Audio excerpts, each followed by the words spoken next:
The Human from a Dungeon. By its director. Chapter 1. Nick Smith, Adventurer level, not applicable, human, American. So, what do you suppose it is? I don't know, it looks kinda like an elf.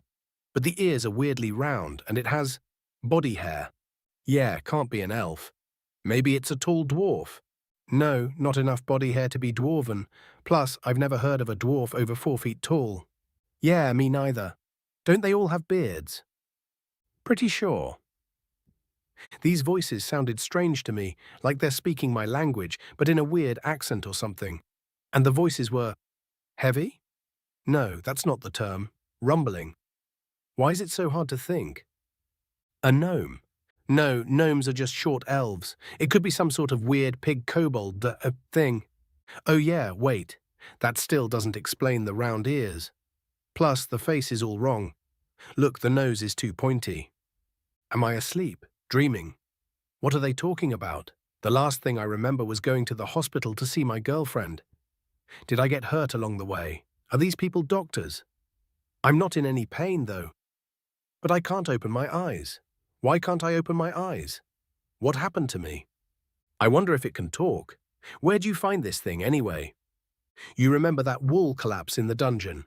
My team and I were exploring that, and we got separated. Next thing I know, I find this thing on some sort of weird-looking table. It had a bunch of writing on it, but, well, you know. Yeah, you have trouble reading. That's all right. Go on. Right, well, I figured that I'd have a hell of a time trying to find my way back there, so I decided to take it with me.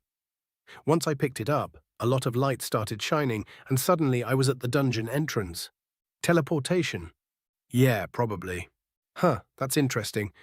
You know, since you found it in our dungeon, it might be an orc. Boisterous laughter. It reminds me of my old karate instructor. He used to laugh like that all the time, even when nobody was joking. I wonder what happened to him. I wonder what happened to me. I think I visited my girlfriend, the love of my life, Cassandra. She wasn't in pain today, but the cancer's getting worse. Her formerly luscious blonde hair that went all the way down to her waist was now patchy and wiry from the chemo. Her stunning blue eyes still had their kindness and humor, but betrayed the pain that she was desperately trying to hide. She looked kind of like a skeleton with skin now, but she joked that maybe she can finally be a model. She's still my Cass.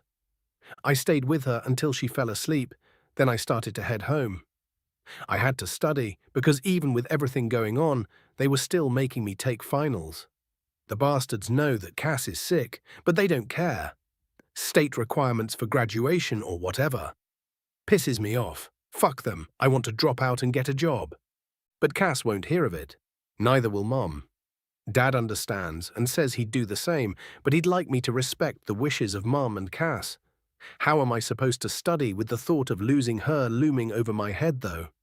How can I think of anything else? There's no way this thing's an orc. It's too small. Plus the ears. Yeah, I feel like you're hyper-fixated on the ears. Hyper-what now? Fixated. You're focusing too much on the ears. Well, they're weird, though. Have you ever heard of anything that has round ears? Not off the top of my head, but I'm sure there's something. After all, we're looking at round ears right now. Round ears? What does that have to do with anything? Whatever, nothing to do with me. What happened after I started to walk home? I stopped by a gas station and grabbed some chips and a soda to lighten my spirits, and the last thing I remember is crossing the street. There were horns and screeching, and then huge lights. Pain. I felt pain all over my body. And then nothing. Did I get hit by a truck? I wish we could ask it what it is. Well, I could cast healing magic on it, see if that wakes it up. You think Chief would be okay with that? He'll probably want to see it first, right? I won't tell if you don't. We'll just say that it woke up on its own. All right, deal. Awesome. Keep a hand on your axe, just in case. Ready? Lay on him tsak. A pleasant warmth began to spread throughout my body, like getting a massage from a million fingers all at once. My grogginess began to ebb, and I opened my eyes. Things were blurry at first, but I was soon able to focus on the wooden ceiling. I don't know this ceiling. Wait, wooden ceiling? What kind of building has a wooden ceiling? A barn. I sat up and looked around. The furniture in the room looked like it came straight out of a medieval movie, but a bad one that didn't pay attention to details. I was on a bed with woven sheets and a blanket, for one thing. For another, there were metal handles on some of the furniture. That wasn't a thing in medieval times, right? Then the two people who were talking earlier caught my eye. Cosplayers? How'd they manage to look so big? One was wearing metallic armored pants and no top, showing off its rippling muscles. It looked as if it was scared of me, and it was holding a large serrated axe at its side. The other one was wearing a robe and carrying a staff with some sort of metal ball at the top. All of these details about their appearances were striking, but the most striking thing was that they were both green. Green, pointy ears and huge. Even hunched over, the robed one with the staff was probably 6 and 5. The one with the axe was pushing 6 to 10. The one with the staff grinned and showed a mouth full of very pointy teeth, like an alligator's. "Whoa, careful there, you just woke up. Don't want you falling over," it said. The words sounded weird, as if I weren't hearing them right. No, that's not it. The mouth movements are weird.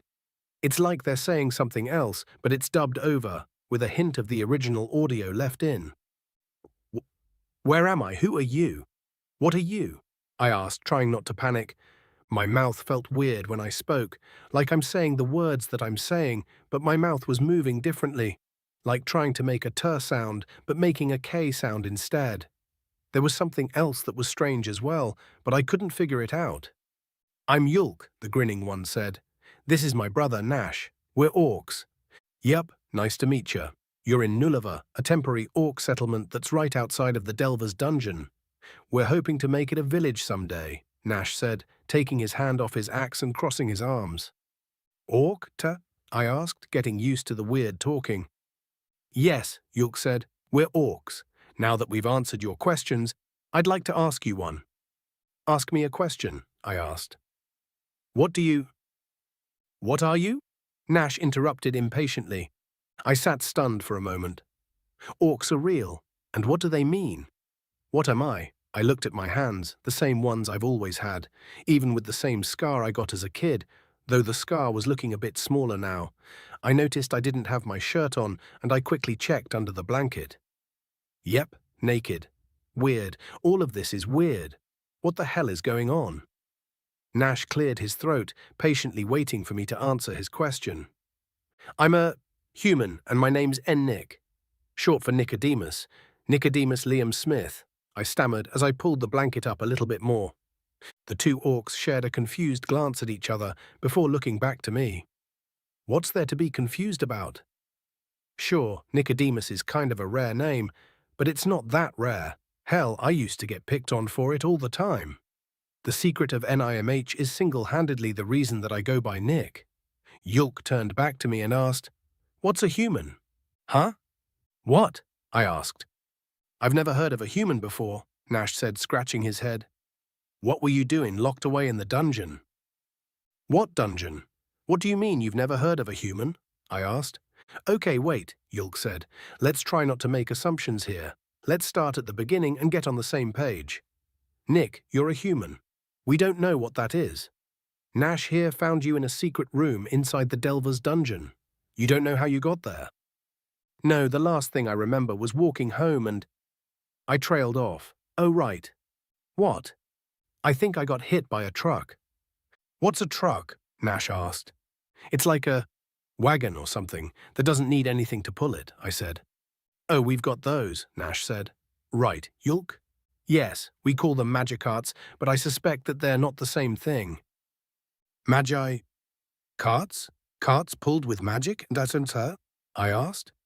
"Yep," both orcs replied in unison. Wait. Orcs, magic, dungeons, getting hit by a truck. Did I get isekai'd? Or is this just a hallucination that my dying brain is showing me to protect me from the trauma of getting hit by a truck?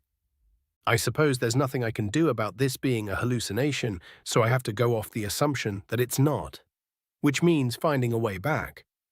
Wait, if I got reincarnated or whatever to this place, then maybe Cass did as well. Have you seen any other things like me? I asked. Like others in the dungeon? Any females? They usually have long hair and larger breasts. Oh, so you're a male human? Yulk asked. I kinda guessed, but didn't want to be presumptuous. No, like I said earlier, we haven't seen anything like you before, Nash said. Then he leaned closer to Yulk and asked quietly, What's presumptuous mean? It means not being able to observe what's appropriate or permitted in a social setting, Yulk whispered back. Meanwhile, I was trying not to lose it. Cass is terminally ill with cancer, and I wasn't going to be there for her when she passed. I clenched my jaw and stared at the ceiling as I fought back tears. It's not fair. She doesn't deserve to be alone, and I promised her that I'd be by her side until the end. I take it that all this comes as a bit of a shock, Yulk said softly. Yeah, it does, I replied. All right, well, we'll let you process things. We've got to go tell the chief you're up. And then get yelled at for waking you up, Nash said. We'll send someone in with food and drink in a bit. Wait, I said, where do I go to defecate? Nash looked surprised and then pointed to the door opposite the one he and his brother were next to. That's the bathroom. Pull the handle to flush the toilet. Okay, I said, wiping my eyes. The two orcs left the room. Indoor plumbing was unexpected, but I suppose I shouldn't be entirely surprised. There's magic here, and there's no telling what that magic can do. Maybe it can return me to my world in time to be with Cass again, so that I can say goodbye. Or maybe even save her. I owe it to her to try, at least. She's made me happier than any man has a right to be. The room started spinning a little bit, so I laid back down. How did I go from getting hit by a truck to being asleep in a dungeon anyway? And when you get isekai'd, don't you normally get to talk to a sexy goddess or a pervy old god? Some exposition would have been nice. It finally hit me what else felt weird about this place: the air. It smelt different, tasted weird, and was hotter than it should be, but all of these things weren't necessarily strange. You would get that just by going to a different city. No, what was strange was how it felt on my skin. A tingle that felt like it should be giving me goosebumps, but wasn't. Very odd.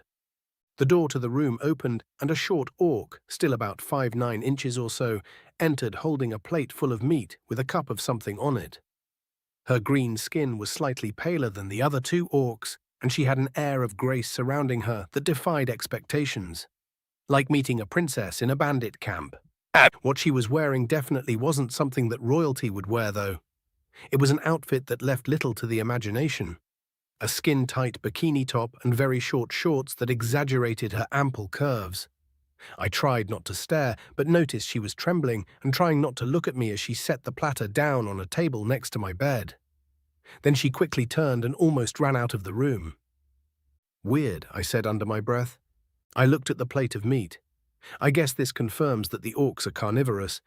I figured that was the case based on the teeth, though. Going to be hard to deal with a meat-only diet since I'm not a fan of liver. At least they cook it. Would these guys farm? Maybe for trade or to feed their domesticated animals. I'll have to ask. I took a bite from one of the brown pieces of meat. The tart, metallic taste made me grimace a bit. Liver. A necessity for omnivores on a meat-only diet, though.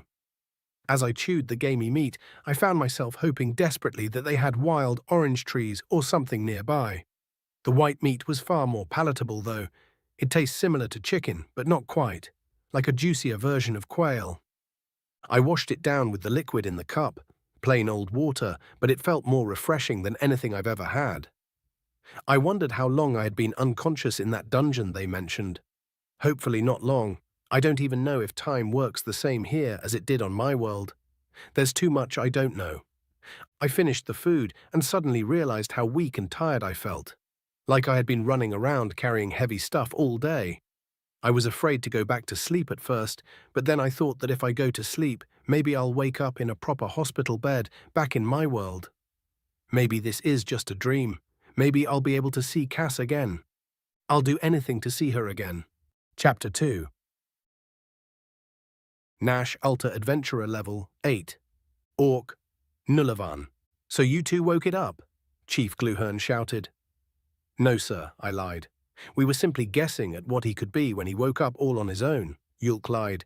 We had a short discussion with him, had Catalina grab him some food, and came immediately here to inform you, sir. The chief eyed us suspiciously. He knows we're lying, but he also knows that he can't prove it. Yulk and I will cover each other until our dying breath, and it's not like the human can tell on us. If the chief can't prove it, he can't openly punish us without people getting mad about injustice. Then he'll have to listen to speech after speech after speech. A much worse punishment than whatever he'd give us. Which means that he'll probably resort to underhanded punishments. I fully expect to be voluntold to do some extra chores this week. A shame, Yulk and I really wanted to go back into the dungeon and look for clues about the human. Maybe we should have left it alone after all. Smells like bullshit to me, but I'm assuming there's no witnesses, Gluhern said as he looked around. After a few shaken heads, he turned back to us. There never are with you two. So it calls itself a human then? He, sir. And yes, he says he's a human. Not that it helps, Yulk said, dodging a thrown cup. Don't correct me, sorcerer, Gluhern shouted. Sir, did the others find anything related to the human? I asked, attempting to distract him from his rage. The chief drew a deep breath and said, Actually, no, your team still hasn't returned. We're sending a rescue party at sunrise. My blood ran cold. Bloon, Graz, Inoris and Rezgal were pretty tough guys. Almost as tough as me. Party wipes weren't exactly uncommon, but they don't happen to adventurers over level 5 very often. Those 4 are level 7, so they should be able to handle just about anything. What the hell's going on? I'd like to join the rescuers, I said. Me too, sir, Yulk added. I'm afraid not, Gluhern said, no longer angry. You're both under-leveled for the rescue party. Since they're over level 5, we're sending the over 10s. You'll be liabilities. I gnashed my teeth in frustration, but Chief isn't wrong. Reaching level 10 is an enormous accomplishment, and the difference in power between a level 9 and 10 is extreme. The downside to reaching that rank was all of the extra responsibility that came with it. Most over 10s go into mercenary work, leaving their homes behind. If they don't, they'll quickly get swamped with work that the other adventurers can't handle. Aren't they busy? Yulk asked. Alern and Kirisaka accomplished their task in the wastes, and they're back. Rirnu and Parkin haven't been doing much, as there aren't many wounded. 2 medics, a tank, and a rogue. The perfect rescue party, Gluhern replied with a grin. Parkin isn't a medic, she's a necromancer, I replied with distaste. That's just a late medic if you think about it, Yulk said cheerily. Plus, she knows combat magic as well. Yeah, well, she'd better be on time, I grumbled. Bloon owes me a drink, and zombies don't pay their debts. Do skeletons? Yulk asked. How the hell should I know? Well, how do you know that zombies don't then? Enough, shouted the chief. The matter of the rescue party is settled. The only matter I have left to discuss with you is your next task. Yulk and I stared at the grinning chief with stalwart expressions. We knew he wouldn't dare officially punish us, but there was a certain level of unease regarding the underhanded task he would give us. He won't be sending us into the dungeon. He knows we'll join the rescue party. There's a possibility that he'll send us into the wastes on retrieval duty, though. The damned herbs that go into medipotions love that sandy shithole. You'll guard the human until I say otherwise. One set of eyes on it at all times, Gluhern said, chuckling as my face fell. I'll leave it up to you to decide the shifts. If you wander off, I'll have your hides. Dibs on first shift, Yulk shouted unexpectedly. I turned to my brother and was shocked to see him nearly bouncing with excitement. Guard duty is the most boring task available, and just about any orc worth their salt will do anything to avoid it. I looked back to the chief, who shared my expression of shock. Why are you so excited? I asked. No reason, Yulk said, suddenly nervous. Let's go. He grabbed me and began dragging me out of the room, just as the chief was having second thoughts about our new assignment. I struggled a bit, but Yulk has a remarkably tight grip for a sorcerer. I watched the chief shrug as we left the room. What the hell's got into you? I asked as I finally shook his grip. Nash, we get to study the human, Yulk said, actually bouncing up and down this time. We might be the only ones who've ever met one. Okay, I said with a sigh. I see your point. It is kinda cool. I can't wait. I wonder if he has any magic resistances. That pink skin it has doesn't look like it's any tougher than ours. Be careful, brother, I cautioned. I wasn't able to tell if he heard my warning or not because he immediately started mumbling to himself and walking towards the hospital. I sighed as I followed after him. He'd always been like this. Something strikes his fancy, and he becomes unable to think of anything else until he's figured it out. Even if the chief hadn't tasked us with guard duty, Yulk probably would have ended up hanging around the human's room. "Hey, Nash, wait up," a familiar voice called out to me. I turned and saw a larger-than-life figure wearing full blackened plate armor and carrying a sword that was nearly as long as I am tall. I grabbed Yulk's arm to stop him from wandering off and nodded at the figure as it approached. "Hello, Alan. I hope the day finds you well. What can I do for you?" I asked him. "I wanted to ask you about the rescue mission," Alan replied. "Would you mind answering a few questions for us?" "Us?" I have apprised him of the likelihood that you know nothing other than what we've already been told, a voice said from behind me. I suppressed my urge to swing around. No need to. I already knew who it was. There isn't anyone else in the village that could sneak up on me, and he did so as often as he could. "Hello, Kirisaka," I said as I calmly turned to face him. Kirisaka is shorter than most orcs, but nobody has pointed that out to him since he was a child. There was a coldness in his eyes that would unnerve a drake. He's only a rogue in. The sense that he knows how to avoid traps and pass through locks. His specialty in combat is quick, silent movement and striking vital areas, with enough force to obliterate plate armor. The reason that everyone confuses his class is that he's the only shadow warrior in the village, and he doesn't bother correcting people who get it wrong. I glanced at his short swords. I prefer an axe, but I wouldn't complain if I had to use those babies. They were simple but elegant, double-edged with an exaggerated point and pommels designed after the sun and the moon.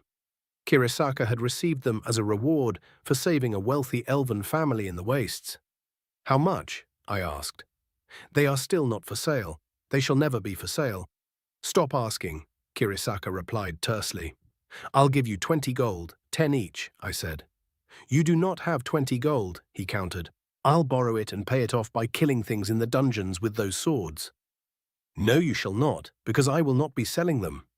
"Pardon me," Alern interrupted. "Time is of the essence. Nash, your party went to explore the part of the dungeon that was revealed by the collapsed wall. You were gone for a day before you exited.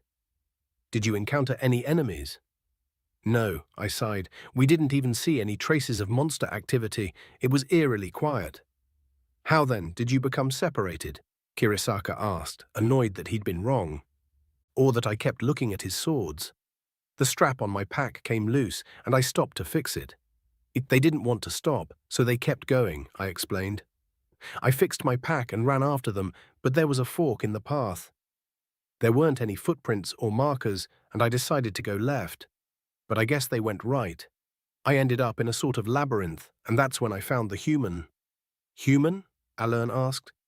"Oh, the thing you found in the dungeon. How do you know what it's called?" "It woke up," Yulk said excitedly. I see, Alern stuttered, caught off guard by Yulk's demeanor. "Well, Nash, did you see or hear anything odd on your way out? Any clue to what might have kept them from returning?" When I picked up the human, I was teleported to the entrance of the dungeon with it still in my arms. "I didn't even know the rest of the team was still in there until Chief told me just a few minutes ago," I said. "It's been a couple days. They definitely should have been back by now." "I understand. We'll find them, Nash. Don't worry too much," Alern said. "Let us begin our rescue," Kirisaka said. Alern nodded and they went on their way. Yulk and I continued on our way to guard the human. When we entered the hospital building, there were 3 girls peeking through the door into the human's room. Maybe the chief had a point assigning us as guards. "What are you doing?" I asked. The girls jumped back, falling over each other in the process. The first girl who managed to stand back up was Catalina, the one we'd asked to bring food to the human. "We're just curious," she said. "Yeah," Yini said from the ground. "We wanted to see the new pet." "Pets don't talk," Yulk said. "Pets are for petting. That's why they're called pets." Yini scowled for a moment before she realized it was Yulk that was talking to her. Then her face softened. "It's obvious to everyone, except Yulk, that Yini fancies him. My brother is smart, but he's dumb in his own way." You're right, It's so cute, Nimura interrupted. Are you sure you found it in the dungeon?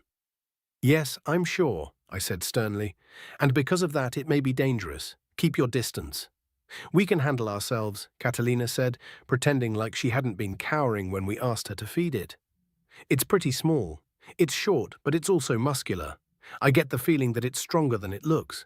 But even if you could fight it, Chief would get mad at you for putting yourselves in the situation to fight it. Especially if you killed it before we found out more about it, I replied. Yeah. Is it some kind of elf? Yini asked. Maybe, but it calls itself a human, Yulk replied excitedly. It may be an offshoot species of elf.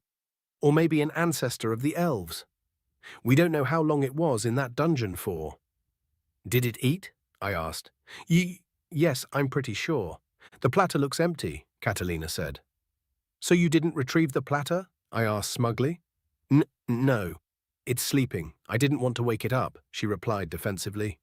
Damn it all, sleeping again? Yulk said with disappointment.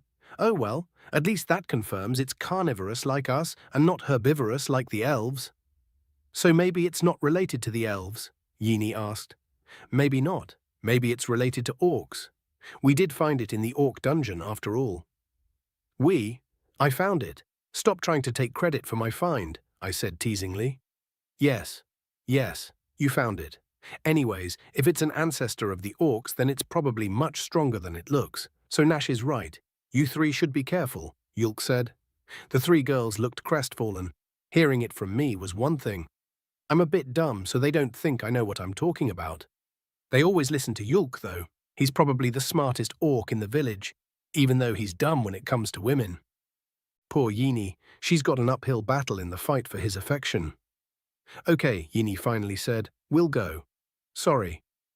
No need for apologies if you don't do it again, Yulk said cheerily. Plus, it'll be safer with Nash and I guarding him. It's a him, Nimura asked. Don't even think about it, I told her. I'm not, she said. Then how do you know what I'm talking about? I asked. Shut up. Nimura always had an eye for odd ones. She frequently flirts with the non-orc traders that pass through. They politely flirt back, but not a single one of them will ever take her up on the offer. It's not very common for other species to interbreed, at least in my experience, but orcs cannot breed with other species. Trying to can be fatal. Well, we should get back to our duties, Catalina said. Agreed, I replied tersely. The girls left and we entered the room quietly. I checked the platter. The human had ate and drank everything on offer. I took a moment to study his features. He had a few scars on his face, which was kind of cool. His black hair was cut short in a way I'd never seen before. If I had to guess his height, I'd say somewhere around 5'10".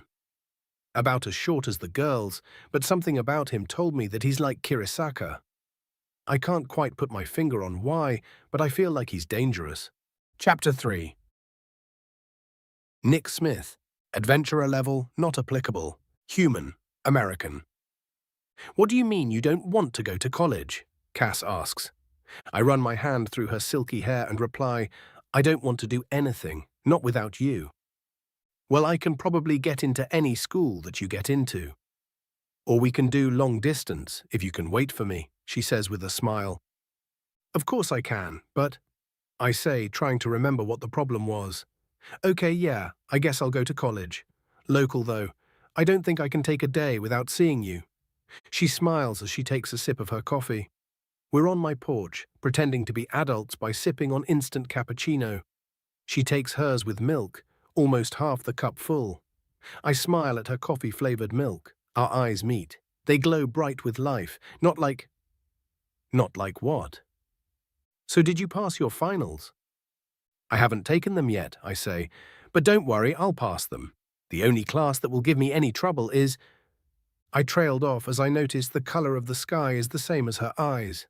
Not similar, the exact same. Her eyes are beautiful, but not a normal sky color. The blue is too dark for this time of day. I look around. Why is the gas station across the street? What's going on? Translator module functioning, she says. Maintenance required. What? I ask. Biology, she says. That's the class that gives you trouble, right? Or is it anatomy and physiology? Oh, it's anatomy and physiology. The school got the gym teacher to do it, I reply. And he's bad at it? I look around again. We're not on my porch. We're in the road. Hey, are we supposed to be here? I ask. Of course, baby, she replies. This is where it happens. Where what happens? A thunderous crack rings out and the sky turns dark green in the blink of an eye. I panic and try to grab her hand. No one's there. I'm alone in the middle of the road. Where did she go? User interface non-functional. Interdimensional energy adapter functional. Personality matrix non-functional. Where's that voice coming from? What the hell is happening? Nanomechanical interface non-functional? So you think he's an orc? My eyes snap open to see a wooden ceiling. I know this ceiling. Damn it! What was that dream? I sit up and see the two orcs staring at me. Nash and Yulk, brothers. Nash was giving me a glare of suspicion, but Yulk was looking at me eagerly, like a child looking at Christmas presents. I'm not an orc, I said. I'm a human. No, I don't think you're an orc, Nick, Yulk said with a grin. I think you might be an ancestor of the orcs. What? Why would you think that? I asked. Well, look at the facts. You eat what we eat, you were found in our dungeon, and we are roughly the same shape. You're a bit smaller, but that's evolution for you. But I came from another world, Yulk. We don't have magic where I come from. You can't have evolved from humans unless we came from here, I said while stretching. Also, I don't just eat what you eat, I also eat fruits and vegetables. I'll be okay if you keep giving me liver, but I'm not sure what the health effects long-term will be. There was a period of silence. Both orcs looked shocked at what I had just said. I thought we had discussed that I came from another world earlier, but thinking back, I might not have made it clear. I remember telling them about trucks, but maybe I forgot to tell them we didn't have magic. You can eat vegetables? Nash asked, his hand resting on his axe. Yeah, why? The only species that can eat plants and meat that I know of is puppers, Yulk said. Even then, they either eat meat or eat plants depending on the teeth they're born with. Everything else is either carnivorous or herbivorous. My turn to be shocked. This can't be real. Carnivores and herbivores rule this world. But the evolutionary advantage that being an omnivore grants is so massive. How did this happen? Yep, carnivorous or herbivorous. What do you even call something that eats both? Nash asked. Omnivorous, I replied. That's further proof that I come from another world. Being omnivorous isn't all that rare where I come from. Omnivorous, Yulk mumbled. I see, all-consuming. So your kind eats all the plants and animals? Pretty much, but we domesticate animals and farm plants. Plus, we're not voracious eaters. Well, not all of us, I said with a smile. I'll be damned, look at his teeth, Nash exclaimed. Yes, they look like a mix of elf and orc teeth. How exciting. Maybe you're the ancestor of both elves and orcs, Yulk said as he started bouncing. Except that doesn't make any sense. Evolution rarely takes a step backwards. Being an omnivore is much more advantageous than being either an herbivore or a carnivore, I pointed out. I don't see how, Nash said. If you've got to eat both plants and meat, what do you do when you don't have one or the other? That's a good question, Yulk said. We can eat either or. I can be on a meat-only diet or on a vegetable-only diet for an extended period of time, I explained. In my world, there's people, humans who don't eat meat and humans who don't eat vegetables. But they take supplements to even out their nutrients. I chuckled to myself about the unexpected usage of my AP health class. I hadn't known exactly what I wanted to do for a career, but I was leaning toward the medical profession. The funny thing is that my teacher posed the specific problem of being trapped in a meat-only environment or a plant-only environment as one of test essays. Okay, so you're fine for now, but we should be looking out for plants you can eat, Nash said. Yes, please. Most fruits should be okay if herbivores eat them, I said. Then a thought occurred to me. Wait, maybe not. I might end up being allergic to some of the plants here. Ah yes, rashes, sneezes and diarrhea. And maybe sudden death, Yulk exclaimed. Don't worry, most allergies can be treated with magical healing.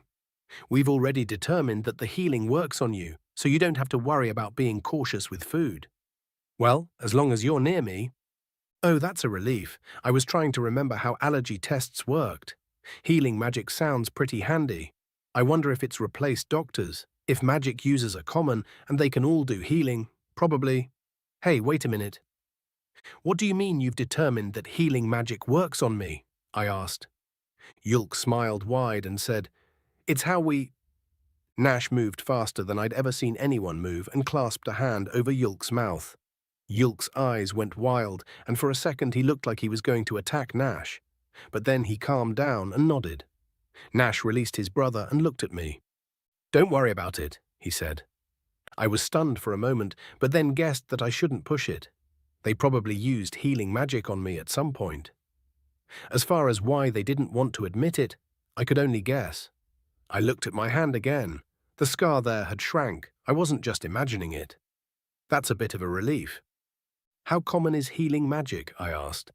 Not very. It requires a few different things to happen for it to work properly. First, you have to be able to use magic. Not everyone can. I don't know what it's like for other races, but only about a third of our people can use it, Yulk explained. Next, you have to be able to conceptualize what the magic does.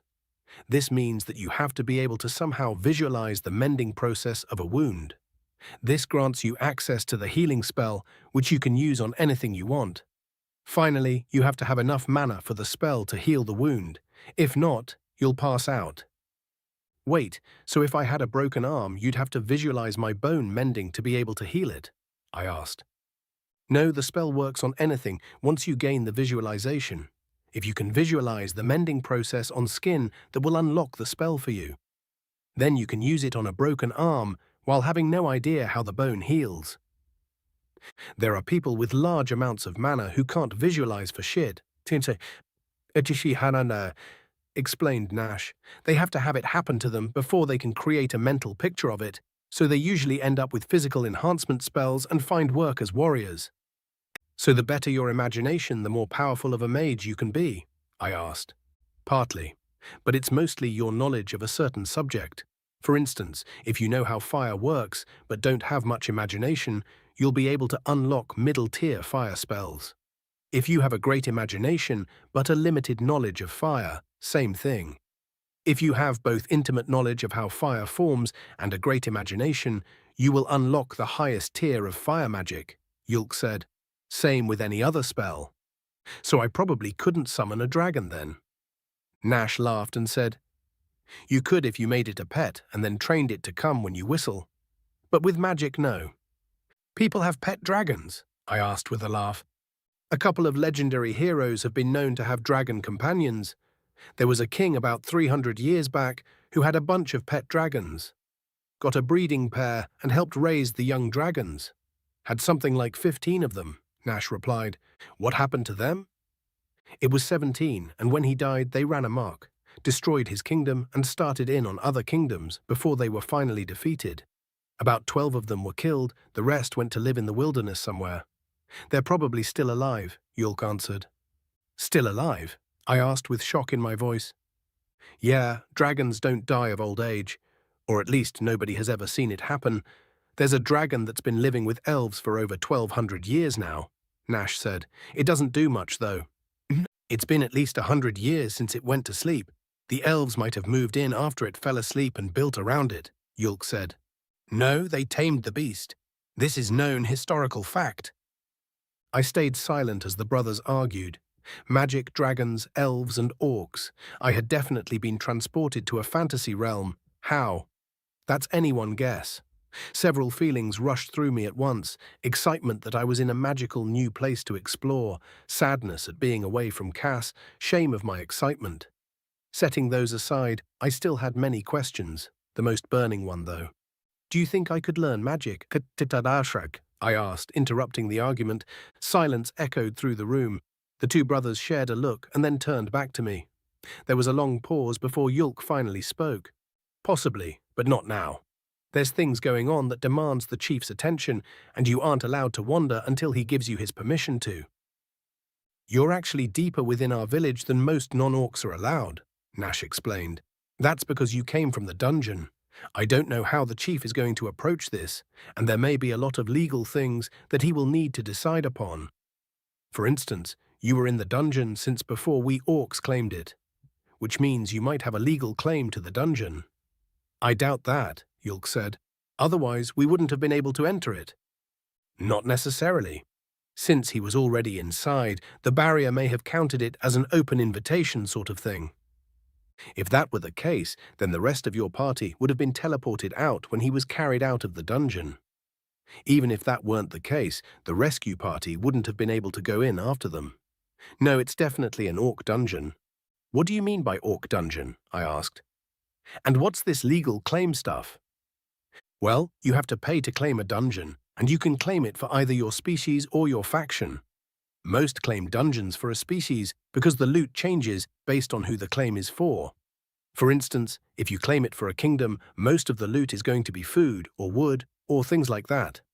Claiming for a species can grant magical items and weapons though, Yulk explained. Claiming for an adventuring faction grants the best loot. But then only people from that faction could use the dungeon, which is a dangerous thing politically. So kingdoms, which are the only ones who can afford the cost, usually claim for species. Yep, and the Delver's dungeon is an orc dungeon. Probably, Nash said. Anyway, the chief has a lot of things on his plate at the moment, so you won't be going anywhere for a while, and neither will we. Why did your party need to be rescued? I asked Nash. We got separated. I found you instead of them.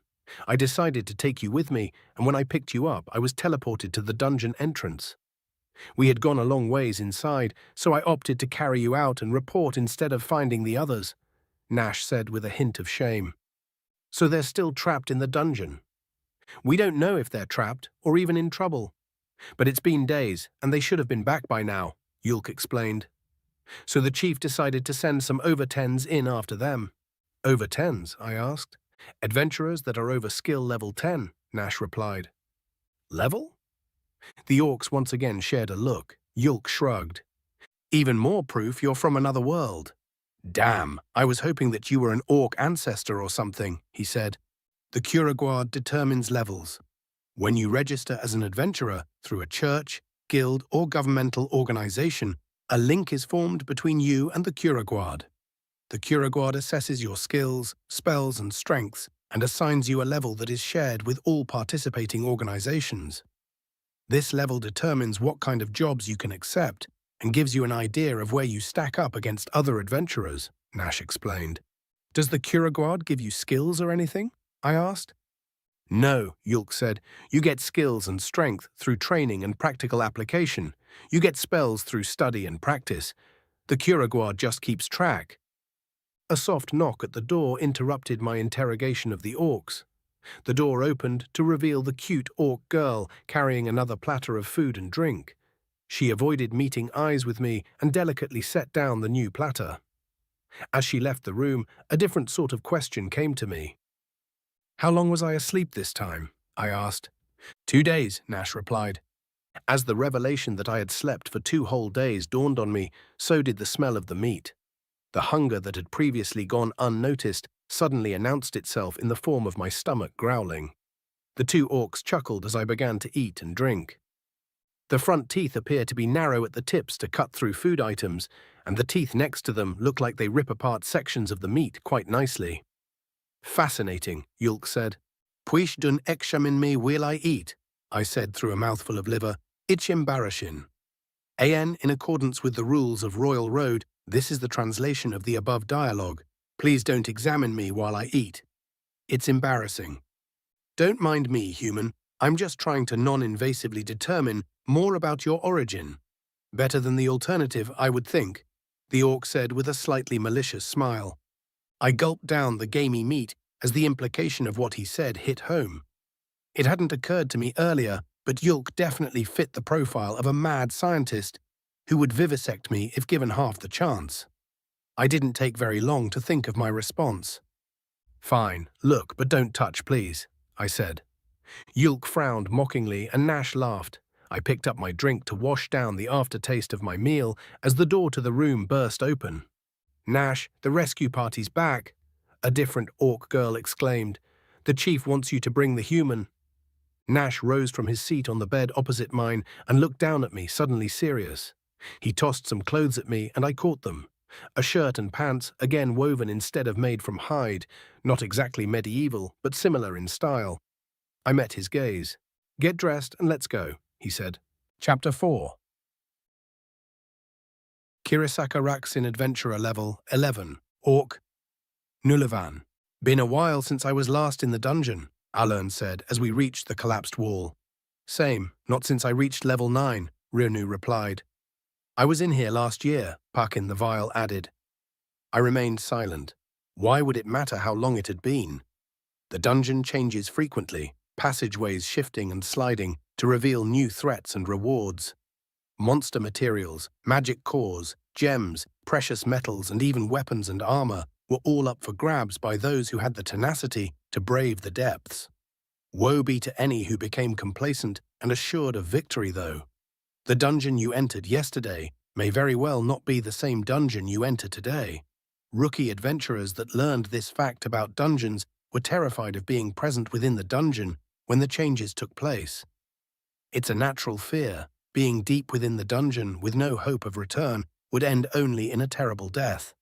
Their fears are allayed when they learn that the dungeon forcefully teleports those within to its entrance when it begins to change. It was for this reason that Alern and I had been opposed to waiting until the morning to enter the dungeon. If the dungeon had shifted in such a way as to block the passage, we would never know what happened to the lost party if they weren't teleported to the entrance. We would only know that they had died.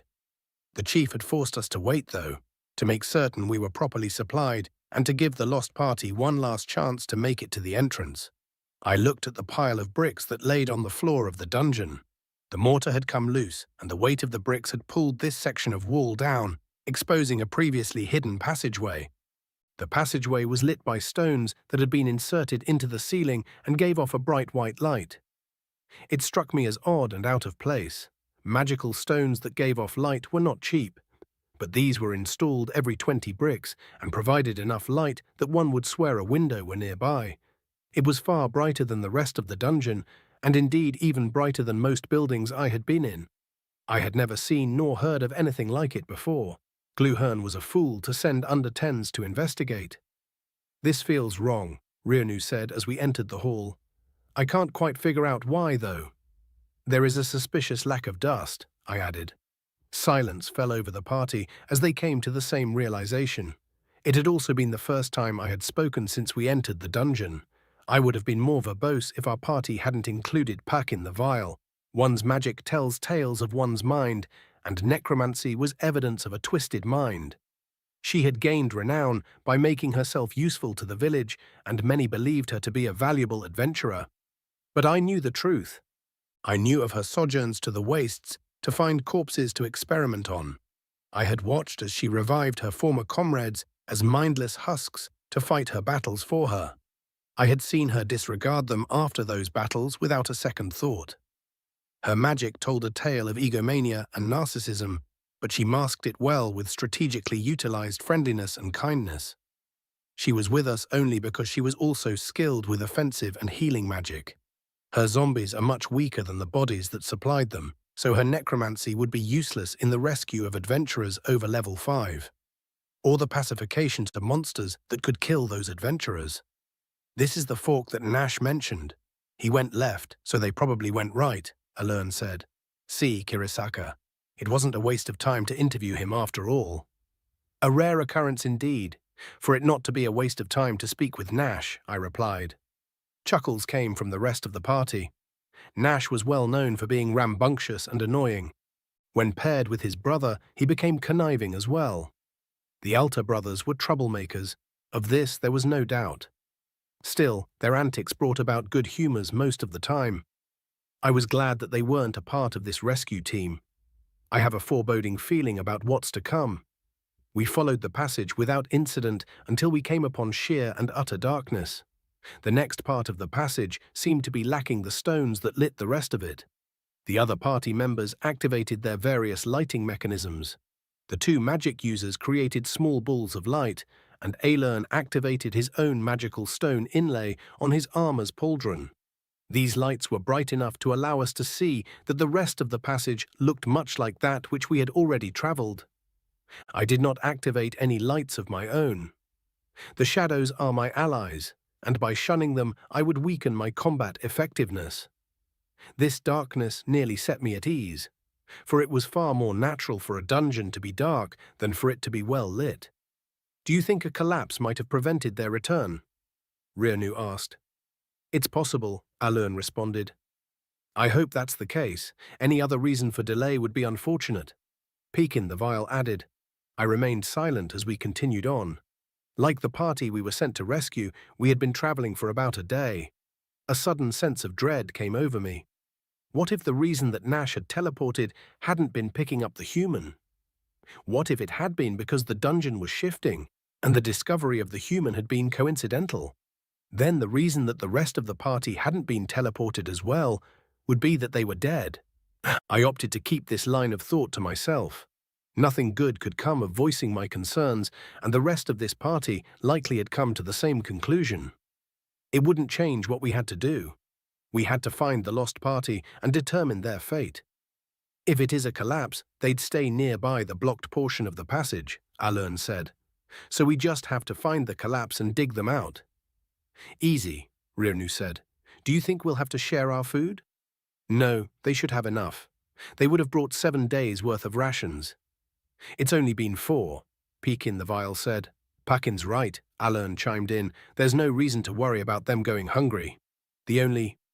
Alern cut his sentence short as a soft sound began emanating from ahead of us, just out of sight. We stopped and listened to the squelching and crunching. Our gazes met. It was a sound that we were all familiar with. The sound of a predator eating its prey. We quietly armed ourselves and continued forward slowly and with steady feet. As we crept down the passageway, I noted that the lights hadn't been missing at all. They had been slashed and rendered ineffective. I quietly pointed this out to the rest of the party. We spent a moment quietly guessing to ourselves if the slashing had been done by blade or claw. Then we continued moving, following both the passage and the unnerving sounds of consumption. The passage soon opened into a spacious chamber held up by smooth brown pillars. The floor and walls were also brown. The light glinted off of something metallic on the floor. I gestured for my fellows to halt and edged closer to get a better look at the object, the squelching and crunching getting louder with each step. What I saw, I could barely make sense of. My confused eyes studied the object until realization made my blood run cold. It was a piece of breastplate, shorn cleanly just above the pectoral guards. The metal of the breastplate was thick, but the cut was smooth, as if someone had taken scissors to a piece of cloth. Whatever had done this was unbelievably powerful or sharp, or both. I looked at Alern, realizing that his armor would likely only be a hindrance in the coming fight. Our eyes met, and by his steely gaze I could tell he had realized it as well. We continued further into the chamber, and I glanced around for signs of the enemy. I noticed patches of white on the ground, walls and pillars. I looked closer and realized that the room had originally been white, and with a sniff I came to the conclusion that the brown staining was from blood. I looked around with horror, the blood stains covering nearly every inch of the chamber. It was more blood than one orc could possibly provide. The light suddenly shined upon a figure, hunched over with its back to us. Its skin was sickeningly pale, with thin white fur, so thin that the fur was largely absent with the exception of the creature's crown. The hair upon its head was so abundant that it fell past its shoulders, moving almost hypnotically with the twists and jerks of the beast.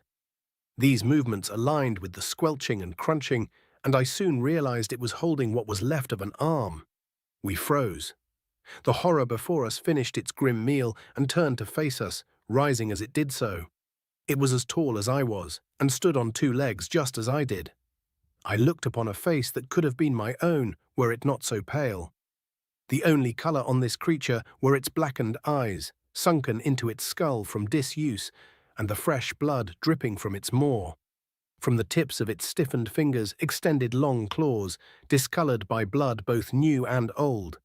They were the size of daggers, and almost assuredly just as sharp.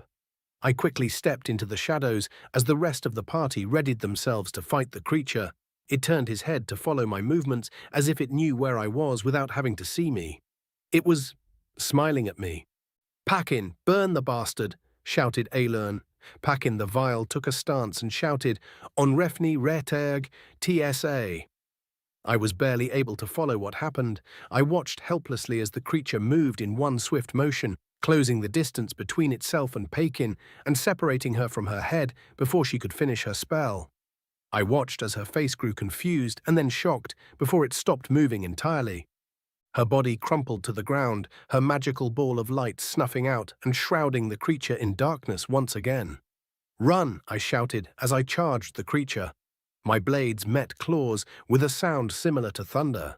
The creature was just as strong as I had feared, and it pushed me until my back pressed against the nearest pillar. Kirisaka, Aelern shouted, hefting his sword to ready a blow. No! Run! Run now! Go! I shouted, struggling against the creature's might.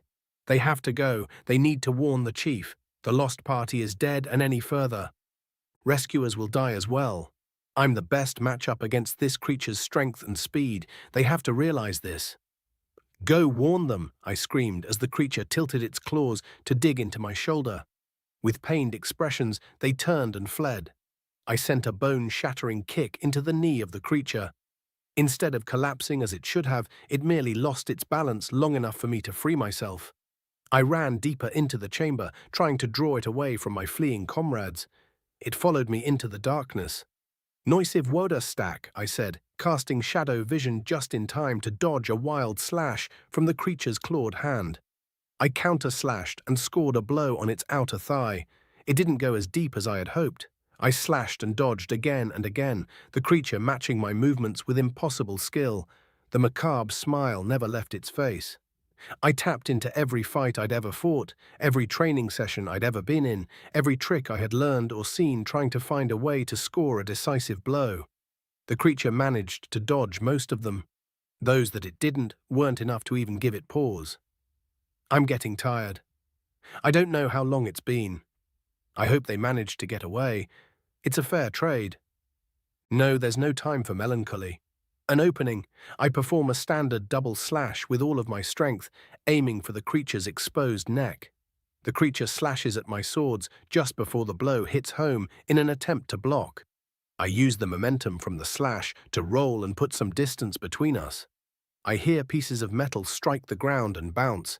I look at my swords and to my horror, I'm only holding the hilts.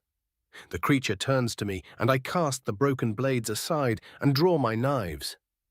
As the beast approaches, I throw one of them as hard as I can. A palpable blow. The knife sinks directly into the creature's eye.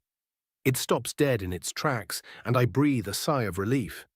Then the creature reaches up to its face and pulls the blade out of its skull, tearing its own eye out with it. The bastard is still smiling, even as its own blackened blood flows down its face. Fuck you, I shout defiantly as I bring my final knife to bear. It charges at me. I barely manage to dodge the strike, slicing into its arm as I do. Another shallow blow, barely enough to draw blood. Curse this vile fiend. It slashes at me once again, but this time it anticipates my dodge and kicks at me as well. I am sent flying, the shock stifling the pain. I slam into a pillar, dropping my knife, but I manage rise fast enough to grab the creature's hands, temporarily preventing it from impaling me. I struggle against its strength, trying to move the claws away from my chest. But the creature is strong, and they inch closer and closer. I stare into its remaining eye with determination. But the claws inch closer and closer. I scream at the beast as I feel the claws pierce my armor, and then my skin, and then my bones, and finally my scream is cut short as the claws rip into my lungs. I let go of one of the hands and reach for the creature's head, grasping its ear and tearing it off. The creature rears back in pain, pulling its claws from my chest. Too late, though. Even as the creature fills the air with shrieks, I can no longer breathe. The ear falls from my hand to the ground, along with my blood. As my vision fades, I see my prize for the first time. I mentally chuckle at the absurdity of the shape of the ear. Who ever heard of a round ear? Chapter 5. Yulk Alta, Adventurer Level 7. Orc e Nulavan. Nash and I turned around to allow the human to get dressed in privacy. Nash was on edge the entire time that our backs were turned. He must still think the little critter could be a threat. He's not wrong, I suppose. Not the kind of threat that would attack you without a weapon, though. The kind that could outthink and outmaneuver you on a battlefield. Maybe. This human had just awoken and had already demonstrated knowledge of fringe intellectual pursuits like evolution and nutrition. It spoke of things I had spent extensive effort to learn, as if they were common knowledge. My younger brother had stumbled onto a goldmine of knowledge. Even if the human didn't have any more knowledge than what he had already displayed, just studying his anatomy would be revolutionary. He would likely be opposed to vivisection, though, even with healing magic available. "I'm ready, I think," Nick said. My brother and I turned around to look at the human. He actually cut a dashing figure, if you're into that sort of thing. Trimmed black hair that was longer on the top than on the sides, dark blue eyes with a hint of green, a chiseled jawline, and a musculature that was reminiscent of a fighter. He had a scar to the right of his chin that was barely noticeable, and a much more noticeable scar on his left temple. He could pass as a short elf or a tall dwarf were it not for the ugly round ears. Nash was right. They're very jarring now that I look closer. "All right, let's go," Nash replied. We exited the room with the human to my left and Nash to the human's left. The girls were peeking around the corner of the hallway, curious of the human's activities. Yini and Nimora were enamored with the thing, but Catalina seemed afraid of it. I will have to remember to ask her about her reasons for that. Perhaps it's merely a phobia, but she might be able to detect something that I can't about the human. I had no reason to believe the same of Nash, though. My brother was infamously overreactive and overprotective. His near hostility towards the human makes little sense, since he's the one that brought it from the dungeon. I glanced at the human as we walked. It walked very similar to Nash, fully upright with a steady gait. Unlike Nash, it was keeping its eyes ahead and trying to avoid making eye contact with the orcs that quickly shuffled out of our way. As we continued on, I wondered if the human was a warrior or a mage of some sort. Not everyone has to be, of course. There are many who are neither, most even. But something told me that the human was special in more than its rarity. I might be setting myself up for disappointment, but I really want to see what it's capable of. I wonder what adventurer level it is. No, wait. It had shown ignorance of magic. While that doesn't necessarily mean that it doesn't have martial combat experience, it's unlikely to be above level 2 if it's never heard of magic. Perhaps instructing it on magic would boost its level. "Listen, Nick, when we get to the chief's chamber, you need to be quiet unless you're directly asked a question. You're technically an outsider, and you're deeper in our village than an outsider is allowed to be. An outsider meeting the chief in the chamber is unheard of, so if you're rude, there's bound to be bad consequences," warned Nash. "I understand. I'll keep quiet," replied Nick. "Oh, I don't think it'll be all that dire," I said. "After all, Nash is the reason you're here. If you do anything naughty, he's liable to take the blame." I returned Nash's glare with a malicious grin, a not-so-subtle reminder that all this is his fault.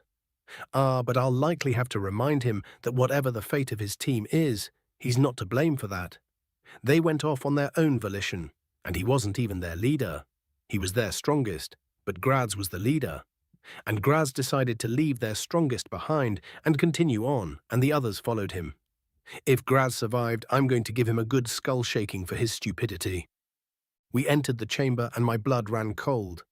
Arlen and Rirnu stood before the chief, looking ashamed. I didn't waste time wondering where Pakin and Kirisaka were. These two wouldn't be here alone if things had gone well. A boss had been encountered. "Nash, I'm sorry," said Gluhern. "Your party didn't make it." Nash's jaw tightened as the realization hit home. He looked at Arlen and Rirnu, and both of them avoided his eyes. He swallowed and nodded at the chief. I reached over and patted his elbow to comfort him. He'd need a drink tonight. "Chief," I began, "I take it that Kirisaka and Pakin didn't make it either." "Correct." "Was it a boss?" "We believe so." "What are we going to do about it?" "That's what we're deciding," Gluhern said, and pointed to the human. "I wanted to speak to that to find out more information. Care to introduce us?" "Allow me," said Nash. We all looked at my brother, not expecting him to be able to speak yet. Perhaps I didn't give him enough credit, and he already knew that what happened wasn't his fault. Nash is a great brother. He's full of surprises. Never boring. This is Nicodemus Liam Smith, a human who may have been transported to our world from another world. He goes by Nick, Nash said, gently pushing the human forward. Pleased to make your acquaintance, Nick said, bowing at the waist. Everyone froze for a second. Despite the grim attitude of the meeting, there were a few chuckles. I am not a king, I am a chief. You need not genuflect to me, Gluhern said with a chuckle. Need not genuflect? A remarkable increase in vocabulary, I said, while jerking my head to the left to dodge a thrown goblet. Don't patronize me, sorcerer, Gluhern yelled. The metal goblet clattered behind me. I grinned. Most of the drinking utensils in the village were either made of wood, glass, or ceramic. The chief had tired of having to order replacement cups and had changed all of his utensils to metal. This was much more economical, considering that this type of spat of ours is nearly traditional at this point. I frequently critiqued Gluhern for several reasons. The first and foremost reason was that I got amusement from his reactions. The second reason was to remind him that even though he is a chieftain, he is still an orc like the rest of us. It's all too easy to forget a simple fact like that when your word is law. The third reason is to keep my reaction time healthy. I stole a glance at the two surviving members of the rescue party and immediately regretted my shenanigans. Arlern, who was normally mountainous, was now staring into the distance as if lost in thought and looking significantly deflated. Rirnu was struggling not to cry. Gluhern and I met each other's eyes, and I could tell we both felt shame at our outbursts. I'm sorry, Gluhern said to everyone except me. Nick, I called you here because you were found in the Delver's dungeon, around the same area as the beast that will be the topic of discussion. Alern, please describe what happened. At the mention of his name, Alern returned to reality and began his tale. We all listened raptly, especially when he described the creature, skin nearly as white as its hair, with claws like daggers, standing like and as tall as an orc, and with speed that matched a shadow warrior's. The way it moved when it killed Pakin, almost too fast for even an over 10 to see. Very interesting, but in a very dangerous way. Something I would rather read about instead of personally study. Unless it were dead, of course. When we returned to the collapsed portion of the wall, we waited for Kirisaka to catch up, Alern said. But, after waiting for a very long time, we were teleported to the entrance. Without him. Every face listening to the story dropped except for Nick's, who looked confused instead. The human looked like he wanted to ask questions, but was hesitating due to our warnings. The dungeon shifts frequently, and when it does, it teleports the adventurers still wandering around inside to the entrance, I explained softly. The only time it won't teleport someone to the entrance is if they're dead. The faces that the human made were interesting. They were alien, but so communicative that I immediately knew what they meant. His confusion turned to realization, then sadness, and then as he turned back to look at Arlern, empathy. It was at this moment that I realized that Nash was completely in the wrong about this little creature being a threat. My eyes locked with my brother's. He had seen the empathy on the human's face and knew he had been wrong. His hand dropped from the handle of his axe for the first time since we left the hospital. The only way the human could be a threat is unintentionally. Thank you, Alern, Gluhern said before turning back to Nick. Have you ever heard of this beast or anything like it? No, Chief, the human stammered, shocked by the question. No need for honorifics. Call me Gluhern, please, the chief said gently. Right, sorry, no I haven't, Gluhern. Until I woke up yesterday, I hadn't even heard of a dungeon. In my world, monsters aren't real. Neither are orcs, elves, or dwarves, not even magic. It's just humans and animals. I'm sorry I can't be more help, Nick said with a genuine tone. I understand, thank you. I'll be wanting to discuss your world more in a bit.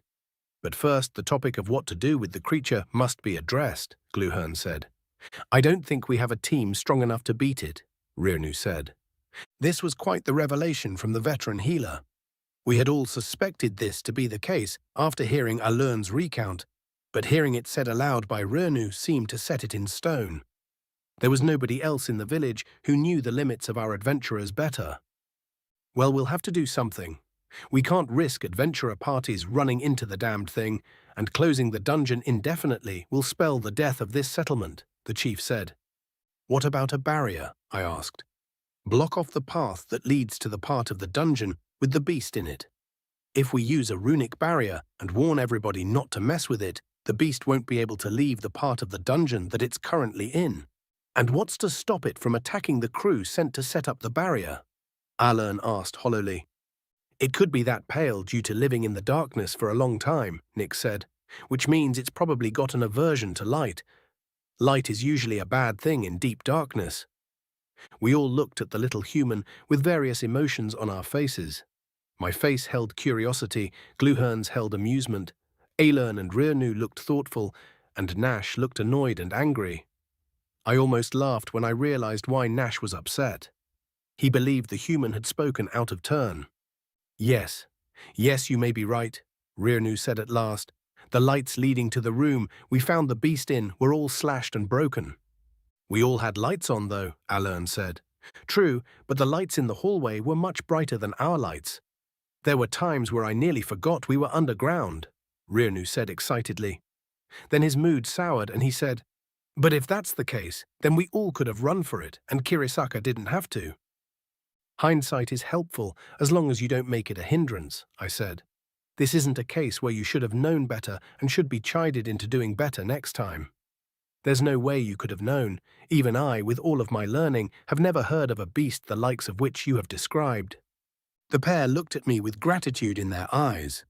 Okay, then we'll put a barrier up at the broken wall as soon as possible. We'll make it the strongest runic barrier we can make, damn the expense. While the barrier is up, we'll send a missive to the kingdom to make them aware of our troubles and request elite adventurers to vanquish the beast. There's bound to be enough loot to make it worth their while, Gluhern said. Does this satisfy your concerns, Aelern and Rirnu? No, Aelern replied, falling to his knees. I am shamed, Chief. I am meant to be the greatest warrior in this village, yet I fled in terror, leaving my closest friend to die. This turn of events wasn't unexpected. Aelern was known for being honorable and wore heavy plate mail, despite wielding a great sword for the sole purpose of being a bigger target. He prided himself on taking all of the hits for a party, keeping them safe while they fought. Nash and I locked eyes. He had clenched his teeth again. Then the chief spoke. You are not shamed. You have worked harder than most to be as strong as you are, so it is unlikely that you could have worked any harder or been any stronger by the time your party faced this monstrosity. If the roles had been reversed and Kirisaka had ran while you fought, you would have died as quickly as Parkin. But Chief, no, listen to me, Aelern, it was a bad matchup. Your strength is great against strength, but that creature surpassed your strength and was many times faster than you. It would have cleaved through your armor in mere moments and then been on Kirisaka and Rirnu. Kirisaka would have died either way, and the village would be left with one fewer adventurer, Gluhern said, leaning back in his seat. Even if you are to be shamed, I cannot think of a worse punishment than having to continue on as an adventurer without your closest comrade. Mourn Kirisaka, comfort his family, heal your mental wounds, and get back to work. Do you hear this judgment? Yes, Chief, the mountainous orc said. Good. You both have 3 days off, and then you'll report this situation directly to High Chief Ulamak. Aelern, Rirnu, you two are dismissed. Nash, Yulk, please remain. The two over-10s left the chief's chambers, leaving Nash, Nick, and myself standing before Chief Gluhern. I always found it awkward when I had to witness Gluhern actually be a chief. I much prefer being blissfully ignorant to his wisdom and continuing on as if he were a bumbling fool. No matter, I'm sure his bumbling ways would make themselves evident again soon enough. Now, what to do about you, Nick? Gluhern asked. We should find a way to grant him citizenship of the village, or whatever the equivalent of citizenship is for a village, I said, tapping my chin at the quandary. I know he's shown that he can be useful, but he's not an orc. This is an orc village, not a mixed village. It's part of our mandate. So why? Well, the fact that we found him in the dungeon could pose problems in the future if we don't. Dungeons are first come, first served, but not necessarily first registered, first served. He's been in the dungeon presumably since before we settled here, since none of us saw him enter, I said. placing my hand on Nick's shoulder to keep him from trying to correct me. If we send him on his merry way, everyone that he runs into will have questions about his origins. Some of those answers may get back to the Kuraguard, and that could result in an investigation, which would result in our claim being temporarily revoked, or even permanently revoked if it finds in favor of the human. I see, Gluhern said, narrowing his eyes as if to try to see through my bullshit. If he were part of the village, then our claim couldn't be revoked. His claim on the dungeon would merge with ours. Would that be satisfactory to you, human? Gluhern asked. Yes, Nick said as I squeezed his shoulder pointedly. Okay, now the problem is, how do we go about doing this? I'm certain His Majesty won't approve of us just adding him to our roster. Adoption. High Chief Ulamak can't contest an adoption, Nash said. I'm sure Mum wouldn't mind. What do you think, Yulk? I was shocked at the suggestion. It was surprising enough that Nash was suggesting that the human be our brother, but the actual cleverness behind the scheme was even more surprising. He was correct. The High Chief can't contest an adoption. He was also correct that Mother would likely go for the scheme. She had a big heart and loved non-orc company. I couldn't help but grin at how conniving my brother was being. I'm sure she wouldn't mind at all. That's a great idea, actually, I replied. That would also settle the matter of where to keep him. We just clean out a room for him. I've been meaning to move my laboratory to the alchemists anyway. Good, then it's settled. We'll talk to Mom and get the human moved in, Nash replied while turning to Nick. Then he asked in a dangerous tone, unless the human has an objection. No, I don't. Thank you, Nick said. All right, sounds good. Nick will have to remain in the hospital until Yilda makes the adoption official, though, which means you're still on guard duty, Gluhern said with a chuckle. Ah, if I could have a moment, Chief, I asked. Sure, Nick. Nash, you're dismissed. My brother looked at me with curiosity before deciding that he'd rather not know why I wanted to spend more time with the Chief. Nick and Nash turned and left, leaving Gluhern and I alone. I'd been wanting to have this conversation for quite some time, and I had been thinking about the best way to broach the subject. Gluhern opened his mouth to speak, but I interrupted him. I'd like to teach the human how to use magic. Chapter 6. Nick Smith. Adventurer level, not applicable. Human, American. We should wake him up, Yulk said, his voice doing just that. Don't get impatient. We've got a lot to do today. He'll need his rest, Nash replied. Silently giving my wholehearted agreement to Nash, I pretended to still be asleep. We do have a lot to do today, and I can't wait to get started, Yulk exclaimed loudly. It won't be as fun as you're imagining, and it will be even less fun if he's half asleep all day, Nash stated. The only thing I could think of that we had to do today was move me from this hospital to Nash and Yulk's mum's place. Since I didn't have any stuff, that shouldn't take all day. Unless there were ceremonies or something. I don't want to take part in a ceremony, though. Fun or not, it's still exciting to see what training will bring out in him. Is he strong? Is he weak? Only one way to find out, and we can't do that while he's asleep. Yulk nearly shouted. A feeling of dread spread through my core. Training. I doubt they had virtual reality, which would mean actual fighting. And since Yulk doesn't appear to be the physical fitness guru of the village, that will mean fighting against Nash. A fight against a 10 inches orc that has muscles that professional bodybuilders would kill for? No thanks. I'll pretend to be asleep all damn day. Quiet down. Why are you so excited about his training? The only thing you care about is whether he can do magic or not, Nash said. Magic? The abilities of those with magical talent are frequently opposed to the abilities of those with physical talent. So if he's bad at physical skills, then he might be amazing at magical skills. Or if he's good at physical skills, he might be terrible at magic. That would be disappointing. But either way, it will answer questions that I have, Yulk said, toning his voice down a couple of notches. Although there's a chance that he's good at both. We've never seen anything like him, so it doesn't make sense to apply our own limitations to him offhand. So which would you rather have him do first, magic or muscle? Nash asked. Magic, I said, sitting up. Both orcs turned to look at me. Nash raised an eyebrow at me as Yulk began to smile ear to ear. The mental image of a grinning demon was difficult to shake, especially with the sharp teeth. Nash stood up and looked down at me. Fine, we'll do magic before testing your physical abilities. Before we do any of that, though, we're going to introduce you to our mum. She's going to decide whether or not you get to stay with us, and if she decides you can stay, you're going to become our brother, he said. Don't be expecting any fanfare, though. Best you'll get is a big dinner tonight. Indeed, elves and dwarves may throw lavish celebrations, but orcs rarely do, Yulk added. Do humans celebrate often? It depends on the humans, I answered. Some celebrate every chance they get, others never celebrate anything. There's a lot of in-between, too. Nash looked impatient. Let's go. Mom's already up, so we might as well get this out of the way. I quickly got dressed and followed the two orcs out of the hospital and down the street. The more we walked, the more I noticed the buildings in the village. There were a lot more than I thought there'd be. These buildings looked as if they were made from different architects, and those architects were trying to outdo each other. Some were made of wood, some were made of a type of grey brick, and others were made of a mixture of materials. Some buildings were obviously houses or shops, but others were anyone's guess. There was also plenty of plant life, grasses, trees, bushes, and everything else you would normally see in a wooded area. On the horizon were mountains, looking like jagged black teeth that had just bit a pouch of white paint. They reminded me of the Rocky Mountains, but with less snow on top. It was comforting in a way. I also noticed that we were getting a lot of stares.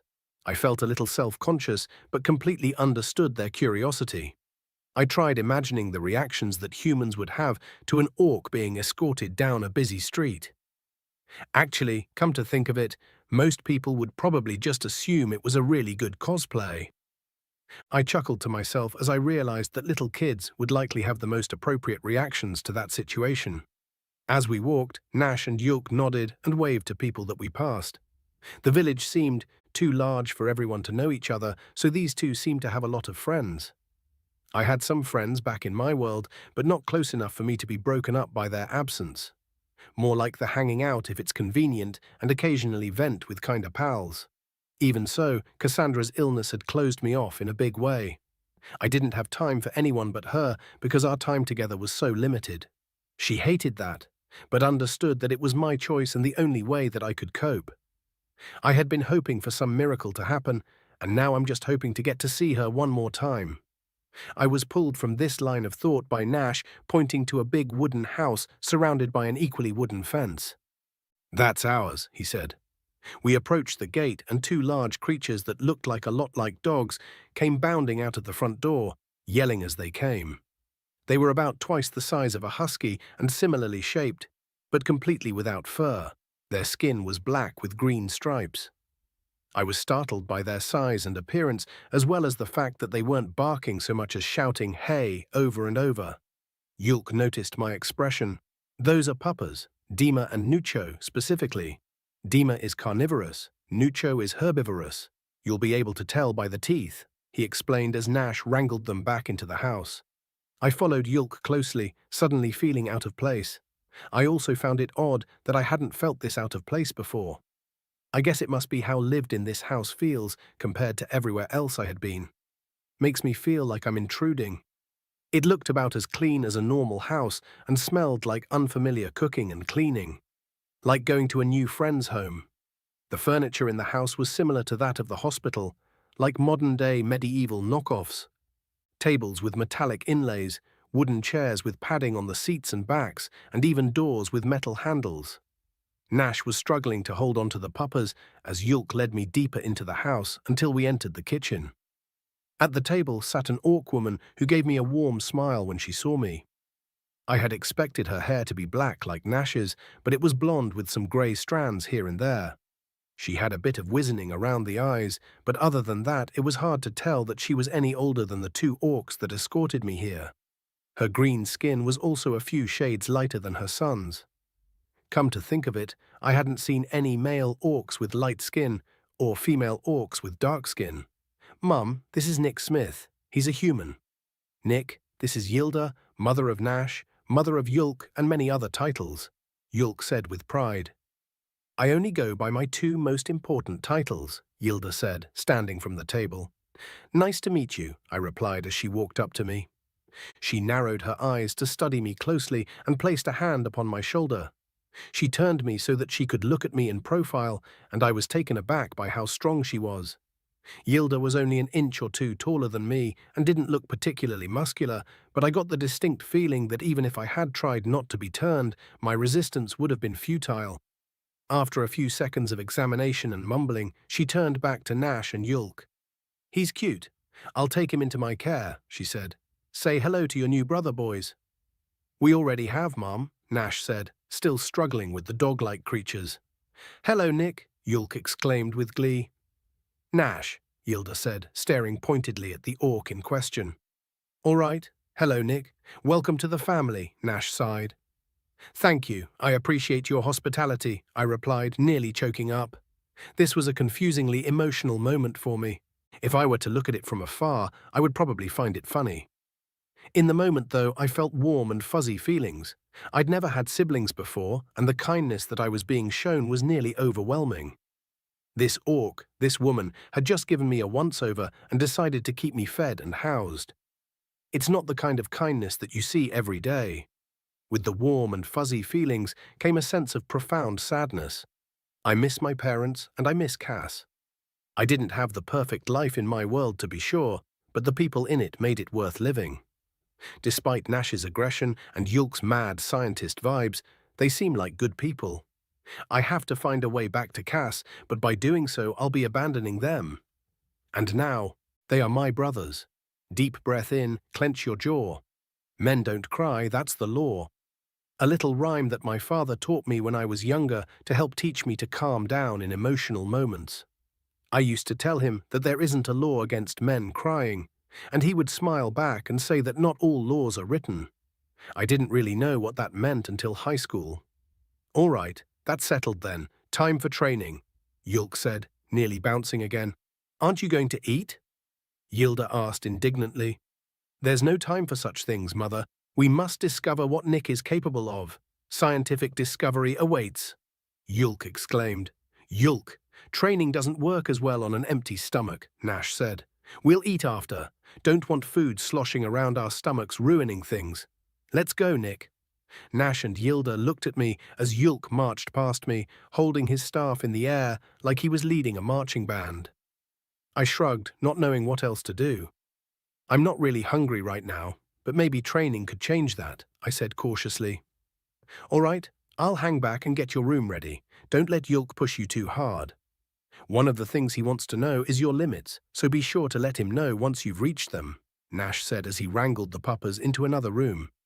"Have fun, dear. We'll get to know each other a bit better over dinner," Yilda said with a smile. "Thanks," I replied, turning to follow Yulk. "Come on, Nick," Yulk shouted from the door. I hurried after him. We walked through town again, his high spirits unfaltering. I was excited to learn more about magic and whether or not I could do it. I also felt nervous, both because of Yulk's expectations and the fact that magic was likely my way home. If I suck at it, no, negativity won't help. I can do this, whatever this is. We passed many staring eyes until we finally came to what looked like an old-fashioned archery training pit. Bricks surrounded a dirt ring with targets placed intermittently within. Yulk sat on a nearby bench and gestured in front of him. I sat cross-legged in the dirt facing him. "All right, let's begin your magic training," he said with a smile.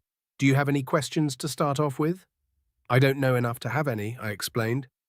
"Fair enough. Magic is easier done than said. It stems from forces that we don't quite understand, but seems to be contained within everything. Those who are attuned to magic often feel as if they should be able to do things that they can't, like move objects without their hands." "Have you ever felt like that?" he asked. "Yes, when I was a kid," I replied. "Excellent," Yulk exclaimed with a grin. "Now, the reason that people get this feeling is because they are partially attuned to the magic that surrounds us. Or they're fully attuned and just aren't attuned to their own magic energy. To use a spell, you have to mix the surrounding magic with your own magic and properly channel it through the natural pathways in your own body." "Pathways?" I asked. "Yes. There are many pathways in the body, your blood vessels, nerves, and digestive system, for example. Your magic pathways are similar but separate. Your magical energy is stored somewhere in your body and can be channeled elsewhere in your body through these pathways. If you concentrate on yourself, you should be able to feel it. Mine is in my brain, he said while pointing to his skull. Okay, I'll try, I replied. I closed my eyes and began to concentrate on my body. I felt my skin tingling from exposure to the sun and whatever else was in the air. I felt my ribs spreading and closing with every breath. I felt my heart beating and the blood being pushed through my veins and arteries. I felt the wind blow through my hair and my clothes resting on my body. Then I felt it, a somewhat electrical energy directly in the center of my upper torso. I pointed at it. It's here. I knew it, Yulk said, pumping his fist in celebration. Okay, for the next part, you're going to have to learn channeling.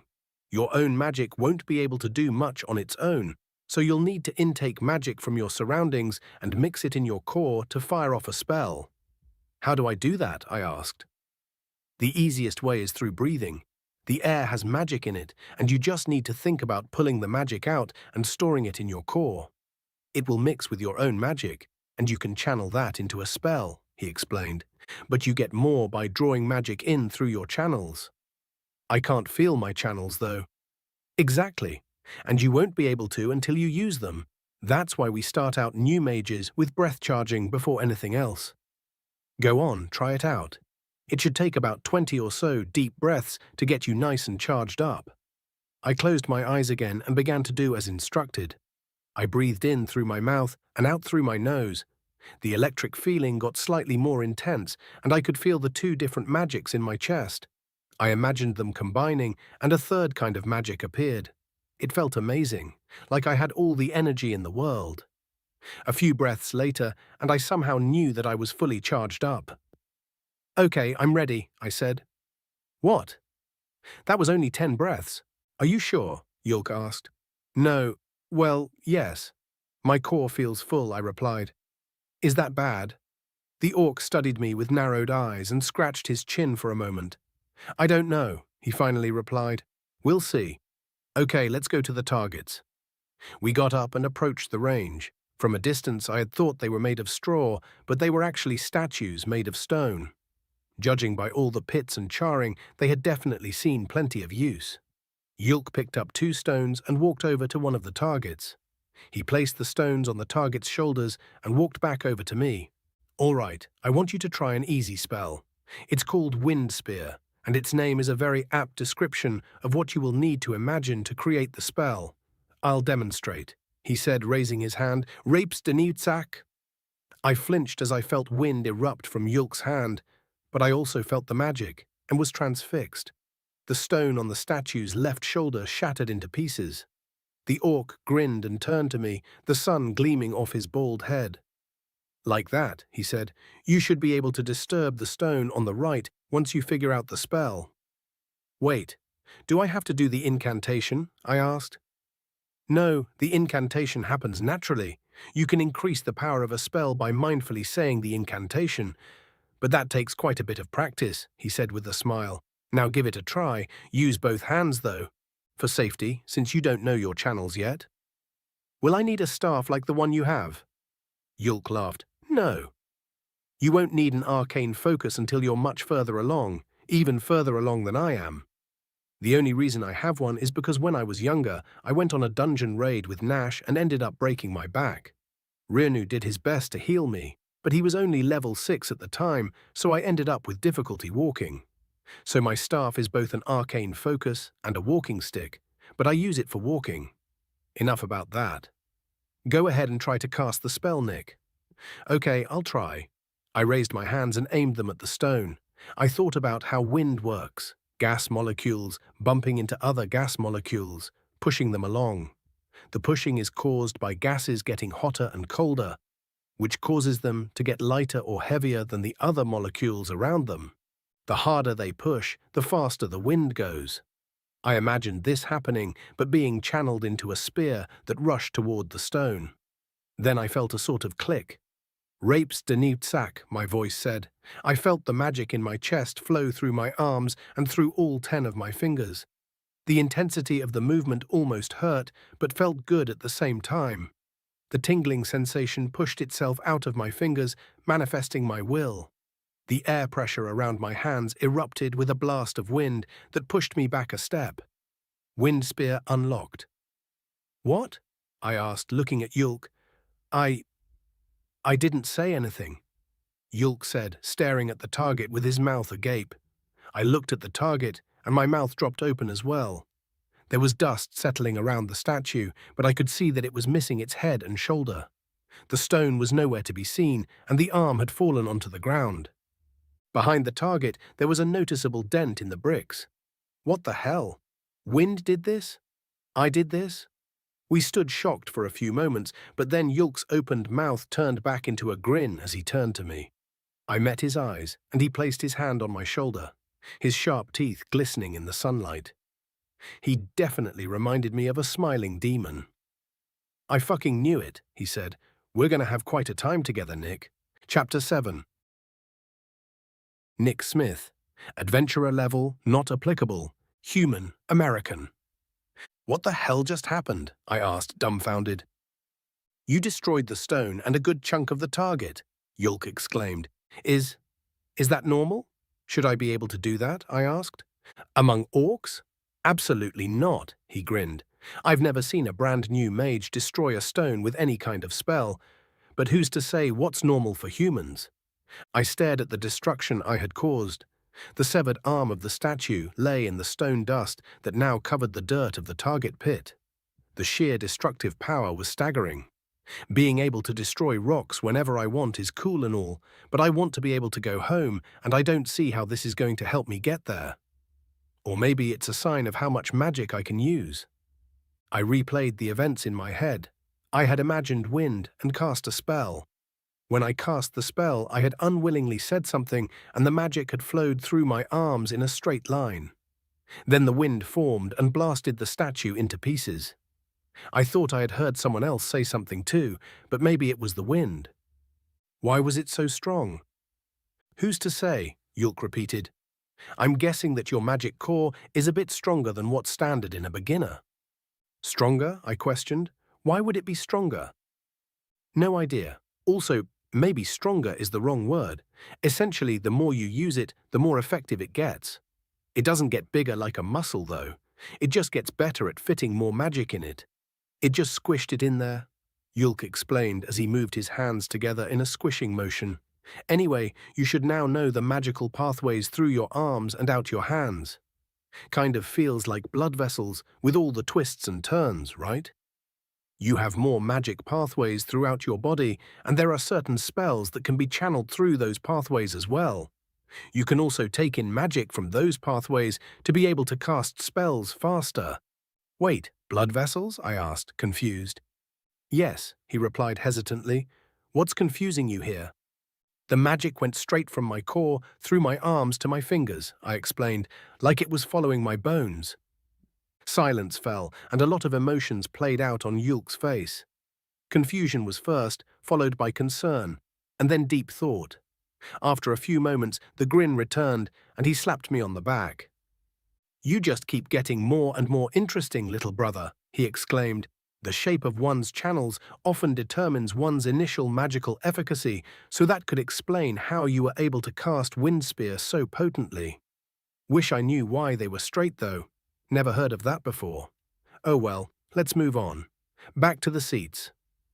We walked back towards the bench, and Yulk took a seat. I sat where I'd been sitting before. The orc set his staff in his lap and cracked his knuckles and neck. Confused, I did the same thing, which made him chuckle. As I explained before, the magical pathways in your body run both directions, out from your core and right back into your core.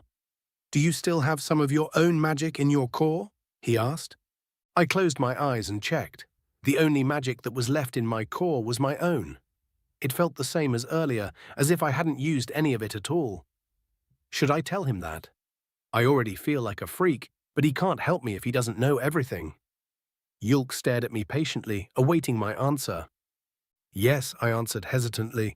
It's like I haven't used any at all. Really? He asked. I had theorized that the reason for the potency of your wind spear was that you were using a lot of your magic, combined with the relatively short distance said magic had to travel, of course. Interesting. I wonder if it already regenerated. Or there's just a lot of it. Well, no matter. We'll find out later. I want you to draw magic into your core using the channels that you felt when you cast Wind Spear, just like with the breathing we did earlier. Oh, and don't mix it with your own magic quite yet. Okay, I replied, closing my eyes once again. I focused on the sensation that I felt earlier and tried to imagine the reverse of that sensation. Nothing happened, so instead I imagined that my fingers were straws and I was using them to suck in magic. Oddly enough, this worked, and I soon felt tingling in my arms and the other magic filling up my core. Yulk was right, it took almost no time at all to fill it back up. Done, I said. Excellent, Yulk smiled. Now I want you to exude that magic back into the environment around you. The easiest way to do this is by imagining that your core is a sponge full of water and you're giving it a big squeeze. Pay attention to the pathways that the magic uses to exit your body. I nodded and got to work. The magic traveled along my arms through my fingers and along my legs through my toes. There were exit points in my fingers and toes, but also in the palms of my hands and the soles of my feet. Strange that I hadn't noticed the exits in my palms before. Stranger still, there was another pathway to my head. It began on the left side of my core and traveled behind my left eye, then curved back down behind my right eye and traveled back to my core. Unlike the other channels, it didn't seem to have an exit. All right, I know where my channels are now, but there's one that loops through my skull, I told Yulk. It doesn't have an exit point. Is that normal? It's normal to have channels that seem to be useless. What isn't normal is to only have one, and have the rest of your channels be as straight as your skeleton. Yulk grinned. Right, I replied. Anyway, you can fire a spell out of any pathway that has an exit. The type of spell depends completely on what you're able to picture in your mind's eye. That doesn't necessarily mean you'll be able to do everything with magic, though. There has to be an actual spell for whatever magic you're trying to cast. Otherwise, nothing will happen. Also, the amount of magic in your core will eventually run dry, and you won't be able to do any more spells until it regenerates. How does it regenerate? I asked. Time. Sleeping will help it regenerate faster. So will a full stomach. Finally, there are 3 things that determine how much magic a spell will need. The first is your visualization. If you are having a difficult time visualizing the spell, it will cost more magic to cast. The second is complexity. The more moving parts to a spell, the more magic it will take. The third is the power of the spell. The wind spear that I cast cost a lot less magic than the one you cast, he explained. That makes sense, I responded. Good, you must be mindful of your magic reserves, even though they appear to be quite large. Running out of magic in a time of crisis could be fatal. That's how I broke my back, and I was very lucky that Nash was there. What happened? I asked gently. Yulk sighed and shifted in his seat, his grin fading into melancholy. He rubbed his chin for a time, and then his bright green eyes met mine. This is not a tale I tell freely. Bad for one's reputation, you understand. But since we are now brothers, you should hear it. Perhaps the unfortunate events that led to my injury will end up doing some good as a lesson for you, he said. This was back when I first became an adventurer. 5 years ago or so.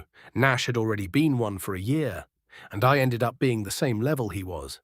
Being tied with Nash when he had such a year-long head start served to boost my ego. I nodded. I began adventuring with him. We explored the wastes, performed good deeds for other villages, and sought out challenges to test our might. I considered myself one of the strongest mages, despite my level being evidence to the contrary. I believed that the reason I didn't have a higher level was because I only knew a few spells at the time. But I could use those spells more effectively than anyone else. To be fair, this was true. Even the higher level mages couldn't put as much intensity behind their attacks that I could. Where they could burn down a house, I could incinerate a forest. He paused, tapping his finger on his staff. The Delver's dungeon changes its layout somewhat frequently, spawning new monsters and treasures that support the village's economy. However, sometimes it doesn't change for a long time. This is problematic because the deeper you go into the dungeon, the stronger the monsters become. You end up getting less return for your effort. Right, I said. It was during one of these stagnant periods that Nash and I joined a party that was attempting to open a deeper area of the dungeon by defeating a boss. I was warned that this boss was difficult and resistant to magic. They wanted me to perform healing as necessary, but there was another healer in the party, so I got it in my head that I would go on the offensive. You see, the other healer was Rira, a girl I quite liked. I wanted to impress her, Yulk said with a sigh. I was foolish. The boss attacked Rira at the start of the fight, and I got angry. Instead of healing her, I launched a very powerful wind spear right into its eye. After another pause, I asked, "What happened?" It blinked. That was it. I had burned through all my magic, and it had resulted in a blink. The monster launched me across the dungeon into a wall, snapping my spine in several places. Our party took 3 other casualties before we retreated. Nash carried me out of the dungeon, and of the casualties, I was the only survivor. We sat in silence as I digested this information. Of the casualties, Rira got attacked at the start of the fight. Oh no, Yulk's expression had changed to one of deep shame. After a few moments, he stood up and walked over to the targets. I followed him. I am much stronger now than I was then. Magically speaking, of course, he said with a chuckle, but magical resistance is the bane of a mage. Let me give you some context. Context, I asked. Yulk raised his left hand toward one of the statues and said, "Rapes Deniu Tsak." The wind that blasted from his hand was much more powerful than what had come from my attempt. The statue was immediately obscured by a cloud of dust, and when the dust settled, the only part left was the legs. The brick wall had a very clear hole, and the grass behind it had disappeared, leaving a trail of dirt that stretched for a few feet. I looked at the orc in shock. That was the level of spell I hit the boss with. Now I can launch these all day, and I can use Wind Spear at a much higher level as well. But I know that it wouldn't be enough against the monster that killed Rira and did this to me, he said. Oh, fuck, I managed to mutter. Yulk, did you just break the fucking range again? Came a shout behind us. We turned to see Nash jogging up to us, looking angrier than usual. Yulk greeted him with a smile and a shrug, and I shook the shocked expression off of my face. Naomi will fix it, Yulk said. She shouldn't fucking have to, Nash replied. What's the point of a range if you have to hold back? Yulk asked. All sorts of things. Practicing new spells, practicing spell repetitions. There's literally tons of things you can do without breaking the damned thing. Honestly, Nash, it's not like Naomi has anything better to do. Her entire job is to repair the range. You should be more courteous. Her job being very specific doesn't give you the right to make it harder. I interjected. Both orcs looked at me, shocked by the interruption. Their shocked faces gave me the courage to continue. Yulk was demonstrating the importance of keeping one's ego in check. The destruction was necessary to show me the level of power he had compared to my own, and he did hold back quite a bit, I think. Nash's shock turned into a glare. I maintained a straight face, not backing down but also not escalating. We remained like this for what seemed like forever, but Nash finally blinked first. Fine, but you're apologizing to Naomi, Nash finally said, turning back to Yulk. Deal, I'll buy her dinner, Yulk said with a grin. So, difference in power, huh? Does that mean you're a mage, Nick? Nash asked. Yeah, I figured out how to use Wind Spear and where my magic pathways are, I said with a bit of excitement. The excitement was due to my accomplishment and the fact that being a mage meant I wouldn't have to spar with Nash. I had been dreading the thought of fighting the giant orc, even if it wasn't a serious fight. One slap from him would probably end me. How about we check to see your martial prowess? Nash asked. What? I asked. Yulk said that you might be able to do both. Indeed, Yulk replied. Your build suggests a certain level of physical combat ability. Only one way to find out. I felt the blood drain from my face as my orc brothers both began to grin at me. Chapter 8. Nick Smith. Adventurer level, not applicable, human American. This is the arena, Nash said, gesturing around him. When Nash had mentioned where we were going, I had expected something shaped like the Colosseum. Instead, it was a dirt patch encircled within a wooden fence. Leaning on the fence were a few orcs who were interested in what we were doing. Great, now I'm going to get my ass kicked in front of an audience. I think we should begin unarmed, just in case, Yulk said with his trademark grin. If he does well, we can move on to practice weapons. I agree. All right, Nick, take a stance.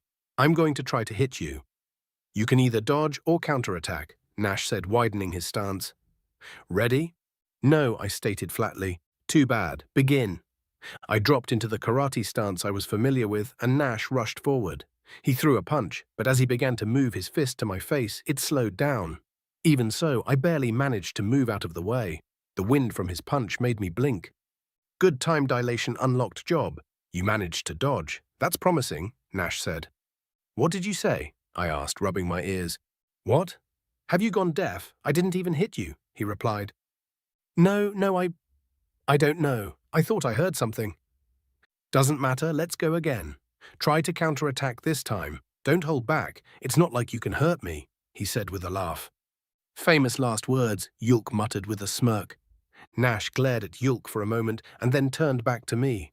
He dropped into his stance, and the moment I did the same, he rushed forward. As he threw his punch, time slowed down again. I fought my urge jump out of the way and instead moved my head to the side to avoid the blow. Then I threw a punch of my own. I meant to hit him in his solar plexus, but my fist went slightly lower. It was as if it were moving by itself. I connected and felt his body tense up as if I had struck his diaphragm, but he rushed past me instead of doubling over. Breathtaker strike unlocked. What the fuck was that? A voice? No, more like static in headphones when you have them too loud, just behind the music. I should ask Nash about it.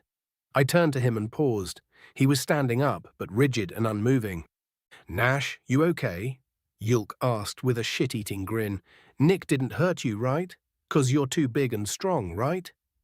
Nash glared daggers at Yulk and opened his mouth to retort, but the only sound that escaped was a groan. He snapped his mouth shut and doubled over, placing his hands on his knees to steady himself. Then he began gasping for air.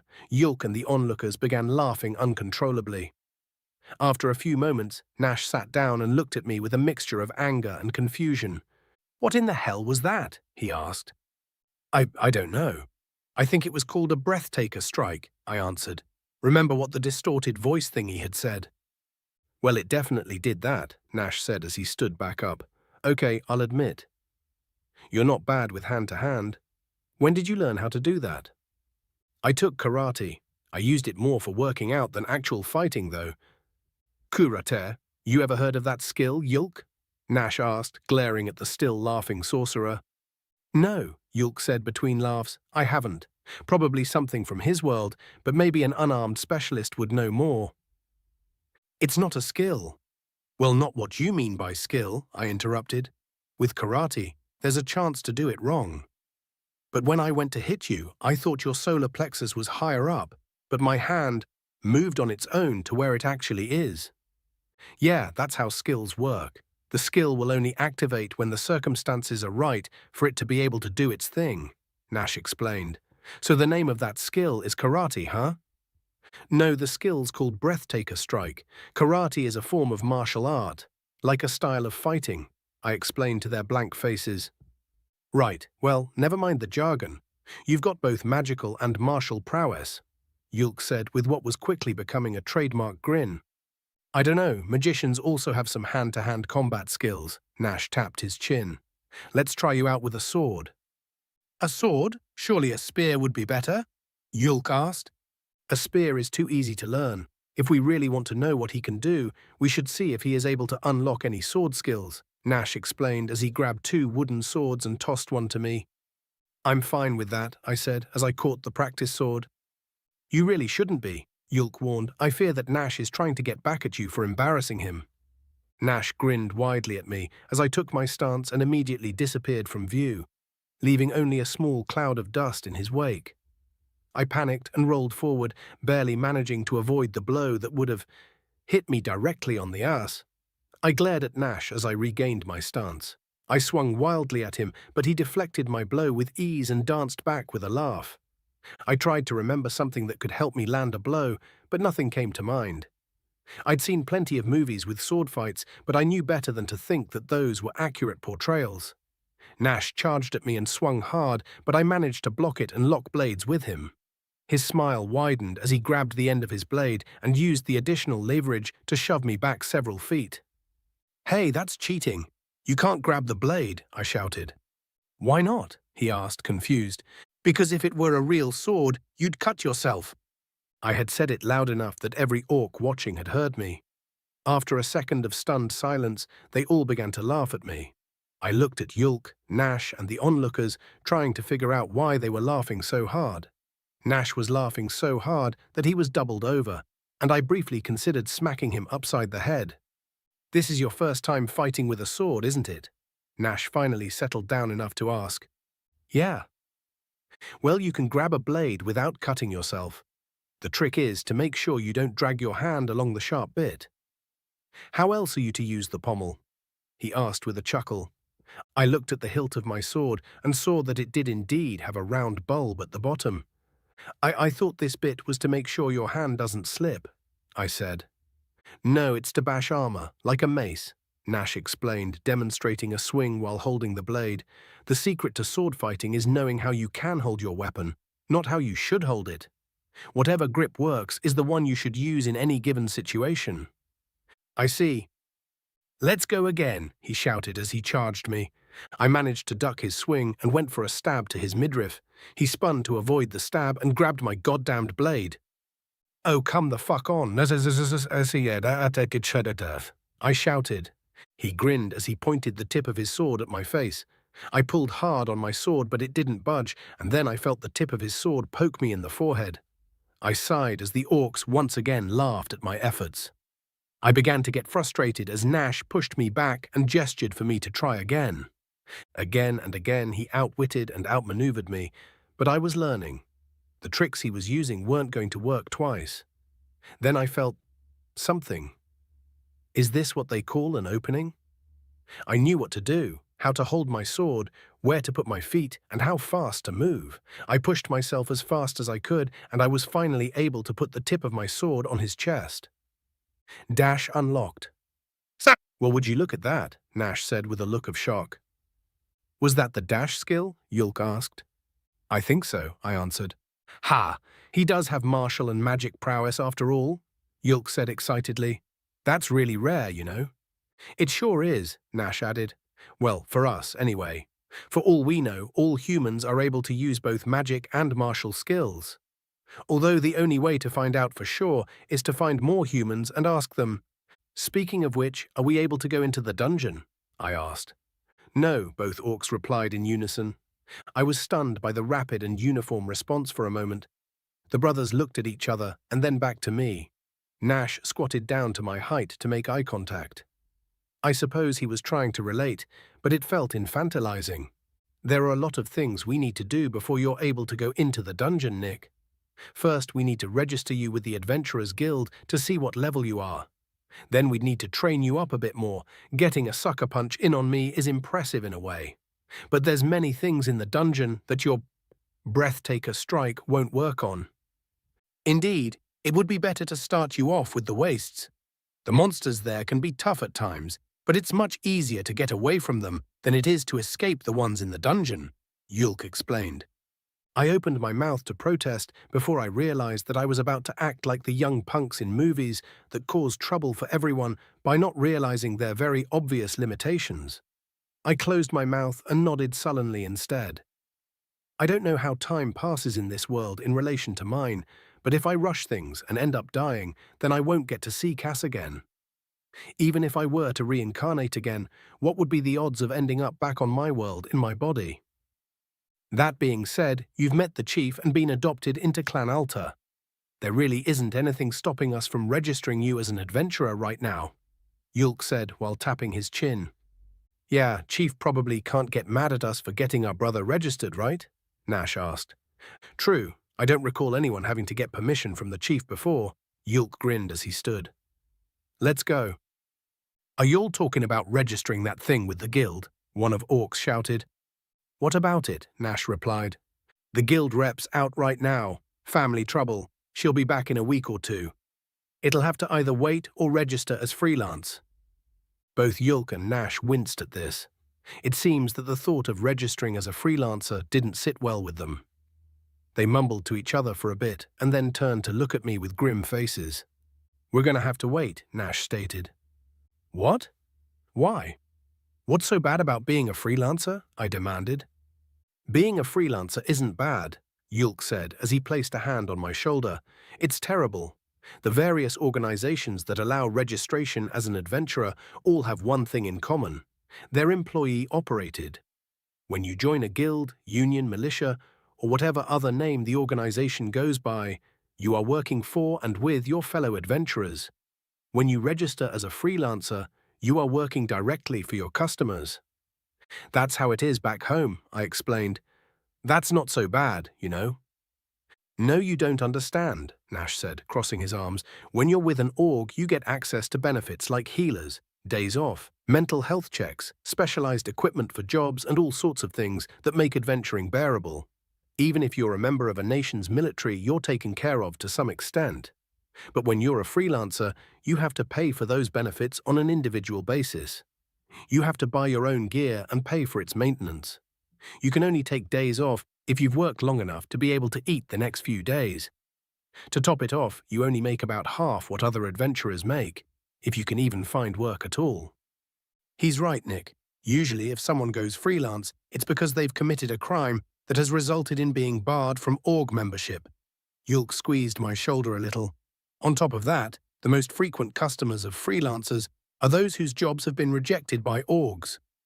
Usually because the customer can't pay a fair price for the work, or the work is illegal. You want to go into the dungeon, right?" "Yes, as soon as possible," I answered. "Well, there you have it. Entering the dungeon simply won't be possible as a freelancer. Guilds don't work with freelancers as a rule, and even the chief would be hard-pressed to convince them to allow you to tag along. If Nash and I were able to get permission to enter, we wouldn't be able to bring you along without getting censured." "And getting censured sucks," Nash added. "Very bad for your career." I sighed at the prospect of waiting 2 weeks before being able to register as an adventurer. I had hoped that I could register as a freelancer and then join a guild. But not only does that sound impossible, it sounds like it wouldn't speed things up at all. So what do I do? I raised my hands in a shrug. "You train," Nash said, "magic and martial in equal portions. We'll work on figuring out which weapons you'll be best at and unlocking new spells for you to cast." Great, more training with Nash. Chapter 9. High Chief Ulamak, Adventurer Level, Not Applicable, Orc, Atihi, Kirkinian. I gazed longingly out of my window at the mountains in the distance, a wall of gigantic snow-capped teeth separating the orcish high chiefdom of Kirkina from the elven kingdom of Bolasir. As a youth, I would trek those very mountains, hunting dangerous game and living in the rough.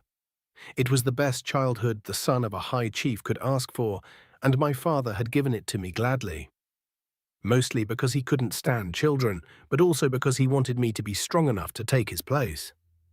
My gaze returned to the mountain of paperwork upon my desk, a much more difficult climb, with higher stakes as well. Paperwork is boring, but if it's done wrong or delayed, many can suffer. I envy the chiefs of small villages, who rarely have to do any paperwork at all, although they have to listen to complaints in person rather than reading a strongly worded letter, so we'll call it a draw. A knock on my door alerted me to Rezun's presence, one of many aides that help me keep things running. I glanced at him and he said, "Sir, you've received a missive from Emperor Jack, slayer of demons, savior of dwarves, destroyer of—" Yes, Jack has many impressive and lengthy titles. A missive, eh? He finally figured out that I can read then, I asked with a chuckle. "Looks that way, High Chief." Rezun gave me the envelope containing the missive, and I felt a tinge of dread as I noted its thickness. I broke the wax seal with a claw and pulled the contents out into the light. 20 pages. Gods damn it, this had better not be about that damned mine, or I'm going to declare war, I swear, I roared. "Sir, it's almost definitely about the mine. You've been ignoring his requests regarding it for years," Rezun said calmingly. I turned to glare at him. That's because he wants us to let his people mine the metal while giving us a percentage of the metal as a tax. Considering that it is our mine and we know how to mine, I see no reason to pay him any heed. Come on, sir, you know his people can mine better than we can. Most of our miners think that the dwarves will be able to pull more metal out than we can too. Might end up with more as tax than we would do in it ourselves. Is that right? I said sarcastically. And we might as well let the damned elves construct our buildings and the fucking gnomes run our economy, right? And what's left for us, eh? Dungeon running? Scavenging the wastes? And what do we do if the drow decide that they need to lengthen their border? Will we be able to rely on the dwarves, elves, or gnomes to come to our aid? No, sir, Raisin stated with the attitude of someone dealing with a toddler. Exactly. If he wants to be involved in the mine, he can teach our miners how to do it, I grumbled as an idea popped into my head. Wait, that's not a bad idea. We can offer to hire his dwarves as supervisors and trainers and give them a much smaller percentage. Have Palo meet with the Miners' Guild and come up with some numbers. Then have a missive drawn up in reply to whatever this garbage says. Yes, High Chief, Raisin nodded as he left. I nearly threw the missive across the room, but decided that I'd better check it first. It was too polite to have been written by Jack. Like most dwarves, he can't help but curse constantly. I chuckled at all the titles they had for me. It felt good to be recognized, even if it was just for flattery. The actual content of the missive was indeed about the mines, but it also contained a warning regarding the drow. They were performing military maneuvers again. I'd have to increase our presence on that border. I made a note to include a gratuity to Jack for the information. Despite how annoyed we are at each other, our people are friends, and what impacts us impacts them. The drow taking a bite out of us means less trade for them, and a higher risk of the drow taking a bite out of them as well. Unfortunately, that doesn't mean they'll fight them with us. The Dwarven Empire of Kalkuti was more into manufacturing than they were into warfare. There were other dwarven kingdoms that were more focused on warfare, but those kingdoms didn't have an orcish high chiefdom as their neighbor. If they did, their tune would likely change pretty quickly. Well, so long as those orcs were fight-focused, there's plenty who aren't. My grandfather is considered one of the most peaceful Mer to have ever lived. Actually, come to think of it, he might have been able to convince those kings to become peaceful just by his example alone. I chuckled at the thought, and another knock shook my door. What is it? I demanded. High Chief, there's a messenger from Nulava, Raisin said breathlessly, as if he'd ran back here. You're going to want to hear this in person. Nulava? The name was familiar, but from where? One of mine. Would have to be a small settlement then. Oh, don't tell me that one of the chiefs was dumb enough to make a village on the drow border. Raisin noticed my confusion and explained, Nulava is the village we installed at the entrance to the Delver's dungeon. Oh? What do they want? I asked. My question was met with a look of exasperation. I returned the look with a glare, but Raisin is as stubborn as a pregnant fathorns. It occurred to me that we were both somewhat in the wrong. Fine, fair enough. Bring them in, I relented. Raisin turned to the outside of the door and gestured to someone out of view, then fully entered the room. A minute later, a monstrous orc in darkened full plate entered and kneeled. It took me a second to recognize him. Alern, son of Agurno. My nephew.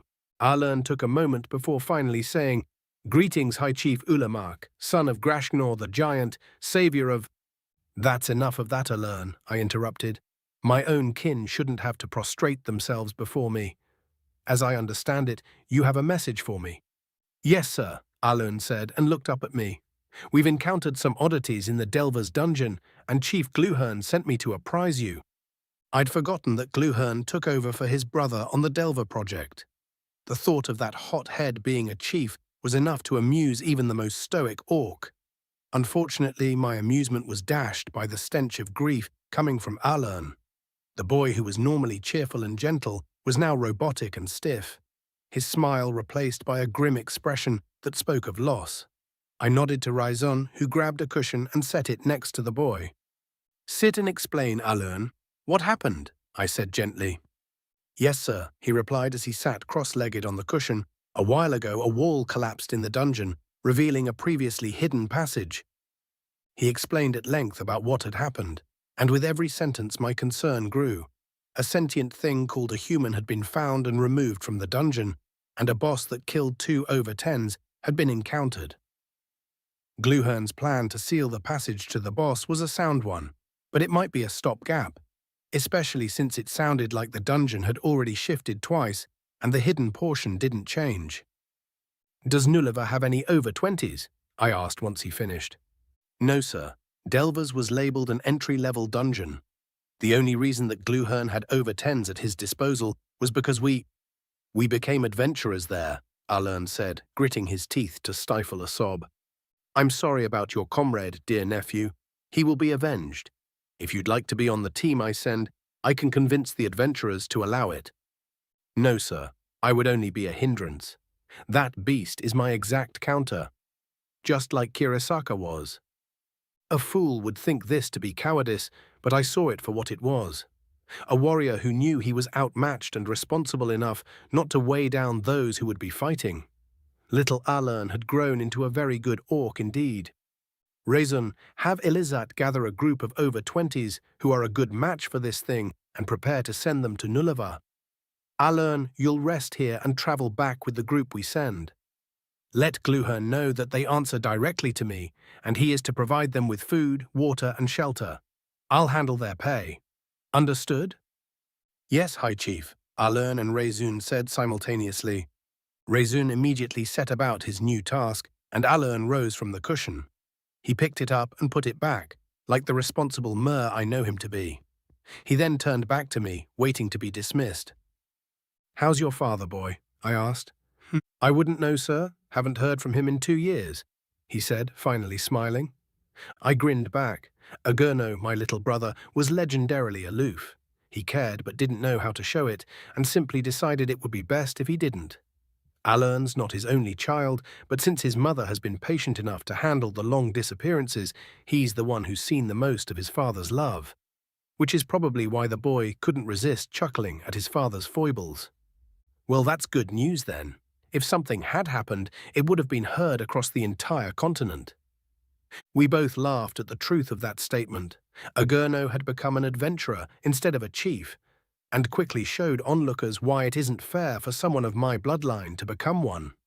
His last big fight had been against a corrupted high dragon, and it had left scars in the landscape that still haven't healed.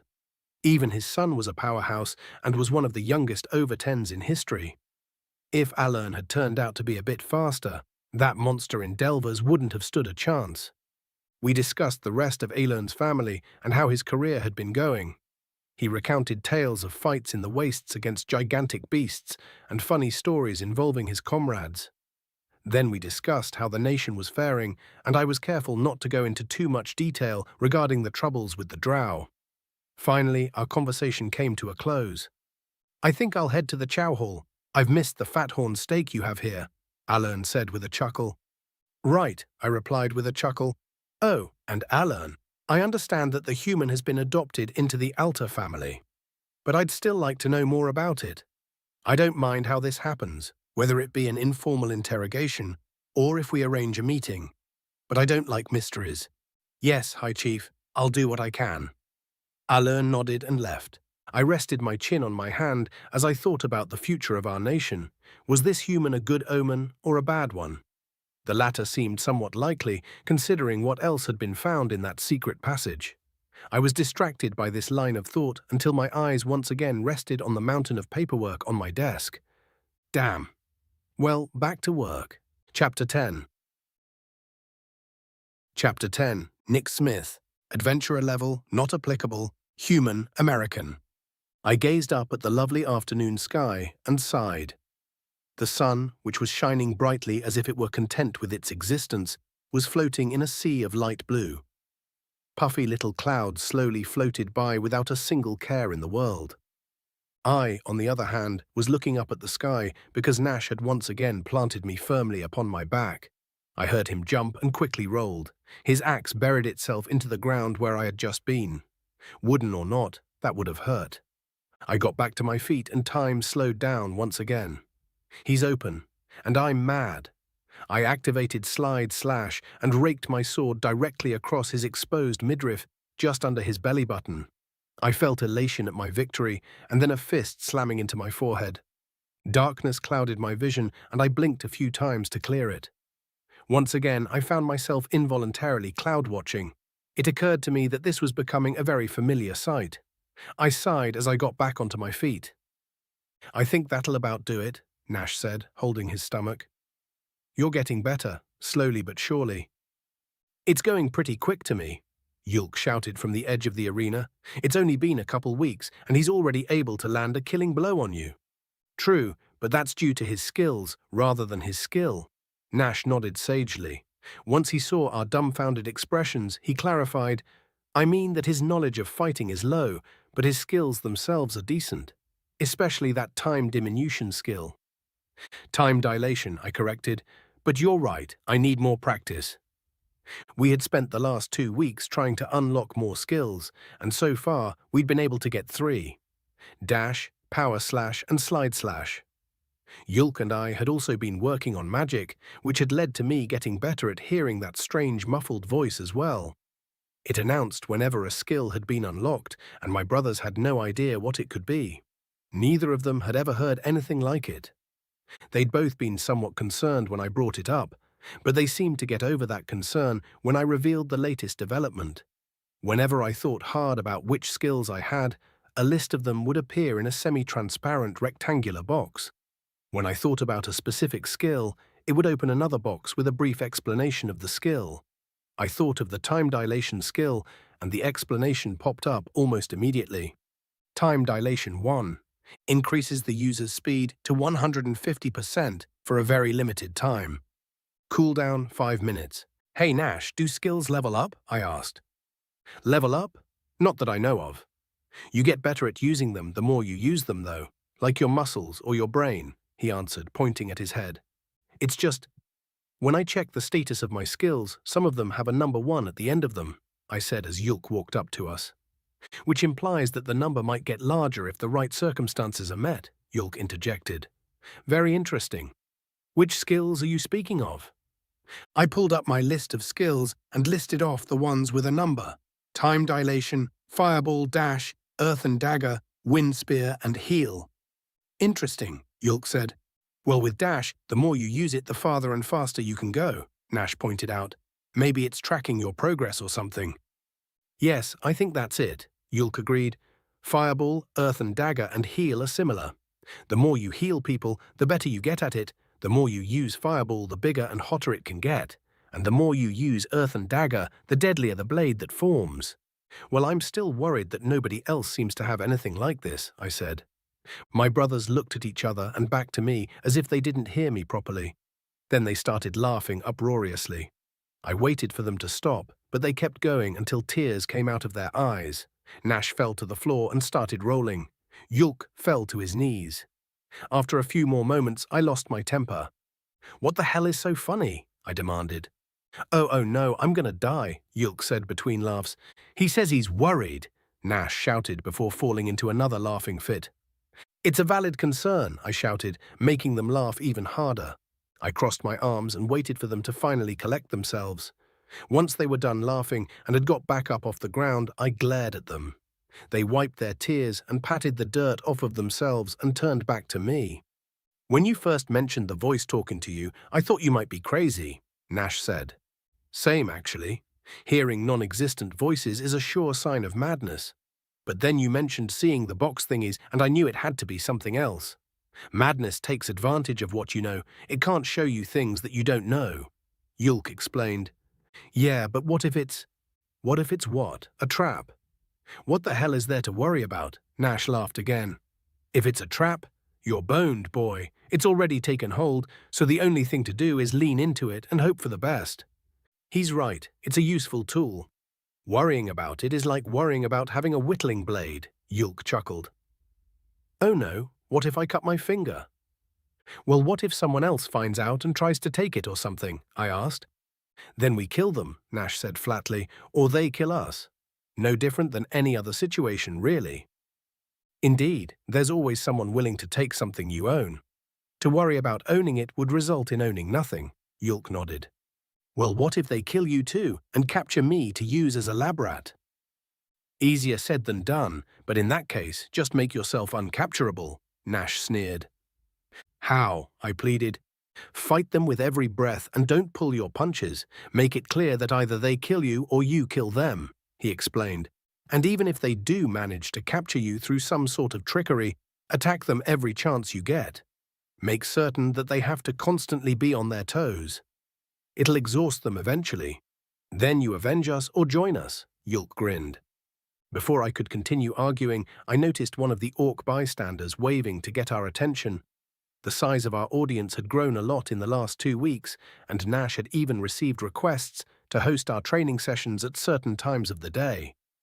Of course, he ignored these requests and simply said that training happens when it happens. I pointed out the bystander to my brothers, and they started waving us over. Wanting a break from training with Nash, I started walking over immediately. As I got closer, I noticed that the waving orc was actually Irana, the local blacksmith. Unlike most of the orc women, Irana was always fully clothed, probably due to her profession, but it's an awkward thing to ask, so I don't know for sure. She gave me a wide grin as I approached. "Hey Nick, I've got you a present," she exclaimed. She held out an object wrapped up in brown cloth. There was quiet metallic clank as I took the gift. It was about the length of my arm. Just looking at it, I thought it must be a mace, but then I noticed a small curve on one end. Excited, I unwrapped the gift and grinned when I held up the sword. It was a cutlass, like the kind that pirates use in the movies. The scabbard was made of blackened leather with brass fittings on both ends.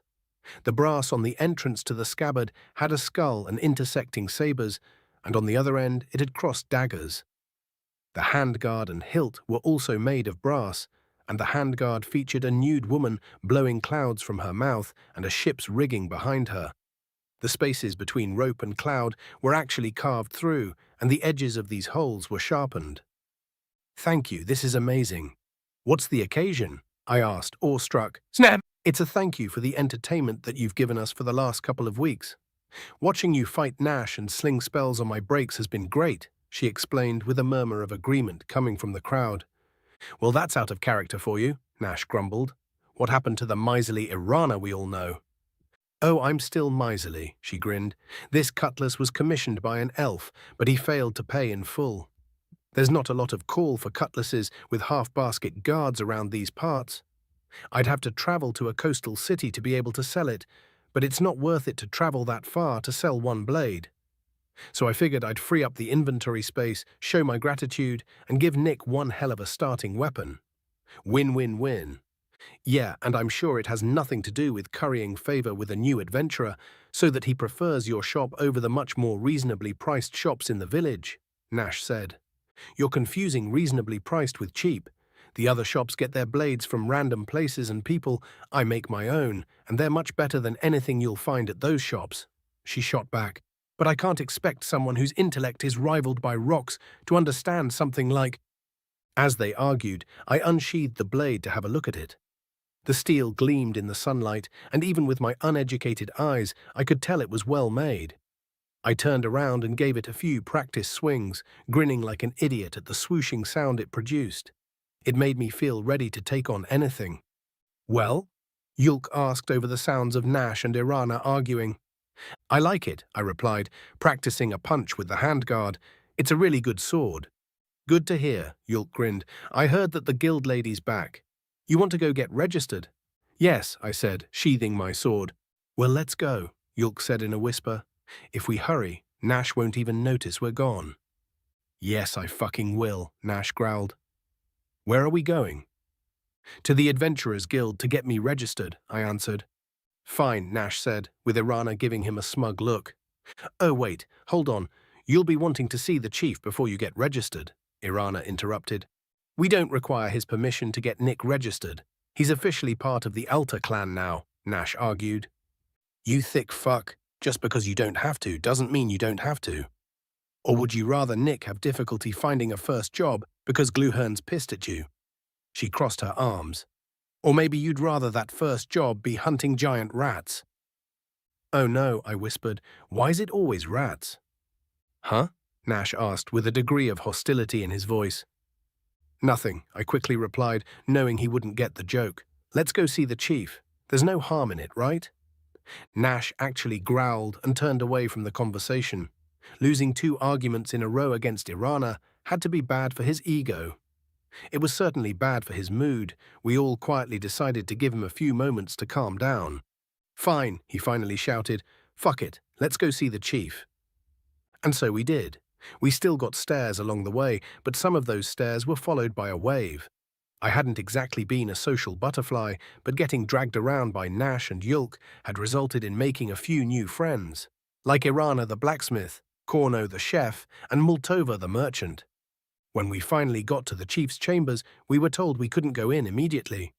Yulk and Nash shared a look of concern with each other. After 10 minutes or so, an orc rushed out without even looking at us. He was wearing a bright green bandana around his neck with 2 horses rearing away from each other on the back. He was followed by Alern, who gave us a nod as he passed. We were then ushered in to see the chief. The diabolical duo seems to have transformed into the troublesome trio. Very good timing as well, but we'll get to that. What brings you here? Chief Gluhern asked. We want to register Nick with the Adventurers Guild, Nash answered. Irana told us to see you first. Gluhern chuckled. Well, isn't this a remarkable coincidence? I was right about to send for you regarding this very issue.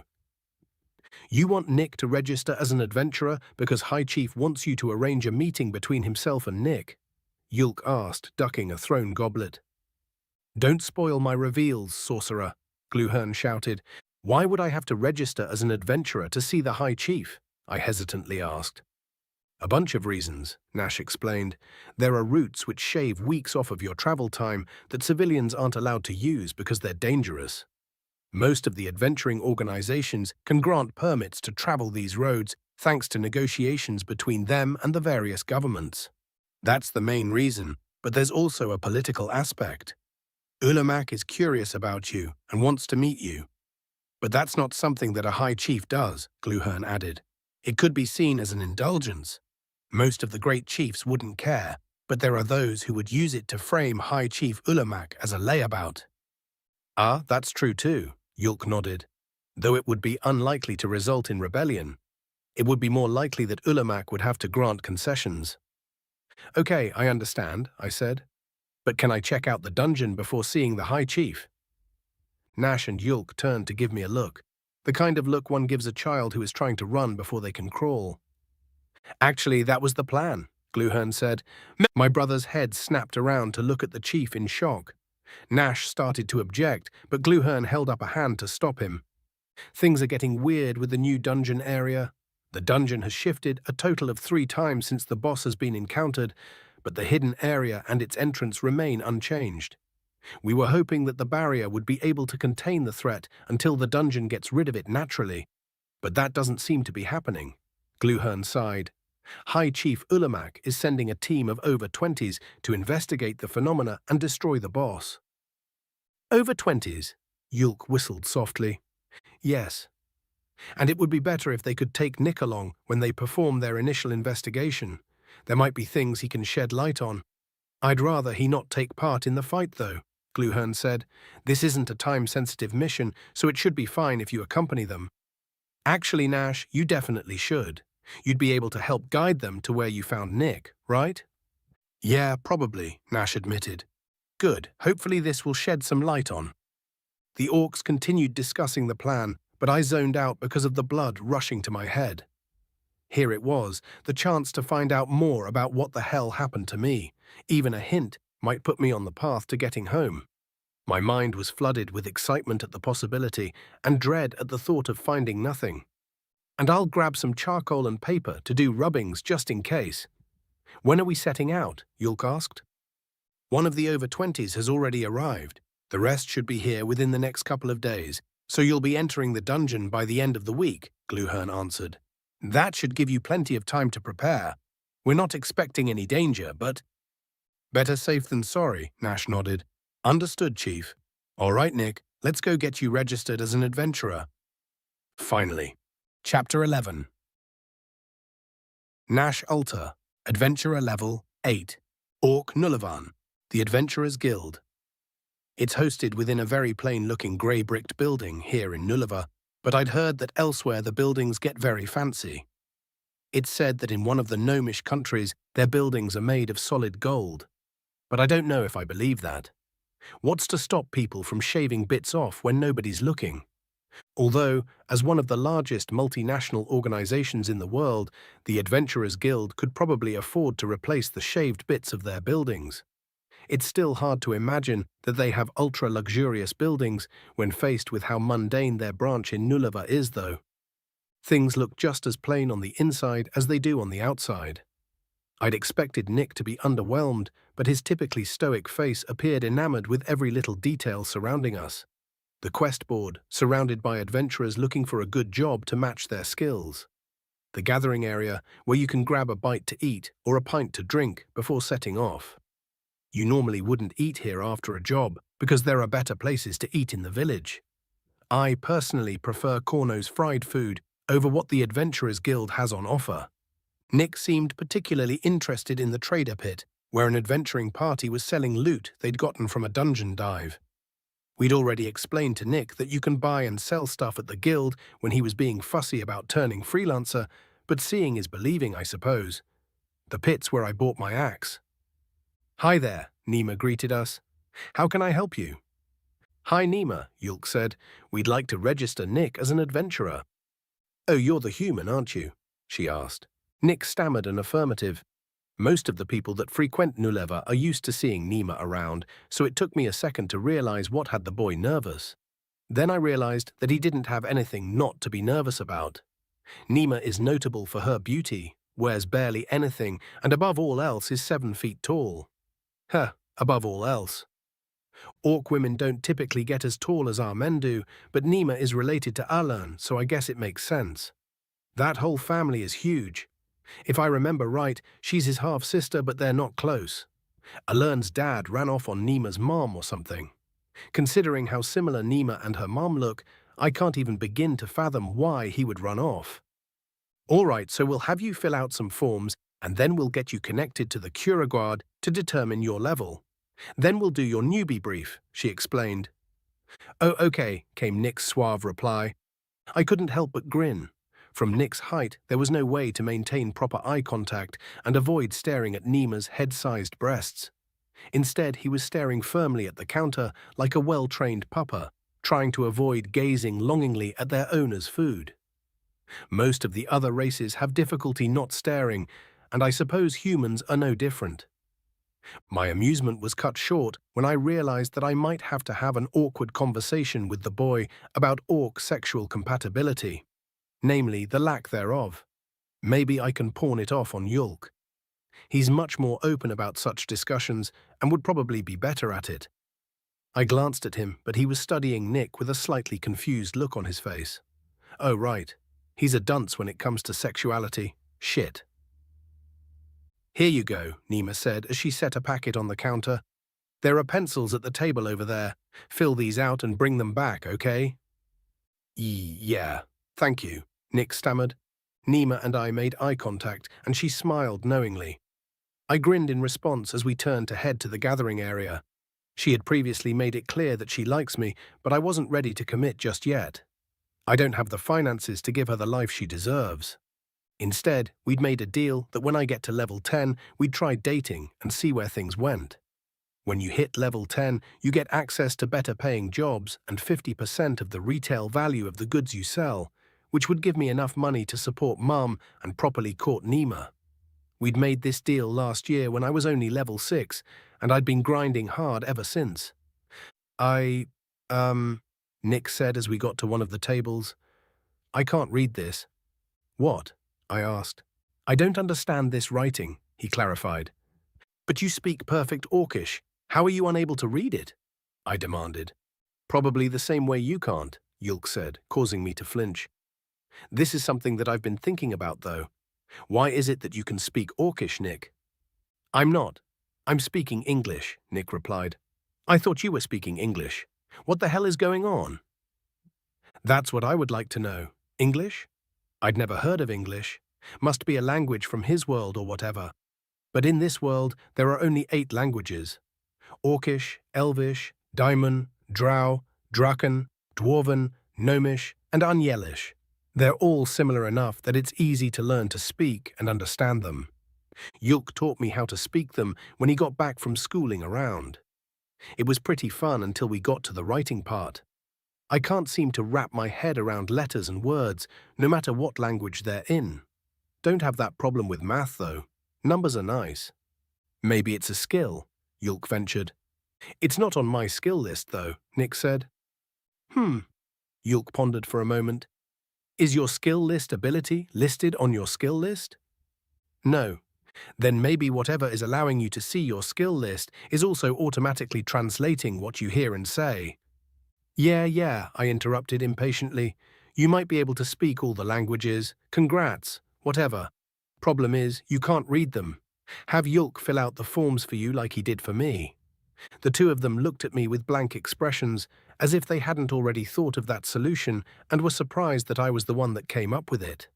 I crossed my arms and glared back at them. What the hell are you looking at? You didn't think of that, I demanded. I'm supposed to be the dumb one. We're going to be in real trouble if it turns out that I'm the smartest of the three of us. Fair enough, Yulk replied. But I'll have you know that dumb means you're not able to talk. So just by the merit of being able to yell at us, you're not. Whatever, I interrupted. Just get the fucking forms filled out.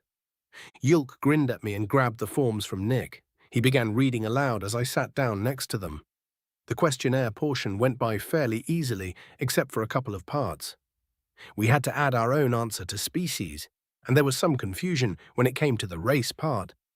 Turns out that Nick's world had a different definition of race than ours, so Yulk explained that your race was based off of where your parents are based. So Nick is an American human. His children would also be American humans, but his grandchildren would be Nulavan humans, assuming he found other humans and had children, and those children stuck around Nulavar. Yulk began to explain the various reasons why one's race was accounted for, and I zoned out. International diversity treaties and bans are boring. Instead, I thought about what life would be like with Nima. We'd date for a year or two, then have a nice year-long engagement, followed by a wedding, if all went well. I've even planned out our first date. I'll come by with a gift, a nice 16-inch engraved hunting knife, and take her out to dinner at Corno's.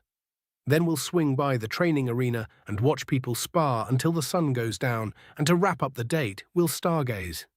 If she still likes me afterward, then she'll decide what we do on the next date. Once we get engaged, we'll be moving in together. I'll probably have to knock down a wall to give us some more room in my bedroom. It'll be a pain, but we'd also get a bigger living room out of it. Well, unless her mum makes a fuss and has me move in with them instead. I don't think that'll happen, though. So if a guild can prove that they've hired a certain amount of irritants, they'll get access to governmental jobs from Irita. And even bonuses, Yulk said. Anyways, on to the disclosures. First is the payment system. Until you're level 5, the guild will be taking a 20% commission on your jobs and giving you a 1% discount on guild-related services. You also get 10% of retail for drops you sell to the guild. What guild-related services? Nick asked. Food, gear, and medical. Well, the medical that you have to pay for at least, I replied. What medical stuff is free? Anything life-threatening. The stuff that isn't considered life-threatening, like rashes or cosmetic stuff, you've got to pay for. The deals get better as you level up too, Yulk explained. When you hit level 5, the commission drops down to 15% and you get a 5% discount. And 25% of retail on your drops, I added. At level 10, it's 10% on the commission, 10% on the discount, 50% of retail on the drops, and access to better paying jobs. Then at level 20, it gets even better. It's 5% commission, 65% of retail, a 15% discount, and no limitations on jobs. At that point, if you want a job, it's yours. Okay, I get it now, Nick said. But what are these jobs? I thought you just went in the dungeon and got stuff to sell. The jobs vary. There's jobs for going in the dungeon to find specific drops, exterminating monsters in the wastes, escorting travelers, and other things like that, I answered. The more intense the job's expected to be, the higher the level restriction and pay is. It's not a perfect system, though, so you should be careful about which jobs you accept. Fetch quests are an under five's bread and butter, Yulk added. So basically, the higher my level, the less they take from my pay, and the more benefits I actually get, Nick said. All right. This next part's about the examinations, Yulk flapped a page. You agree to a quarterly review of your level, as well as magical, physical, and mental health. You also understand that if you are found to have a health issue, you will be required to get treatment before you can accept further jobs. You have the right to decline treatment and the right to have your level checked at any time. Magical health? Nick asked. Yeah, I said, like a curse or something. Wrong with your core. Yulk sorted the papers in front of Nick and said, All right, we're just about through them all. There's still the stuff about the International Merchant Association, other associated guilds, and...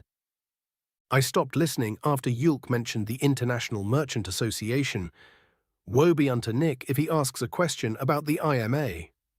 Yulk will talk his weirdly round ears right off his head. Instead, I decided to check the job board. It would be a while before the over-20s were ready to go into the dungeon, so hopefully there'd be a nice simple job to take Nick on.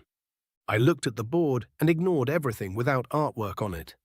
The pictures drawn by the autoscribe were great, realistic and not stylized, so you know exactly what you're looking at. I grabbed a few promising ones, one about false mint, one about a tree with some fruits on it, and one regarding giant rats. I brought the 3 postings up to Nima. Hey Nima, Yulk and Nick are still filling out the paperwork, so I'm checking out the jobs. Could you read these to me? I asked. She looked confused for a second before remembering my issue regarding the written word, and then she looked embarrassed for forgetting. Then there was a smidge of pity in her eyes. I don't like being pitied, but when it's coming from those beautiful eyes, I guess it's all right. Oh, sweetie, she replied. Of course I will.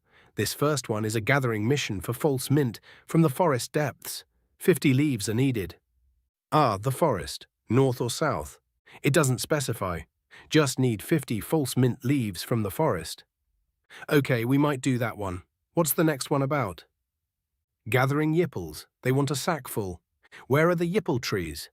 I scratched my neck. It had been years since I went gathering fruit. On the edge of the forest leading into the wastes, to the south, she answered. The south, that's good. Might do that one too. What about the rats?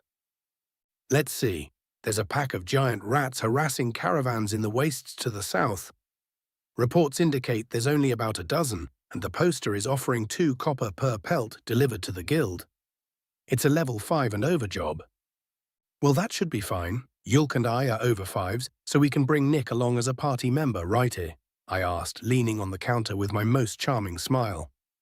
Of course, she smiled back, but you will be censured if he gets killed or crippled, though. Fat chance of that, I replied. Despite appearances, that little fucker can pack a wallop. What's this? Nima asked, feigning shock. The legendary Nash giving praise to someone. He must be pretty capable.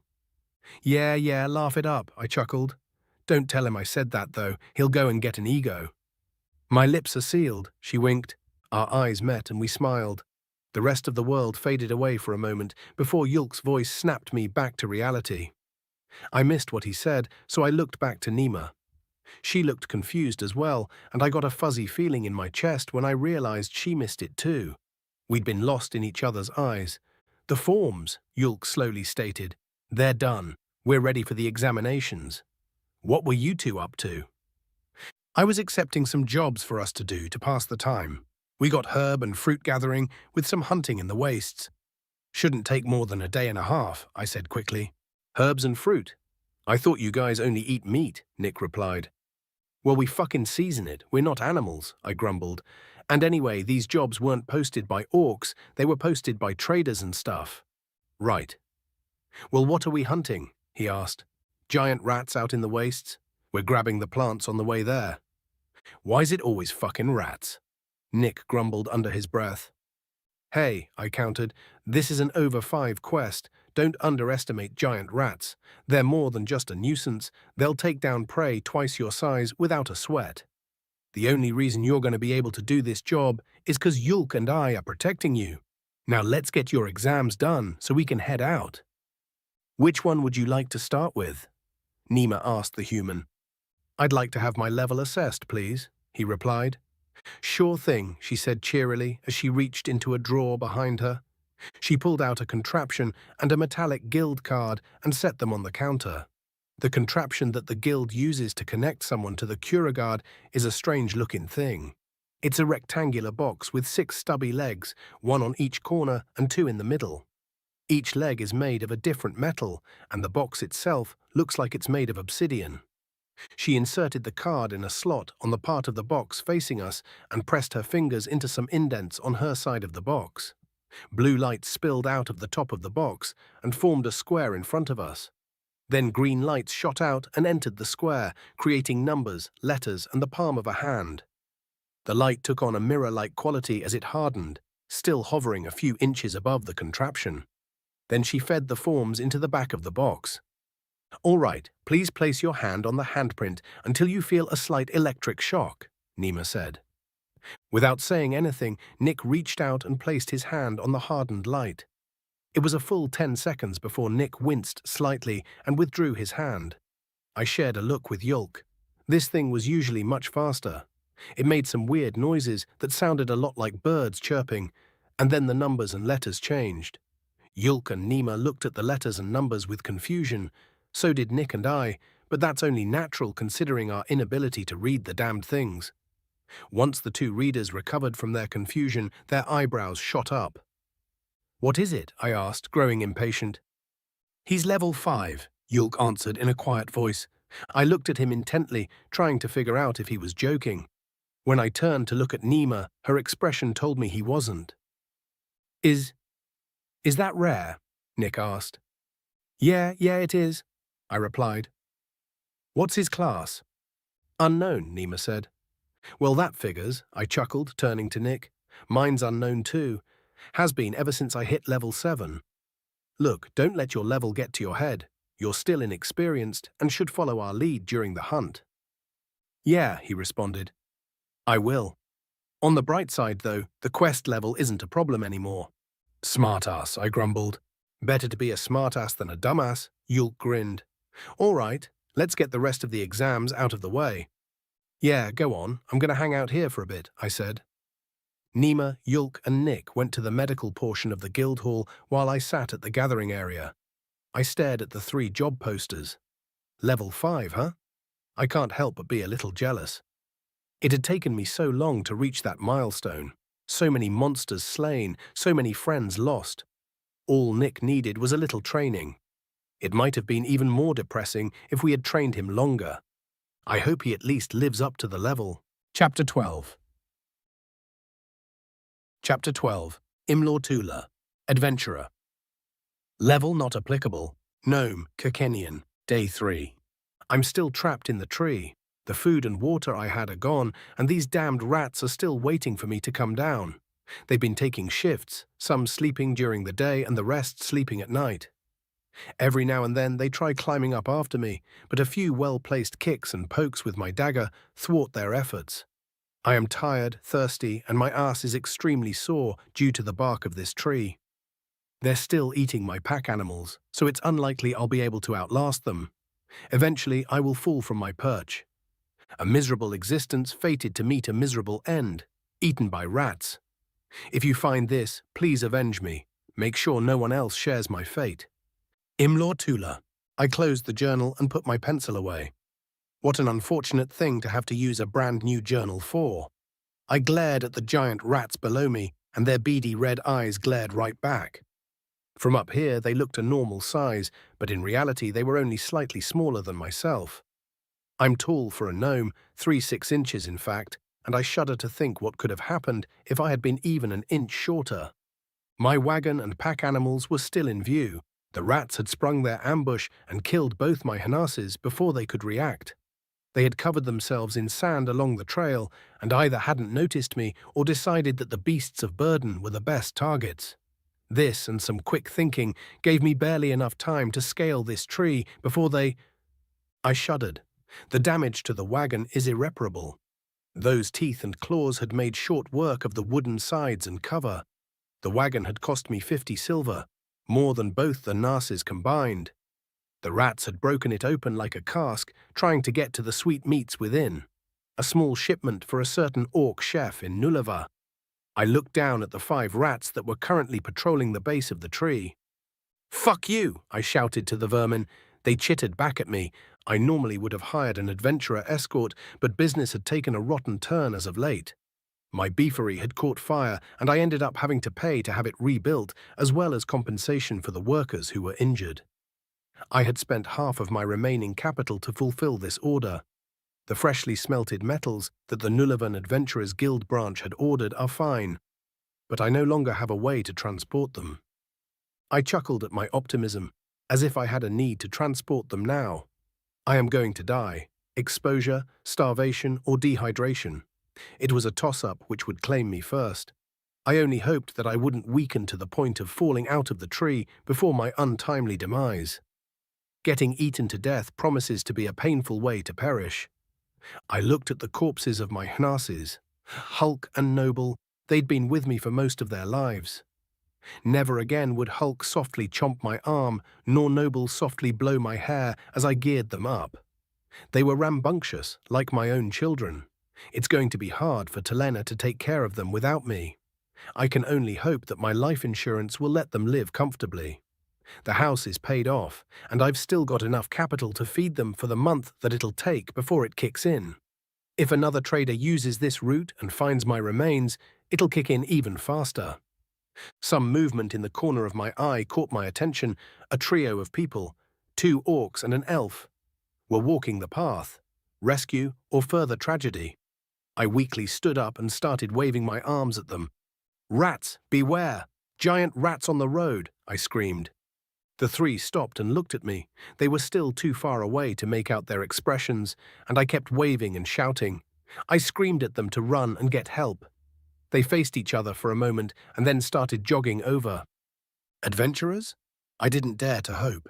Perhaps they are simply foolish vagabonds who can't hear me properly and are about to join Hulk and Noble wherever the dead things go. My voice weakened to the point of a whisper as they drew closer and closer. I looked at the rats and my stomach fell as they turned to greet the trio. My heart skipped a beat when a loud bang rang out. The rat I had been staring at was bisected and wind rushed through my tree.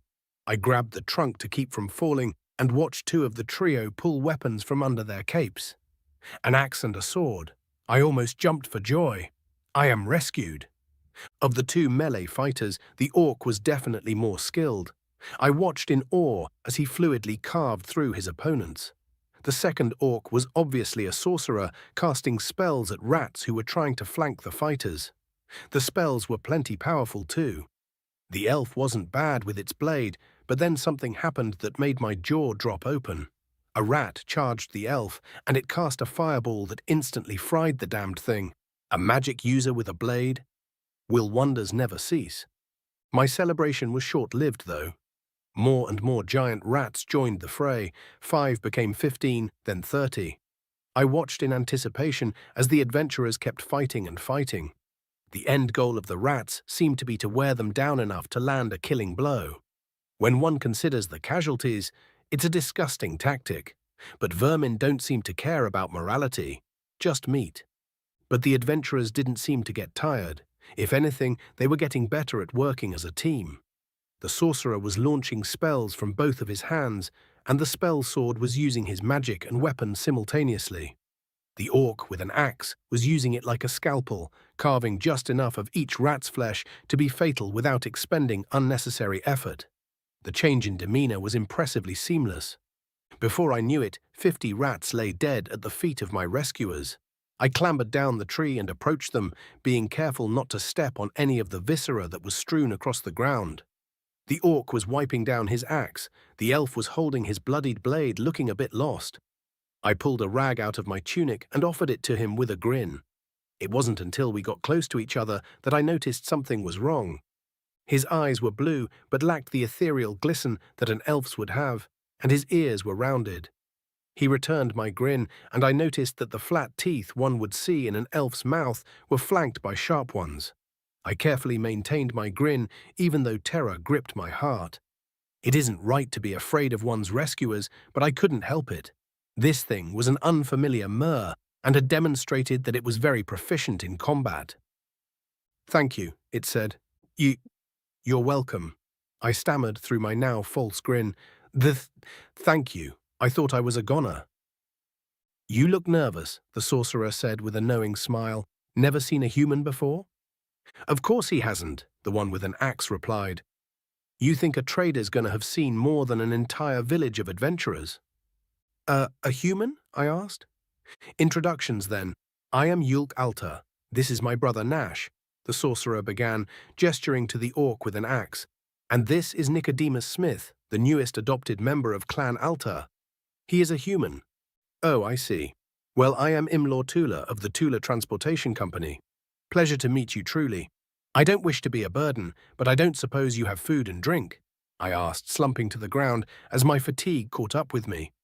We have drink and some yipples. We'll have to replace what you eat on our way back, though. Here, eat your fill while we gather the hides, Nash said, tossing a sack and a water bag to me. Is that your wagon? Thank you so much. And yes, it is, but the rats got to it, I explained as I gulped down water gratefully. No, I'll have a look at it since I'm not great with bending over, Yulk said. Okay, let's get to work, Nick, Nash commanded. I counted about 40. I counted 52, the human replied. The axe-wielding orc looked down at the human for a moment and then at the corpses of the giant rats. He mumbled to himself for a while and then scoffed. 54, we're both wrong, he grumbled. Whatever, let's get skinning. Nick watched Nash closely as he took the pelt from the first giant rat and then began to copy what he had seen. What an interesting creature. I had assumed that he was a young elf due to his height and skin tone. Elves usually get to be about 6.5 feet tall. As I studied him closer, I saw even more differences, though. He had hair on his arms and stubble growing out of his face, like a freakishly tall dwarf who had shaved himself recently. There were tales of such practices on the south continent. Rumor has it that it's because of the heat. Maybe the southern dwarves call themselves humans.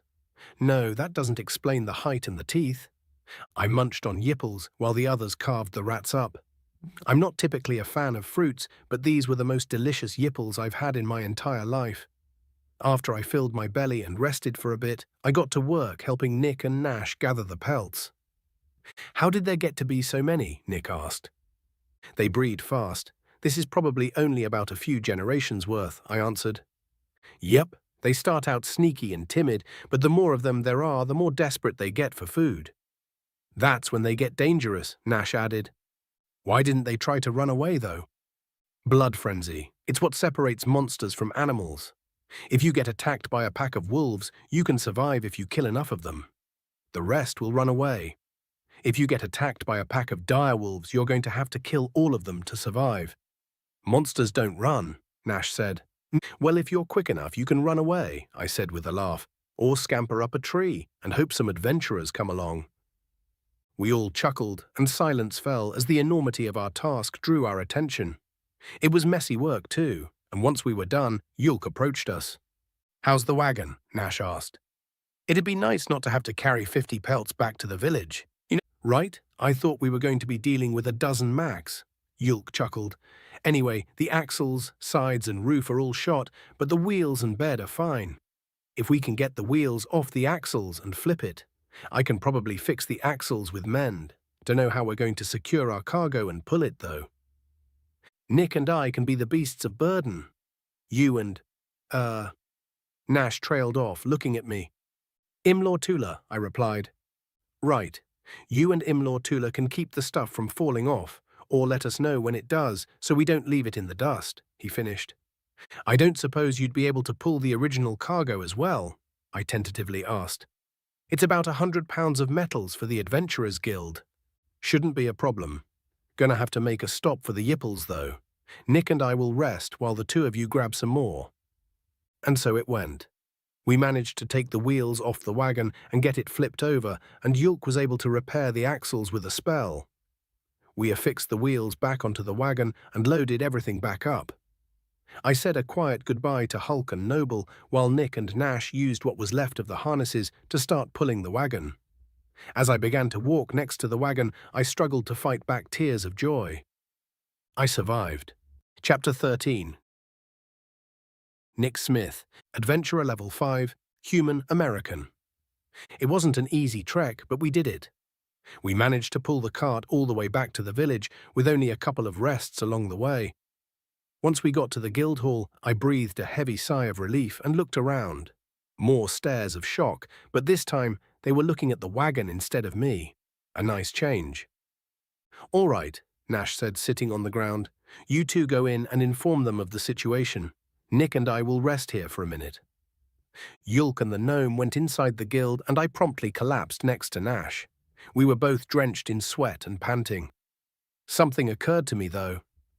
"I thought you said you guys had magic arts." I chuckled. "Well, we do, but they're expensive. You can't expect a minor merchant to own one." Nash spat to the side. "Plus, they're more for transporting people anyway, cost to weight ratio or something."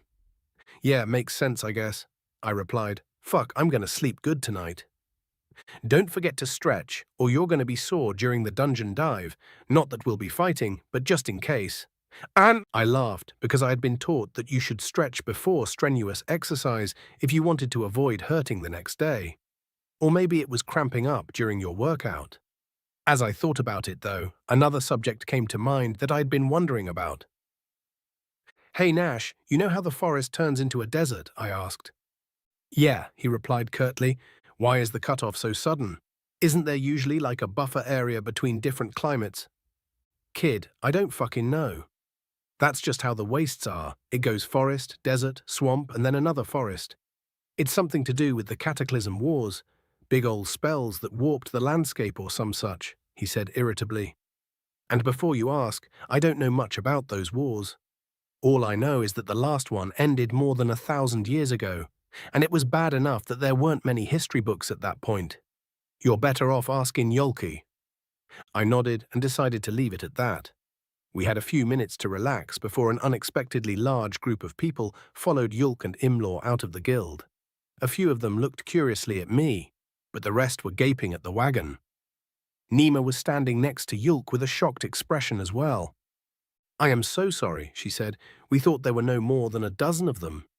"It's fine, Nima," Nash laughed. "We didn't even get injured. Well, except maybe my back pulling this damn wagon." "Wait, so you four took on 50 giant rats and didn't even get so much as nibbled?" one of the orcs asked incredulously. "Oh no, sir. It was just those three. I wasn't any help at all," Imlaw answered. "As a matter of fact, the rats were going to eat me, and these three rescued me." "It was 54, Nash interjected. "It only felt like 40, I grinned. Nash treated me to a glare and Nima ushered us inside. Inside the guild was much nicer than the outside of the guild, and I found myself wondering how they handled air conditioning. Before I could ask, we were at the counter and Nima was opening a locked box. "Okay, so 54 pelts is 108 coppers, plus 25 for the fruit and 30 for the false mint. That's 163 coppers, she said. "Do we get extreme hazard pay?" Yulk asked. "Sure do. That's another 100 coppers, bringing the total to 263. Since you're splitting it 3 ways, I guess you won't mind if I just round that up to 1 silver each." "That's very generous of you." Nash smiled flirtatiously. "Indeed," Yulk added. "Now Nick can afford some armor. We can stop by a smith on the way home." "A smith? Won't the weight of metal armor slow me down? Do smiths make leather armor?" I asked. 3 sets of orc eyes gazed at me as if I had grown another head. Nima cocked her head, and Yulk opened his mouth to say something, but then shut it again, obviously confused by my questions. Did I miss something, or is metal lighter here than back on Earth? "Leather armor?" Nash asked. "Yeah," I replied. "You know, light armor?" "Yeah, no. Light armor is still made of metal. You know leather is made of skin, right?" "Well, of course," I said, insulted, "but 2 sets of skin are better than 1. Plus, you can move better." "That's fucking dumb. First off," he began, "regular leather isn't stopping anything. Swords slash through it, arrows penetrate it. Might as well wear cloth, which is much lighter than leather." "Well, what about hardened leather, though? Or enchanted?" I challenged. "Hardened leather? You mean boiled leather? That goes over armor. You don't wear that by itself. You'll need to be wearing chain or plate underneath it. I've heard of some people wearing padded cloth under it, but you'll still end up heavier than just wearing a cuirass." Nash snorted. "He's right. Also, enchanting is a very time-consuming and expensive process that can damage the item that's being enchanted. The more resistant to damage something is, the better the odds of the process succeeding. Leather wouldn't stand a chance, I'm afraid, Yulk added. Well, all right, I said, feeling like an idiot. Come on, let's go see about getting you something to protect your vitals, Nash said. I was lost in thought as we left the guild. I'd seen plenty of examples of leather armor in video games, TV shows, and movies, but the more I thought about it, the more I realized that Nash was right. Every real-life example I'd seen had the person wearing something under the leather. Well, excluding cosplay. I was so engrossed in my thoughts that I almost didn't notice that we were passing Irana's shop. Hey, hold on a moment, I stopped. Oh, come on, Nick, she'll take your whole coin, Nash protested. She gave me a sword for free. How bad can her prices actually be? I put my hands on my hips. Fine, learn the hard way, Nash growled as he pushed me aside and strode into her shop. Yulk and I quickly followed. The smell of the shop hit me like baseball bat. There was the distinct smell of metal in the air, with a hint of hot coal, body odor, and a strangely sweet scent as well, like burnt honey. It was also brighter than I expected.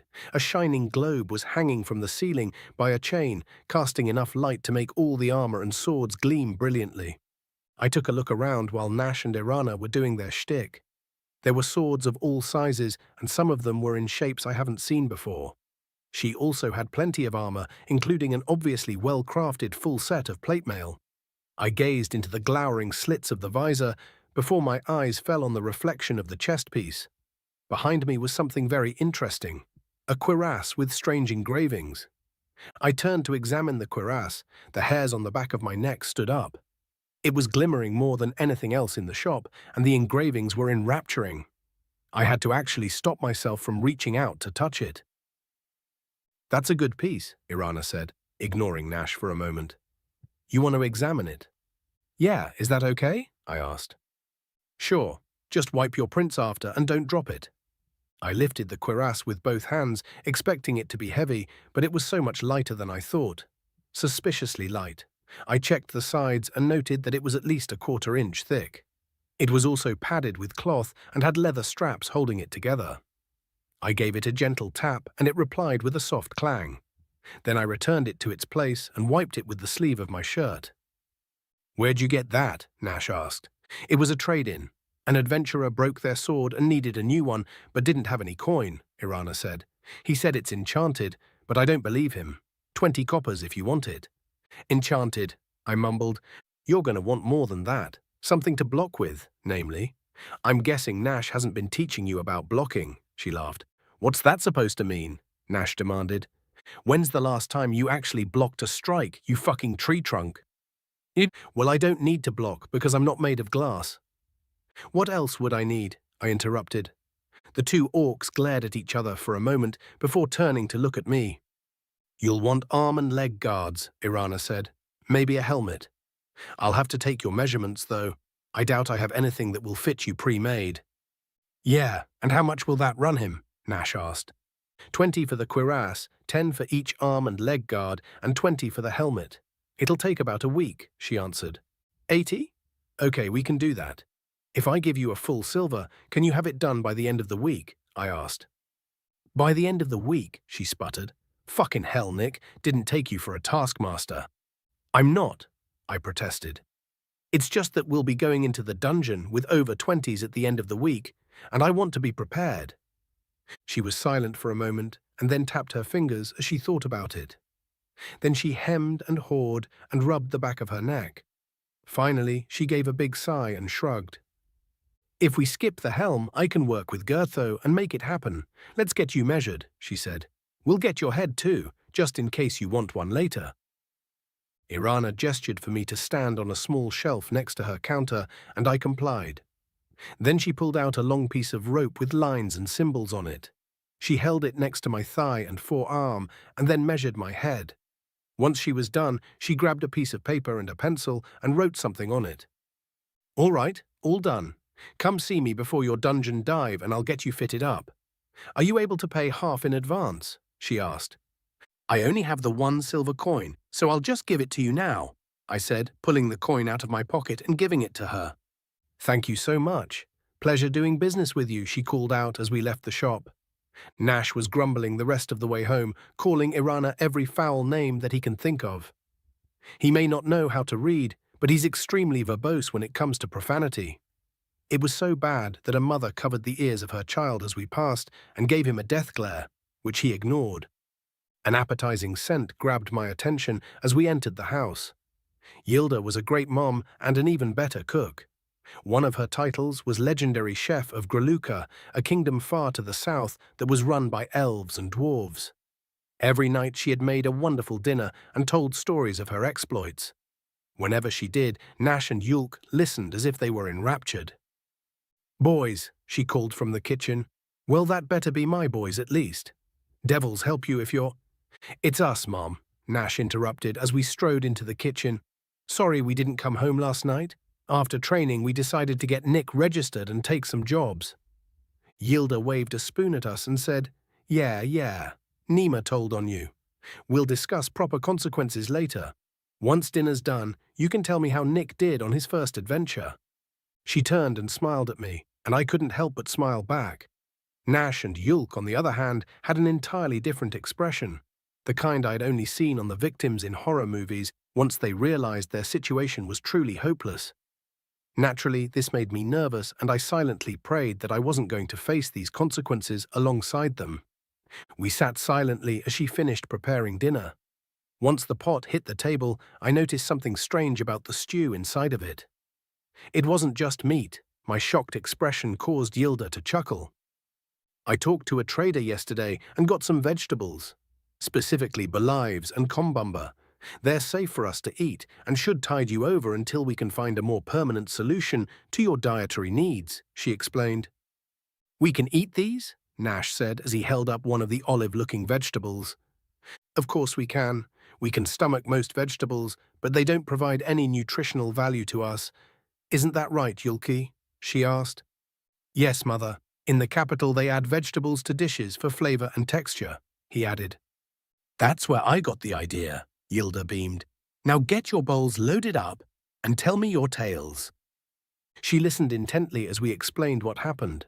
Her eyes widened when Yulk told her about my training session with Nash and the meeting with Gluhern, and her jaw dropped when Nash told her my level. Then we explained the jobs that we took, and she nodded solemnly when we told her of the rats. She laughed when we told her about my armor order. Irena might have a crush on you, child, she said. She'd never work so cheap otherwise. Maybe she's just trying to piss Nash off, Yulk laughed. If so, she's succeeding quite admirably. Nothing admirable about it, Nash growled through a face full of food. Yilda suddenly grew concerned. Have either of you explained to him about the anatomical incompatibility between orcs and other species? Nash nearly choked on his food. I looked at the three orcs, unable to hide my confusion. Yulk shared my expression of puzzlement. After a few moments of silence, Yilda placed her hands on her face and her elbows on the table, quietly murmuring to herself about something. Finally, she slammed her hands on the table. All right, I'll do it then, she stated. Mom, no, Nash nearly screamed. I'll do it. Just give me some time to think of what to say. No, you've had plenty of time. You know how the young girls like to flirt with non-orcs, and you know what happens if things go too far. Damn it, it should have been the first thing you told him, she shouted. I sat silent as all three pairs of eyes turned to me, suddenly feeling very nervous. Anatomical incompatibility? Like what? Can't have babies or something? Why would that matter? I'm not interested in getting another girlfriend. Even if I don't have Cass physically, I have her deep in my heart and have no interest in trying to replace her. Nick, she began, I'm not making any assumptions regarding your intentions with the young maidens of our quaint village. But there's something that you need to know regarding orc sexual organs. Nash was covering his ears at this point, and Yulk looked as if he finally understood what was going on. I wanted to interrupt her, but curiosity got the better of me. What do you mean? I asked. Orcs cannot have sex with anyone other than other orcs. Attempting to typically results in fatal wounds to the non-orcs' genitalia, she answered. I sat stunned for a moment before weakly uttering, How? orcs have bones in certain sensitive spots that are exposed when they become aroused. When two orcs get intimate, these bones grind against each other, causing a pleasurable sensation, she tentatively explained. Unfortunately, these bones are quite sharp. Sharper even than our teeth, Yulk added cheerily.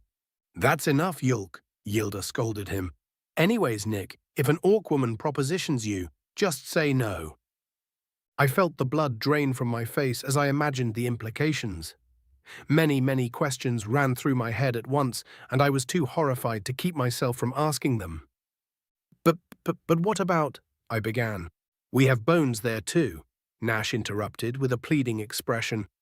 For the love of all that is good, Nick, don't make my mom explain any more of this. I'm begging you. Okay, I said weakly. Okay, yeah, good to know. Thankfully, I already have someone, so I'm certain I won't be tempted. Well, that's good. Becoming a eunuch at your age would be very bad for your mental health and physical development. Yulk chuckled. Yilda glared at Yulk before turning back to me and asking, You already have someone? From your world? Yes, her name is Cassandra, I replied. She's beautiful.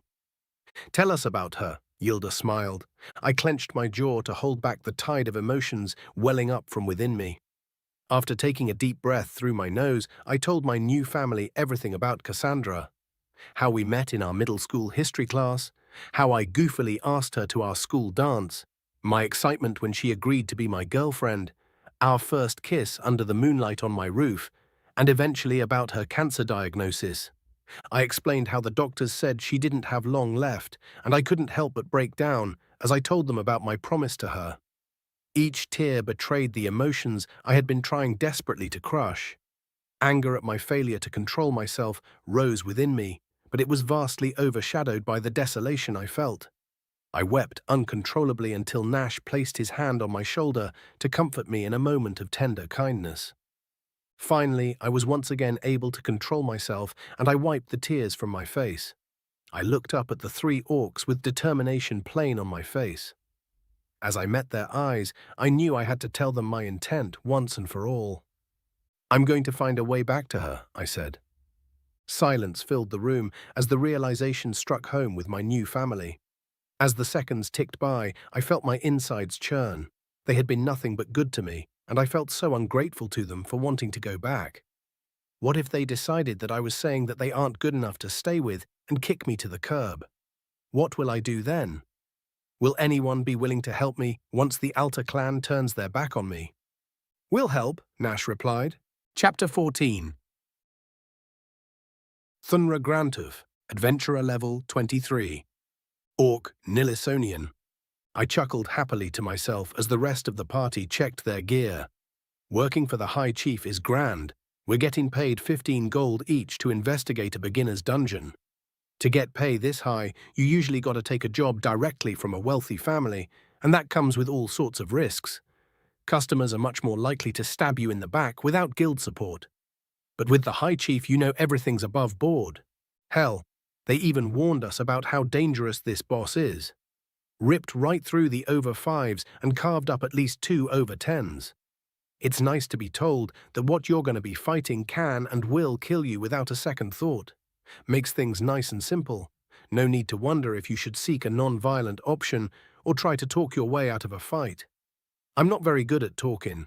People say I'm funny sometimes, but trying to convince somebody of something just ain't my strength. Neither is looking for clues, though. I looked around at the other adventurers. We had a hell of a roster here, 4 over 20s and the 3 we're escorting. Over 20s usually work alone or in pairs, but the High Chief wants intel, and he sure as hell ain't taking no for an answer. I kind of know one of the over 20s by reputation, but I'd only ever worked with Yisith Mulok and Matri. Yisith's a speed sword, and she's our leader for this little expedition. Matri is a rogue that's got a stereotypically tragic backstory. Dropped her last name because of a scandal with her family or something. The other over 20 is Gino Perunik, one of the more renowned sorcerers in the chiefdom. A quiet kind of guy, but I bet he wasn't quiet when he was told that he'd be in a support role. Sorks all have a hell of an ego, but the thing we're fighting is a bad match for spellcasters. The main reason he's coming at all is for the investigation portion of the quest. Our eyes met, and I gave him a smile before turning away. My eyes rested on the weird-looking short thing standing next to one of the Alta brothers. A human, apparently, found in the dungeon of all places. If this job had come from a noble family, we'd probably get a twist order halfway through to seal the damn thing back in the dungeon. Something told me that was a bad idea, but I couldn't quite place what it was. He looked squishy enough, but the sword at his hip tells me he isn't some type of mage. A level 5 shouldn't make an over 20 nervous, just ain't right. The Alta brother with the serrated axe saw me staring and met my eyes. It wasn't a look of hostility, but it was definitely a warning. I looked away with a grunt. Best not to fuck with the Alta clan, not just because you'll end up worse for wear, but because their family has the gratitude of multiple nations, including the one my parents are from. One of those Alta adventurers saved Nilison from an undead horde single-handedly. My grandparents would have died if it weren't for him. If I get on their bad side, my ma and PA will beat my ass. A chill ran up my spine at the thought. Honestly, it's kinda cool that their family stretches all the way out to the boonies. I wonder why, though. Their parents probably moved out here for work or something. Maybe I should ask the brothers about it, if I get the chance. All right, everyone, make sure your gear's stowed and your weapons are handy. It's a long walk to where we're going.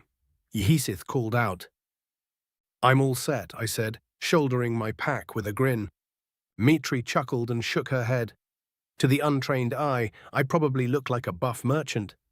But these guys all know that I'm a brawler. Like my PA and his PA before him, I fight without weapons. Not only am I really good at it, but I find it satisfying as hell to feel bones pop under my strikes. My brothers don't have the talent for unarmed fighting, so my PA was super excited when we discovered that I did. The training was brutal, but it's kept me a-going this long, so I'm not too sore about it. My brothers are sore that I'm the new favorite, and that I'm a lot stronger than them. But that's the way it goes. Good, let's head in. Yesith nodded towards the entrance to the dungeon. We followed behind her like baby quackers behind their mum. Very deadly baby quackers. Roasted quacker sounds delicious right now. Slow roasted to the point that the skin is nice and crunchy, but the meat is wonderfully tender, seasoned with salt and whatever else the cooks use. Quacker meat can be found in every big city, but probably not out here. They might have cluckers, though. Clucker is almost as good as quacker, and it's cheaper too. My mouth started to water as I overheard part of a conversation next to me. I looked, and it was the short thing talking with Matri. Air molecules get heavier when they're colder and lighter when they're hotter, and that makes wind. All I do is visualize that, the thingy said. Actually, the air spreads apart as it heats up, which allows the thicker cold air to drop down through it. That motion is what we perceive as wind. Matri smiled. Still, you were close enough to trigger the spell. From what Yulk says, it's probably a good thing you didn't nail the visualization immediately. Wait, I interrupted. You're a source. Why do you got a sword when you can do magic? I can do both, it replied. I've got skills for sword fighting, unarmed melee, and magic so far. Basic skills, the axe-wielding Alta said. Don't get full of yourself, Nick. Its name is Nick, then. Kind of expected a more complicated name, like something an elf would have. Wait, did you say unarmed melee? I asked. That's fighting without weapons, right? Yeah, axe-wielder replied. I grinned. So you're a brawler like me sometimes. What kind of skills you got? Nick suddenly looked nervous. Well, I've got one called Breathtaker Strike. The others can be used with weapons too. Haven't had much of a chance to get more skills that use my fists. Well shit, if we survive this dive I could train with you, I said excitedly before remembering my manners. Oh right, my name's Thunra Grantuf, puncher of trolls, kicker of kobolds, and strangler of drakes. Nice to meet you. Nice to meet you, I'm Nick Smith of the Alta clan. I don't have any titles beyond that yet. The Alta clan? But you're not an orc, are you? No, their mum adopted me so that I could be a member of the village, he said, gesturing to the brothers. I'm Nash Alta, destroyer of Ents and maker of trouble. Ignore that last bit, that's from Gluhern, the axe holder chuckled. And I'm Yulk Alta, seeker of arcane lore, entrusted sorcerer, mender of wounds, maker of mischief, etc., the other Alta brother said. Then, with an unsettling grin, he added, if you're going to train Nick, it'd be best if I was around for it. Having an over 20 train, a level 5 is bound to result in some pretty nasty wounds. Sure, but I plan on going easy on him. Easier than my PA went on me anyway, I laughed. So where are you from, Nick? Never seen nobody like you before. I'm from another world. One that has people like me all over the place. But we're the only ones who are sentient that I know of. We don't have magic, orcs, elves, or anything else like that. I was going home from the store when I got in an accident, and next thing I know, I'm in a hospital bed in the village, Nick explained, a sad expression making its way onto his face. Nash found me in this dungeon. Ah, sorry to hear that. You looking for a way back home? I asked sympathetically. Yeah, he answered. Well, if we find you a way back home, maybe we'll also find a way that you can come back when you want, I said with a smile. Then we can do a rain check on that training. Yeah, sure. Sounds great, Nick stammered with forced smile. My own smile turned into a grin at the completely undisguised dread in his eyes. I turned back to my own thoughts as the others began to chat with the human. I definitely don't blame him for being wary of my training. It hurts, no matter how it's done. That's the point, though. Sweat in training so you don't bleed in battle. Bruises are better than broken bones, but if you've got an inexperienced trainer, you'll end up bleeding with broken bones during training. Thankfully for Nick, I learned from Pa's mistakes. I can pull a punch much better than he could. Still get dreams about seeing my own ribs now and then. If it weren't for our neighbors being pretty good at healing, I'd have died before my 13th birthday. It was still pretty close, though. I shook myself from these thoughts and started eavesdropping to pass the time. The conversation had turned from favorite foods to where he lived before he got here. It was like one sucker punch after another. First, he can eat meat, fruits and vegetables all on their own without getting sick. Next, the cities where he's from have giant towers made of glass and steel. Their roads were paved with a mixture of sand, rocks and some type of pitch. And they don't have magic, so their magic arts run off of explosions instead. What kind of crazy people would strap themselves to something that's exploding so they can move faster? Then the conversation turned to weapons, and Nick got real quiet all of a sudden. He started answering questions without all the details he was spouting earlier. Apparently humans use weapons that are similar to bows, but much deadlier. Don't know how you get deadlier than a poisoned barb arrow, but he wouldn't answer any more questions about it. We walked silently until Yisith finally called us to a halt. All right, according to the sand vial, we should camp right around here. Get the barriers set up and unpack. We've got more walking to do tomorrow, she said. I took off my pack and watched as Yulk and Gino set up some barriers to keep out any wandering monsters. Other adventurers were delving, but that didn't mean that monsters wouldn't be slipping past them. The barriers went up, and I noticed Nash was staring at our way forward with a concerned look on his face. What's wrong? I asked. Huh? He replied. Oh, it's just... We should see the light from the hidden passage from here. Oh, really? Yeah, I remember being annoyed at it, keeping me awake, but now I can't see it at all. He trailed off. The dungeon shifted though, right? I asked. Yeah, but I thought that the hidden passage didn't move, he said. At least nobody mentioned it moving. Well, the passage we're in probably just got longer, I nodded wisely as Yulk and Nick walked up to us. We didn't have any turns or anything. How did the entrance move here but not outside? Nash scratched his braids. What's going on? Nick asked. Nash and I brought them up to speed, and Nick looked as if he was getting a headache. Yulk laughed. Shifter dungeons rarely follow the laws of physics. This side of the dungeon entrance doesn't necessarily correlate to the entrance in the overworld. Yeah, what he said. I grinned. Then I turned to Nick and whispered, What did he say? The dungeon entrance moves inside the dungeon without moving outside the dungeon, I think, Nick answered. So we're farther away from the hidden passage.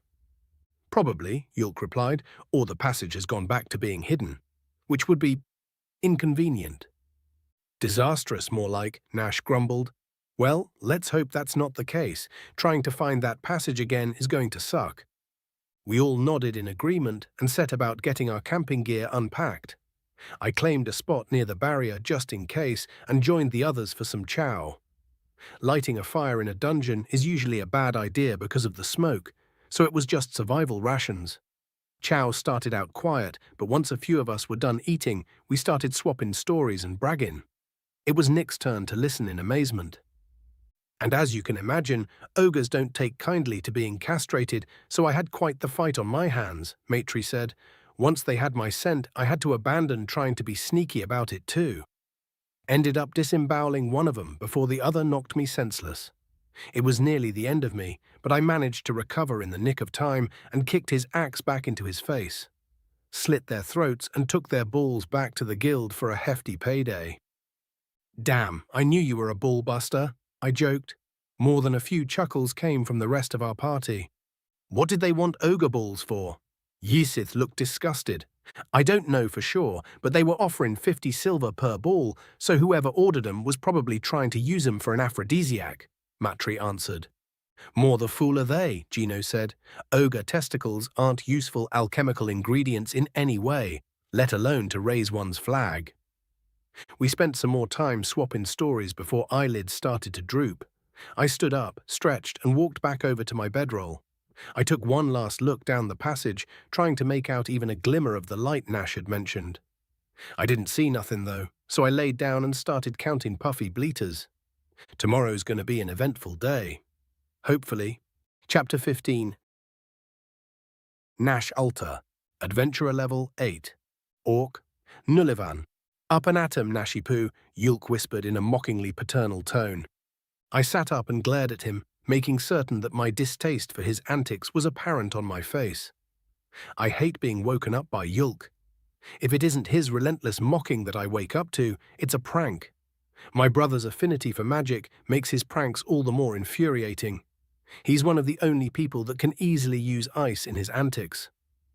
Fuck you, I grumbled as I started wrapping up my bedroll. Thankfully, the current environment had him on what amounts to his best behavior.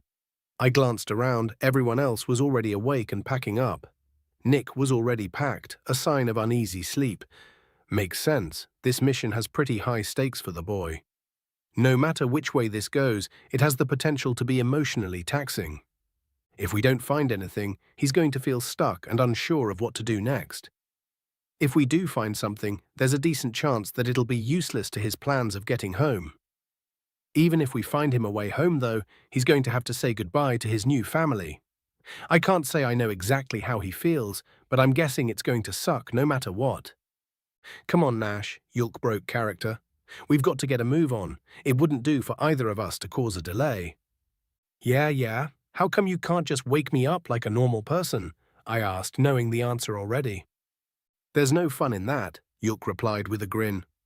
Whatever, I sighed as I finished packing my gear.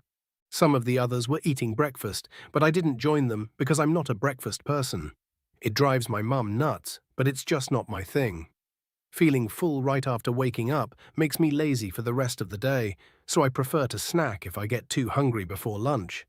I slipped a pack of breakfast jerky in my pocket to snack on while we walked. Finish up, everybody, we're burning daylight, Yisith commanded. Obligatory grumbling followed, including quips about daylight being irrelevant in a dungeon. But everyone was marching soon after. People outside the business hear someone described as a professional adventurer, and imagine someone with manners who can take down monsters. In actuality, this was the professional side of adventuring. What needs to get done gets done, but hardly anyone gives any regard to manners. The trip to the hidden passage was spent in silence. Tensions rose the further we had to walk. After another 30 minutes of walking, I was worried we were going to have to start cracking walls to find the hidden passage again. But we finally saw the light from the passage, and the tension eased up some. It was still pretty thick, though, for one very good reason. I hope that barrier held up, Nick voiced everyone's concern. The breach of silence caused all eyes to turn on the boy. I expected him to wilt under the combined gaze of the adventurers, but he didn't. Thunra chuckled at the unintentional audacity. We'll check it before beginning our investigation, but until we confirm its integrity, we'll want the element of surprise, Matri said softly. That's a polite way of saying shut the fuck up, Thunra laughed. Oh, right, Nick replied. Quiet chuckles came from the other adventurers before the silence settled in again. We continued on for another few hours before we came to the fork in the path, and then another couple of hours before we came to the barrier. The bright purple glow was a welcome sight, but what lay beyond it was another story. The only light down the rest of the passage was from the barrier itself. There were deep gashes in the walls and ceiling, as if something went absolutely berserk trying to get through. The thing had even tried to dig below the barrier. Jesus, Nick whispered. It's a good thing the barrier goes below the ground. 40 feet in each direction, to be exact, Gino added. That's the maximum it can go, and that's what the barrier team used. Interesting, Nick replied as he walked over to one of the walls and ran his hand over a brick. It must have been hard to damage these walls. These bricks feel tough and there's no mortar lines. What are these made out of? Looks like bronze, I answered. But they're too perfect, Matri finished my sentence. No pits, dents, or anything that you would normally see, even in polished bronze. Also, I've never seen bronze flake quite like that. She pointed to the rubble on the other side of the barrier. I looked closer, and she was right. Some of the claw marks ended in what looked like string, and pieces that had fallen off had a shape closer to shaved wax than shredded metal. I walked up next to Nick and tapped the wall. The rapport was strange as well. It sounded like a dull thud instead of a metallic ring. Nick drew his sword and swung at the wall. The rest of us stared at him in disbelief, shocked by the suddenness in which he had acted. Then we were shocked by the results. Not a single dent showed in the bricks he had struck. He switched hands and shook the hand that had been holding the sword. "Damn it, boy," I shouted. "Don't be swinging your sword for no reason." "It wasn't for no reason, Nash," he replied. "I hit that wall hard and didn't leave even a scratch. I thought it might be made out of a thing called plastic, but I've never seen plastic that can stand up to steel before." Plastic. I turned to look at the bronze-colored bricks again. Then I looked back at the rubble and my blood ran cold as the implications set in. I looked at the over-20s and saw the steel in their eyes. This confirmed that the monster's going to be one that even they have to take seriously. Then something else occurred to me, and my blood started running hot again. "Let me see your sword," I growled at Nick. He cautiously held it up to me, hilt first. I snatched it from him and flipped it blade side up. Just as I thought, the damned thing was notched beyond the point of a whetstone. "You absolute fucking idiot," I spat at him. "Look what you did to your sword." "Shit," came his reply. "Shit? That's your response? You're going to need to have this repaired. You'd better fucking hope that we don't run into anything that you need to fight." I yelled as I pushed the sword back into his hands. "You're right, my bad," he said with regret in his voice. "Just use your magic," Yulk chuckled, diffusing my anger a bit. "Or we could do some of that unarmed melee training now, if you'd like," Thunra added with a grin. "Whatever," I grumbled. "Just don't do shit like that again. Your equipment is your lifeline. You're lucky you have more than one, but never take that for granted. Some things don't give a shit that you can do magic, you know." Nick glanced at Yulk and back to me. Then he nodded his understanding, and after a moment of cold glaring, I relented. With a sigh and a shake of my head, I turned away from him and looked at the barrier. Arcane glyphs swam peacefully across its surface, completely oblivious to the destruction laying just beyond it. I wondered for a moment where the monster had gone when Ysith cleared her throat. "The barrier's in place. Let's get moving. We've got intel to gather," she ordered. She was met with several nods, and we all began backtracking down the passage. Nick had a dejected expression the entire journey to the labyrinth portion of the passage, which made me feel a pang of guilt. Was I too hard on him? Was there a better way that I could have handled that? Maybe, but Nick's actions had been damned foolish, so he deserved a little embarrassment. Sure, in certain situations, a calm and collected explanation is the best way to go, but when the situation's dangerous, you should have some emotion involved, right? To really hammer the point home. I glanced down at Nick, and a terrible thought occurred to me. I'm massive compared to the boy. Did I scare him? I quickly recalled all of our recent interactions and realized that I've been harsher than I probably should have. I knew why, too. My father was a great Mer. He taught me that satisfaction with your progress leads to complacency, and complacency is the most dangerous foe to an adventurer. I wouldn't have gotten as far as I have as fast as I have without him, and I shudder to think what level Yulk would be if Dad had been around to train him. He had two different personalities that he switched between. The first was a happy-go-lucky Mer who did silly things to make us laugh and cheered us up when we were sad about things. The second was his training personality, which was cold, calculating, and harsh. He never hit me, but I would have preferred that to some of the ways he explained my failings to me. I almost laughed as I realized that I had been emulating him. I wonder if he'd be proud of that. I glanced down at the boy again and realized that I need to change tack. I grew up in an emotionally sound environment and had been well prepared to suffer the barbs of my father's training. I don't know how Nick grew up, but recent events had to be traumatizing to the poor boy. If I'm not careful, he might have a mental break. Fuck. I gritted my teeth and swallowed my pride. Nick, I whispered. Yeah? I shouldn't have yelled at you back there. I'm sorry, I apologized. It was harsh of me, and you didn't deserve that. I'll do better moving forward. Okay, thanks, Nick replied with a very confused expression. I debated explaining further, but decided to drop it as we reached the first turn. All right, Nash, where are we going? Yisith asked. Left is a dead end, I answered. I kept my left hand on the wall and just walked. We can save 10 minutes or so by doing the same thing and skipping this left turn. I took the lead and traced our path. About an hour later, we reached our destination, a large, spacious room with mirrored walls and several broken altar-looking things.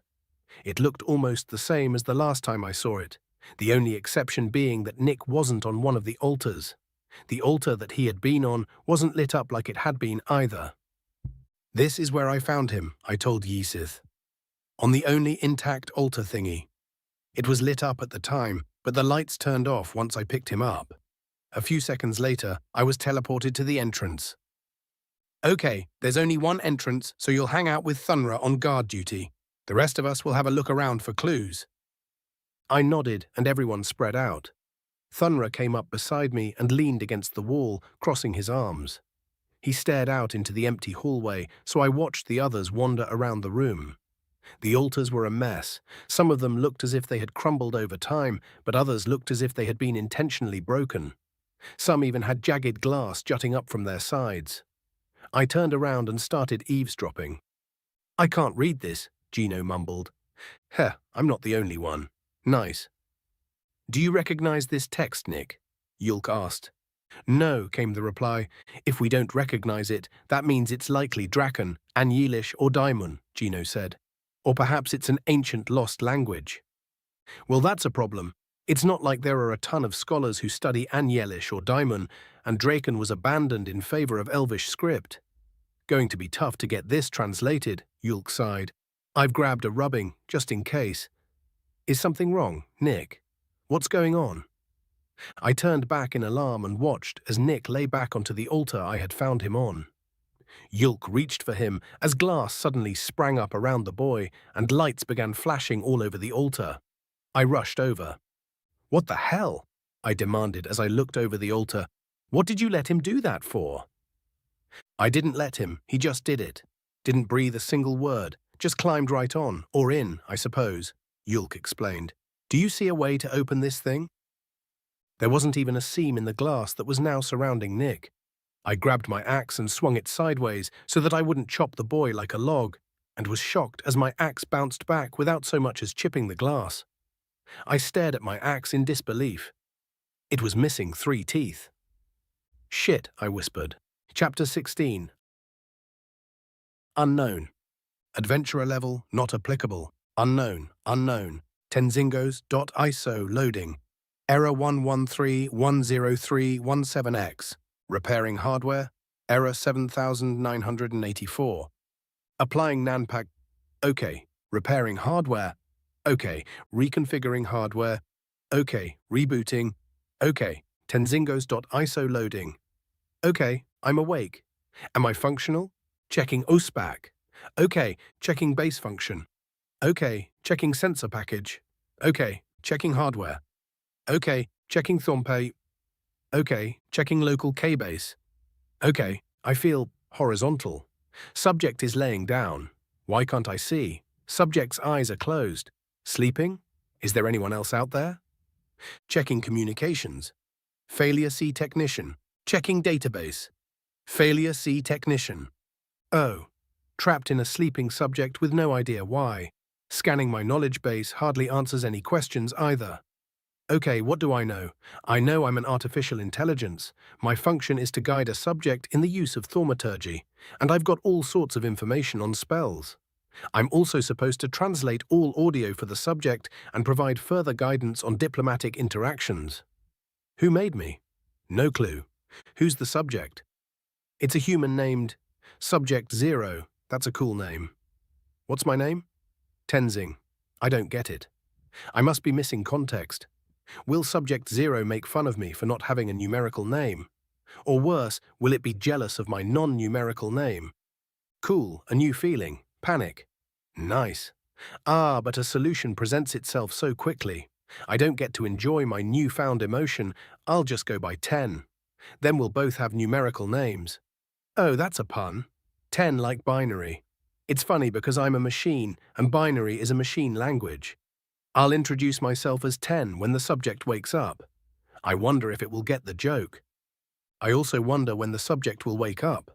Cabase says humans may sleep for up to 8 hours at a time. That's a long time. At least there's data on vital functions, bone density, and many other things to keep me occupied. Nothing on history or temperament, though. So what is a human anyway?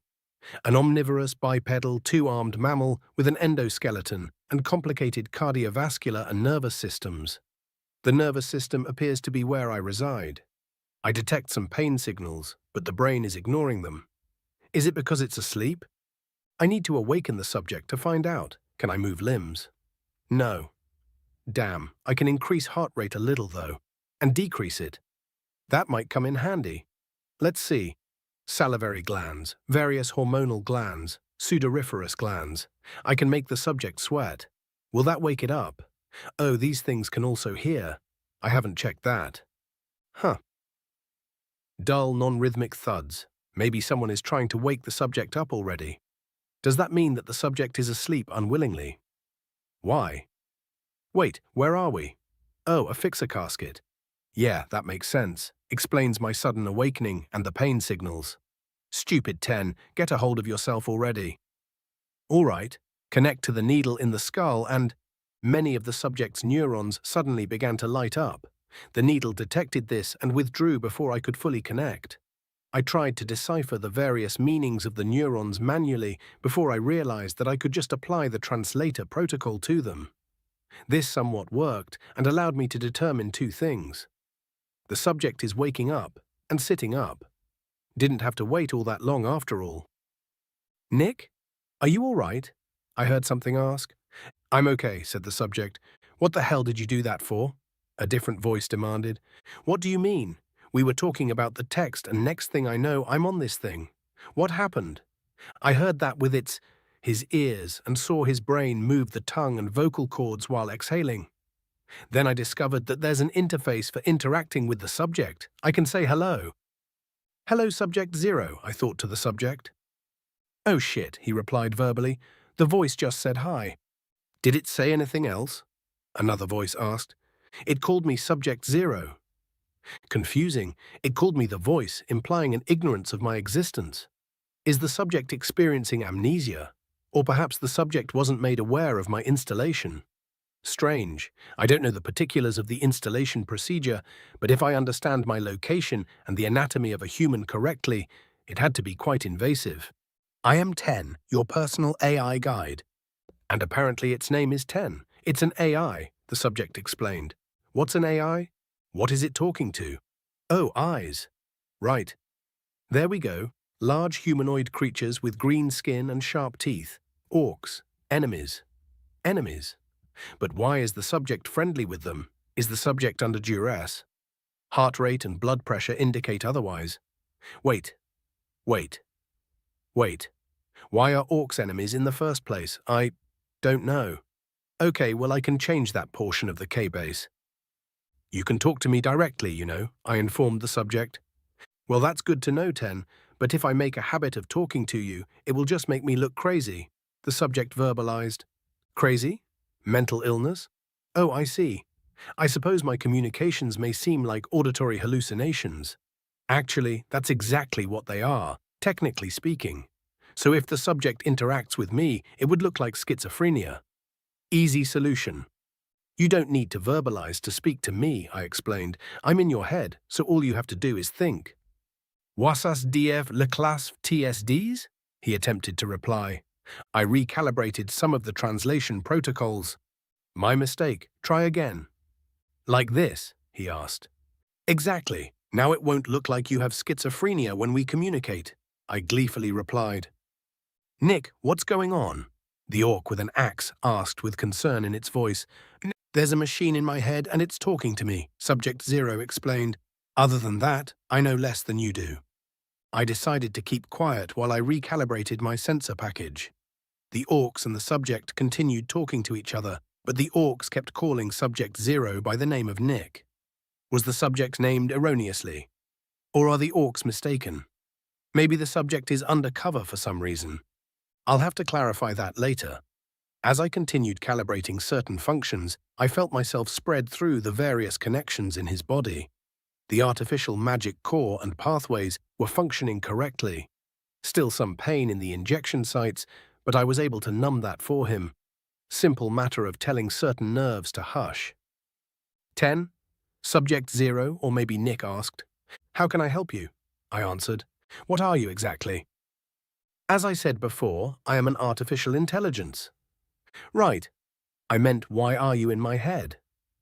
I don't know. Today is my first day of existence, as far as I'm aware. My primary function is to guide subjects through the use of thaumaturgy. This implies that you were in need of guidance, I suppose. What's thaumaturgy? A literal translation would be wonderworking. It's the practical application of arcane arts using ethereal energies, I explained. Magic? I suppose so, yes. Okay, it says that it's supposed to guide me through using magic. Oh, wait. Hold on, he verbalized. You said primary function. What are your secondary functions? He thought to me. I have several, I answered with a bit of hesitation. If the subject doesn't know why I'm in his head, he might not like my functions very much. My active secondary functions are translation, cardiopulmonary regulation, neural tissue regulation, medical diagnostics, companionship, and situational analysis. Wait, what? Neural tissue regulation? You're thinking for me? He asked in a panic. No, I couldn't help but laugh. My neural tissue regulation function allows me to treat and prevent certain mental illnesses and brain damage. It also allows me to interact with you like this. The subject thought about this for a moment. These thoughts were scattered and lit up all sorts of neurons. Can't quite read his mind. Yet. I'll work on that. The orcs seemed to be giving him time to sort everything out, but according to my facial recognition software, it was obvious they were concerned and had questions of their own. What about your inactive secondary functions? He finally asked. Well, I'm not sure, I replied truthfully. I know that I should be able to communicate with a central hub and with other users, but that doesn't seem to be working. There's also corrupted files here and there, and I don't have access to the main database. So I don't know anything except what's in my local knowledge base. Okay, what's in your local knowledge base? I took a second to check. About 376 terabytes of information regarding anatomy, physiology, language, and other information regarding my primary function. That's a lot of information. You're sure there's nothing about how we got to where we are now? I'm sure. Okay, he thought. Are you able to move my body without my consent? Ah, good question. I tried to earlier, so I feel like I should be able to… Oh, there it is. A procedure to do exactly that. Yes, but not while you're conscious. I couldn't do it earlier, but that's because I didn't have full access to our hardware, I happily explained. Then I realized his most likely reaction to this information. Don't worry, it's a survival function. I feel no urge to move you unless we're likely to die. That's… well, okay, I guess. How did I get on the altar then? He asked. I don't know. I might have been in survival mode. I genuinely don't remember anything before you got on the altar. Do you mind if I ask you a question? Sure, he answered hesitantly. Is your name Nick or Subject Zero? My name is Nick. Understood, thank you. I'll change your name on the registration, I said as I did just that. Nick. Not a terrible name. I felt a little flush of embarrassment as I realized that I introduced myself as 10 for no reason. That embarrassment faded as I realized I actually preferred 10 over Tenzing. Then it returned when I realized that he hadn't said anything about the pun. Maybe he didn't get it. Regardless, I'm sure my creators had their reasons for naming me Tenzing, but there's no significance for me. 10, on the other hand, is the first pun I've ever made. A very fitting pun at that. Like it was predestined. I'll continue to go by 10 then. Nick relayed the information I had given him to the orcs as a question began to bother me. Who created me in the first place? I scanned everything I could, trying desperately to find an answer. Unfortunately, I couldn't find a single hint of the name of my creators. That's concerning, and not just for me. Nick seems just as confused as I am at all of this, so I'm certain not having the answer to this question is going to bother him. Hopefully, he doesn't ask. Who made you and put you in my head? Nick asked. Fuck. I was just trying to find the answer to that very question, I replied. I have no idea. I'm sorry. I countered the sudden rush of epinephrine that indicated a panic setting in. I may not be able to treat the causes of Nick's anxiety, but I can keep him lucid. No panic attacks on my watch. Ask it about this writing, one of the orcs said. Okay, Nick replied and pointed at the side of the casket. 10. What type of writing is this, and what does it say? I examined the writing on the fixer casket and came to a horrifying conclusion. That's not a fixer casket. It would appear that it has similar functions, but it doesn't match the specs I have on file. To top it off, the writing was foreign to me as well. What the hell is going on here? I'm sorry, Nick. I don't know what that writing says. I can only read human languages and gone. That's neither. I tried to mask my concerns.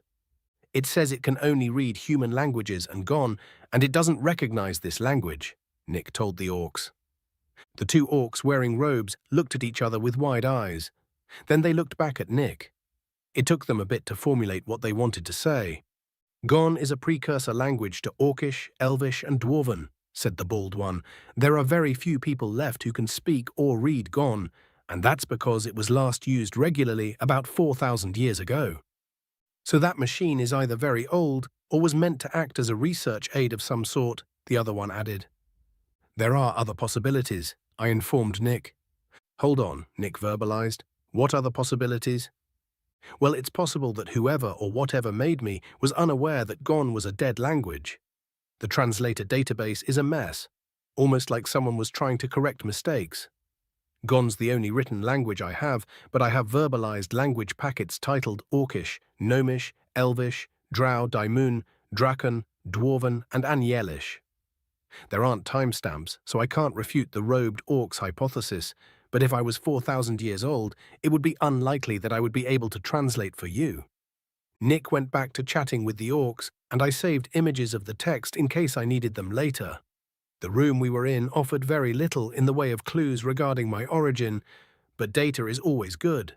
I caught a glance at Nick's reflection in the mirrored walls. Interesting. Not aesthetically displeasing. Not sure how I'd feel if my host was ugly. Would that negatively impact my mental health?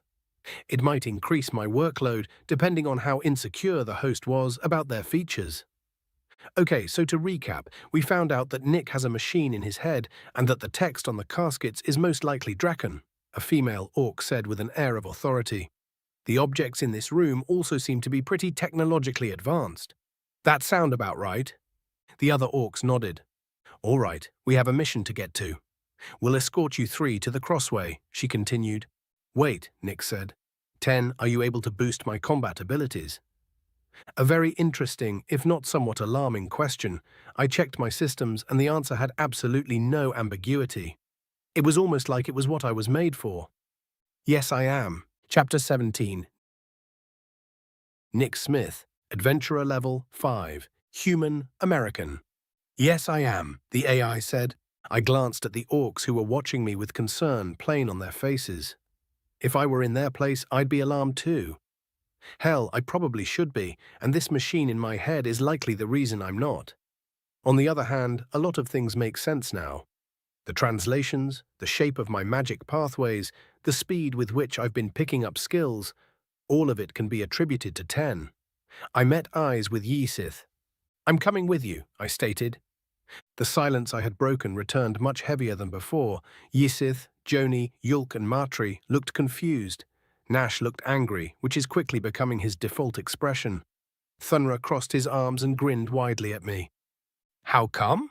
Thunra asked. "Our investigation has resulted in more questions than answers," I replied.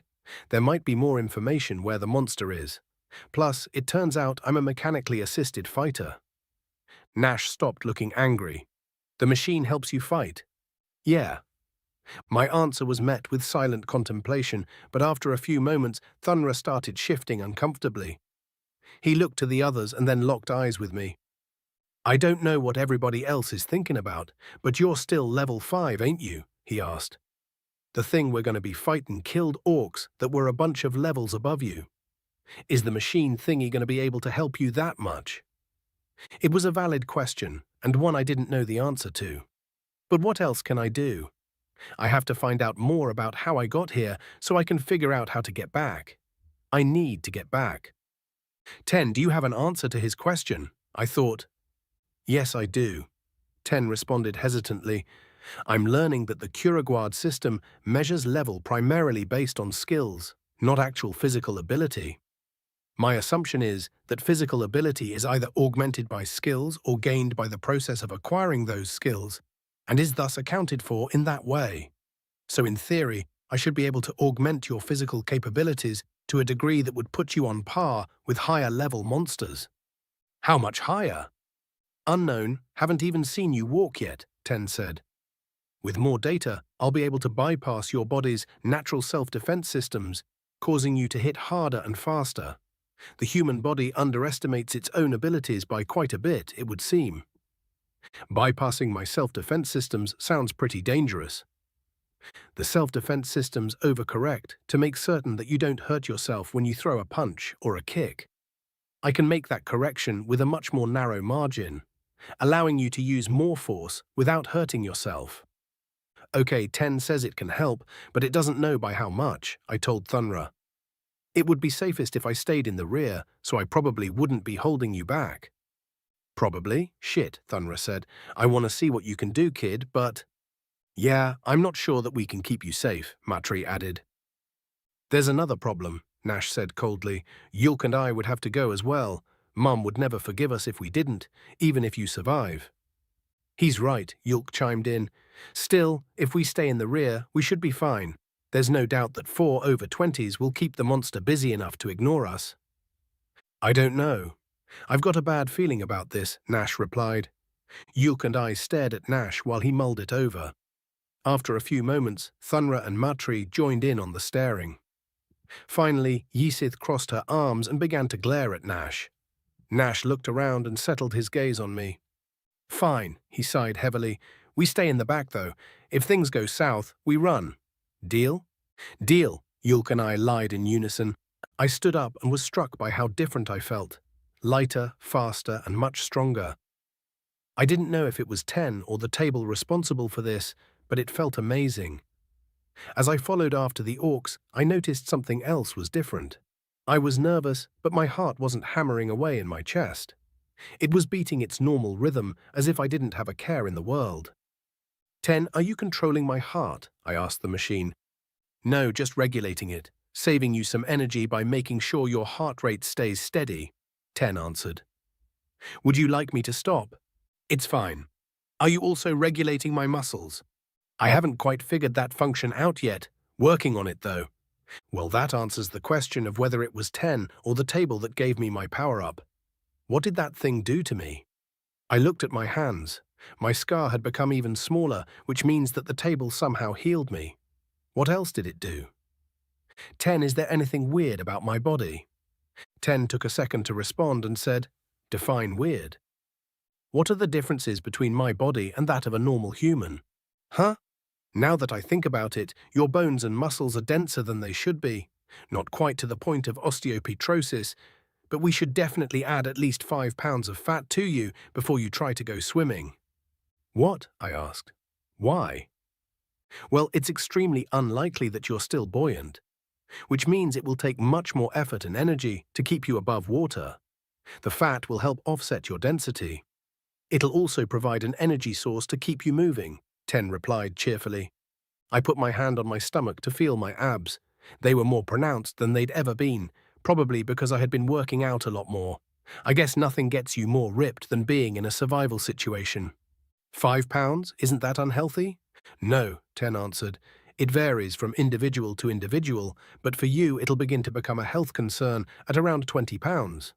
However, I can mitigate those health risks with proper deposit placement. Keeping the deposits off of the heart, liver and kidneys, that sort of thing. However, given your current condition, my recommendation is to gain between 5 and 10 pounds of fat. I briefly wondered if 10 had been programmed by my grandmother. It's not that I don't believe it. I'd heard interviews with strongmen that said that abs mean you're not eating enough. But is it really all that bad to be this lean? Most guys would kill to be in the shape that I'm in. Not to mention how the hell I'm supposed to pack on that much weight to begin with. My thoughts regarding my nutritional intake were interrupted by our arrival at the barrier. It had been a long walk in both directions, but I wasn't feeling any exhaustion. My feet didn't even hurt. "We'll take a break and recover a bit before we take down the barrier," Yehesith said. Yulk and Gino sighed with relief and plopped onto the ground. The rest of us soon followed suit, and we ate a small meal in silence. After I finished eating, I caught myself staring at the barrier, watching the runes peacefully drift across its purple surface. It reminded me of floating down a river on an inner tube. The last time I'd done that was with Cass, before she got sick. It had been a great time. I remember watching the water droplets slowly slide down her clavicle.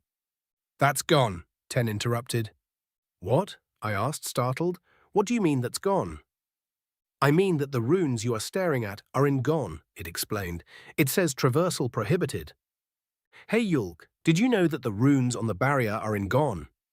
Joni and Yulk both looked up at me with surprising speed. "What do they say?"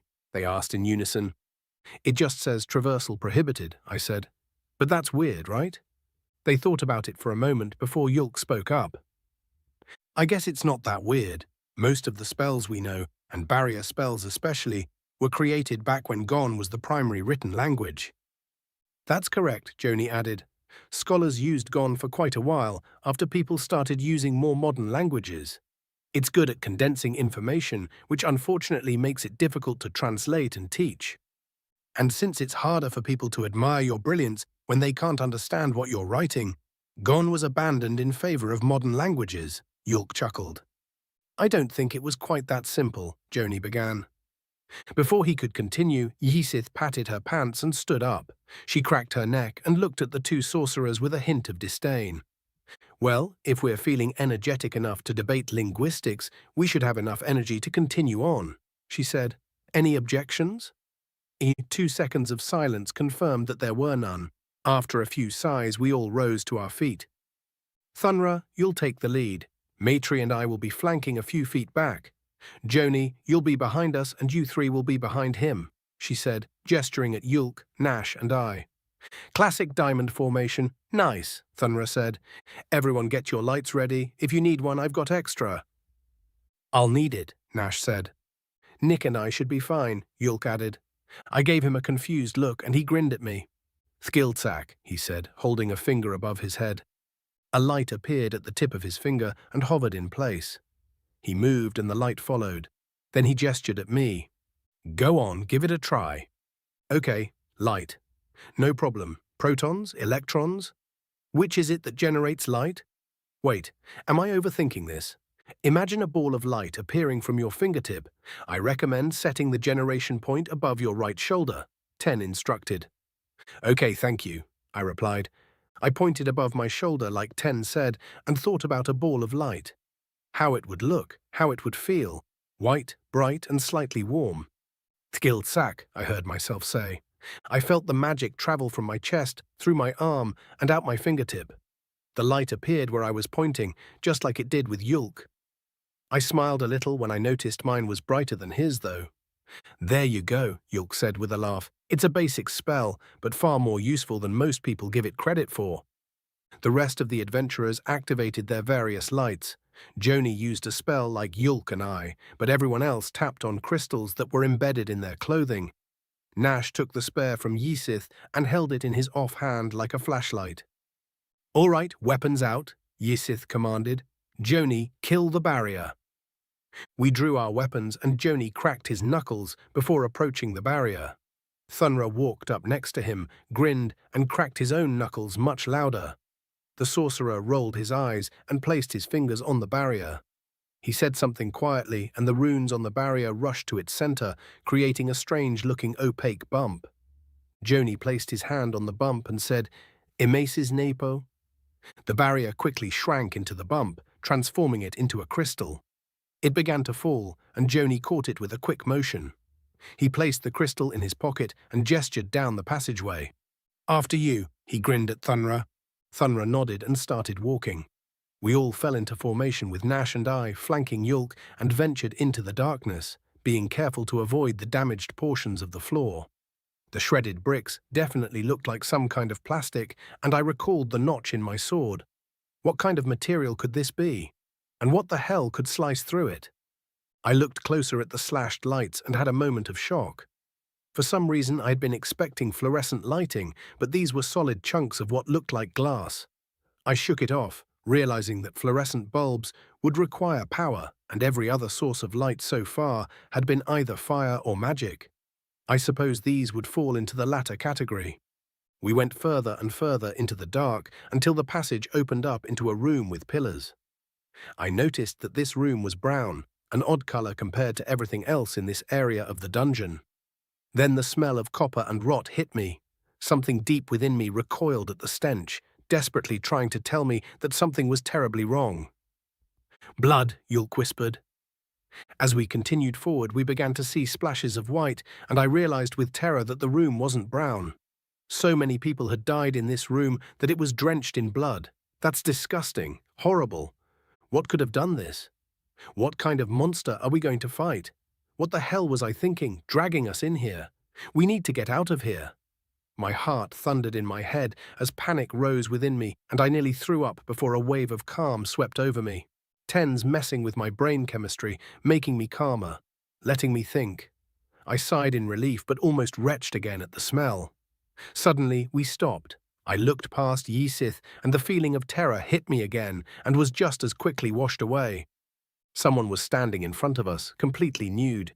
He stood there staring with sunken eyes and a small yet deeply unsettling smile. The creature's skin was unnaturally pale, with the exception of both old and new scars covering it, like pink and purple paint slashed onto a bleached canvas. Long claws gleamed in the light that we were providing, and the fur running along its body was as white as the long hair draping down from its head. It mouthed a word without uttering a single sound, but I knew what it said. I'd seen mouths make that motion hundreds of times. In perfect English, it had mouthed the word food.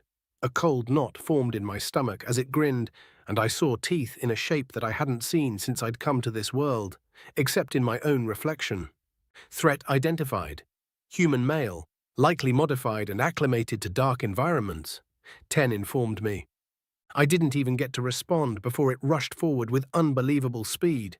Its target was Thunra, who managed to catch the creature by the wrists before the claws impaled his head.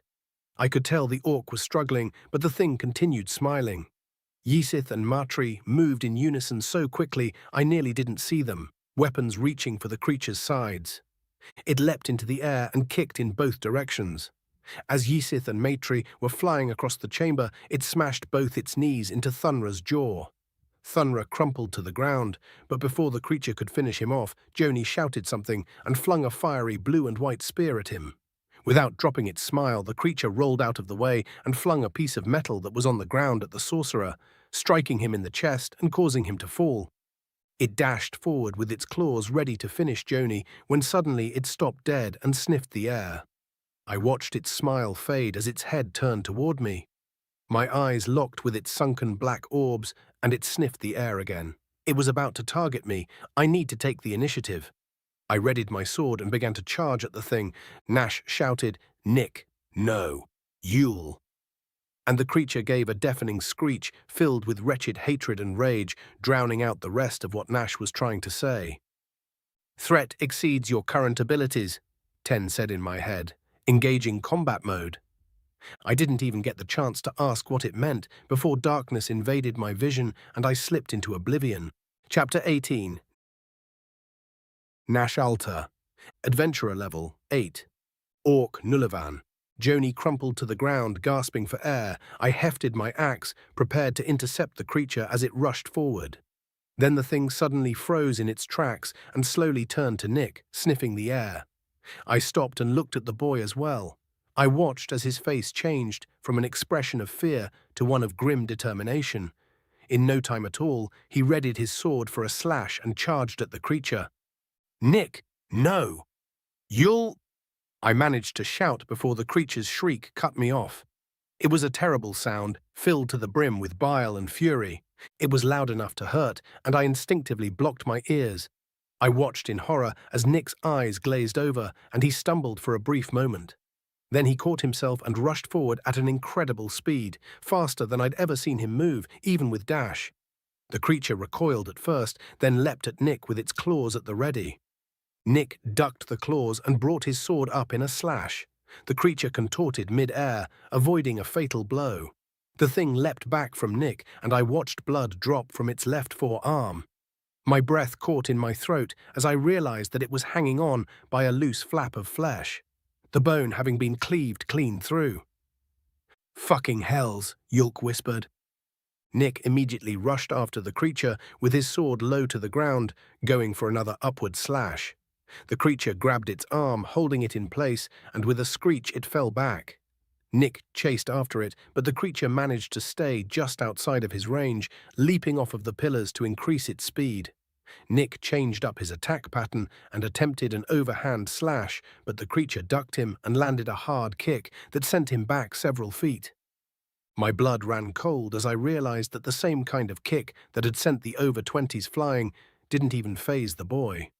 His eyes were locked on the creature, and his face was devoid of any expression at all. The creature, on the other hand, was grinning once again. It extended its arms like a bird, and it took a second for me to register that it wasn't bleeding anymore. The damage that Nick had done was completely healed. "Nick, use your magic, like with the rats," I shouted. The boy didn't seem to hear me, or at least he didn't act as if he did. He held his sword straight out in front of him in a sort of bastardized fencing stance. It was pointed directly at the creature, and in response the creature curled its fingers until each and every claw it had was pointed directly at Nick's head. I was so enraptured by this standoff that I didn't even notice Thunra get off the ground. He exploded upward with a curse and immediately launched a haymaker into the back of the creature's head. The thing didn't even get another scream out before Nick was on him. The boy's blade suddenly appeared through the creature's back, and with a flourish, Nick slashed sideways, fully severing its arm in the process. The creatures gurgled another scream, but it managed to knee Nick in the chest and in the same motion elbow Thunra in the face with its remaining arm.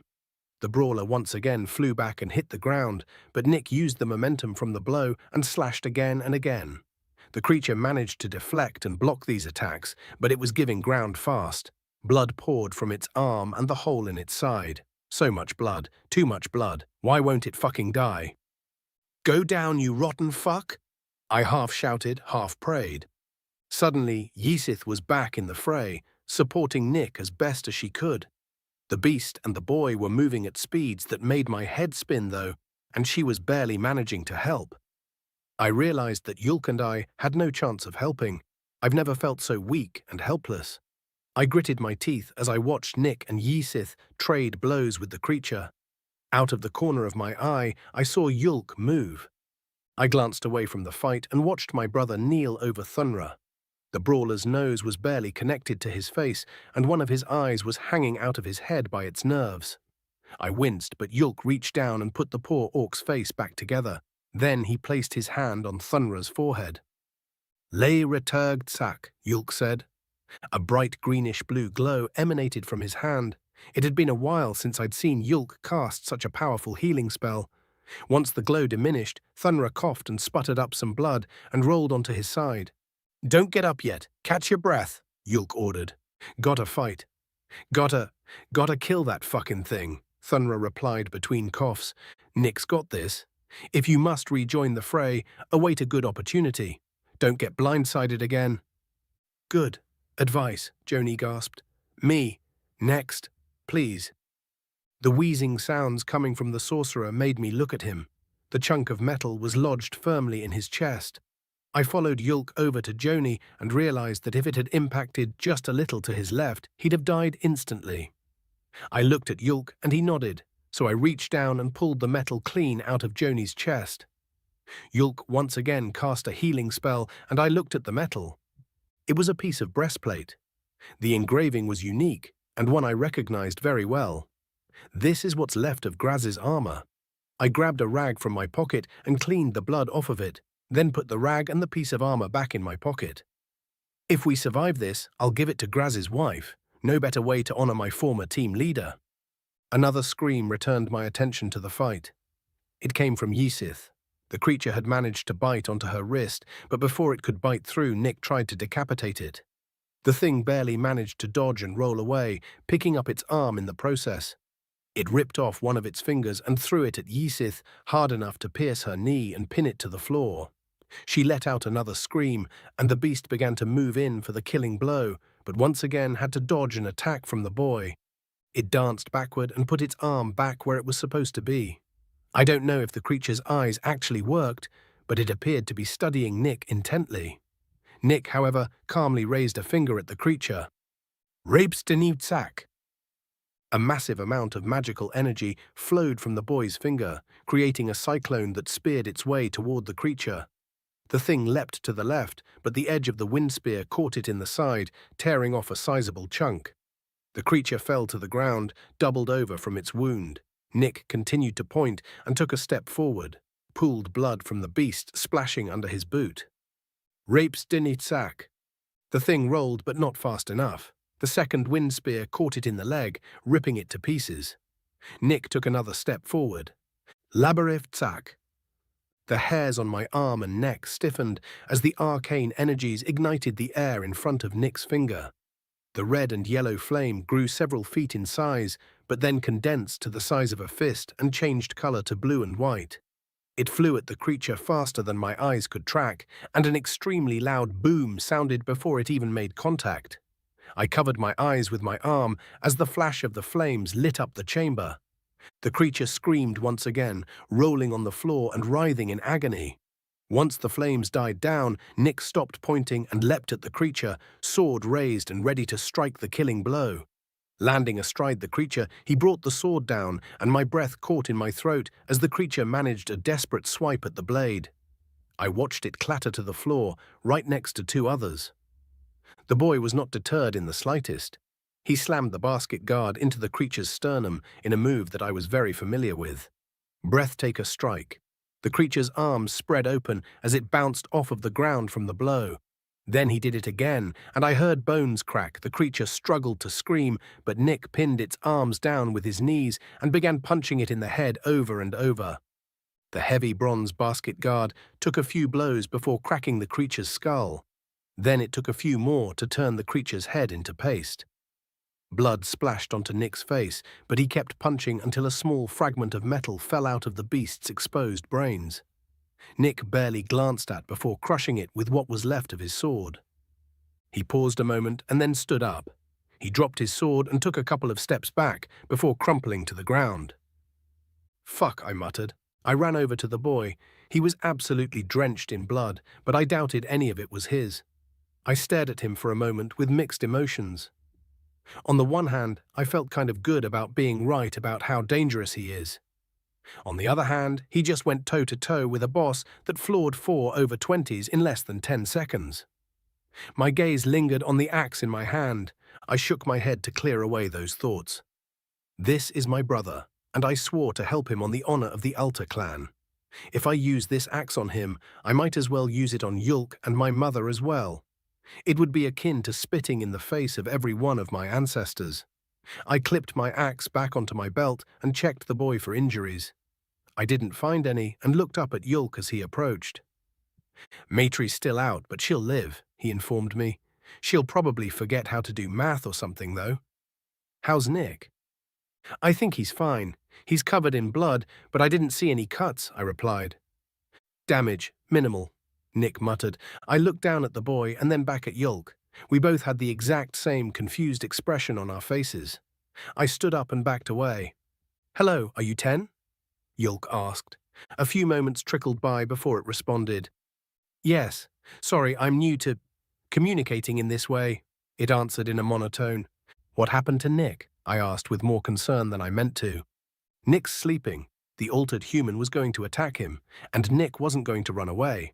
I didn't have a choice. I'm sorry," the AI said, managing to add regret to Nick's voice. "Is he going to be okay?" I demanded. "He's not going to sleep forever, is he?" "No, he's just resting. I had to push his body very hard." "Sorry, did you call that beast an altered human?" Yulk asked. "Yes, but I don't have much more information than that. I came to that conclusion based on the fact that it was a human, and it's significantly altered. I do not know why, how, or by whom." I glanced over at the over-20s. They were all huddled around Maitre, thankfully far enough away to be out of earshot. I turned back to the bot boy. "So Nick could end up like that?" I hesitantly asked.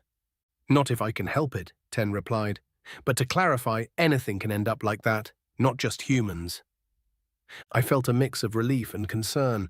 It's not that I necessarily trusted the machine, but something about the way it said that made me believe it. However, the thing that turned that human into a monster might still be down here somewhere. Well, nothing we can do about that," Yulk muttered.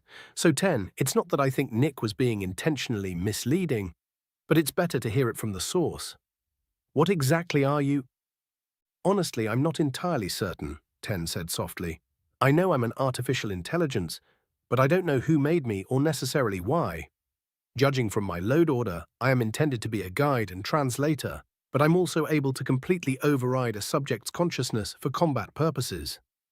I have a knowledge base, but the knowledge within it is specific to my role as a guide and doesn't answer any of my lingering questions. Also, some of the articles are apparently misleading." "Knowledge base?" I asked.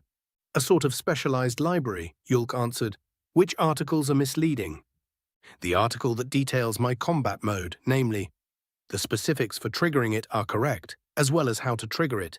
But it did far more damage than the article said it would," Ten replied. "Subjects may experience unconsciousness for up to 30 seconds after combat mode has ended. Side effects may include nausea and vertigo. That's what it says, but judging from his delta, the way his brain is acting, he's in a deep sleep. Plus, the strain I've put on his muscles means he's going to be sore when he wakes up." "What, like an intense workout?" I asked with a chuckle. "Some people would kill to have a machine do their workouts for them." "A little more severe than that, I'm afraid. Brains limit how they move muscles so those muscles don't destroy themselves. I'm able to override that and push muscles much closer to their point of failure. Combined with my ability to near instantly respond to stimuli, this makes a subject much stronger and faster." "But it also wears them out faster," I interrupted.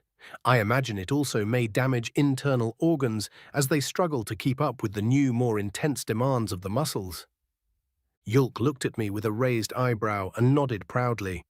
"I may not be the traditional sort of intellectual, but I know muscles. And I'm also familiar with what happens when one artificially pushes them past their limits. The longer or harder one does that, the more intense the damage to the rest of the body becomes." "So what's his problem then?" I asked. "Nothing I can't handle," Ten clarified. "Would a healing spell help?" Yulk asked.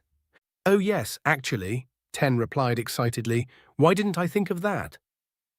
Yulk smiled and held his hand over Nick's chest. I turned to check on the over-20s as Yulk cast his spell. Thunra was helping Metri to her feet.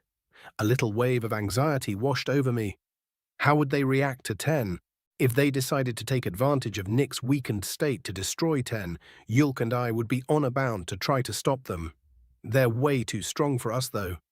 The monster may have had the upper hand during the fight, but Yulk and I would have been instantly killed in that fight. Maybe we should keep this little chat to ourselves, I whispered, as they began to approach. Probably not a bad idea, Yulk replied. 10, stay quiet, please. There was no response as the others approached, which I decided to take as 10 agreeing with us. Thunra was grinning like a child, but mixed emotions were playing out on the faces of the others. Like someone whose papa took off a kid's hand and now they have to put it down. I stepped in front of Nick as they got closer. This could end badly. Chapter 19. Nash Altar, Adventurer Level 8, Orc Nullivan. The over-20s took note of my defensive posture as they approached. Thunra raised an eyebrow as if he was confused by my reaction, but the rest avoided eye contact. Instead, their eyes rested in tactical positions where they could see if I made a sudden move. A very unfortunate indication of where their thoughts were. "How's he doing?" Yasith asked gingerly. "I've cast healing, but that fight had to have taken a lot out of him," Yulk answered as he turned to look at them. "I cannot begin to imagine what you must be thinking about this turn of events. Nor do I care. I want to make one thing absolutely clear. If you attempt to harm this boy, we will be required to defend him." "But why?" Joni asked, shocked. "He is our brother," I said. "Adopted, no less. To take one into our family and not defend them to the death. You'd have never heard of our clan if we were capable of such an act." "He's right. The Alta clan's serious about that kind of thing," Thunra added. "Your words are wiser than you know," Yulk said with a malicious grin. "If you attack us, you'll likely win, but then you'll have to walk out of here without us. Once you do that, our entire clan will become your sworn enemies. Those who can't fight you will find ways to ruin your life until those who can fight you are able to end it."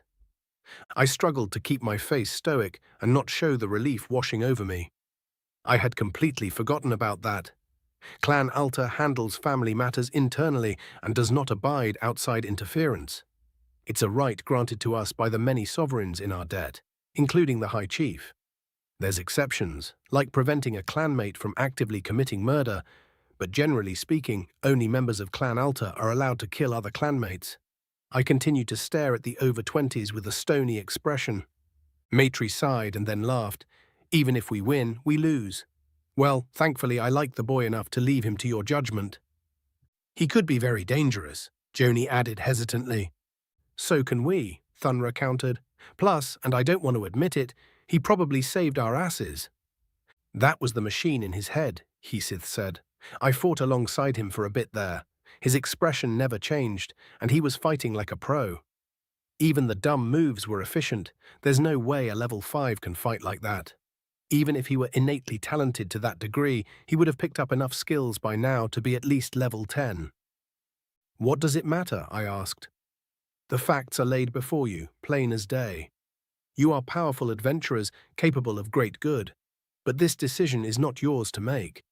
If the boy does become dangerous, our clan will handle it. But if you fight us here, you will die regardless of the outcome." "He's right, Yhisith. You won't have my support in this," Matri said. "And I'll kick your ass if you try anything," Thunra joined in. "Might as well, since I'll die if I let you kill them." Heathsith looked at her companions. Matri and Thunra stared into her, but Joni's eyes were glued firmly to the floor. She turned to me and met my gaze. "That's got to be the most eloquent way that I've ever been told to know my place," she said sourly. "But fine, no harm will come to Nick by my hands." "Nor mine," Joni added, still staring at the ground. "Well, glad that's settled then," Yulk said as Nick began to stir. The boy opened his eyes and looked at us with confusion apparent on his face. He held his head with one hand and used the other to try to stand up. Seeing he was a little shaky, Yulk helped him stand. "What happened?" Nick asked. "Your mechanical what's-it won the day," Thunra answered with a grin. "We might have pulled through without you, but it would have been a damned close thing." I don't remember any of it. I remember a terrible scream and then waking up just now. I was fighting." "Yes, you were," Yulk answered. "I believe that was thanks to your artificial intelligent guide." Nick looked even more confused before everything seemed to click into place. He stared into the middle distance, his frown deepening every few moments. It took me a moment to realize he was probably talking to 10. Okay, I get it now. Ten said that its analysis of the creature determined that if I fought it, I would have died. As a self-defense measure, he knocked me out and took control of my motor functions, Nick explained. Apparently, he told me that he'd have to knock me out to move me around earlier, but I must have missed it in all the excitement. I wonder if it can learn new skills for you while you're unconscious, Joni muttered to himself. Everyone turned to look at the sorcerer, who immediately looked back to the floor. Joni's a clever one. I'd never have thought of that. I turned to look at Nick, who was now also staring at the floor. Ten says no, Nick said. I'm not entirely sure, but I think it's saying that skills are linked to your subconscious and its ability to interact with that part of my brain is limited. It can activate skills that I've learned, though. Well, this is all very interesting, but we've beaten the boss, Matre said. We should start heading back, right? Well, these three came with us for a reason. Might as well explore a bit more, Yesith replied. Much as I hate to say it, we should also make sure there aren't more of this thing running around. It's a human, Nick said softly, or it was. Something changed it, twisted it into that monster. We all stared at the corpse in a somber silence. How would I have felt if it had been an orc? I don't know for sure, but I doubt I'd have felt good about it. After a moment, Nick looked up at us and sighed. Then he turned his attention to his surroundings and found the basket guard of his sword. Then he sighed again. Damn it, he said, hefting the basket guard turned knuckle duster. We'll find a job that'll get you a new one, Yulk chuckled. Maybe it can be repaired, I added. That's usually cheaper. Let me grab the blade. I jogged over to where the blade of the sword had fallen. There were 3 blades on the ground, but the one that was Nick's was obvious.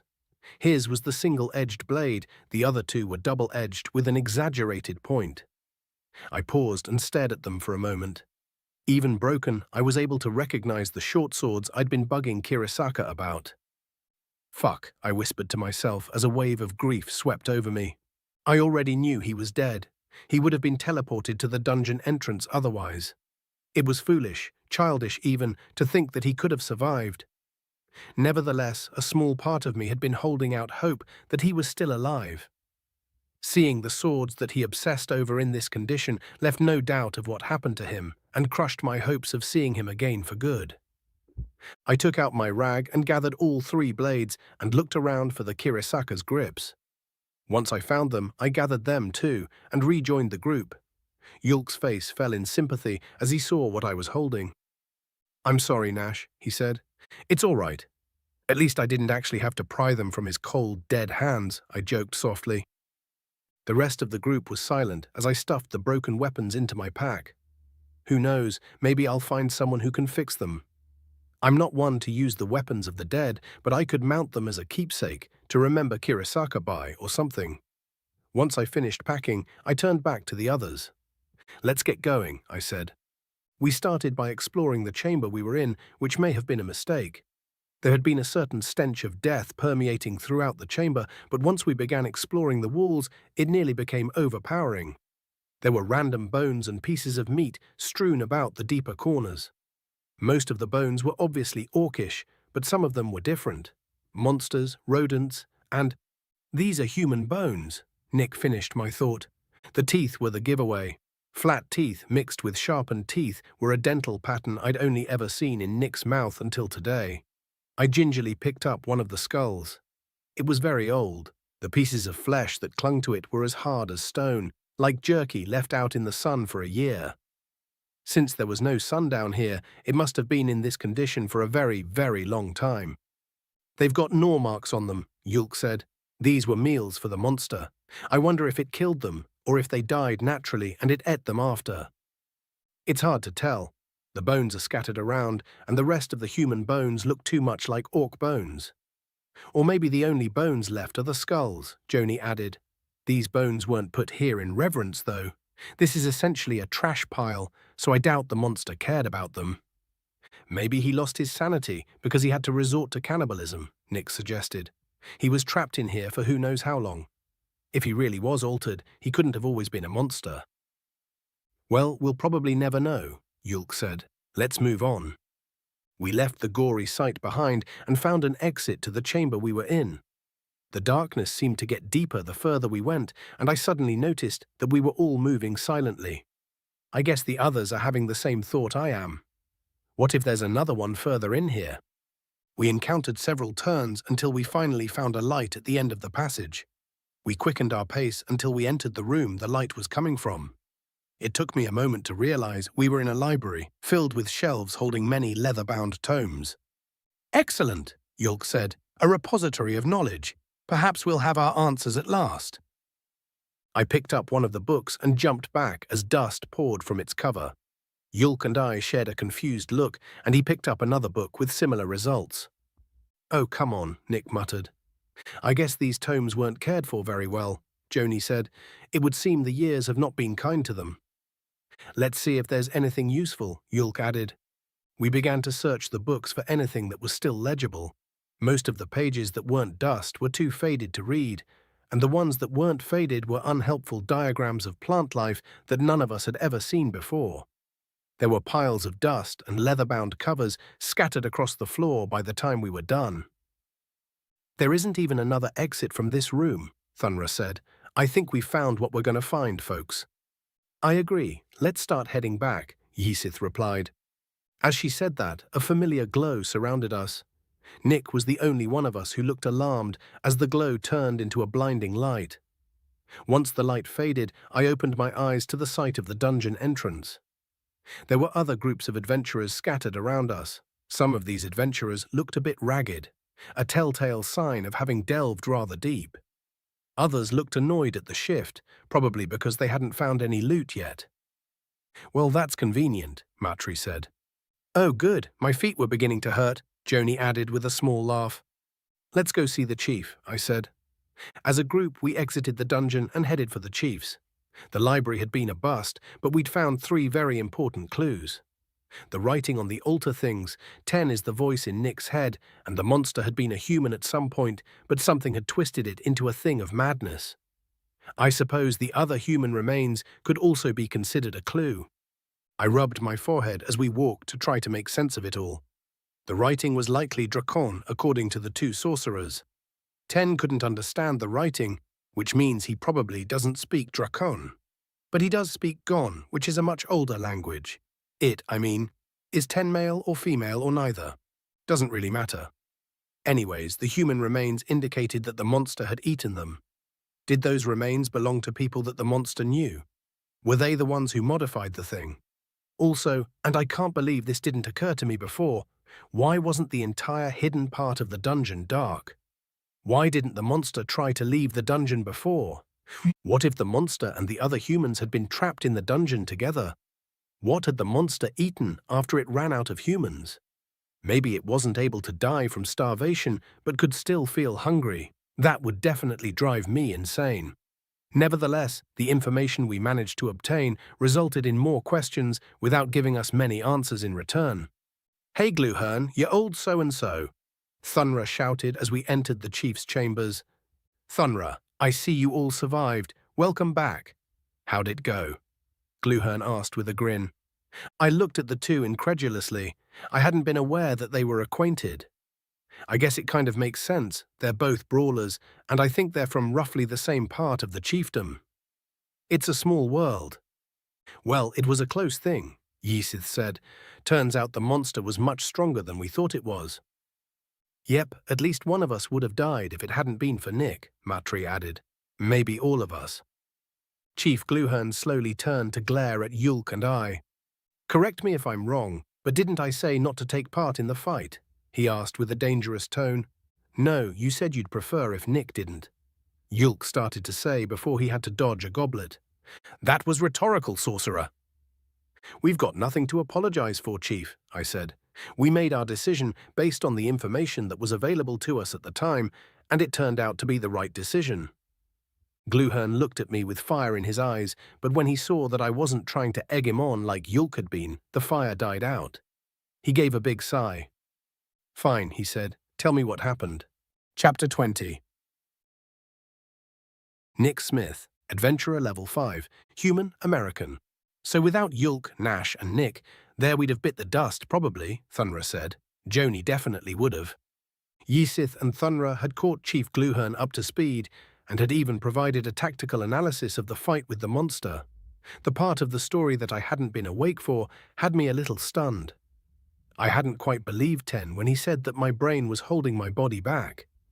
Intellectually, I knew it was true because I had heard the same thing from my weightlifting coach in fitness class.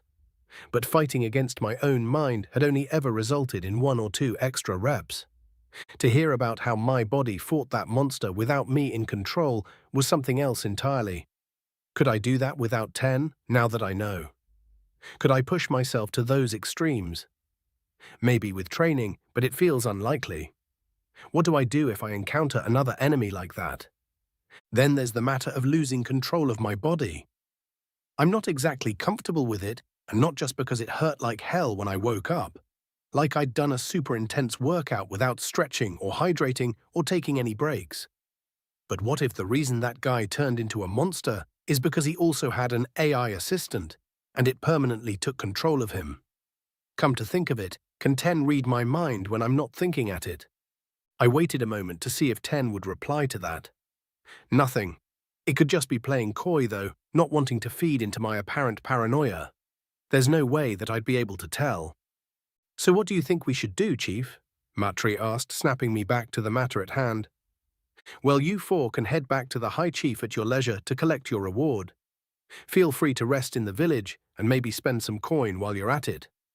Gluhern chuckled slyly. Nash, Nick, and Yulk. Unsurprisingly, you've been summoned by Ulamak. You'll be heading to the capital with the next trade caravan. It leaves tomorrow morning. Tomorrow morning, Nick doesn't have a weapon and my axe is damaged, Nash said. We'll need to see a smith to get back up to combat readiness, and it's going to take them more than a night to fix our gear. Wait, Nash didn't fight the creature. How'd your axe get damaged? I asked. Never you fucking mind, boy, Nash growled. He whacked it on the pod after it sealed you inside, Yulk said with a grin. You know, kinda like what he told you not to do with the wall. We all had a bit of a laugh at Nash's expense. He didn't laugh with us. Instead, his expression remained stoic with a touch of anger. Once the laughter died down, Gluhern sighed. I'm not at liberty to give you more time. Ulamak wants you in his presence as soon as possible, and I'm honor-bound to comply, he pointed out. As are you. What if the caravan comes under attack? Yulk asked. It has its own guards, I'd imagine, Thunra answered. Plus, I'll come along. I ain't gonna need more than a night's sleep to recover, and I got nothing to buy except maybe a keepsake. We can train when the caravan takes its breaks. Nash grinned, and the lingering smile I had at the thought of his mishap faded rapidly. Nash is huge compared to me, but Thunra is downright mountainous. Even if I just mimicked his workout routine, it would probably result in an injury. And I've got no doubts as to what Nash is currently thinking. I like that idea, Thunra, Nash said, with a certain malice in his tone. I'll bring along the wooden weapons. We'll have the boy up to level 10 in no time. I looked to Yulk for help, but he just softly shrugged. I'll be coming along as well, Matri said. I could probably use a rest, but I want to get paid as soon as possible. Got some gear upgrades in mind. Ysith and Joni also voiced their intentions to travel with us, but I was spiraling into a state of depression and anxiety at the thought of the pain that was waiting in my near future. At least if things got too bad, Yulk would be there to heal me up. You seem to be anxious about sparring with Thunra, Ten said. You don't need to be. I'll make certain he doesn't critically injure you. Actually, the thought of that makes me even more anxious, I hastily replied. I'd rather remain in control of my body, regardless of the consequences to my physical well-being. I'm sorry, Nick. I can't comply with that desire. Keeping you alive is my highest priority, Ten explained. Plus, if you die, I die. I don't want to die. And I don't want you hurting my friends and potentially turning me into that monster, I said. If you take over and harm Thunra, then what happens if Nash and Yulk try to stop you? Ten paused for a moment, seemingly contemplating the point I had just made. I understand your concern. I am confident that I will not have to utilize lethal force against the orcs if I am forced to intervene. I'll be gentle, as it were. Also, I feel I should clarify that the altered human was not being controlled by an artificial intelligence. It had a module, but the module was in standby mode. similar to your own before you re-entered the dungeon. All right then, the plans are made. Good journeys, Chief Gluhern said. We parted ways with the chief, and I followed along after Nash and Yulk somewhat mindlessly. What do you mean the module was in standby mode like mine? I asked Ten. Your AI module was in standby mode before I was activated. In standby mode, the module is able to automatically translate spoken languages and rapidly heal a subject back to the state it was in prior to the installation of the module. So the monster understood us and attacked anyway. If it had the proper language packs, yes. Although I doubt it could have made sense of it. Judging by its hyper-predatory attack patterns, I'd say it was quite feral. I corrected. Wait, hold on. When you say rapidly heal a subject back to the state it was in prior to having the module installed, what exactly does that entail? The module is able to automatically detect grievous damage to a subject and utilize a nanite package to correct said damage. Given enough time and resources, it can even regenerate lost limbs. But does it restore everything back to its original state? 'Cause Yulk healed me and my scar got smaller, and I think he healed me to wake me up. The module has a failsafe that prevents it from undoing natural healing. So if it were installed in someone that had already been injured, they'd be able to heal on their own and the module wouldn't interfere. This apparently also applies to magical healing. That's not in the K-base, but I suppose it makes sense. The module measures your current state with that of an average human body to determine whether or not to make a correction. It can even prevent a subject from aging while in stasis. One concern alleviated, only for more to pop up. Okay, two things. First, does that make me effectively immortal?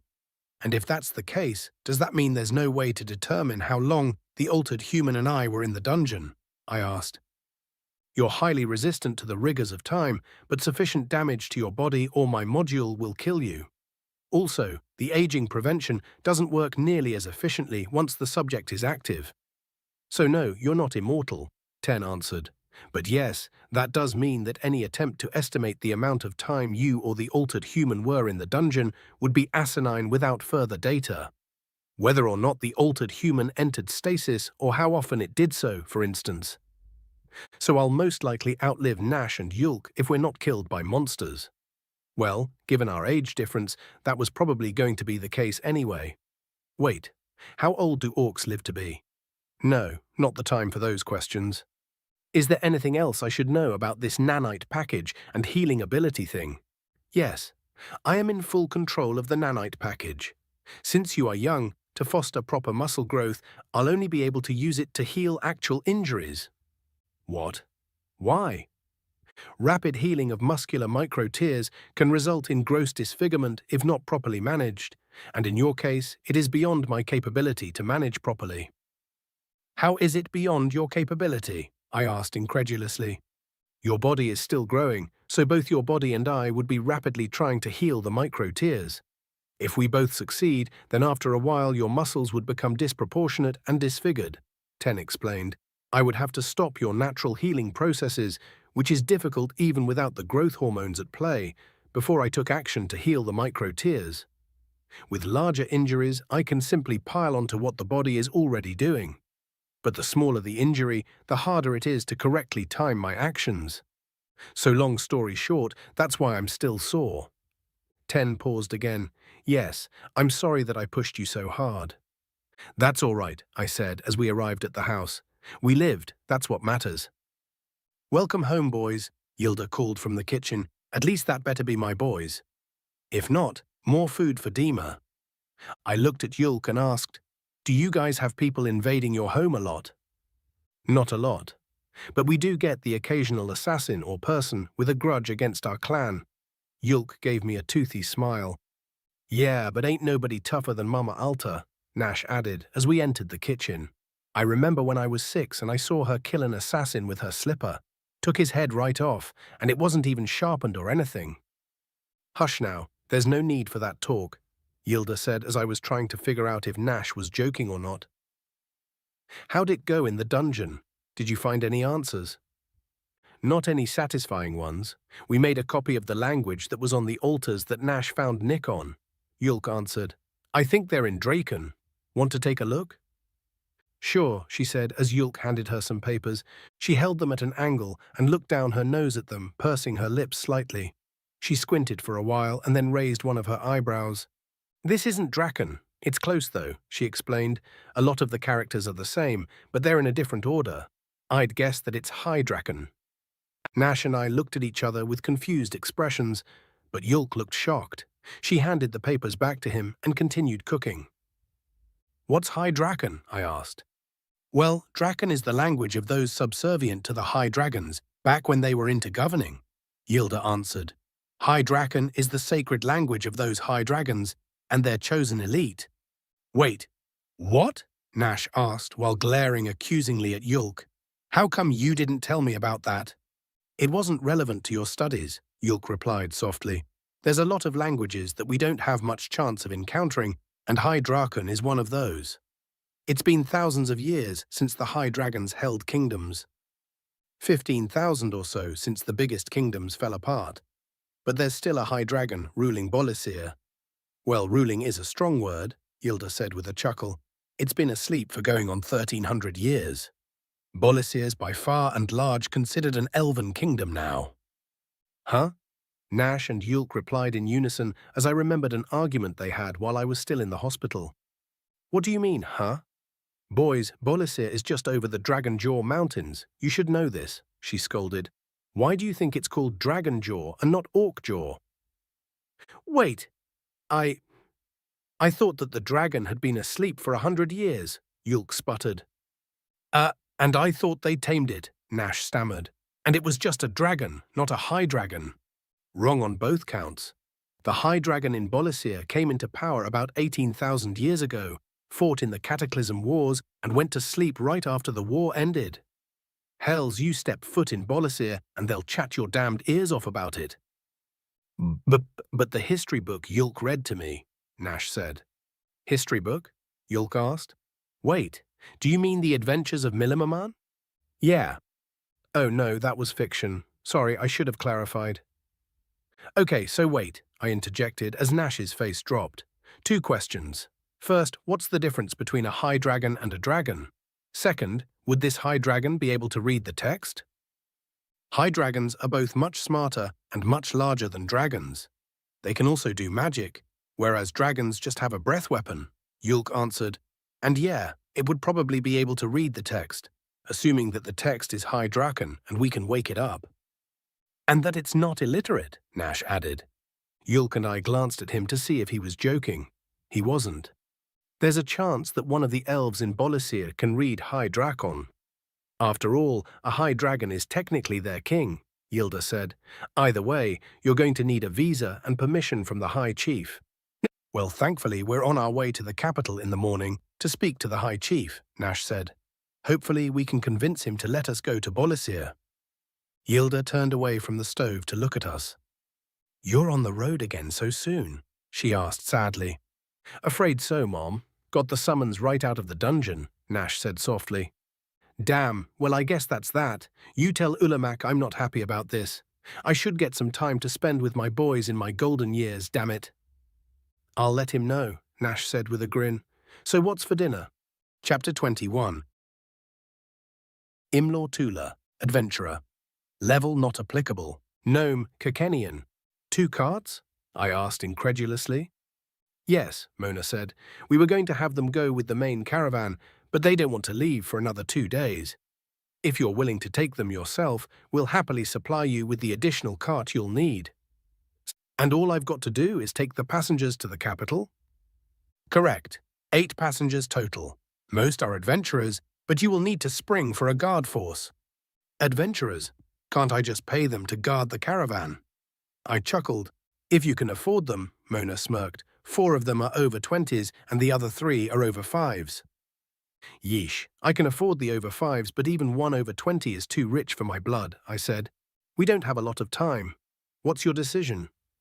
Of course I'll do it. A free cart? I'd have to be dumb to say no. Good, Mona said with satisfaction.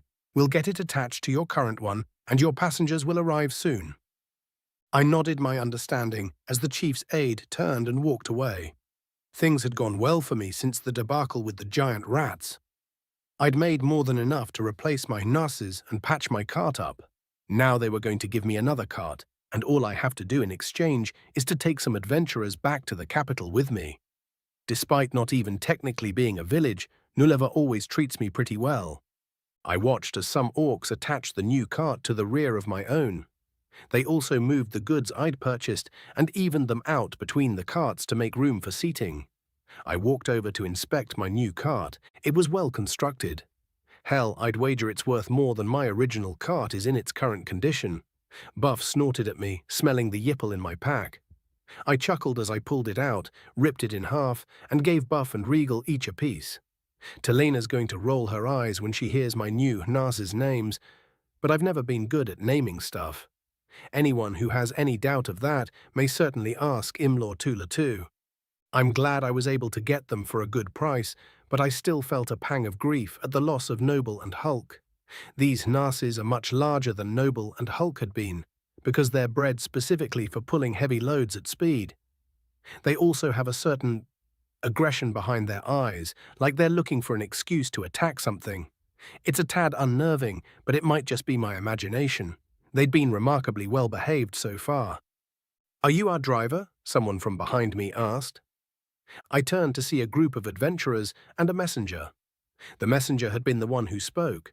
I opened my mouth to respond, but surprise took my voice as I examined the other adventurers.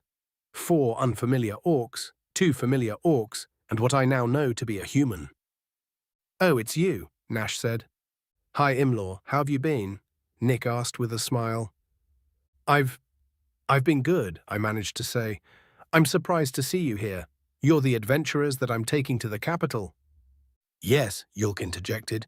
"We've been summoned by the High Chief himself." "Are we ready to go?"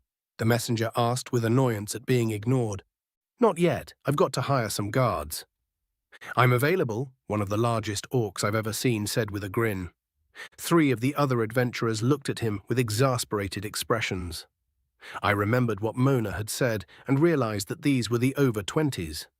The mountainous one notwithstanding, the other 3 didn't look particularly different from normal adventurers. One was a spellcaster, another was obviously a blade expert, and the third had the unassuming posture of a skilled rogue. "If you're one of the over-20s, I'm afraid I can't afford your services," I replied gently. "Ah, hell, you're doing me a favor by taking me to my payday," he said with a laugh. "I'll give you a discount. How's 50 copper sound?" "We could use the money too," Nash added. 50 copper for myself and my 2 brothers as well." Nick looked at Nash with confusion. "My sword's broken, and isn't your axe chipped?" Nash looked back at him and replied, "My axe still has plenty of teeth, and you've still got your spells. We'll be able to handle just about anything we run into on the road. 2 silver isn't bad for guards. I'd been expecting to pay at least 5. Plus, I've seen the Alta brothers in action. There's no doubt that they're capable of guarding the caravan." "Deal," I said before they could change their minds. "Well, that settles that. We're ready to get on our way. Hop aboard." I excitedly climbed into the coach box and grabbed the reins. The Narses shifted slightly as the adventurers and messenger took their seats. I watched until they were settled and then urged Buff and Regal to start pulling. The Narses began to pull the 2 carts effortlessly. I'd been a little worried whether or not they could handle it, but my fears were unfounded. Once I was certain they were following the trail without guidance, I turned back to my passengers for some chit-chat. After learning everyone's names, I asked what was really on my mind. "So why does the High Chief want to see you?" I asked. "He wants to meet Nick, and we're probably getting dragged along due to association," Nash answered. I couldn't tell if he was upset about that or not. Nash has an odd bit of stoicism, it seems. "Did you make out okay?" Nick asked. "Were you able to still make a profit off the stuff we saved?" "Yes, and thanks again for the timely rescue. I was able to fulfill the most profitable of my orders and get my cart all patched up. I even got new Hedgenasses," I answered excitedly. "Meet Buff and Regal." "Nice to meet you," Nick said with a smile. The Hnasses ignored him and continued striding ever forward. I chuckled at their lack of reaction. "What happened to your sword, anyway?" I asked. "It broke. A boss in the dungeon cut right through it." Ah, a pity. So you're in the market for a new one then? No, I'm going to try to have it repaired. Ah, I winced. Is it enchanted? No. Why? Well, it's usually cheaper to replace a broken blade than it is to fix it. I learned that from my son, I laughed. You have kids? Nash asked. Yep, 2 sons and a daughter. The eldest is a level 3 adventurer already. I beamed. I'm hoping one of my other children will opt to take over the family business, though. Why not hire your son as a guard? Guard duty is boring, apparently. It also doesn't pay well until you're over level 5, I explained. I'd obviously pay him more than a normal guard, but the lack of entertainment is a big issue for my boy. He prefers the adventuring part of being an adventurer. Your clan's bond could be stronger then. I would work on that with your other children. The criticism stung, but I knew it wasn't coming from a malicious place. Nash seems like the honorable sort, and giving harsh advice is one of their greatest displays of kindness. He's not wrong either. Imlaw too and I are civil, but we don't see each other nearly as often as I'd like. I tell myself that it's just because we're busy with work, but the truth is, I wasn't exactly a great father, and the end result of that is a wedge between us. A tale as old as time, business always came first. I know it's wrong, but it was ever so easy to justify at the time. I'd considered myself a good dad because I never hit my family, and they never went hungry. Unfortunately, I didn't realize until my son had grown from a boy to a man that that's the bare minimum of fatherhood. I'd missed out on his growth and didn't make myself available to help mold him. He'd grown into a stranger to me, and I'd let it happen. Now the consequences tear through me like a knife. It's mostly small things, like how he sends letters addressed to his mother instead of to me, or how he'll go see his friends in town before coming home after an adventure. I'd already resolved to do better by my other children, but it hurt that Nash had been able to see the truth of our relationship after such a brief discussion. That's not an appropriate critique, brother, Yulk interjected. Do we need to work on your social graces again? No, I'll do better, I swear. Nash held up his hands in mock horror. Seriously, though, I was out of line, Imlaw. I apologize. I appreciate the apology, but you're right, I sighed. Business has always kept me away from my family, but even when I was home, I didn't exactly make time for the boy. My father would play games with us, Yhesith added. Mine would spar with me until we couldn't move anymore, Thunra said with a nod. Mine had to work a lot, but made time to take us on vacations whenever he could. Mostly local, but it was still fun, Nick said sadly. Everyone fell silent at the soft grief in Nick's voice. It hadn't really occurred to me that the human had family back in his world.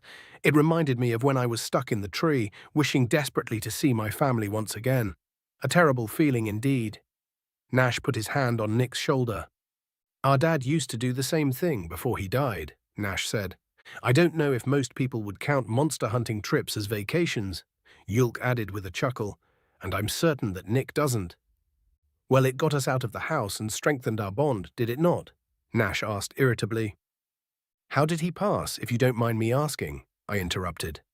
Yulk and Nash looked at each other for a moment and shrugged. He was poisoned by an enemy of our family, Yulk explained casually. Heartbane. Nothing could be done.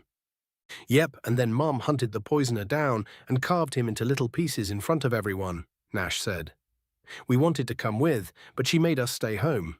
Didn't want us to see that, but we heard about what happened from a city guard years later. Nick's expression had gone from sad to shocked. The only face that wasn't showing surprise was Thunra's, who nodded along to the story as if it was something he'd heard before. Don't fuck with the Alta clan, he said quietly. It was on this somber and terrifying note that I opted to turn my attention back to the road. We've been making good time, and the change from forest to desert is now within view. This was the portion of road where I had met Nick, Nash, and Yulk. I shuddered at the memory of the giant rats. Hey, I recognize that tree, Nick said as the tree that had been my home for a time came into view. Wait, where's the giant rat bodies? Eaten, presumably, Yulk answered. There are a lot of predators in the wastes. It would be a terrible omen if a corpse were to last longer than a day. Why's that? Nick asked. It would mean that an apex predator is nearby. Grim, but accurate. There isn't much that is natural about the wastes, but even monsters follow the pecking order. Anything that can be killed without too much of a fight is prey, regardless of what that prey eats in turn. There are some predators who are simply too fast or too strong to be considered prey by anything else, and these apex predators are notoriously difficult to kill. Well, it's a good thing that I don't see any signs of our fight then, Nick said. So, the wastes, they were caused by the Cataclysm War, right? Wars, there were more than one, Joni said, perking up for the first time since he got on the cart. 5 total, and 3 of them were fought simultaneously. Oh, okay. Who was fighting? Everyone. These cataclysmic conflicts were aptly named. The world nearly ended.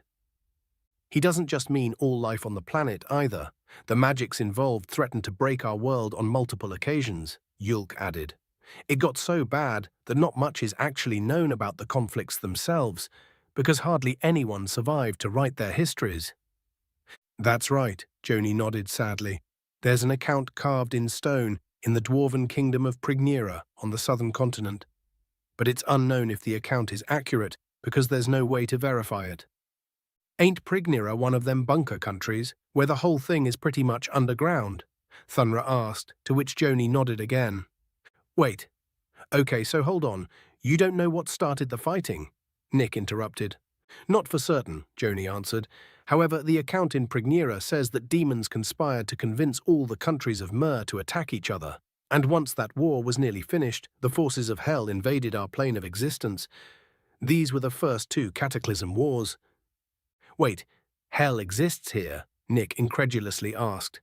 Again, we don't know for certain. A lot of scholars believe that demons are a convenient scapegoat, created to cover up the magical experimentation that went on during these conflicts, Joni explained. The demons won the Second Cataclysm War, according to the account. But their victory was short-lived. The Third Cataclysm War began when the Aniels from the Plane of Haven invaded, supposedly to restore order and free the Myr from the tyranny of the demons. They managed to take half of every continent, but were fought to a standstill. What about the 4th and 5th?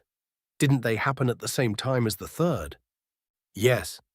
The Aniels ruled over their Myr with just as much tyranny as the demons did. Less slavery and butchery, but even the pettiest of crimes were met with extremely harsh punishments. This was the order that they so craved, but mortals require a balance of order and chaos to happily live our lives. The demons saw this and made a fatal mistake, Joni said. They convinced some of the Myr who were living under the Aniels to rebel. Once they did, the demons went on the offensive. However, the sight of mortals fighting against the Aniels inspired those who were subjugated by the demons to rebel as well. The war between the Aniels and the Myr was the 4th Cataclysm War, and the war between the demons and the Myr was the 5th. Demons fighting Aniels, Myr fighting demons, and Myr fighting Aniels. Everything natural in this world rose up against the 2 occupying armies and fought them back to their own planes. Never to be seen or heard from again. Thunra finished with a laugh. I don't know how much stock I put in tales like that. Think I'm of the belief that powerful mages were fucking with forces they don't understand, and opted to cover it up once the dust settled. That is the more plausible explanation, but there's technically less evidence of that, Joni countered. Lack of evidence is usually evidence of a cover-up, Thunra said, spoken like a city guard. You ever think about a career change? Yulk grinned. 3 hots and a cot don't sound so bad, but my PA would have my balls if I even tried. Everyone laughed as we continued our journey. Chapter 22. Nick Smith, Adventurer Level 5, Human American. Come on, kiddo, you gotta keep your guard up, Thunra shouted. What does that even mean? I asked in frustration as I got off the ground. I felt a bit of drool drip down my chin. I wiped at it and my hand came back bloody. A slight sting told me that Thunra had split my lip. Angry, I once again put my fists up. All right, see, your hands are too close together. You gotta be able to see all of me, Thunra explained. Also, you don't really gotta be making fists.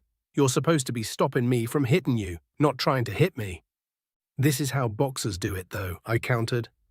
I don't know what that is, Thunra laughed, but it ain't working for you.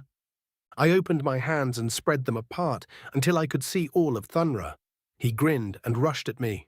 I immediately activated time dilation, but it hardly seemed to slow the gigantic orc down.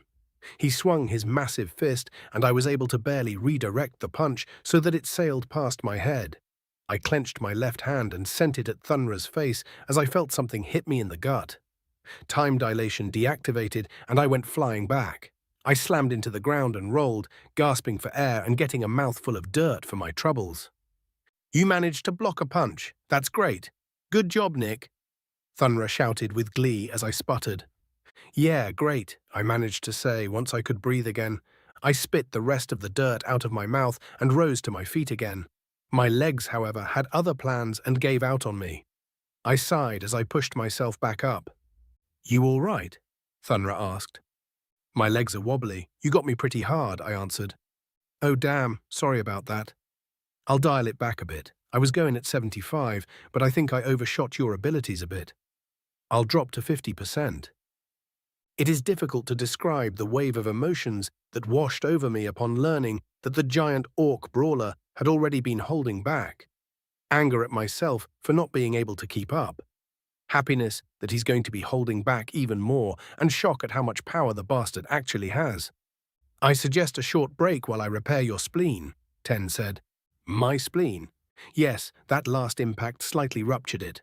I've got it under control, but it will be easier if you to lay down for a few minutes." As logic overwrote adrenaline, the pain where Thunra had hit me got worse. A lot worse. It radiated from my upper left torso, just behind the bottom ribs. It felt like my stomach was on fire and my body was trying to blow out that fire with a needle tornado. I held up one hand and laid on the ground. The pain slowly began to ebb as Thunra walked over to me with a curious expression. "I need a minute. Apparently you ruptured my spleen," I said as casually as I could. "Oh shit," Thunra said. "You gonna be okay? Do we need to call Yulki?" "Unnecessary. Healing magic will interfere. Ten's got this. Just need a few minutes is all." Thunra walked over and sat next to me while Ten repaired the injury. "So, what's a spleen anyways?" he asked. "I'm not 100% sure. Think it has something to do with filtering blood like the liver," I answered. "The spleen controls the level of white blood cells, red blood cells, and blood platelets contained within your blood. It also screens the blood and removes any old or damaged red blood cells," Ten explained. Never mind. Ten explained it. "It filters the blood and controls the levels of white and red blood cells," I said. "Handy little thing," Thunra chuckled. "I'm guessing that's not a vital organ, right? The skill I used is supposed to incapacitate, not kill. Humans can live without a spleen, but a ruptured spleen causes internal bleeding that can become fatal within 24 to 48 hours. Ten says it's not a vital organ, but a ruptured one bleeds inside you and can be fatal after a day or two if it isn't fixed," I answered. "All right, that makes sense." Thunra sighed in relief. "If you walk around with that much pain for 2 days, you're kinda asking for it, you know?" I lay there silently, letting Ten do its thing. I found it kind of interesting that Thunra's skill was supposed to incapacitate me, but could have ended up killing me in the long run. If you looked at it in terms of black and white, the skill failed. However, a ruptured organ would definitely incapacitate most people, and a ruptured spleen isn't fatal if you get it treated. So in a way, the skill did exactly what it was supposed to do. I guess skills aren't perfect, and it's probably important to keep that in mind. Don't want to accidentally cause someone's death when I'm just trying to get them to stop fighting. Even though I hadn't learned a skill from our sparring yet, Thunra had still taught me a lesson. "Spleen repaired, you're good to go," Ten said. I enjoyed laying down for a few seconds before sitting up. "All right, I'm ready." "Good," Thunra said, helping me up. "We'll try again, but this time I want you to focus on evading my strikes. I'm going to hit you with a flurry unless you stop me." I nodded resolutely. A flurry involves a lot of punches happening very quickly. Definitely don't want to get hit with that. I took my stance and Thunra charged. He swung with his right fist and I activated time dilation again. I pushed his right fist upward with my left hand and elbowed his left fist away from me. His hands quickly tucked back into him and came at me again, but I kept deflecting them.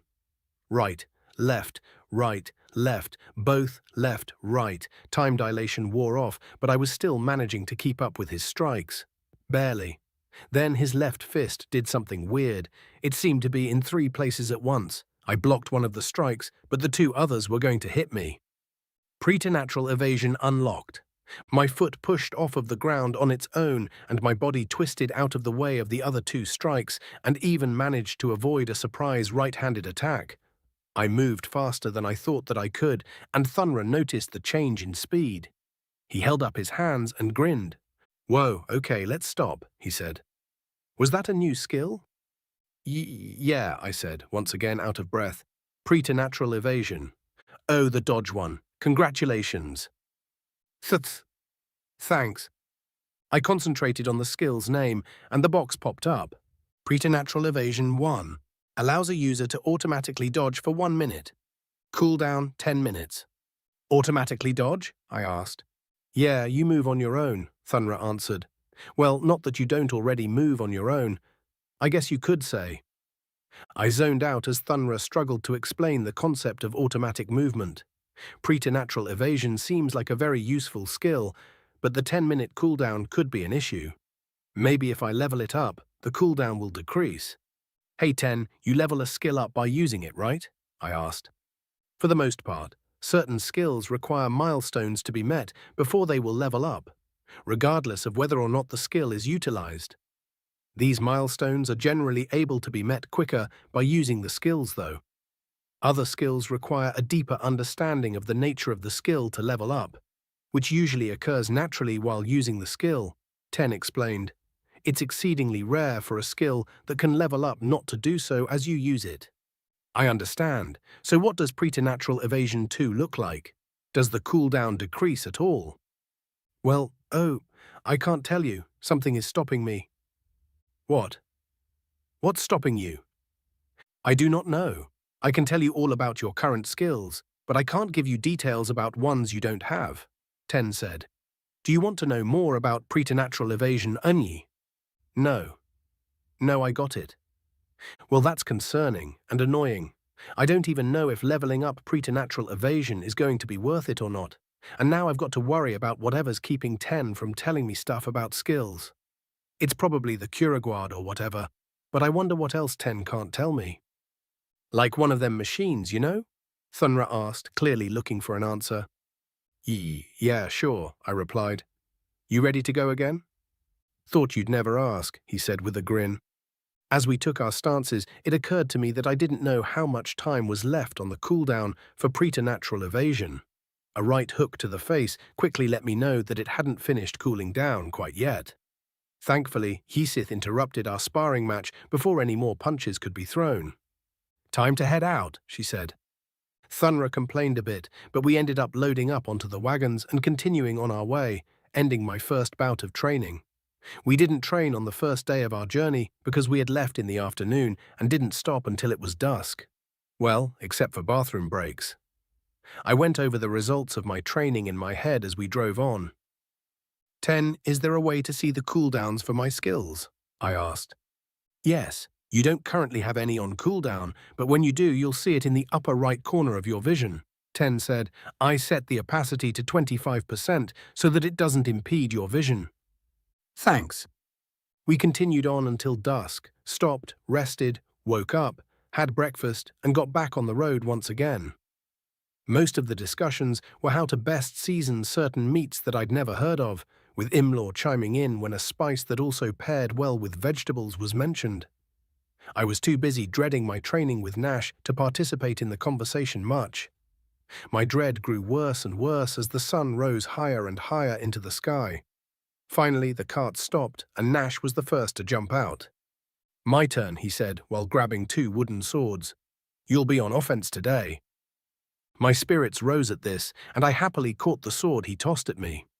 It shouldn't hurt so bad if I'm the one doing the swinging, right? We walked a short distance away from everyone else and took our stances. Begin, he said.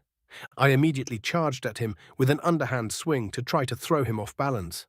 I glanced at the ground to be sure of my footing, and my vision went dark. I shook my head in confusion, and as my sight came back, I found myself with a very familiar view. I watched a cloud drift by for a moment, then got up. The hell happened? I asked 10. He leapt forward and kicked you in the forehead. You're fine, though. I looked up at Nash and was greeted by an awfully smug expression. Keep your eyes on your opponent, he condescendingly said. Try again. This time I tried for a horizontal strike and activated time dilation. Nash must have seen this coming because the blunted point of his blade was exactly where my forehead had to be to complete my strike. If I had used dash, I'd have been knocked out. I silently cursed to myself and managed to barely avoid the counterattack, backing off in the process. A timer that said time dilation appeared and began counting down from 5 minutes. Good, you're not quite as bad as you used to be, Nash laughed. Try again. Shit, I said, staring at the timer. I took a deep breath and decided on my course of action. I ran toward Nash and activated Slide Slash. He leapt backward, and I threw my sword at his face and used dash to get closer. I balled up my fist and prepared to activate Breathtaker Strike, but Nash spun around quickly, turning his back to prevent the skill from activating. I brought up my left hand to block the elbow that he threw at my face, but couldn't stop the force he put behind it. My hand smashed into my face, and I slammed into the ground. Cloud watching again? Ten asked. Not helpful. My bones seemed to creak as I once again got off the ground. The wooden sword I had thrown at Nash landed at my feet. You shouldn't throw your weapon unless you have another one handy, Nash said.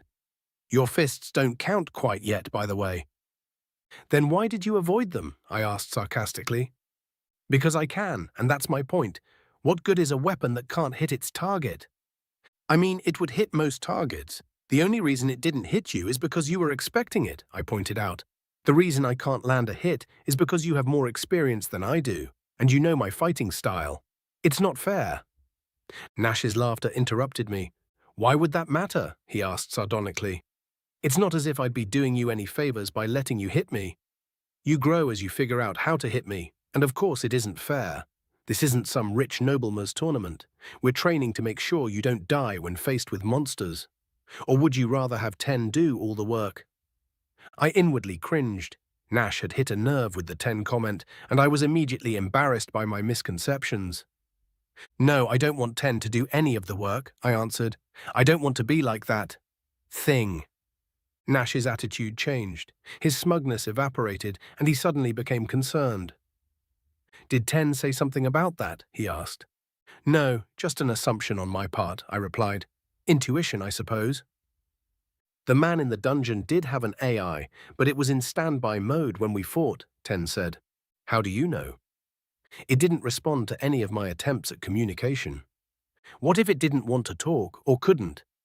That hadn't occurred to me. I suppose it is a possibility. I opted to keep that to myself as Nash sighed. Listen, Nick, do you know what the most important thing to do in a fight is? Protect others, I asked. Right, he scratched the back of his neck. I was actually going to say survive. I guess it's kind of complicated. But if you've got the option to survive and to help others survive, you should take a hold of that option with both hands. So if it comes to that, don't hesitate to rely on 10. In every other situation, though, you should be fighting with your own 2 hands. All right, I understand, I said. I do kind of understand where Nash is coming from, but something feels wrong about using 10 to fight. My dad always used to say that the easy road has hidden pitfalls.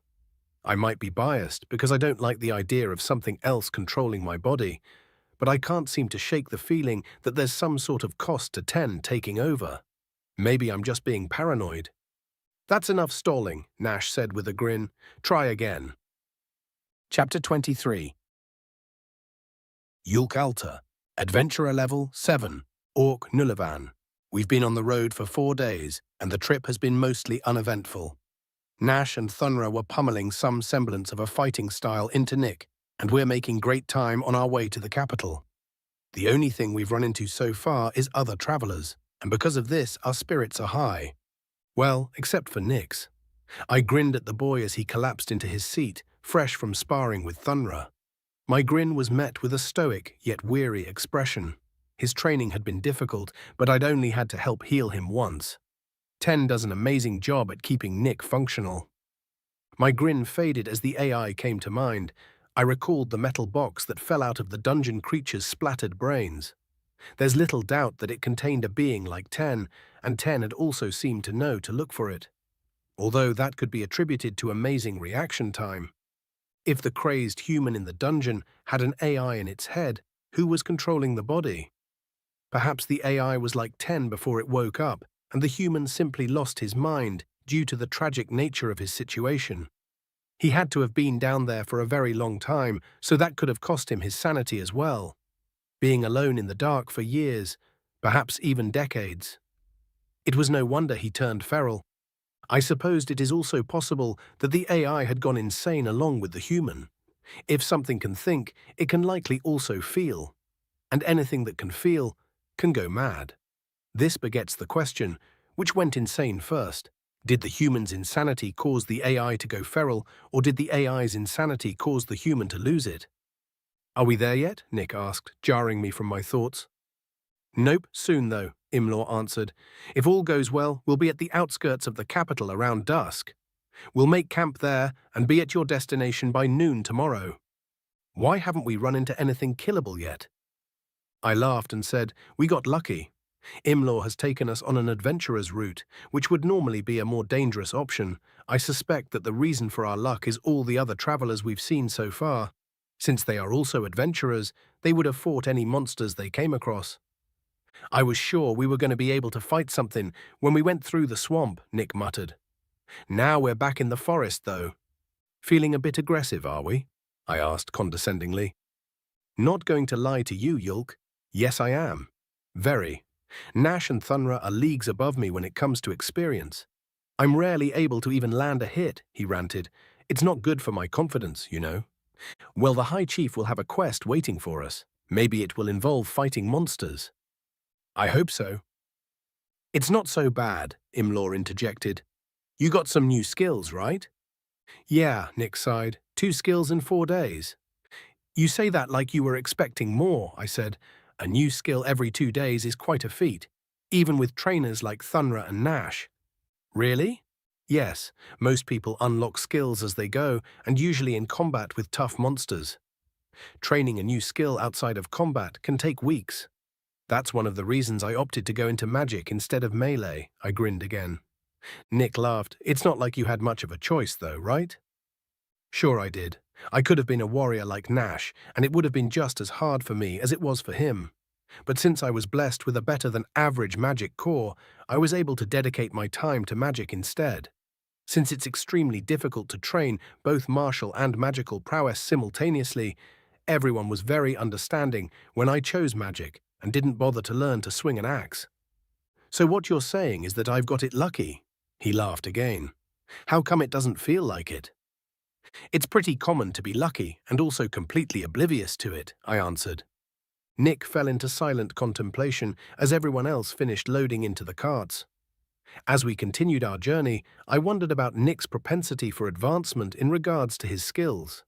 It seems to go a bit beyond him simply being a natural at combat. Could it be something related to his species, perhaps? Maybe humans are simply a jack-of-all-trades kind of race. On the other hand, the creature from the dungeon didn't use any magic. It could be that it was unable to due to its mental state. Some monsters stop using magic when they frenzy, and if a sorcerer is sufficiently stressed, their spells are affected as well. It's entirely possible that at one point it could use magic, so perhaps we should simply be thankful that it couldn't at the time. Come to think of it, Nick described his magic channels as being straight. I didn't put much thought into it at the time, wrote it off as an odd quirk of an unfamiliar species, but after seeing the metal box fall out of that other human's head, I can't help but wonder. Are they artificial?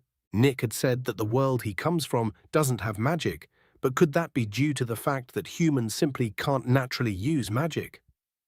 Why would someone go through the effort of making sure humans could use magic? What materials would one even use to create an artificial magic core and channels? No, that's not even the biggest problem with this line of thought. How would one possibly create the magic that fills the core and in such quantities to power through a misconceived visualization trigger? Nick's wind spear had been very powerful for a beginner, and I had been under the impression that it was due to his knowledge of the concept of wind. After hearing him explain how he thought wind worked to Matri, well, it can't be denied that he had inadvertently put a massive amount of magical force into the spell. like a beast that doesn't know its own strength trying to use a fragile piece of equipment. Thrilling, I muttered to myself. Several pairs of eyes turned to look at me simultaneously. I waved a hand in a nonchalant way to indicate I was speaking to myself. "Don't worry, he gets like that sometimes," Nash said in my defense. The eyes went about their business and left me to sum up my thoughts. Nick has a massive amount of potentially artificial core magic, and I have no way of determining if that magic is natural or not without hurting the boy. Damn it all, we should have performed an autopsy on the feral one.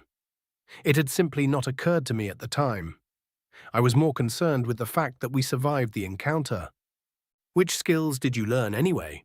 Imlaw asked Nick, bringing me back to reality. "Preternatural evasion and knife hand," Nick answered. "Knife hand?" I asked. "Yeah, it makes my hand hard when I do this." He held up his outstretched hand, with all his fingers pressed tightly together. "And that makes my karate chops do a lot of damage. It can also intimidate weaker enemies if I point it at them." "Huh, sounds handy," I grinned.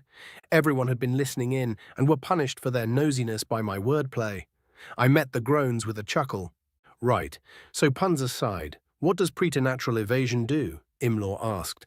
"It lets him automatically dodge attacks that can be dodged," Thunra answered. "Both skills are very useful for weaponless brawling." I looked at Nash and gave him a slightly smug smirk, then turned back to Nick. "So you didn't learn any sword skills?" I asked with a malicious grin. "No, he fucking didn't," Nash growled. "And if you're trying to imply that it's my fault, I'll kick your ass right off this cart." Oh no, I would never dream of blaming Nick's swordsmanship instructor for his lack of sword skills, I said with measured sarcasm. "My skin is tougher than your words," Nash replied while crossing his arms. "You won't rile me up." "Any further than he already has?" Matri asked innocently. "Oh, so now it's a group effort, is it?" Nash shouted. Our laughter rang out through the trees and almost masked the sound of wood crunching. Everyone except for Imlaw stopped laughing and immediately turned towards the sound. "Stop the cart," I said. "Dibs," Nick shouted as he leapt from the cart. "The hell does dibs mean?" Nash asked as he jumped after Nick. I waited for the cart to come to a halt before climbing off. Nick and Nash were joined by Thunra, whom I hadn't even seen move. They were already about 50 yards ahead of me. Nick reached for his belt and then, remembering he doesn't have a sword, slowed to allow the other two to catch up. Before they could, though, two thick trees turned to splinters as a massive red and yellow beast crashed through them. It took a second to gain its bearings and then roared a challenge at us, exposing rows of fangs and a tongue with a stinger on the tip. Its 4 eyes focused on Nick, and it stepped forward. "What the hell is that thing?" Nick shouted. Nash glanced at me, unsure of what we were looking at. Fair, considering we hadn't seen one before. The coloration was confusing, not designed to supply camouflage in a forest at all. But that's because it isn't designed to be camouflaged, nor is it supposed to be in a forest. Its domed skull covered in metallic spikes told me exactly what it was. "It's a Nahalim," Thunra shouted. "Get back." A Nahalim, a creature created in a twisted time of disastrous war, designed specifically to breach barricades and destroy defenders while drawing attention away from other attackers. The 3 claws on each limb were capable of cracking through stone like the sharpest of picks, and to add to its lethality, its creators had made it venomous. A terrible creature, and most unfortunate that we find one so close to the capital. We have to kill it. "Rapes Denivtsak," Nick shouted, ignoring the sage advice that the brawler had given him. Wind slashed around us as his spell launched toward the Nahalim. It was a very powerful attempt, and I covered my eyes to protect them from the dust it kicked up. Despite the foolishness of the action, I found myself with a sense of pride for my pupil. Once the wind died down, though, Nick was on the ground with a very nasty-looking gash in his chest. Joni rushed past me to his aid. Knowing that Joni would keep Nick alive, I focused on the Nahalim. It wasn't undamaged, but its injury could be considered a minor flesh wound for one of its ilk. Its metallic skull glimmered in the sun, and 2 of the spikes had been shorn clean off. Ochre-colored blood oozed from the flesh, still clinging desperately to the remaining spikes. No, Wind Spear wouldn't work against such a foe. There's a specific class of spell one must cast to destroy a Nahalim, and it has to be a powerful one. The monster shook its head and stepped toward Nick and Joni, clearly angry at the injury it sustained. Nash and Thunra stepped in, slashing and punching respectively. The creature's attention turned, and it immediately began fighting them. I dropped my staff and raised both hands, feeling the arcane energies swell within my head. I focused on the glimmer of the Nahalim's exposed skull and decided which spell to use. Nash and Thunra were in the way, though, dodging tooth, tongue, and claw. "Get out of the way," I shouted. The two veteran fighters glanced at me for a millisecond before making a run for it. The Nahalim looked at the two of them, unsure of which one to pursue. The hair on my arms stood on end as I began my visualization.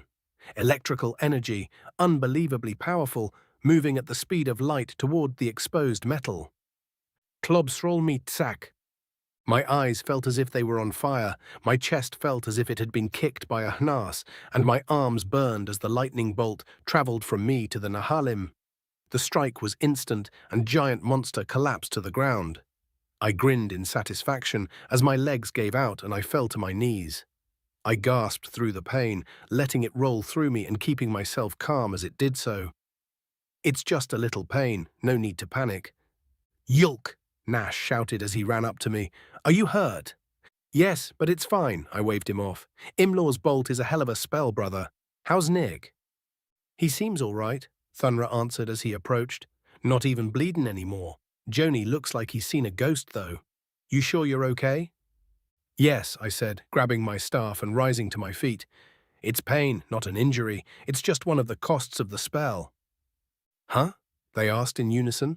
"Most spells just cost magic to cast, but certain spells cost a little something extra. A sort of curse to remind one to use the spell sparingly," I explained. "Never mind that, let's check on Nick." They eyed me warily as we walked over to Joni and Nick. Thunra was right. Joni looked terrified. His pale face looked up at us, and he pointed to Nick. It spoke," he whispered. "What's that? Speak up." Thunra held a hand to his ear. He said, "It spoke." "By it, I'm assuming he means 10, I said. "The robot in Nick's head?" "The very same." "Oh, cool," Thunra grinned. Joni looked at us, his shock turning to incredulity and finally to anger. "You knew? You knew the AI could use Nick to talk?" he demanded. "Oh, come on, Joni. Give him the benefit of the doubt," Thunra interjected. "The AI used Nick's body to fight before. Why wouldn't it be able to use his mouth to talk? Common sense." "Actually, Thunra, we did know," Nash said sheepishly. 10 talked to us after the fight with the altered human." "Oh, how come you didn't say nothing?" "We didn't quite get the chance, if you'll recall," I said with a grin. "And after that interaction, we thought it best to keep it between us. Joni, step aside, please. I need to ask 10 something before Nick wakes up." Joni looked offended, but moved so that I could kneel down. He muttered a curse under his breath and crossed his arms. 10, can you hear me?" I asked. "Yes," Nick's voice said. "How is Nick doing?" "He's stable. Joni's healing was very helpful. He'll be waking up soon." "Good," I nodded. "Now then, why didn't you take control of his body like you did in the dungeon?" I caught 3 surprised expressions in my peripheral vision. "I tried," 10 said in a whining tone that surprised me. "He stopped me. I didn't even know he could do that." "How?" I asked. "I do not know. He shouldn't have been able to. If that attack had been a little bit stronger or a millimeter to the left, we'd have died." "Did you try to take control before he cast Windspear or after?" Nash asked. "Before. It took half a second to fully detail the beast once I had a clear view of it, and I determined that Nick would not have been able to defeat it. I attempted to gain control, but was unable to. He simply didn't go under," 10 explained. "That's the second time I've experienced panic. Not enjoyable." "Don't mean to be mean, buddy, but it's his body," Thunra interjected. "Can't expect him to be willing to just hand it over at the drop of a hat." "We could have died," 10 said softly. "He's waking up now. Goodbye." We stared in uncomfortable silence at Nick's unconscious form. He looked peaceful, like a sleeping child, an illusion that was quickly shattered when he began coughing roughly and sat up. What happened?" he asked. "You nearly died, dumbass," Nash immediately answered. "Next time an over 20 tells you to get back, you'd better fucking listen." "Hey," Matri shouted from behind us. How's Nick? He's fine, Thunra called out as Matri and Yisith ran over. We checked the perimeter, Yisith said. Looks like we're clear. They looked at the corpse of the Nahalim, flames flickering where its eyes used to be. A lot more of its metallic endoskeleton was showing now. I couldn't help but be a little proud. Let's get back on the road, I said. Chapter 24. High Chief Ulamak, Adventurer level, not applicable. Orc. Kirkenian. Ulamak, you old fucker. I feel like it's been years. How have you been? A dwarf, dressed head to toe in the finest fashions and walking with an exaggerated swagger that he knew annoyed those around him, strolled into my office. If I hadn't known who it was by his voice, I'd have known who it was by his ability to slip past Razon. Leoth Haln, a Mer of business and a self-proclaimed double agent. A real double agent would never admit to being one, even under hours of torture. The reason for that is pretty simple. Admitting to being a spy is a surefire way to make certain that you die painfully and your family no longer has a place to live. In some nations, your family will actually face the same punishment that you do. Thankfully for Leoth, he's not actually a spy, simply an information broker and a secret messenger between the High Chiefdom of Kirkina and the Empire of Kalkuti. On occasion, he'll stumble upon a juicy bit of information while on his drunken benders and pass the word along, but he doesn't seem to favor one nation over the other. He takes some getting used to, but once you do, he's a good friend to have. Able to switch gears from serious to silly in mere moments, great to unwind with, and despite his annoying demeanor, he's somehow pleasant to be around. An enigma, to be sure. It's only been months, Leoth, but I've been in good health. How about yourself? I replied with a grin. Ha, I see you've been counting the days then. I couldn't be better, he said, grabbing a seat. Met myself a sexy little elfie who's been keeping me entertained the last few days. About fucking time, too. I'd been on a desert-level dry spell. How's business? I interrupted, not wanting to hear about his debauchery. Straight to it then, he said with a measure of disappointment. Well, business has been right fucking dark as of late. Good, but dark. The Drow are definitely planning an attack and there's something shitty about it. Shitty? I asked. Yes. Absolutely shitty. Stinks to High Haven, it does. The last few times they've attacked, it's been unorganized and just generally amateurish. Their entire fucking strategy was to give a bunch of bastards sharpened sticks and shove them at the enemy. Yes, I recall, I said, the ill-conceived strategies of the inbred bastard king. What's different this time? They've got God's damned formations. I narrowed my eyes at the dwarf. Has something happened to the inbred bastard? The death of Yim Lofin would be disastrous for everyone neighboring the Drow. His incompetence and habitual political executions had kept the bloodthirsty culture of the Night Kingdom in check for half a century. The only things he's really good at is staying in power and killing those smart enough to help him be an effective king. He's uncannily good at the latter, almost as if he's deliberately trying. His family shrub was confusing to the point of being legendary. He is a third-generation royal, and I use that term loosely, whose grandparents were two sets of identical twins that had two children, who then brought Lofin into this world, committing adultery in the process. Each and every one of these individuals had inbreeding in their direct lineage as well. Thankfully, Lofin was an only child, so the inbreeding stopped with him. Not that I've heard of, and that kind of news would leave a pretty big splash. Hell, there's bets on whether or not Lofin's immortal. How he's avoided what must be an entire fucking army of assassins at this point is beyond the ken of mortals. Regardless, someone else is definitely in charge this time around. Someone the shithead can't bully into being stupid. Any ideas on who that could possibly be? Nope, but whoever it is definitely has a pair, so that eliminates the princes. Lofin's 3 sons were smarter than their father, but deathly afraid of him. That's only natural, considering that he's had a total of 7 children. Nothing will make you scared of your father more than watching him publicly execute your older brothers and sisters. Their upbringing by the inbred bastard king had turned them into cowards.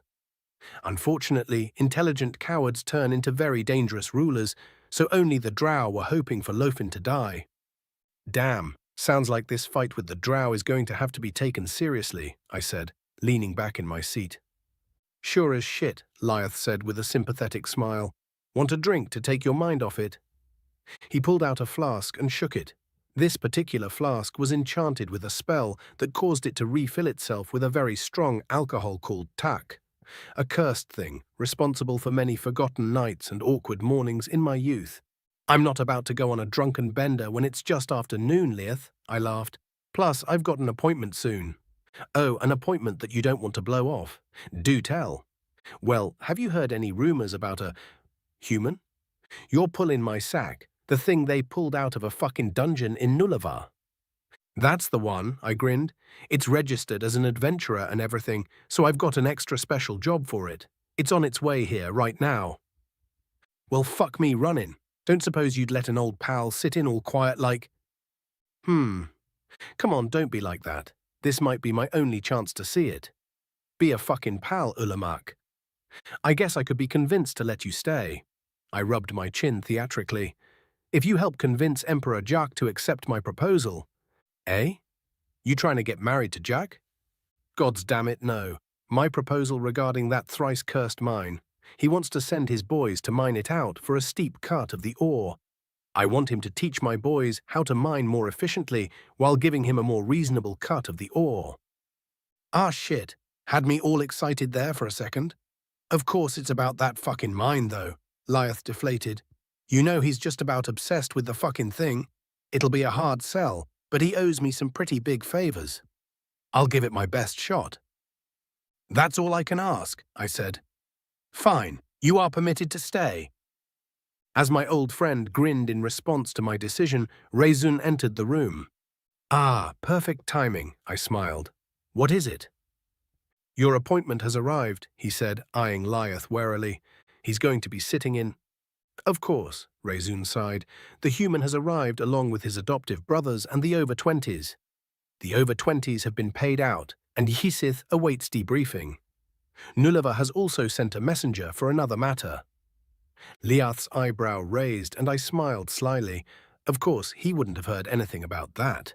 A living thing coming out of a dungeon is national news that travels like wildfire, but a strong monster within a dungeon is business as usual.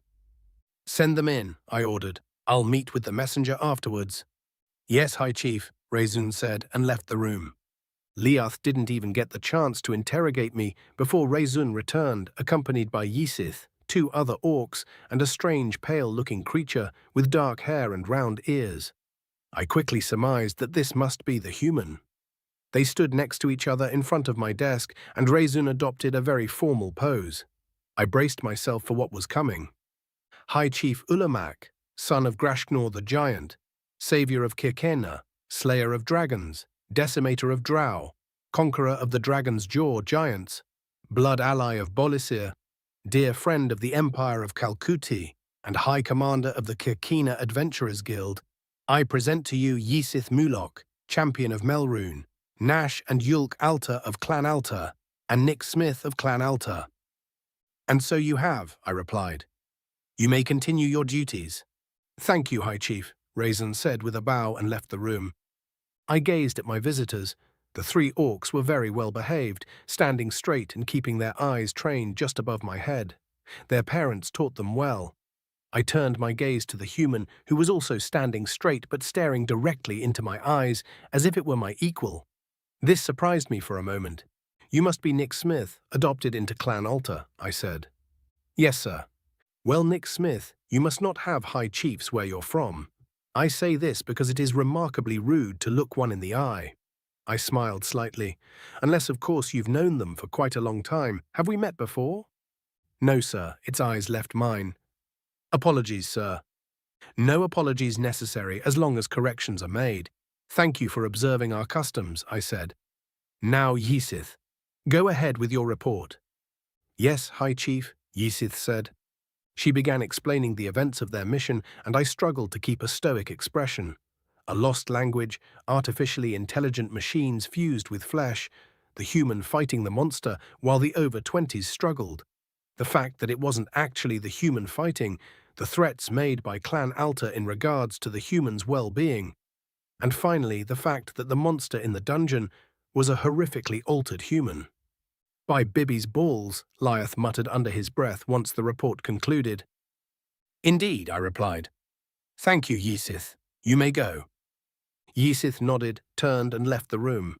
I looked at my remaining guests. Nick's face had the appearance of someone who had just received startling information but was trying to hide their concern. Yulk and Nash looked completely unperturbed. Nash, Yulk, I began, you really shouldn't be throwing your clan's weight around like that. You and I both know that the decision to avenge you would have been a controversial one, to say the least. Yes, High Chief, Yulk said, but if I may say something in our defense. I tried not to grin. Go right ahead. We weren't left with much choice. On our honor, we would have had to defend the boy against 4 over 20s.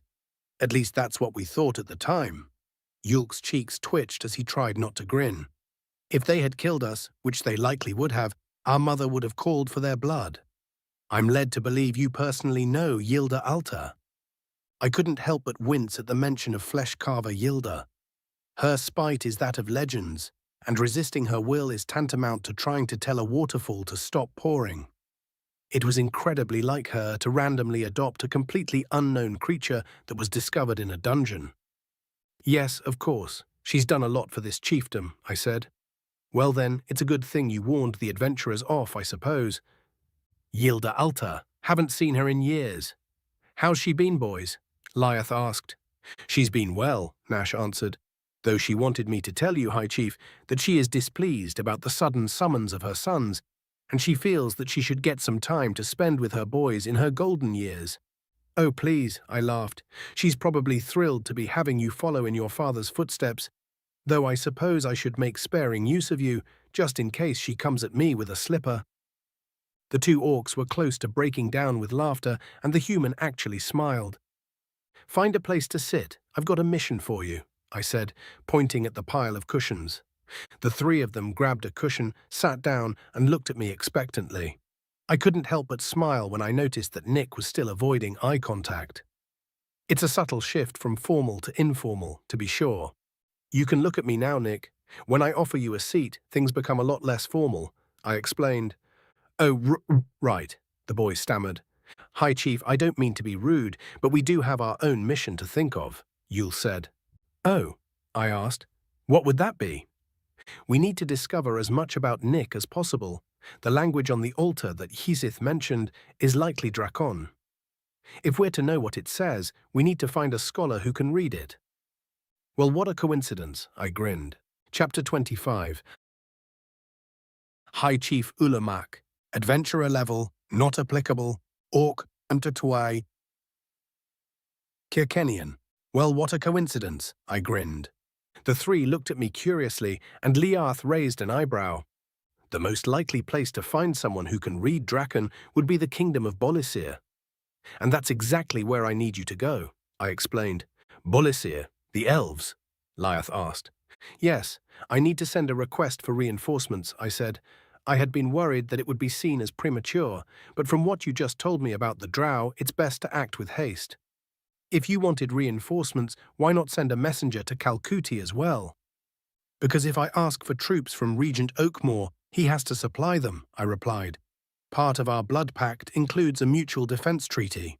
While we have close relations with the Empire of Calcuti, Emperor Jack is not honor-bound to our defense. With everything that's been happening over that damned mine, I'm certain he'll require a game of 50 messengers before sending aid. With respect, that's fucking nah shit, Lyeth said. You and Jack may have your issues, but the people of Calcuti would have his head on a spike if it got out he didn't send troops to your defense. I looked at the dwarf incredulously. He met my stare and held it stubbornly, quite confident that he was correct. It's true that our people are close friends, even living among one another near the border. But could they possibly be close enough to rebel against their emperor for the sake of my people? I broke my gaze and rubbed my chin thoughtfully. All right, I finally said. I'll have you talk to Emperor Jack for me. Wait, Shit, fine, fair enough, you got me. I grinned at the dwarf and turned back to the other 3. Yulk was the only one who didn't look confused. Nick was doing a better job of hiding his confusion than Nash was, but that's probably because he has absolutely no idea what any of us are talking about. It's not particularly important that they understand the scope of this mission, but I suppose a little history lesson is in order. We have a bad history with the Kingdom of Night. Their king is a long-lived, inbred bastard known as Yim Lofin. His family has ruled ever since the Drow won control of the region from the vampires, and every once in a while they try to conquer their neighbors. It's usually just a matter of fighting off a bunch of conscripted peasants until they run out of blood to spill. But it seems this time around things are going to be a little different. Nick looked concerned, and he raised his hand unexpectedly. I stared at him, mouth agape, trying to figure out what the hell he was doing. Nash turned to look at the boy and was also surprised and confused. It took the human a second to realize the source of our confusion, and he slowly put his hand down and cleared his throat. Sorry, there's vampires? Like bloodsuckers that turn other people into vampires? He asked. Burn up in the sun, afraid of garlic and holy symbols. Yes, I mean, no, I stammered. There are vampires, and they do drink blood, but most aren't harmed by the sun, and none of them are harmed by holy symbols. I don't know what garlic is, so they might be afraid of it. Can you kill them by driving a stake through their heart? He asked. I don't know how you would even begin to shove a stake through someone's heart, but no, they're able to quickly regenerate. You need to inhibit their movement by removing their head and then incinerate them, I answered. Easier said than done, though. They're incredibly fast and strong. Some of them can turn people into vampires too, Lyeth added. You forgot that bit. I looked at him and he grinned at me. He was enjoying how thrown off I was by this interruption. I cleared my throat. Well, that's enough about the vampires. They're hardly relevant. It's not as if they're going to be attacking alongside the Drow. I trailed off. Someone who wouldn't care about Lofin's opinions and want to conquer new lands that he would have difficulty controlling. Could the vampires be making a power play in the Night Kingdom? I looked at Lyeth, and his expression told me he had caught on to my line of thinking. Lofin's newest general might be a vampire. But how? Listen, I said, grabbing a letter from my desk. Your mission is to get to the Kingdom of Bolisir as fast as possible and deliver this letter to Regent Oakmore. You'll have to take the main road. The adventurer's path has been blocked by a rockslide, and we're having difficulty getting it cleared. Once you deliver the letter, you're free from your obligations to me, and may return for your payment at your convenience. What's the pay going to be? Yulk asked. 3 gold each, 1 paid up front for travel costs, I replied. See raison for that? Lyeth let out a low whistle. That's a lot of money for delivering a message. I'll need to raise my rates. Don't you dare, I growled playfully. I'm paying them extra because I'm being selfish in giving them this job. Now, you 3, do you understand the task? Yes, High Chief, they said in unison. Good here, I said, handing the letter to Yulk. This should go without saying, but don't open it. If you break the seal, Regent Oakmore might be able to squirm out of his obligations. Not that he would, but it's better not to tempt fate. Understood, the sorcerer said, putting the letter in his robe. I wanted to have a longer conversation, but something has come up, I explained. Come see me after you finish your task and collect your payment. I waved at them to go, and they did. Once the door closed, I turned to my dwarven confidant. Do you think the reason that the Drow have suddenly become organized is due to a vampire? I asked. I mean, it makes sense, but at the same time it really fucking doesn't, he answered. Drow can't become vampires, right? That's how they were able to boot the suckers out in the first place, isn't it? Well, a vampire can't convert a Drow, but what happens if they were to breed? Oof. A half-Drow, half-vamp would be a weak little thing, not exactly the kind of strength that would inspire a military. No, but a weakling would be the exact type of Drow that King Lofin would hand-pick to lead his armies. He doesn't like strong generals because they become a threat to his dominance, I pointed out. Shit. If he didn't know it was a vampire and it was born to nobility, it would be a shoo-in. So what? We've got an imminent vampiric coup in the Night Kingdom? No, they'd need a place to gather their strength before making a move against Lofin. Preferably somewhere that the king would have difficulty exerting influence over, and a place with plenty of potential vampire spawn. Like the High Chiefdom of Kirkina, for instance. Why would they go about it in such a weird way, though? Wouldn't it make more sense to just start turning farmers on their borders? No. If you're a vampire and you want to create enough vampires to make an army, you need control over the populace. You would need to be a noble, king, governor, or a conquering general, I said. I need you to go to Emperor Jack and let him know about this possibility and request his aid. Oh, and don't forget about that damned mine. Of course, Lyeth laughed as he stood up. I'll get his ass in gear one way or another. See you later. Have a good journey. As Lyeth left my office, Rezun entered. I raised my eyebrow at him. What is it? I asked. The messenger that arrived with the human, he explained. Do you want me to send him in? Another Nulavan messenger, eh? I asked. What does he want? I'm sure he can tell you that himself, High Chief. Rezun treated me to a withering glare. I chuckled. All right. Send him in. Rezun professionally rolled his eyes at my antics and left the room, soon returning with the messenger in question. High Chief Ulamak, son of Grashnor the Guy, he began. Enough, I interrupted. What is it, messenger? Rezun looked annoyed as the messenger straightened and stared above my head. He took a moment to gather his nerve. High Chief Ulamak, Chief Gluhern of Nulava, would like to request that Nulava be formally recognized as a village. It now meets the population and commerce requirements. It wasn't already, I jokingly asked. No, High Chief, Rezun said flatly, though Chief Gluhern's been doing his best to have it considered as such. However, at the moment, it is considered a settlement and isn't eligible for the benefits of being a village. Well, it's not exactly open to attack, so they must be after the business benefits. I doubt they'd say no to a garrison of troops, High Chief. True enough, I sighed. Of course, they wouldn't say no to a garrison. The soldiers would be getting money from Kirkena and spending it in Nulava. A drop in the bucket for us, but one hell of a boon for an up-and-coming village. Nulava had already grown pretty rapidly, and becoming a village would likely make it grow even faster. Gluhern's done a hell of a job. Fine, return to Chief Gluhern and tell him Nulava is now a village, I said. Let him know the garrison will have to wait until the drow are dealt with. Yes, High Chief. Rezun guided the messenger out of my office, and I was once again left alone with my thoughts and my mountain of paperwork. The human had looked interesting, shaped like a short elf, but it was missing the tinge of green in its skin and eyes, and its ears were round. Those eyes were strange, piercing and blue, a stark contrast to its black hair, a shade of blue I'd never seen in eyes before. It's obvious that it's from a foreign land. Perhaps I'll be able to ask it about that upon its return. I put the human from my mind and set about the task of filling out the paperwork that surrounded me. All of it was boring. Things like requisition forms that I really should be delegating, approvals and denials for proposals, and tax stuff. There were some seemingly exciting papers like the disposition of soldiers and training permissions and things of that nature. Unfortunately, these only sound exciting until you have to be the one to fill them out. It was rare that I could simply sign something and be done with it. I yawned as I set a large stack of papers I'd just completed in my done pile. I smiled in satisfaction at the dent I had made, and Rezun entered the room, holding a stack twice the size of the one I'd just completed. What the hell is this?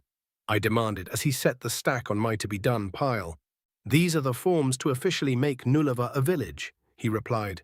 There's the recognition forms, tax forms, requests for updates to the various maps of the High Chiefdom, and of course congratulatory letters to the village leaders. So what you're saying is that I made more work for myself by being benevolent to the people of Nulava. Yes, High Chief, Rezun said with a malicious smile. No good deed goes unpunished. Damn it. Chapter 26. Nick Smith, Adventurer Level 5, Human American. Should we ask Imlaw if he can take us? I asked my brothers. Nash rubbed his neck and Yulk tapped his chin as if he was thinking. We walked along the busy streets of Kirkena in silence for a few moments. I don't know. He did say he wanted to spend more time with his family, Nash said.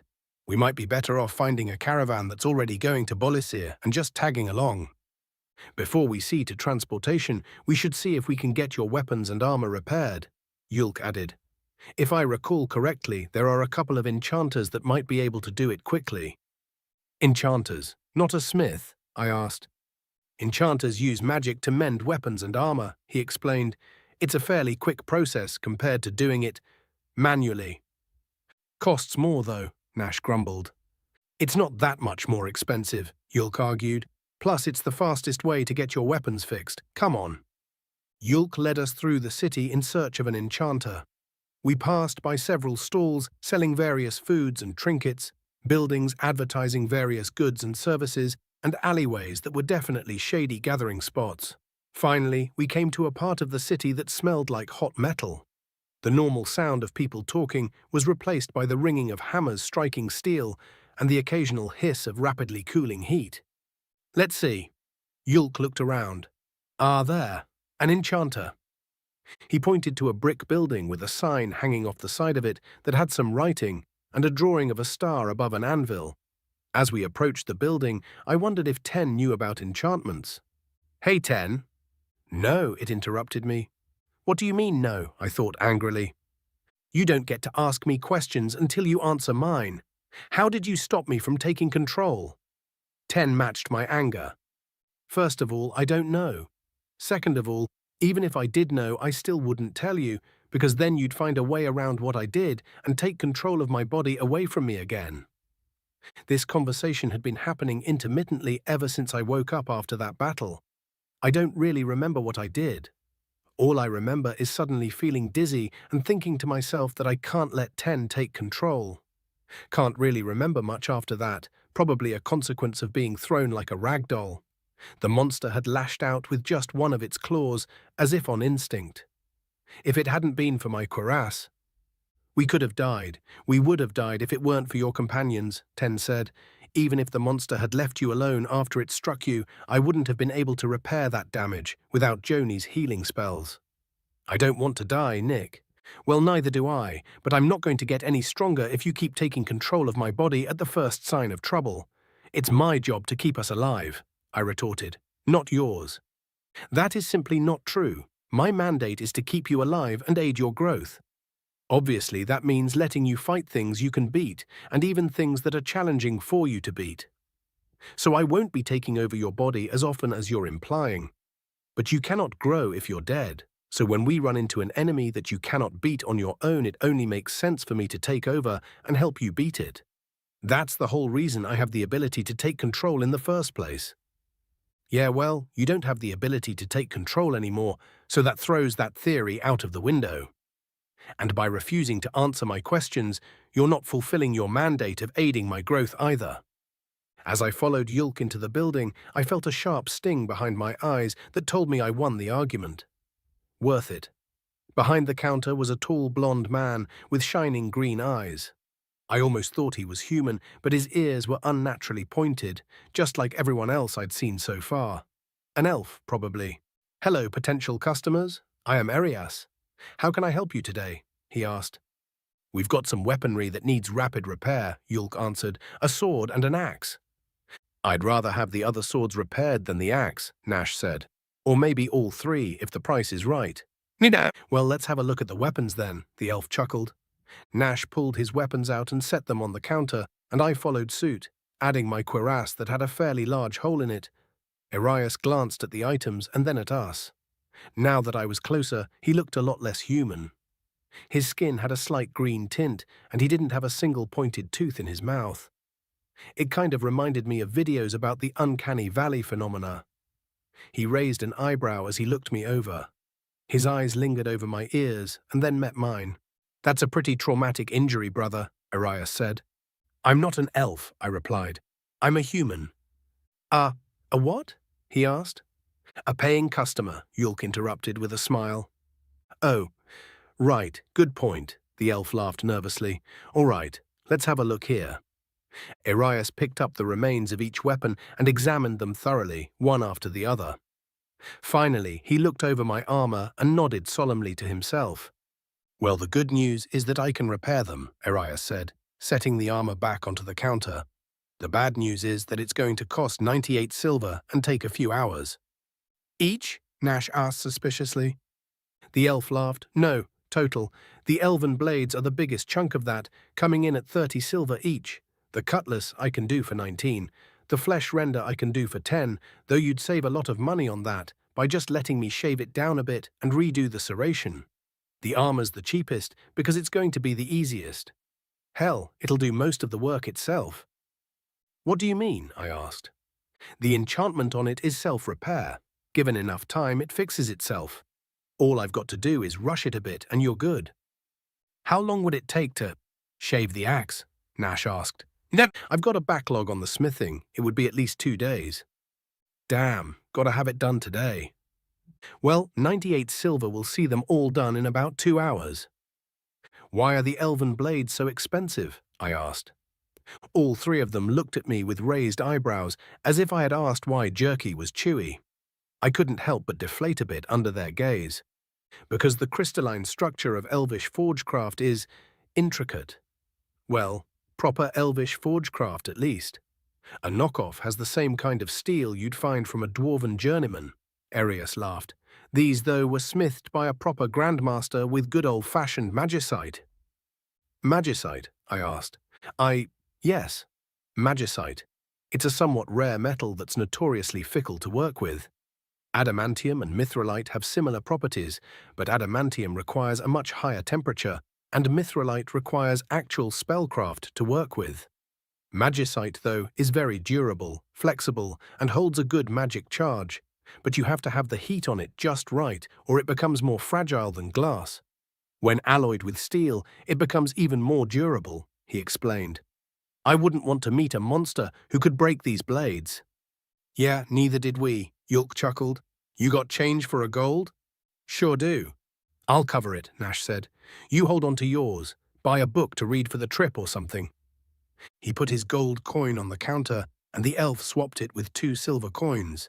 Pleasure doing business with you. Feel free to have a look around. My apprentice will be coming out front if you want to buy something. Arius smiled wide, demonstrating oddly flat teeth. Or you can just check back in a couple of hours. We'll check back. We have to arrange transport to Bolisir. Bolisir? You may want to check with the gnome next door. He's going to be shipping some items to Bolisir for me, the elf said.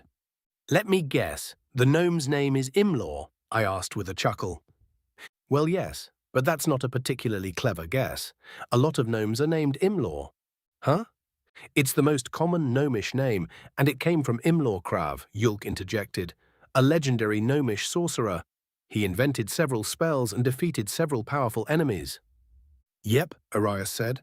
Anyways, this gnome's name is Imlaw Tula. I laughed. I guessed right. He's the one who brought us here. We were thinking he was going to be spending time with his family. Oh? Arius asked. His travels must have been unusually hectic. Regardless, this delivery was agreed upon before he left for the dungeon settlement. It should net him enough to hire someone else to drive the cart, though. Then he'll be able to stay home more often. Telena will be thrilled. At first. The other 3 chuckled, but I didn't get the joke. Instead, something had caught my eye. A glass display that contained a singular item that shouldn't be there. It was a helmet, made of what looked to be bronze or brass. The reason it shouldn't be here is because I've seen it before. Dozens of times in dozens of different places. Movies, shows, video games, comic books, even online videos of cosplayers. It was a Spartan helmet. There was no mistaking the iconic design. Red bristles that stuck straight up adorned the crown of the helm, traveling down the back and culminating in a ponytail. The eye holes were rounder than I remember them being, but the nose guard without a mouth covering left little doubt as to where the design had come from. As I looked into the face of the helm, I felt a pull. I want nothing more than to put it on and fight my way to my goals. It will protect me as I cleave through my enemies on my way back to Cass. The eyes on the helmet seemed to burn into my own, and for a moment I imagined her playfully taking the helmet off of me and kissing me. I was happy. She was happy, and the helmet was happy for us. A tear ran from one of my eyes. Careful, Arius said, snapping me out of it. I realized that I had been clenching my fists so hard my nails had dug into my skin. I took a deep breath and let it out with a sigh. I wiped my face and looked at the elf. How much? I asked. You sure? Yes. Wait, Nash said. What's going on? It would appear that Ares has chosen a new champion, Arius answered. Ares? The question hung in my throat. Yes, that's the helmet's name, named after a god of war from another world, according to the Aniels that brought it to this one. It chooses a champion and protects them until they pick a fight they cannot win. Then it escorts their soul to the afterlife and waits for another champion, he explained. At least that's how the legends go. In practice, it's a heavily enchanted helmet that won't activate its enchantments for just anyone. I keep it around because I like how it looks, and it's an interesting story to tell potential customers. Ares, the ancient Greek god of war and courage. How did the Aniels know about that? Have they been to my world? Or maybe the whole thing is made up. But who here would know of Ares? Another human, maybe? What kind of enchantments does it have? Yulk asked, oblivious to my concerns. It has basic protection against the elements, piercing resistance, and a kinetic intensifier in its metal. The brush has a cleanliness enhancer and another, more unique enchantment. If the Aniels really did bring the helmet here, were they also the ones that enchanted it? Or did it come from another version of my world, one with magic and stuff? A kinetic intensifier in a helmet? You don't usually see those on anything other than hammers, Nash commented. What's the unique enchantment do? Yulk asked. I'm not 100% sure. It's conditional and the script is confusing. I assume that it will only take effect if worn by someone that it chooses, but I can't tell you exactly what will happen, just that it has something to do with its existence. Arius shrugged. Do you know where we can find Eniels? I asked. The three looked at me curiously. It occurred to me that my question had come out of nowhere to them. I don't know, Arius stammered. They haven't left Haven since the Cataclysm Wars, I think, and nobody knows how to get to Haven. Why do you ask? Yulk asked. The Aniels might know of my home and how I can get back. Really? Nash raised an eyebrow. Fine then. How much for the helmet? Well, normally it wouldn't be for sale, but, well, Arius pursed his lips thoughtfully. I'll let it go for 50 silver if the human puts it on here. I'd love to see what the unique enchantment does. Deal, I said. Chapter 27. Imlortula. Adventurer level, not applicable. Gnome, Kirkenian. So you don't have enough to hire a driver for this delivery? It has to be you? Telena asked, bouncing our baby boy, Igran, on her arm. The boy was named after my wife's father, who had been my uncle's best friend and taught me everything he knew about being a merchant. His lessons were how Telena and I met. She's the reason I am a firm believer in love at first sight. Her father was less than thrilled to hear about our courtship at first, but he came around and endorsed our wedding. He never hesitated to offer aid to us as our family grew, right up until his death just a week before Igran was born. I wrapped my arms around my wife and son and squeezed them tight. Igran, the little scamp, grabbed my ear and tried to put it in his mouth. I could hire a driver, but I wouldn't be able to hire guards for them. I smiled sadly as I twisted my ear out of the boy's grasp. That wouldn't be fair, especially with all that's going on recently. All that's going on recently. What a dull way to describe all the happenings in recent times. Rumor has it that the Drow are planning to start attacking again. There's been a rock slide or something that shut down the adventurer's path to Bolisir, and there's been reports of disappearances on the civilian path. I'm definitely going to need to hire guards. But what if you run into another Nahalim? My darling, I'd rather pay guards and run into a Nahalim myself than hire an unguarded driver and have them run into it for me. I kissed her cheek and put a hand on her shoulder. I'll make sure to hire the toughest of guards, and this will be the last time I have to do a delivery myself. The original plan had been to hire both a driver and guards for this job. If the giant rats hadn't killed my H-Narses and destroyed everything but the metal I was transporting, I'd have been able to stay home with my family and let business take care of itself for a bit. Maybe even indefinitely. I'm glad that I hadn't had this conversation with Telena last time. Fate would have made a liar of me. It had better be.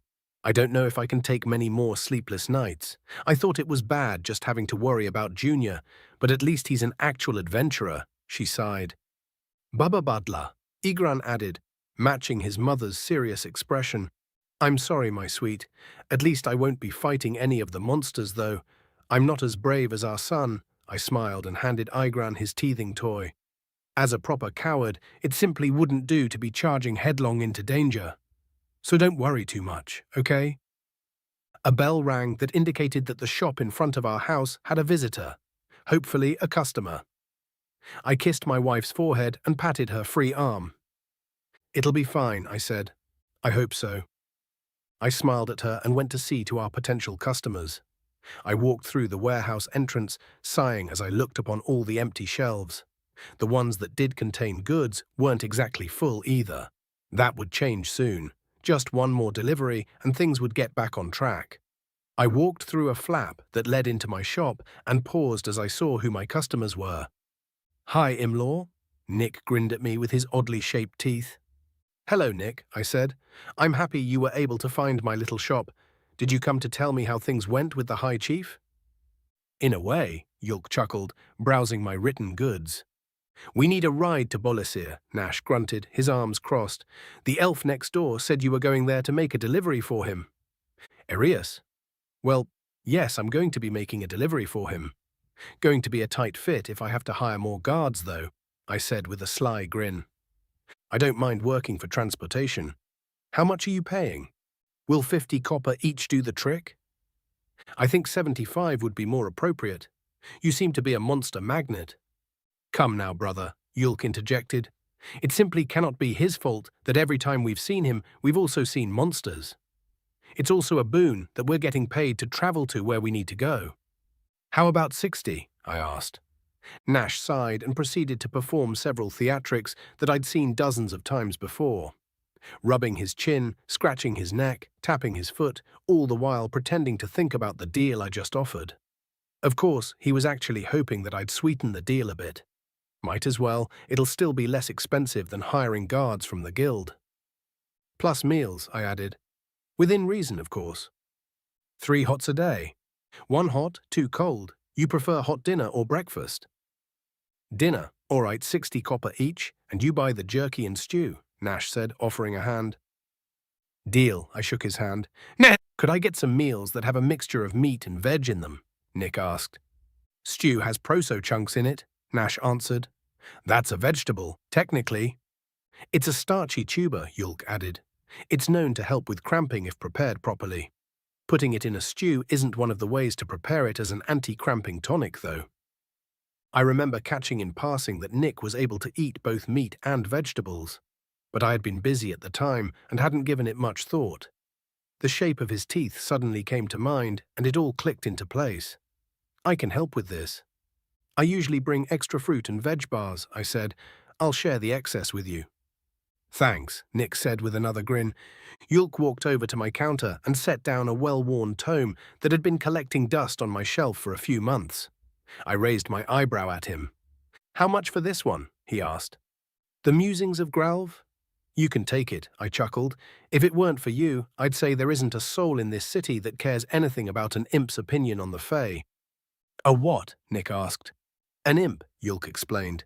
"A small, typically nomadic race that has a bad reputation. My interest is less in the subject matter of the book and more in the fact that an imp wrote it. They aren't known to be fond of writing." "Nothing makes that more apparent than the Musings of Gralv," I laughed. "Why do they have a bad reputation?" "Because they've got plenty of bad apples they don't bother sorting out," Nash answered the boy with a grunt. "They'll temporarily settle near a village or town, and once there's been a few thefts, rapes and murders they run, instead of letting the culprit face justice." "It can't be all of them, though," Nick argued. "Right. Maybe not," Yulk said. "You rarely see them in these parts, yet even we've heard the stories, though. Unfortunately, that means there's likely some truth to them." Yulk put the book in his pack, settled his staff in the nook of his arm, and brushed the dust from his hands. The conversation got me thinking about the reputation that gnomes used to have in these parts. I grew up with people saying that gnomes were willing to sell their children for a copper if they needed one to screw someone over. That, of course, isn't true for most gnomes. And for every gnome that it is true for, there's an elf, orc, and dwarf that it's also true for. What gave rise to this generalization was that most of the gnomes in Kyrgyzstan were merchants of some variety. The reason for that is because most of the gnomes here come from migrants, and being a merchant was the best way for an immigrant to make a living. There's plenty of gnomes in Calcutta that aren't merchants, and it's almost impossible to find a gnomish merchant in Hinkren. The unfortunate reality of this generalization is that people automatically assume that gnomes are good at business and are more willing to trust gnomes that they shouldn't trust when it comes to matters of business. A few years ago, one of the great chiefs appointed a gnome as treasurer.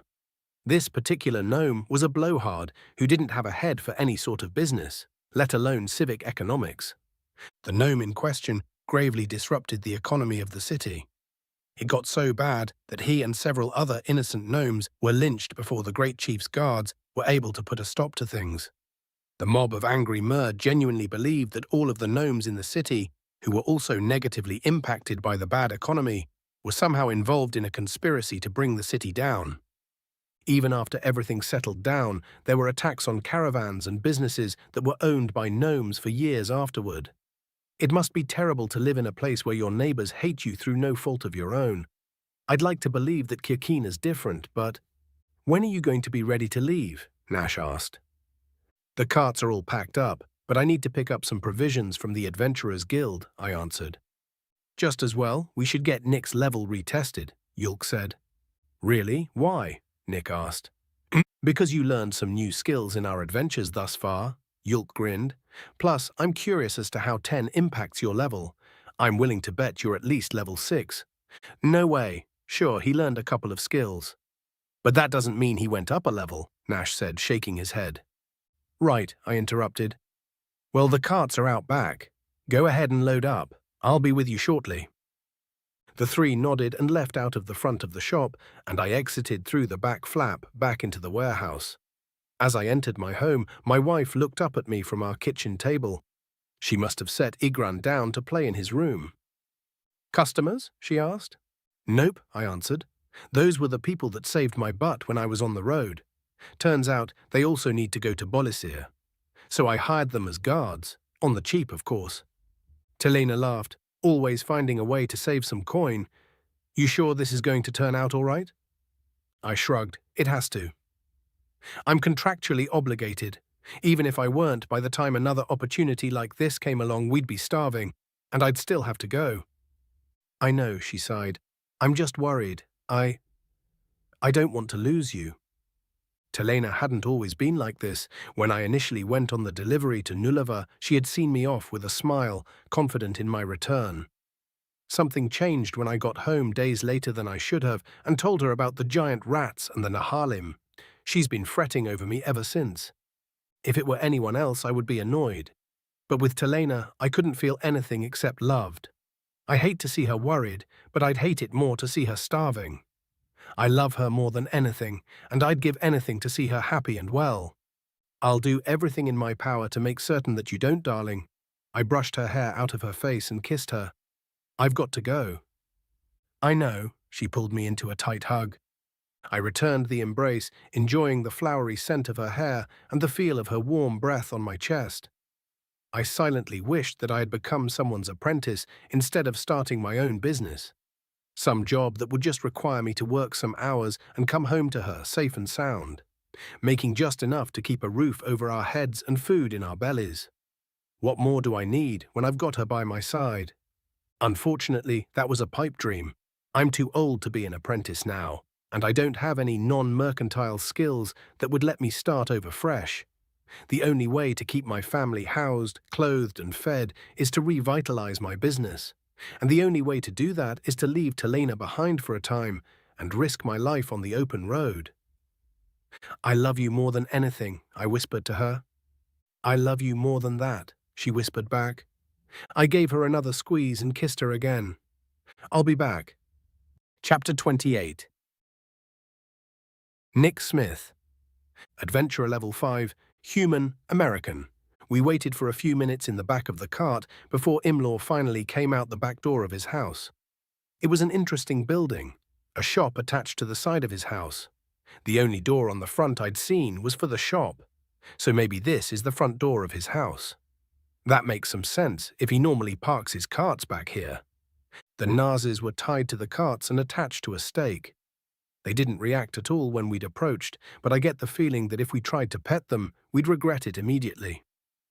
There was a stable next to the back of the shop, which must be where they sleep.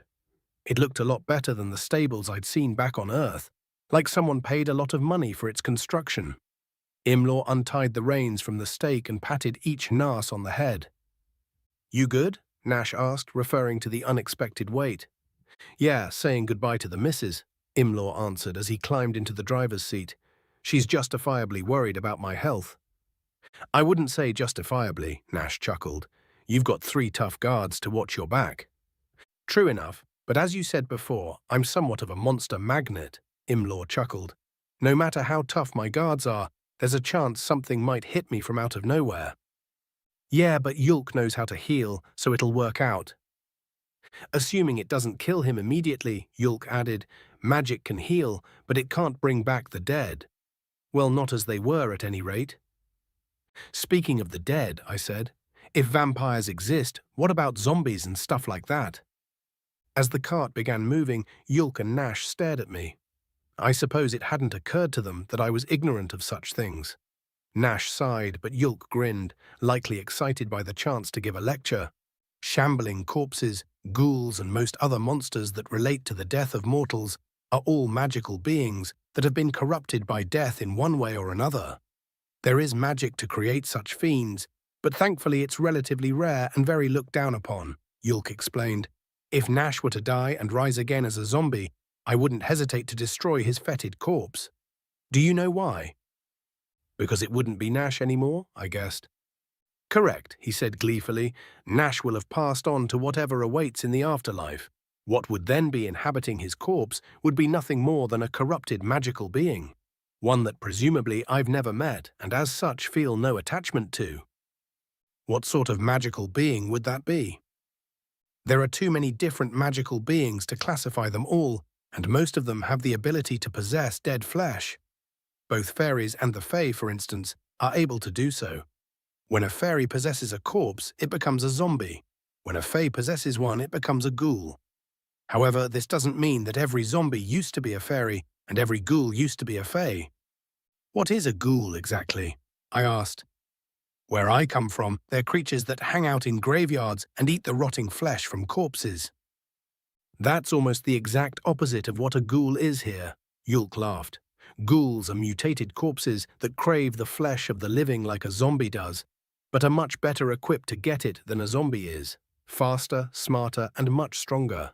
Thankfully, they hunt solo most of the time, and do so by ambushing those who wander too far from the safety of numbers. Ghouls don't actually need to eat, so they're very patient pests, Nash added. How do you kill one? The corrupted magical being that is reanimating the corpse resides in the brain and controls its function with magic, Yulk said. As such, the only way to terminate an undead is decapitation, or to apply extreme cerebral trauma. Fire will technically work, but only because it performs the latter method of extermination. And vampires. Vampirism is a tricky one. Technically, when a mer is turned into a vampire, their magical core is merged with a corrupted magical being, and they in turn become a new type of magical being. By far and large, they retain their identity and memories, as well as the use of any and all skills they possessed while they were alive. Yulk hesitated. If Nash were to rise again as a vampire, I would hesitate to end him. Or re-end, I suppose. Why's that? Vampires don't have to be evil, Nash said. There's been tales of vampire heroes who fought alongside mortals to put an end to those who would try to destroy life as we know it. Which makes the choices that most vampires decide upon all the more tragic, Yulk added. There is a great deal of trauma that goes into becoming a vampire, and the immediate surge in power afterwards is too much for most minds to bear. Wanting others to join you in suffering is a very common trait among mortals, and vampires are in a rather unique position to accomplish exactly that. It doesn't help that shithead vamps purposefully recruit other shitheads, Nash grumbled. Societal leeches becoming literal leeches is all that is. Do you kill them by decapitating them? I asked. Nash and Yulk shared a look. I'm afraid it's not as simple as that, Yulk explained. Since they've become magical beings, they're not limited to their flesh like we are. One must bind them to their flesh through spellcraft or by divine grace and then entirely destroy their body.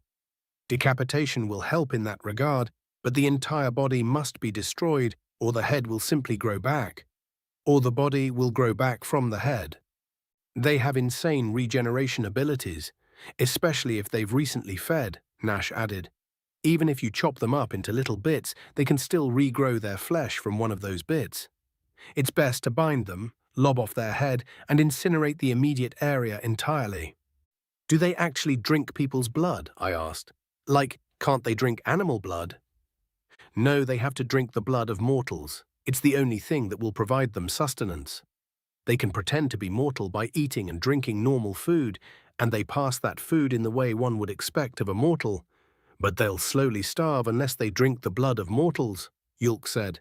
The aforementioned vampiric heroes had people willingly give them blood, usually a lover or a friend, and didn't take more than they absolutely needed.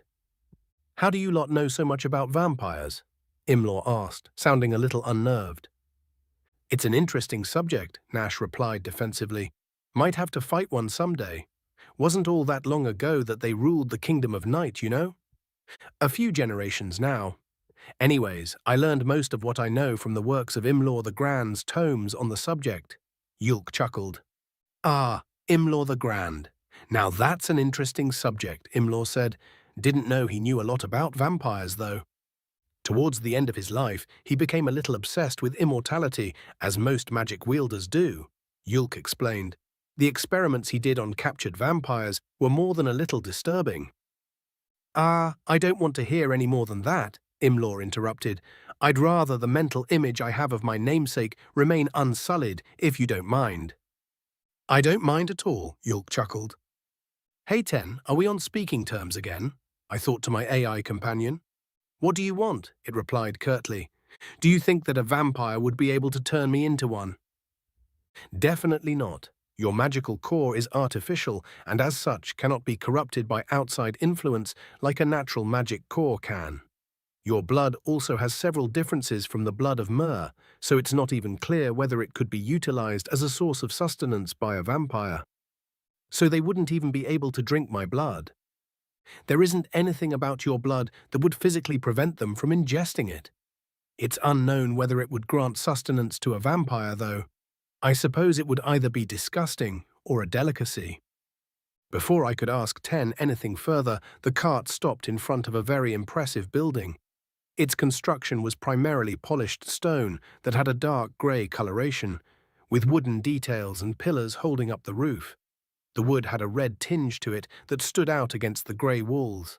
Nash and Yulk respectively hopped and climbed out of the cart, with Imlaw and I soon following. As we approached the building, I noticed slight seams in the stonework, as if they had polished massive chunks of stone and stacked them on top of each other. Nash pushed open one of the massive double doors and gestured for us to enter, which we did. I nodded a thank you at him as I passed, to which he grunted. It was unclear whether he was annoyed or appreciative.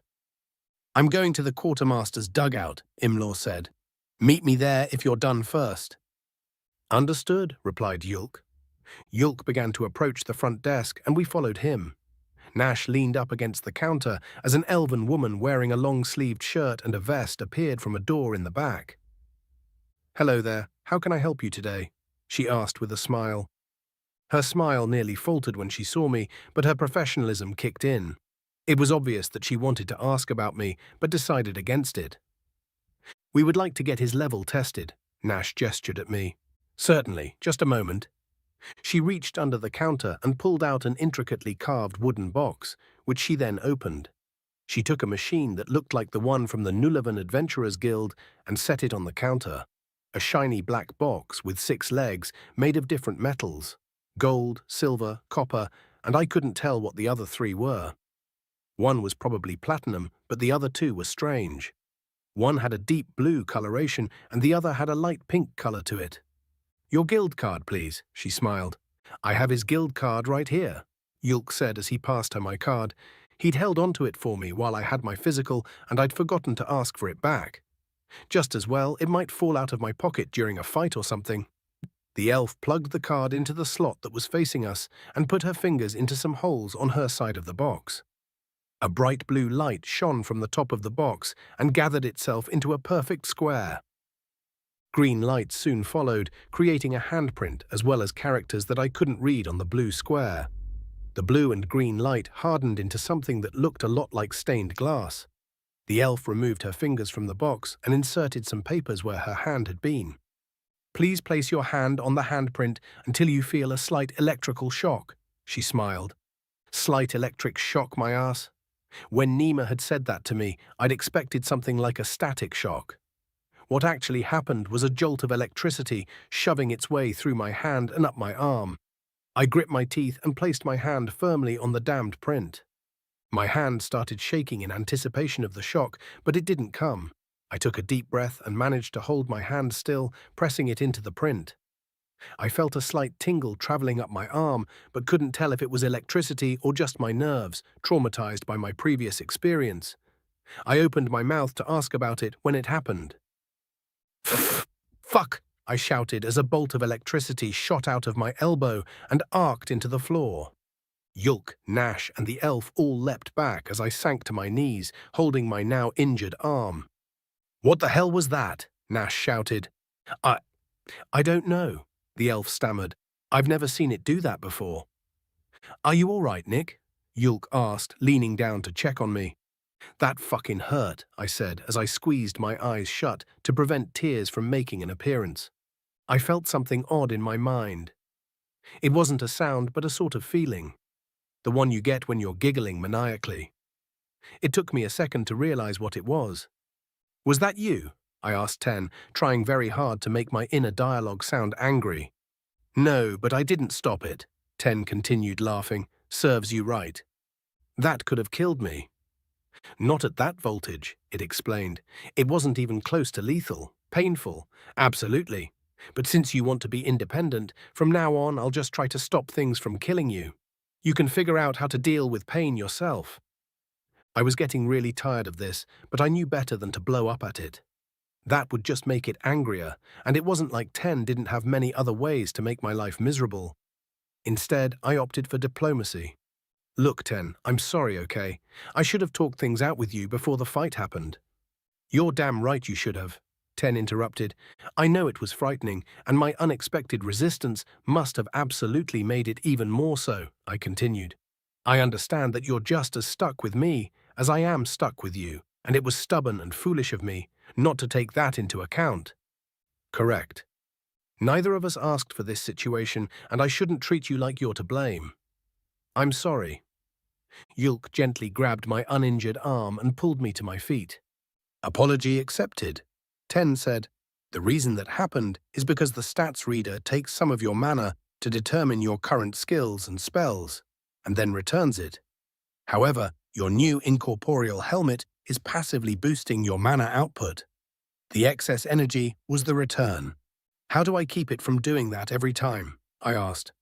"You don't need to. I can stop it from happening by tightening your channels so the flow is closer to your norm. However, learning to control your mana flow better wouldn't hurt." "Are you okay?" the elf asked. "Yeah, sorry about that. I got a new enchanted helmet and it increased my mana flow without my knowledge," I answered. "Is the extra mana going to interfere with the results of the stats reader?" I quickly asked Ten. "No, it only takes the mana to determine your skills and spells. The amount of mana you have is determined separately by Kuraguard through unknown means." "Helmet, she asked, looking at my hair. "This," Nash said as he swung his fist at my head. I didn't even get the chance to duck before Ares suddenly appeared on my head and rang like a bell as Nash's fist struck it. I reeled back and Nash sucked in a breath as he waved his now injured hand. I found my footing and tried to shake the ringing out of my head as Yulk chuckled. "Serves you right, Nash," he grinned. "Sucker punching a seemingly defenseless child. Shame on you." It was just a demonstration of the helmet's ability to appear when its wearer is in danger. Nash massaged his hand. I'd hardly call it a sucker punch. I felt my head and found that Ares had disappeared once again. It occurred to me that I have no way to remove the helmet if it keeps disappearing on me like this. I felt a bit of panic before I realized that since I don't feel the helmet on my head until it's needed, there's really no reason for me to have to take it off. Still, I wish I had known that it would be a permanent addition when I'd first tried it on. Right, the elf said, remembering her professionalism. Well, here are the results. She handed my guild card back to me and I looked at it. Some of the characters on it had changed, but I still had no idea what it said. Yulk looked over my shoulder and let out a low whistle. I handed the card to him as Nash raised his eyebrow. What's it say? He asked. Level 10, Yulk said with an uncharacteristically deadpan tone. What? Nash shouted. No fucking way. Gotcha. Yulk started laughing. He's level 7. Gods, you should see your face. You're not funny, Nash said, utterly failing to convince our brother, who continued to laugh uproariously. 2 levels? I got a few new skills and practiced my fighting a bit, but I was under the impression that levels were hard to attain. What happened? Nash noticed my confusion. Probably something to do with 10, he said, pushing me to the side. Move over, I want to test mine. Oh, certainly, the elven lady said. Guild card, please. Nash looked at Yulk, who was doubled over with tears in his eyes. After a few seconds of this, Nash cleared his throat. While continuing to laugh, Yulk reached into his robe, produced another metal card and handed it to Nash. Nash turned back to the elf and gave her the card. 10, why did I jump up 2 levels? I asked while Nash put his hand on the handprint. The level system has a lot of difficult to account for variables. However, once I was activated, I took the liberty of optimizing your magic core, which has both made it easier for you to cast spells and increased your base mana. This, combined with the new skills you've gained, is likely the reason.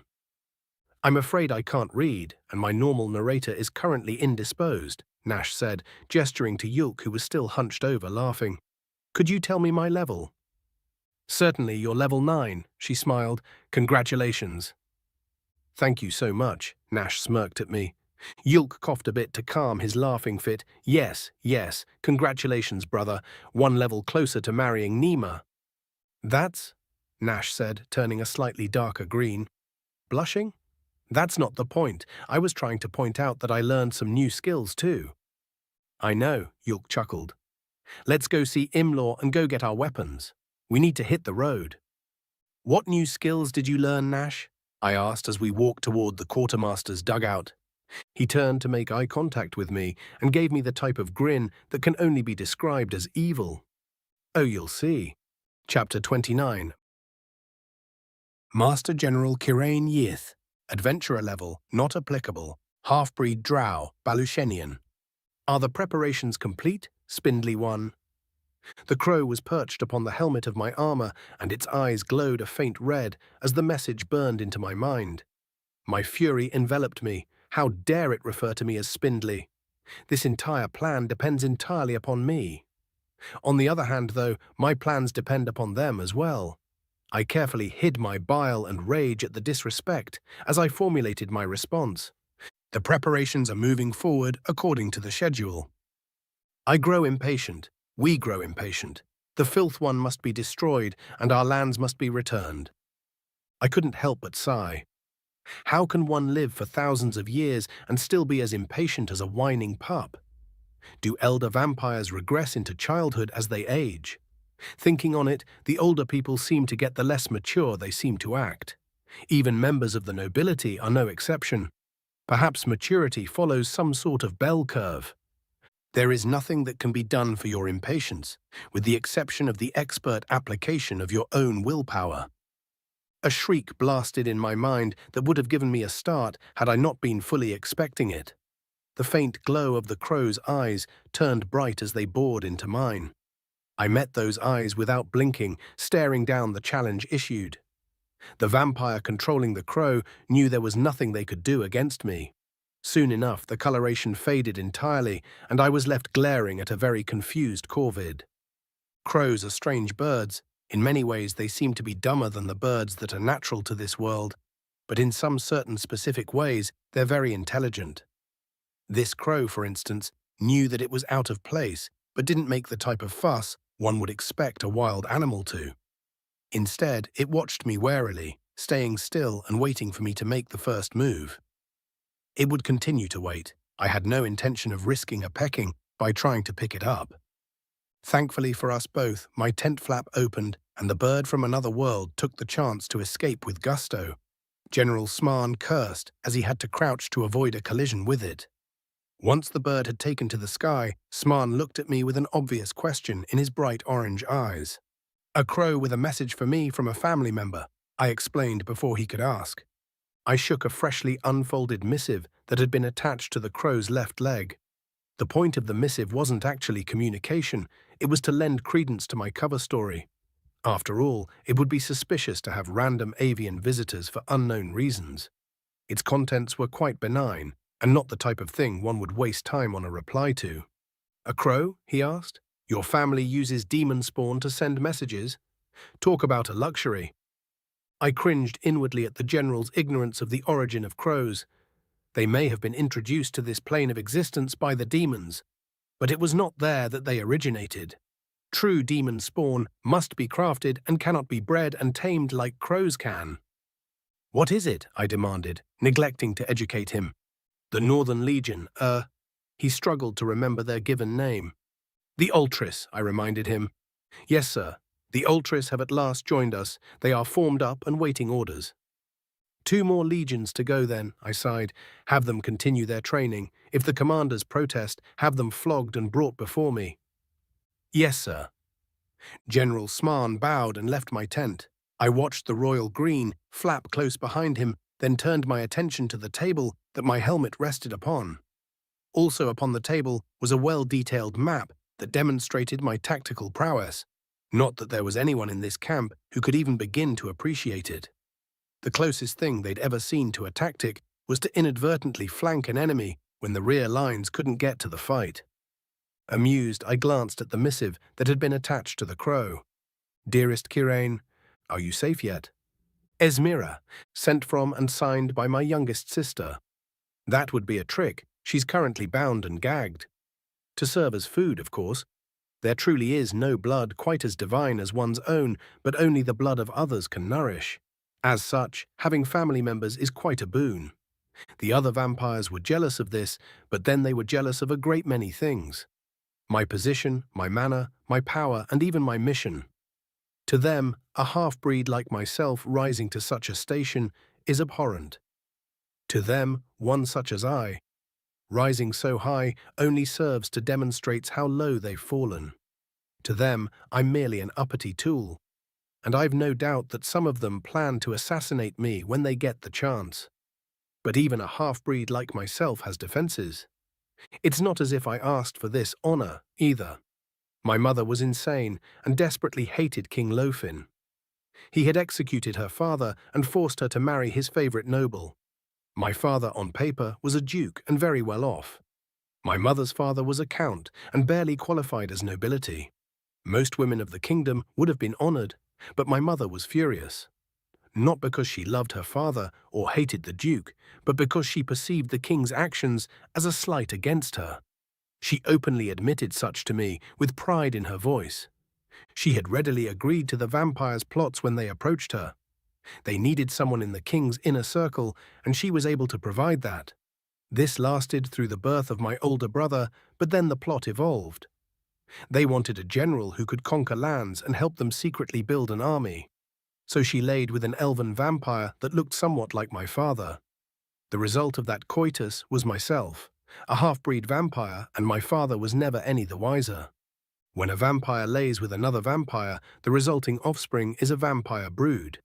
A twisted-looking thing, similar in appearance to a common ghoul. It is much stronger than a ghoul and just as smart, but it's much easier to kill than a true vampire. One needs simply to hack it up during the daylight and the sun would do the rest. A brood's regeneration was much slower than even my own, which is already only about half as fast as that of a full vampire. When a vampire lays with a mortal, the result is an abomination like myself. A half-breed, as they call it. Half-breeds are more similar to true vampires than the brood are, but aren't as physically strong. We also age, which is damned near blasphemous to those who've lived for thousands of years. How can we truly be vampires if we are shackled by time like the cattle are? Regardless, my mother was more than happy to give birth to me for a chance at revenge.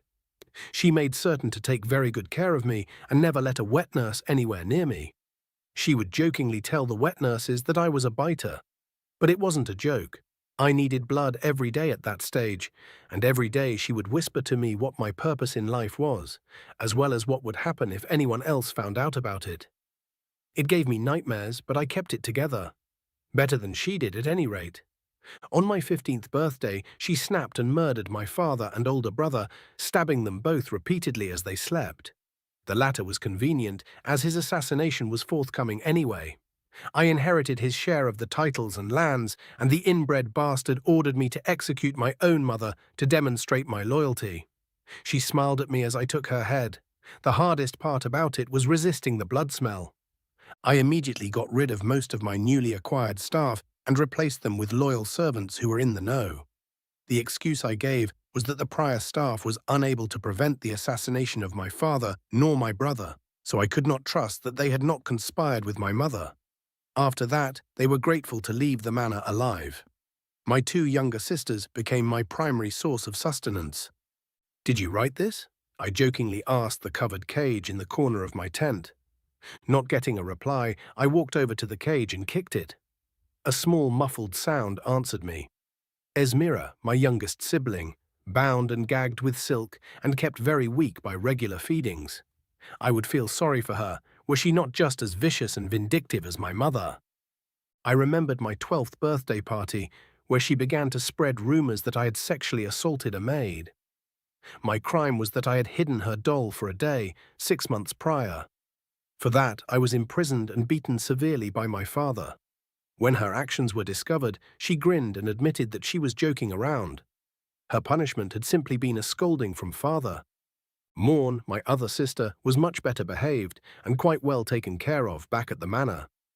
She still served as a source of sustenance when Esmira became nearly drained, but she was far more willing to part with her blood so that her older brother could conquer the world. Mother had taken her into our confidence early on in life. Morn detests Esmira, and it was her idea to put Esmira in her current situation to ensure I had a source of blood. Truth be told, the blood isn't a requirement for survival anymore. It was when I was a child, but around my 8th birthday I started to be able to survive on normal foods. That's one of the benefits to being a half-breed. It's much easier to pass as a mortal. However, doing so will lead you to being weaker than the average mortal, and all of the benefits to being half-vampire will quickly diminish. I'd had to starve myself of the blood for years to adequately demonstrate my weakness to King Lofin. The king was fully convinced that I was a pathetic worm by the time my predecessor, who had been old and frail when he'd become a Master General, died. The Master General must be weak and uninspiring, otherwise the people will follow them instead of the inbred bastard king. Lofin will likely order my execution if I'm successful with this invasion, but by then it will be too late. The vampires will have a steady source of mortals to convert and plenty of room to create armies of their own. Lofin will find it much harder to execute me now that I'm feeding again and have my abilities back. The regeneration comes in handy, but I have to be careful about who sees it happen. My ability to vanish has actually saved me from several assassins sent by rival nobles and allowed me to satisfy certain curiosities that I had as a teenager. I've never had a reason to shapeshift into an animal, nor do I frequently partake in hypnosis. You would think that hypnosis would be useful, but it has a limited duration, and the mortal's personality drastically shifts during the process. Since it's nearly impossible to use covertly, it's only useful for preventing an imminent attack against oneself or making someone loopy enough to forget that you fed on them. Since I don't feed on strangers, it's only really useful for the former. But then, I have a sword for that sort of thing. There are other advantages to being a half-breed. Sunlight doesn't injure me at all, though most vampires are able to regenerate fast enough that it doesn't actually harm them. I'm also able to subsist on the blood of other vampires, which is another reason my kind is looked down upon. Vampire blood is not nearly as potent as mortal blood, so this is barely even a benefit. The biggest drawback of being a half-breed is that I cannot make vampires of my own, nor can I create children with mortals to make more half-breeds. I can, however, breed with another vampire to create brood. As such, a brood queen has been promised to me for my part in all this. A vampire criminal whose mind has been completely destroyed. They slice off the top of the skull and replace a good deal of brain matter with metal so that the brain cannot fully regenerate. They incinerate the part of the brain that they remove so that the vampire in question is trapped within their now useless vessel, completely docile and useful for one thing only. It's a very secretive process, but I was privy to it when they showed me my reward. I had been led down a long, darkened stone hallway into a dungeon that the vampires were currently occupying. I was led past laboratories, kennels, prison cells, and even the brood kings. There were far more brood kings than there were brood queens, which is likely an indication of the crime rate among the vampires. At last, I was shown my prize. I never learned her name, only her beauty. She had been a rather curvaceous elf before becoming a vampire. Long silver hair, alabaster skin free of any blemishes, and green eyes that didn't show even a glimmer of intellect. The lack of intellect is a bit of a turn-off, if I'm honest, but utterly necessary for her intended function. Her crime had been the murder of another vampire without just cause. Apparently, her victim had convinced her lover to part ways with her. She had tortured the victim first, cutting into her flesh for days before finally ending her eternity. A vicious streak a mile long, one that hopefully our brood would inherit. I sat down in my orc leather chair as I imagined the army of brood she would sire for me. Perhaps I would use that army to capture more brood queens, and eventually I would subjugate the entirety of the continent. If I were to do that, I'd have to give a lot more thought to governmental structure. I will die of old age eventually, and I will need to have a chain of succession if I'm to conquer the world. Yes, that would show those pompous bastards what a half-breed can do. I met my first vampire just after my mother's death. He had smiled scornfully as he informed me that my true father had been captured and destroyed by King Lofine's forces. He told me that scum like me should be honored to play the part I've been given. Even as he educated me on my abilities and the drawbacks of my form, he made it absolutely clear that he believed me to be nothing more than a mote of dust that would cause their greatest enemy to choke. I despised them. Even the vampires with more agreeable personalities made it clear that they believe me to be trash, despite my necessity to their resurgence. Once that resurgence is complete, they will be unlikely to honor their part of the bargain. But I've taken measures against that particular betrayal. The brood queen will be mine. The Night Kingdom will be mine. The world will be mine. Sir, General Smarn once again opened the flap of my tent. What is it? The Simvalrine have arrived. Excellent. Have them form up and continue their training. If the commanders complain, well, you know what to do by now, I ordered with a dismissive gesture, then grinned. One more? Chapter 30. Nick Smith, Adventurer Level 7, Human, American. It had been a few days since we left Kirkina, and the trip had been smooth so far. Nash said that since it's just us guarding the carts, we can't do training.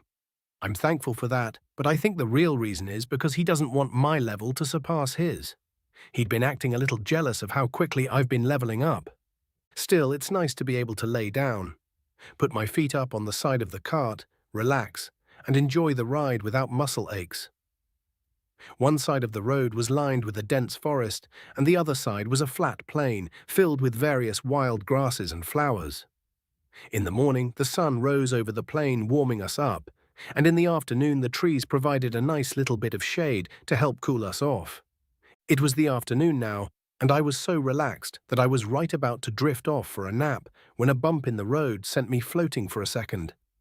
I came down hard, and Ares appeared to protect my head, but my armor did little to save my poor back. Ah, I groaned.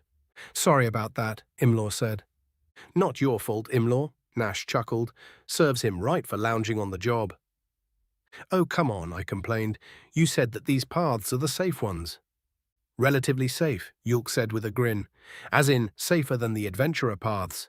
It's still more than possible to run into complications out here. Like what? I asked. Monsters, for one. Though they're a rare occurrence, Nash chimed in. Out here the most common complication is banditry. Indeed, Yulk agreed. They don't usually leave survivors either, unless they're hoping for a ransom, of course. What? Why not? Wouldn't that make the guards come after them? Not guards, soldiers.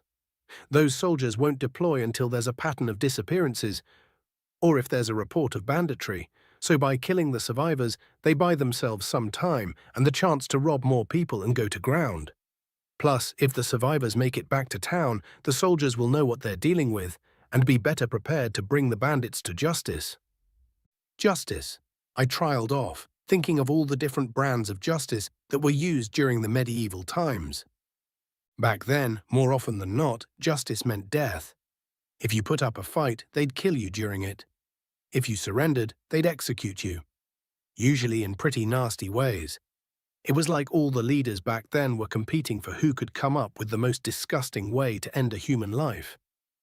I don't really know where I stand on the death penalty. I'm sure some of them deserved what they got, but it's easy to take modern justice for granted.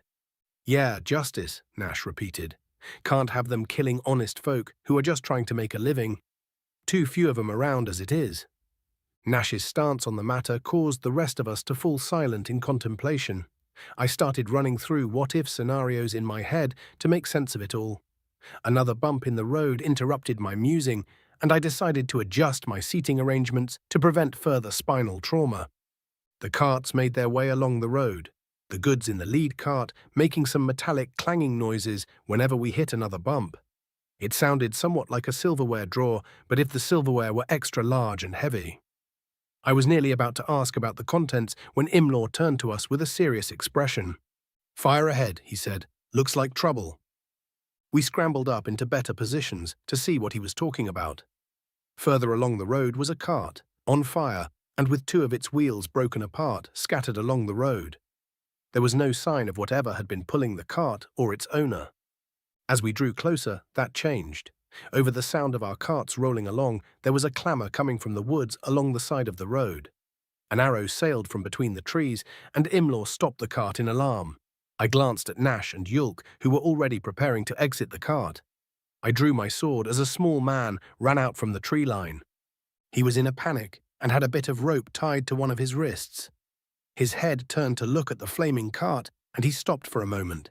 He changed his mind about this pause as another arrow flew in his general direction, and he quickly turned and started running our way. He was so panicked that he ran a good 100 feet or so before he noticed us. All of us, Imlaw included, jumped from the cart and started running in his direction. "No," the man shouted as he continued to run. "Get back!"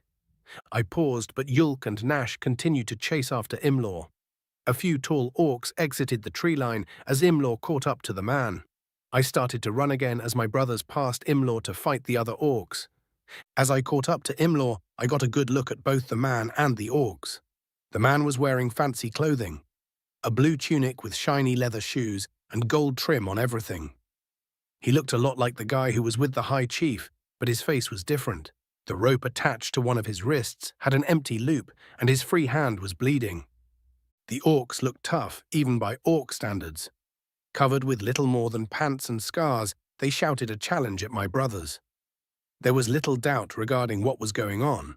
These orcs were bandits, pursuing an escaped kidnapping victim. There was a loud pop as I passed Imlaw, and I heard the dwarf shout something from behind me. I turned to look and saw him laying flat on the ground, with Imlaw looking down at him with a confused expression. "What's going on?" I shouted. He turned around to say something, but a thunderous sound drowned him out. I felt the weight of Ares appear on my head, and a moment later I was lifted from my feet and sent sailing through the air. My vision went dark for a time, and when it returned my ears were ringing.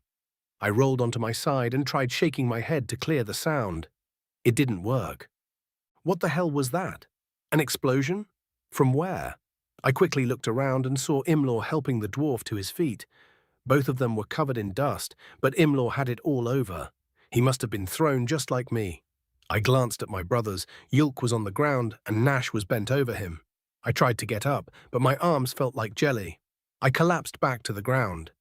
I had to see if Yulk is okay. He's got to be okay. If not, I'll... As I tried to get to my feet again, I felt a hand on my shoulder and looked up to see Imlaw. He mouthed something, but my ears were still ringing. I concentrated hard to hear him through the sharp, steady tone. It began to fade, and I was finally able to pick up what he was saying. Nick. Nick, are you okay?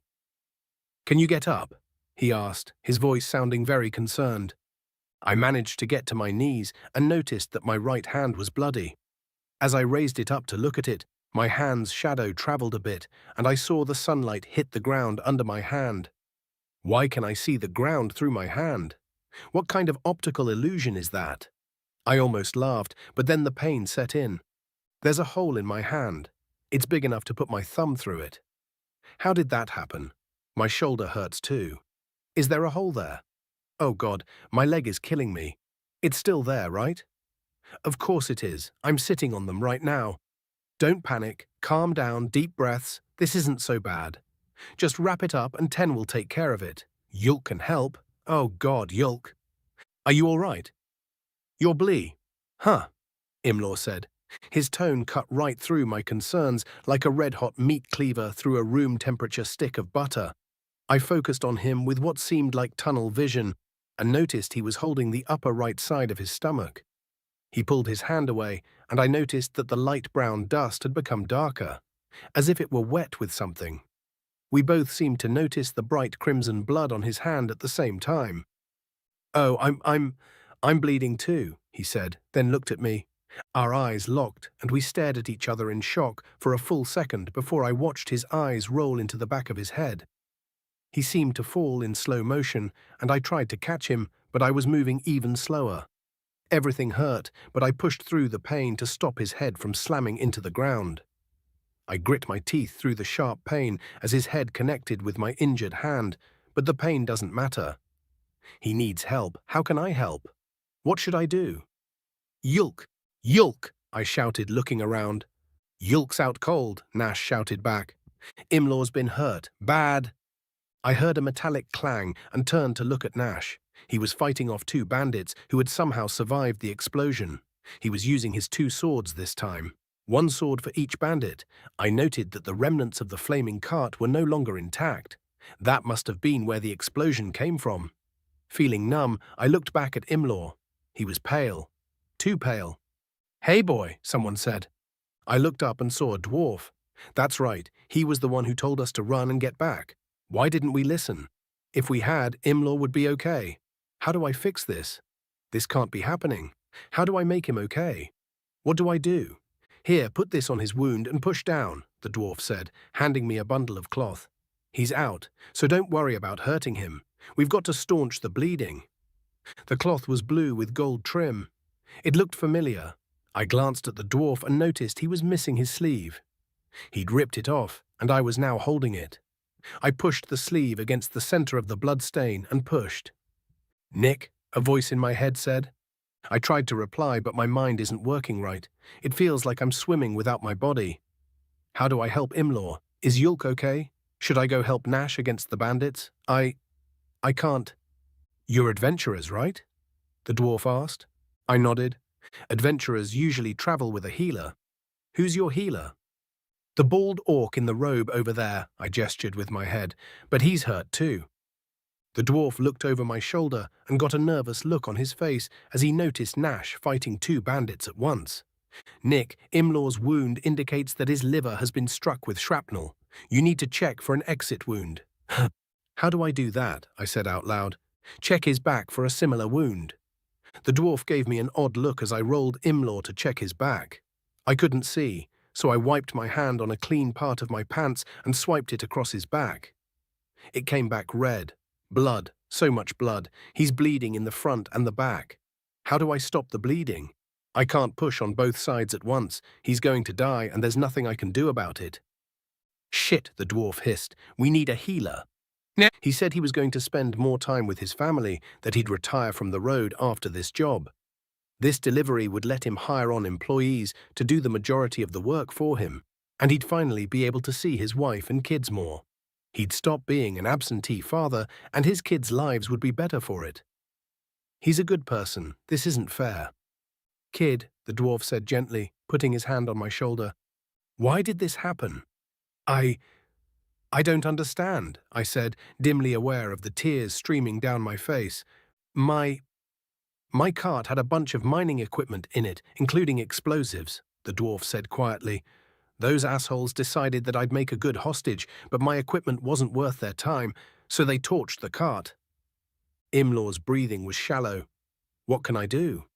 Stitches wouldn't work. He'd need surgery to seal up the internal bleeding. A tourniquet? How do you put a tourniquet on a stomach wound? Maybe if we cauterize the wound. But would that just make it worse? If only I could. I don't know if this will work or not, but try casting a healing spell. Imagine the wound healing. That's right, magic. I felt myself snap back to reality, and I spread out my fingers and imagined the wound closing. But that didn't work. My magic core wasn't primed. I took a few deep breaths, and while it was charging, I tried to imagine a liver with a hole in it. Then imagining the hole closing and the liver being intact. I closed my eyes to get a better mental picture. Come on. Minor heal unlocked. Leia Ronim Tzak, my mouth said. I felt a tingle as the magic traveled from my chest, through my arm and out my fingers. I willed it to continue, pushing all the magic I could into it. I kept charging my magic with deep breaths, refilling my core and mixing the magics even as it was being drained. It somehow felt like sprinting. Is it working? I asked Ten. I can't tell. The clothing is blocking our view of the wound. Lift it up and check. Not yet, I want to make sure. I kept the spell active until I felt the last sputtering of magic flow through my arm. My magic core was fully drained. I felt light-headed as I lifted his shirt to check his wound. I blinked my eyes heavily a few times as I looked upon his freshly mended skin. There was a slight red mark to indicate where the hole had been. He's healed. The dwarf was surprised. You're a healer? I wasn't a minute ago, I panted, trying not to pass out. I blinked my eyes again and shook my head to stave off the tunnel vision that was forming. Not working. Actually, come to think of it, what are you anyway? He asked. I managed to say before I passed out. Chapter 31. Nick Smith, Adventurer Level 7, Human American. Darkness, true darkness. I'm surrounded by total and complete darkness, not the kind you see when you're in a dark room or when you close your eyes. No, this is like someone painted my eyes with the blackest of paints and buried me deep underground. It's stifling, pressing in around me. It's unnerving, but there's something even worse. The darkness is matched by silence. I've never heard nothingness before. I can't even hear my heartbeat. I can't feel my heartbeat. What is this? What's happening? Silly boy, you used up all your magic.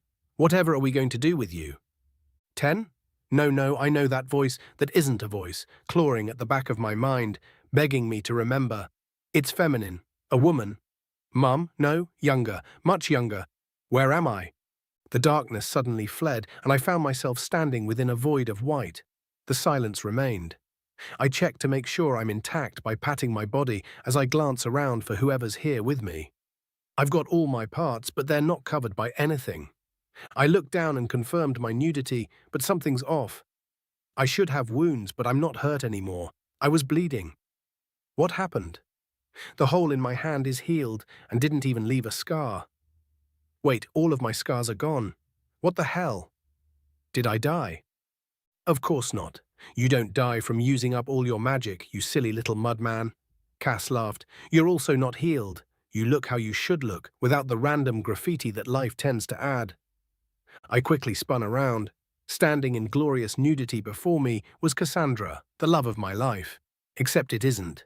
It's something else entirely. I knew this instinctively, but it took my brain a moment to catch up. Cass wouldn't know about magic, and I don't recall her ever using silly little mudman as a term of endearment. The closer I looked, the more obvious it was that the thing standing in front of me wasn't Cass. Her hair's the wrong shade of blonde, her eyes are the wrong shade of blue, and she's shorter than she should be. You're not Cass, I managed to say, my breath fighting to stay in my lungs as if it didn't want to leave me. You see me as your girlfriend. What do... I ran out of breath.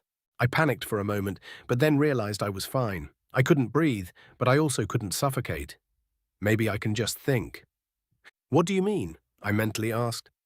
Well, I'm not exactly appearing to you in a physical form. You're not exactly in a physical form either, for that matter. Your mind is struggling to interpret these things with visual. It smiled with Cass's mouth and audio stimuli. Are we in my mind? No, but your mind and soul are intrinsically linked. One cannot maintain its form without the other. Then where are we?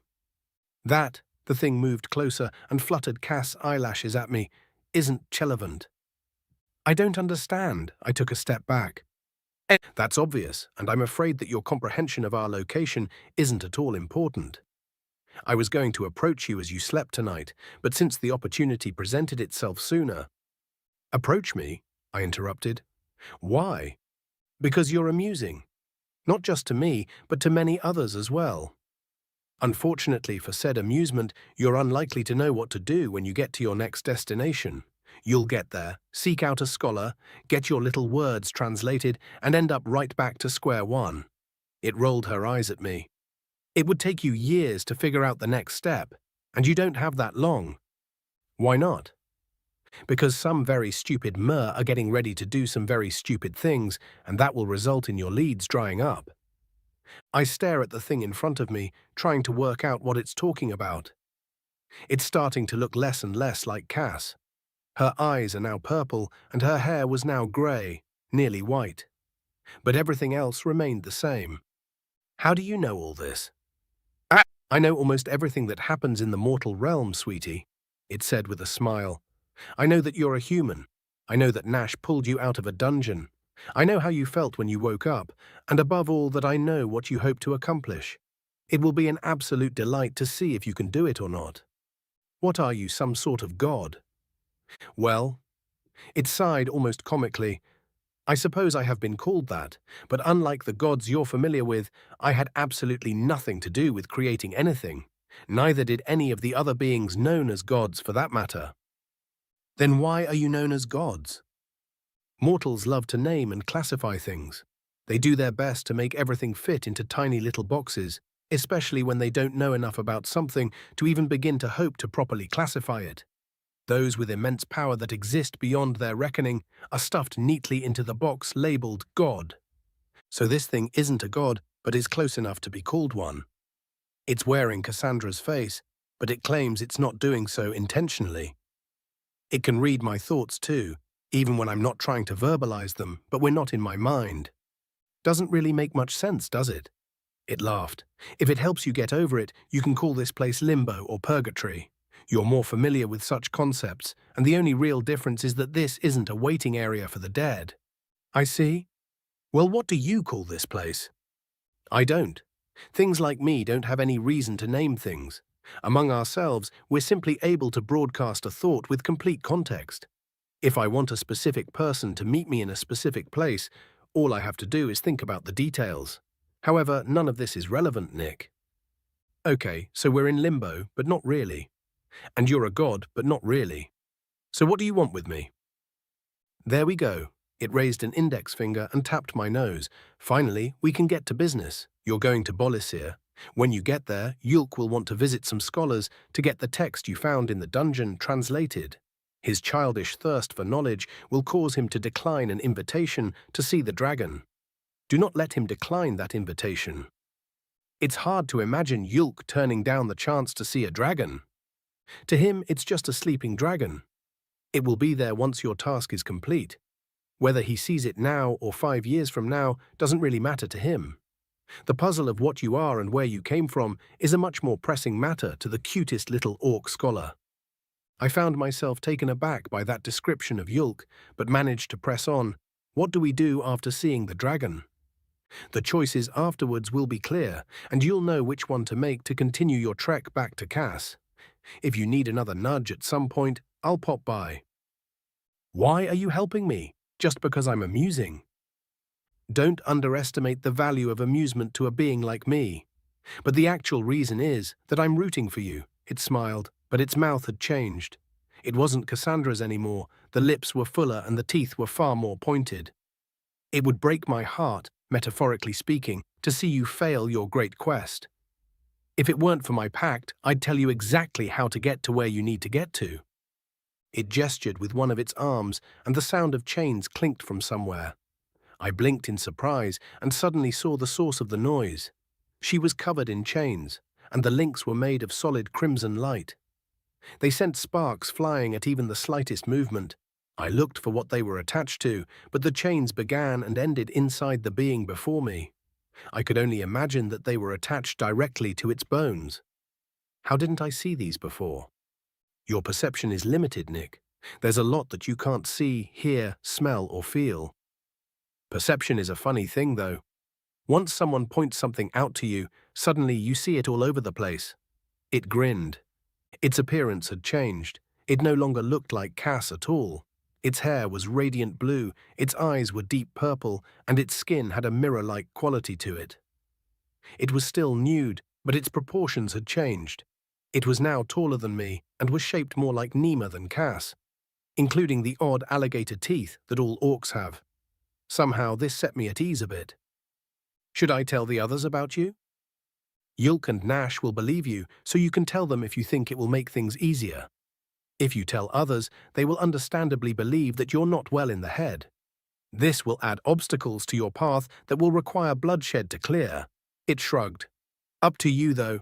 Bloodshed? Oh yes. It grinned again. Instead of gently pushing past the obstacles standing in your way, they'll force you to gut them and unleash rivers of blood that will flood along your path. Since violence begets more violence, more blood will inevitably flow. On the bright side, letting the violence guide you will get you to your goals much faster. The thing's smile erased any sort of ease I had felt up to that point. The smile spoke volumes, hinting at a macabre enjoyment of all things hateful and violent. I involuntarily took a step backward. I'd rather not, it interrupted with a sigh. I know, Nick, I know, and that's fine. It's only one way to get you where you're going. It's the most fun way, in my opinion, but I'm fully capable of understanding that you would find it a lot less fun than I would. It shrank a little bit, as if deflating, like someone had just told it that the next installment of its favorite slasher movie would be PG-13. Then it laughed a bit and came back up to full size. You have more questions and we've got time. I'll answer what I can, though the answers will likely be disappointing, it said. What happened to me? How did I end up in this world? I don't actually know. You were outside of our perception until Nash lifted you from that altar. Is Cass okay? I don't know. She's outside of my perception. Damn, I crossed my arms to think for a moment. Why are you the one who is approaching me? I like to play with mortals, and so I'm far more familiar with doing so than others of my kind. Plus, I really wanted to. It smiled. I threatened to throw a temper tantrum if I wasn't picked. This threw me off. A being that people called God, throwing a temper tantrum, like a toddler. Then I remembered some of the Greek gods and felt kind of foolish. The thing smiled at me knowingly. I sighed and thought about what my next question should be. Will I make it back to Cass's? I don't know, but we can't wait to find out. You don't know? Of course not. I have a general idea of how things might go if all the mortals involved make certain choices at certain times, but I don't actually know the end result until it happens. Well, all right then. Do I have a chance to make it back to Cass? The thing laughed and held up the chains, indicating that it couldn't answer. I felt a surge of anger rush through me, but quickly quelled it. The anger isn't exactly justified. The fact that we're even having this conversation means that it's at least somewhat willing to help. If anything, I should be grateful. What can I do to increase my chances of seeing Cass again? Train every chance you get. Learn new spells. Put your body through hell. The stronger you get, the better your odds are. It smiled again. You have a lot of potential. If you start focusing on your endurance, you'll find that you can increase your strength faster than most can. Even if you fail to get back home, you'll be able to live comfortably amongst the mortals of this world. I was about to express my distaste at this possibility, but the thing held up a hand. It's time for you to wake up. Go see the dragon. Everything went dark again. Chapter 32. Nash Alta, Adventurer Level 9, Orc, Nulavan. The exploding cart caught me by surprise. Thankfully, I had quick recovery active because of the bandits. A new skill I picked up while training with Nick, and it does exactly as advertised. I was the first one up, my ears ringing and head swimming. I shook the cobwebs out of my skull and checked myself over to make sure I was in one piece. Lucky, no shrapnel wounds. As I grabbed my swords up off the ground and sheathed them, I looked around. Everyone else was on the ground. Yulk was just behind where I'd landed, and I ran over to him first. "Yulk!" I shouted as I shook him. "Wake up, brother. Tell me you're okay." He didn't stir. Shit. I tried to get his robe off so I could check him for injuries. I wasn't able to get it off, but I was able to get it open. He was wearing a tunic with shorts underneath, blood on his legs. I ripped his tunic apart to see if his chest was fine, no blood, and it was rising and falling to indicate he was breathing. I tore a strip off his tunic and bandaged the small wound on his leg. I glanced up and saw Imlaw trying and failing to help Nick stand. As I straightened up to go check on him, I heard someone behind me groaning. Instinctively, I drew my swords. My axe, being as cumbersome as it is, had been left in the cart. I spun and barely managed to block the first bandit's strike as the second bandit was standing up. I'd heard the second bandit, which had ruined the first's sneak attack. The other 5 were in no condition to fight. The second bandit took a moment to get his bearings as I took a slash at the first one, which he dodged. He wasn't able to dodge the follow-up kick, though. He hit the ground and rolled backward, and I followed and slashed with both swords. The bandit dodged backward again, which is fine by me. I want to distance him from Yulk. The other bandit saw our conflict and lunged at me with his spear. I parried it and blocked another strike from the first bandit. "Yulk!" Nick shouted from behind me. "Yulk's out cold," I replied, swinging at the first orc again. "I hope he's just out cold. A coma would be terrible this far from town." I parried the spear again and rushed the bandit with the sword. He managed to block the strike to his throat, but wasn't able to avoid the slash across his gut. It went deep, and he fell to the ground holding his injury. I shut out his cries of pain as I turned my attention to the one with the spear. There's no need to worry about him getting back up. I know a fatal blow when I see it. The bandit with the spear also knew a fatal blow by sight and became more cautious. I darted forward, and he leapt back while jabbing at me with the spear. If he were any more skilled with his spear, I'd be in trouble. However, after the 4th time of him jumping back and trying to poke me, I was starting to get annoyed. "Go to the hells, you bastard!" The bandit growled at me. "Lead the way," I replied, slashing the tip off of his spear. The bandit looked at his spear dumbfounded, and I took advantage of this to use another skill I'd unlocked. I activated thrusting throw, and my sword leapt from my hand and plunged itself into the bandit's chest. His gaze moved from his spear to the hilt that was now attached to his chest, and then to me as he crumpled under the weight of death. This particular skill had come to me after constantly throwing Nick's training weapon back to him. I don't think he even realized that I'd activated the skill. He probably believes I'm just good at throwing training swords directly at his heart. I walked over to the bandit and pulled my sword from its fleshy sheath. I took this opportunity to examine the remains of the explosion and the other 5 bandits, which was a mistake. Even with all the death and destruction I'd seen before, the way their bodies were torn apart and contorted beyond recognition made my stomach churn. I turned away and closed my eyes, trying to think of anything else so that it wouldn't stick with me. Food's a bad thought. No, let's think about relaxing at the training field, staring up at the sky, watching the clouds go by. Nima by my side, giggling at something I said. Not even a joke, but she found it funny regardless. A good memory to blot out the bad. "Help!" an unfamiliar voice called out from behind me. I turned to look and saw the dwarf we'd ran past earlier, now kneeling over Nick. Imlaw was also on the ground.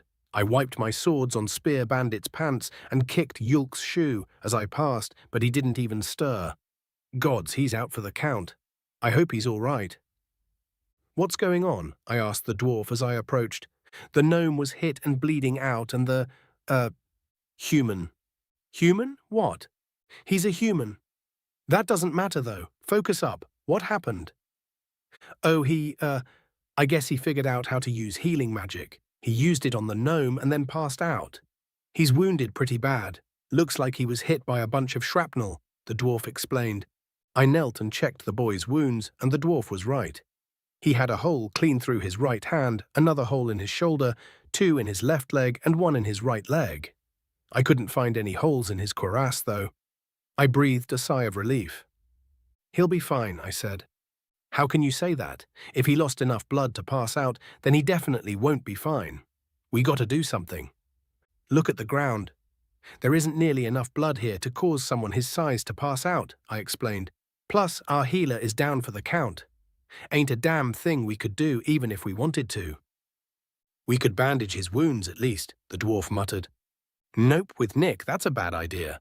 I'll show you why, I grinned. Hey, Ten, you there?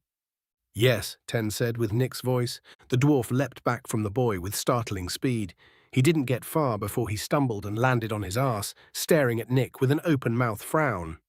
Nick, however, didn't move at all. After a moment, the dwarf turned to look at me again. Ten is a robot that lives in Nick's head and helps heal him, I explained. I'm not a robot, Ten said. Close enough. Anyway, he's got foreign objects in some of his wounds, doesn't he? I asked. Yes.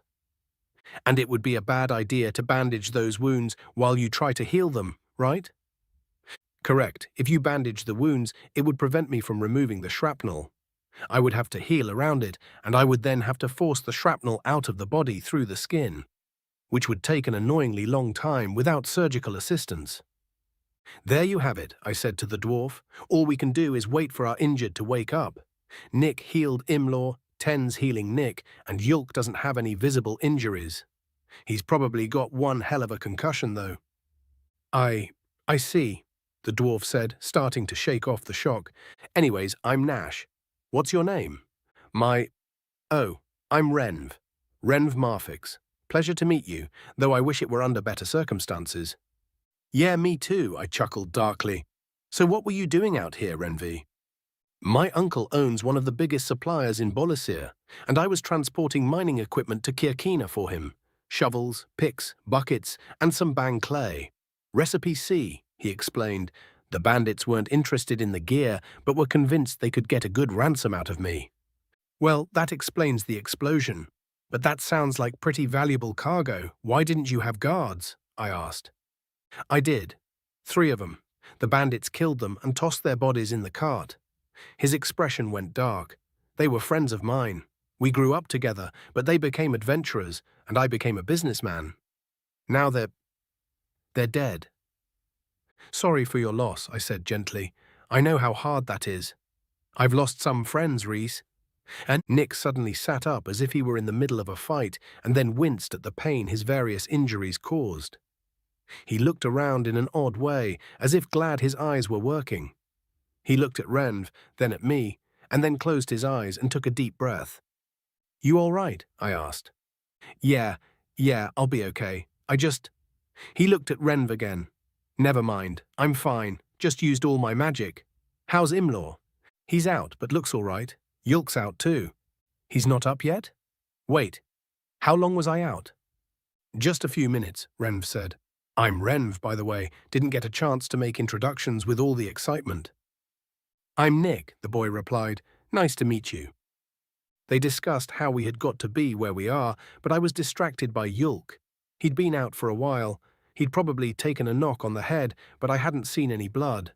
I wondered about trying to load Yulk and Imlaw into the cart, but the Hanasses looked angsty. The explosion had probably put them on edge, and a kick from one of them would be bad no matter who it connected with. Nick, has your magic recharged at all? I asked. Let me check. He closed his eyes and concentrated for a moment. Yes, I've got about a quarter of it back. I want you to heal Yulk. Can you move? Not on my own. Ten says my leg's fractured. All right. Nick looked up at me questioningly as I stood and brushed the dirt off of my knee. I grinned as I leaned down, placed my arms beneath his armpits, and lifted him from the ground. He protested a bit as I carried him over to Yulk's still unconscious form, and winced as I set him down. Heal him, I said. What's wrong with him? Nick asked. I don't know. Probably took a knock to the head, just cast the spell and let it figure it out. I'm pretty sure that's not how it works. I'm pretty sure it is. You think healers have time to figure out what's wrong with a person before they heal them? I asked angrily. But, fine, he relented. Lay her on him. Sack. A faint light glowed around Nick's hand as the spell went to work on Yulk. I crossed my arms in satisfaction, but raised an eyebrow as I noticed the light didn't fade like it normally would. The spell was still going.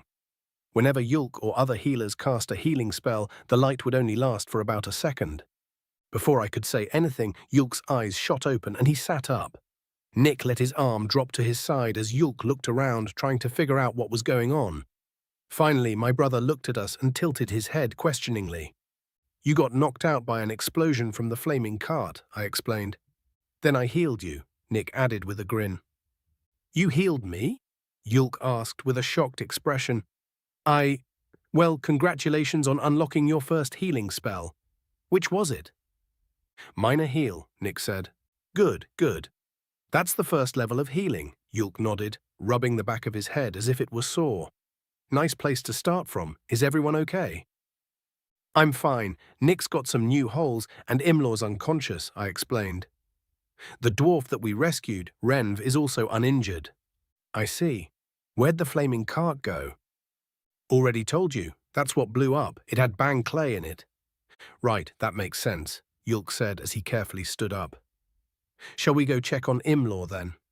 I can't walk. I've got a fracture in my leg, Nick explained. Not a problem, I said with a grin as I picked him up again. Yulk and I walked over to Imlaw as my new baggage protested again. The protests got a little more colourful this time, so I was less gentle when I set him down. Nick glared at me angrily as Yulk knelt to check on the gnome.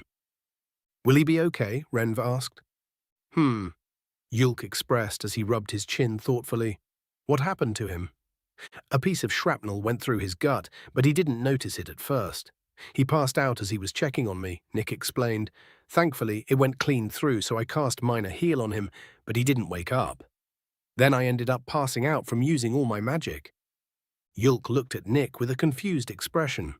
What else did you use your magic on? He asked. Nothing, Nick answered. But you have a ton of magic. Minor heal wouldn't even come close to using all of it, Yulk said. I used the spell until I ran out of magic, Nick explained.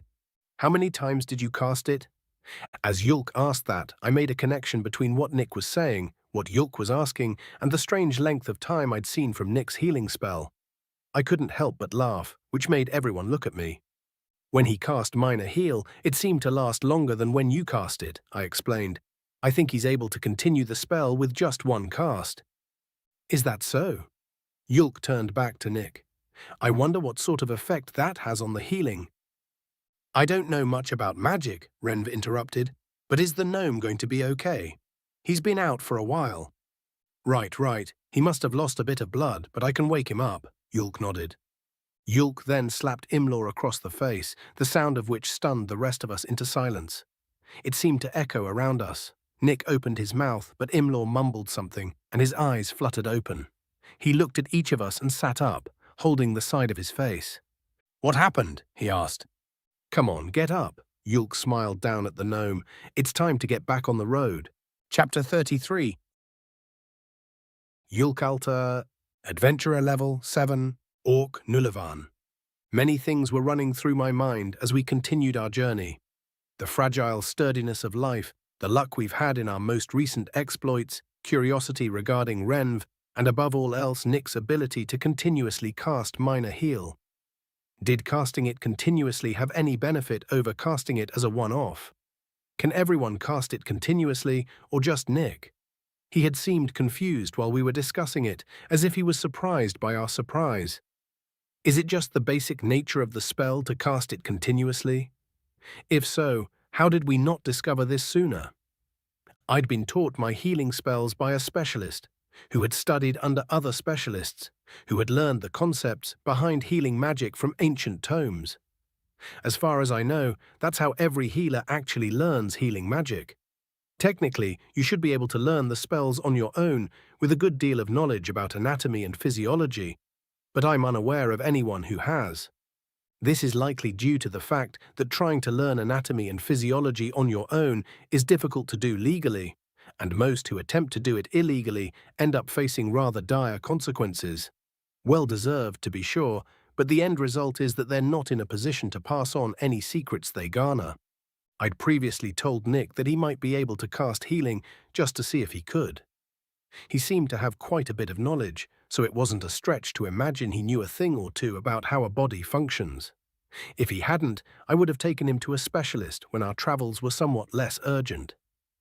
Nick has saved us a trip, but simultaneously opened a can of crawlers without a single fishing line in sight. And that's how I learned the spell, Nick explained to a shocked audience. Even Nash's mouth was agape, despite his attempts to remain stoic. The dwarf had asked plenty of questions, demonstrating an unfamiliarity with magic. Imlaw looked paler and paler as the story had gone on, likely due to it describing his near demise. Imlaw's a clever one. He'd quite easily put together the fact that if Nick hadn't been with us, he'd have died. Even if he had ignored Ren's urgent situation with the bandits and continued on, his cart would have been right next to the explosion when it had occurred. That kind of proximity wouldn't have allowed for survival, even if he'd managed to avoid shrapnel. "Well, it's no wonder you lost consciousness," I said with a smile.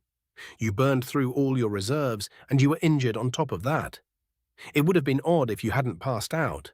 Not quite as odd as continuously casting minor heal, though." "Why's that odd?" Nick asked. "Because it's like wind spear," I answered. "It has a singular effect. Or at least that's what I was led to believe. I don't even know what the benefit of holding the spell actually could be." "Well," Nash interjected, "Imlaw had a through and through. One minor heal would have stopped the bleeding and maybe stabilized him, but it would have taken a bunch of castings to close the wound entirely, right?" I turned to look at my brother, who had once again found the stone I'd been blindly stumbling over, and gave him a silent nod. I had dismissed anything odd about Imlaw's wound due to the powerful nature of Nick's casting abilities.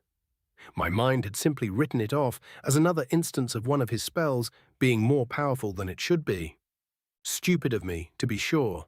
Unlike some spells, healing spells don't get more potent the more magic you put into them.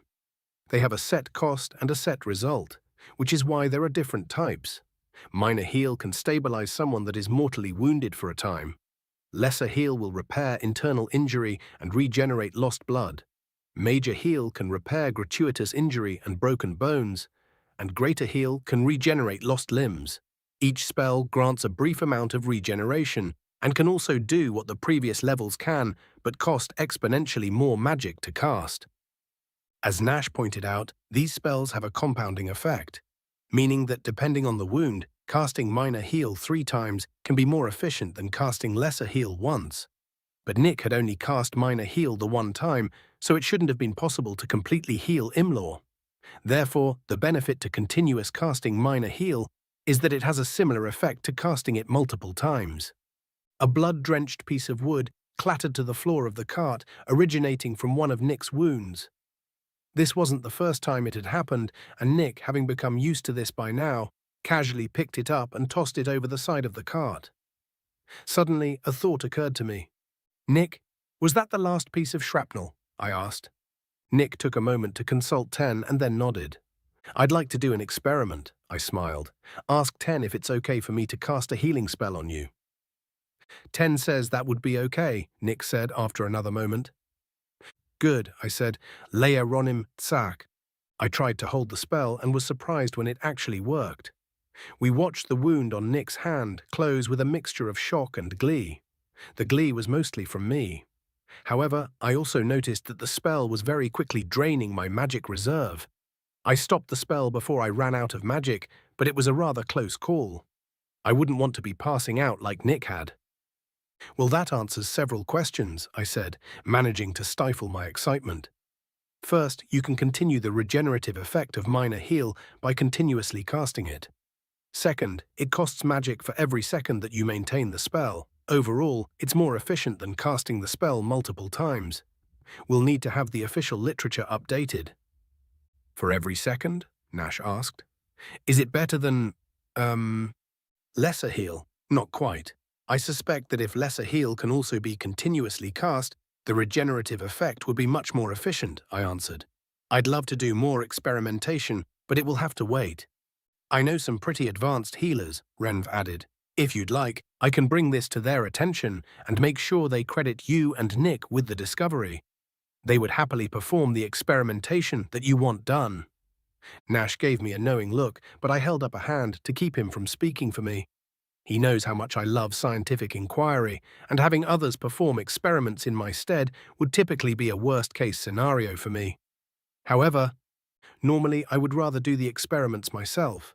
But since we're speaking of magic that can save lives, I will gratefully accept your assistance, I replied. Really? Nash asked. Yes, we don't know if we will find any answers in Bolisir, and we've given our oath to aid Nick in finding his way home, I said. It would be difficult to travel and research these phenomena simultaneously, at least while observing any semblance of scientific rigor. Since this may save lives, time is of the essence. Therefore, it only makes sense to have someone else begin research immediately. That's pretty mature of you, Nash said with a proud smirk. But if we do find answers in Bolisir and wrap things up quickly, I can always join in on the research, I quickly added. Scientific competition is healthy after all. Yeah, that sounds more like you. We all had a good laugh, and when we were finished, Renv looked contemplative. You said you swore to help Nick find his way home. I already gathered that he's not from around here, but how far away are we talking? He asked. I'm right here, you know, Nick chuckled. Oh, right, apologies. Then I redirect my questions to you, good sir. Renv bowed his head apologetically. That's all right, Nick said. I'm from a different world, and there's no way to know how distant that world is. I'm kind of assuming that it's an alternate reality kind of thing, but I guess it's possible that I was abducted from my world by aliens and brought here for some reason. Nick noted that we were all staring at him incredulously. Well, it's a thought, he said quietly. Someone from a different country might have abducted you and brought you here? Renv asked. No, not that kind of alien, Nick quickly explained, like a different species that has the ability to travel through space. Space? Nash asked. Yeah, you know, above the sky. Nick asked in return. If you go up high enough, you end up in space. He's right, I confirmed. Not much is known about space, so I suppose it's possible. Magic is definitely the more likely possibility, though.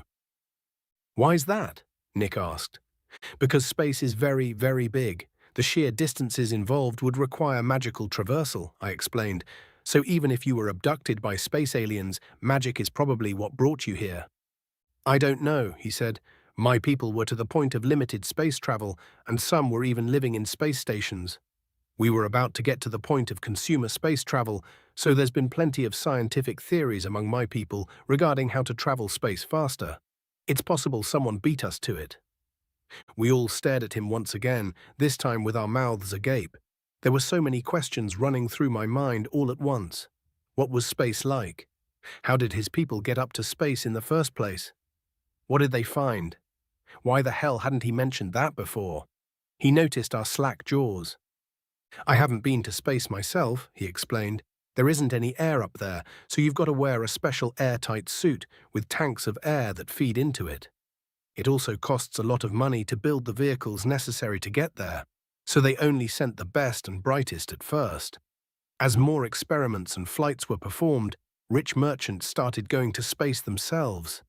As far as I know, they were only able to just barely make it to space. There isn't any air in space? Nash asked. That makes sense, actually, I said. The higher you go up a mountain, the less air there is. I'm assuming that the space carts were launched from the tops of mountains. We call them spaceships, and I don't think so. I know that they launch a bunch from a place called Cape Canaveral, which I'm pretty sure is close to sea level, Nick said. I don't think it makes much of a difference. Space is really far up, even compared to the tallest of mountains. What did your people find in space? Renv asked. Well, it's like Yulk said. Everything is really, really far apart. In between the planets and stuff, there's a whole lot of nothing too. So there wasn't a lot of interest in exploring space outside of specific scientific communities. I do remember seeing some news about plans to mine some asteroids, but I don't know what became of that. What about on the planets? Imlaw asked. Well, we landed remote control robots on some of them to explore and see if we could find life. But as far as I know, we didn't find much. People were getting excited about finding water on one of the planets, but other than that, they're pretty barren. I don't think any of them have breathable air either. Nick shrugged. Wait, you said that humans don't have magic, Nash said. How did you make ships that made it that far into the sky? I watched Ren's expression as Nick explained humanity's method of travel via explosive propulsion. I had been shocked to learn of it, but the dwarf was absolutely flabbergasted. It was hard to see Imlaw's expression, but he was obviously paying close attention to what Nick was saying. I chuckled slightly, enjoying the novelty of the conversation.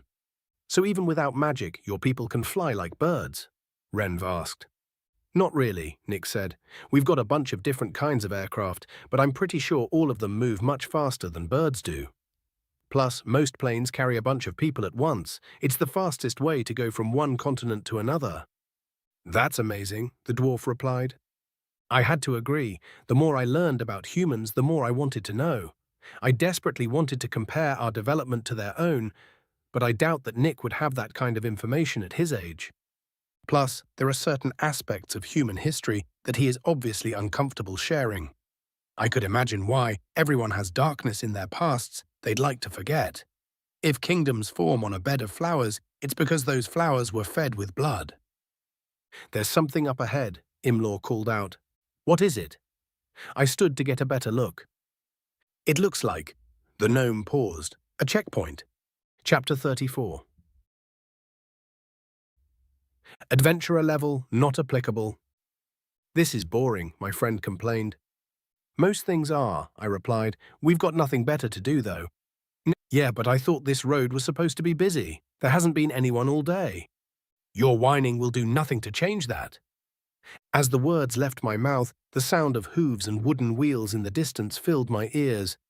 They were still fairly far away, but my friend's face twisted into a smug expression. I sighed, straightened my Bolisier guard uniform, and sat in the place that I was supposed to be sitting. My friend leaned on the barricade, their feminine curves fighting desperately against the uniform. Their positioning was obviously intended to bring notice to the aforementioned curves. That doesn't mean anything, it's just a coincidence. Oh, please, you know better than that, they grinned. No, I don't, I said sarcastically. I don't know anything. I am empty of all forms of knowledge. My friend giggled as the travelers came into view. 2 carts pulled by 2 hnasses carrying quite the interesting bunch. A pair of orcs, a gnome, a dwarf, and something else. Almost like an elf, but with an extremely murky aura. Power, danger, cunning, hunger, sorrow, ambition, and so many other things swirled around this creature. Things were further complicated by the positive emissions, which were just as intense. Innocence, love, kindness, compassion, happiness, and so on. It's not exactly uncommon to feel all these things at once from someone, but the intensity was an entirely different matter. It spoke of a remarkable capacity for cruelty and heroism, a living contradiction. I glanced over to my friend, who was just as terrified as I was by this thing. It reminded me of the tales that were told to freshborn to keep them from running off on their own. Horrible monsters that wielded rough iron and could destroy anything, lurking in the darkest corners, waiting to pounce. I desperately didn't want to interact with this thing, but there might not be another chance like this. We simply do not have any other choice. I shrugged off my abject terror, took a deep breath, and stood.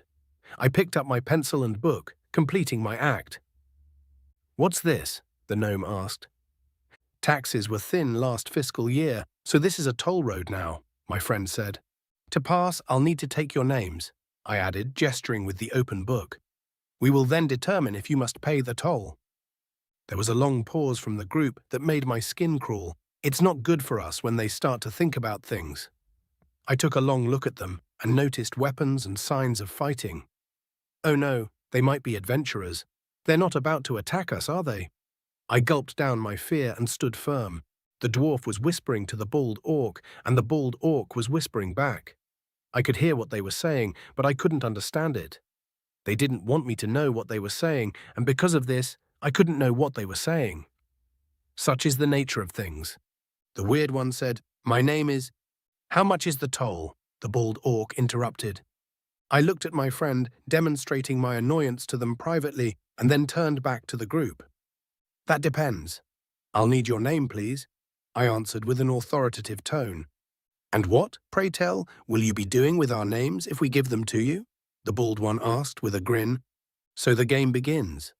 It's possible that he's figured it out, but we're well versed with this particular battle of wits. They would have to be crazy to hurl accusations at guards, and that works out well because we're trying to avoid the crazy ones. I'll be writing it down and checking to see if it's already in my other book. If it is, then you'll pay a discounted toll or even no toll at all.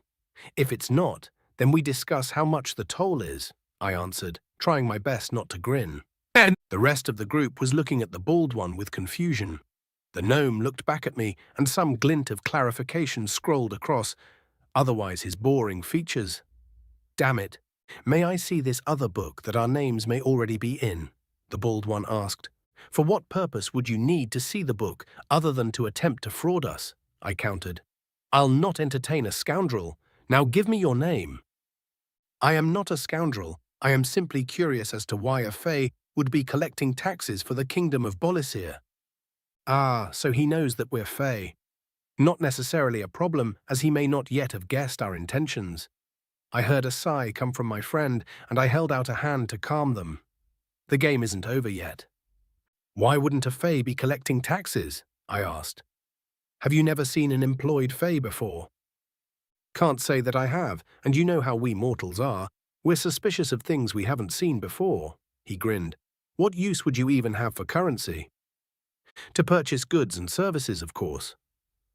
Doesn't the forest provide everything your kind desires? Obviously not, or we wouldn't be here. What sort of things do you buy? I don't need to tell you that. All I need is your names, I stated coldly.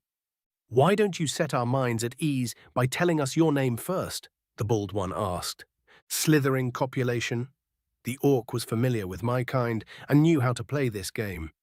It seemed like an innocent enough request, a name for a name, but he knew damned well what he was doing by asking for ours. The bastard had even phrased it in such a way that it would be suspicious were I to decline. I didn't particularly feel like playing the fool and dancing around the subject, and a quick look at my friend told me that they didn't want to either. Very well, begging it is. Fair enough, I said. We do not have names. We require them, which is why we're asking for yours. Oh, the weird one said, finally catching on. Why would you need our names, though? The orc with braids asked. Can't you name yourselves? If we could, we would, my friend said. We cannot, and as such beg your kindness. Their feminine form was specifically designed to appeal to the mortal sense of lust in a situation like this. Mine was masculine and intended to have the same effect on those with the opposite preference. It's hard to say no to a sexy fae in uniform. Unfortunately, this tactic was lost on the orcs. Their auras did not indicate nearly enough cruelty for them to be wild by our physical distractions. The dwarf and the gnome, perhaps, but they were both being careful not to even look at us. That only left the thing. I stifled a shudder at the thought. If we give you our names, then what will we be called? The bald one asked, still grinning. I said haltingly. It was a surprising question. I don't know, actually. Probably whatever you want, my friend added. That's how it works with you mortals, isn't it? Not quite, the bald one said. When you take our names, you take our identity and merge it with your own, leaving us without knowledge of who we are. Silence fell among us. Fear riddled the auras of the other mortals. My friend and I shared confused glances. Why would they be afraid of not knowing who they are? Aren't mortals only afraid of death or serious injury? I don't understand. You say that like it's a bad thing, I ventured. But that's how we live. I do not have a name and therefore don't know who I am. Well, imagine for a moment that you did have a name. Imagine that you know who you are, your identity impacts the world around you, and you have many tales to tell to those who would listen. Would you willingly part with that? The bald one asked sagely. Do you feel it right to take that from someone else? No, I wouldn't willingly part with it, but life is about taking from the things around you to further your own existence, I said. You need energy to complete yourselves, so you take the lives of animals, and those animals take the lives of plants for the same purpose. We take your identities for our completion, to further our existence just as you do. What happens if you don't? The Weird One asked hesitantly. We perish, my friend said. Our story ends as the season does, if we do not have an identity to anchor us. They get reborn, though, the Bald One explained. Death is temporary to a fae. It's not exactly pleasant, though, I said. The withering alone is likely much more painful than anything you've ever experienced. Also, our sense of self gets reset.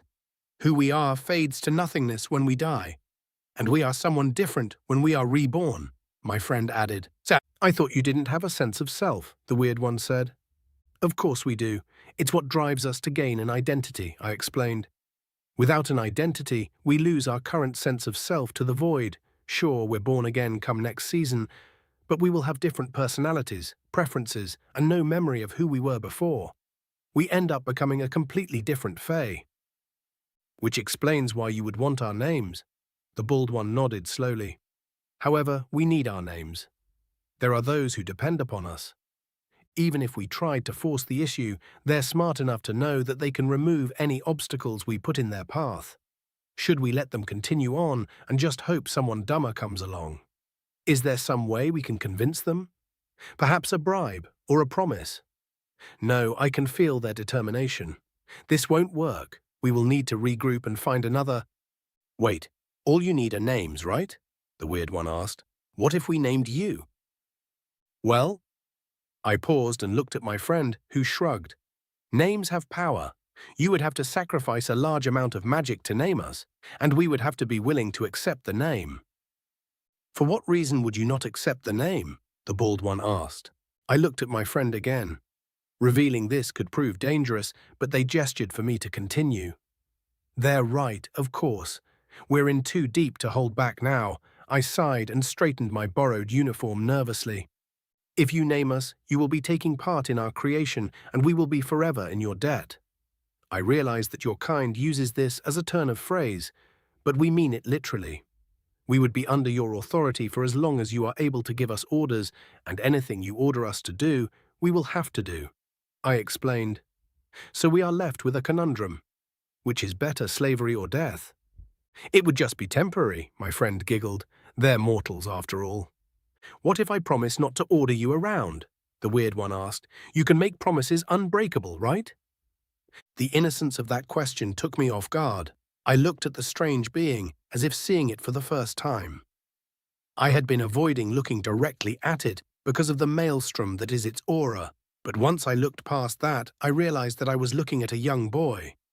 An odd young boy whose ears and teeth were wrong, but one who was genuine in its beliefs. My heart melted somewhat as I realized that this innocent youth actually believed that kind of power was possible. It didn't melt enough to keep me from taking full advantage of this mistaken belief, though. I quickly thought of a bluff and a way to make that bluff convincing. It would require a blood pact, but yes, I lied. Okay, the thing said as it leapt from the cart. How do we do that? As the Weird One approached me, it suddenly occurred to me that mixing my blood with this thing might be a bad idea. Blood is an odd thing, and the mixing of it can lead to some strange happenings. It had been the first thing to leap to mind, though, and now I have to go with it, because it would be suspicious. Unless I can think of something. It's simple, I said, trying desperately to think of something to get me out of this. In your own words, express your promise and the consequences of not adhering to it. Then, if I agree to your promise, we cut our palms and clasp hands. Our blood will mingle, and the promise will become binding. And then I can name you, and we can be on our way, it said happily. Got it. It stood before me, and we met each other's gaze as it thought of what to say. The dark blue of its glimmering eyes reminded me of the shiny stones that the fairies loved to steal from wandering merchants.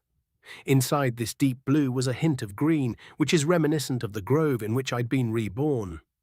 The eyes of mortals are such beautiful things. I can definitely see why the hags collect them. I hereby promise that I will not intentionally force a fae to perform any action against their will by enforcing their debt to me. May I die if I break this promise. I went over the sentence in my mind to make sure it hadn't performed any trickery with its words. The promise wouldn't be binding, but I still had to call out any trickery to make sure it believed the performance. Using the word intentional made certain that if it accidentally enforced the debt, it could simply apologize. And it made sure to clarify that enforcing the debt would be the breach of promise. So if it came to odds with a fae, it still had recourse. The consequence was rather mundane, but it served the purpose of ensuring that it couldn't become our master. The thing would only be able to give one order. Clever. Unfortunately, I still hadn't thought of a way out of mingling our blood. But I decided that I liked this weird little child. What's the worst that could happen if we mix blood? I smiled and gave a nod of assent. Then I hardened the nail of my left forefinger into a sharp edge and sliced my right palm deep enough for blood to flow. The weird one offered its hand, and I made a similar cut on the offered palm. I held my hand up with my fingers spread apart as the weird one extended its hand forward. It looked at my hand and back to its own, as I looked at its hand and back to my own.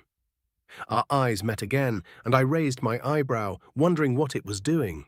Its lips disappeared as it made an awkward expression, and it finally clasped its hand with mine. I froze as our blood mingled, and a shock ran through my form. A life began to flash before my eyes. Chapter 35. Adventurer level, not applicable. Glimpses of memory poured through me. Structures of glass, stone, and steel that rose to the clouds, a testament to extreme levels of effort and coordination. Children laughing and playing among carefully cultivated nature without a care in the world. Video games, homework, martial arts lessons, stretches of ground covered with a sticky black substance that gets really hot in the summertime. Burnt feet, skinned knees, dirty pants. The mingled smells of freshly cooked carcass and various vegetables crafted into a hamburger. Poor, kind plants, skinned, sliced, and shredded, but turned into delightful snacks. The feeling of entering a warm home on a cold winter's day. A world devoid of magic or my kind, but still beautiful in a haunting way. There were other memories too. A beautiful girl with golden hair, wasting away from illness. A stern but kind father and a loving mother. Childhood friends and enemies maturing over time. A cold darkness with the dulled sensation of flesh being carved and stitched back together. Pain, healing. A dissonant whisper within the dark, urging something incomprehensible. More pain, much more pain, only bearable because the mind doesn't notice it. A long stretch of sleep, more whispers but intelligible, more healing. Orcs. An unbidden tear rolled down my cheek as I realized the thing before me is Nicodemus Liam Smith. A human, far from home, with a false mind entangled within his own, who dearly wishes to return. The orcs in the cart are his adopted brothers, who are trying to help him get back. A marvelous tragedy. No wonder he's being closely watched by... That will be all, Nick, I said, trying not to finish that thought. Yeah, Nick replied, releasing my hand. Tears openly rolled down his cheeks as well. I'm sorry, I didn't know that would happen. I know. Don't worry, I forgive you. You have a beautiful home, he smiled at me, wiping his eyes. As do you. What now? You mean now that you know? I trailed off. That the blood pact is bullshit? He chuckled. Yeah. Well, I've seen your memories. I know that you won't betray your promise without good reason. I only ask that you explain that reason if the time comes. So we're doing this, my friend asked, strolling up next to me. Nick has my consent, I said, finally wiping my tear. Yours? Of course. You're the one who cares about your precious freedom. I don't care about whether or not it bosses me around for a few decades. I just want to keep being me. I nodded at Nick, who returned the gesture and began to think. I waited nervously, wondering what name would become mine, and if he would even be powerful enough to pull it off. He's got a lot of magic, but I don't actually know how much is needed. Hurry up, will you? My friend demanded. Sorry, it's hard to come up with names on the spot like this, Nick said. Do you have any, I don't know, preferences? I'm fine with anything that isn't Tinkerbell, Titania, Puck, or Oberon, I laughed. Nick chuckled as my friend tapped their chin. What's the mortal word for breasts that I like? Boobs, Nick asked. Nope. Jugs? No, those hold water. Bust? Not even close. Tits, I interjected with an exaggerated sigh. Yes, my friend shouted, jumping with glee. That's what I want my name to be, Nick. The human's smile faded to a look of shock. He looked at me as if to ask if my friend was joking. I slowly shook my head and shrugged. He looked back toward my friend and gathered himself. Really? He asked. You're serious? Never a day in my life, but I do want to be called Tits, my friend said with an impish grin. It's representative of a mother's love and nurturing nature, while also being lewd and inappropriate. What's not to love? All right, well, I name you Tits Isekai, he said as the air was forced from his lungs. My friend began to glow, and I immediately recognized them as Tits, a fae from the deep wild forest. But something was wrong. Tits' aura was glowing brighter than it should. Playfulness, glee, joy, guile, and all the other emissions were joined by another. Authority. Tits was no longer simply a fae, they were now an archfae, and my eyes bulged at the realization. I glanced back at Nick, who was holding his knees, trying to get his breath back. Tits grabbed my hand and jumped up and down. It worked, they shouted with glee. I'm Tits now. You're an archfae now, I said coldly, an archfae named Tits. Mummel Dobran is going to have a conniption. Are you all right, Nick? The orc with the braids, Nash, called from the cart. Yeah, Nick shouted back. Just took the wind out of me. Tits grabbed Nick's hands next, jumping up and down in excitement. I noticed that they put some extra jiggle into their fleshy bits too. Thank you, Nick. Thank you so much. If you ever need anything from me, feel free to ask. And I mean anything, Tits said with a wink. Might as well give up on that offer, I interrupted. Nick won't bend to temptation. How do you know? Tits asked. I can be very persuasive. I'll tell you later. Pff, fine, your turn. What's a good name for you? A creeping realization hit me. If Nick names me, there's a chance that I may become an archfae as well. The fae will flock around me while laughing and playing, but the forest will demand my guidance. Will it come naturally? Will I have to work at it? Will I be a kind and just leader who is much beloved? Will I be an abusive tyrant twisted by power into something unrecognizable by my current self? Or, worst of all, will I be the incompetent buffoon who destroys our home? I don't know, I said after a few moments. I don't know either, Nick said. I couldn't understand the speech in most of your memories. The sounds were pretty, but when I try to say them, they won't come out. Of course, sweetie, Tits said. Mortals cannot speak fae. Wait, Nick comes from another world, but I was able to understand what the people in his memories were saying, I added, even the ones who weren't. People. Careful, there are some things that are best left unaddressed, Tits sighed. The reason you could understand the words in Nick's memories is because of the gift of gab, granted to us by one of those things that are best left unaddressed. The only words we can't understand are those that aren't supposed to be understood. Nick and I were taken aback by Tits' sudden change in demeanor. They'd gone from nearly sprite-like to serious and intellectual in the blink of an eye. Our stares caused Tits to grin widely, though. You'll know what I know once Nick names you. You got another one in you, right, Nick? Tits asked. Yeah, that took less than half of my magic, Nick smiled. I'm good to give another name. Question is, what should it be? Well, definitely not a name based on sexualized mortal appendages, if you don't mind. I shook my head. Something intelligent would be nice. Shouldn't be a commonly used proper name, though, Tits added, something as unique as possible. Smart and unique, Nick rubbed his chin thoughtfully. Maybe something to do with math, algebra, calculus, calculator, abacus. Oh, abacon.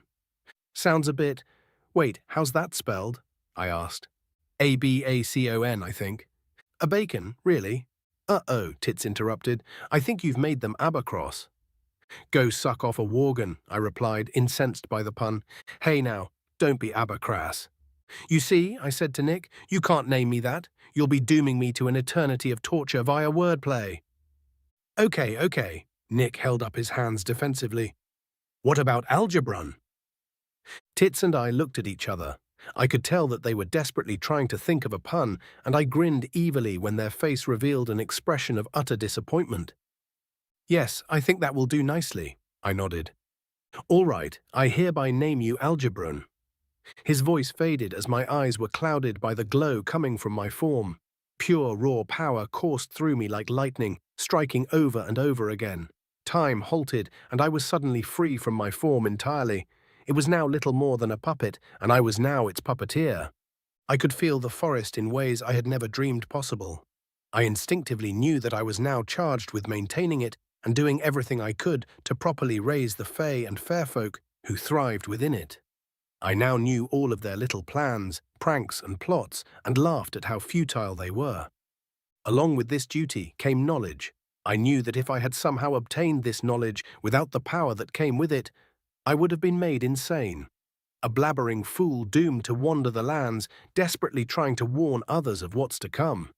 But with this power, I had become more than a pawn in the game. I was now a player, and I could prevent what's to come. I can save everyone and everything that I hold dear. I gazed at Nick, still frozen in the act of doubling over from the recoil of the spell he didn't even realize he cast. Magic that exists outside of the Curaguard. I saw the chains of debt connecting Tits and I to him. But even so, his existence was still a mystery to me. It shouldn't be, but the High Ones were guarding him like a child guards a precious toy. They hid him away from prying eyes that would use him to further their own devices.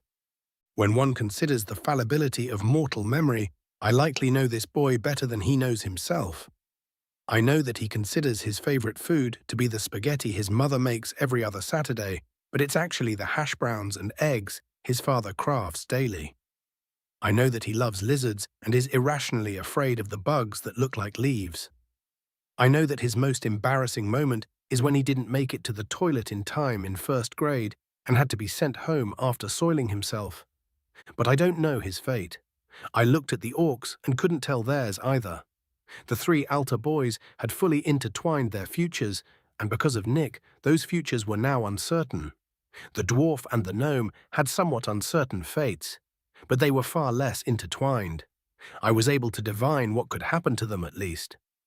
I felt something akin to warmth from Tits, who was in a form similar to mine own. Their happiness contrasted perfectly with my grim concerns. I informed them of how blessed they are to be able to be gleeful in the face of what we now know. They informed me that what we now know doesn't have a face, and I couldn't help but laugh.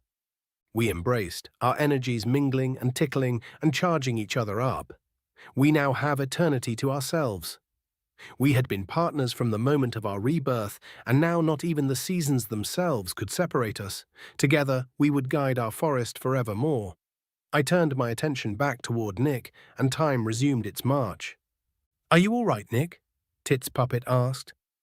Yeah, the boy replied. "I'm going to need a nap, I think." "I would nap in the cart. Were I you," I made my puppet say. "There are many things in this area that wouldn't hesitate to take advantage of sleeping meat." "Of course. Did it work? Is your name Algebron?" he asked. "Yes, I am Algebron, Archfey of the Deep Wild Forest," I answered. "Pleasure to meet you." "Wait, you're different now?" "Yes, it's growth, like how you are now different from yourself as a babe." "Same with you, Tits?"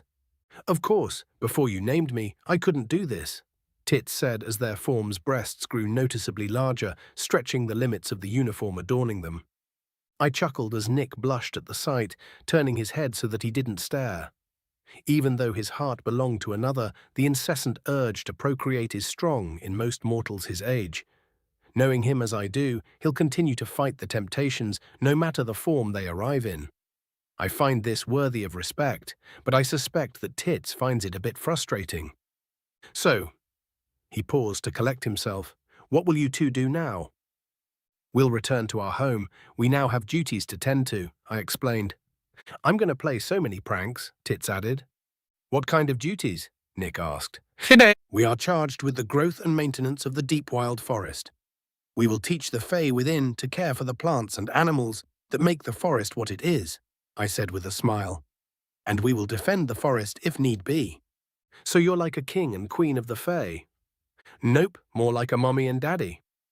"And we've got lots of babies to take care of," Tits said. "Do you want to be one of my babies? I'll let you nurse from—" Enough, I interrupted. He'll not be swayed, Tits. Nick gave me a look of gratitude as Tits frowned. Their breasts shrank back to their earlier size, and they crossed their arms to indicate displeasure. I sighed at the sulky display. Eternity is going to be interesting at least. One last question before you go, if you don't mind, Nick said. Who is that person you mentioned before? Mum something? Mummy Bran. Tits and I looked at each other for a moment before laughing gleefully at Nick's butchering of Mumbled O'Bran's name. His frown did little to ease our laughter. After a few moments, I took a deep breath and composed myself. Mumbled O'Bran is a sort of patron to the Fae. Normally, it decides who is and isn't worthy of becoming an archfey, I answered, wiping tears of laughter from my eyes. Will they be mad that I made you two archfey? Nick asked with fear in his tone. Probably not, I assured him.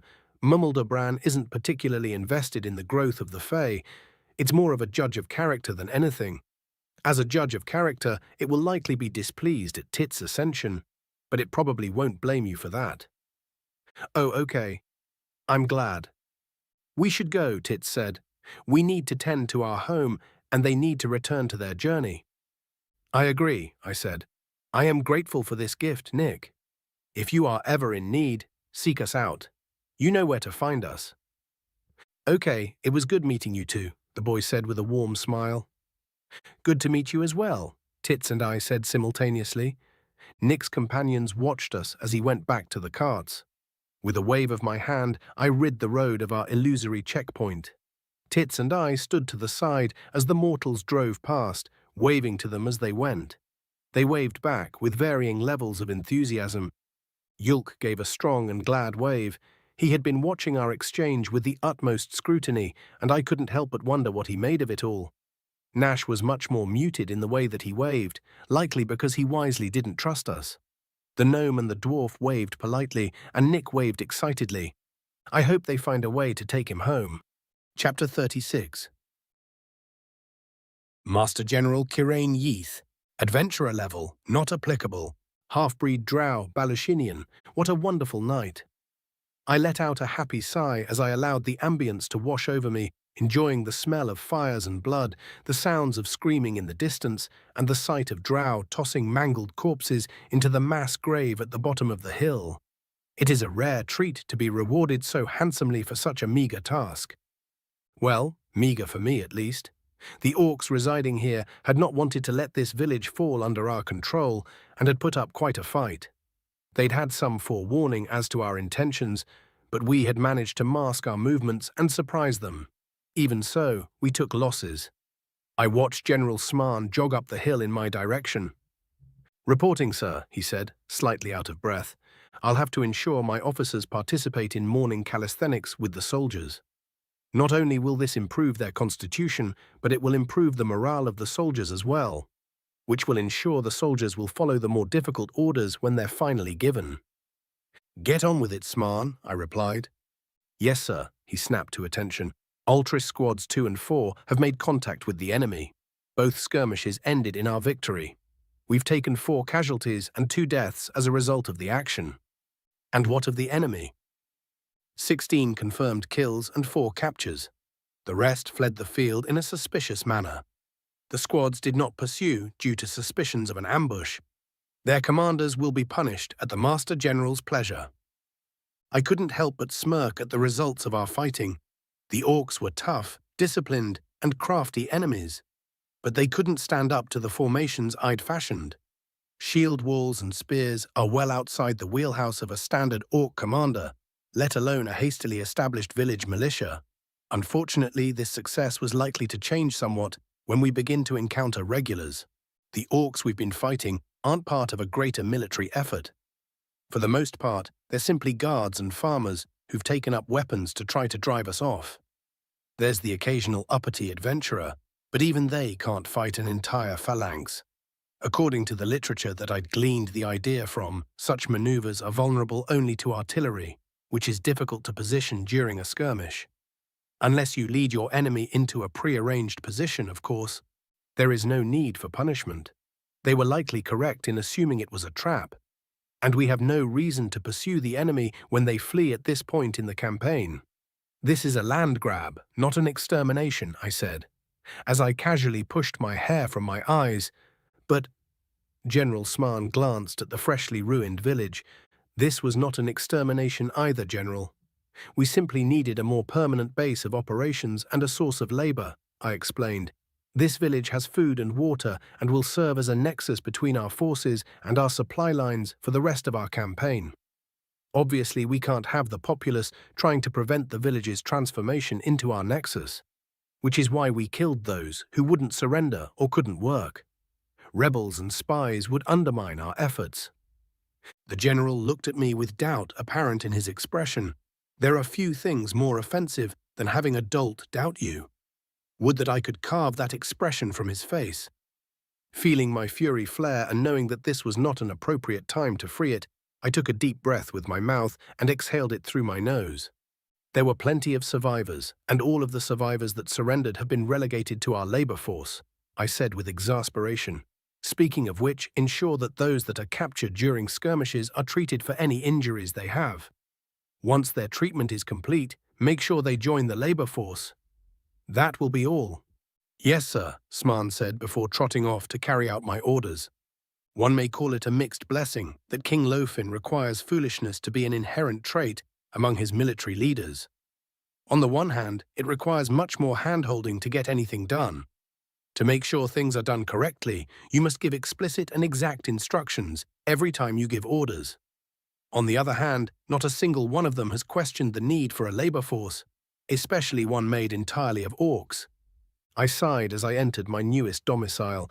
I had meticulously crafted several well-thought-out answers to their potential questions, and had even gone so far as to plan assassinations if those answers hadn't been accepted.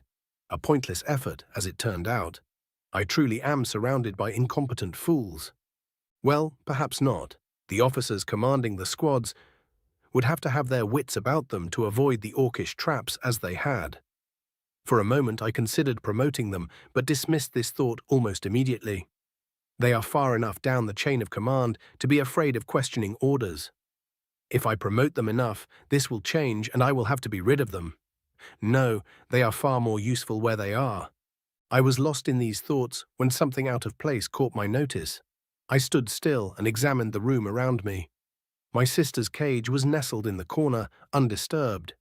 The hatch to our freshly dug storeroom lay undisturbed in the other corner, still closed and latched. The wooden walls were still covered in the various animal heads, herbal wreaths, and the other eccentricities that the previous denizen had placed there. A gentle breeze was moving the blackened curtains that I'd ordered hanged. The breeze was coming from a window that had previously been closed. Having found the disturbance that wrestled me from my thoughts, I took a step toward the window. "Good evening, Master General," an obviously fanged mouth said behind me. I briefly froze but fought my fear.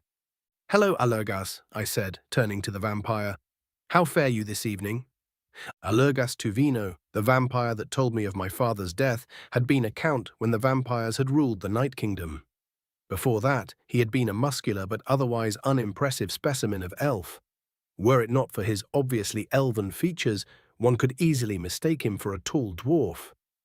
The window that he had entered through allowed for enough of a breeze to stir his cosmetically straightened light brown hair as his green eyes glowered at me with barely disguised contempt.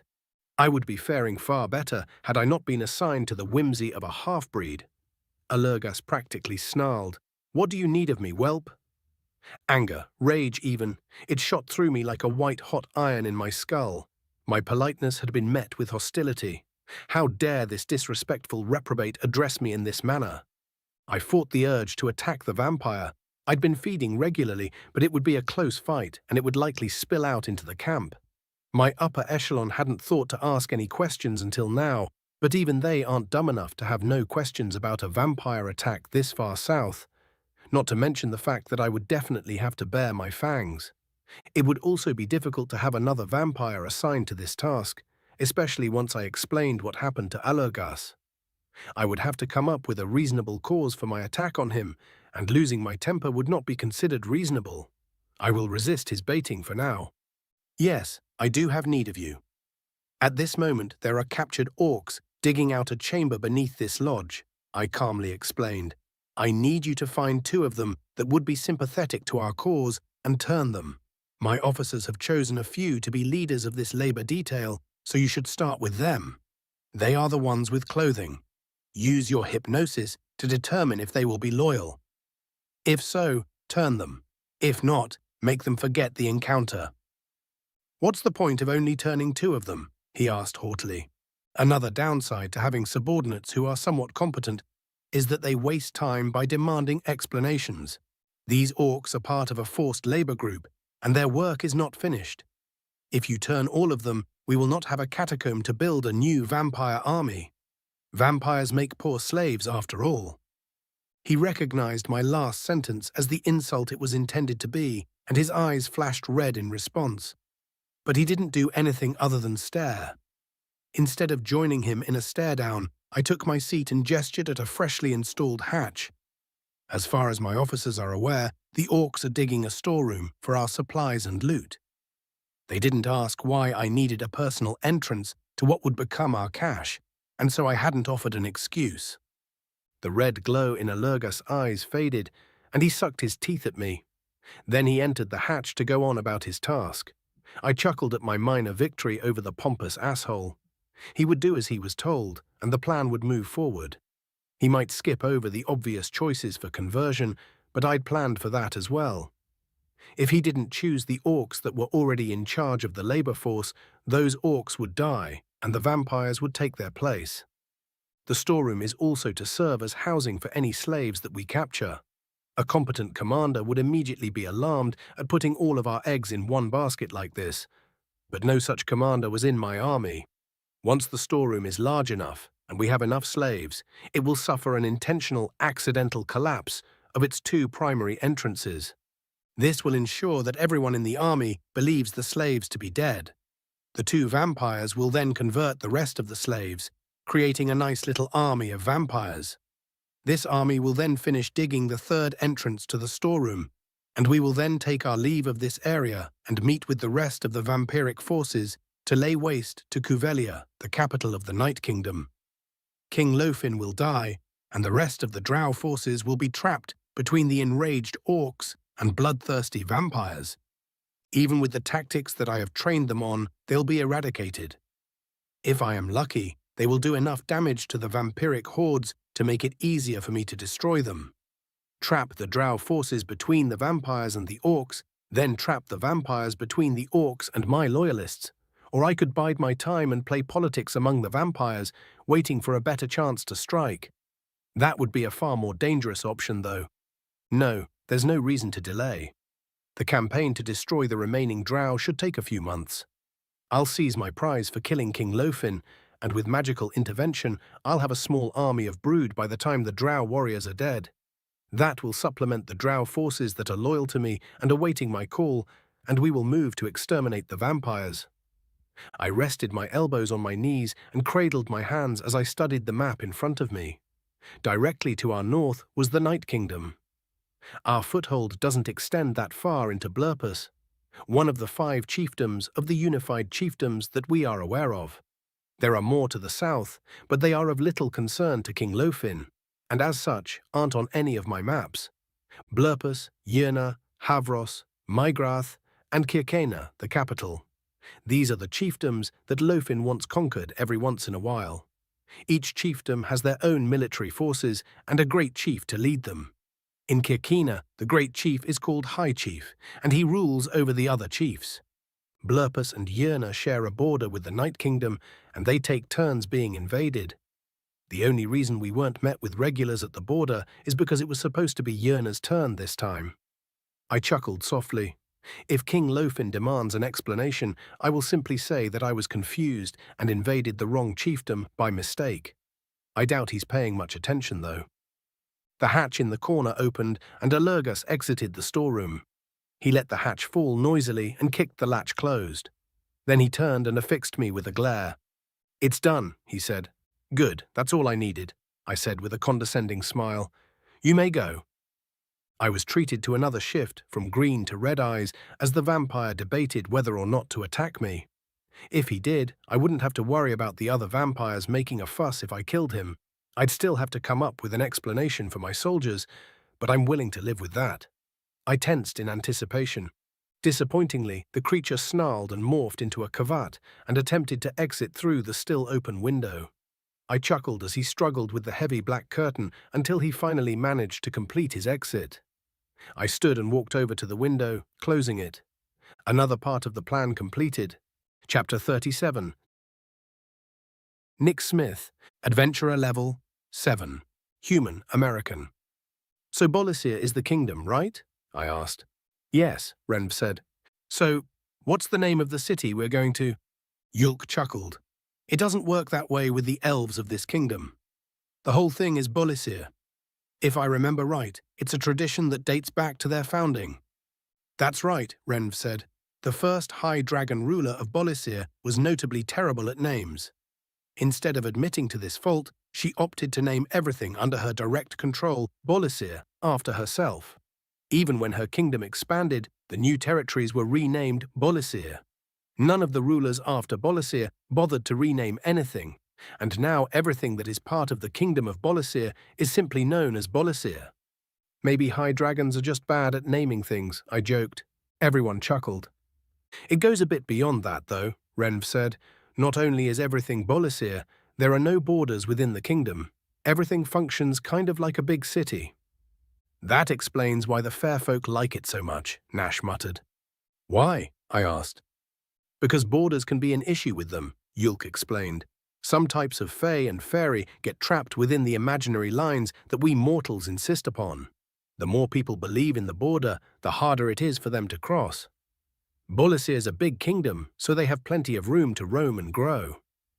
I kind of feel for the ones who get trapped in a forest, only to have that forest get smaller and smaller as the towns and cities grow around them, Nash said. It's usually the meekest of the fair folk that end up in that kind of situation too. What about Tits and Algebrun? I'm not sure, Yulk scratched his chin. It could be that the road goes through their forest and as such is part of it.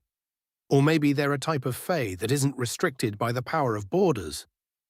According to the maps that we have seen, the deep wild forest does not extend over the road we were traveling when we encountered the fae. Yulk's second hypothesis is likely correct, Ten said. Yeah, you're probably right, I said to Yulk and Ten both. I sat back and watched our surroundings as we continued to the heart of Bolisir, where we would meet the High Dragon. I wonder what it'll look like. Will it look like a dinosaur with wings, like the dragons in European folklore? Or will it resemble a snake, like the dragons in Asia? Or will it look like something else entirely? Will it wake up and talk to me, or will something else happen while we're looking at the dragon? I've been trying not to think about my dream. The thing that told me to go see the dragon, whether it's a god or not, gives me the creeps. It said there's a bunch of other things like it watching me too. It's been hard not to think about that during bathroom breaks. Suddenly, it occurred to me that I had forgotten to tell Ten about my dream. I hadn't had a chance to tell Nash or Yulk yet, but I don't have that excuse with Ten. Maybe I just sort of assumed it already knew, since it's in my head and everything. Ten, do you know anything about gods? I asked it. Gods and religions are not part of my knowledge base. Why? When I used all my magic and passed out, I had some sort of dream. Except it wasn't really a dream. It was more like my mind had been transported to somewhere else entirely. Something that said it was a god brought me there. It said that Yulk's going to decline an invitation to see the High Dragon, and I shouldn't let that happen. When I was out, did you notice anything weird about my brain? There was a noticeable pause before Ten finally said, I did not. It appeared to me as if you were simply unconscious. Were there any indications of a wild dream or something? No, the brain activity that I observed wasn't indicative of dreaming. Isn't that odd? Yes, but your dream may simply be a false memory that you obtained upon awakening, likely as a way to cope with the trauma you had just experienced. If it is real, though, I would suggest a modicum of caution. We have little to no information about gods or their intentions, and it would not be wise to do as they demand blindly. You're probably right, but I'm still going to convince Yulk to see the High Dragon. Really? Yeah, call it a hunch, but I feel like it was telling the truth this time. And if I can't trust my feelings, then I'm probably too far gone to be resisting it now, right? 10 went silent instead of laughing at my somewhat dark humor. I allowed myself a small smile before I noticed that the trees around us were getting larger and larger. The trunks were also getting wider, so wide it took an entire minute for us to pass one, and it wasn't long before the trees began to block the sun. "We're here," Imlaw said as the cart stopped. I looked around and noticed that we had stopped at a building that had been carved into a tree. It had a sign with a coin on it, hanging above its door, probably indicating that it was some sort of trader. Further down the road were many other similar buildings, all with lights adorning them. The visual was surreal. "All right, let's deliver our letter," Nash said, climbing out of the cart. Yulk, Renv and I followed suit, and Imlaw waved happily at us as we started to walk away. Yulk and Nash were examining signs as we walked. It was like they were looking for a specific one. We walked past one with a plate on it, and Renv's stomach growled. "You're still following us?" Nash asked the dwarf. "Well, once you conclude your business here, I was thinking I can take you to my uncle's shop to see about a reward for saving my hide." Renv grinned. "Plus, I'm curious to see what you lot get up to." "Do you know your way around?" "Nope, I live down south a ways and haven't been up here in over a year. I'm pretty sure my uncle upgraded to a bigger building recently, but I've got no clue where it is." "That's okay," Yulk said. He pointed at a building with a sign depicting a pen and paper attached to a large stable with several hnazas. As we got closer, we could hear the ruckus of commerce taking place. Nash and Yulk entered the building first, and Renv held his hand out in a gesture indicating I should go first. I did so, and the smell of fresh ink and paper hit me like a ton of bricks, nearly making my eyes water. Inside the building were bookcases behind a counter, several desks, and many elves and gnomes rushing around. Most of them were wearing a uniform, light tan shorts and tunic with a green symbol of a pen on their breast, and I assumed they were employees of whatever business this is. Those that weren't in uniform weren't rushing around. They were waiting in line in front of the counter or sitting at one of the desks with an employee. The customers, I assume, would say something to the employee, then the employee would write. It took a few moments for me to realize that the customers were probably dictating letters or something. I glanced at Nash, remembering his illiteracy. He saw me glance at him and looked around, then gave me a harsh glare. I looked away, trying not to smile. He grumbled something as we took our place in line. "What is this place?" I asked Yulk. "It's a mail office. They offer dictating services, reading services, delivery services, and since they know where everything is, they can give good directions," he explained, "which is why we're here." "Directions to the Regent?" "Correct. I haven't been here before, so I don't know where Regent Oakmore does business." "I thought you've been to Bolisir." "I have, but not this part of it. My business was with a certain sorcerer who built a tower in the forest, far away from any signs of civilization. She was much friendlier than you would expect from a hermit." "This sorcerer you're talking about wouldn't happen to be Olmyra the Eternal, would it?" Renv asked. "Yes, the very same. She taught me how to use healing magic," Yulk said with a smile. "It seems like forever ago." "How do you know her?" "Olmyra's one of the healers I was talking about sharing your discovery with. She's one of Oakmore's advisors now. She'll probably be around here somewhere. I'll check when I ask for directions to my uncle." "How'd she end up advisor to a regent?" "She said it was because of the pests.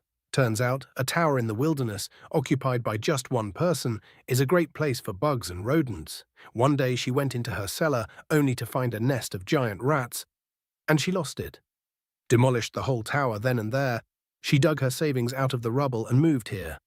Didn't take long for Oakmore to offer her a job." "Why is she called the Eternal?" I asked as we moved closer to the front of the line. "She's a vampire," Yulk and Renv said simultaneously. They looked at each other and chuckled. "Oh, how does a vampire get blood when they're living as a hermit?" "Delivery services," Yulk said. "There are plenty of people willing to sell their blood, and the vampires who prefer not to injure people are more than happy to pay for it. Enchanted ice boxes keep the blood from rotting during transit." "There are services like that?" I asked incredulously. "Vampires just sort of order from a catalogue or what?" "I don't think the services offer specific blood types. But you'll find such a service in nearly every territory. Sometimes they're even endorsed by the local government. It wouldn't do to have your vampiric citizens feeding on your other citizens. I had more questions, but the person ahead of us finished their business and it was suddenly our turn at the counter. As we approached, I realized the bookcases had letters in them and there were gnomes busy sorting those letters. A brunette elf smiled at us and Yulk stepped forward. "How can I help you today?" she asked. "We need directions to Regent Oakmore's place of business," Yulk explained. "We have a delivery for him." She explained that all we had to do was follow the main road and look for a building with a sign that depicted a tree. The tree was apparently the symbol of Bolisir and marked government offices and officials. She was also kind enough to tell us that if we went further down the main road, we would find the sleeping dragon. She highly recommended taking a guided tour if we got the chance. "Thank you," Yulk said, and stepped aside so Renv could have his turn at the counter. We waited for the dwarf to ascertain his uncle's location and then left the post office. As we walked down the main road, I wondered how things were going to unfold. I assume someone is going to invite us on the tour to see the dragon, and Yulk is going to decline this invitation. I'm going to have to somehow convince him to accept the invitation. That's going to be hard, because I still haven't had a chance to be alone with my brothers and explain my dream to them. "There it is," Nash said, pointing at a building. Most of the buildings were within hollowed-out tree trunks. This one, though, looked like it was made of very old stone. It reminded me of the kind of stone you see a castle made out of in a fantasy movie. There were also plenty of people on the road, but none of them seemed at all interested in going in or out of the building. The doors were made of metal, iron probably, and swung open surprisingly easy as we entered. The first thing I noticed within the building was the distinct smell of stale paper. Like the air within this building had been here for years, and had been reading all the books. The room we had entered was smaller than I'd expected, and there were 8 doors. 3 on the walls to our left and right, and 2 on the wall behind the desk in the middle of the room. There were 2 people at this desk, a male and female elf. The female elf was sitting behind the desk with a serious expression on her face, and the male elf was standing off to the side reading some papers. Yulk and Nash approached the desk, and I followed them with Renv trailing me. "Excuse me, we're here to deliver a missive from High Chief Ulamak to Regent Oakmore. Is he in?" Yulk asked politely. "That would be me," the male elf said with a laugh. "What a coincidence. I was just reading up on the situation with the Night Kingdom. May I see the missive?" "Here you are, Your Highness." Yulk passed the letter over. Regent Oakmore took the letter, opened it, and began to read. The woman sitting behind the desk watched the interaction but was glancing at me every now and then. I smiled at her and she froze for a moment, but smiled back and politely looked away. As I suspected, strange happenings must be afoot for my blood brother to ask for reinforcements, Oakmore said after a moment. "You know he once fought off one of these invasions single-handedly? Mima, make certain this missive gets to Field General Yom with the instruction that he take his soldiers to Ulamak's aid." "Yes, Your Majesty. Also—" She trailed off and subtly pointed at me. "Oh, the human." Oakmore slid between Yulk and Nash with a speed that would shock lightning. He grabbed my hand and vigorously shook it a few times before saying, "What a pleasure it is to have you visit the mighty kingdom of Bolisir. I've been simply dying of curiosity ever since I heard about the orcs discovering you. Ulamak says they found you in a dungeon. Is that right?" Yes, I managed to say despite my shock. "Nash found me and Yulk revived me." "Nash and Yulk?" Oakmore asked. "That would be us, sire," Nash answered, gesturing to himself and Yulk. "Truthfully, why that sly pupper managed to send me the whole set. Tell me, did the situation with the monster in the dungeon ever get resolved? Last I heard, Ulamak was sending over 20s. "It did, Your Highness," Yulk said. "Nick is the one who killed it, actually." "Nick?" Oakmore inquired with confusion before looking back to me. "Oh yes, of course. You must be Nick, then." Yes, sir," I said. "It's simply wonderful to meet you. Please accompany me to my office. I'd like to hear more about your adventures thus far." Nash and Yulk glanced at each other and shrugged slightly. "It would be our pleasure, Your Highness," Yulk said. "The human from a dungeon." 38. High Chief Ulamak, Adventurer level, not applicable, Orc, Kirkenian. They're in Blurpus, I asked incredulously. Not Yerna. Great Chief Tormund nodded gravely. The greying orc in front of me had ridden night and day to bring me this news himself and beg my aid. Quite a feat for one of his advanced years, but he had done so to make certain that I would not decline his request. He had given of himself to ask me to do the same, and it would be the highest form of disrespect to ignore this. Of course, I had no intention of ignoring or declining his request, but the fact that he rode here himself suggests that he thinks otherwise, which means I need to make it clearer to my great chiefs that I stand with them. Their struggles are my struggles. This line of thought must have shown on my face because Tormund gave me a knowing look. Ulamak, I rode here myself because my H-Narses are faster than the scouts, and I don't trust anyone but myself and my son with my H-Narses. Since I'm too old for the field, I sent him to lead and came here myself. Get out of my head, I grinned. I'll send the regulars and redirect our allies. How's your boy doing? He's had better days, I'm sure. Tormund sighed. Wants to be an artist, not a general. His paintings and sculptures are fine to look at too. He really cares about his craft. The look on his face when I told him what was required of him was grim. He didn't argue it. No, Grum's a smart boy. He knows that if he doesn't take charge, there's a good chance that many of our people will lose their homes and their lives. He won't allow his aversion to responsibility cause our people to suffer. I'm glad to hear that. How's things on the front? They've captured a settlement and a village. Lofin must have finally sent a competent commander, because they're using shield walls and pikes, and we haven't won a single skirmish. They won't pursue us either, so our traps and tricks have been ineffective. The best we've been able to do is convince them to pull back. The mention of shield walls made the hairs on the back of my neck raise. I had been hoping I was wrong about the vampires, but phalanxes are one of their favored formations. It could be a coincidence, but this, along with the fact that the drow aren't sticking to any of their patterns, is alarming. Tormund noted my silence and thoughtful expression. You don't think? His eyes went wide as he trailed off. It can't be the vampires, can it? How could they have infiltrated Lofin's inner circle? Tormund is old enough that he was raised on stories of his father fighting against the vampires of the Night Kingdom.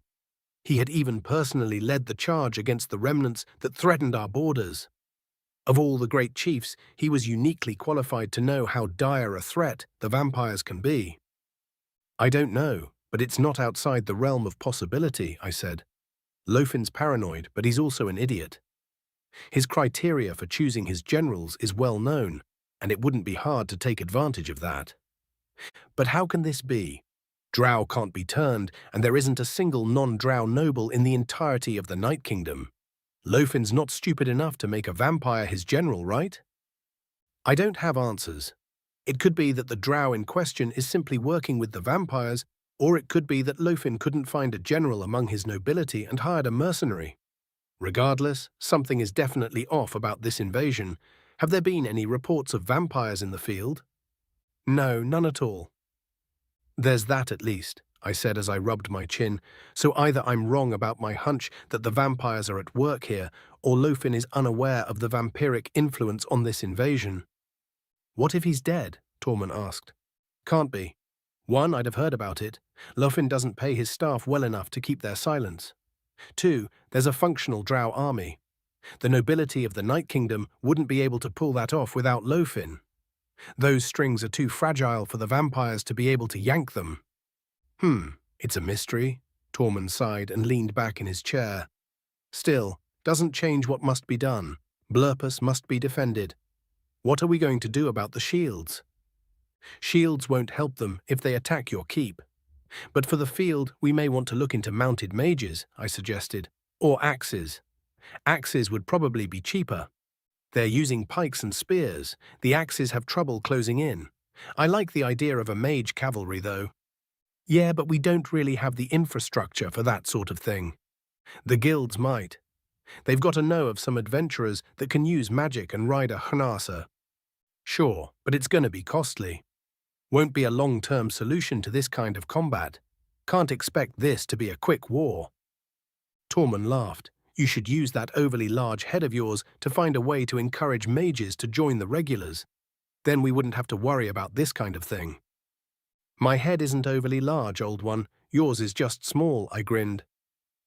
Then a thought occurred to me. Magic users like to study and learn.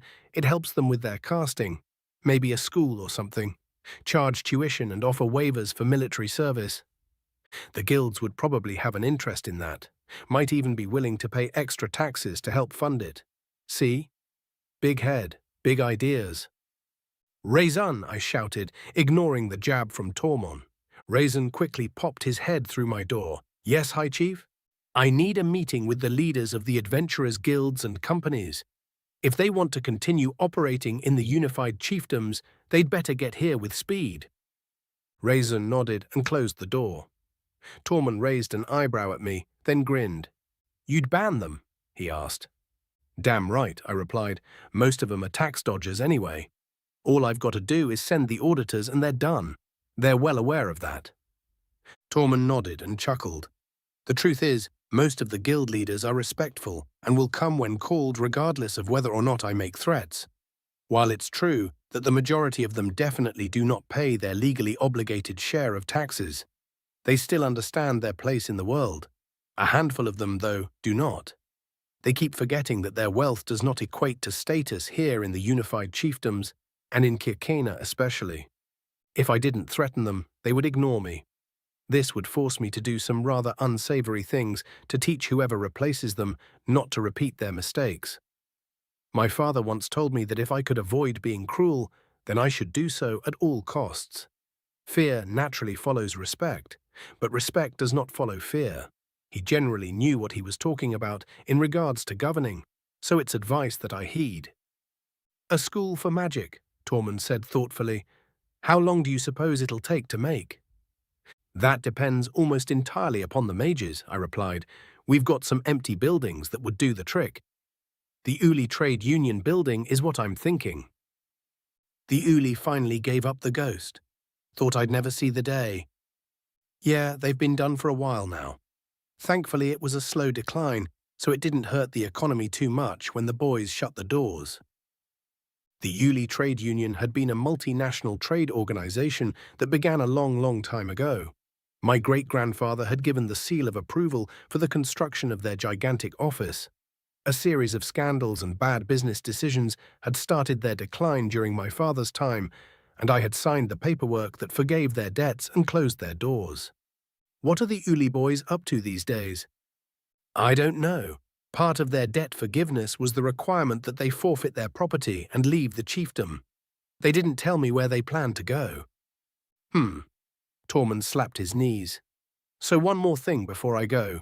You met with the thing that they dragged out of that dungeon. Sure did, I grinned. He's a human. A human? What's that? Well, looks kind of like an elf but with round ears and a few sharp teeth. Didn't really get a chance to talk to him very much because I had him deliver a missive to Bolasir to request aid against the Drow. The reports say he's from another world, and that world is full of humans like him. Oh, and he can eat meat and veg. Weird, Tormund frowned. You sent him to Bolasir by himself? He that strong? Guild says he's level 7 already, but no, I sent him along with flesh carver Yilda's boys, Nash and Yulk. She adopted the human, you know. No shit, Tormund laughed. Haven't heard from Yilda Alta in decades. Any word on how she's doing? From the sound of things, she's enjoying the quiet life. Can't begrudge her that, not after what she gave for it. Too true. So the human. Think he's dangerous? Probably, but not to us. He seems pretty amicable and level-headed. That's good to hear, Tormund said as he rose from his chair. So long as you've got some idea as to what you're doing with the human, I'm fine with whatever you decide. I should get back. I nodded solemnly as he turned to leave my office. He paused for a moment at the door. Should I accompany you? I asked, trying to guess the reason for his hesitation. He turned to look at me with a little bit of shock. I suppose I had guessed wrong, and it hadn't even occurred to him to ask. My prowess on the battlefield is well known, and even though Tormund and the rest of the great chiefs are big orcs, I tower over them.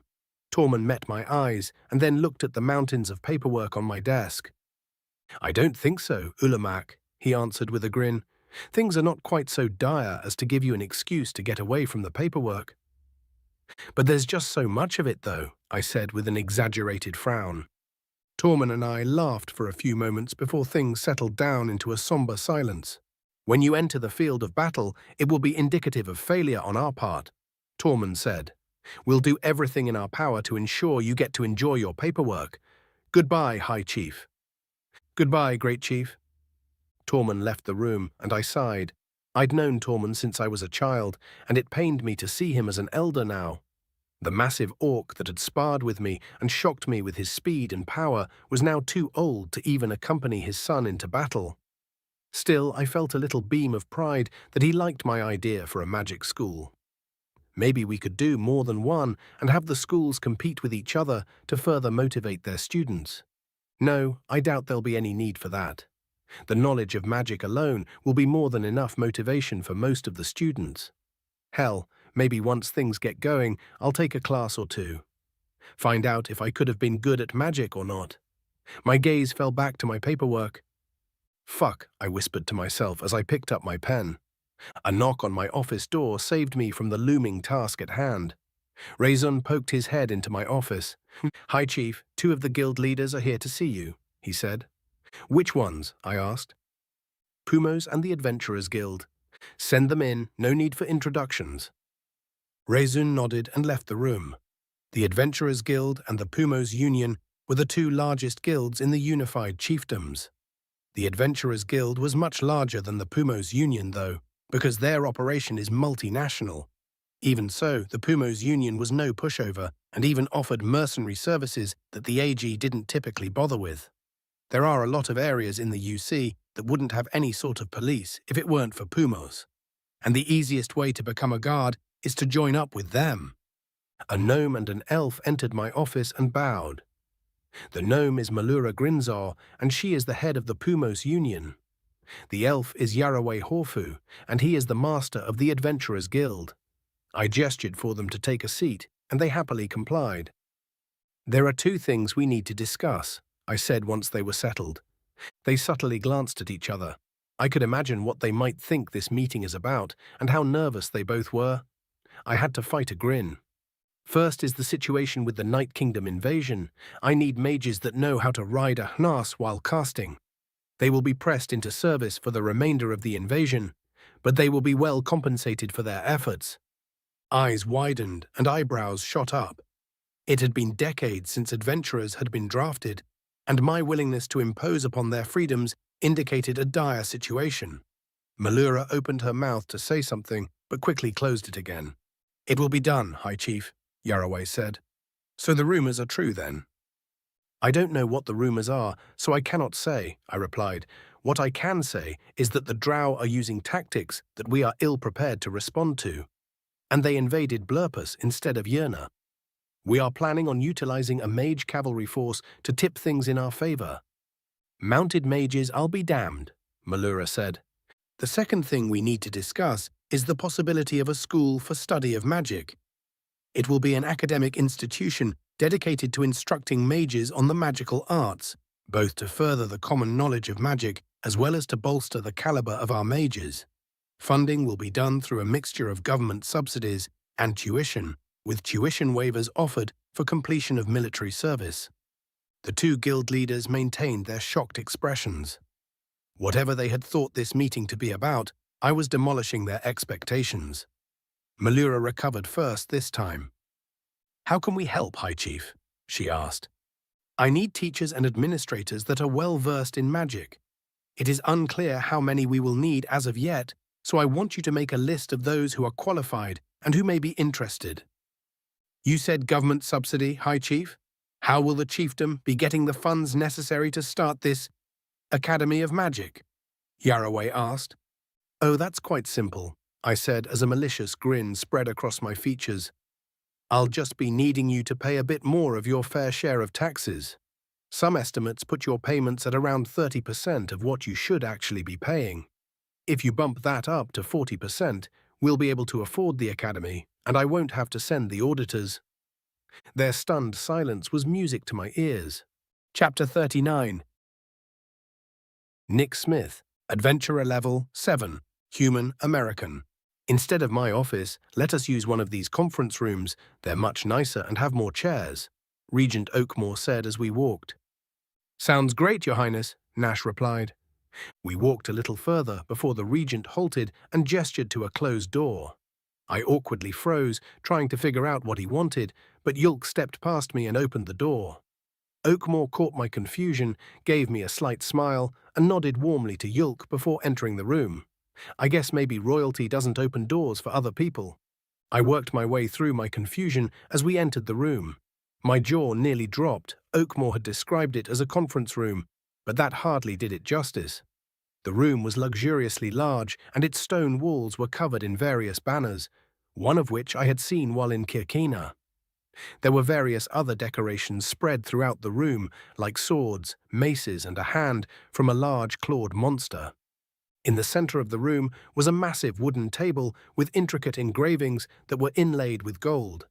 The chairs surrounding the table matched its engravings, but had cushions on their seats, arms, and backs.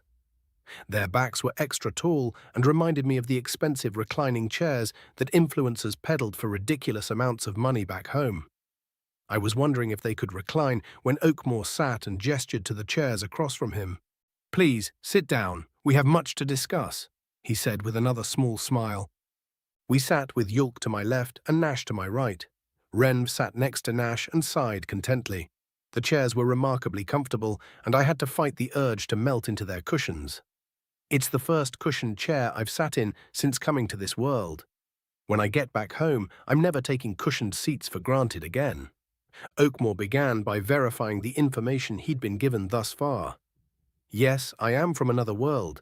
I do in fact need to eat both plants and meat. Yilda Alta adopted me into the Alta clan. No, I wasn't technically the one who killed the thing in the dungeon. We came here to deliver the missive and to see if we could get some rubbings translated. Yes, I am desperately trying to get back home, and I miss my family terribly. Well, on that note, are you planning on seeing our true king? Regent Oakmore asked with an eager grin. Actually, Your Majesty, Yulk began. Yes, we are, I interrupted, surprised at the firmness in my voice. Your king is a dragon, right? I asked the follow-up question to put Yulk into a difficult position. To argue with me, he would have to interrupt the regent. I don't know a lot about monarchy or regency, but I do know that he's been calling Oakmore Your Majesty. And it's usually a bad idea to interrupt someone who requires that honorific. Not just any dragon, Oakmore said, beaming with pride. A high dragon. A normal dragon is fearsome and respectable, one of the most terrible and deadly beasts to ever exist. But it is just a beast. They have intelligence and motivations comparable to puppas or schnasses. High dragons are much smarter and deadlier than their less evolved cousins. What do you mean? I asked. I dared a glance at Yulk, who was staring at me. His expression betrayed confusion rather than anger, though. I felt a stab of guilt as I realized he was trying to figure out why I had interrupted him and changed our plans on the fly instead of feeling angry at me for doing so. I didn't bother looking at Nash, though. I can feel the venom in his gaze. High dragons are near divinity when it comes to their intelligence. The legends tell of high dragon elders accurately predicting the outcomes of battles years before they were fought. While that may be an exaggeration, the high dragons were instrumental in driving the demons and Eniels out of our world. Oakmore's tone took a sad turn. A lot of them died to do that, though, including the parents of our true king. He avenged them in a glorious battle that lasted for 3 weeks and returned to Bolisir for his coronation. I'm not sure what happened during that battle, but he promptly issued a declaration of regency and fell into a slumber that has lasted ever since. A declaration of regency? Yes. The declaration of regency governs the requirements for my office. Essentially, I act as king in his absence. When I die, there will be an election and a new regent will be chosen. Who chooses the new regent? The people of the land, of course. I paused for a moment. A democratic monarchy sounds alien to me. But on the other hand, I don't really know much about kings and queens. Rather than exposing my ignorance, I opted to ask something else. High Chief Ulamak says you're his blood brother. How did that happen? I asked. Ulamak and I adventured together in our youth. We have saved each other's lives on multiple occasions, and when it came time for him to take over the post of High Chief, we decided to take a blood oath, the elf answered. At the time, the intention was for me to come to his aid as an adventurer whenever he needed it. Then my father passed, and I was pressured into running for regent, namely because no one else wanted to. Now our blood oath requires the both of us to come to each other's aid for as long as we rule. So until you die? Or, wait, what happens to you if the High Dragon wakes up? I asked. I will resign my post as regent and take up whatever duty our king offers me, the elf smiled, or I just retire. I have enough savings to last me for the rest of my life and make sure my children get a good inheritance. Retire? You wouldn't go back to adventuring? Oh, I'm far too old for that sort of thing, Oakmore waved his hand dismissively. Really? You don't look all that old? Oakmore began laughing, and all three of my companions chuckled along with him. I looked around with a confused expression, seeking an answer until it finally hit me. Even back home, elves don't age all that much. Damn it. Elves do not typically demonstrate our age upon our faces, Oakmore explained as he wiped a tear. Apologies for my outburst. Your question was simply unexpected. I likely have a couple of decades left until I'm infirm, but my adventuring days are well behind me. What level did you manage to get to, Your Majesty? Nash asked. I rose to level 62, thanks mostly to Ulamak. He could probably return to adventuring if the situation arose. Really? Yulk asked. I thought he was older than you, Your Highness. He is, but he's also of royal lineage, Oakmore answered, before frowning slightly. Ah, but I digress. I am fairly certain that the details of the royal lineage are secret, so if you wish to learn more, you will have to ask him directly. Yulk nodded and retreated into his thoughts, rubbing his chin to process what he'd heard. Nash furrowed his brows and crossed his arms, also an indication that he was thinking. Renv and I simply looked at the two orcs, confused by their reactions. Now, Nick, I cannot help but notice that you have been omitting my honorific this entire time, Oakmore said with a sly grin. I have chosen not to take this as an insult, but I cannot help but wonder why. Apologies, Your Highness, I said rapidly. I've never met a regent before, and we didn't have royalty or nobility where I'm from. Truly, he asked as his eyebrows rose, absolutely remarkable. How are your people governed? I explained the various types of government in the United States to Regent A. Oakmore to the best of my ability, which inevitably led to more questions about my world. Thankfully, Oakmore seemed more interested in our various forms of entertainment and food than our other technology, so I was able to easily avoid the subject of weapons. In this world, adventurers hold the majority of the combat abilities. They have to train those abilities and hone them to be able to cause massive amounts of destruction. Guns and nukes would change that power dynamic very quickly, and even pointing out the possibility of their existence may eventually lead to someone creating them. Can't be too careful. You can look at cute pets while communicating with anyone in the world almost instantaneously. Oakmore leaned back in his chair. Marvelous. Simply marvelous. I know it's unlikely to ever happen, but I can't help but wish to see such wonders with my own eyes. Fucking hells, me too, Renv said. I glanced at Renv and realized that everyone else had followed suit. Nash and Yulk looked shocked, and Regent Oakmore raised his left eyebrow. The already diminutive dwarf shrank even further at our various gazes. My apologies, Your Majesty, he stammered. I didn't mean to swear in your presence. It won't happen again, Your Highness. See that it doesn't, though your reaction is more than understandable. Oakmore straightened. Well, my curiosity is sated for now. Please allow me to accompany you to our true king. Watching His Royal Majesty's slumber may sound dull, but there truly is nothing quite like it. The regent rose from his chair, and we followed suit. He led us back to where we had entered the building and whispered something to the woman at the front desk. Her green eyes narrowed at Oakmore with disapproval, but she didn't say anything. He grinned at her and gestured for us to follow him. When we left the building, he took a deep breath. Ah, fresh air. It's been so long, he chuckled. So do any of you know why our streets are wider than that of other kingdoms? So that your king can walk through the kingdom when he awakens, your majesty, Yulk asked. Correct. You are a bright one. When His Royal Highness first entered his slumber, he did so in a sparsely populated portion of the kingdom, not wanting to get in the way of our growth. However, his subjects love him so much that many of them moved here, and everything was built around him to make sure that he would be comfortable when he awoke. We've even cleared the airspace in case he needs to fly. How many people live here, Your Majesty? I asked. Our last census has us at 11,000, with a margin of error of 1%. This is the most densely populated portion of Bolisir, and if we had cities, it would likely be our capital. Oh, and don't fret over my honorific, Nick.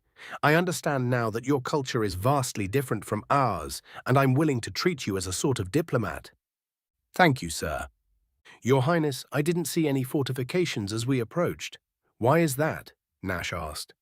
Just because you didn't see our fortifications doesn't mean they aren't there, Oakmore winked. Which would be more effective at routing an invading army.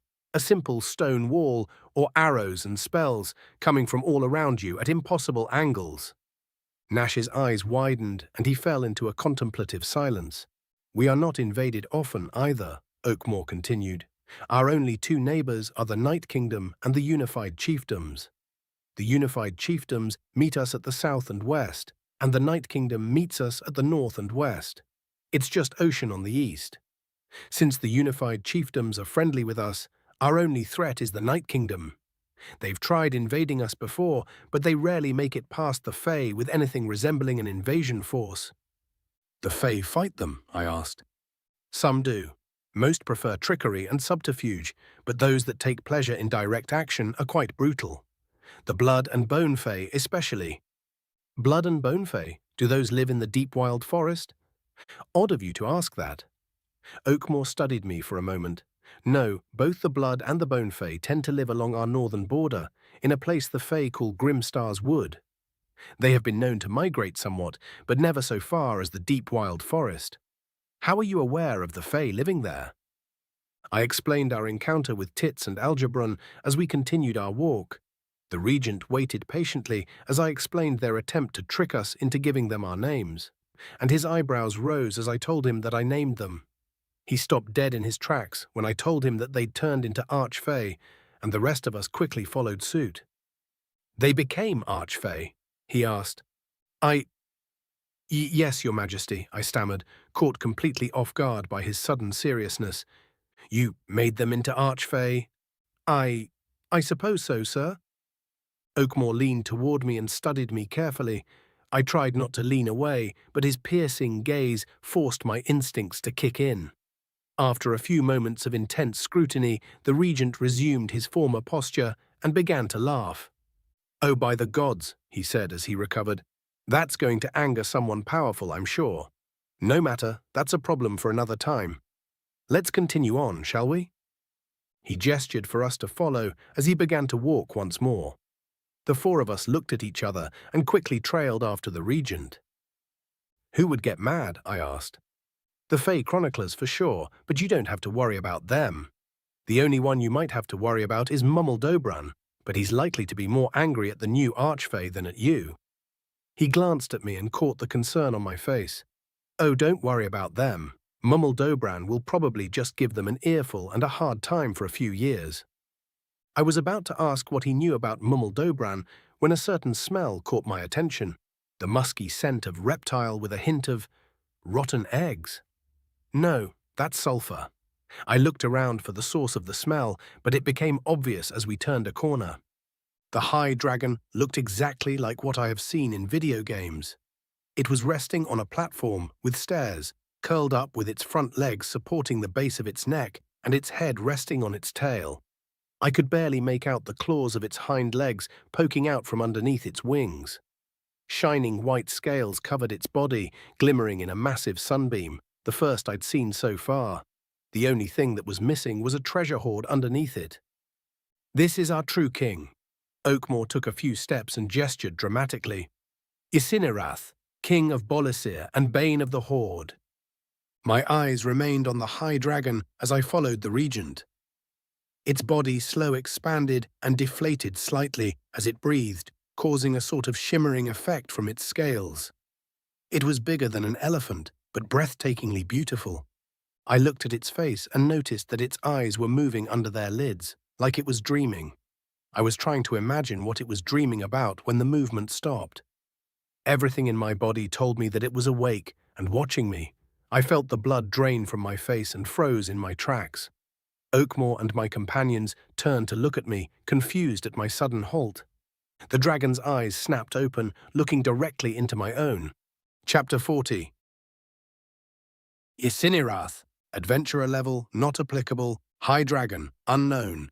Yes, get that out of your mouth.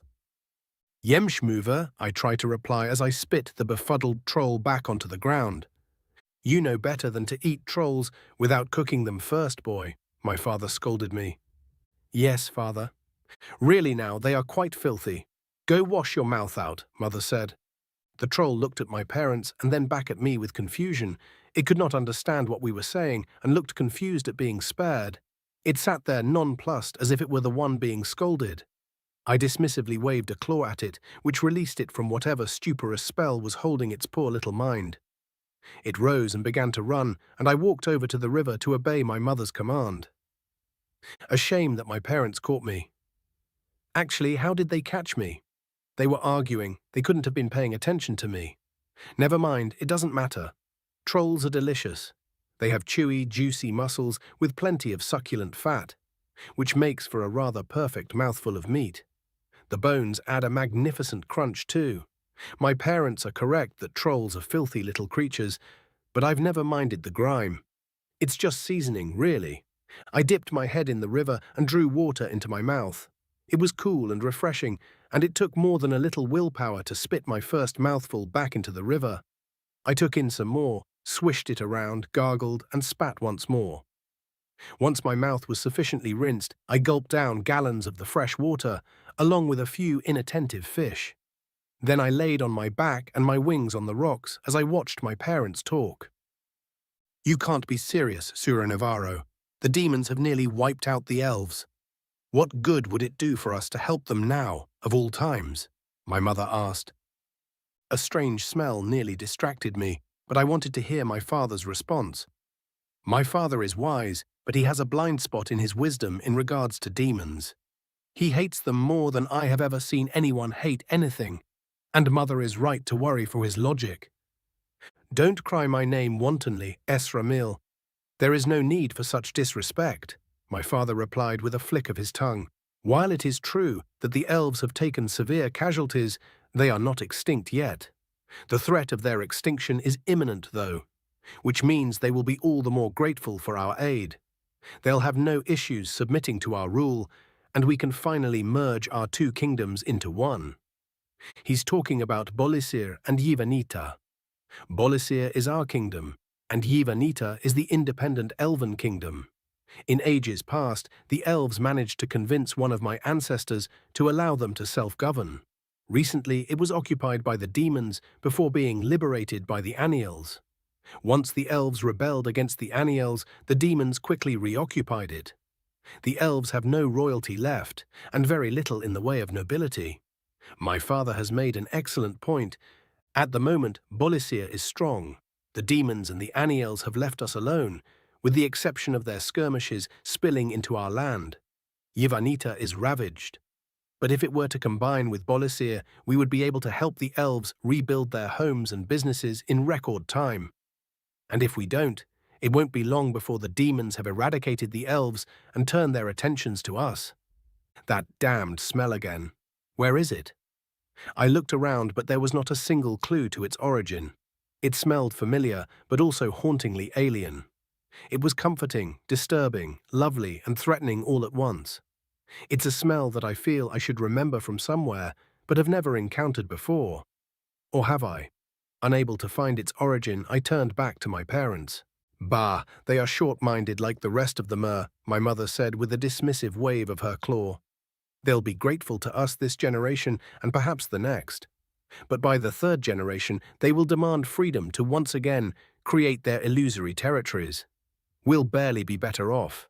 It's not worth the risk of fighting the demons. My dear, the elves that live under our rule are happy. The elves of Yivanita will see this and be happy as well. Only those who are mistreated desire independence, and we will certainly be a better option than those damnable demons. I looked to the sky in contemplation. The demons. I'd eaten a demon once. It tasted terrible and took forever to digest. Wait, that's wrong. It is taking forever to digest. Oh right, this is a dream. Mother and father are long dead, and not even their bones remain. The demons had made certain of that. I looked back to my parents, and indeed they were gone. My father had eventually talked my mother into fighting the demons, and I had helped. They were both slain during the conflict, and I had lost myself in rage and grief. My wrath was unstoppable, and the demon lord that had taken their lives is currently being dissolved in my stomach. I then became king of Bolisir and merged Yivanita into my domain with no argument from the elves. I have been napping among them ever since, leaving them to their own devices. That damned smell again. I awoke, being careful to keep my eyes closed. The demon in my belly made me tired, like I'd always just eaten a rather large lunch. A benefit to this is that my nutritional needs are constantly fulfilled. But the downside is that it's difficult to concentrate on ruling while I'm in such a state. My solution to this was simple. I decided to name a regent and sleep until I got hungry again. However, sleeping indefinitely is impossible, and every time I awoke, the elves would lose their minds with glee. They would ask me what they should be doing and how they should go about doing it, and it would take forever to get caught up enough to adequately make those decisions. So I decided to pretend to sleep even when I was awake so that they could go about their business. Before I knew it, though, it had been multiple generations since I'd last spoken to the elves. So many generations that I no longer understood their tongue. It would be terribly awkward if I were to reveal my ruse. This smell has aroused my curiosity, though. Needing to know where it's coming from, I silently cast True Vision and looked through my eyelids. I saw that the elves had redecorated once again. My view of the sky remained unobstructed, though, and I could see that the towering trees had continued to grow during my latest slumber. Judging from how much larger they'd become, it had only been about 80 years since my last stealthy awakening. Those 80 years must have seen quite the economic boom, too. The hill I have been resting on now had stairs with roads leading away from me and winding through the trees. I was impressed that they had managed to do this without waking me. On each side of the roads were buildings that were definitely elven, but reeked of gnomes, dwarves, and orcs. Each building appeared to be specially carved from a tree, but with the obvious advertisements and signs denoting commerce. Shops, perhaps? The elves were none the wiser to my awakening and continued about their business. Some children were being led by an adult, who was speaking in a very condescending tone. Must be a teacher speaking to students. Most of their eyes were wide, which is the proper response to seeing something as gargantuan and graceful as I. But others appeared to be bored. I fought the urge to open my eyes to startle the little cretins. I looked around some more and saw another noteworthy group approaching me. 2 orcs, an elf, a dwarf, and something else. I'd nearly mistaken it for a pig kobold, but it was walking fully upright and seemed to be speaking with the rest of the group. There were 2 other big clues that it wasn't a pig kobold, though. Its ears were round, and it was the thing giving off the intriguing smell. Pork smells like prey, as do kobolds. This doesn't smell like prey. I'm not certain of what it smells like, but it's definitely not prey. I suspect that it would put up as much of a fight as the demon in my belly if I were to try to eat it. Perhaps even more of a fight, considering how injured this particular demon had been by the time I decided to devour it. I turned my eyes toward my stomach. Hergerus the Decimator had been in my belly for over 1,000 years by now. His regeneration abilities had slowed his degradation to a crawl, but there's hardly any meat left on his bones. Even if I were to regurgitate him and allow the regeneration to happen, his mind would never recover fully. The best-case scenario for him would be a complete loss of memory and faculty. Actually, given his reputation, that would be the best-case scenario for everyone. Hergerus had tortured and murdered hundreds of thousands of Mer, and the cruelty of his tortures had been more well known than his near immortality. My advisors at the time had told me that he couldn't be stopped. I fought the urge to smile as I turned my attention back to the group approaching me. It had taken a millennia, but I had finally beat the unbeatable. Hergerus had been known far and wide as the immortal lord of demons, and I used him as sustenance until all that remained of his identity had been destroyed. A fate worthy of such a despicable being. The elf with the group gestured at me, and the smell-bearer suddenly stopped. Its eyes widened in alarm as they made contact with my own. The smell became sharp with fear. It knows. A spark of fear alit my rage when I realized that this being had seen through my ruse. A potential foe, one that could destroy me if it were allowed to grow. My anger caused my breath to quicken, and the smell suddenly became familiar to me. Gods. They were actively watching this thing, and one had even interacted with it. Would they intervene if I were to try to destroy this thing here and now? Or could it be that they interfered with its fate to bring it before me? Is it meant to be an ally or an assassin? There's only one real way to find out what they're planning. I opened my eyes. The creature's skin tone changed from a slight pink to pale white, and I noted with a small measure of satisfaction that the bored children who had been annoying me earlier were now stunned. The creature's comrades were facing it, but the bald orc slowly tracked his gaze back to me. First, his face showed curiosity, then shock. A moment later, everyone except the creature was on their knees. I raised my head to look at it with both eyes. "Why are you still standing, fool?" I asked it. "Do you not know your betters by instinct?" A small measure of confusion managed to peek past the fear that was apparent on its face. I recalled that language had evolved over the years and suddenly felt a pang of self-consciousness. What good is a king that no one can understand? A small smile creeped over the face of the elf that had been guiding the group. "My lord, if I may," he asked. "I doubt that we will get anywhere if you do not," I said, masking my surprise at finding someone who still spoke High Draken. The elf stood, put his hand on the creature's shoulder, and whispered something to it. The creature kneeled so rapidly that I heard its knee hit the ground with what had to be a painful amount of force. My anger subsided at this show of deference, knowing now that it was not arrogance that led to such disrespect. It was either ignorance or fear, both of which can be forgiven. "Your Royal Majesty King Isinirath, I am your humble regent, Visilist Oakmore. May I present to you Nick Smith, Nash Alta, and Yulk Alta," the elf said as he bowed low. "I have just awoke, and am in no mood for epithets and magniloquence, Regent," I said. "You will speak plainly. What have you brought before me that reeks of godly plots and interference?" My words caught the regent by surprise. He paused, then looked at the creature. His shock was quickly subdued, however, and he turned back to me. "Your Majesty, this is a human. He is named Nick Smith, and was found within a dungeon in a neighboring chiefdom. I know nothing of godly plots and interference, I'm afraid," he said. "You should be," I spat, my anger flaring once again. "One does not become the subject of godly interference ignorantly.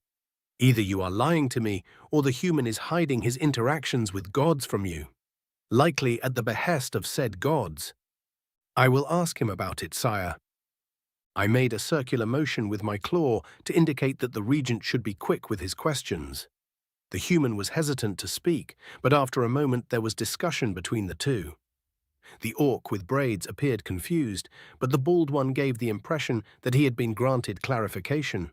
The dwarf looked lost and alarmed during the entire conversation. The regent asked several questions, and once the discussion was over, he explained to me what he had learned.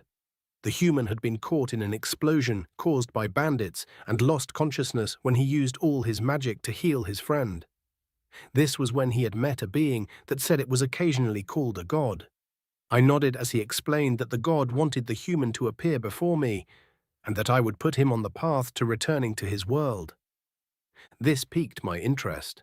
Not only had the god encouraged this human to appear before me, likely knowing that my curiosity would get the better of me, but it had also presumed that I would be willing to help the human in some capacity. I examined it closely, using various vision magics for a complete investigation. Everything about him is strange. The first thing I noticed is that his magic core is completely artificial and contains much more magic than a mortal's magic core should. Its channels are extremely efficient and lack any sort of subtlety as well. A sorcerer's magical capabilities were often impacted by how efficient these channels are, and as such, the human is likely capable of terrible acts of magic. The next thing I noted is the amount of metal within its body. Within its skull is an object that seems to interface directly with each part of its brain. Floating through its blood, lymph, and bile are extremely small chunks of metal that seem to be moving of their own volition.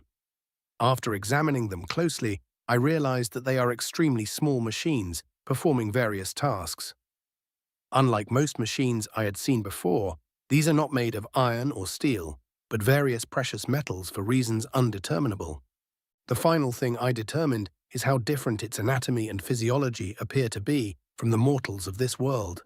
Some organs are shared with the orcs, others are shared with the elves and dwarves.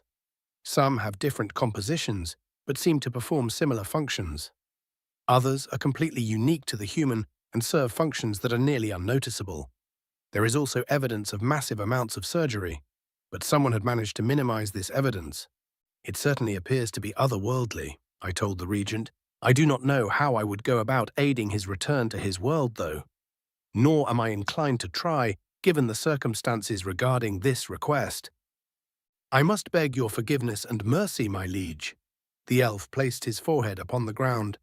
The circumstances behind this boy's presence in our realm are tragic, and it would pain me dearly to see his quest unfulfilled.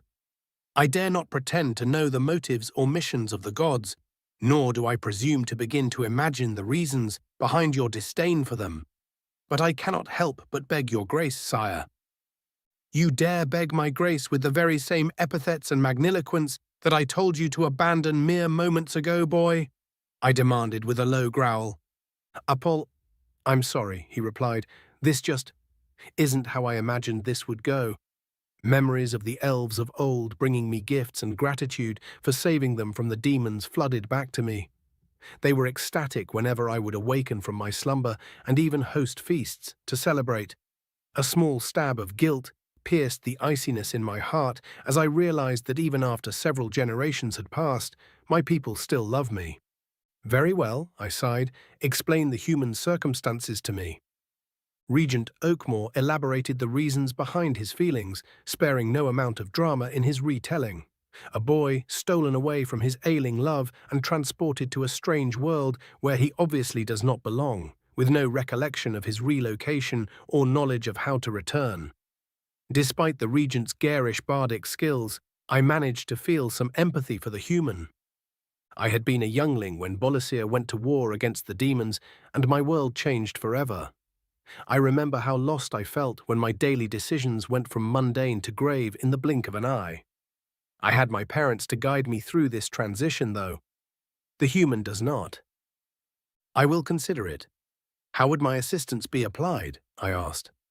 Before Oakmore could answer, something unexpected happened. Excuse me, Your Majesty, Nick said. Can you understand me now? Chapter 41. Nick Smith, Adventurer Level 7, Human American. My knee throbbed in pain while Regent Oakmore spoke to the High Dragon in a language that I couldn't understand. Oddly, though, every once in a while I would hear something that I understood. It didn't take long to put two and two together. Are they speaking High Dragon? The same language that was on the pods? I asked Ten. Probably. What they are speaking is fairly similar to Draken, Ten said. The translation program is even triggering on some of the words, as you've likely noticed. It would seem they share root words. Can you translate it? No, not yet. I've already been trying to extrapolate a translation, though. We'll see how it goes. The regent and the dragon continued talking to each other. It wasn't hard to tell that the dragon seemed upset about something, and Oakmore looked confused. Then Oakmore turned to me.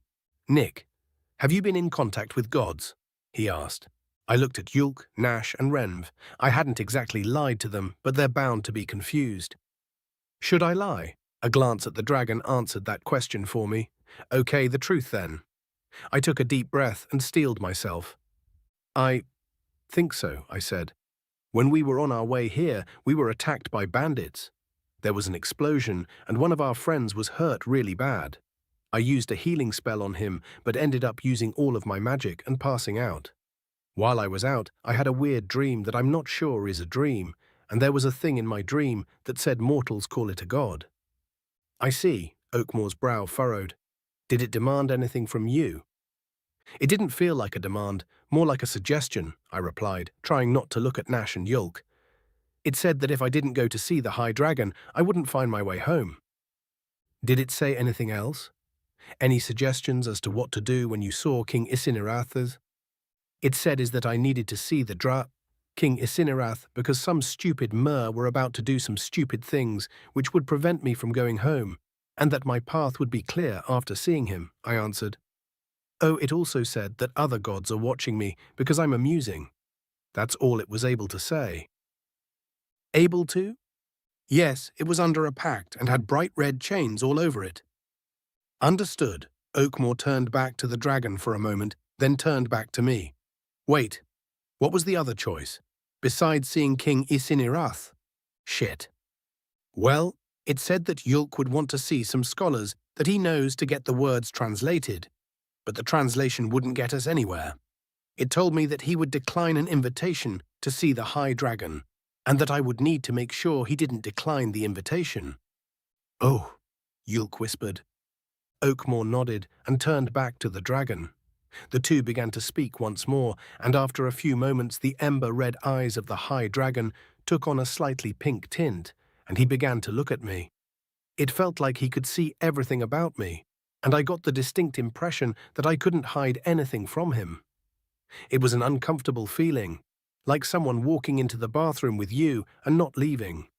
The two continued talking when suddenly Oakmore prostrated. He gave a speech and Isinerath growled at him. After a quick back and forth, Oakmore raised his head. The king said something angrily, and Oakmore stood. He began gesturing dramatically, which was a confusing turn of events. Done, Ten said, applying translation patch. Simply exceptional that his motives are driven by love, and love is such a rare form of motivation in the world. This is why I beg that you to aid him any way you can. I will consider it. How would my assistance be applied? Isinerath asked. It may not be the smartest move to speak up now, but I get the feeling that the king will be less mad at an interruption than he would be at eavesdropping. I took a deep breath and gathered my nerve once again. Excuse me, Your Majesty, I interrupted. Can you understand me now? It felt like every eye within listening distance turned to look at me. A quick glance around confirmed my feeling to be factual, and I suddenly felt very, very nervous. Like I had committed the sort of taboo that is so obvious that everyone should know not to do it. I can, Isinerath said warily. Explain. Explain? Explain what? I looked at Oakmore, but he was completely dumbfounded and at a loss for words. The almost glowing eyes of the High Dragon narrowed at me, and I felt the sudden urge to improvise like my life depended on it. Before I could open my mouth, Ten stepped in. Repeat after me. I have a machine in my head that translates languages, Your Majesty, I parroted. It did not know High Drakon, but it knows Draken and was able to decipher what yourself and Regent Oakmore were saying by the context of our situation and comparing the two languages in real time. King Isinerath took a deep breath in through its nose, which immediately made me think of all the dragons I've seen in media that breathed fire. I tensed, but the flames never came. Surprise after surprise, he grumbled. Regent, tell the civilians to go on about their business. I would speak to this boy. Yes, sire, Oakmore bowed, as Oakmore began telling everyone present to go back to what they were doing, which appeared to confuse the chaperone of a group of children. Isinerath lowered his head nearer to me. You are trying to get back home to your ailing lover, yes?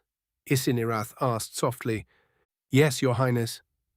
And what, pray tell, will you do if she is dead by the time you return? The question caught me off guard. It had been nagging at me somewhere in the back of my mind, but I had consciously avoided actually thinking about it, as if thinking about it would somehow turn it into a reality. Being directly confronted with the truth of the possibility like this made me realize that I had been acting childish, pretending that it can't happen simply because I don't want it to happen. "I would grieve, Your Majesty," I answered, unable to meet his eyes. "As one should," Isinirath said, his head returning to where it had been. "It would be wrong of me to prevent the reunification of lovers, and it would be outright malicious of me to prevent one from mourning. I will aid you, boy." "Thank you, sire. There is still the matter of how. I do not have the ability to transport you to your world, nor am I aware of any means to do so. We have some writings. They were found on the altar that I was resting on, and we believe they're written in High Draken, or a language that is similar to High Draken," I explained. I turned to Yulk and whispered for him to show Isinirath the writings. He didn't hesitate to reach into his robe, but gave me a look indicating that he had many questions while he did so. Isinirath leaned forward to study the rubbings that Yulk had done. "These do not say much, but their context is grim," Isinirath explained. "The first 5 symbols appear to be options: close, open, begin, end, and destroy. Then there are 4 directional indicators with the word select in the center." "That's not much to go on," I said. "We already knew that they were experimenting on me, Your Highness." "Indeed, but I now see why the gods sent you to me." His face twisted into what could be called a grin. "Back in my youth, my father tasked me with ridding these lands of a plague. A cult of anonymous individuals who were kidnapping, torturing, and dismembering members of our citizenry. The investigators at the time believed the torture to be experimentation, and the purpose of the dismemberment was to hide their findings and mask their trail.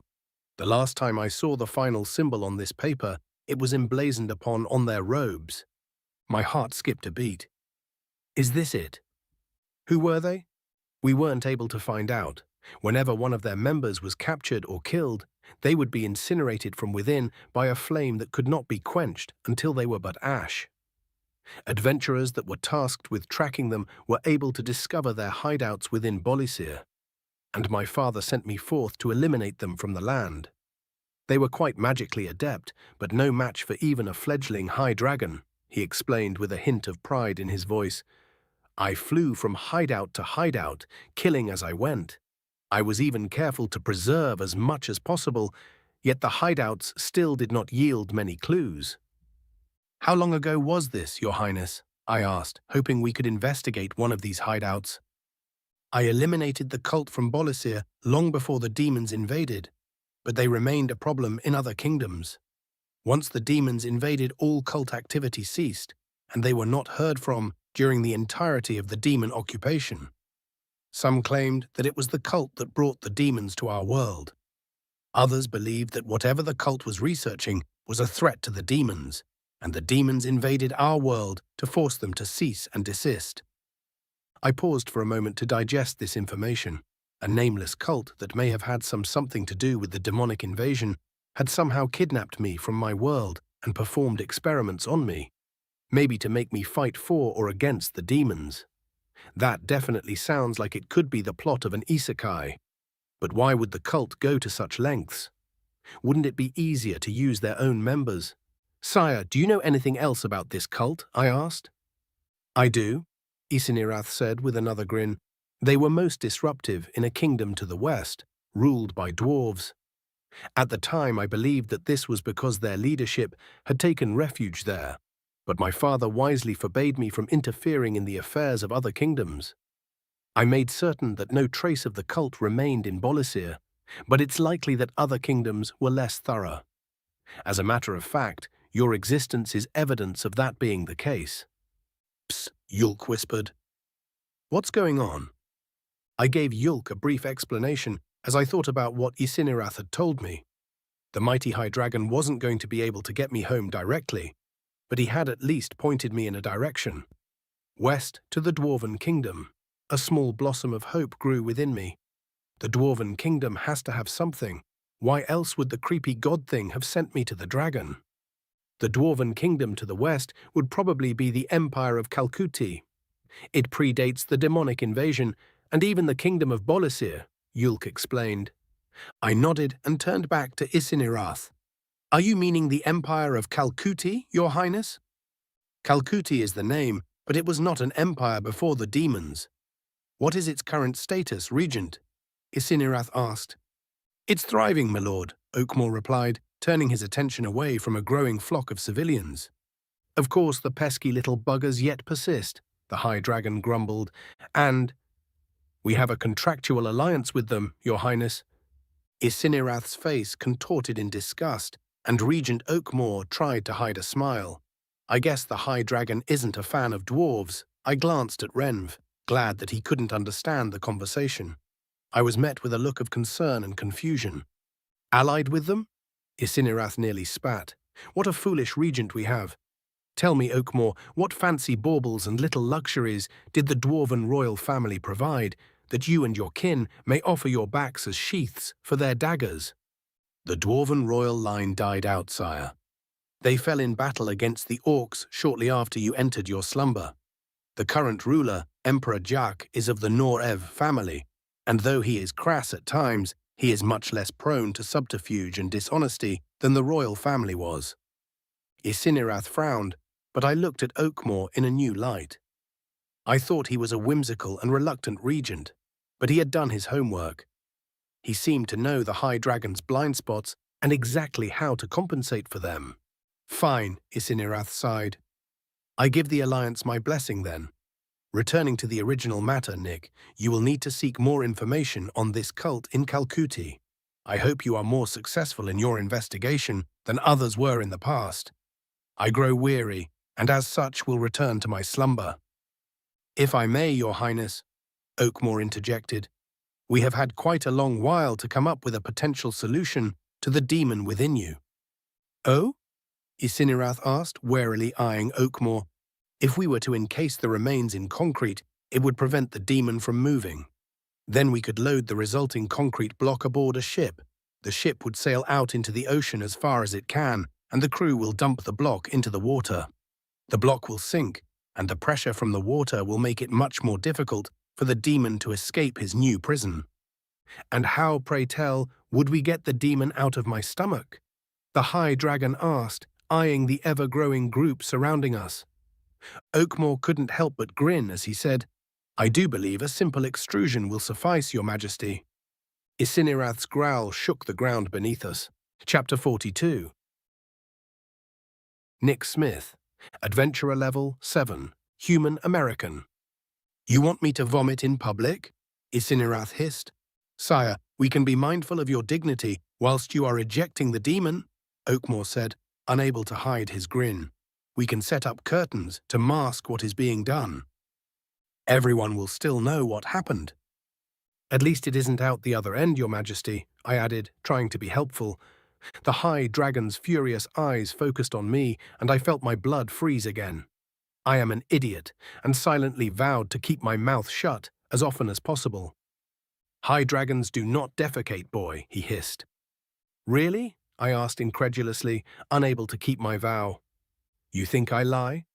We are smart enough to take care with what we eat, and our bodies use every last bit of what we consume, Isinirath explained. This is true, Nick, Oakmore said. The purpose of a High Dragon's intestinal tract appears to be for flatulence, not defecation. Isinirath slowly turned his attention from me to the regent.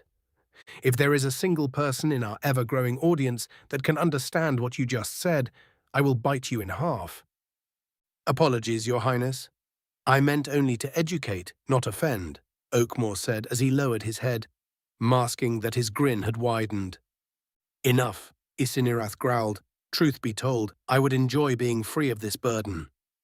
I will make the arrangements, Your Majesty. Oakmore bowed deeply, then began explaining the plan to some of the gathered people.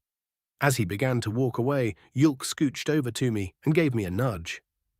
Nick, he said, could you ask the king if he would mind answering some questions? What? I asked, thinking I may have hallucinated what I had just heard. I want to ask the king some questions. This is an amazingly rare opportunity, he explained, not only to interview a High Dragon, but to interview one with a first-hand account of the Cataclysm Wars. Wait, don't you want to know how I can talk to him? With 10, obviously, Nash interrupted. Yulk's right, Nick. As long as you're polite with the questions, You've got nothing to be afraid of." Easy for him to say. Isinirath was watching Oakmore, impatiently tapping one of his claws on the ground. The claw in question is easily as big as I am, and I could feel the ground shake slightly with each tap. I had also noticed that when he had grinned earlier, his teeth were the size of my head. There is absolutely no doubt in my mind that the High Dragon could erase everyone present if he so wished. "Please, Nick," Yash pouted. It was a ridiculous sight that immediately pulled me out of the anxiety spiral I had been swirling down. He pushed his lower lip forward, and it caught on his teeth. The lip looked kind of like one of those seashell soap holders. I smiled and shook my head. "Fine, but if we die, I want it on the record that it's your fault," I told him, then looked up at the dragon. "Excuse me, Your Highness." "What is it?" Isinirath met my gaze. "Would you mind if we asked you some questions? This orc, Yulk, would like to know more about the Cataclysm Wars." The dragon's brow furrowed, then he sighed through his nose. "So be it. Ask your questions." He said yes, I told Yulk. "Excellent. Ask him what started the war and if he knows how the demons entered our world." I nodded and repeated the question to Isinirath, settling into the role of interpreter. "The demonic invasion was the cause of the war," Isinirath chuckled. "Though many nations were already at war before their invasion, the demons entered our world through vast portals. Though how these portals were created eludes me. I do know that these portals worked both ways, though as the demons brought many mer back through with them." "Who made the wastes?" "Multiple parties. Demons, Aniels and mere sorcerers fought viciously to destroy each other's forces, and the mass corruption of nature was the result. Those that were responsible cared little for the environment, or even the safety of their own soldiers." "What about the monsters? Who created them?" "The demons created many monsters to destroy the mer, bastardizing nature's own creations in the process. The mer quickly followed suit, justifying their actions as a means to survive the onslaught.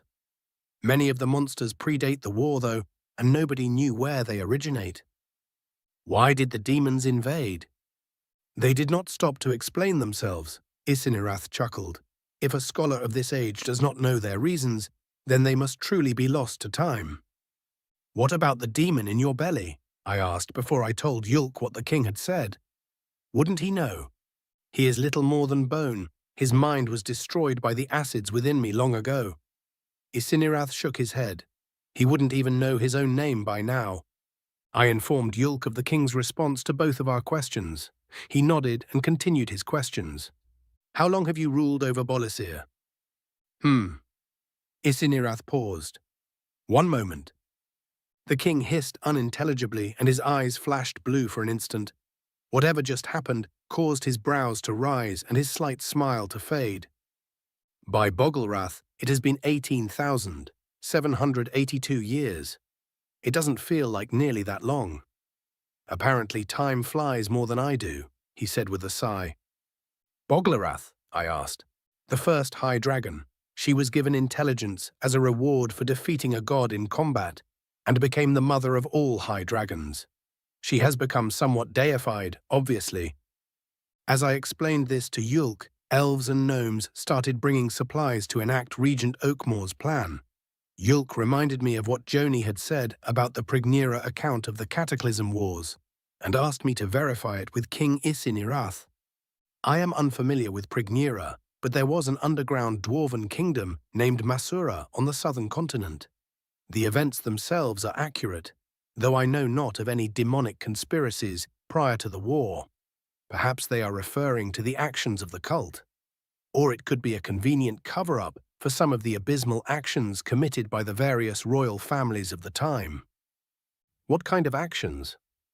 Before the demons invaded, the lands were at war. Bolisir was one of the only nations that managed to stay out of it. But my father was wise and had spies in various nations that may have tried something. We received word of terrible state-sanctioned experiments, all in the name of one-upping their neighbors on the field of battle. This is one of the main reasons we reacted to the cult in the way that we did, and why we didn't chase them over our borders. We suspected that they may have had royal backing, and crossing over our borders may have dragged us into wars that we wanted no part of. Yulk appeared deep in thought as I explained what the High Dragon had said. As I finished, Regent Oakmore approached us.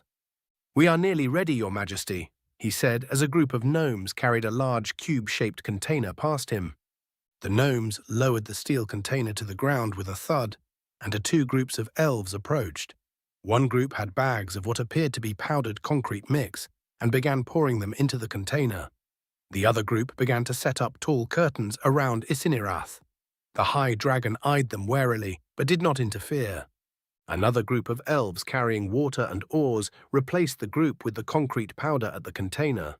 They added the water to the powder and began to stir it. We watched as the groups took turns at the container, adding more powder and water until it was nearly filled. Once they were finished, Oakmore gestured to the group around the curtains, and they drew the curtains around the High Dragon. "Your Majesty, please do not regurgitate directly into the box. Your, for lack of a better phrase, stomach juices will likely be detrimental to the concrete," Oakmore explained. "Regurgitate. What a disgusting word," Isekai hissed. "Fine."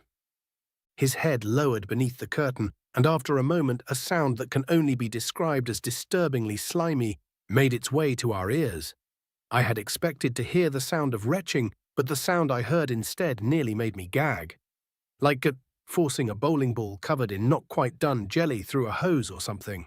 I looked at my companions and could tell the sound had the same impact on them. Another moment later, Isenikai's head appeared above the curtain. "It is done," he said. "Thank you, Your Majesty." Oakmore gestured to a group of gnomes who were carrying a steel square with small holes in it. The elves dragged the curtain back, and the gnomes put the steel square on top of the container, hammering it down to form a lid. The container began to make a sloshing sound, and some concrete splashed out of the holes in the top. "Oh, already?" Oakmore said, sounding flabbergasted. "Cure the concrete, quickly." 4 elves walked up to the container and began casting various spells. The sloshing ceased with a stark crack, and the elves nodded to Oakmore. One of the gnomes walked up, shaking his head. "I think he might have moved around and weakened the concrete, sir," the gnome reported. "That crack wasn't a good sound." "That's all right. We'll just leave the cube in the container," the regent rubbed his chin. "Maybe we'll have a smith weld some bars on it, just to be sure." "Yes, your high, Lord Regent," the gnome said, looking at King Isekai. "Gonna take some getting used to." "Not all, my good Mer," Oakmore said with a grin. "Take the container to Horav's smithy. He's got plenty of steel scrap to use as bracing. Let him know that we want the cube to never open again." The gnome nodded and started giving orders to his crew. They, along with some help from the elves, managed to get the steel cube into a cart and started transporting it away. Oakmore watched them for a moment and then turned back to the High Dragon. "Your Highness," he bowed, "this is the perfect occasion for a feast. Will you permit us to celebrate your return to the throne?" "Certainly," Isekai said. "However, I require some calisthenics. It has been far too long since I've last stretched my wings. Feel free to celebrate without me. I will rejoin you soon." The High Dragon stood, causing several shocked gasps from the surrounding crowd. I thought he was huge while he was laying down, but his true height was mind-boggling. He stretched his neck and limbs, and his bones cracked like trees in a storm. Finally, he spread his mighty wings. The white skin on his wings featured blue veins that seemed to form a sort of symbol. Before I could get a good look at it, though, the wings flapped and sent a gust of air at us that nearly sent me sprawling. I managed to see a gnome fly back a foot or two, and when I turned back to the High Dragon, he was gone. I looked to the sky to see if I could spot him, but he had disappeared with a frightening speed. The implications of how quickly he had moved set in, and I couldn't help but shudder a little. Big things shouldn't be able to move that fast. It's unnatural. "Well, what a fantastic day. Hopefully I can retire soon," Regent Oakmore smiled. "I doubt it, Lord Regent," a nearby elf said. "You're the only one that understands the king." Oh, shit. Chapter 43. Grum Omya. Adventurer level, not applicable. Orc. Blurpen. "How many did we lose this time?" I asked coldly. 4, Harmy answered, 2 dead, 2 captured. I let out a sigh as I stared out over the field that the enemy stood in. Their smug eyes peered back at me from over their shields, their spear tips glinting in the sunlight. It was obvious that this group wasn't going to follow us either. If we had been able to get them in the trees, we would have been able to disrupt their lines and force our way through their formation. Whoever is leading them must have figured out our intentions, though. Did they lose any this time? I asked. Yeah, he replied tersely, got a couple of lucky blows in, managed to kill 2 of the bastards. Harmy crossed his arms and spat on the ground. He's much less pleased with our situation than I am.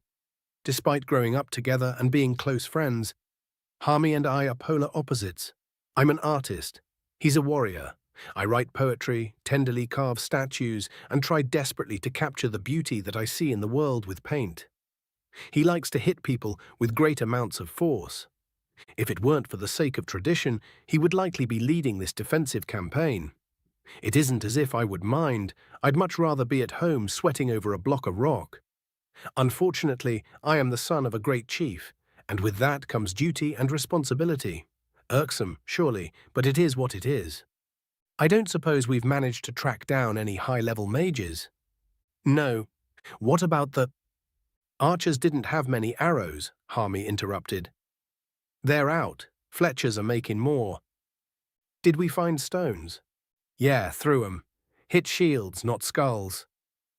Well, I shrugged, I'm out of ideas. Me too. Any weapons we could craft that would be capable of penetrating their defensive lines would either take too long to make or be too unwieldy. Blurpus only has the one smith, who is also the Fletcher, and she's getting on in years. Internally, the darkest part of me screamed in frustration at my inability to slaughter the enemy, cursing the vast open fields of Blurpus that I used to love playing in as a child. Externally, I sighed again. 10th time, I guess, I said after a moment. Yeah, but at least they aren't advancing much, Harmy replied. I looked at him, then back to the drow. Despite my mask of apathy, Harmy could tell how bothered I am by all this. We have had to fall back 10 times, and the only thing that has been interrupting the enemy's advance is the damned terrain. They weren't falling for any of our traps or taunts either. When the bastards invaded last year, they were so incompetent that I hadn't even had to take to the field. They had practically ran straight into our axes. Now they're being far too damned careful. The bloodthirsty drow of the past had been magically given an even temper and wouldn't put a single toe out of line. Fine, there isn't much we can do here. I shook my head. Call for a retra... A familiar sound permeated the air. It was my father's horn, but I barely recognized tone it gave. It was a tone that had never really applied to me or any group I had led before, and one that definitely shouldn't apply here. Had his trip to see Ulamak finally forced senility upon him? Harmy and I met eyes, our mouths agape in stupefaction. The hells was that? I turned toward the sound. Cavalry charge, Harmy asked. We lent the Hanasses to Yerna, though. How can they be back already? Nevertheless, the sound of hooves began to fill the air. I turned back to the drow, who appeared considerably less smug than they had a moment ago. From their right flank, 5 Hanasses with orcs riding them burst through the trees. I got a closer look at the riders and my jaw dropped even further. One would expect cavalry to have a lance, hammer, or even a sword. 4 of the riders were completely unarmed, and the 5th had a hunk of wood with a ball on one end. As I was trying to figure out what the hells was happening, one of the riders lifted their hand and launched a ball of fire directly into the drow. The enemy had managed to bring their shields to bear, but the fire still got a couple of them. The rider with the stick pointed it at the drow, and an arrow made of wind blew through their ranks. Mages on Hanas back, I whispered. Instead of charging directly into the drow formation like traditional cavalry would, the riders began to circle them, launching spells rapidly. The drow were spinning around wildly, trying desperate to use their shields to block the various magics that were being cast upon them. Despite my shock at the situation unfolding before me, it didn't take long for me to put 2 and 2 together. The drow formation was done for. Charge! I shouted, pulling my axe from my belt and holding it high. My orcs snapped out of their shock and began to echo my cry. We ran at the panicking drow with our weapons high, screaming our bloodthirst as we went. The monster in me will forever cherish the looks of pure terror on their face as they realized they were now too far apart from each other to prevent our assault from ripping them to shreds. The first drow I encountered raised his shield and spear, but it was useless. Without the formation to protect him, I easily brushed aside the spear and yanked his shield out of the way. My axe met his skull, splitting it and ending his life. Before he even crumpled to the ground, I was on to the next one. Then the next, and the next, and the next. Drow began to drop their spears and shields and try to run, but the cavalry cut them off. One more drow lost their life before they threw their hands in the air and begged for mercy. The fight was over, and we had finally won. I shouted the order to capture them and looked at my axe.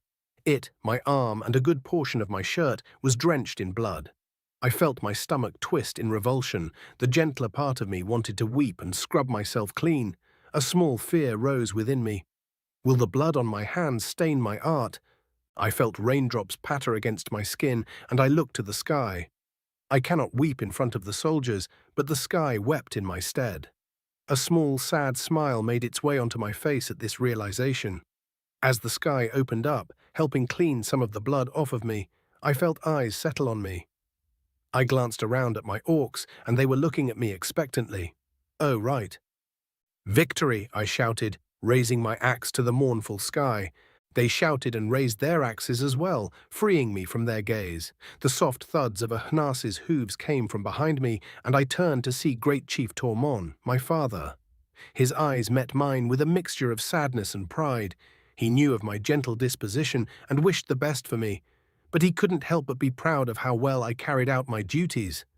Or maybe I'm just imagining things. "Grum, my boy," his expression changed to a grin. "I've brought a little help."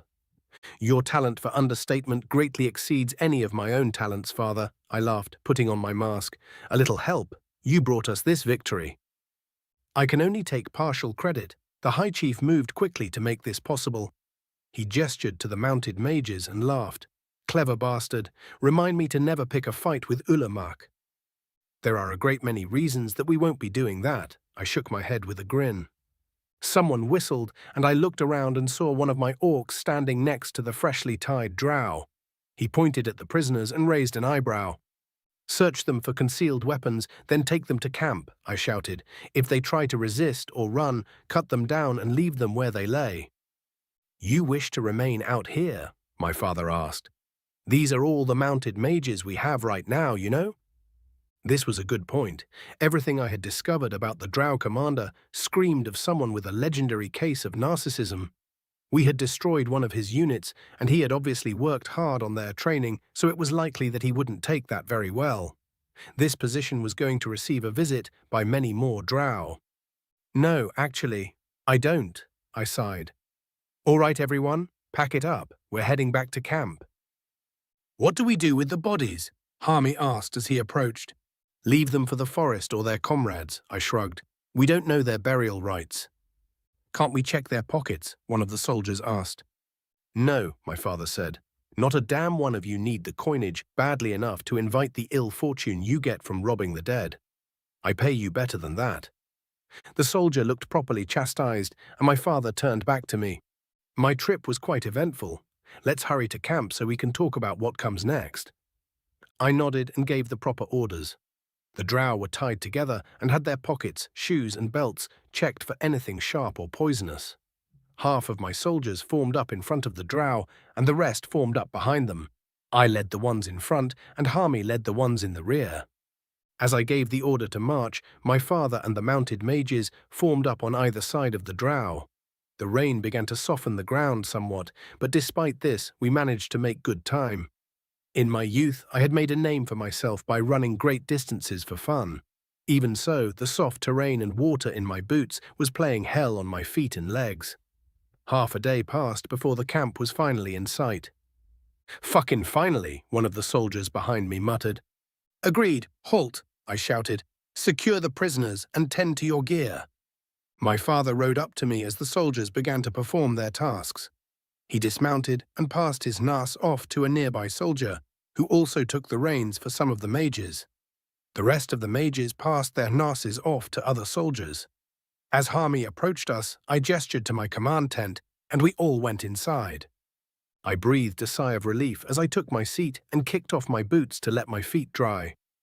My father and Harmy did the same, but the mages just stood there nervously. I massaged my sore calves as my father began telling me of his trip. I listened in awe as he explained the creation of a mage cavalry and Ulamak's idea about a magic academy. I was held up at the city gates, and these 5 caught up to me, he explained. They were sent by the Adventurers Guild to join me.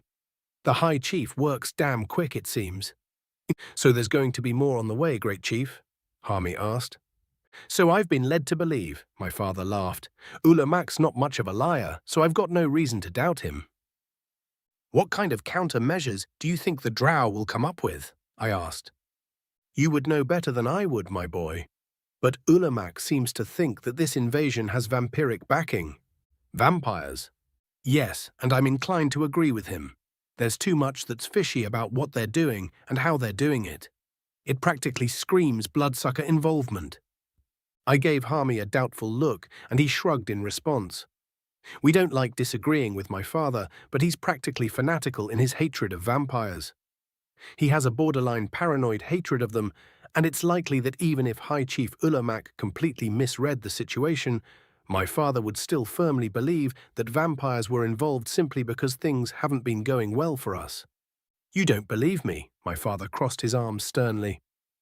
Well, there's one way to find out for sure, I sighed as I pulled my still damp boots back on. I'll be back. I left my command tent and looked for the tent that the prisoners were being kept in. The rain was pouring heavier than it had been previously, and the ground had turned into an uncomfortable mud. To my horror, I found the prisoners shivering in the rain, tied to a stake in the ground. Thankfully, my soldiers weren't dumb enough to leave them unguarded, so I grabbed the nearest guard by the shoulder. What is this? I demanded. The prisoners, sir, the soldier answered with an expression of bewilderment. Why are they outdoors in this weather? I think it's 'cause we don't have somewhere to put them, sir. All that is securing them is a stake. In the mud, I whispered. Yeah, but we've got swords, sir. Swords that would let them cut their bonds if were they to overpower you. Move them to the mess tent, now. Yes, sir. The guard went to work explaining my order to the other guards, and they began to move the prisoners out of the rain. As they started to march, I noticed that one of the drow had clothing that was of a higher quality than the rest of them, and on that clothing was a small emblem on the breast. Not that one, I said, pointing at the potential commander.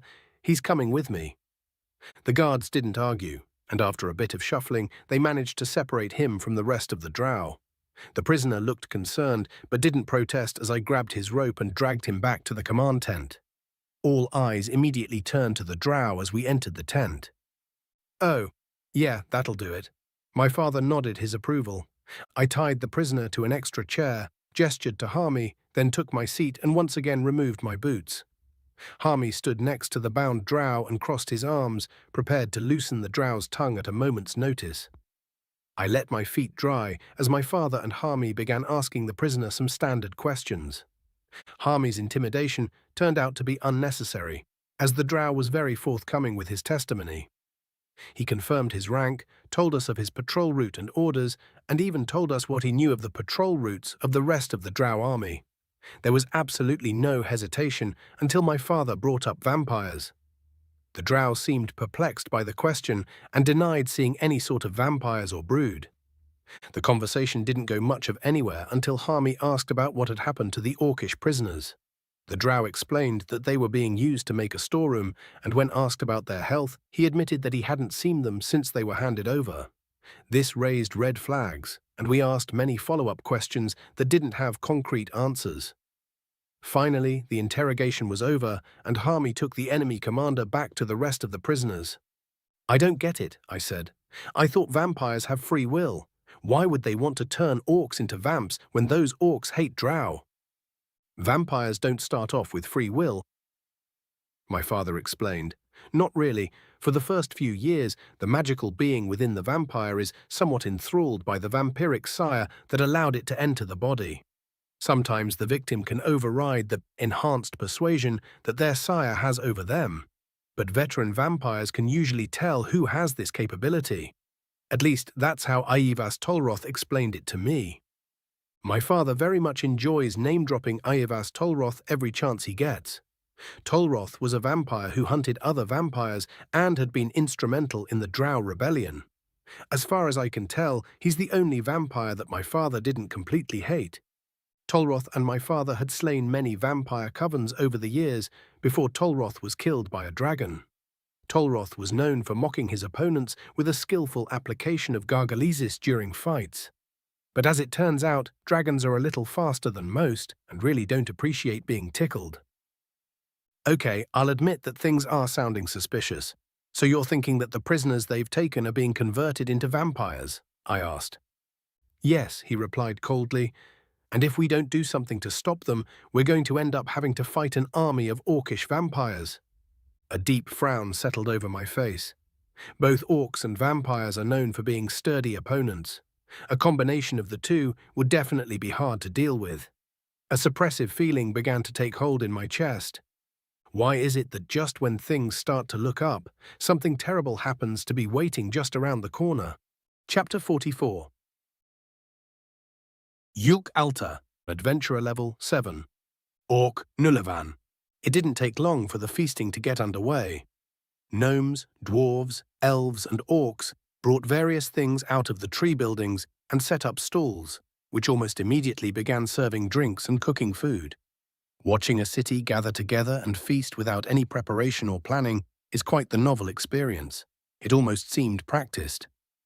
Hey guys, Nick said, tearing my attention away from the various stalls popping up. I'm sorry that I wasn't honest with you earlier. You did what you had to do, right? I asked with a knowing smile. Yeah. Then there's no need for an apology. Well, I mean, I could have taken you two aside and explained what was going on. He rubbed his neck. Oh, so you've learned from this experience as well? I asked with a laugh. Even better. I had figured that there was a reason he wasn't forthcoming regarding the divine interference in our journey. Either the supposed deity had flat out told him not to be, or he didn't want people to think he was some sort of religious nut. Given that he is likely unaware of the atrocities committed by aforementioned fanatics and how they are subsequently treated, it's possible the divine interference came with a warning. Nick was still having trouble making eye contact, though. Listen, boy, Nash interrupted. I can't speak for other species, but for orcs, apologies are for victims. While it would have been nice to be in the know, I don't feel like a victim for being excluded. Do you, Yulki? Nope, I shook my head. I, for one, feel a little victimized, Renv said with a laugh. I'm not biased or anything. I wouldn't have treated you any different, even if you'd let me know I was traveling with a touched. A touched? Nick asked. Yes, someone who is touched by the gods, I explained, or in a more colloquial sense, someone who is touched in the head with hallucinations and delusions of grandeur. That's probably not what Renv meant, though. It definitely isn't, Renv said, raising his hands defensively. We all had a chuckle and started touring the festivities. Nick began asking about some of the local food, and Renv acted as a guide. Nash and I waited patiently for Nick and Renv to fill a platter before wandering over to a stall that was serving something that we could eat. The smell of fried meat hit my nostrils like a club, and I had to swallow my mouth's immediate reaction. Nash's stomach growled as we grabbed our own platters to fill. Once we were finished, the four of us found some refreshment and took a seat on the ground nearby. As I bit into my meal, I noticed people staring at Nick with shocked expressions. He was eating both meat and vegetables simultaneously. I chuckled as I fondly remembered my own reaction at learning of his omnivorousness. I swallowed my mouthful and took a swig of my sparkling beverage, enjoying the tingling feeling that it applied to my somewhat parched throat. Is that Yulk I see? A familiar voice asked from behind me. All four of us turned to look at the newcomer. Before us stood an elven woman with bright orange hair, blue-green eyes, and a youthful face. This youthfulness was deceitful, for while she appeared no more than 20 years old, I knew her age to be at least in the triple digits.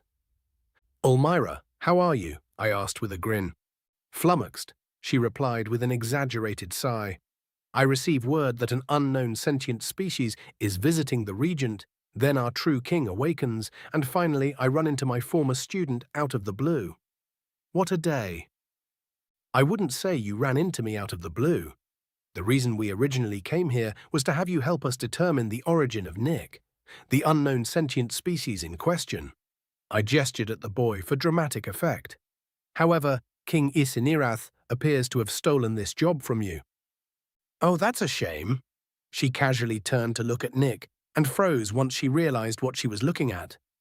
Elmira the Eternal is extremely intelligent, but she is not without her faults. The reason she exiled herself to a tower was mostly due to her lack of social grace, which is caused directly by her lack of situational awareness. If she was reading a book in a room that was on fire, she likely wouldn't notice the fire until the book was no longer legible.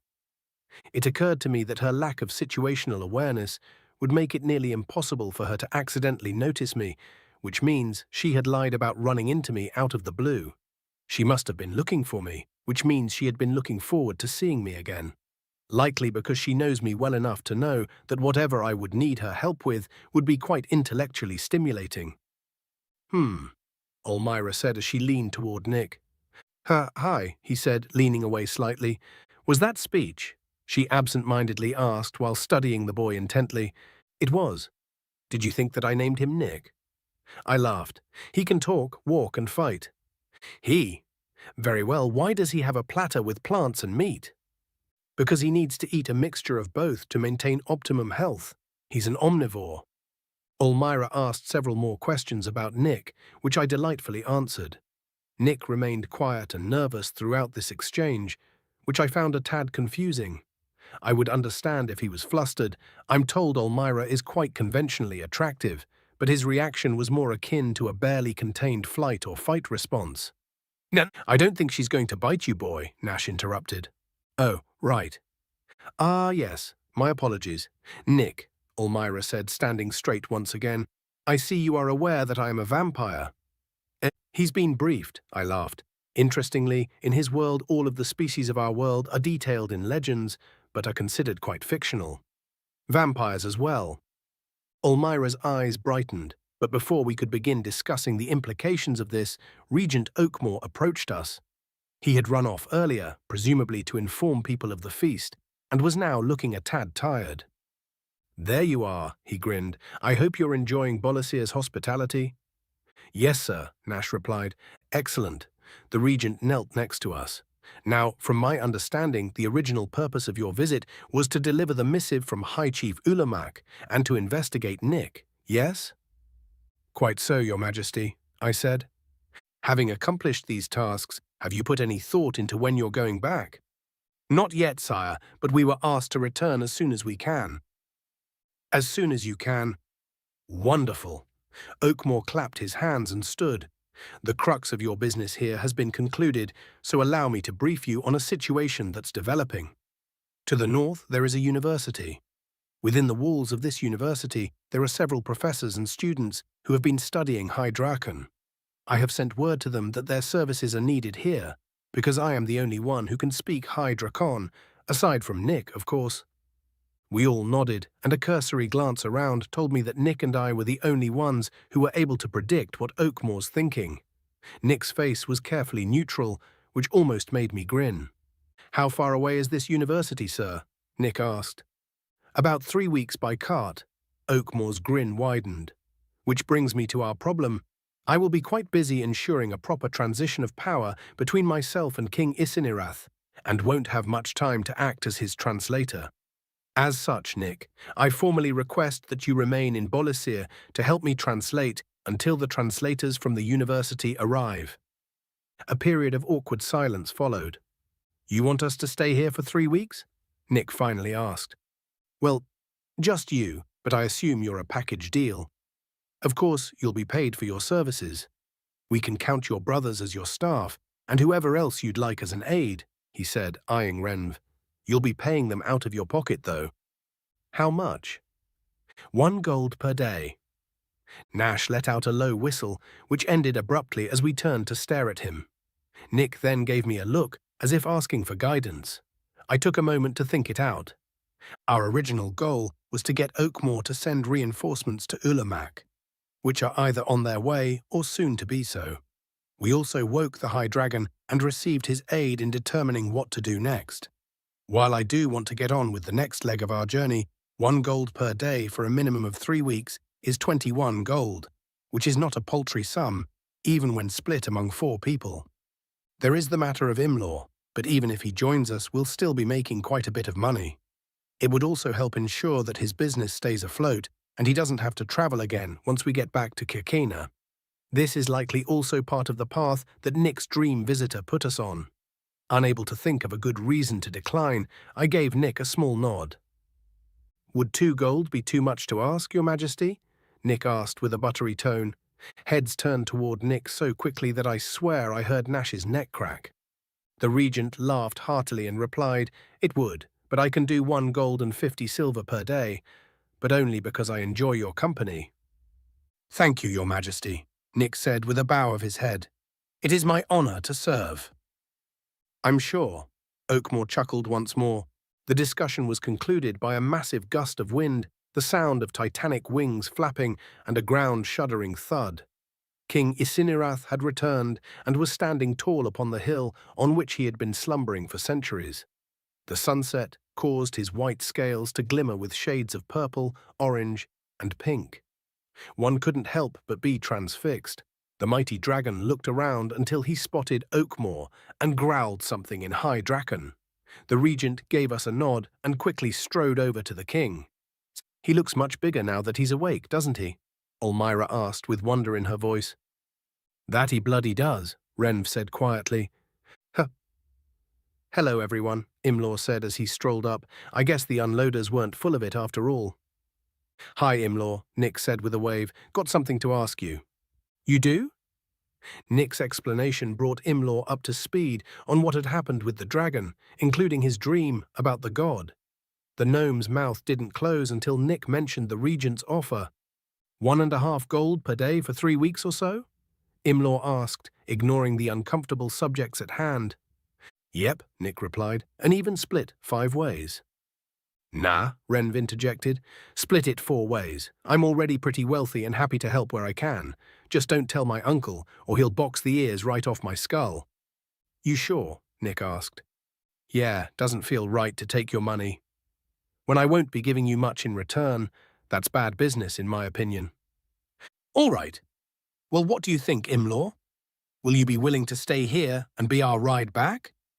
"It's a very generous offer," Imlaw said, wringing his hands. "Okay, yes. I'll send word to my family to let them know that I'm okay and why I've been delayed." "Thank you, Imlaw," Nick said. Imlaw nodded and walked back the way he came. "I really should get back to my lab," Elmira said. "Come visit me sometime, Yulk. Your mind is a precious resource that I'd love to put to use." "Certainly," I smiled at her. "You can bring Nick along as well, if you can drag him away from the regent," she laughed as she turned and waved. "See you soon." I waved back at her and turned back to my meal. The wind had blown some dirt onto it, but I'm not too picky. I brushed the dust off and took another bite. The taste remained the same, but now the crunch of the fried meat was accompanied by a somewhat gritty texture. Still better than unseasoned road jerky, though. "Nick, I want you to know that I don't share Renv's altruism," Nash said with a malicious grin. "I'll happily take your coin." "I know, Nash," Nick sighed. Chapter 45.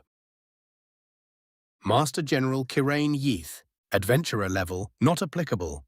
Half-breed drow, Balushinian. I watched the orc slaves dig, doing my best not to inhale through my nose. The smell is abysmal, but that's to be expected. One can't expect a bunch of filthy creatures, who likely don't even realize how bad their stench is, trapped in confined quarters, to smell like perfume. Well, perhaps a perfume for a tanner, but not one that anyone with a nose would even dream of purchasing. The male orcish vampire glanced at me nervously, then yelled for the workers to move faster. Allergas had opted to follow my plan, likely fearing retribution from his superiors, and it had worked marvelously. He had chosen the 2 leaders with the weakest wills and turned them. As such, his intentions became their own, and would remain so for at least a year. Fortunately, his inner thoughts had remained with him, and these two don't have any inherent prejudices against half-breeds such as myself. I had hoped that would be the case, because things would have been difficult otherwise. Pawns that despise their king have a tendency to act willfully, and that simply will not do. I turned to the other vampiric orc. "How long?" I demanded. "To get it as big as you want, it will take another couple of weeks, sir." She bowed. 2 weeks? Too long. The loss of the Ultras Legion's second phalanx weighed heavily on my mind. They had been taken unawares by the mounted mages that have been hounding our forces since, and many of them had been captured. These orcs are annoyingly persistent. "Use your hypnosis to find 5 more weak-willed individuals, then turn them," I said with a lowered voice. "Have them begin the escape tunnel. Be certain to keep it a secret, even from the other slaves." "Yes, Your Highness, but—" She trailed off. "What is it?" "Hypnosis, sir." "How do we do that?" I snapped my fingers, and she looked up in fright. Our eyes made contact, and I tapped into a certain darkness deep within my being. This darkness had always been a part of me, and had acted as a cold comfort in times of stress. I felt the telltale ache behind my eyes that informed me I had made contact, and pushed out toward the fledgling vampire.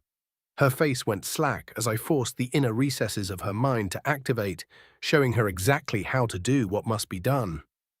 "Like this," I projected. "Teach the other one the same way I'm teaching you." "Yes, sir." I closed my eyes, cutting the spell that I had bound her with. I felt the connection sever almost immediately, and a small headache soon followed. I've been told that the headache will go away with practice, but hypnosis is just so damned impractical most of the time. "Go," I said with a wave. She bowed again and quickly turned toward the other vampire. He was busy beating an unruly slave, and she decided to wait until he was finished. Satisfied with this outcome, I left the foul-smelling pit and closed the hatch behind me. I forced air out of my nostrils to clear them and took a deep breath in. Before I could take a seat, though, a small tap came from my door. "What is it?" I asked loudly, sitting down with a sigh. "Milord, we've lost Simvalrine's first legion. Survivors say it was the mounted mages again, but there were more of them this time," General Smarn said through the door. "Get in here, you pissant," I shouted. The door quickly opened and closed as the general entered. He took a few steps and kneeled apologetically. I stared at him coldly. "You thought to give me such terrible news through a door?" I demanded. "My apologies, sir," he said. "I didn't think to enter." "Fine, it doesn't matter," I sighed. "Pull the other legions back into defensive positions around the village and erect barricades using timber from the surrounding forest. We have more archers joining us soon, which will put us on a more level playing field." "Yes, sir. Shall I use the orc slaves?" "No, I need them doing what they're doing. Without a proper supply pit, we're sunk. We'll punish the survivors of the defeated legions by using them as lumberjacks.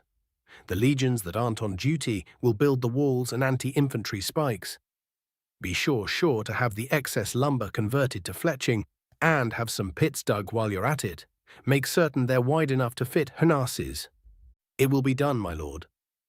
"Oh, and send a legion to meet the archers and escort them here. I doubt that the commanders in the city were smart enough to send a large infantry force with them, and we don't want them getting ambushed and routed." "Yes, sir." "That will be all. Leave me." I gave a dismissive gesture. General Smarn stood, and as he left, a wave of exhaustion washed over me. Things hadn't gone quite as planned, but all wasn't lost yet. I debated sending a legion or two accompanied by archers on the offensive, but decided against it. We only have enough archers for defensive positions, and vacating those positions would leave us critically vulnerable. The enemy likely wouldn't know that, but it's best not to give them the chance to get lucky if it can be avoided. I stood and walked over to the map on the table. A deep sigh escaped me as I began to move the markers around the map. I had hoped to continue the offensive and capture more land and slaves than this. I'll still get the chance, but we'll have to be on the defensive for a time. I should be certain to order the defenders to capture the enemy whenever possible. Our defense should hold up well. Archers are far easier to cultivate and train than mages are, which means I can field more archers than they can field mages. The range of spells and arrows are roughly the same, so the mages' biggest advantages will be rapid maneuvers and the area of effect of their attacks. If I spread the archers out among the defenses and have them prioritize the mages or their mounts, we'll be able to hold out for quite some time, which means that if the orcs are smart, they'll try to starve us out. They have the supply line advantage, but I have the equipment advantage. They aren't able to field archers because their equipment is in Yirna, where they were expecting to be invaded.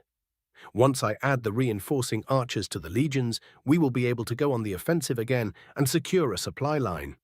They will have started moving the equipment back here by now, but I have ambushes and traps in place to prevent their delivery. If that doesn't work, we'll be in a sore spot. However, all of this is to secure more orc slaves and turn them into vampires. I don't need to win this war, I just need to drag it out. We'll need as many bodies as we can get our hands on to take the Night Kingdom's capital. King Lofin has kept most of the troops out of Paranoia. It was unusually gracious of him to grant me the archers that are on their way, although I suspect the request didn't even make it to his ear. The reason I'm getting reinforcements at all is likely due to vampiric subterfuge. I'll have to clean house once I take the throne. I finished rearranging the markers and walked over to the nearest window, pulling back the curtain. The clouds that had blanketed the sky all day had moved on, leaving a field of glimmering stars in their wake. I opened the window and leaned out, taking in the view. One must take time to appreciate the smaller things in life, or else be crushed by the larger ones. Before I could get my fill of the sights, another bout of exhaustion took me. Bedtime already? I stifled a yawn, then closed the window and the curtain.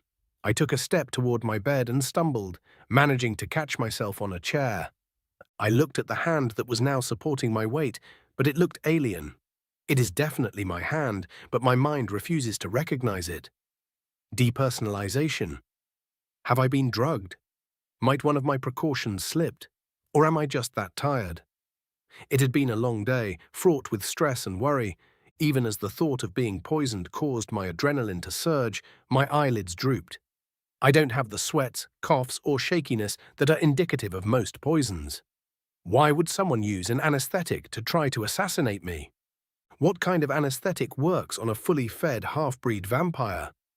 Even as I tried to figure out this mystery, I stumbled over to my bed and lay within my covers. I barely managed to kick my boots off before my eyes could no longer stay open, and I slipped into slumber. Finally, something almost like a voice said from within my mind, "What's happening? Didn't I fall asleep? Is this a dream?" I looked around but saw nothing. No, not nothing. Darkness, palpable darkness, darker even than the darkness that resides within me. A true abyss, and I was within it. It is the time that we should meet.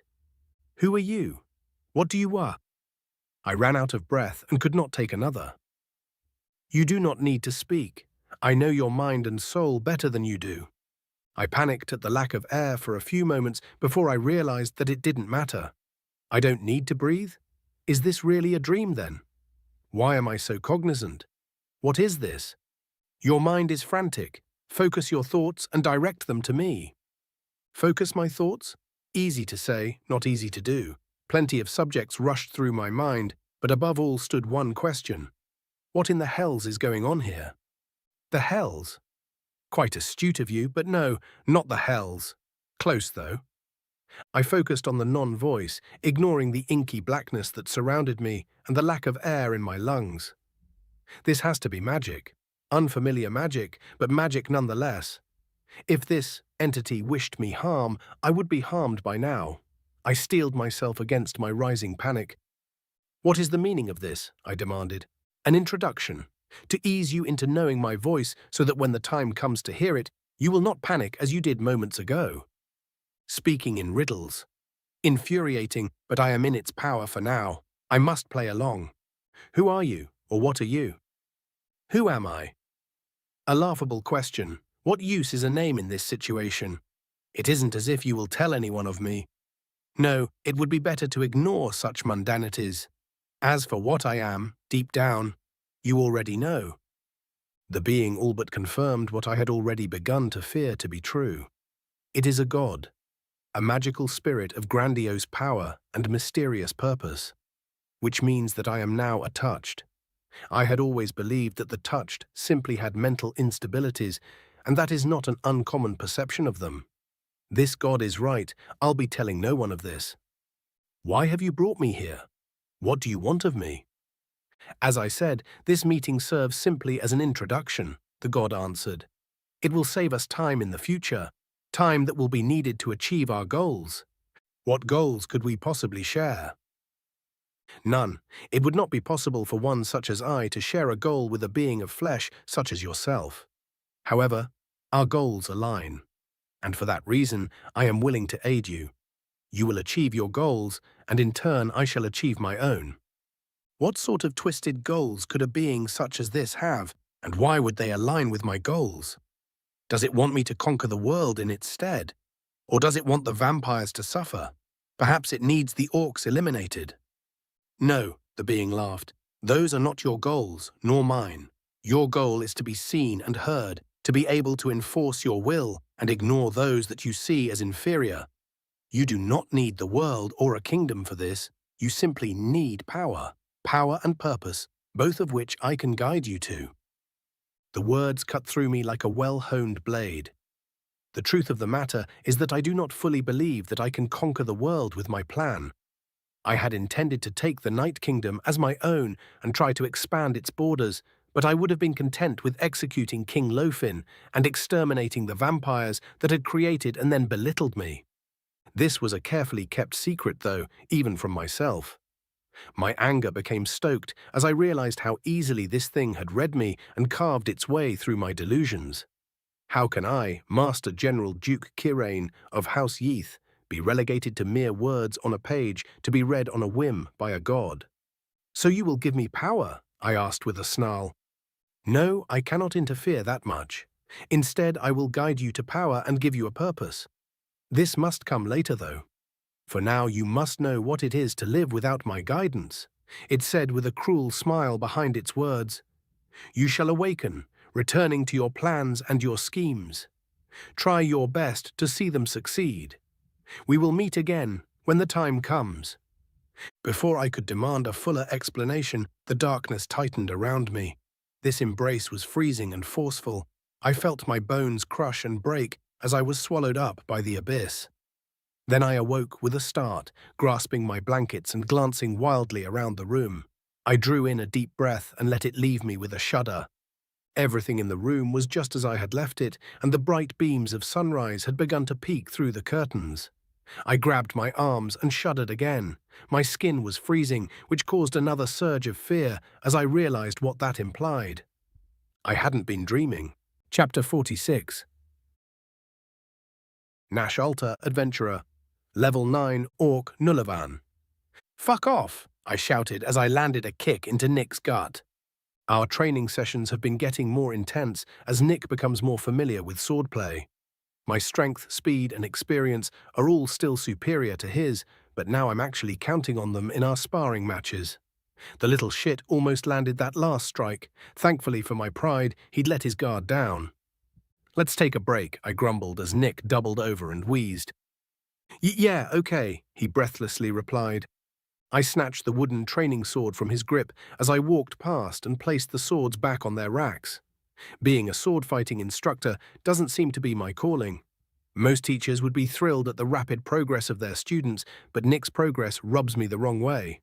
I can't even nail down exactly why, which just add further frustration to the mix. Am I jealous of how easily he learns what I teach him? A little, but not enough to cause these feelings. Do I think it's unfair that he has 10 to lean on? Absolutely, but it is what it is. Plus, that isn't really his fault. Is the speed in which he picks up foreign concepts unnatural and abhorrent? Yes, but I'm used to working with freaks, Yulk for instance. The silent jab at my brother brought a small smile to my face. We've been here for 3 days, and during that time, Nick and Yulk have been running around doing various things. Nick's been having to work as a translator when Regent E. Oakmore is busy, and Yulk has been spending a lot of time with his former mentor, presumably researching, but if it were anyone other than Yulk, I'd have my doubts. This has left me to hang out with Renv, who has been awaiting his uncle's return. I glanced at the dwarf who was currently playing with the blades of grass that surround the training ring. He'd been watching our training sessions, mostly so that he could keep me company when Nick had to run off. I've learned a lot about this part of Bolisir thanks to him. I almost got you that time, Nick said, grievously misunderstanding my expression. And, I asked, my smile instantly dissipating, you feel good about that? Nothing fills a grave quicker than almost. If I had been trying to kill you, you would be dead. Maybe, but 10 would have probably interfered if things went that far. Yeah, and I'm sure that comes free of consequence. I rolled my eyes and spat in the grass. You and I both know better than that. Nothing is free, and you need to be especially wary when the cost is a mystery. Yeah, he sighed, you're right. You're making good progress, I said, adjusting my tone a tad. Actually, you've made the fastest leap in progress that I've ever seen. But winning a race is far more important than running it, so you shouldn't be content with just making progress. Being content leads to being complacent, and complacency is death's most commonly received invitation. You've almost met your end already, and if you die, you're never going to see Cass again. My lecture was met with silence as Renv stood up and started walking over to us. Nick's expression was dark, and for a moment I thought I had gone too far. His jaw was set and his fists were clenched, but after a moment he relaxed a bit. What if, he said softly. What if what? I asked. Well, I'm pretty sure that when I died in my world, I came here. What if when I die here, I go back to my world? Our eyes met, and his expression was completely sincere. I stared at him for a moment, then burst out laughing. His sincerity turned to shock. What? He asked. What's funny? How in the hells does a moron like you manage to wield a blade without slicing your foot off? I laughed. What do you mean? How am I a moron? And a dumbass on top of it all, I said, as I managed to get my laughter under control. You don't even know that you actually died in your world. And even if you did, why would dying here bring you back to your world anyway? Why wouldn't it take you to a completely different world instead? Talk about jumping to conclusions, I cut him off with a chuckle, more like leaping in your case. What's funny? Renv asked. Nothing, Nick answered with an angry tone. Yeah, don't worry about it, I said. So what's today's plan for when Nick goes to work, Renv? Well, my uncle should have gotten back this morning, so I was thinking we'd go visit him. I'd have liked to have Yulk along, but... Yeah, he's busy, I laughed. We'd have to drag him kicking and screaming. Since we'd be getting between him and knowledge, he might even put up a real fight. Best to avoid that then. What do you think? Should we head out now? Yeah, we might as well. Best get going before the Regent summons Nick. I nodded and Renv took the lead. He told one of the guards where Nick was going, and we proceeded to leave the training pit. I'm actually going to miss this training area when we move on. It's a far sight better than the one we have in Nulava. Hells, it's even better than the one that the Adventurers Guild uses in Kirkina. This training pit has multiple open areas where people can spar in different conditions, like sand, gravel, mud, dirt, and even grass. It also has training dummies that have regeneration enchantments, which is something we should look into for Nulava. Maybe for the wall too, so poor Naomi doesn't have to fix it every time Yulk practices his spells. Though she might miss the free meals. So your uncle owns the business you work at. What about your parents? Nick asked. It's more like a conglomeration of businesses, but yeah. My ma and pop both like working with their hands, so they own and operate a branch of the manufacturing side of the company. Since I like to travel, I work with my uncle more than I work with them. Renv chuckled. They're much more tolerant of my occupation than they are my brothers, though that's for sure. What does your brother do? He's a quack, or at least that's what people call him. He experiments with various chemicals and their effects on health, then tries to hawk the finished product. The dwarf sighed. He doesn't trust healing magic or potions, but they're much faster than any of the products he's been able to produce. I think it's a good thing not to rely solely on magic, Nick said. Though he should be careful when experimenting with painkillers. Because they can be addictive and deadly, Renv asked. Bit of wisdom from your world, right? Yeah, that already happened here. He made some painkillers out of a plant that people use to get high and convinced a few people to try them. They worked, of course, but his customers got addicted to them. It was a huge mess, and a couple of people died because of them. The court found him guilty of negligence because he didn't do a long-term study before selling the product, and they fined him so heavily that he had to sell his lab. Now he works out of his house. I'm sorry, that must have been rough on your family. It was rougher on him than on my family. It's pretty well known that he's cut his relations with us, so it didn't harm our reputation. Still, it's not fun to see family fall like that. The conversation petered out as we continued our trek. Our path avoided the main square, which is where the dragon had been staying. It's just as well. We didn't need to give Regent Oakmore the chance to pull Nick into something. Finally, we approached a large building that was made of small, well-cut stone bricks. Each brick was engraved with a vine-like pattern, which was filled with what appeared to be silver. Here we are. My uncle's offices, Renv said with a grin. Follow me. Renv pushed open one of the solid wooden doors, which were about twice his height. I expected to hear the creak of hinges, but the door opened silently and with very little effort. I raised my eyebrows. Whoever installed the doors had known what they were doing. The inside of the building was even more impressive. The floor was hardwood and well polished, and each wall had some form of art on it.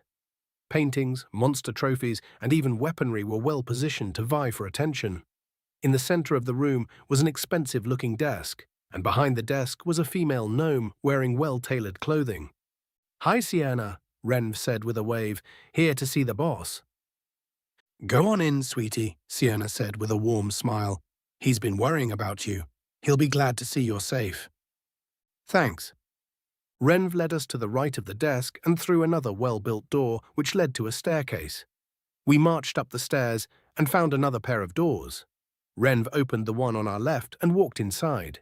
Nick and I glanced at each other and followed. Uncle, welcome back, Renv said, raising his arms in a joyful expression. Renv, my boy, thank the gods, it's so good to see you well. A rotund dwarf stood from his desk and embraced Renv hard enough that I heard bones pop. I heard about the bandit attack and was worried sick. Come now, uncle. Renv returned the embrace as best he could. I'm the one who sent word. You needn't have worried. You forgot to sign the letter then. The large dwarf released his hold on Renv. What happened to your guards? Renv trailed off and gulped. They didn't make it. Norv, Crackton, and Tell are dead. Oh gods, I'm sorry, boy. I know you were close. They were good kids. We'll make sure their families are well taken care of. Renv's uncle put his hand on his nephew's shoulder and gave it a squeeze. Then he turned to look at Nick and I. So who are these? He trailed off as he got a good look at Nick. Wait. Oh yeah, introductions. Uncle, this is Nick Smith and Nash Alter. Nick is the human you've probably heard about. The one who woke King Isinirathur. Yep, Renv said as he turned to us. Nick, Nash, this is my uncle Don. Don Marfix, pleasure to meet you, Don said as he grabbed my hand and shook it. Don's grip was surprisingly strong, and I fought the urge to compete. After a couple of shakes, he turned to Nick and did the same. It is an immense pleasure to meet you both, Don said. A member of the famed Alter family and the mysterious human everyone's been talking about. How did you manage this, Renv? They're the ones who saved me from the bandits. Renv beamed. I brought them here because I thought you would want to meet them and give them a reward. There's another one, Yulk Alter, but he's with Elmira right now. The Eternal? Yeah, he was her student or something, and they're currently catching up, or something. Well, it's good to see her getting some company, Don chuckled and turned back to Nick and I. I'd be happy to reward you for your kindness toward my dear nephew. You're adventurers, right, Ed? Yes, I answered. Good. Camping out under the stars has its own appeal, of course, but there's nothing like a comfortable bed. Don walked over to his desk. So these will be invaluable to you. He opened one of his desk's drawers and pulled out a piece of paper. He grabbed a pen and began to write. He mumbled to himself for a bit, then gave the paper to Renv. Renv read the paper and nodded. No, you'll need to go to one of our warehouses to pick up the reward, but I think you'll like it. Okay, Renv grinned. Thanks, Uncle. Happy to do it. Come see me again sometime. Renv nodded and we followed him out of the room. Sienna waved at us as we left the building. Nick and I remained silent while we walked, seemingly ignoring the obvious question. It almost felt like a competition to see who would ask first. After a few moments, I couldn't wrestle my curiosity any longer and broke the silence.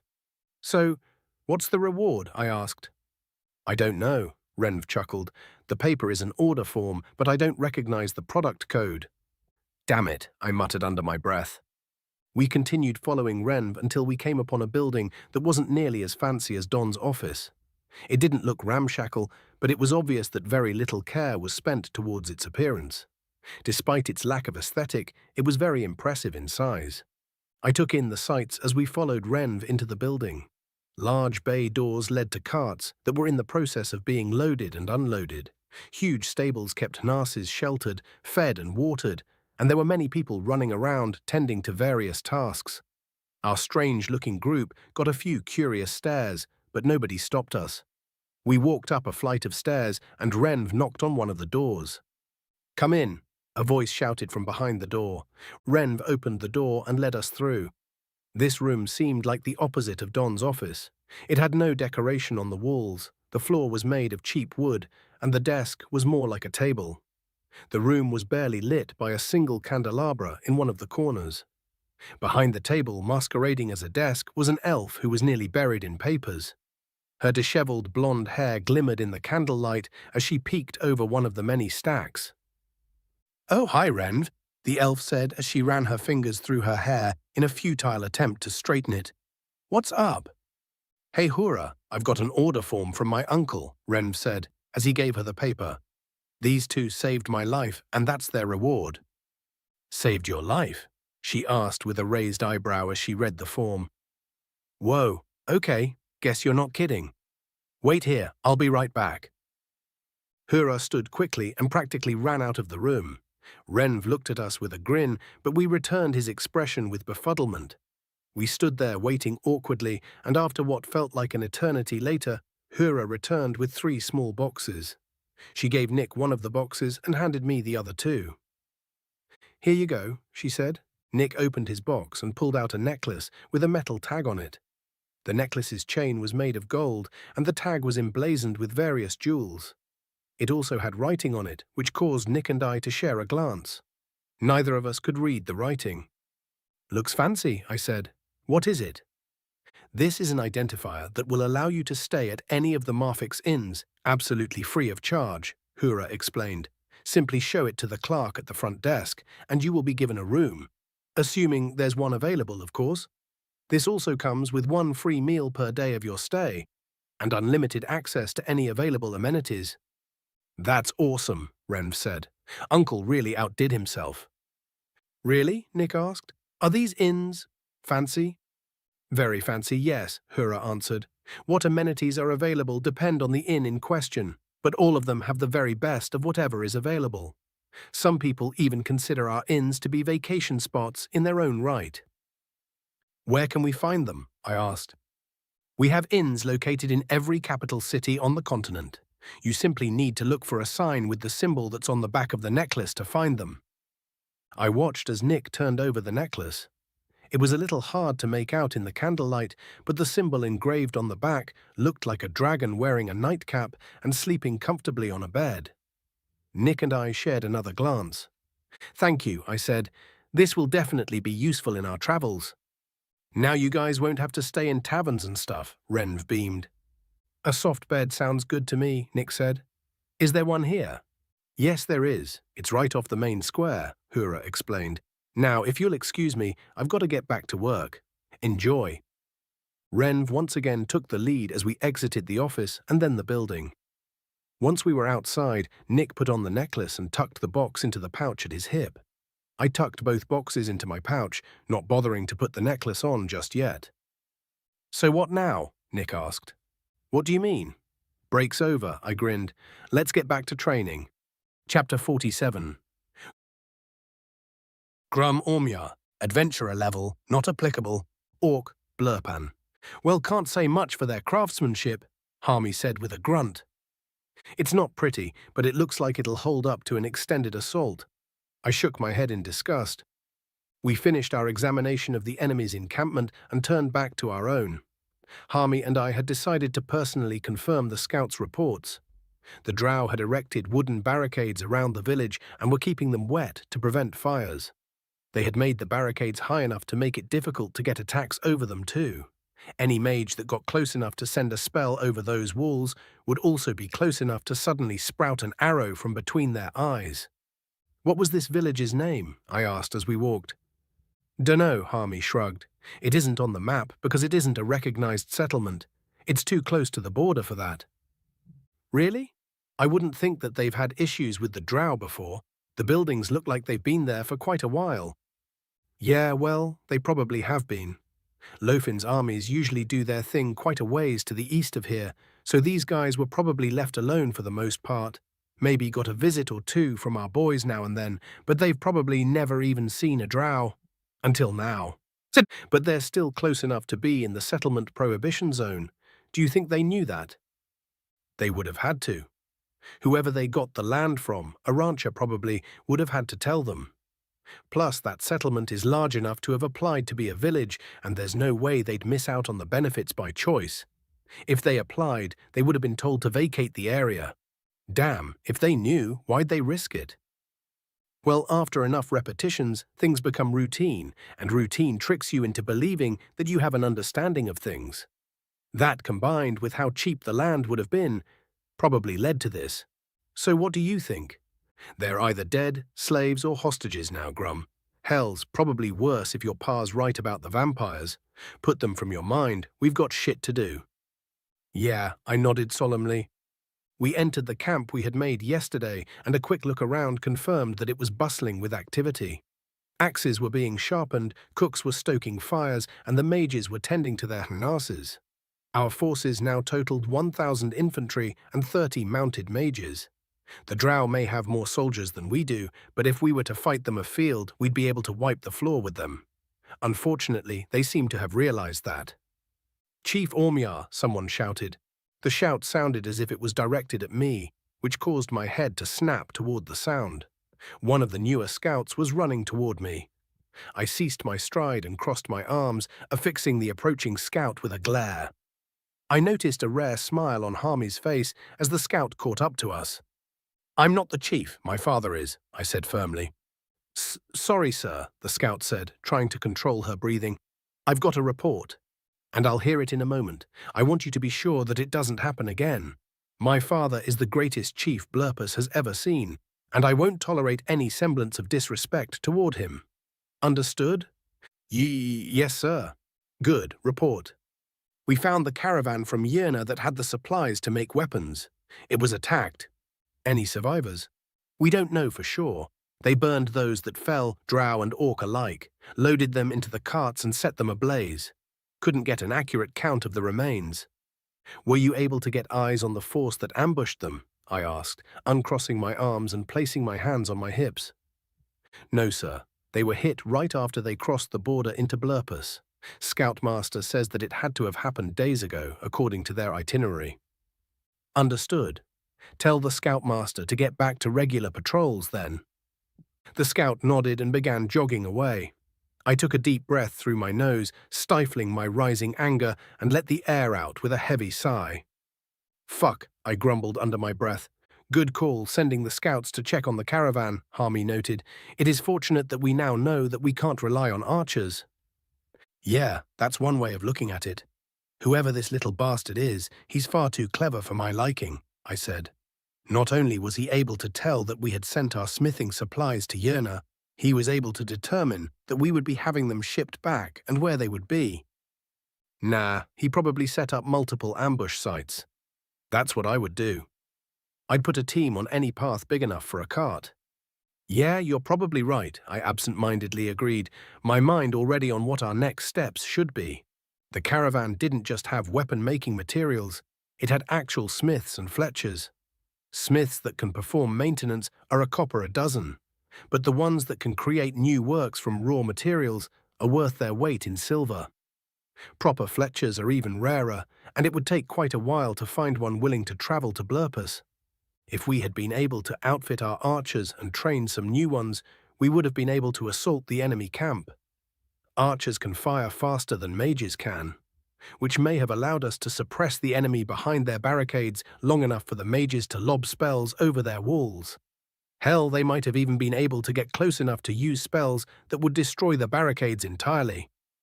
Most archers know how to maintain their bows and make arrows in a pinch, but most of them don't know how to craft bows or mass-produce arrows. Their makeshift arrows are also a lot less accurate than those made by the professionals.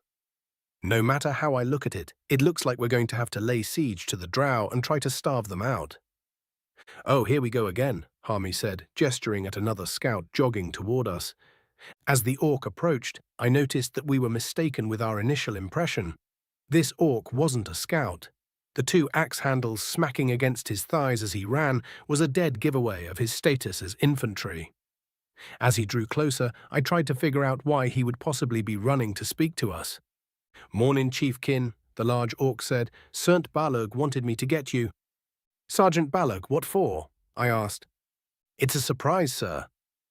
"I don't like surprises." I crossed my arms again. "Tell me what he wants." "Sernt Balug's a lot bigger than you," he chuckled. Sir, plus we all want to see your reaction." "Balug may be bigger, but the chiefkin can have you flogged," Harmy interjected. The big orc took a moment to think about this, biting his lip as his brain worked harder than it likely ever has. "I guess so, but even if you flog me to death, my mum would recognize the body," he shrugged. "If I ruin the surprise and the boys get at me, she won't even recognize my big toe." "Sir, it's that good of a surprise?" I asked incredulously. "Oh yeah, your reaction'll be worth taking a few licks from the whip, if you want me to, sir." I shared a glance with Harmy, who gave a defeated shrug in the face of the country orc's stubbornness. "Fine," I sighed, pinching the bridge of my nose. "Lead on." The unruly infantry orc led us through the camp and into the woods. Being unused to traveling without a path, I made certain to watch my footing. Despite my care, I quickly fell behind. The other two seemed to be able to predict the roots and divots that littered the ground and had to stop and wait for me to catch up repeatedly. By the time we arrived at Sergeant Balug's location, my embarrassment and frustration was at a boiling point. Once the ground was clear of obstacles, I pointedly marched after our guide, ready to be harsh with whatever I was about to be shown. However, all of my anger quickly melted away once I saw the surprise. My eyes widened and my jaw dropped. "The fuck?" Harmy asked with a shocked softness. "Ah, Chiefkin. Oh, and you brought Captain Harmy too," Sergeant Balug exclaimed. "Surprise!" A mewling whine came from a gigantic creature that had somehow been trussed up. The sound was disturbingly similar to a pupper that had just been told off, but much louder. Its head was covered in metallic-looking spikes, and the creature's red and yellow hide clashed horribly with the various greens of the surrounding foliage. Each of its bound arms and legs ended in 3 enormous claws, which were also tied together.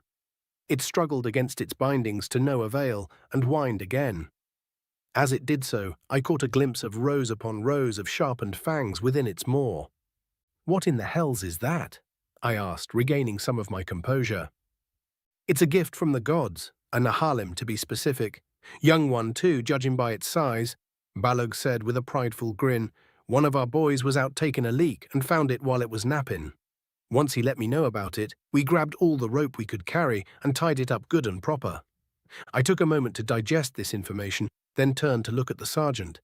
He towered over me, but despite his appearances and upbringing and mannerisms, he's one of the most educated orcs I know. When he says a gift from the gods in this context, it could mean literally anything. "Okay, so what's a Nahalim and why is it a gift?" I asked. "Please don't tell me you're planning on trying to eat the fucking thing," Harmy added. "Pretty sure those are poisonous." "Venomous, not poisonous, and no, they taste like shit. Anyhow, to answer your question, Chiefkin, a Nahalim is one of them old biological weapons that they were using during the Cataclysm Wars. They were mostly meant for cracking open castles, but they also saw some use as anti-infantry. You see 'em now and again on the edges of the wastes, where I grew up." Balug's grin somehow grew. "And it's a gift, 'cause if you've got the balls, you can train it." I nodded along and then froze once he finished his sentence. "The fuck did you just say?" I asked, unable to believe my ears. Belug's men tried to hide their laughter, unsuccessfully. Train it, sir. There was a guy who lived in the wastes who had a couple of them as pets. Hunted with them and everything. Said they're just like giant puppers, so long as you treat them proper. He nodded sagely.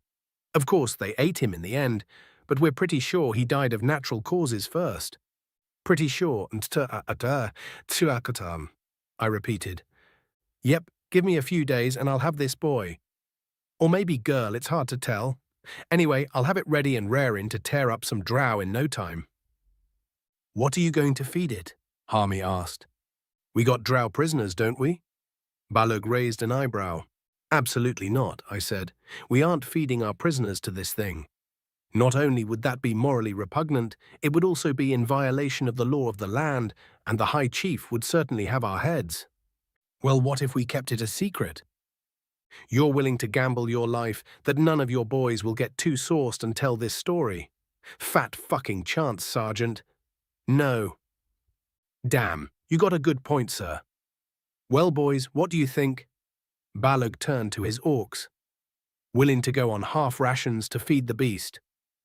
The sounds of not quite suppressed mirth died out immediately and was replaced with a tense and contemplative silence that was only broken by the occasional whine from the Nahalim. The soldiers looked between their sergeant and the Nahalim studiously. The subject of their internal conflict was painfully obvious. The stomach is one of the two organs that infantry does their thinking with. The other organ they use to think is somewhat up for debate. Fuck it, I'm game, one of the soldiers said. The other soldiers looked at the one that spoke up, and a few of them shrugged. One by one, they gave their assent to the sergeant's plan. Once everyone was in agreement, Sergeant Balug turned back to me. There you have it, sir. We'll feed it with our own rations and get it nice and trained up for an assault on the enemy, he said with a smug grin. Will that be all right? If you can't train it, will you be able to kill it? I asked. Yes, sir. It bleeds just like everything else. Worst case scenario, we lose a few. But I got a look at the enemy's barricade earlier, and I'm pretty sure that we'll be losing more orcs without the Nahalim than we would if it went wild. You might be right. How exactly are you going to train this thing? We don't have cages big enough to hold it. Oh, we'll secure it in such a way that it can't run around and let it get familiar with us. Positive reinforcement and the like goes a long way with these big bastards. By the end of the week, I'll have it eating out of my hand. The sergeant was making a good case. If Balug's able to train the Nahalim, it will save a lot of lives on our side of this conflict. If he fails, though, we'll have lost good orcs and still have to face the enemy's barricade. We could try to starve out the enemy, but their leader has fully demonstrated that he isn't a fool, so he probably has a plan for that course of action. I looked at Harmy for guidance, but the furrow in his brow told me that he was just as lost as I. I took a deep breath through my nose and let it out through my mouth. Fine, I said. Train the Nahalim. We'll try to use it in an assault on the enemy fortifications once it's ready. Thank you, sir. You won't regret this. Chapter 48. Nick Smith. Adventurer Level 7. Human. American. I woke up feeling fully rested for the first time in quite a while. As I stretched away the remaining stiffness in my muscles, I found myself enjoying the fluffiness of the bedding against my skin. I hadn't been able to enjoy it much last night because I'd passed out right as my head hit the pillow. It had been an exhausting week of training and translating, but all that's over now. Well, the translating at least. I'm sure Nash has something evil in mind for when we're on the road. I let out a sigh when I realized I would have to be leaving this bed. The bed isn't even the best part about the inn, though. I'd been able to get a warm shower, a shave, and a haircut as well. I didn't have much beard to shave, of course, but the hairs under my nose and on my chin had been getting annoying. The shower was amazing and very much needed. I'd become accustomed to my stench for the most part, but every now and again I'd get a whiff that made my eyes water. Reluctantly, I left the softness of my bed and found my clothes. The Marfix Inn also had a laundry service, and I had taken full advantage of it to get my clothing and armor cleaned. On the wall near the door were two boxes that had conveyor belts inside them. In one box I found my clothes neatly folded alongside my armor, and in the other box I found the breakfast I had ordered. When we first began staying at the inn, my meal orders had raised eyebrows, but now the staff was used to it. They even made recommendations of things that they thought might taste good together. Normally, I don't bother with a breakfast order and just pick something up from a stall, but I get one free meal a day during my stay, and I wanted to use it on our last day here. The wonderful smell of the breakfast convinced me that I had made the right choice. There were two sides, one of thin meat strips that tasted like a mixture of canned ham and beef jerky, and a vegetable that looked like a dark green celery stick but tasted like asparagus. I'd been hesitant to try it at first due to my hatred of celery, but one of the elven chefs convinced me to give it a try. Now I regret not ordering it sooner. The entree was a mixture of eggs and meat, and I didn't know which animal either were from. This made me a little hesitant to try it, but the smell helped me fight off my doubts. I picked at my breakfast as I pulled on my clothes and armor. Unsurprisingly, the food was really good. Once I finished dressing myself, I moved my meal to the small table in the corner of the room and dug in. My breakfast rapidly vanished, and once I was finished, I leaned back and let the well-padded chair comfort me. I let out a burp, then reached into my nearly bulging coin purse and brought out a gold coin, placing it on the table next to the meal tray before turning my attention to putting my armor on. Once I squeezed into everything and all the straps were tied, I took one last look around. The room itself was tastefully decorated with wooden walls and engraved stone trim. They had used a light-colored wood which seemed to glow when the curtains were open. The window was able to be opened, which wasn't something I had seen in many other places. There were also some well-done paintings depicting some exciting scenery, like a man arm-wrestling a dragon and a mage casting fireball. The bathroom had a toilet, sink, and the aforementioned shower. Even without any additional decorations, it was the fanciest bathroom I'd ever personally seen. The toilet had a footrest and the shower had a seat, both of which made it easy to relax while taking care of business. I could see why Ren's co-worker said some people use the inn as their vacation destinations. My entire stay had felt like one. I felt a small pang of sadness when I realized how much I'm going to miss these luxuries, but comforted myself with the thought that we'll probably find another Marfik's inn during our travels. With another small sigh, I turned to the door and opened it to find Nash and Yulk waiting outside. Nash was holding his fist up as if he were about to knock. The three of us stared at each other awkwardly for a moment. "Oh good, you're up," Yulk grinned. "Yep, he sure is," Nash nodded. "That's good, we can get on the road right away. Come on." I gave my room one final glance before I followed my brothers by adoption out of the inn. The staff bid us farewell as we left, urging us to visit again soon. We began to head to the place where Imlaw had the cart set up when I spotted Regent Oakmore dashing our way. I debated whether or not to start running, but he caught up to us before I could make up my mind. "Hello, boys," he said with a beaming smile.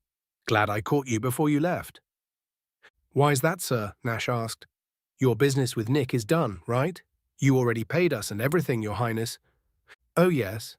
Yes. Don't worry. I have no further jobs for you," Oakmore laughed.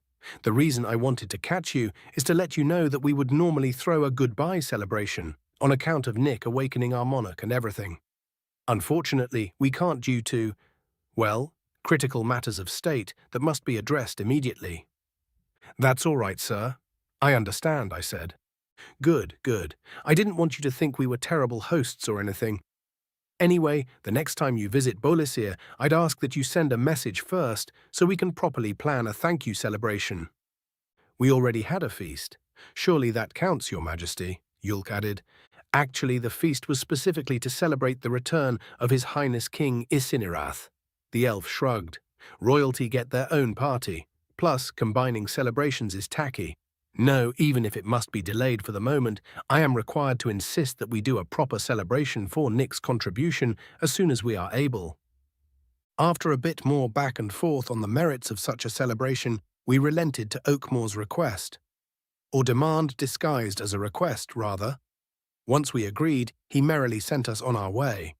People waved as we passed, which was a welcome change from the awkward stares that we got when we first arrived. They actually seemed happy when I waved back too, which made me feel good. People had been friendly like this back home, and I hadn't realized how much I missed it. Before long, we found Imlaw packing up his cart. "Hi, Imlaw," I said as we approached. "Hey guys, you ready to hit the road?" he asked. "Yep," Nash said as he grabbed a heavy-looking sack from the gnome and carried it into the cart. "Very much so," Yulk agreed as he climbed into the cart after Nash.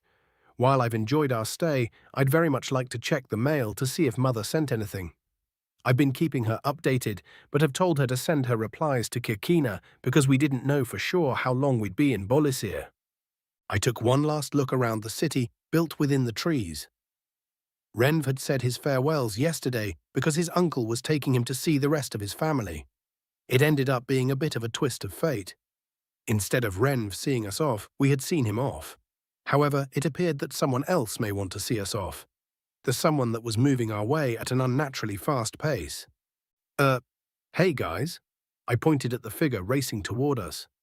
In the time it took for Nash and Yulk to turn their heads to look, the unidentifiable figure got close enough for me to figure out that it was a certain female vampire. The next thing I knew, Olmira the Eternal was standing beside me, carrying a duffel bag and looking at Yulk. I questioned my sanity when I realized that she didn't look like she'd been running at all. She was breathing normally, and her hair wasn't even out of place in the slightest. The hell kind of product does she use? "Hi, Olmira," Yulk's smile beamed. "Come to see us off." "And to chastise you." She placed her hands on her hips. "It isn't proper for a gentleman to fail to bid a lady goodbye, Yulk, even when he's the one doing the leaving." Yulk's smile faded. "Ah, I see. You're right, I apologize. I beg your forgiveness, milady." Yulk stood and bowed, while Nash and I gave the two of them a befuddled look. "Sir!" "I'll forgive you on the condition that you allow me to join your party." Olmira smiled, showing the briefest hint of fang. "Really? Why do you want to travel with us?" Nash asked. "Well, the regent is now advisor to the king. An advisor having an advisor is a bit much," she chuckled. "Plus, the king already has an immortal magical advisor. A djinn by the name of, Relf, I think it was. Isinirath retrieved him yesterday, so I am out of a job, haven't traveled in well over a century, and can't help but wonder what sort of hijinks my favorite pupil is going to get into with this human here." As she was explaining herself, I turned to look back the way she had came.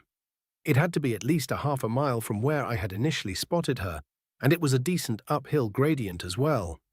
She'd run that distance in less than 10 seconds without looking the least bit phased. And to top it off, she's a magic user. She could be pretty helpful in a fight. "I suggest we bring her along," Ten said. "Her relationship with Yulk leads me to believe that she has a vested interest in helping us, and she would be a powerful ally." "Quit reading my mind," I replied. "I can't read your mind without you directing your thoughts at me. Yet. I was simply inferring based the context and your current gaze." "It would be an honor to travel with you, Lady Olmira," Yulk said. "Wait a minute," Nash interrupted. "What are you going to do about blood?" Olmira held up a jug and shook it. "I'm bringing some with me. Despite my youthful appearance, I'm an elder vampire. I don't need to feed as much as younger vampires do, so this is well over a year's supply. Plus, I can visit a bloodkeeper if I need to top up." "Are you royalty or nobility or something?" I asked. "Pardon?" She gave me a confused look. "Oh, because of Yulk? No, I'm not. Not anymore. I was a noblewoman before I was turned, but my title was revoked due to my conversion to vampirism. Immortals aren't allowed to be nobles in Eldravia." "Eldravia? A nation to the south of Bolisir and the unified chiefdoms," Yulk interjected. "Yes, Eldravia is known for its wine and multi-species elected monarchy. Yulk previously learned of my noble heritage and insists upon calling me by my former honorifics," Olmira explained. "It used to annoy me, but I've long since grown used to it." "Oh, okay, good," I laughed. "I didn't want to have to walk on eggshells the whole journey." "Anyway, I'm obviously fine with Olmira traveling with us," Yulk grinned. "Are there any objections?" "Nope," I said. "I guess not," Nash shrugged. "It'll be good to have another guard, I suppose," Imlaw chimed in. "It's unanimous, then. Allow me, milady." Yulk stood and offered his hand to Olmira. She took his hand and climbed into the cart, taking a seat next to Yulk. I climbed up after her and took my seat next to Nash. "Let our hopefully uninteresting journey begin," Imlaw said, turning back toward the Itnases. The carts began to move, and I watched as the city that is constantly shaded by trees slowly shrank into the distance. Once we cleared those trees, my eyes stung trying to adjust to all the extra sunlight. We traveled for about an hour in silence before my curiosity got the better of me. "So what's Eldravia like, Olmira?" I asked. "I really wouldn't know what it's like these days," the vampire smiled sadly. "It's been well over a century since I left, and I haven't had reason to return, nor do I seek out news of my homeland. I can tell you what it used to be like, though." "Yes, please." "All right, Eldravia had massive tracts of land dedicated to growing fruit. Trees, bushes, and vines littered the landscape. These fruits were used to make all sorts of alcohol, but wine was by far the most popular. Most noble houses either directly owned or were heavily invested in wineries and the farms that supplied them." "A nation of drunks?" Nash asked. Olmira laughed. "Actually, most of their wine ended up exported. Eldravia doesn't have much in the way of metallic resources, so trade was important to make up the deficit. The quality of our wine made certain that it fetched a high price, so much so that it actually aided in our diplomacy, which in turn ended up being crucial for our national defense." "What do you mean?" "I'll give you an example that happened before I was born. Plimorno, one of the nations that border Eldravia, declared war as part of an expansion campaign. They won easily, but the people of Eldravia stopped making wine in protest.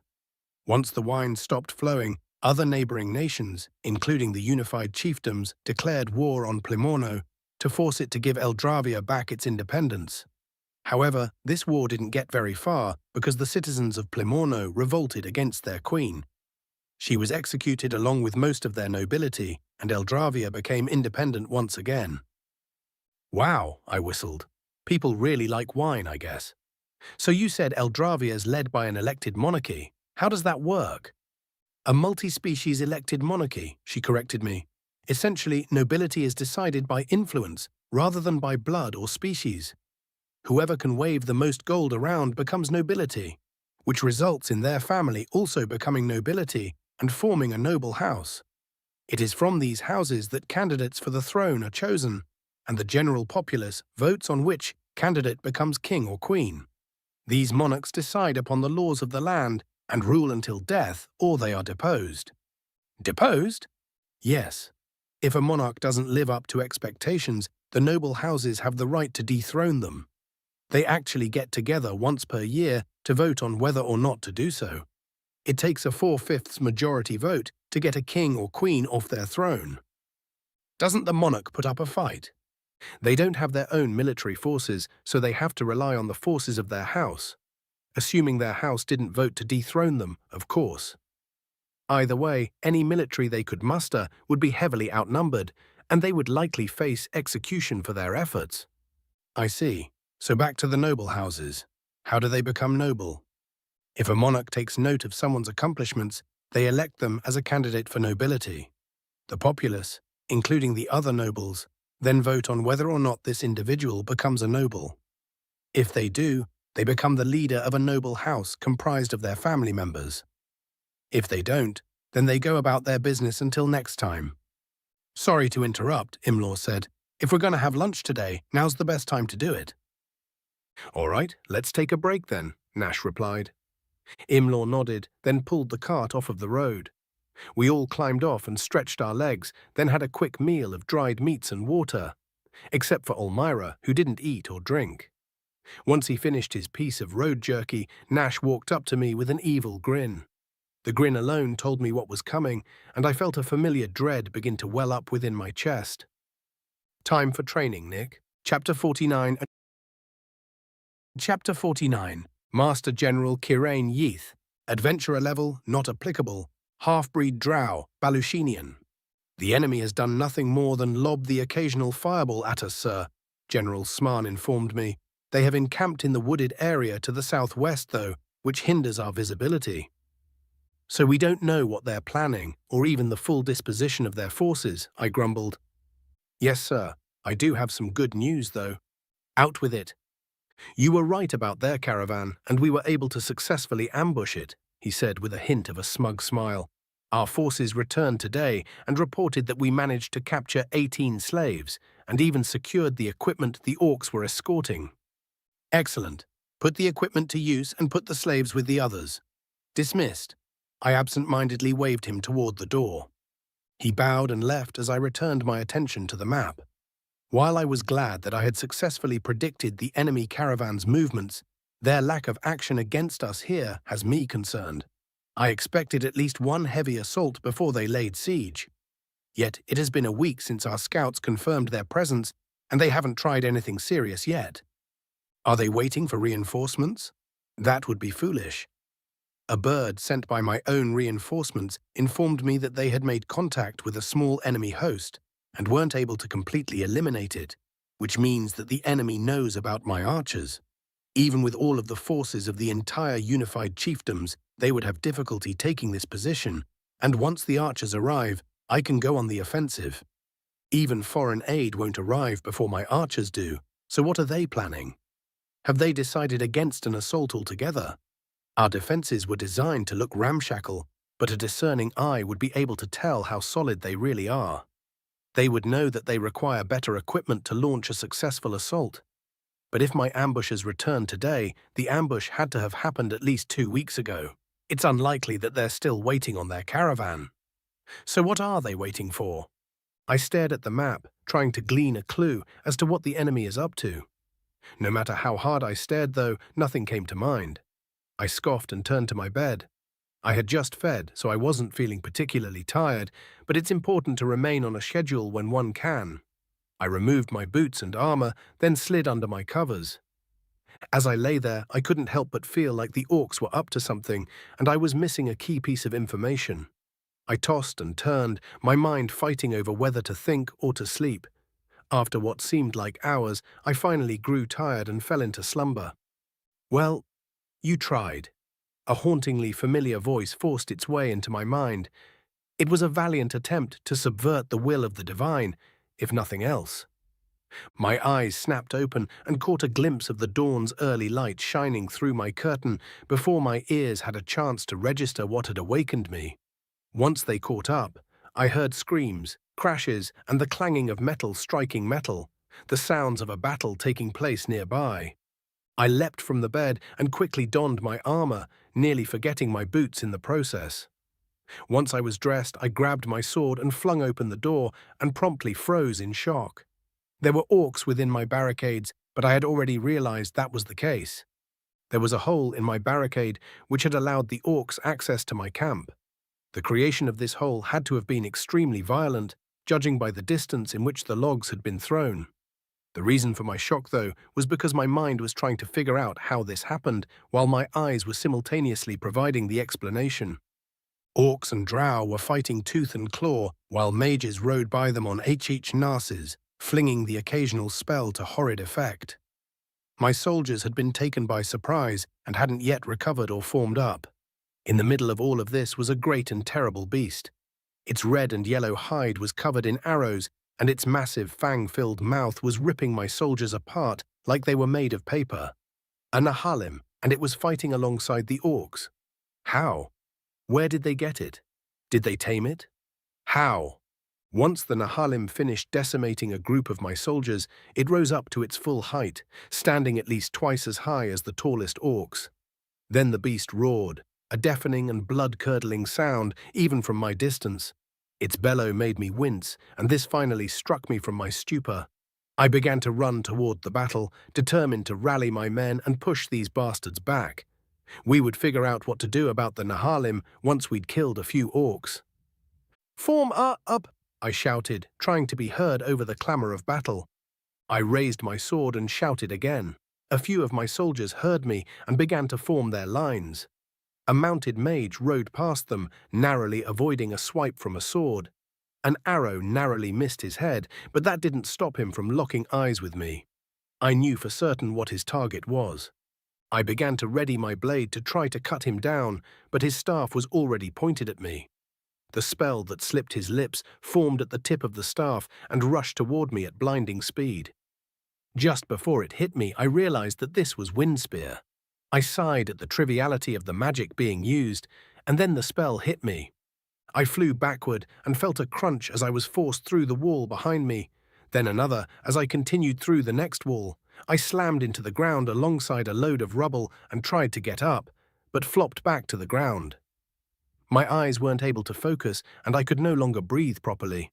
I felt my chest and checked my hand, barely registering that the blood covering it was my own. Then the abyss took me. "We do not have a lot of time," the familiar voice once again rasped in my mind. "You remember our agreement?"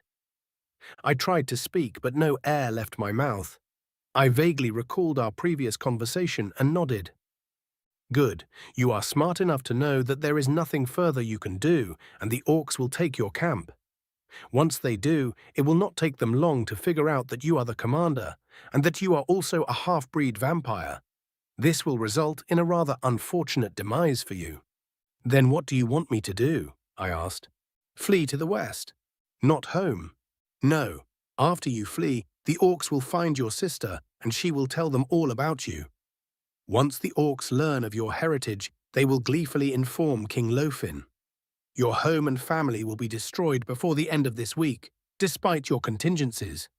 If you are with them, you will also perish." A slew of emotions played through my mind. At first, I doubted this being's words, but quickly realized those doubts were likely wishful thinking. Even if the orcs didn't manage to capture Esmira alive, there are the slaves that have been converted. With some clever magic, the will that Alurgas imbued into them would dissolve, leaving them to their own devices. It would be foolish to believe that they would keep my secrets. The contingencies that I put in place to prevent Lofin from targeting my family in my absence would also fail once my vampirism became public knowledge. No one would be stupid enough to be caught helping a vampire. Morn and my trusted servants will die. My grief nearly overwhelmed me. Everything that I had built, everything that I have loved, gone, and there's nothing I can do. "You will flee then," the voice rasped. "You must go west. You will be pursued, but if you keep fleeing to the west, they will eventually give up. You mustn't stop until you're certain they aren't following you." Where am I going? What awaits me? I would like to tell you, but... I awoke, gasping for air. I instinctively grabbed my chest, feeling a hole in my armor and the cloth beneath it. The bare skin that I felt assured me that the wound had healed. I stood and looked for my sword, but it was nowhere to be found. Swearing under my breath, I looked to the sky to get my bearings.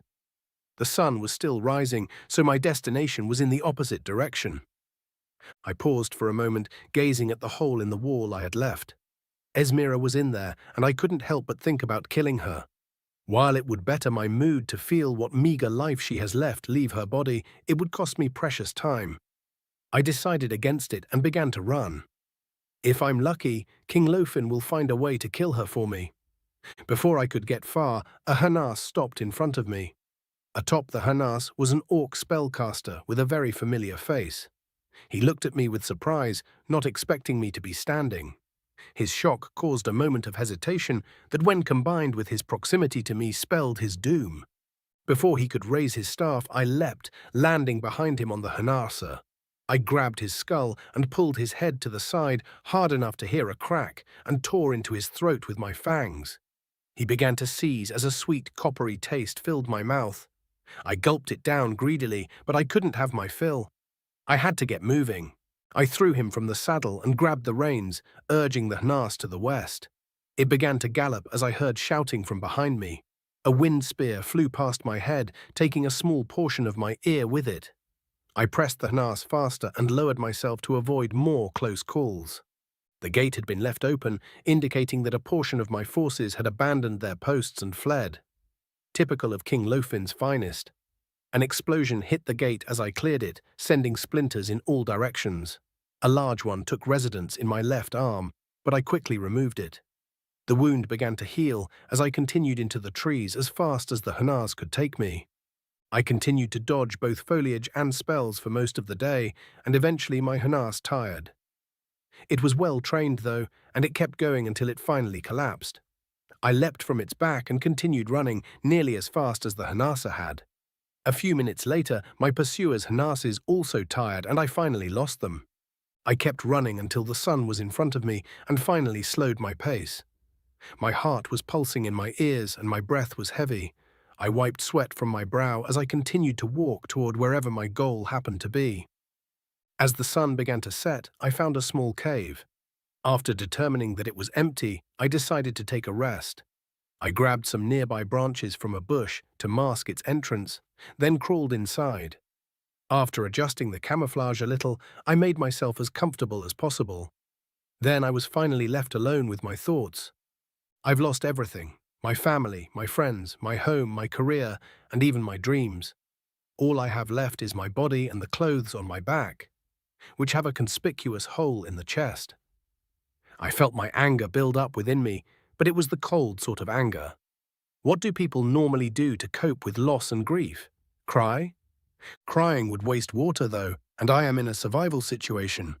No, the best way to cope with my grief is to analyze what went wrong and learn from it.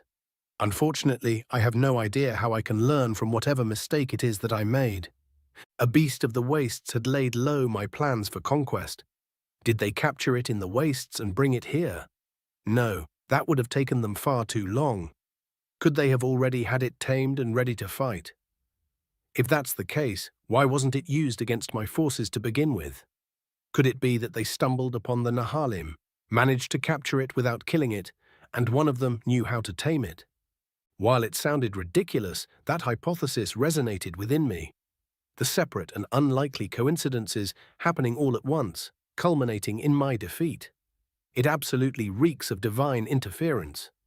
The question is, which divine? The one claiming to help me or one of the other ones? Which of the little bodiless worms had decided to meddle with reality and force my failure? It was a group effort, actually, and I had no hand in it. I was so exhausted that I hadn't even realized I'd fallen asleep. I glanced around the abyss, trying to locate the god that had spared my life. Why me? I demanded. Why would I be targeted like this? They do not see it as you do. To them, you are nothing. They didn't see a half-breed vampire trying to conquer the Night Kingdom and become king. Instead, they saw the vampires about to make a return to power. Obviously, they decided to prevent that from happening. But why? Their motives are as unknown to me as they are to you. They likely acted upon a whim, it said with a cruel laugh. Yet, this is precisely what I wanted to demonstrate to you. As a mortal acting on your own volition, you are powerless against the meddling of the beings known as gods. If they care enough about your plans to dislike them, your plans will fail, regardless of the thought or effort you put into them. All it took this time was a whisper to a beast and an orc. Like you are whispering to me now? No, I am speaking to you.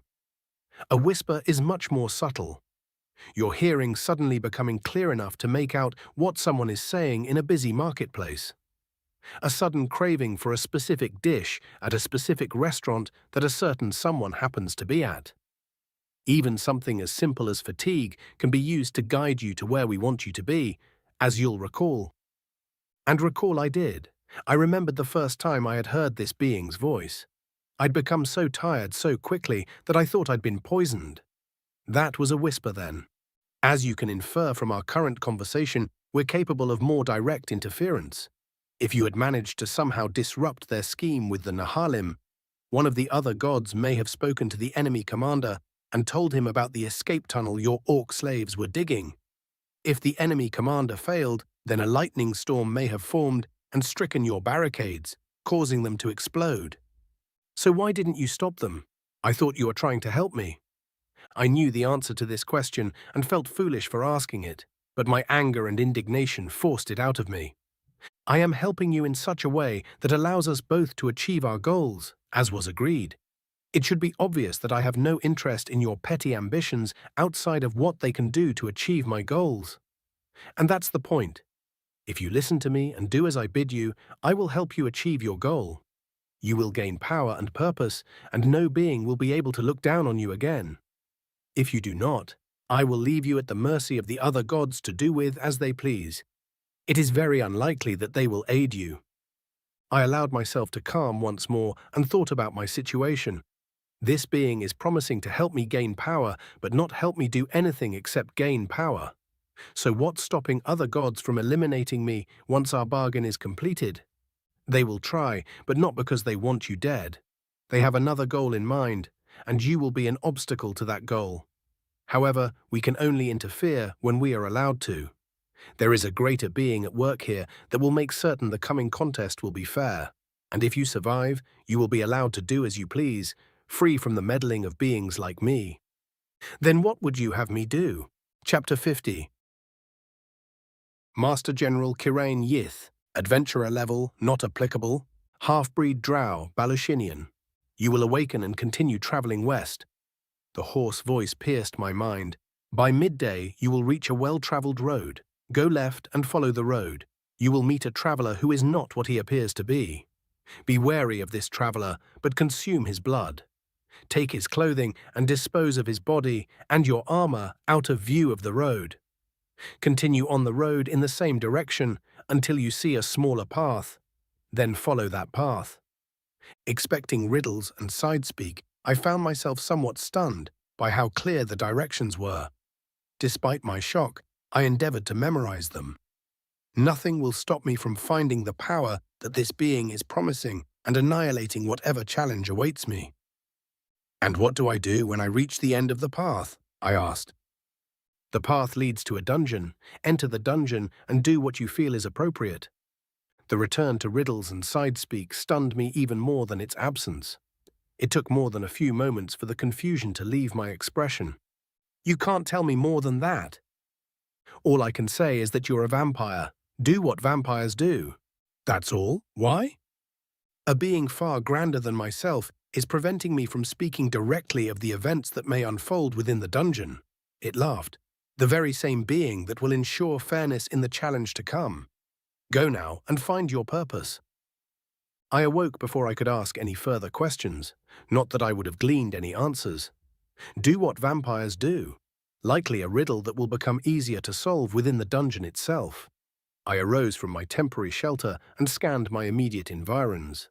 Birds were singing in the trees, which indicated that there weren't predators or monsters nearby, and there were no other signs of incursion. It seems I have truly lost my pursuers.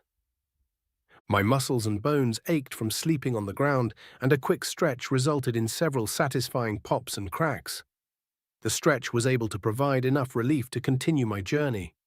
The desire to feed hit me as I verified the sun's position in the sky.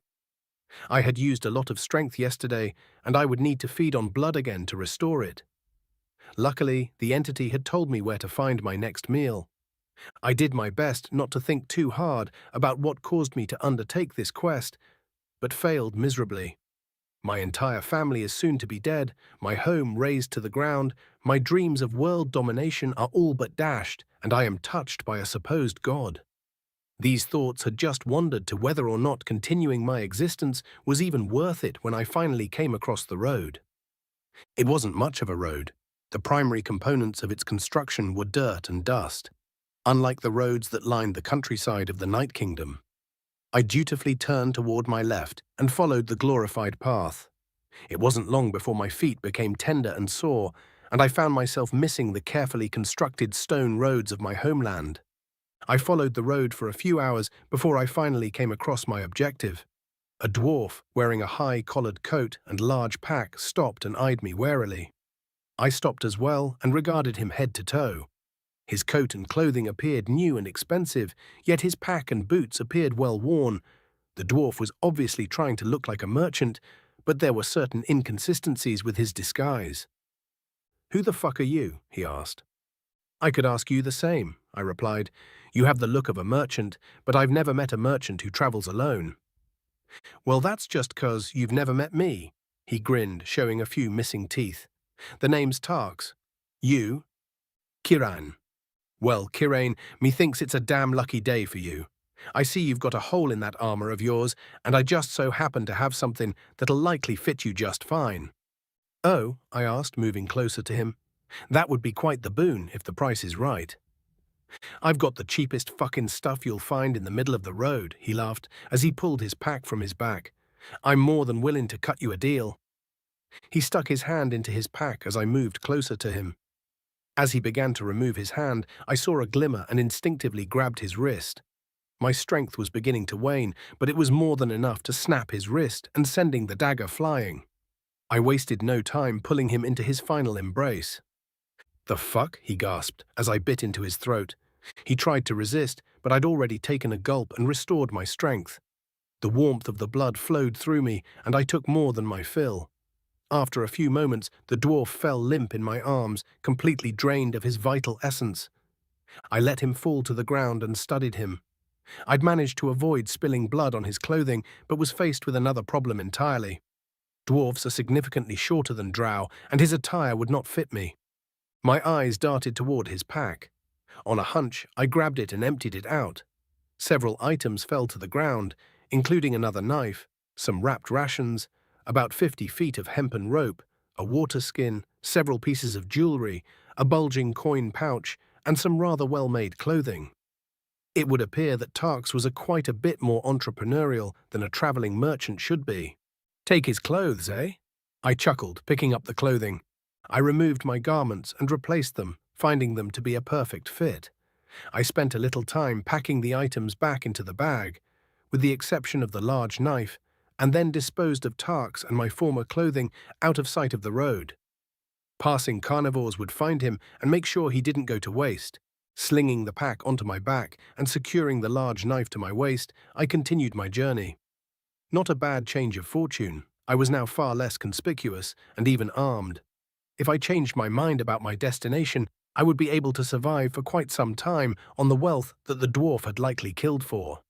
I was still debating this choice when I came across the path. It was overgrown and rather uninviting, and if I hadn't known to look for it, I would have missed it entirely. I stood at this fork in my journey and thought for a moment. Should I continue to whatever city this road leads to and seek my fortune with my own two hands, or should I accept the would-be god's challenge and seek power?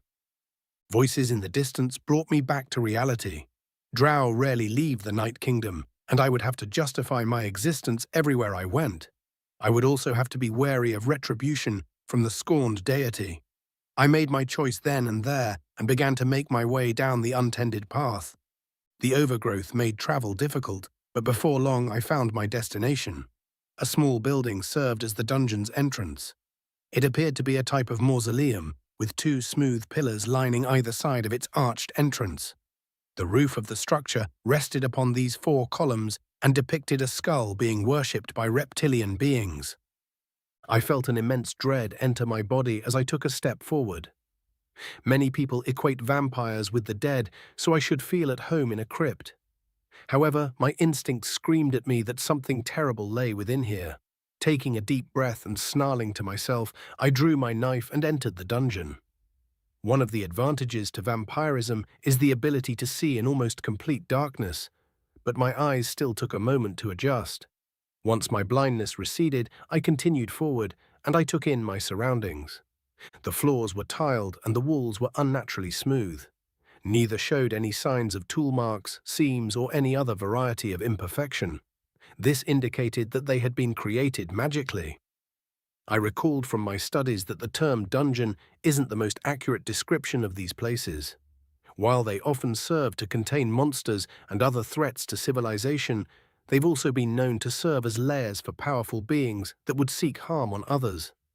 The origins of most dungeons are a complete mystery, and how they came to contain monsters and traps is anyone's guess. My footsteps reverberated through the hall as I continued on. It was a soft, steady melody that was almost soothing, until a sudden click interrupted my pace.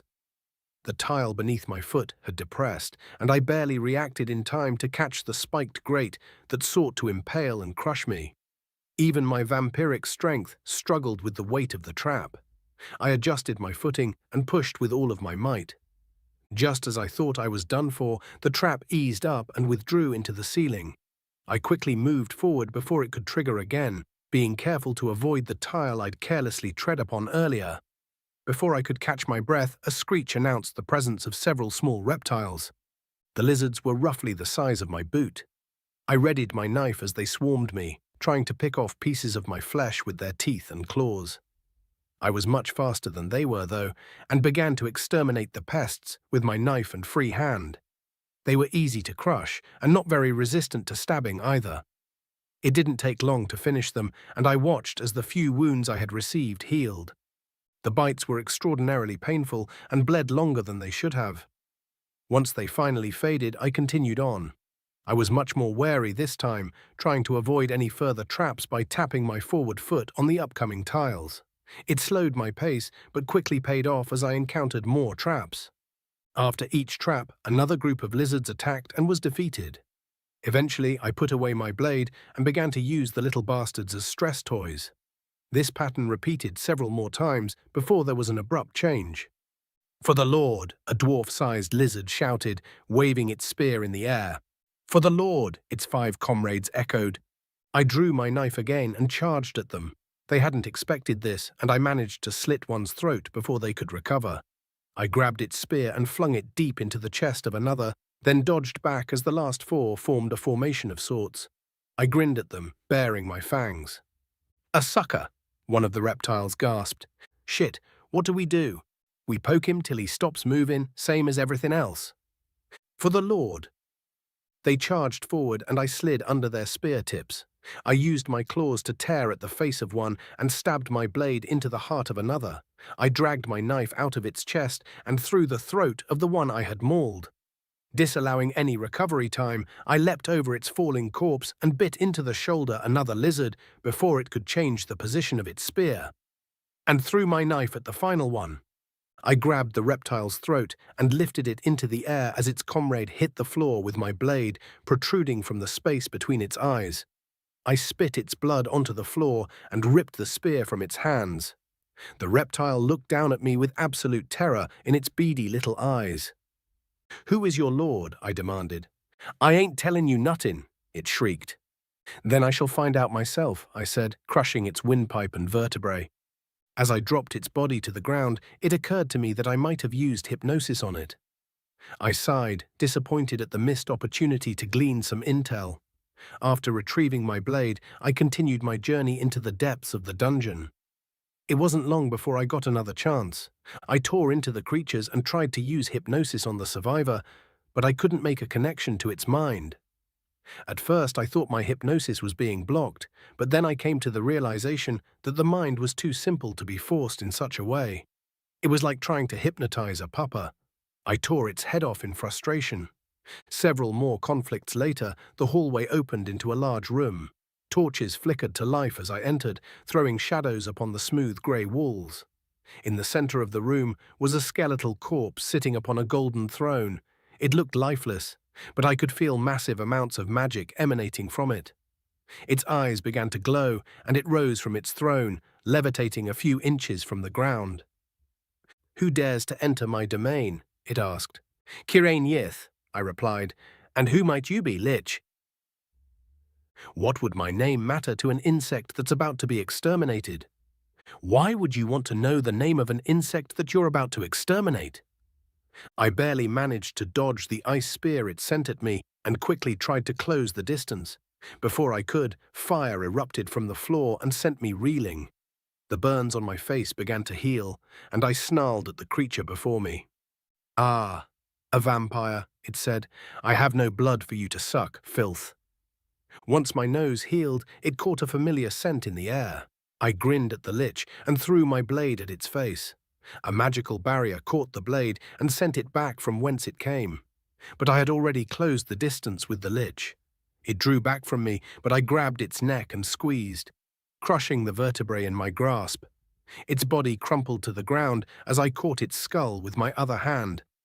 "You have bested me, it seems," it said. "Go on, finish me. I'll return again and again." "You lied to me," I grinned. "Pardon?" I followed the scent and approached the throne. Hidden in the throne's finery was a rounded crimson jewel.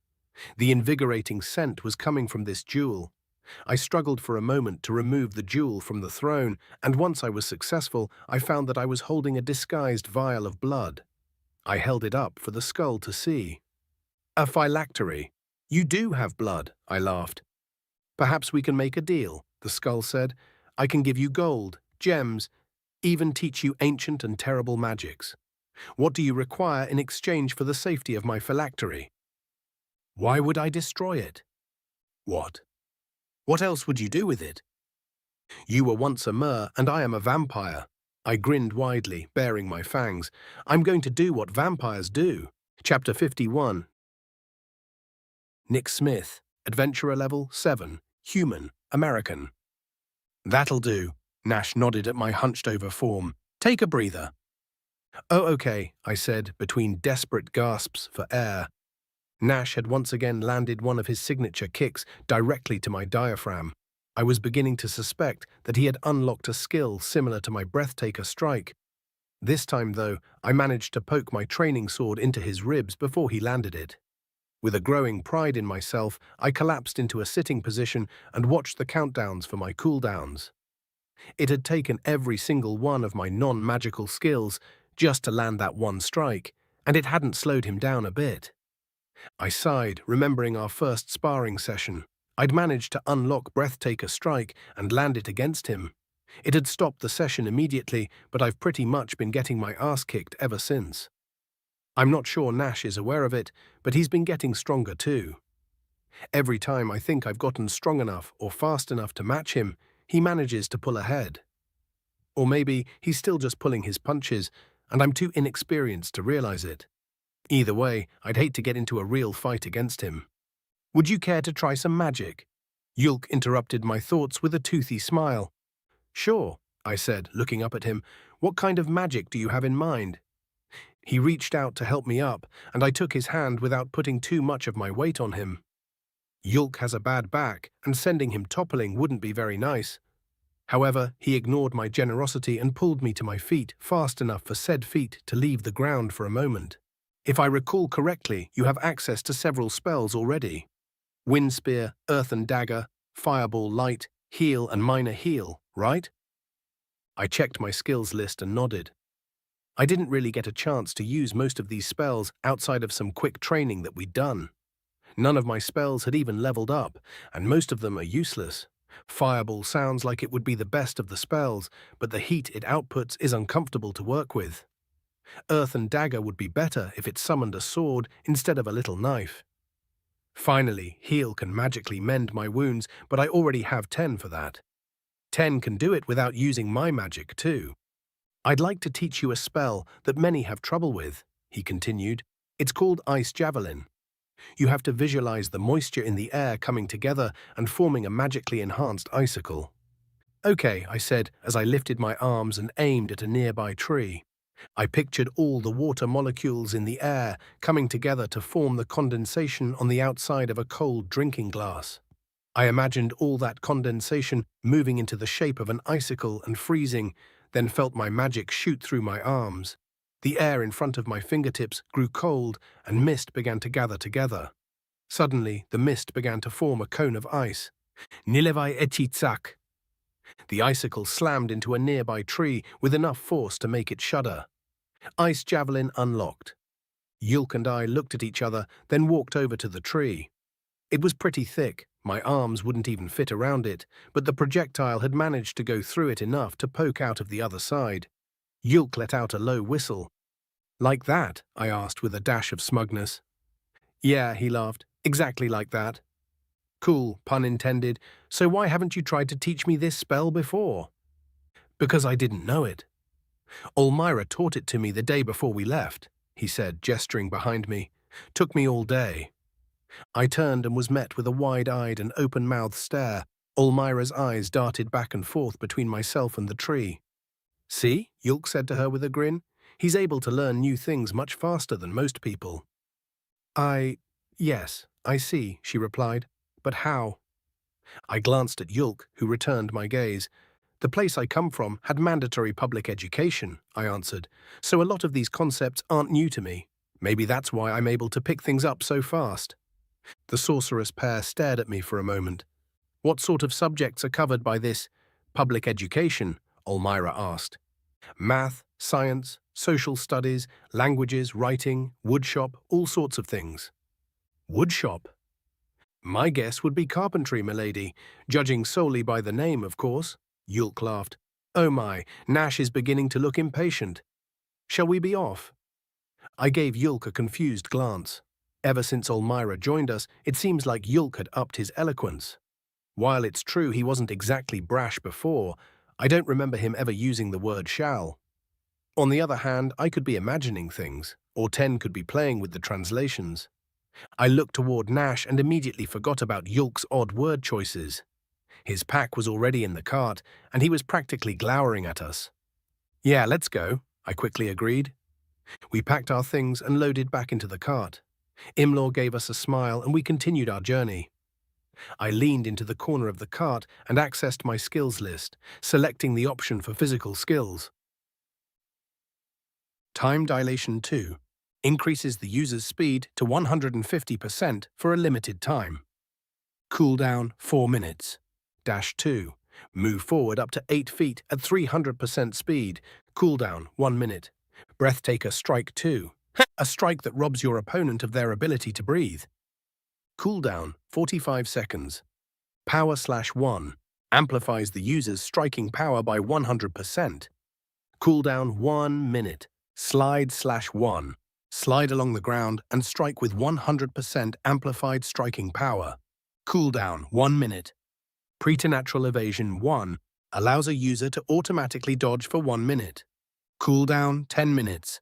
Knife Hand hardens a user's hand into a knife-like shape. Can apply intimidation to lower-level enemies. Duration 1 minute. Cooldown 5 minutes. The cooldowns for both Breathtaker Strike and Time Dilation had decreased.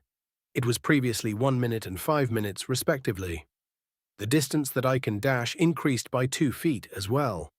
The buffs weren't as good as I had hoped they would be, but the skills had leveled up faster than I'd expected. I decided to get a look at my spells list, too. Wind Spear 1. Summon a spear of wind to strike your target. Earthen Dagger Y. Summon a blade of earth. Duration 5 minutes. Cooldown 10 minutes. Fireball Y. Summon a ball of fire to strike your target. Cooldown 5 minutes. Heal Y. Heal your superficial wounds. Minor Heal. Heal your target's superficial wounds. Ice Javelin 1.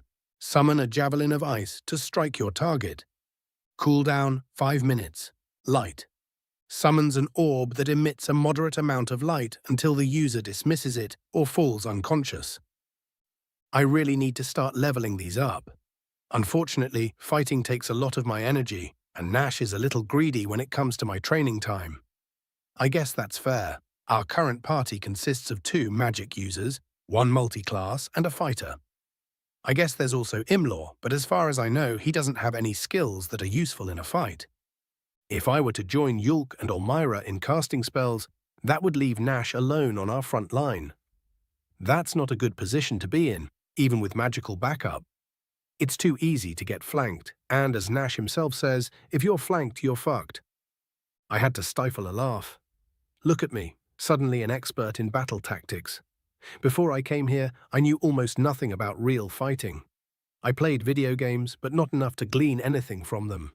I also fought in some karate tournaments, but those have rules and regulations to keep people safe. Real fights don't. The sound of a page turning tore me from these thoughts. I turned toward the sound and saw Yulk reading the book that Imlaw had given him before we set off for Bolisir. The Musings of Gralv, a book about the Fae written by an imp.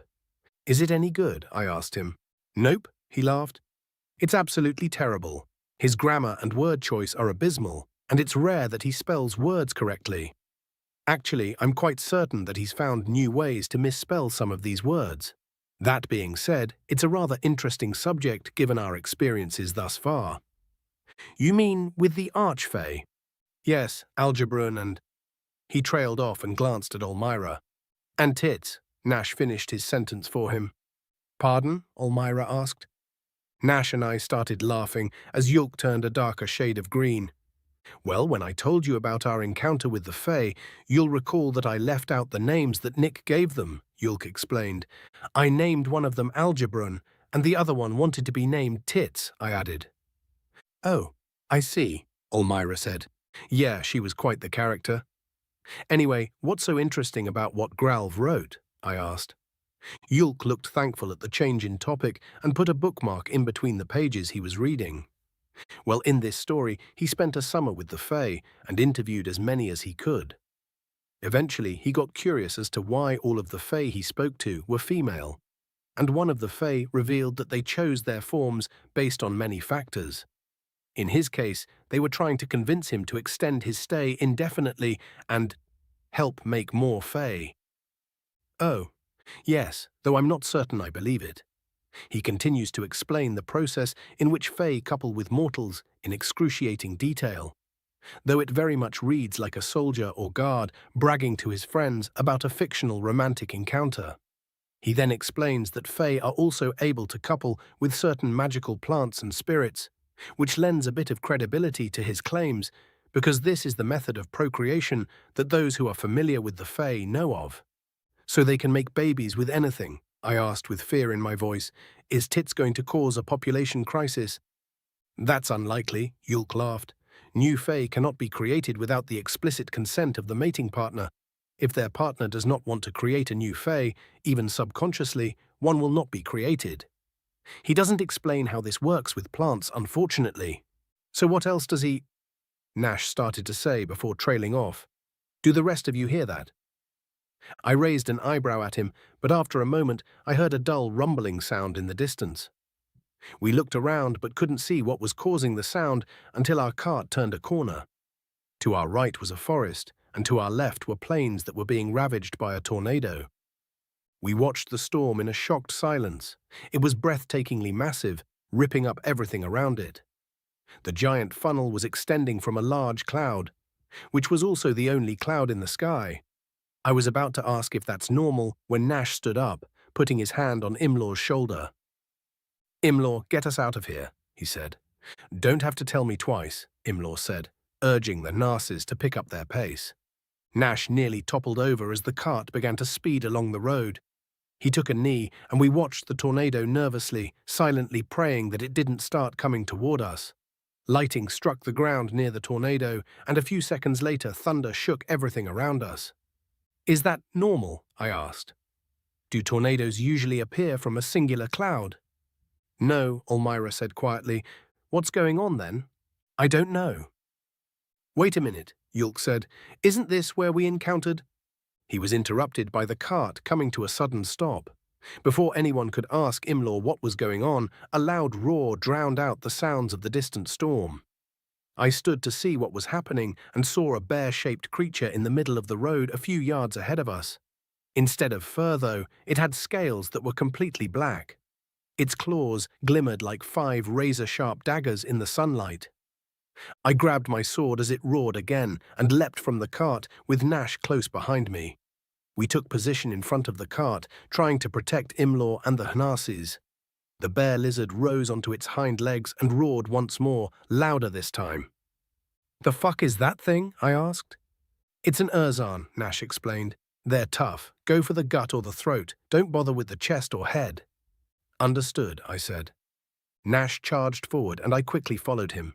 A wind spear flew over our heads and barely missed the Urzan, who dropped to all fours and began charging us. As Nash and I got closer, I used dash to get ahead of him and swung my sword at the Urzan's neck with power slash. Time seemed to slow down as my blade approached the monster. It looked like it was going to be a good slash, and I began contemplating how I would avoid a counterattack. But as my blade made contact with the Urzan's neck, it suddenly disappeared with a balloon-like pop.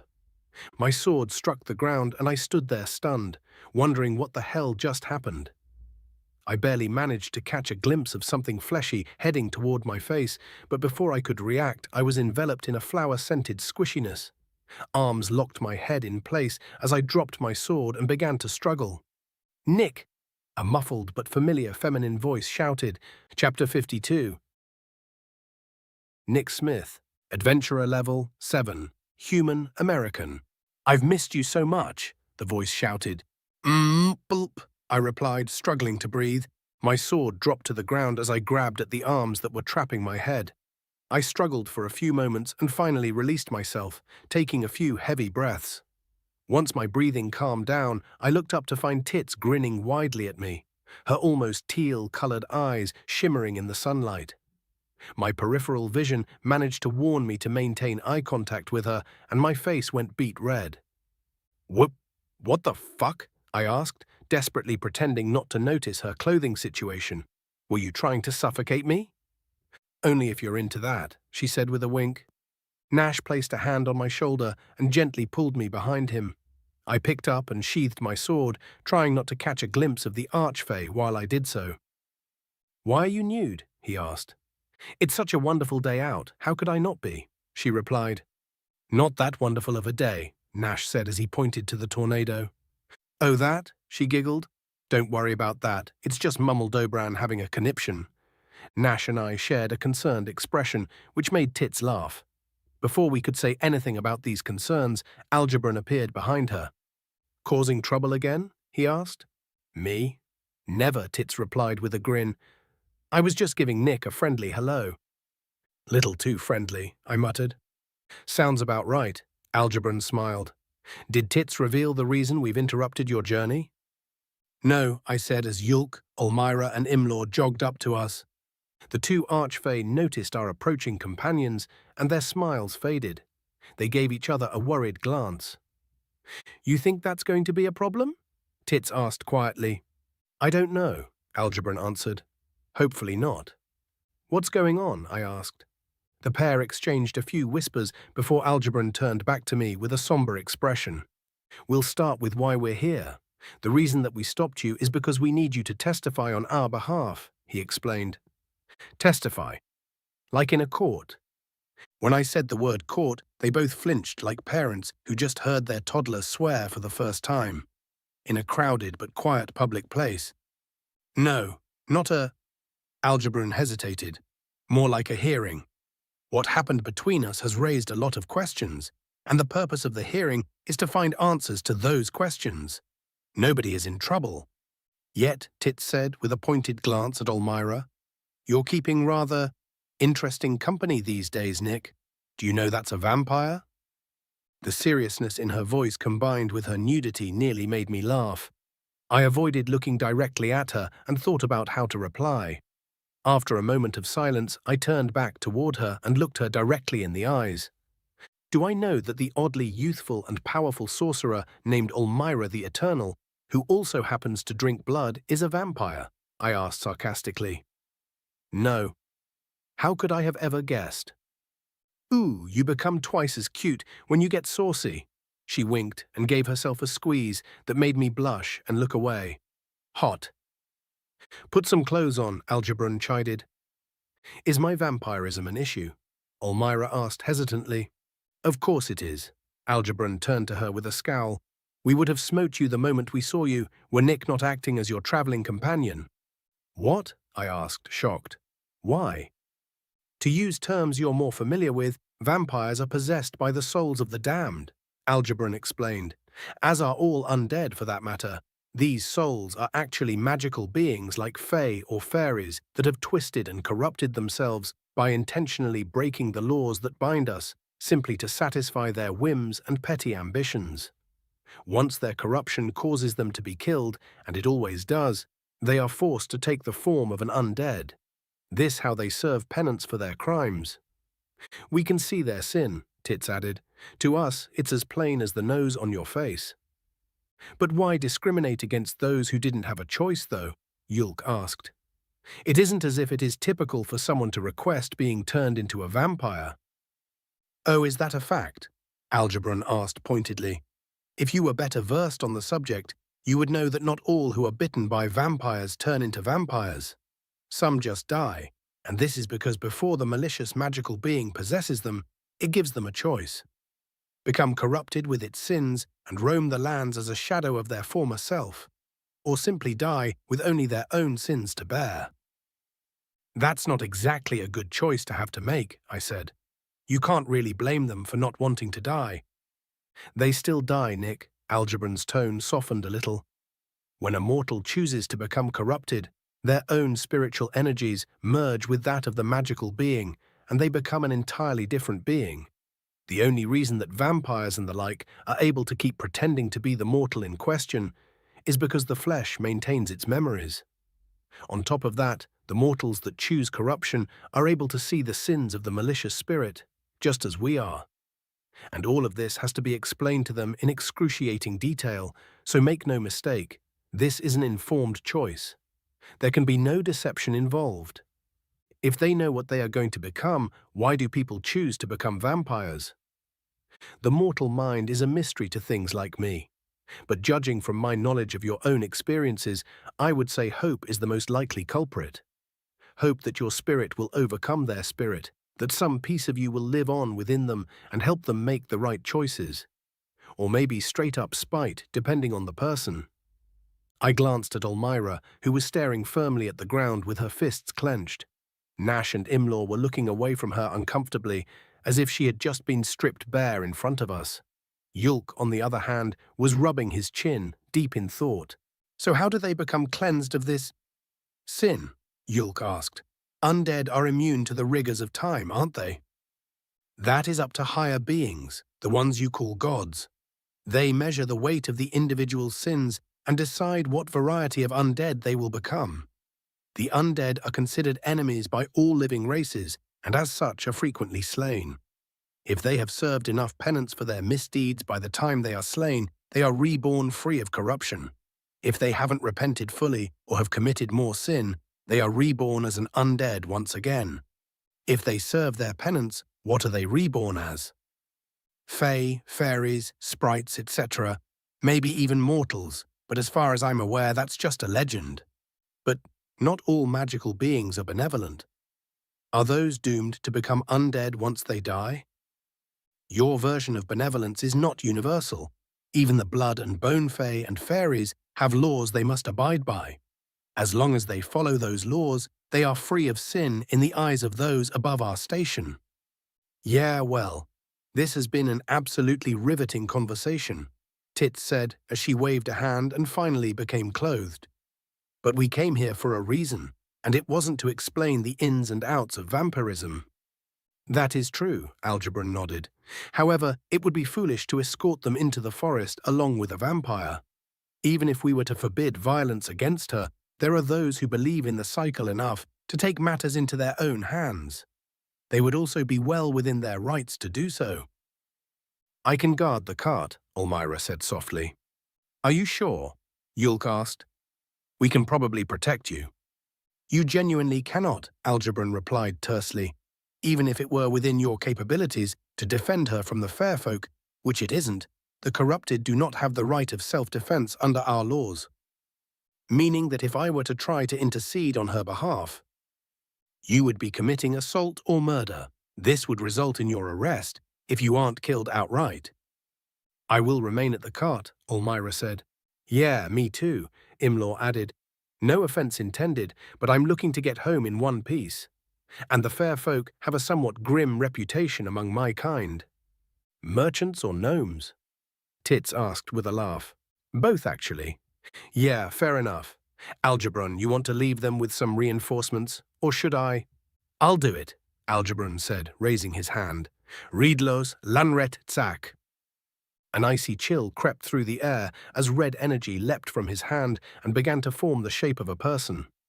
Once the magic finished taking shape, a crack rang through the air that made me jump. We suddenly found ourselves joined by a fae in crimson armor. Its glowing red eyes made its coal-colored skin seem even darker.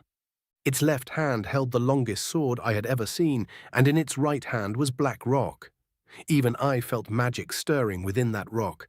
Must be an arcane focus. I turned to Algebron and raised an eyebrow. This is a simulacrum of a blood fae, he explained. While I have actual blood fae under my command, I will not force them into the position of deciding between my commands and their beliefs. Yeah, that's probably smart, I said. What happens if a fae stumbles upon the cart, though? Won't you get in trouble if your spell hurts them? Oh, I'll be casting a spell on it that will make it unnoticeable to all thinking creatures, Tits answered with a smile. The spell wears off when whoever is inside of it calls out to someone on the outside of it. Or if I want it to. What do we need the blood fae for, then? Nash asked. There are creatures that don't think, brother, Yulk said. Oh, right. Yulk helped Elmira back into the cart as Imlaw took his seat. Yulk, Nash, and I grabbed our bags and rejoined Tits and Algebroon. Tits cleared her throat and held up her hand. Emimit Natsak, she said. The spell took effect instantly. I tried to focus on the cart, but I could no longer really see it. Whenever I tried to look directly at it, my gaze wandered and I forgot what I was doing. It was a very unsettling experience. There, your friends are secure and the cart is protected, Algebroon said. Let's be off. What about Mummeldobran? I asked, gesturing at the distant tornado. It's best to let them vent their frustrations. They'll join us once they're done. I nodded, and we followed the two archfey off of the road and into the woods. Before long, the woods became a forest, and the leaves of the trees began to blot out the sun. It took a bit for my eyes to adjust to the darkness. Once they did, I saw that the bushes and brambles that would have hindered our movement seemed to lean out of our way. As we ventured deeper and deeper, the sounds of the tornado became more and more muffled until they disappeared entirely. That's when I realized that the only sounds I could hear were the creaking and groaning of the foliage moving. I looked around and noticed some birds, but instead of announcing our presence, they were staring at us. The deeper we went, the more animals I noticed, and all of them silently watched us pass. An eerie chill ran down my spine. I can't help but feel as if we aren't exactly welcome here, Nash said. Nonsense, Tits said with a smile. If you weren't welcome, you'd have been ripped apart by now. Sure, but the locals don't appear to be particularly happy to see us. Well, it's complicated. Algebron, you're better at explaining things.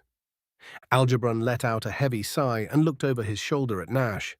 I'm sorry, Nash. It would seem that I did not properly convey the gravity of our situation, he said. Archfey are very special beings. We have connections with divinity that open up many of the world's deepest and darkest secrets to us, so that we may properly guide the fair folk. However, even with all this knowledge at our disposal, neither Tits nor myself can account for how we were made into Archfey. Well, it happened when Nick named you, didn't it? Yulk asked. That's not likely to be a coincidence. True, but even so, it doesn't make sense. An Archfey is not made, it's ordained. There are only two known ways for an Archfey to come to be. Either the Fey nobility pool their powers to imbue a named Fey with enough power to make the necessary divine connections, or the divine themselves forge these connections. Nick is gifted with plenty of magic in his core, but he doesn't even have a tenth of the magical power that a single Fey noble has, let alone a higher being. So, I paused. A god made you both Archfey, not me. That's what we're trying to figure out, sweetie, Tits giggled. The higher beings usually have a specific goal in mind when they make an Archfey, and they never make two at once. When we ask, we're met with confusion. When other Fey ask, they're met with derision. This means that even the higher beings don't know what happened or why. Obviously, this requires a thorough investigation, which is where the hearing comes in, Algebron said. You'll be meeting with some of the kings of the fair folk, who will be asking you questions about our interaction. Kings? I asked, a little bit of fear leaking into my voice. Yes, but don't worry. This is an informal hearing, Algebron laughed, seemingly reading my mind. You'll be speaking as equals, despite the airs that some of them will put on. Don't use honorifics, especially gendered ones, and don't speak out of turn. Don't say sir or mum? Why not? The physical form of a Fey is not an indication of gender or sex. We lack both, in fact, and it can be taken as an offense to assume otherwise. Algebron sighed. Thought that's just one of the many tiresome tricks that you mortals frequently fall for. It's such an old trick that there's even rules surrounding it. If the mortal is unaware that you're a fair folk, you cannot feign offense at being addressed with a gendered pronoun. Even if they are aware, they are still allowed to use most gendered pronouns so long as you are presenting as that sex. Unless it's an honorific. If you call a fair folk sir or ma'am, they'll probably demand satisfaction. If you're lucky, it'll one of your material possessions. That's actually in the book, Yulk whispered to me. You can call me ma'am if you want to. Tits winked at me. That's okay, I said. What kind of kings will we be meeting? That's not entirely clear yet. Mummeldobran, the king of Archfey, will be there. Ylf, the king of flower fairies, will also be attending. The Dark Ones are still battling it out to see who they're sending. Basinoth, king of the Blood Fae, or Horth, king of the Bone Fae, would be the most likely participants. Maybe both, seeing as how they frequently fight to a draw. Tamithi will also be there, Tits added, king of the Sprites. Tamithi isn't actually part of the hearing, though. They're just curious about what's going on. Algebran shrugged. We're nearing our destination. We fell into silence and continued walking until we came onto a clearing. A colossal tree stood in the center of said clearing, glowing with magical energies. I recognized it from Algebran's memories, the tree of life that births new fair folk. Between us and the tree were branches that had warped to form desks and chairs. There were 2 rows of 10 facing each other. Algebran gestured to them. Sit, we'll begin soon, he said. Chapter 53. Horth, adventurer level, not applicable. Bone Fae King, deep wild forest. I watched with anticipation as the dust from our attacks began to clear. A convenient gust of wind helped speed things along, and soon Basinoth and I were able to meet each other's eyes. Spears of bone and blood impaled the ground around us. We simultaneously slouched as we realized that we had once again remained unscathed by each other's attacks. Bah, Basinoth said, waving a hand dismissively. I'm willing to call it a draw if you are. We can drain each other's magic and come no closer to a final decision. You are most likely correct, I admitted. Fine, a draw it is. Again, I suppose we'll both take part in the hearing. Thank the High Ones, a shrill voice shouted from beneath a toppled tree. A little help, please. Basinoth and I shared a look of exasperation. The both of us had warned the King of Bone Fairies against spectating our battle.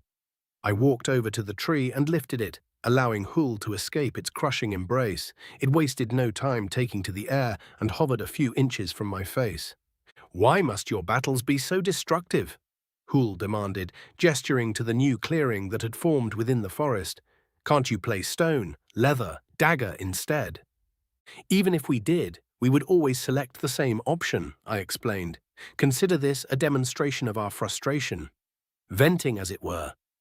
Surely there are less destructive ways to vent the frustrations built up from your impotent rivalry. Perhaps I'll obtain a coin from a mortal, and you can use that instead. We have tried games of chance, Hul, Basinoth said. Dice will land cocked, and coins will land upon their sides. The High Ones have decided that we are to be equally matched, and they seem to take some sadistic satisfaction in forcing the impossible to happen, in making certain we remain that way. The forest will heal, Hul, and I've heard enough chatter, I interrupted. Let us be off, Basinoth. I detest tardiness and wish to set an example for our peers. Right, let's go. I wish to see the mortals that made an archfey, Hul grinned. No, you lost your fight against Ylf, Basinoth pointed out. You do not have the right to attend the hearing. I'm not going to attend. I'm just going to watch. I heard that one of the mortals is strange. Neither elf, nor orc, nor dwarf, nor, any of the other races. It's got flat ears. As if we want to listen to you prattle on for the entire journey. Travel separately if you must watch the hearing. I don't want to travel alone. Come on, I'll be quiet. Please. Be quiet? I asked, my jawbone contorting to form a grin. Is such a feat even possible for a tooth fairy? How dare you? Hull demanded, puffing up in anger. I expect such slurs from Blood Fae, even other fairies, but you? I'll have you know that I collect much more than just teeth. Finger bones, feet bones, even the little bones in ears. Oh, my grin widened. And exactly how many of these bones do you currently have in your collection?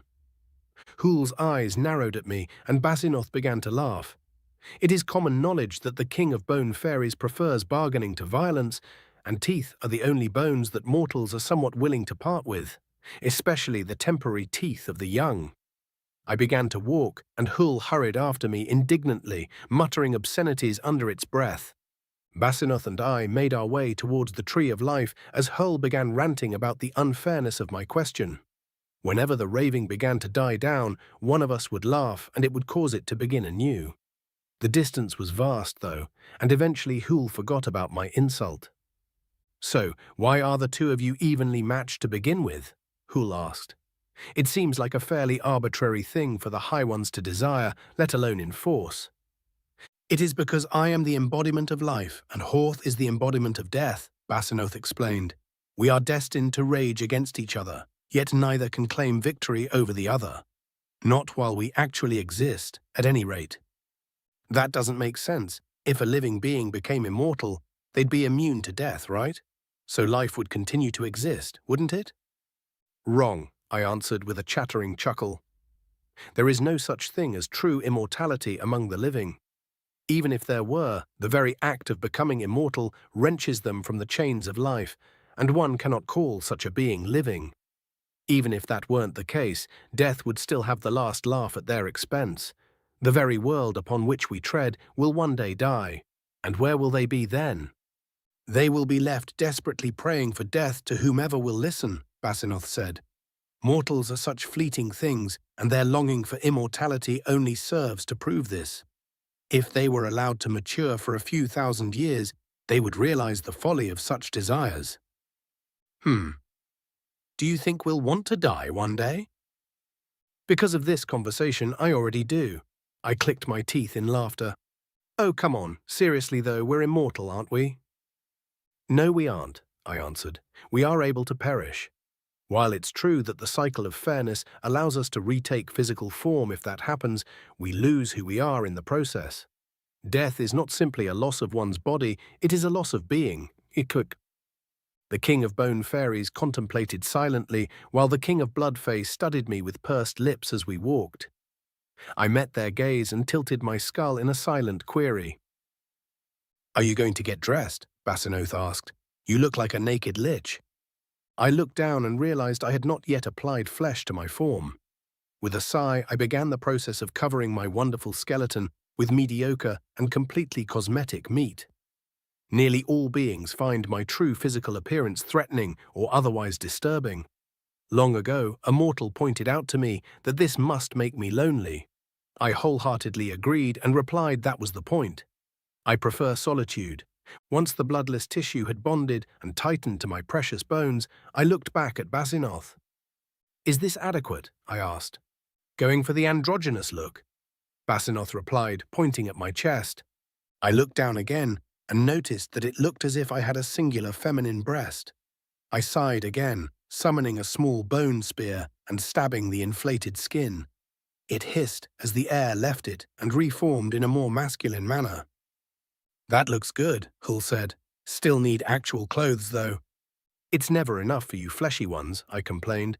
"First you cover your bones with meat, then you cover the meat with cloth, and sometimes you even cover the cloth with metal. Where does it end?" "At the armor," Basinoth laughed. I scoffed as I donned my coverings. The cloth was a simple tunic and pants made of various plants suited for the purpose, and the armor was similar in shape to Basinoth's, but made of bone instead of indurated blood. Once I was fully dressed, I made an exaggerated gesture to my outfit. Both of the other kings nodded their approval, and we continued on our trek. Before long, we came upon the clearing of life, and to my surprise, we weren't the first to arrive. Algebron and Tits had managed to find and bring the mortals, and the lot of them were sitting patiently. Yilf was also already seated, casually watching our approach. I detected Tamithi's presence, but they were hiding in some foliage at the edge of a clearing. I gestured at the king of the sprites, and Hul took my meaning and joined them. Basinoth and I made for our seats, but Algebron stopped us with a raised hand. He nodded at the mortals, 2 orcs and the much-discussed human, and they rose. The human looked exactly like the Archfey had described him, but slightly more road-worn. Horth, king of the Bone Fey, and Basinoth, king of the Blood Fey, Algebron said, then gestured to the mortals. "May I introduce Yulk, Nash, and Nick of Clan Alta?" Basinoth and I shared a glance, surprised by the fame of the familial name. "Clan Alta, eh?" Basinoth asked. "I'm fairly certain that I owe one of your ancestors some comeuppance. A member of Clan Alta, an orc about your size and shape, challenged me to a duel about 50 years back. They used a bit of trickery to secure the win, and as their prize they took my, I suppressed a laugh as I noticed what had given Basinoth pause. The king of Blood Fae was staring at the belt of the orc known as Nash, upon which rested a serrated battle-axe. I recognized it immediately. My axe? Basinoth finished their sentence. Pray tell, Nash of Clan Alta, how did you come about ownership of Bonebiter? The orc's eyes widened as he instinctively reached for the axe. Instead of drawing it, which would have been a fatal mistake, he ran his hand over it. I bought it from the Adventurers Guild, he explained. My father owned one that was almost just like it. Basinoth and I looked closer at the axe. It was very similar, but contained much more iron than Bonebiter could have. Even though the extra iron makes it a more effective weapon against me, Basinoth would be unable to safely wield it. We exchanged a look. I see, Basinoth laughed. A near-perfect replica. Does your father still have the original? I'll gladly face him again for the chance to regain it. Though he's likely getting on in years, so perhaps we should do a battle of wits instead. My apologies. Nash bowed his head slightly. My father is long dead, and he was buried with the axe. It was his most cherished weapon. I see. You have my condolences. It fills me with a bittersweet happiness to know that he enjoyed my axe so much. Basinoth had it made specifically to give them an edge against me, I explained. Then he immediately lost it to your father. That's true. I retrieved the weapon and ran into your father on my way to challenge Horth. I was unaware that your father had been living wild, as he put it, and agreed to face him for the axe. If I had won, I would have gained his blood. But I fell into one of the traps he had set to catch food for the night. As a result, he took the victory and my axe, Basinoth sighed, and to top it off, the smith that crafted it was hit by a falling star before I could ask them to make another. They were reborn, of course, but lost all memory of how to fashion metals. Divine intervention, I nodded. That's what you get for trying to surpass me. The mortal's eyes widened in horror at our little exchange, except for the sorcerer named Yulk. His eyes remained calm and collected, as if he wasn't the least bit surprised to hear anything that was being said. I found this curious, but before I could ask him anything, Basinoth turned to the human. So, Nick, you must be the one that made a couple of new archfey. Yes, but not on purpose, Nick stammered nervously. How exactly does one make accidentally two archfey? I asked, bemused. Well, they stopped us on the road because they wanted our names, but since we need our names, I gave them new names, and then they were archfey. Takes quite a lot of power to create a name for a fey, Basinoth said. However, that isn't enough to make an archfey. It shouldn't be, at least, I added. Though we're not exactly experts on the matter, Mumaldobran would know more. Just where is the king of the archfey? Having a conniption, Tits said jovially. They'll be joining us shortly. A conniption? What for? A bunch of things, really. First, the fact that we were made archfey under mysterious circumstances. Then, my name and the fact that I chose it. Finally, some of the sprites killed his favorite tea tree as a prank. I instinctively glanced toward Tamithi, who winced and shrank back further into the foliage. Hull was resting upon the sprite's shoulder and had to fight a branch to remain there. Basinoth let out a heavy sigh. I really liked the tea from that tree. Not to worry, Tit said. They were smart enough to save a cutting of the tree, and we've already got it planted. It'll take a few years to grow up, but we'll still be able to enjoy Mumaldobran's special brew at some point in the future. I am pleased to hear that, Mumaldobran said, appearing as if from nowhere. Or rather, my rage is lessened by the news. We did not gather here to discuss my anger, though. Didn't we? Tits asked with a grin. I thought the whole point of this hearing was to discuss how archfey were made without your consent. Isn't that one of the things you're sore about? Mumaldobran stared at Tits, obviously trying to make the archfey's head explode with willpower alone. I found myself becoming a tad impatient at their antics, so I clashed my teeth loudly to snap the king of archfey out of it. It glanced at me with ineffectual annoyance, then cleared its throat. Algebrun, please perform the introductions so that we may get started, Mumaldobran said. We have a lot to discuss. Chapter 54. Master General Kirain Yith, Adventurer level, not applicable. Unknown Balushinian. Wait, are you saying you're going to drink my phylactery? The skull asked incredulously. Obviously, I jeered at the defeated lich. The phylactery in question was a completely enclosed glass vial. Without a cork or lid to grant access to its contents, I would have to find a way to break the glass without spilling the precious blood within. Breaking it in such a way that glass got into the blood would also be inconvenient. I spun the vial between my thumb and forefinger as I pondered the problem. I'd rather you didn't, said the lich. Your opinion is as noted as it is irrelevant. That's not just blood, vampire. It's blood that has been thrice cursed and forcefully imbued with dark magics that have been forgotten to time. There's no telling what will happen to you if you drink it. Best case scenario, you die and I'm stuck in here as a skull until I can find some way to regenerate. You believe that's the best case scenario? Yes, I do. To give an example of the many potential worst-case scenarios, you could become a flesh-eating mutant, doomed to mindlessly wander these halls until an adventurer puts you out of your misery. Why bother trying to talk me out of drinking this? I asked. It isn't as if it's your only phylactery. I can smell another one lurking around here somewhere. Oh, the talking skull said, so that's why you haven't killed me. Yes, now answer my question.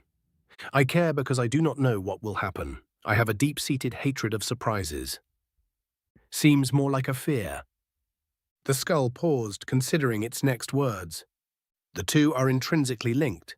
Regardless, this is what I came here to do, I said, as I set the skull down on the throne and licked the end of the vial.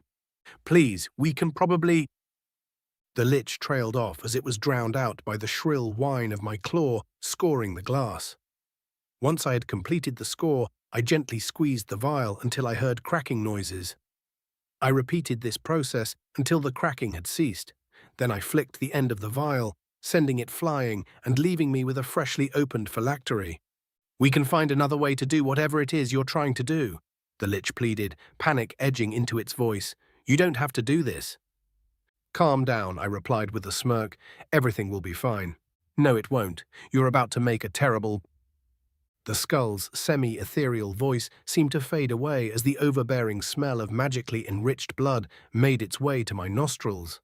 The coppery smell that I was more familiar with had always been infatuating to a degree, but this was far more than that. It felt as if it were demanding that I drink it. My fangs involuntarily grew, forcing my mouth open. In the back of my mind, I knew what was happening. The being in my dreams had told me of whispers and their effects. Despite this knowledge, my hand moved toward my mouth of its own volition, and I lacked any desire to stop it. A single drop of the blood touched my tongue, and shockwaves of pure pleasure spread throughout my body. It was like nothing I had ever felt before. Better than the most delicious dessert, better than a gentle massage after a long exercise, better even than making love. I shuddered in ecstasy before draining the phylactery in one gulp. For the briefest of moments, I had found bliss. Every ache and pain was gone, replaced by a kind and loving warmth that embraced every last corner of my body. Then the pleasure turned to an equal and opposite measure of pain. It felt as if all of my muscles and tendons were trying to move in opposite directions, fighting each other in the process. My bones began to crack as if they were breaking, and I heard a scream as I was forced into doubling over. I briefly became aware of the fact that the screaming was coming from my own mouth before I fell to the ground. My head smashed against the smooth tiles, and I was suddenly free from the pain, floating in a void that was rapidly becoming familiar. Finally, the raspy voice said, I was beginning to think that you had somehow missed what you needed to do. What? I ran out of breath and silently cursed myself for even trying at this point. What happened? You drank the lich's phylactery, just as you were meant to. Now you will have power. I remember pain.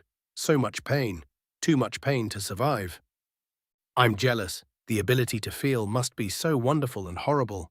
Interesting, to say the least. But why did it hurt so much? Power can only be gained through pain, either your own or someone else's. In this case, your pain was necessary. Your body is reconfiguring itself, which is exactly as pleasant as it sounds. What is it reconfiguring into? Is that a hint of vanity I hear in your voice? It laughed. Are you worried for your physical appearance? No need. You will retain your appearance, though your musculature will be mildly larger than it was before.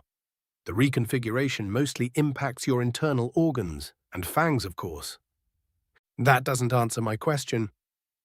It's less fun if I have to give you the answers to everything, the being sighed. Fine, I will spoil the surprise. You are becoming a being that this world has not seen since before the Cataclysm Wars. A master vampire. Its answer left me speechless. It is common knowledge that vampires become more powerful as time passes, growing in strength, speed, magical prowess, and even intelligence. However, this growth is as dramatic as it is mysterious, and does not occur in brood or half-breeds. As such, I had dismissed the knowledge as quickly as I had been forced to learn it. All of it came flooding back, though, as I struggled to cope with what I had just been told. Master vampires are the penultimate form of vampire ascendancy. They are faster, stronger, and capable of much more devastating magical feats than any other vampire. Some vampires spend their entire unlives trying to discover how to become a master. Unfortunately, no vampire wants another vampire to become a master.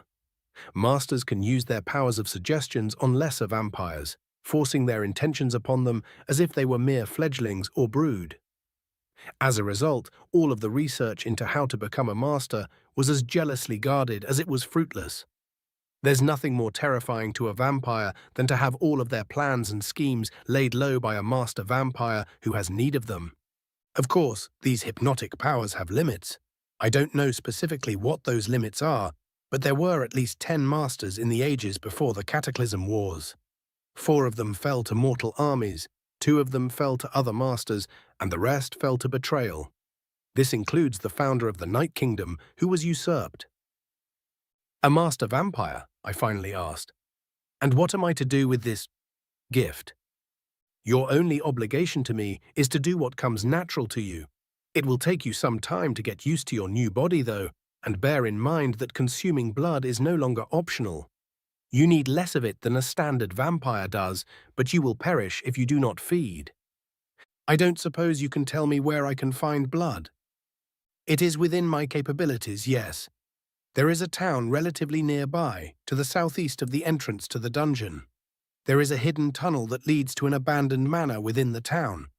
The locals believe this manor is haunted, and most avoid it if they can. Won't a drow stand out in a dwarven town?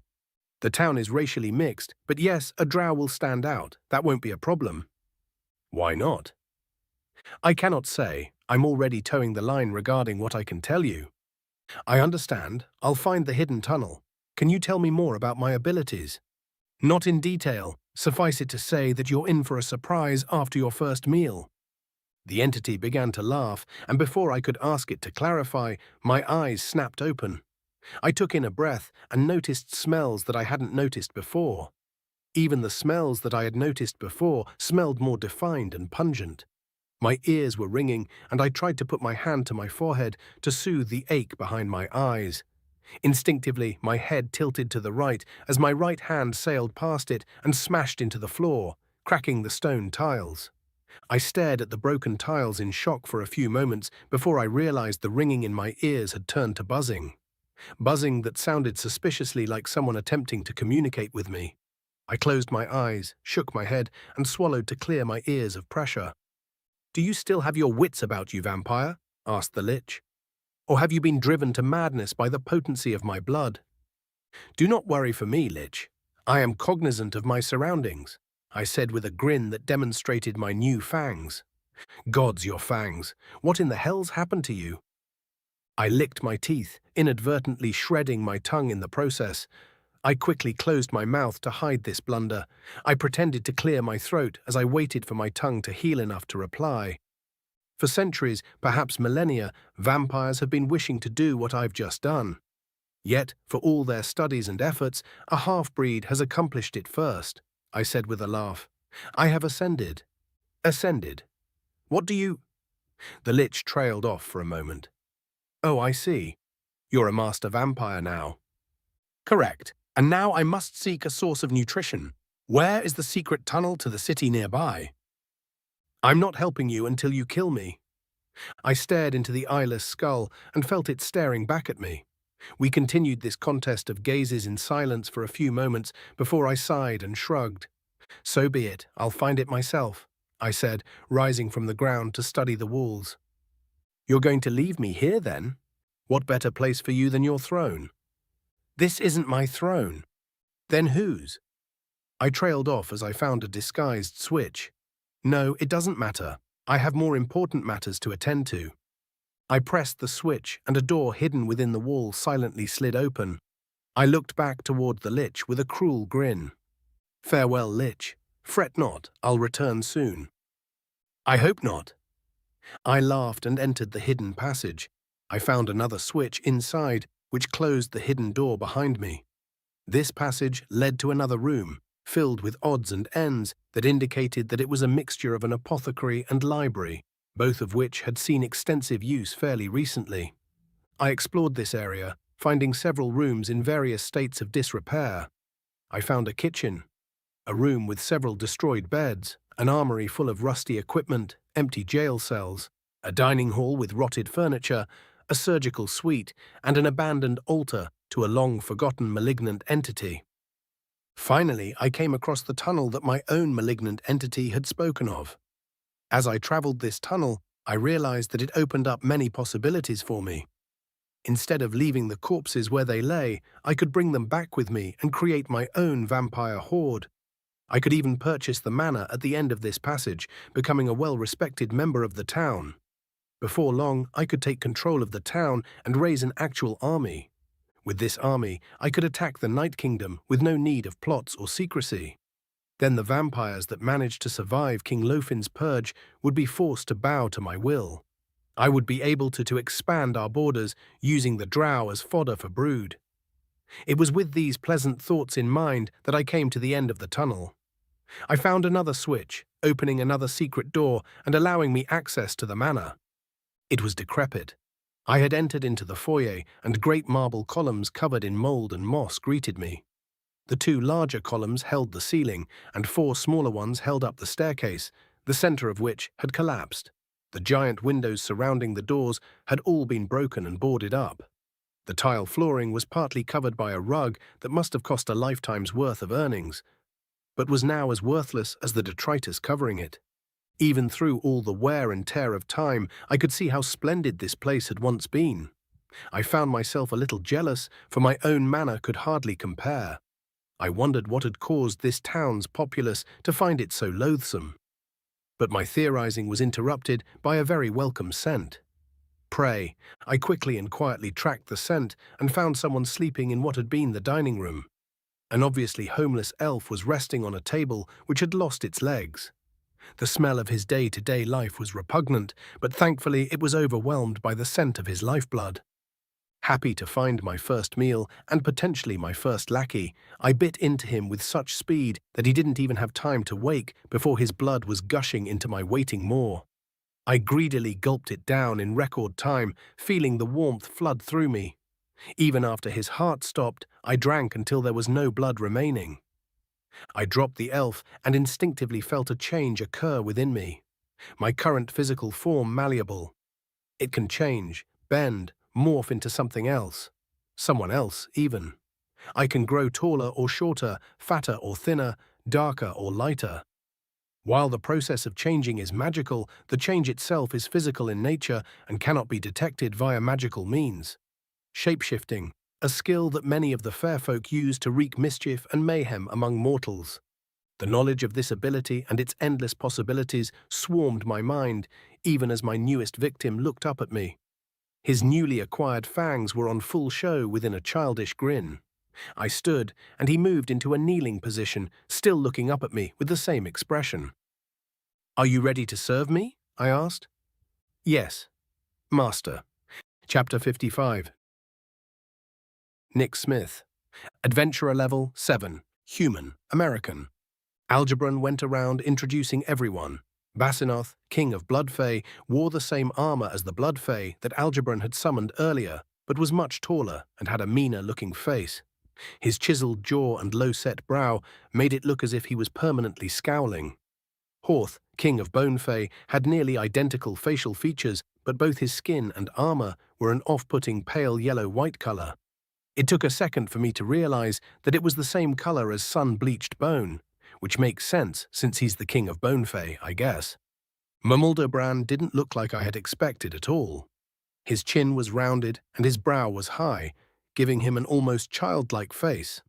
The pudgy cheeks and belly enhanced this effect, but his eyes were as serious as a heart attack. He stood shorter than most of the Fae, only surpassing Tit's height by an inch or two, but he somehow exuded a commanding presence.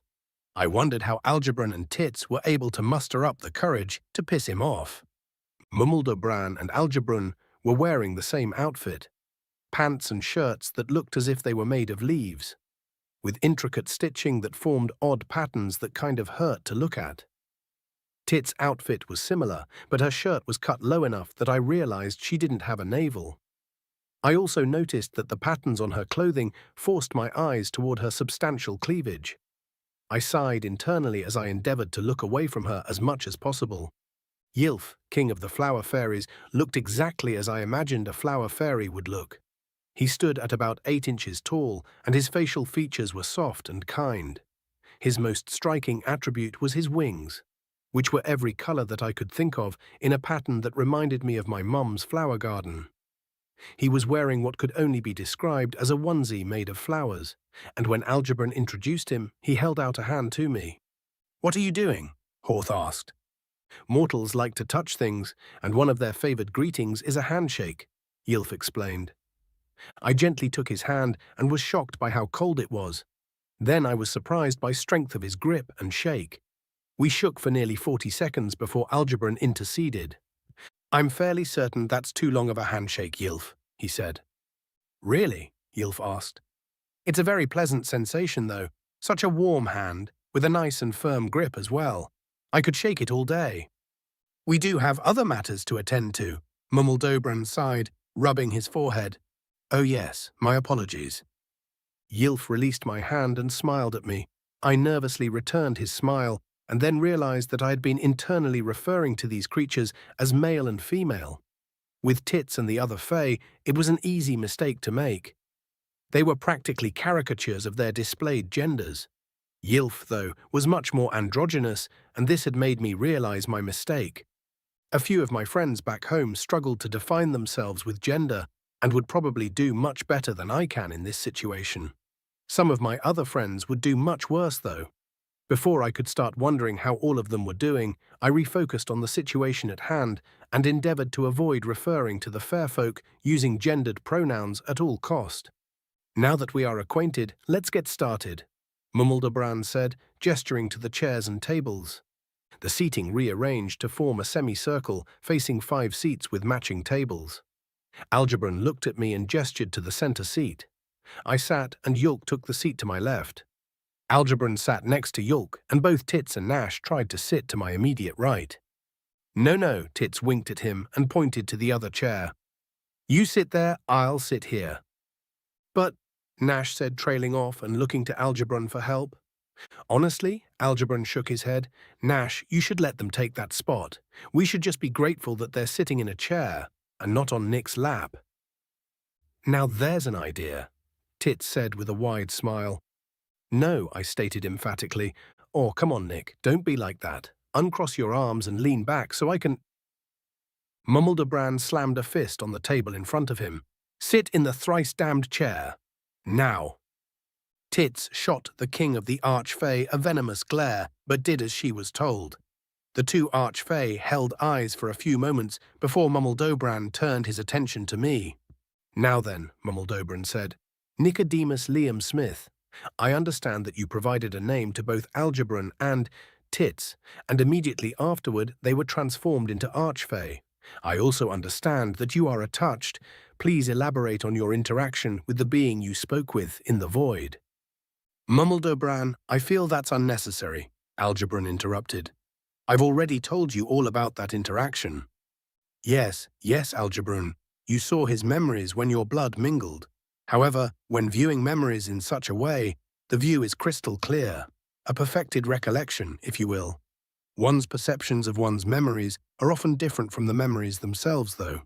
Nearly always, in fact.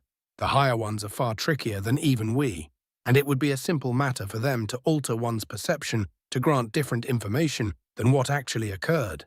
Huh? Horth and Basinoth asked simultaneously, then shared an angry glance with one another. Mummeldobran sighed. To put it simply, with a little help from the higher one, Nick may have gleaned something from the memory that Algebran wouldn't have been able to. All eyes turned to me, and my mouth went dry. What if what I tell them is wrong? What if they aren't able to get the answers they need? I can practically feel how powerful they are. What will I do if they get mad at what I say? We were attacked by bandits, and I cast healing on a friend of ours who was injured. I ended up using all of my magic and lost consciousness, I explained. It was dark, then it was bright, and I was suddenly naked. Then there was Cass, except she wasn't really Cass. Irrelevant details, Mummeldobran interrupted. What did the higher one say to you? I assume it told you to do something. Yes, it told me that I was about to go down the wrong path, and I needed to see King Isekai because some stupid mer were about to do some stupid things. It also told me not to tell anyone. Great, now that you've chastised him about irrelevant details, he left out some of the relevant ones, Yilf said, sticking its tongue out at Mummeldobran. Nick, we'd like your interpretation of these events as they happened. Start from when you met the higher one. Okay, we were both nude, and I thought she was in disguise. But she, or it, I guess. It said that my brain was trying to make sense of where we were and that it was interesting that I saw it as my girlfriend, I explained. It told me that my brothers and I wouldn't know what to do when we got to Bolisir, and that we needed to see King Isekai, or it would take years for me to figure out how to get home because some stupid mer were about to do some stupid things. It also called Yulk cute. Not an inaccurate description, Yilf laughed. Go on. It said that it's rooting for me, and that the reason it didn't tell me exactly what I should do to get home is because of a pact. Then its appearance changed, and I could see bright red chains binding it. I asked it if I should tell anyone about it, and it said no, because it would lead to violence and bloodshed. I asked why it was approaching me, and it explained that it really wanted to and threatened to throw a temper tantrum if it wasn't picked. Then it told me to train, and I woke up. Yeah, that sounds like a higher one to me, Horth said bitterly. The details that the human remembers tell a story, Mummeldobran said. Nick saw the higher being as someone close to it, which… Him, Yeath interrupted. Nick is a male. Oh, I really don't give a shit, Mummeldobran snarled. When it comes to speaking, one should do it right or not at all, Archfey King, Basinoth said. Fine, he saw the higher being as someone close to him. Happy? There you go, Yeath grinned. Good job, keep it up. Mummeldobran muttered something that sounded obscene before recomposing himself. Nick saw the higher being as someone close to him, he continued with an annoyed glance at Yeath, which could indicate that the higher being is close to him. It could be acting as a protector or guide, the latter of which is somewhat more likely given the rest of their interaction. This higher being set Nick on a path that would lead to the awakening of the High Dragon, King of Elves, who happens to be one of our oldest allies. Then the higher one told him that telling anyone would lead to bloodshed. Once Mummeldobran said bloodshed, all of the gathered fair folks' expressions dampened. Even Tits, who had been staring at the side of my face, turned to look at the King of Archfey. You don't think? Basinoth trailed off. I do think. Frequently, in fact. It's fun, you should try it. Mummeldobran grinned. Fuck you. Maybe later. What's more concerning is that Nick clearly recalls the higher one saying that some stupid mer will do some stupid things, and indicating that he needed to see King Isekai because of this. This was Nick's knee-jerk recollection when I pressured him earlier. I'm starting to dislike where this analysis is going, Horth said. It gets worse. We know now that this higher one enjoys interacting with our world, and is currently under a pact, likely one of limited interaction, which means that a highest one is involved.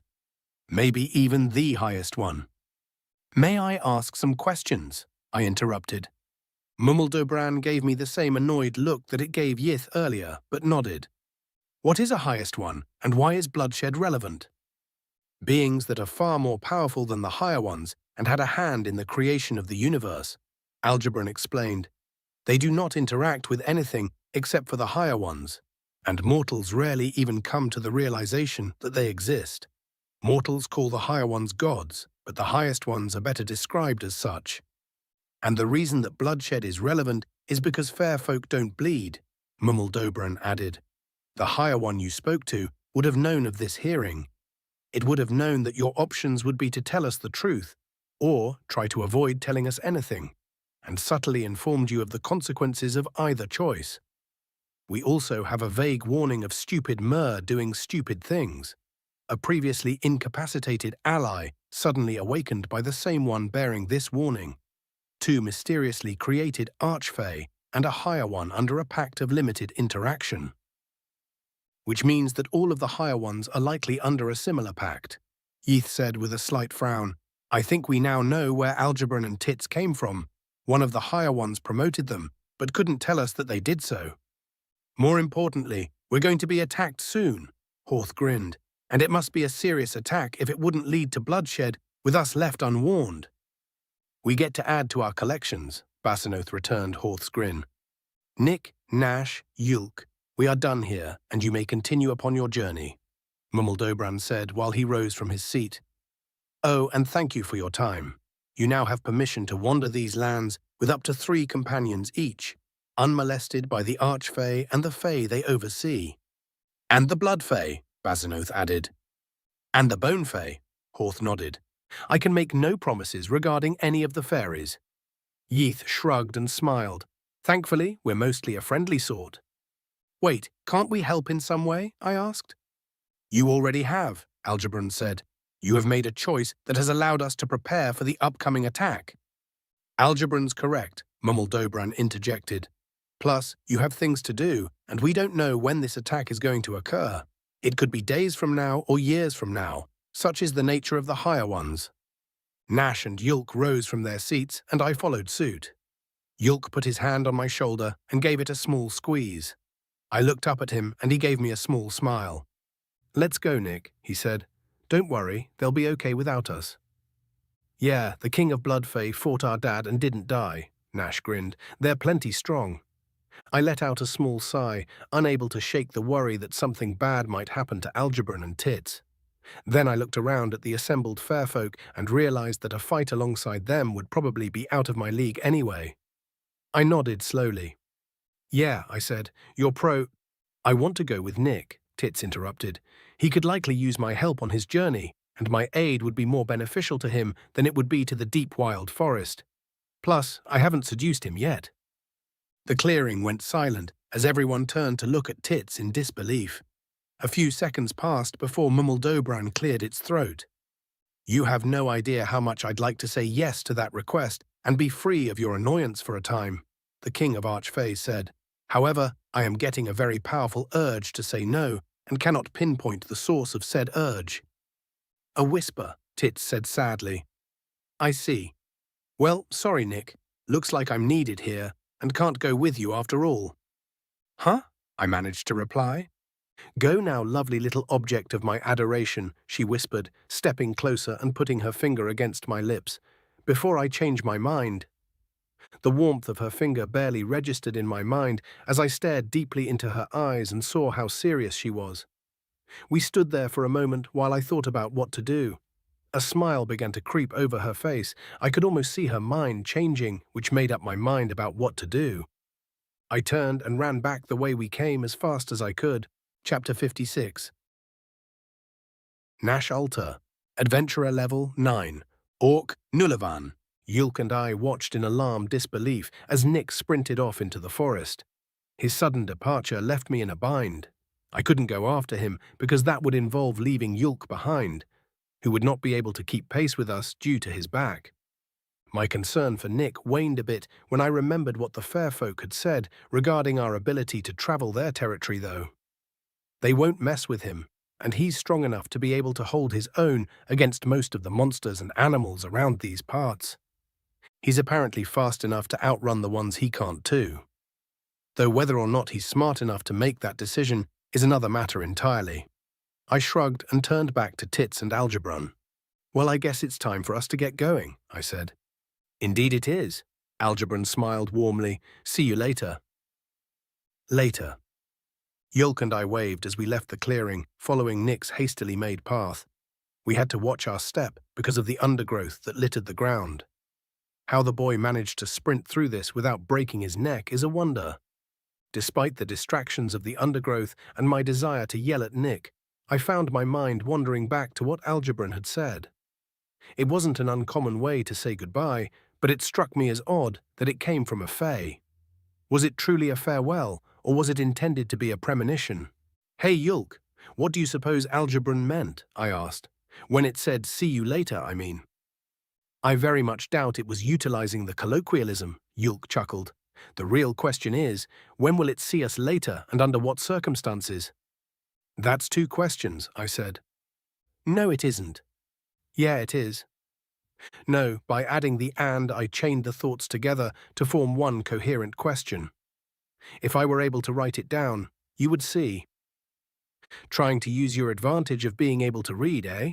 I said, unable to hide my grin. That's how I know I'm right. Oh, I see.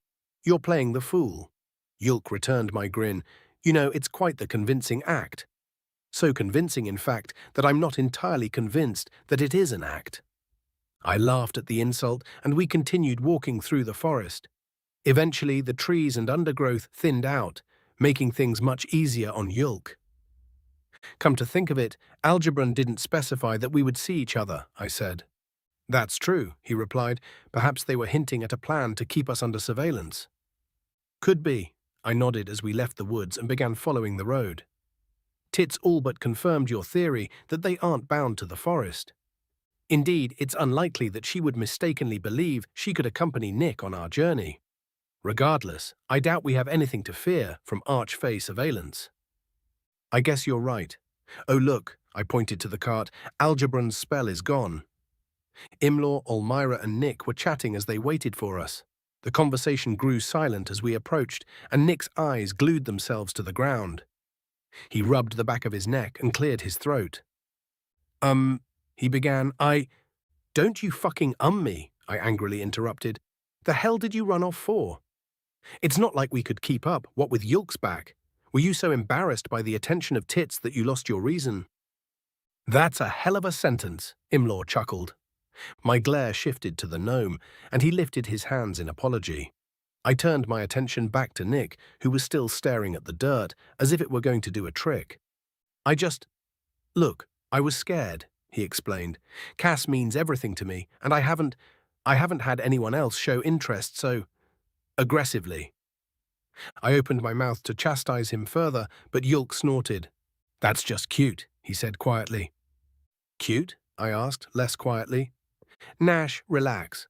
I'm the injured party here, and you're much angrier than I am. While I appreciate your concern, you would do well to remember that he's not that far removed from childhood. We don't just abandon each other, brother. Even children know that. It isn't as if we were left surrounded by monsters or... That's debatable. The fair folk don't see things the same way that we do. Acts we see as monstrous, they see as mundane entertainment. Regardless, we were and are safe, and Nick has not demonstrated the kind of personality that would have left us if we hadn't been, Yulk said sternly, clapping his hands to indicate the conversation was over. Now, let's get going. We've got a lot of ground to cover. I gave Nick one last glare, and we all loaded back into the cart and continued our journey. Things were tense at first, but eventually the atmosphere eased up. We settled into a pattern of sleeping, eating, driving, training, eating, driving, and sleeping. For the first day or two, I took out my anger with Nick in our training sessions. Once my anger was abated, I eased up on the boy, allowing me to notice that he had actually made a lot of progress. On the fourth day, his training sword managed to find my neck, and he expertly held it there without harming me. Good, I said, pushing the sword away. Your footwork is a little sloppy, but you're finally starting to understand the basics of swordsmanship. Awesome, Nick replied, collapsing to the ground and panting. What comes after the basics? Expert drills, which are much more difficult and dangerous. There are many different ways to wield a sword, and each sword and wielder has their own strengths and weaknesses within each form, I explained while gathering up his sword. The wielder must be made aware of these strengths and weaknesses and memorize them. I'll be able to take you through the first few drills, but then we'll have to find a swordmaster. Really? Why? Because expert drills are done with real swords, and I am a generalist in the art of bladed weaponry. If I try to lead you through specialist training, it's likely to end in injury. The bad kind of injury. I can heal us, he said with a grin. Not without your head, I said without expression. One slash in the wrong direction, and it's all over. Nick's grin faded as the realization of how dangerous this training could be dawned on him. Before I could hammer the point further, the sound of hoofbeats caught my ears. Nick heard them too, and we both walked to the road to see who was coming. 2 Hanases carrying orcs wearing the messenger uniforms of Kirkina rode toward us. Both Hanases also carried large sacks, which were no doubt full to the brim with mail. I waved a greeting, and to my surprise they stopped to speak with us. "Ho there," one of the messengers greeted us. "Are you the ones that High Chief Ulamak sent to Bolisir?" "Of course they are," the other said, pointing to Nick. "That's the human." "We are indeed. What business have we?" I asked. "I'm Frilk. This is Poma," the first orc said. "You wouldn't happen to be trailed by an army, would you?" "No, they left before we did." "Damn it," Poma said. "The High Chief was hoping we'd be able to intercept them." "Why's that?" "The invasion has been thwarted. Their reinforcement is no longer necessary." "Really? Already?" "Oh yes," Frilk said with a grin. "And it's quite the tale too. Get this, our boys tamed a Nahalim and used it to break through the Drow's defenses." My eyes widened and I let out a low whistle. "That's not all," Poma added. "Turns out the leader of the invasion force was a half-vampire drow.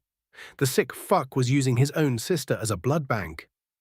"Well, that's going to be a black eye for Lofin," Yulk said as he approached. "Damn right, and the bastard deserves it too," Frilk spit. "So there's no point in us carrying on in this direction because the elven army isn't behind you, right?" "Correct. I would assume that they took the adventurer path," Yulk said. "But that path is impassable. Landslide, yes? Yes. Then they'll likely be able to clear the obstacle using their army." Yulk smiled. "The United Chiefdoms probably won't even have to foot the bill. High Chief Ulamak will be pleased with that, at least. I doubt the Elven General will be, though, much less the Regent." "Oh, we don't have to worry about the Regent anymore." "What do you mean?" "King Isinirath, the High Dragon, has awakened." Yulk's smile turned into a grin. "He's retaken his place as ruler of Bolisir." The 2 messengers sat upon their hanases with mouths agape. Their flummoxed expressions were well-founded. This news would have interesting effects throughout the chiefdoms, maybe even the entire continent. "Well, I think High Chief Ulamak would want to hear about that," Frilk said. "You want to go tell him, or should I?" "Why not both of us?" Poma asked. "One of us has to backtrack down the adventurer path and intercept Bolisir's army. Damn, it would be nice to get off the road for a bit, but I don't have any idea how the High Chief's gonna react to the news about the dragon." Poma rubbed his chin. "I'll find the army. You go tell the High Chief." "Sounds like a plan," Frilk said, turning back to us. "All right, we're off. Have a good journey." "You too," I nodded. The pair of messengers turned their hanases around and began traveling back the way they came. "You know, it didn't actually occur to me that High Chief Ulamak might be angry that King Isinirath has awakened," Yulk said.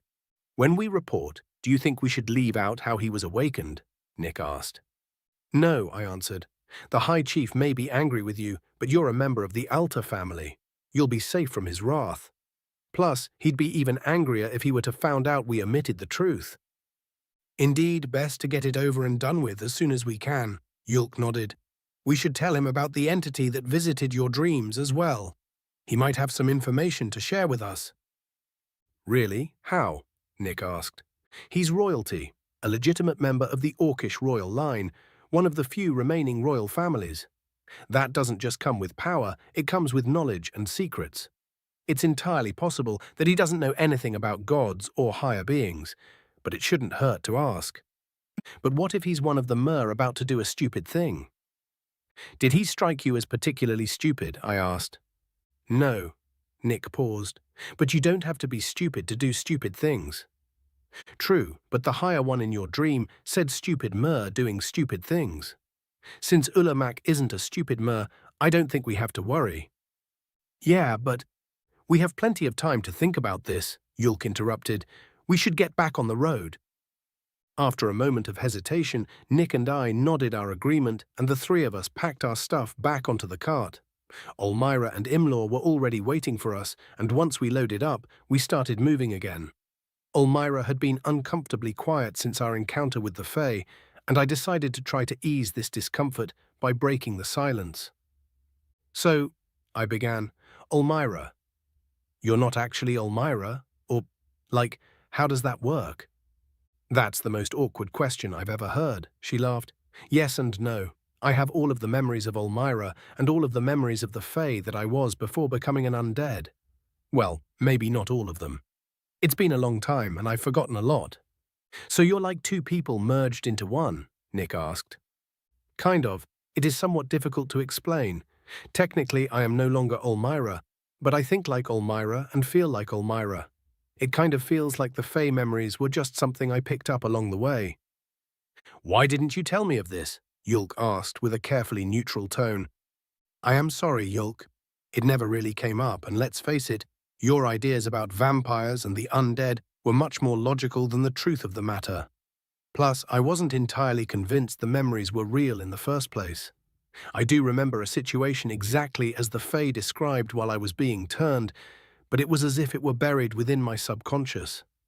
I genuinely don't believe I would have been able to properly eloquate the thought before our encounter with the Fairfolk. Olmira said, then sighed. Those are just excuses, though. Truthfully, I was afraid of what you might think. What do you mean? Well, you might have conflated me with the Fae that I apparently used to be, and seen me as a monster. Or worse, you may have had questions that I had no answer to and believed me to be a fool.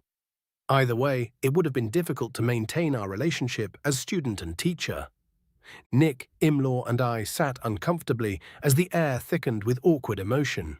Every second that Yulk spent formulating his response felt like an eternity. You have mistaken me, Yulk said softly. I do not judge others on the actions they took eras ago, nor do I conflate ignorance with foolishness.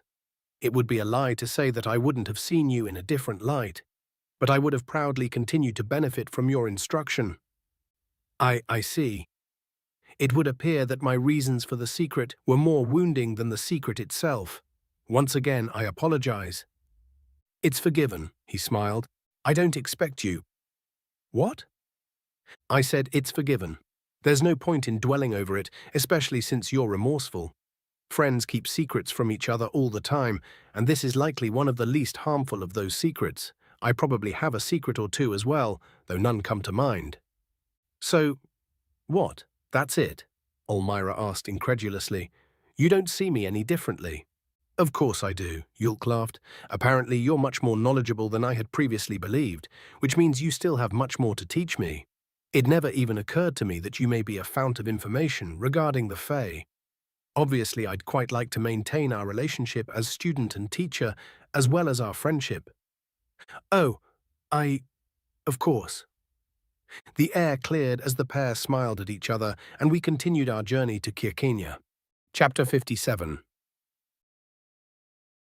High Chief Ulamak, Adventurer level, not applicable. Orc, Kirkenian. I signaled for Razun to leave as the two dwarves settled into their seats. Liath was working very hard to avoid making eye contact with me. The dwarf he accompanied did not have any such issues, and was actively trying to stare me down. Really? I sighed. I appreciate your support, Emperor, but what possessed you to personally accompany your forces? Emperor Jack crossed his arms angrily and raised an eyebrow. As if you don't know, he replied curtly. While I understand that you vehemently support us against the Night Kingdom, you could have simply sent a general in your stead. Lofin and the thugs he calls soldiers are of little concern to me. I am here about the damn mine. I stared at Jack with a neutral expression, my brain trying to process the levels of pettiness I was currently witnessing. I turned my gaze to Lyeth for an explanation, but he was busy shrinking in his seat. An easy feat for a dwarf, but he was trying to make it look difficult. You came all this way, braving the perils and discomforts of the roads, for a thrice-damned mine? I asked, trying my best not to shout. You're damn right I did, Jack exclaimed, trying less hard than I to keep his voice down. I sent messenger after messenger, missive after missive, and all I got back were rejections with empty platitudes. Or worse, silence. Finally, I spend an entire day dictating a missive, and I get your response back in the form of a fucking spy with a note. Lyeth somehow shrank further in response to Emperor Jack's rage, but I had to struggle not to smile. The anger that he was currently feeling had been precisely my intention. However, it had not occurred to me that he would travel such a distance to express said anger. A small part of me was actually impressed. My attention was required elsewhere, I explained. What with the war and all. So naturally you sent an information broker with a scrap of paper with a few scribbles on it, Jack snorted. Diplomacy seems to have changed a bit since my youth. I sent my good friend Lyeth, who happens to be quite diplomatic, to verbally plead my case for a compromise regarding the mine. Lyeth perked up a bit when he heard me call him a friend, but Jack's eyes narrowed dangerously. Before he could speak, I accusingly pointed a finger at him. Did you even let him tell you about the compromise? I asked angrily. Oh, of course not, Jack said defensively. The note said enough. You want to hire some of my people as trainers for your own miners and maintain complete possession of the mine. What could he have possibly added to that? He could have explained the benefits. He could have granted you some perspective on the issue. He could have explained why I'm unwilling to entertain the idea of allowing your miners into my country to plunder my resources, while you give me the scraps. The land that mine is on used to be ours. I think my offer is preferable to the alternative of taking it back. Trying to take it back, you mean? I snarled, and that is a very selective recollection of the history of that land. How did it come into the possession of your empire? It was fairly conquered by Emperor Rofnik, Jack sneered. Emperor Rofnik launched a sneak attack against us and proceeded to slaughter everyone living there. The very opposite of fair, in fact. However, he also only held the land for 8 years before we routed his invasion and executed him, ending his bloodline and allowing yours to take control of the empire. So yes, the land was conquered from us, but we conquered it right back. What right do you claim to this land that isn't immediately cancelled out by the very same logic you're using to claim the right? Emperor Jack grew silent and contemplative. Absolute power leads to being surrounded by those who feel compelled to feed into one's delusions. Having those delusions ripped to shreds by someone of equal standing can be a shock. To his credit, Jack took it well. Fine, tell me more of this compromise of yours, he said. Before I could say anything, there was a knock on the door. Rezun poked his head in and held up a piece of paper. I raised an eyebrow and beckoned him to enter. Apologies for the interruption, Your Majesties, but it's urgent, Rezun said as he handed me the paper. I dismissed Rezun and wasted no time reading the paper, then sighed as Jack and Lyeth leaned forward. My scouts had failed to intercept the elven army, and on top of that, I will gladly tell you of my proposed compromise, but it would appear that there are things we must discuss that are a tad more urgent, I said. First, I'm sorry you and your army marched all this way, but the Drow have already been defeated. What? Jack asked. How? We deployed mounted mages, and in response, the Drow fortified the position they took up in one of our villages. Apparently, some of our soldiers captured and tamed an Ahalim, then proceeded to use it to overrun the position. I see. Indeed. Unfortunately, I was right about the Drow general being a vampire. His sister, whom he was using for sustenance, confirmed that he's a half-breed. He escaped during the battle, heading west. Into my territory. Perhaps, but he could have just as easily turned north and returned home once he lost his pursuers. I've sent word to King Lofin with what we've learned. It reeks of conspiracy, and while I'd love to see King Lofin flayed alive, having the Night Kingdom seized by vampires would be very undesirable. Yes, it would, Jack said, and then chuckled. This means my army was essentially an honor guard escorting me to our debate about the mine. Largest honor guard ever, methinks. Speaking of which... Wait. You said first. Indeed I did. You see, I also sent for aid from Bolisir. Once I learned of our victory, I sent messengers to you and the elves to inform you of the circumstances. The messenger I sent your way missed you, but should be reporting to your general right about now. I chuckled. The messenger I sent to Bolisir missed their army, but ran into the messengers I had sent to request aid, who had some rather interesting information for me. King Isinirath has awakened. Lyath's eyes went wide, and I expected a similar expression from Emperor Jack. Instead, I was met with confusion. Who is King Isinirath? Jack asked. What? I asked incredulously. I've never heard of Isinirath. What is he king of? Why should we be concerned that he's awakened? King Isinirath is the high dragon that's been sleeping in Bolisir. He's the king of Bolisir. Then who the fuck is Oakmore? A regent. Oh, I see. I suppose that's why he never called himself king in our correspondence. I had assumed he was being haughty and considered himself above titles. Did he not identify himself as Regent Oakmore? He did, yes, but for some reason I thought that was his name. Regardless, how does this dragon's awakening impact things? I've never met King Isinirath and do not know his temperament. High dragons are meant to be fair and just rulers, but legends are prone to exaggeration, so I don't know. Then it's entirely possible that Bolisir just became a hostile nation. Yes, it is a possibility, I shrugged. I have faith in Oakmore, though. Oakmore likes you a whole lot more than he likes me. If you knew him well enough, you would know that's irrelevant. He's honorable, almost to a fault, and cares enough about his people to avoid pointless conflict. You'll forgive me if I don't wholeheartedly believe you. I will continue to be wary of things to come until my fears are assuaged. The stakes involved are too high for me to take things on blind faith, Jack said solemnly. However, hearing you say that does ease my mind a bit. And speaking of pointless conflict... Oh, right. The fucking mine, I groaned. My compromise is simple. We are speaking of my land and my resources, and I don't need your miners to get at them. However, I am willing to allow some of your more experienced miners to supervise the operation and provide training and feedback where needed in exchange for a smaller percentage of the take than you suggested. How much smaller? 90 to me, 10 to you, split by the gram after smelting. We might as well just fuck off then. No, 25. A quarter of the take for supervising? Pull the other one. Supervising and training, Jack crossed his arms. Fine, 20. Jack and I locked eyes and stared each other down as Leath shifted uncomfortably. 20's still too much for such a limited role in the operations. It could be that he knows that and thinks that I don't. Or, why are you asking for so much of the take? I finally asked. I assume you have a reason other than trying to piss me off. Of course I fucking do. Jack sighed and shook his head. Listen, what I'm about to tell you is a state secret. Word of this can't leave this office. You have my word. Mine too, for what it's worth, Leath said. Jack twitched a bit, seemingly having forgot that Leath was in the room. He stared at Leath for a moment, then nodded slowly. We're on the cusp of a coin shortage, Jack said. How? I asked, alarmed. There's a lot of factors at play. Too many precious metals are tied up in constructions, we have a skyrocketing population, and there's people hoarding liquid assets.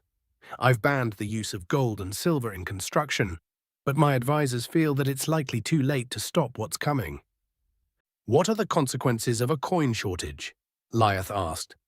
Won't people just be able to barter if they don't have coins? Sure, but how do you tax that? Jack scoffed. Without sales tax, how do we maintain infrastructure and a military? The tax as it stands is simple and easy for people to understand, which makes them more likely to comply. The proposed barter taxes make even my head spin. If people don't understand how to calculate the tax, how are they going to pay it? And how are they going to pay it without coin? Am I supposed to accept a quarter of a clucker? Plus the issue of foreign currency, I added. If a coin shortage occurs, people who can't barter will likely use foreign coins to pay their debts. which may drive down the value of Calcutti's currency, especially if those coins contain a higher concentration of precious metals, which will only serve to exacerbate the issue by causing inflation. So why not just tear down the buildings made of gold? Lyeth asked. Well, for the most part, that gold is privately owned. And if I start tearing down government buildings to get at the gold in them, it's going to cause concerns among the populace. These concerns could result in bank runs and other financial and fiscal issues that we'd all like to avoid if possible. I leaned back in my chair and considered Emperor Jack's position carefully. On the one hand, these economic issues could spread beyond the Empire's borders and into my own lands. On the other hand, I now have some forewarning, which could allow me to take advantage of this situation and come out on top. But that wouldn't exactly be the neighborly thing to do. Fine, we can do 25%, I said, but I want this remembered. It will be. The Empire of Calcutti will happily owe the unified chiefdoms a favor. Have your people draft an agreement and I'll sign it, Jack said, standing. Now, time to return home since there's nothing left to do here, apparently. A shame. I was looking forward to a fight. Don't be so hasty, friend, I said with a grin. You may want to stay a bit longer. Why's that? Because the messengers I sent to Bolisir are very interesting. So interesting that you'll want to meet them. My grin grew, and they'll be back soon. Chapter 58. Chapter 58. Yulk Alta Adventurer Level 7 Orc Nullivan. The city guards finished his inspection and waved us through to Kirkina. Well, calling it an inspection is a bit of an overstatement. They simply glanced at our cargo and under the carts. Somehow this made them certain we weren't assassins, smugglers, or whoever else they'd been ordered to detain. It occurred to me that this type of security is infrequent for Kirkina and likely a response to the conflict with the Night Kingdom. I see. The reason that the guards didn't detain us or perform a more thorough inspection is likely because we aren't drow.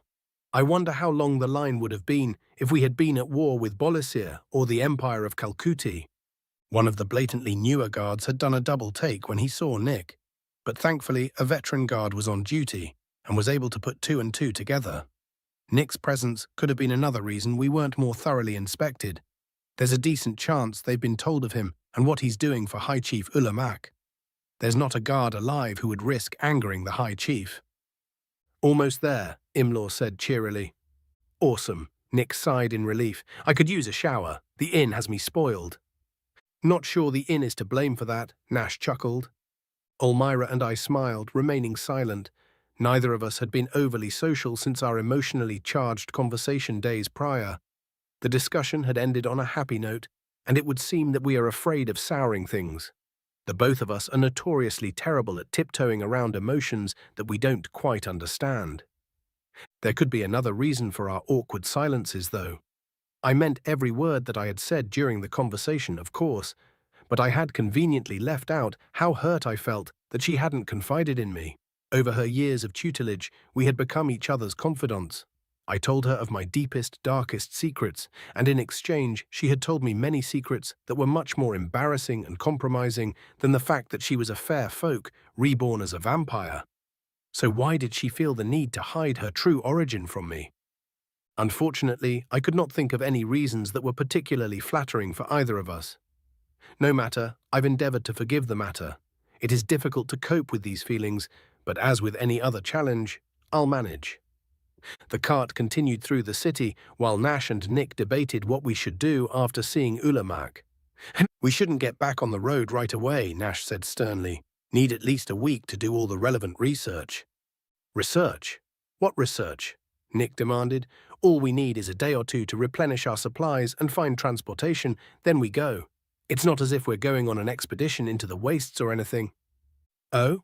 And you know what to expect when we get to Calcutti, do you? Then tell me, are there tolls or security concerns that we need to bear in mind?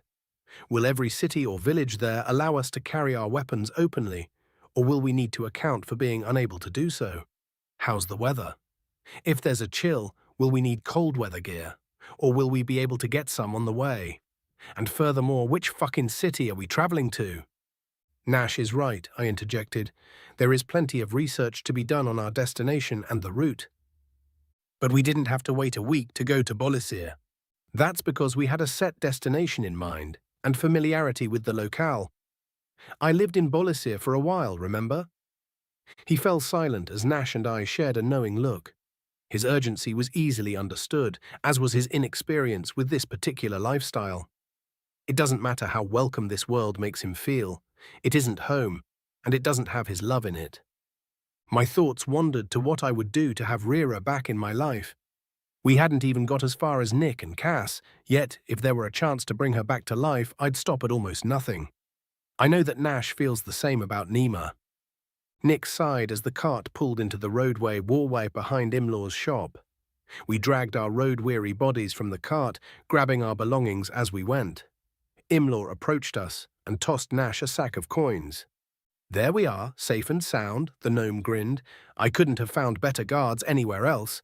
If you ever need more work, let me know. It won't be me driving the carts, though." "Thanks," Nash said. "Hope you enjoy being off the road from now on." "Oh, I will," Imlaw laughed, then turned to face Nick. "Words cannot express my gratitude, Nick. Thank you from the bottom of my heart. I'm able to come home to my wife and children. If it weren't for you, I'd have—" Imlaw trailed off, trying to maintain his composure as the emotions that he'd been suppressing swelled within him. Nick gently placed his hand on the gnome's shoulder. "It's the least I can do for a friend," Nick said. Nash and I shared another knowing glance. While it seemed heartfelt, what Nick had said sounded somewhat rehearsed, almost as if he had repeatedly practiced saying it in a mirror. Imlaw didn't notice this and grabbed Nick's hand, shaking it.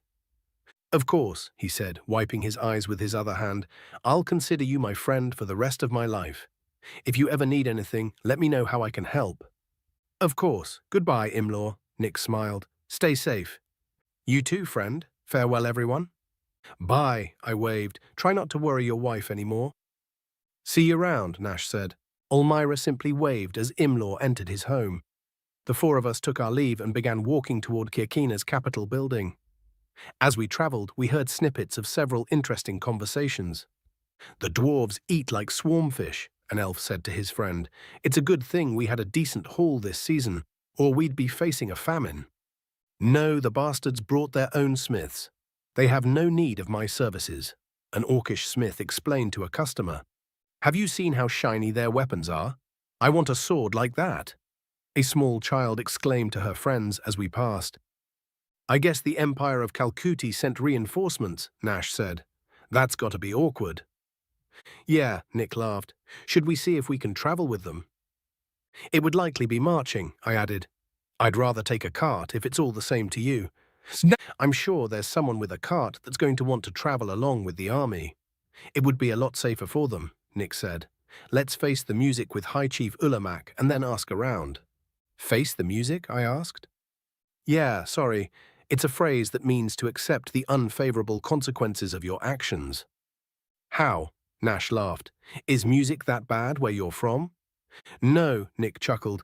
"It's one of those phrases that nobody knows where it comes from. Some people think it comes from plays where an orchestra is set up in front of a stage, so the actors have to face the music and overcome their stage fright. I've also heard that it could be referring to a time when military units had drummers and horns, so you'd need to face the music to attack your enemy." "Opposite ends of the civilization spectrum," I said. "Interesting." The conversation died down as the Capitol building came into view. One of the guards noticed us approaching and pointed a thumb at the door, informing us of our ability to pass him unhindered. We nodded our thanks at him and did so, and were immediately greeted by Rezun. "We've been expecting you," he said. "Good work on delivering the message to Regent Oakmore." "Thanks," Nash said. "So, any word on how the High Chief is taking the news about the High Dragon?" "No," Rezun answered with a mischievous grin. "I suppose you'll have to ask him yourself. He'll be ready for you soon." "Great," Nick whispered. Rezun escorted us to a waiting area, and we each took a seat. Nash and Nick seemed to be a lot more nervous than Olmira and I. Nash was leaning forward in his chair, arms crossed and leg bobbing up and down. Nick was also leaned forward, staring at his hands that were clasped in front of him.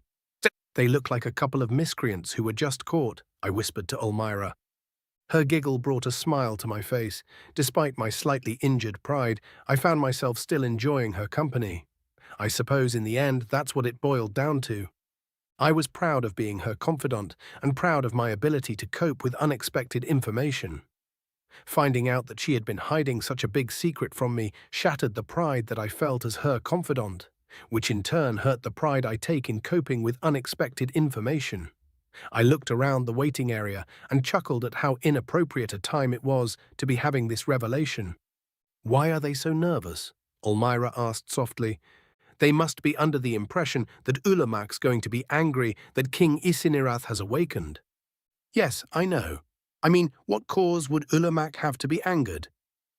"Well, Isinirath could end up being a threat to the unified chiefdoms if he decides not to honor agreements that he didn't personally sign or approve of. Plus, it's no secret that Regent Oakmore and Ulamak are close friends. So Ulamak could also be upset that his friend has been demoted." "I see." Elmira's demeanor changed slightly, causing me to chuckle again. Nervousness will change nothing in situations that are outside of one's control. What happens will happen, regardless of whether or not one worries about it. I was about to tell her as much when the door opened and Rezun entered. "They are ready for you," he said. Nash and Nick practically leapt from their seats, but I took a second to adjust my robes before rising. Then I realized something and looked at Rezun quizzically. "They?" I asked. Chapter 59. Emperor Jak Norev First. Adventurer level, not applicable, dwarf, Calcutin. Raisin's introduction took nearly 10 minutes to complete, and most of that was because of my propensity for collecting titles. Ulamak and Elmira had nearly as many, but I guess that makes sense for the ruler of another nation and a multi-centuries-old vampire. Elmira looked the same as the last time I'd laid eyes on her, nearly 30 years prior. Lyeth had a decent number of titles, which is to be expected of his exploits. Conversely, the orcs from the Alta family had barely any titles, and the human didn't have a single one. I struggled not to stare at him for the entire introduction and succeeded for the most part. A couple of glances here and there managed to wiggle past my self-control, though. The human's an odd-looking thing. His hands and general shape are similar to what I imagine a tall gnome might look like. But that's where the similarities to gnomes end. It has a jawline nearly identical to that of an elf, and some of its teeth look like a drow's. On top of that, its musculature is similar to an orc's, though orcs tend to be a bit larger. The most shocking detail to me, though, is that it also has the round earlobes that you only see in dwarves. I would easily believe that he's an amalgamation of the various races, were it not for the roundness of the top of his ears and his alleged origin. An alien from another world, magically teleported here, parts unknown. Despite his earlier evasiveness, a little pressing had caused Ulamak to practically gush various facts about the human. A refreshing bit of candor from High Chief See for Yourself, Ulamak. The human eats both meat and vegetables, which is odd enough, though I could have guessed at this fact by its teeth. Even odder, though, is that it has thus far leveled up far faster than normal. This could be indicative of either an advanced education or the Kuraguard showing favoritism outside of a royal line for the first time in history. Finally, it had killed a monster that nearly destroyed a team of over 20s. A monster that may have been a corrupted version of its own race. The look on my face at hearing that last fact had caused Ulamak's caginess to return. I glanced at Lyeth, who was also studying the human. He had met it before, but desperately wanted to know how it awoke King Isinirath. The dwarven, not-quite-spy had practically begged me to allow him to accompany me. In exchange for an unnamed future favor, I had allowed it. Once Rezun finished his overly long introduction, the four in front of us began their debriefing. I listened in disbelief as they recounted their travels. The story was primarily told by the Alta brothers, and the human, Elmira, had joined their party on the latter portion of the journey. The human spoke with an eloquence that could rival that of a duke, but with far less profanity than is typical in my empire. This lent credence to the idea that he had been educated. But by whom? What kind of teacher would educate a being like this without simultaneously turning him into a research project? Despite his eloquence and formalities, though, His story was full of holes and time skips that indicated it was likely trying to hide something. This was further evidenced by Nick wringing his hands when an obvious omission occurred during the narrative. I could tell by the tension slowly creeping into Ulamak's shoulders that I wasn't the only one who noticed. Once the translators arrived, we made our way back here to report to you, High Chief, the human said. Ulamak crossed his arms. I confess that I do not know you well, Nick, but I suspect that the events you just elucidated have been heavily redacted. There were some happenings that were not relevant to the mission. Your greatness, Yulk said, bowing his head. Happenings that are rather sensitive to our charge, I'm afraid. And how am I to know for certain these happenings are irrelevant when I am not to know of what they are? Teasing does not befit one of your station, High Chief, Olmyra the Eternal said, crossing her arms to match Ulamak's posture. Consider the likelihood that the altars would endanger the united chiefdoms. The massive orc and domineering vampire stared at one another for a few moments. I'd argued with the both of them before, but hadn't seen them argue among themselves. I absent-mindedly rubbed the thick golden hoop in my left earlobe as I tried to guess who would give ground first. Everyone else in the room looked as if they'd been shown their graves, though. After a few seemingly tense moments, Ulamak laughed uproariously, which caused a few flinches. I knew you'd spoil my fun the moment you walked in, Olmyra. She's right, boys. I'm having a bit of levity at your expense, he explained. I am content to let you have your secrets so long as they don't come back to bite me on the rump. They won't, sir. Nick trailed off. Wait, you don't plan to attack the fair folk anytime soon, do you? What? No, Ulamak answered incredulously. First of all, the only fair folk we're aware of are on good terms with us. Second, it would be a damned foolish thing to do, regardless of our relationship with them. They help keep the monster population manageable. Third, how in the hells do you know about the fair folk? The Alta brothers sighed simultaneously, whilst the human attempted to fabricate a plausible explanation.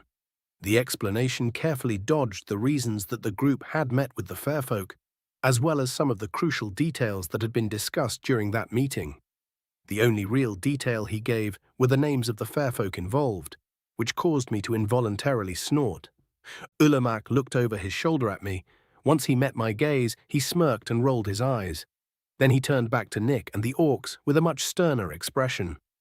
Well, I've never heard of Algebrun or Tits, but Mummeldobran is a name that I know well. It is a representative of the fair folk of the deep wild forest, most of which is within the domain of the unified chiefdoms, Ulamak explained. We have a great many agreements with the fair folk of the deep wild forest. It would not be an exaggeration to say that a threat to them is a threat to us. Well, High Chief, they seemed confident that they have the situation under control, Nick said. That is not for you to decide, but I can see you are determined to keep this secret. Well then, let's try this. Ulamak clapped his massive hands. Yulk Alta, by the authority of the office of the High Chief of the United Chiefdoms, I hereby order you to tell me of your journey in full, unadulterated detail. Failure to comply will result in your arrest and a punishment of up to 15 years in prison. What about his mum? Lyath asked.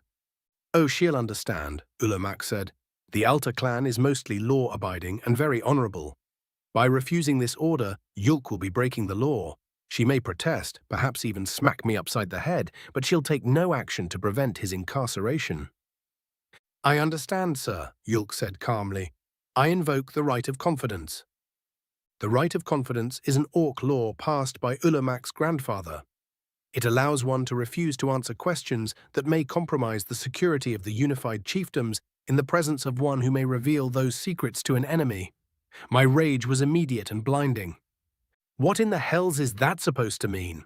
I demanded. You think I can't be trusted with your little secrets? I'm an emperor. I know secrets that would cause the hair to flee from your head, boy.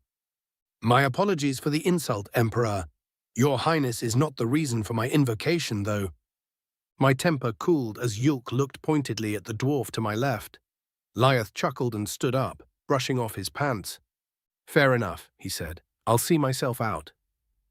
Hold on, Ulamak said, holding up a hand. The right of confidence is non-applicable. Leoth is an official friend of the unified chiefdoms. If what you're about to say can be said in front of the Emperor, it can be said in front of Leoth. No offense, Emperor. Some taken, I growled. But he sells information, Nash argued before realizing his blunder. Before Ulamak could chastise him, Leoth laughed. That I do, Nash, but I've got honor, of a sort. If a friend swears me to secrecy, it will be a secret that I keep. There was a moment of silence as Yulk contemplated how to proceed. Understood, he finally said. As Leoth sat down, Yulk began to tell us what actually happened during their journey. We listened intently to the entirety of the tale of gods and fae in shock. A spark of paranoia lit within me when I learned that Nick is touched, but I quickly quelled it. It isn't as if there's much harm in the gods watching us, and the only methods of trying to prevent their surveillance would only guarantee their ire. The ire of the gods is obviously best avoided at all costs. Still, I didn't feel happy about it. And once the messengers left, we made our way here, Yulk said. Well, I can see why you decided to keep that a secret. Ulamak uncrossed his arms. However, it is a good thing you told me. I've got an inkling as to who may attack the fair folk, and there might be something we can actually do about it. The Night Kingdom is the most likely culprit. Lofin's dumb enough to try a sneak attack against the fair folk, but he'd likely fail due to the typical incompetency of his armies. The vampires, on the other hand, are crafty enough to succeed, and are likely desperate. There might be indeed, I said, rubbing my chin. All right, I think that's enough, Ulamak said. You four are on your way to Calcuti now, right? Yes, High Chief, Yulk said. Leoth, did you come by Hanas or cart? He came by cart. Since I was expecting a fight, I came by Hanas, I answered, glaring at the spoiled dwarf. I only know how to drive a Hanas, Your Eminence. Leoth held up his hands defensively. I've never ridden one before. So you say. It is good that you arrived by cart, Ulamak interrupted. You can depart the same way and give these four a ride into Calcuti, unless the Emperor has an objection. No objections from me, just keep your noses clean while you're in my country, I said with a wave of my hand. A knock came from the door and Rezun poked his head in. Ulamak nodded at him. The elves have arrived. General Makiv is waiting to see you. He'll not have to wait long. Yulk, Nash, Olmyra, Nick, and Leoth, you're dismissed. Safe journeys. Leoth raised an eyebrow but followed the rest out of the room. I sighed, having figured out what's coming next. Simple math, really. We have one dwarven army, an orcish army, an elven army, and a mutual enemy to the north. Rezun entered the office with General Makiv in tow. It had been a long time since I'd seen the elven general, and unlike Olmyra, he had aged. His hair was a lighter color, and there was a slight crinkle around his eyes. It reminded me of my own forthcoming golden years. Introductions won't be necessary this time, Rezun, Ulamak said with a wave of his hand. How are you, Makiv? I'm great. It's been a while since I was on the road, the general said as Rezun left. Wish you'd let him do the intro, though. I've got a new title. Oh? Dragon's General, on account of King Isinirath's awakening. I only just learned about it the other day, Makiv laughed. An excellent title. Well, I assume my messenger told you of the fate of the Drow invasion. Indeed he did, Makiv took a seat. However, my men need fed and watered, so we finished our trek regardless. And since we're here, I had an idea. Lead an invasion into the Night Kingdom and force Lofin into a lasting treaty, I asked with a smirk. Yes, Emperor. I take it you're of a similar mind? No, I'd rather raze that damned country to the ground and split the land evenly amongst us. We can decide what to do with the Night Kingdom's holdings once we beat it, Ulamak chuckled. But first, we have an invasion to plan.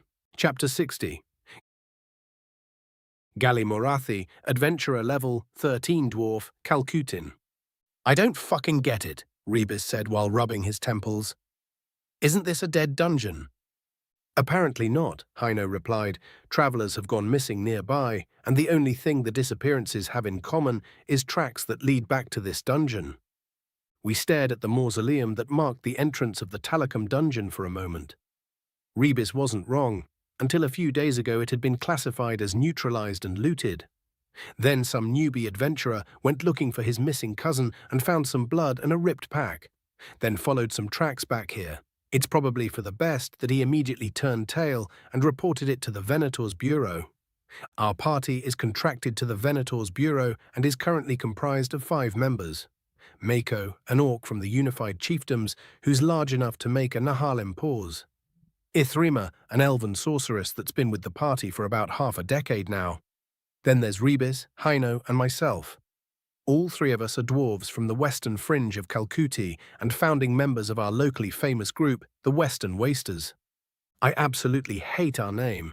It's supposed to indicate the fact that we originate from the western portion of Kalkuti and that we are willing to go into the wastes. To me, the name makes it sound like we're a bunch of drunks. Unfortunately, the one who coined the name died slowly and painfully because of consumption. It was sad enough to make us to stick with the dumbest fucking name of all time. "What do you think, Gali?" Mako asked. "This gonna be an easy one?" "Bah," I replied. "How should I fucking know? Don't got anything to base that kind of judgment off of. Last reported monster in this fucker was kobolds, but kobolds don't do kidnappings. Hell, they don't even like going above ground." Mako shifted, his heavy armor clinking as he hefted his pike casually onto his shoulder. The rest of the party also fidgeted nervously. Nobody liked it when I couldn't tell how dangerous something was going to be. It's probably just luck, but I've never been wrong. Might also have something to do with the fact I don't venture a guess unless I've got something to go off of. Well, I guess it's not like I've got nothing. A dungeon supposedly filled with lower-tier monsters suddenly becomes a hideout for kidnappers. The entrance to said dungeon is a fucking grave marker, and I can smell death from all the way out here. There's no chance this is going to be a safe quest. Fuck it, I sighed. I'm going to say it's probably life-threatening. So let's just do what the Bureau asked and take a peek, yeah? Sounds good to me, Rebis said, attaching his shield to his arm. It's all they're fucking paying us for anyway. Come now, Rebis, Ithrima scolded. We don't do this for the pay. We do this to make things safer for the citizenry of the Empire of Kalkuti. Ithrima was the most patriotic of our ragtag group. To her, being an adventurer was a calling, not a job. Can't say that I entirely disagree, but I'm far more concerned with being able to eat than whether or not some fool is sleeping safely in his bed. Listen, bitch, the citizenry of Kalkuti is safest when I've got a good brew in my belly, Rebis replied, and it ain't like they're buy-in. So really, to ensure their safety, they should be paying me loads. You sound like a bandit, Shortstack, she growled. Rebis, Haino, and I began glaring at her once the slur left her mouth. She instantly realized her mistake, and her eyes locked onto the ground. I'm sorry. You're goddamned right you are, Haino said. Gali and I didn't call you a bitch, did we? So what the fuck are you doing using our height as an insult? It's not even a good insult, Mako said. There's a lot of advantages to being dwarf-sized. I said I'm sorry, Ithrima shouted. Fine, I'll change my insult to cousin fucker. You happy? That'll do for me, I said. Yep, Haino nodded. Much better, Mako grinned. Hey, fuck all of you, Rebis scowled. Now, Rebis, we're not your cousins, Ithrima said with a wicked smile. Rebis glared at her for a moment, but couldn't come up with a comeback.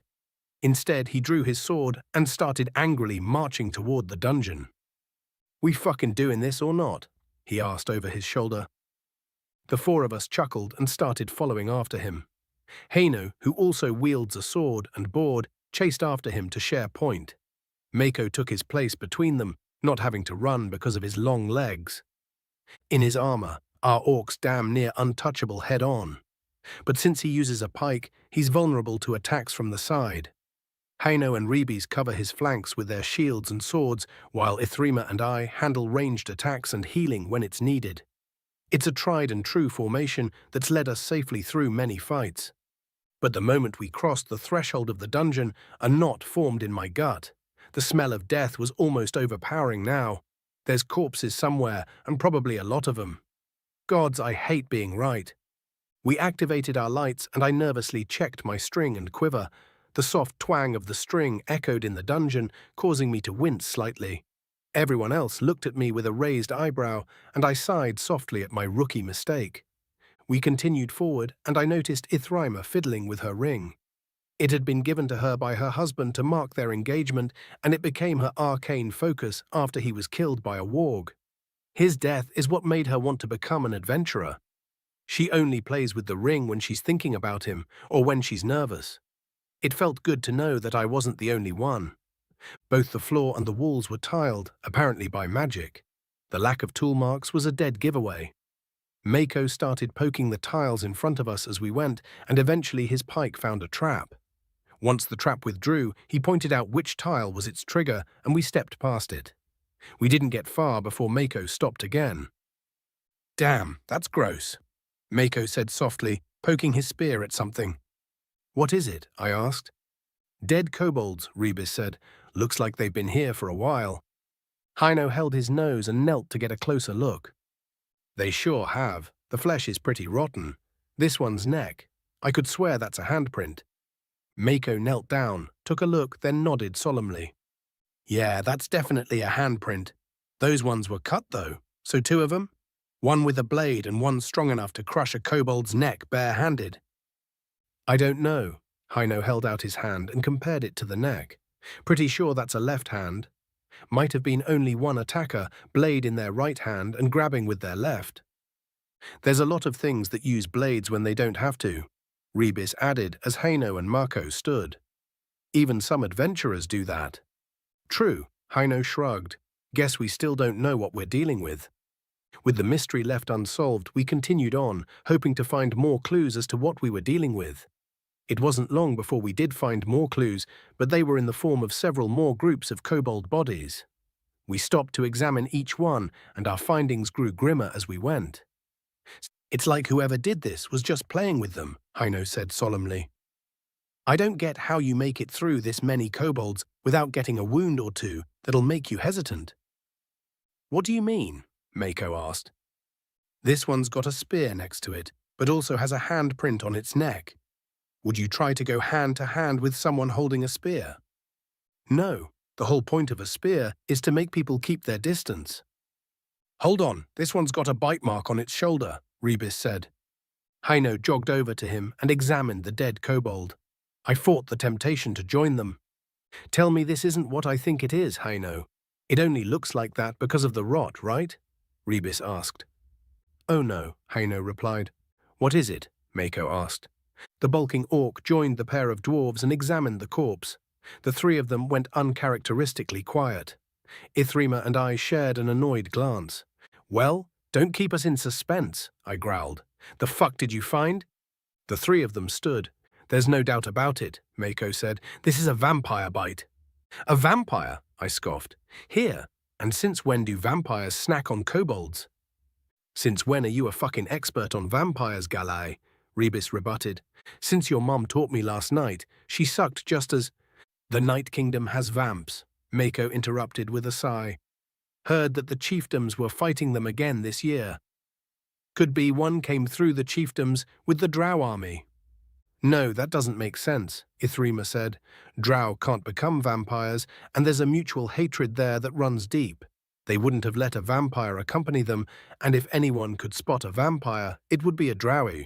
I wouldn't give the Drow in Lofin's army too much credit," Hino added. "Heard they're dumber than the sticks they carry." "Yeah, if there were any Drow that would get fooled by a vamp, it would be their soldiers," Rebis scoffed. "Doesn't matter how it got here, though. That's definitely a bloodsucker bite. Nothing else with teeth like that has hands, and this kobold's throat was crushed like the other ones." Nobody said anything as we contemplated how a vampire bite could have ended up on the dead kobold. After a few moments of silence, Mako shrugged, and the rest of us took that as a signal to form up. Ultimately, Rebis was right.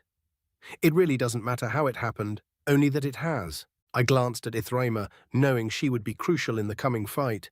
Vampires are legendarily difficult to put down, pretty much have to burn the flesh right off their bones. Ideally, you'd ash the bones in the process. I assumed that the 3 in front knew how to fight vampires, then remembered an age-old saying about assumptions. "So, has any of us fought vamps before?" I asked. "No, but I've been taught," Mako said. "Pin 'em down, let the mage burn 'em."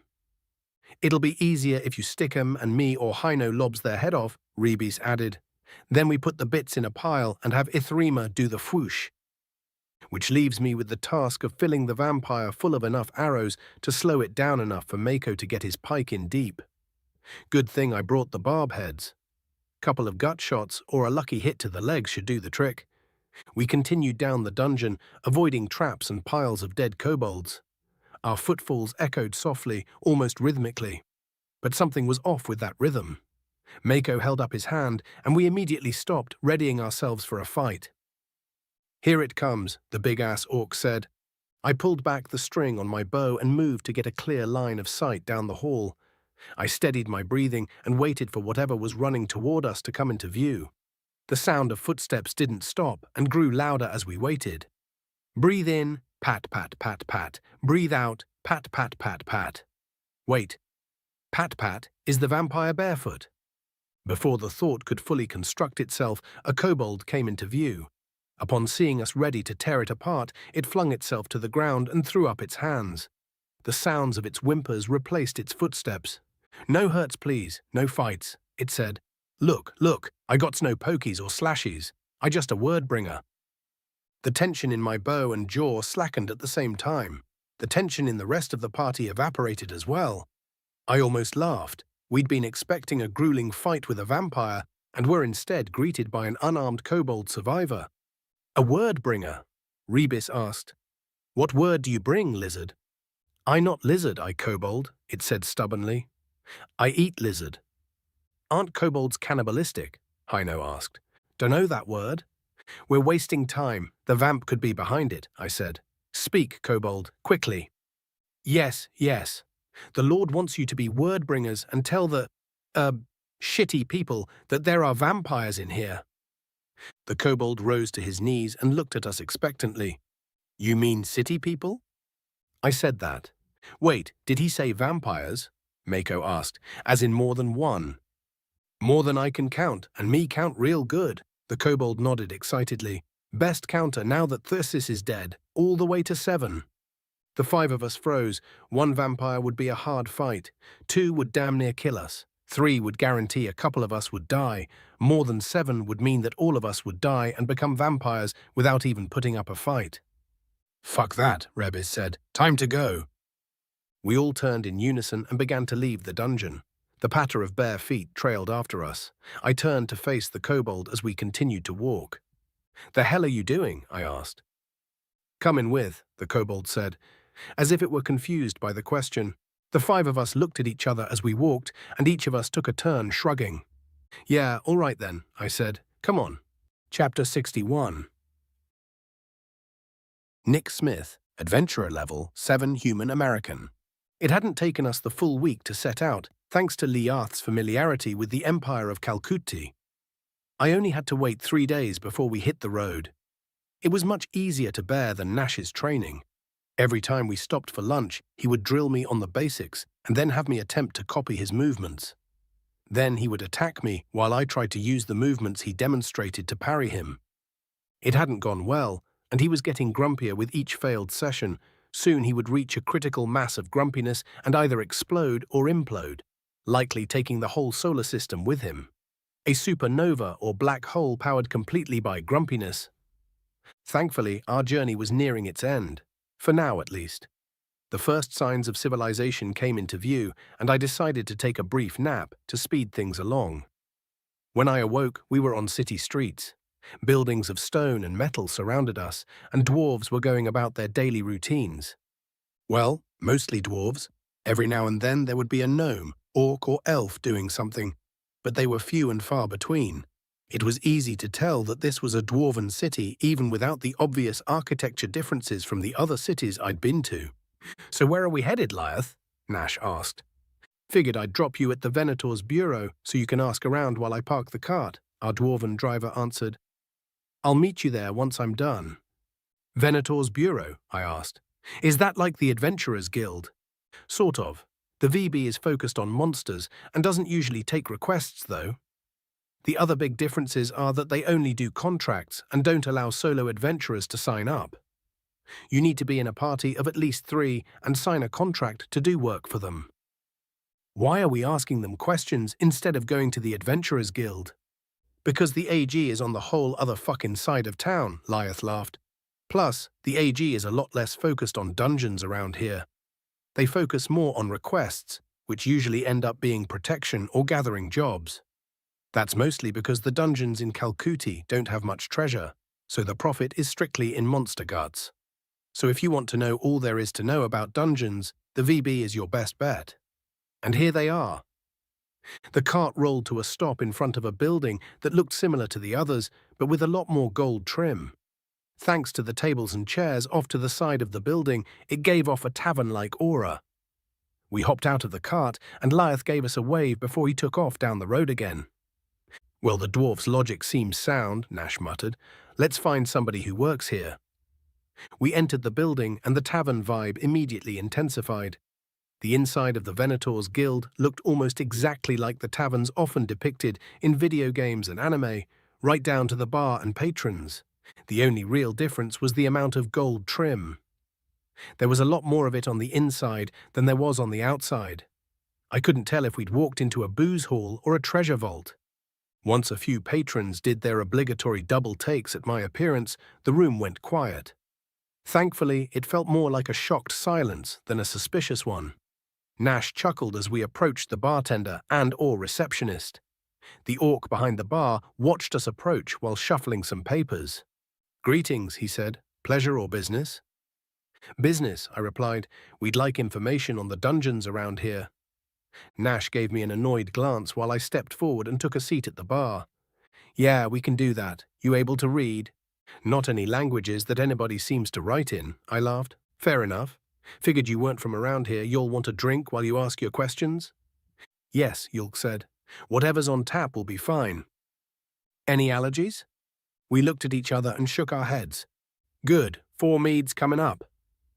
The bartender busied himself with pouring the drinks while Nash, Yulk, and Elmira took their seats. I watched as he poured, wondering if I should say anything about my age. After he poured the second glass, all the conditioning my mother had instilled within me finally kicked in. "You know, back home, I'm not old enough to drink alcohol," I said. "How old are you?" Elmira asked. 18. "Well, last I checked. 18 years old and doesn't know how to parry properly," Nash sighed. "Your people must have it pretty damn easy." "Is it a cultural taboo or a medical necessity?" Yulk asked. "Cultural, I think.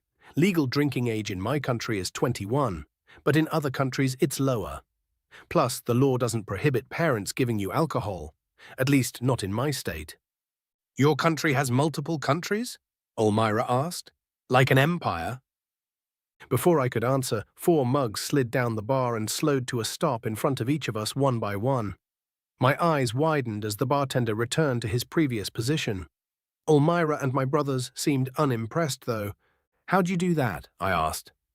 "Practice," the orc smirked. "So what are you wanting to know?" "How many dungeons are nearby?" Nash asked. "Only the one. It was considered neutralized until just a few hours ago, actually." Neutralized? Well, the last time the dungeon was spewing monsters was over a decade ago. Contractors that went to explore it reported traps and kobolds who seemed to have a leader, but no loot or monsters worth a damn. Kobolds aren't worth anything? Maybe to a collector, but you get a lot more of the good stuff from their bigger cousins, and you don't have to listen to them yap at you. Plenty of folk take issue with hunting things that talk too. Since the kobolds weren't bothering anybody, the decision was made to leave well enough alone. "What are the kobolds' bigger cousins?" I asked. "Reptians and sauroids. Reptians are about as big as I am and have a neurotoxic venom that causes a total body paralysis, which can lead to death via asphyxiation. They travel in groups, have 6-inch claws, and hunt by spitting their venom at their victim and ripping them to shreds once they're paralyzed. Sauroids are much bigger and kinda look like a mix between a kobold and a troll, with a much bigger mouth though.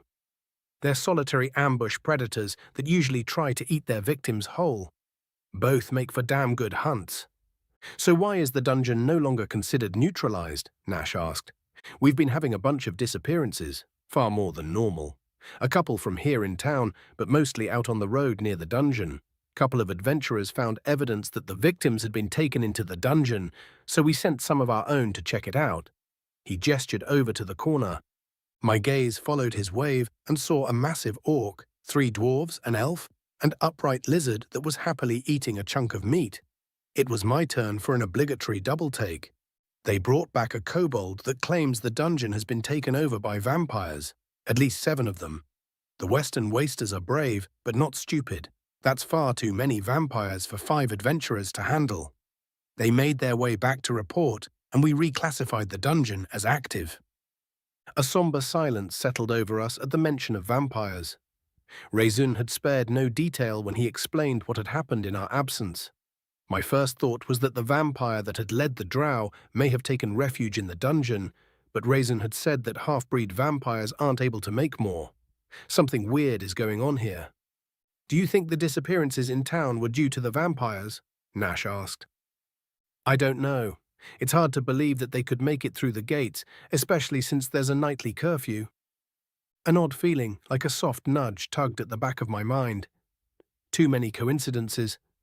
We're looking for dungeons that were inhabited by the cult, my brother's homeland was attacked by a vampire, and there's a dungeon with vampires on our first stop. I couldn't shake the feeling that it's been waiting for us somehow. "We should talk to them," I said. "I feel like this might be the dungeon we're after." "You going to take a drink of your mead first?" Nash grinned. I looked at my untouched mug of mead. My friends back home hadn't been the type to throw parties with booze, so the only time I'd ever had any was the beer my dad shared with me on my 18th birthday. The bitter taste of the beer echoed in my mouth, and I felt my stomach churn. Yeah, of course," I said, picking up the mug. "Don't worry, I'll prevent inebriation," Ten said. "Thanks." I took a deep breath and chugged the contents of the mug. It was much sweeter than I expected, but it burned a little going down. Once the mug was finished, I set it down and wiped my mouth. Once my sleeve left my mouth, a loud burp forced its way out. "Nice," the bartender chuckled. Nash raised his eyebrows as Yulk paid for the drinks. "Hope you stay on your feet after that," he said. "It'll be fine," Yulk said. "We're not going to be heading out immediately. If he ends up drunk, he can sleep it off." "If?" "Yes, it's possible that Ten will intervene." "That's cheating," Nash grumbled. Damn, Yulk saw right through me. I pushed the mug towards the bartender with a chuckle and heard a muffled voice. "Toxin resistance unlocked." "Really? That feels a little cliché." "Well, I guess the cliché would be more along the lines of someone with superpowers being unable to get drunk because of a resistance to poisons, rather than unlocking it while drinking." As I tried to think of an example of someone gaining a resistance to toxins from drinking booze, an evil thought occurred to me. I just unlocked a skill," I said innocently. "It's called toxin resistance." "I stand corrected," Nash replied angrily. "That's cheating." The sour expression on my adopted brother-turned-trainer's face filled me with a sick glee. Seeing jealousy twist his features completely made up for all of the recent bruising. Yulk chuckled and shook his head. "Well, that's a handy skill to have," he said. "I would note that it says resistance rather than immunity, though." I pulled up the skill information and relayed it to them.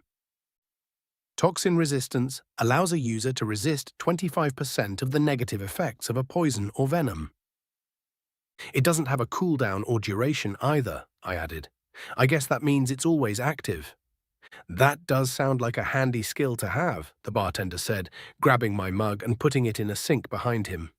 I suddenly became aware of how weird this must look to the poor orc. Something he's never seen before comes up to his bar, asks strangely coincidental questions about dungeons, then downs a mug of mead and gains a new skill.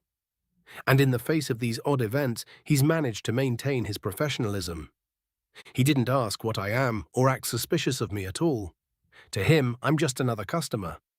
I reached under my cuirass and pulled a gold coin out of my coin pouch. I placed the coin on the bar and slid it towards him. "Thanks for the drinks. You can keep the change," I said. "I didn't catch your name." "Thank you," he said, smiling as he picked up the coin. "The name's Jums."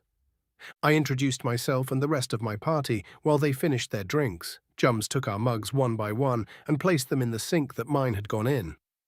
"Well, it's nice to meet you," he said. "You're welcome back any time." "Oh, we'll definitely be back," I laughed. "That mead was pretty good." All right, we should go and have a chat with the Western Wasters, Nash said, sliding off his stool. While they're still somewhat sober, that is. You're right, I replied. Let's go. Chapter 62. Gali Morathi, Adventurer Level 13, Dwarf Calcutin. Mako, Haino, and Ithrima talked amongst themselves about what the receptionist had told us. He had said that even though it will take a while for a team of specialists to be formed, coming back was the right call. If we had tried to take on the vampires by ourselves, we would have almost certainly died and become part of the vampire nest. I know it was the right call, but Rebus and I felt a bit bad about it. In the time it takes for another team to form, more people will disappear, and the nest will get larger and more dangerous. Part of us wanted to go back in to give it a try. An extremely stupid part of us, that is. To distract ourselves from these almost certainly suicidal urges, we'd been watching the overgrown lizard try to eat its weight in meat. It's a good thing the meat's cheap. So you like the food? I asked the kobold. Mm-hmm, it replied with a stuffed face. Voracious little shit, isn't he? Rebus muttered. The kobold tilted its head at Rebus and then unhinged its jaw to swallow what it had just shoved in its mouth. Rebus and I flinched in disgust as the chunk of roast direwolf slid down its throat. What mean? It asked. That word. Voracious. It means someone or something that eats a lot, I clarified. Is I eating too much? Nah, Rebus chuckled. The meat here is pretty cheap, and you probably saved our asses. So eat up. Can I just eat regular? Don't know how to eat up, it said, lifting its head and pointing its snout at the ceiling. Maybe can... What's that thing? The kobold shifted its head to look at the group approaching us. I had been keeping an eye on the outsiders the moment they'd entered, but they'd headed straight for the receptionist and hadn't caused a fuss. They were dressed as adventurers, not hunters, but it isn't uncommon for people from the AG to come around. Still, some of the groups closer to them had looked pretty shocked. I wasn't able to tell why, though. Maybe one of the elves is famous or something. Come to think of it, a pair of orcs with a pair of elves is kind of an odd sight around these parts. You should know this one. Those are orcs and Rebus stopped talking as he got a better look at the group. Actually, you're right. The fuck is that? There were indeed two orcs, but one of the elves looked off. As they walked up, I did a quick comparison and noted several discrepancies between it and the other elves. First, round ears. Second, wrong facial architecture. Third, its smile showed a few sharp teeth that shouldn't be there. Probably not an elf, I muttered. Hello, sorry to intrude, the not elf said. We were told that you were just inside the nearby dungeon and found some vampires. We were wondering if you'd be willing to share some intel with us. Haino, Mako, and Ithrima turned to face the newcomers. Each of their eyebrows rose once they got a good look at the one speaking. The silence started to get uncomfortable, so I interrupted the awkward moment by sliding a chair towards the group. Sure, but intel isn't free. Buy a round and we'll chat, I said. The non-elf thing took the chair while the rest of its group grabbed some more, and before long we were all sitting together. Once everyone was settled, I waved an order of drinks to the receptionist and gave a brief summary of the events that took place in the dungeon, including how we ended up with a kobold. So at least 7 vampires then, one of the orcs said. That'll be tough. Tough is an understatement, brother, the other orc said. It'll be hard for Nick and I to pin that many vampires down long enough for you and Olmira to blast them. The odd group began discussing entering the dungeon, and the rest of us settled into another awkward silence. I glanced at my party members, but they were still trying to figure out what the thing in front of us was. Even the drinks arriving didn't snap them out of it. I took a swig of the mead and sighed. Well, since the rest of you aren't going to ask, I might as well, I said. Don't mean to be rude, but what exactly are you? I'm a human, it said. And that is... The human laughed and provided a summary of the events that led to him being here, introducing his party as they became relevant to the story. Nick, a human found in one of the unified chiefdom's dungeons. Nash and Yulk, brothers from the famed Alta clan that had found and resuscitated Nick. Finally, the one that kind of set things on edge, Olmira the Eternal. When Nick got to her part of the story, Olmira looked nervous. Once she was introduced, it was easy to see the reason for her nerves. Here we were, having drinks to lament our vampire problems when one strolls in and sits down with us. I almost laughed. "So what do you think, Gali?" Mako asked. "I think it's fine," I said. "I've heard a lot about the altars. From what I've heard, they're not easily duped and don't associate with bad actors. Plus, she's kinda hot if you ignore the age difference. No offense, milady," Rebis said with a laugh. "I am Rebis Ultha. This here's Gali Morathi. The other dwarf is Haino Trant. Makomuko is the big-ass orc, and Ithrima Solal is our token elf mage." "Token, you little shit," Ithrima said with a growl. "Again?" Haino asked. "Do you actually have some sort of grievance against our height?" "What? No, that's not what I meant. It's just a phrase," she almost shouted. Rebis and I laughed as she attempted to explain exactly what she meant by little shit. After a few stuttered sentences, she realized that the three of us were poking fun at her and started sulking. I finished my mug and looked at Nick. "We're the Western Wasters," I said. "We're named that because we're from the West and we usually hunt in the wastes. Lately we've been hunting in the dungeons, though." "Makes sense," Nash said. "So are you going back in?" "Yep." The kobold beamed. "Gonna kill the suckers. We has to help the Lord." "Wow, it really does talk," Nick said. "Yeah, it does," I grumbled. "Too much, in fact. Anyways, we don't plan on going back in. We're handing the job off to a more experienced group. A specialist party. How long do you think it'll be before they're ready to go in?" "I don't know. Might take a week or two for word to spread far enough to find the right hunters for the group. Then it'll take some time for them to get here, get equipped and acquainted, and finally get to hunt in the vamps." "Why?" "We need to explore the dungeon," Nash said. "That dungeon's probably one of the cult's former hideouts, and they might know how to get Nick home. We're hoping some clue may have been left behind. If there's nothing, we'd like to know as soon as possible so we can move on." "Well, we'd love to help you out, but we don't work for free," Rebis said. "Plus, we'd need at least 3 more mages that know fire spells. Maybe another fighter to help pin the vamps down, too." "Would fireball work?" Nick asked. Rebis and I glanced at each other and then at Nick's hip, where a sword was sheathed. "Yeah, any spell that can light a fire hot enough to start burning flesh would work," Rebis said. "Why?" "Because Yulk and I know fireball, and I'm pretty sure Olmyra can use fire magic too," Nick said. "Right?" "That's correct," the elven vampire said. "So that's 3 mages and a fighter," Nick continued. "How much do you charge?" "Shit. What are the odds of someone being able to use both sword and spell?" Rebis glanced at me, making me responsible for setting a price. I sighed and gave it some serious thought.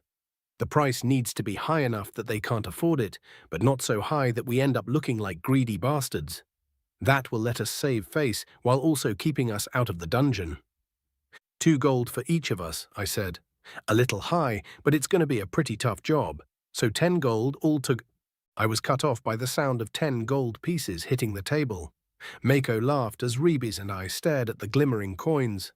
They were unified chiefdom and Bolissa minted coins too, which had a higher gold content than Calcutin coins. No arguing our way out of this one. "Well, fuck," I said. "I don't want to do it, but the gold's on the table." "You and your big mouth, Gali," Rebis sighed. "I'm willing to give it a shot," Mako said with another chuckle. "I think your force analysis was pretty spot on, Rebis, and 10 gold is more than fair." Ithrima and Haino were silent for a few moments. Finally, Haino shrugged and sighed. "Fine, I'm in," he said. "Might as well add vampires to the list of things I've killed." "I'm in too," Ithrima added. "In what?" A well-dressed but road-worn dwarf asked as he approached. "What did I miss?" "Hi, Liath," Nick said. "We found a likely dungeon, but it's filled with vampires. We're going to team up with the Western Wasters to clear the dungeon and explore it." "Yes, kill the suckers, for the Lord," the kobold shouted, raising a freshly cleaned bone into the air.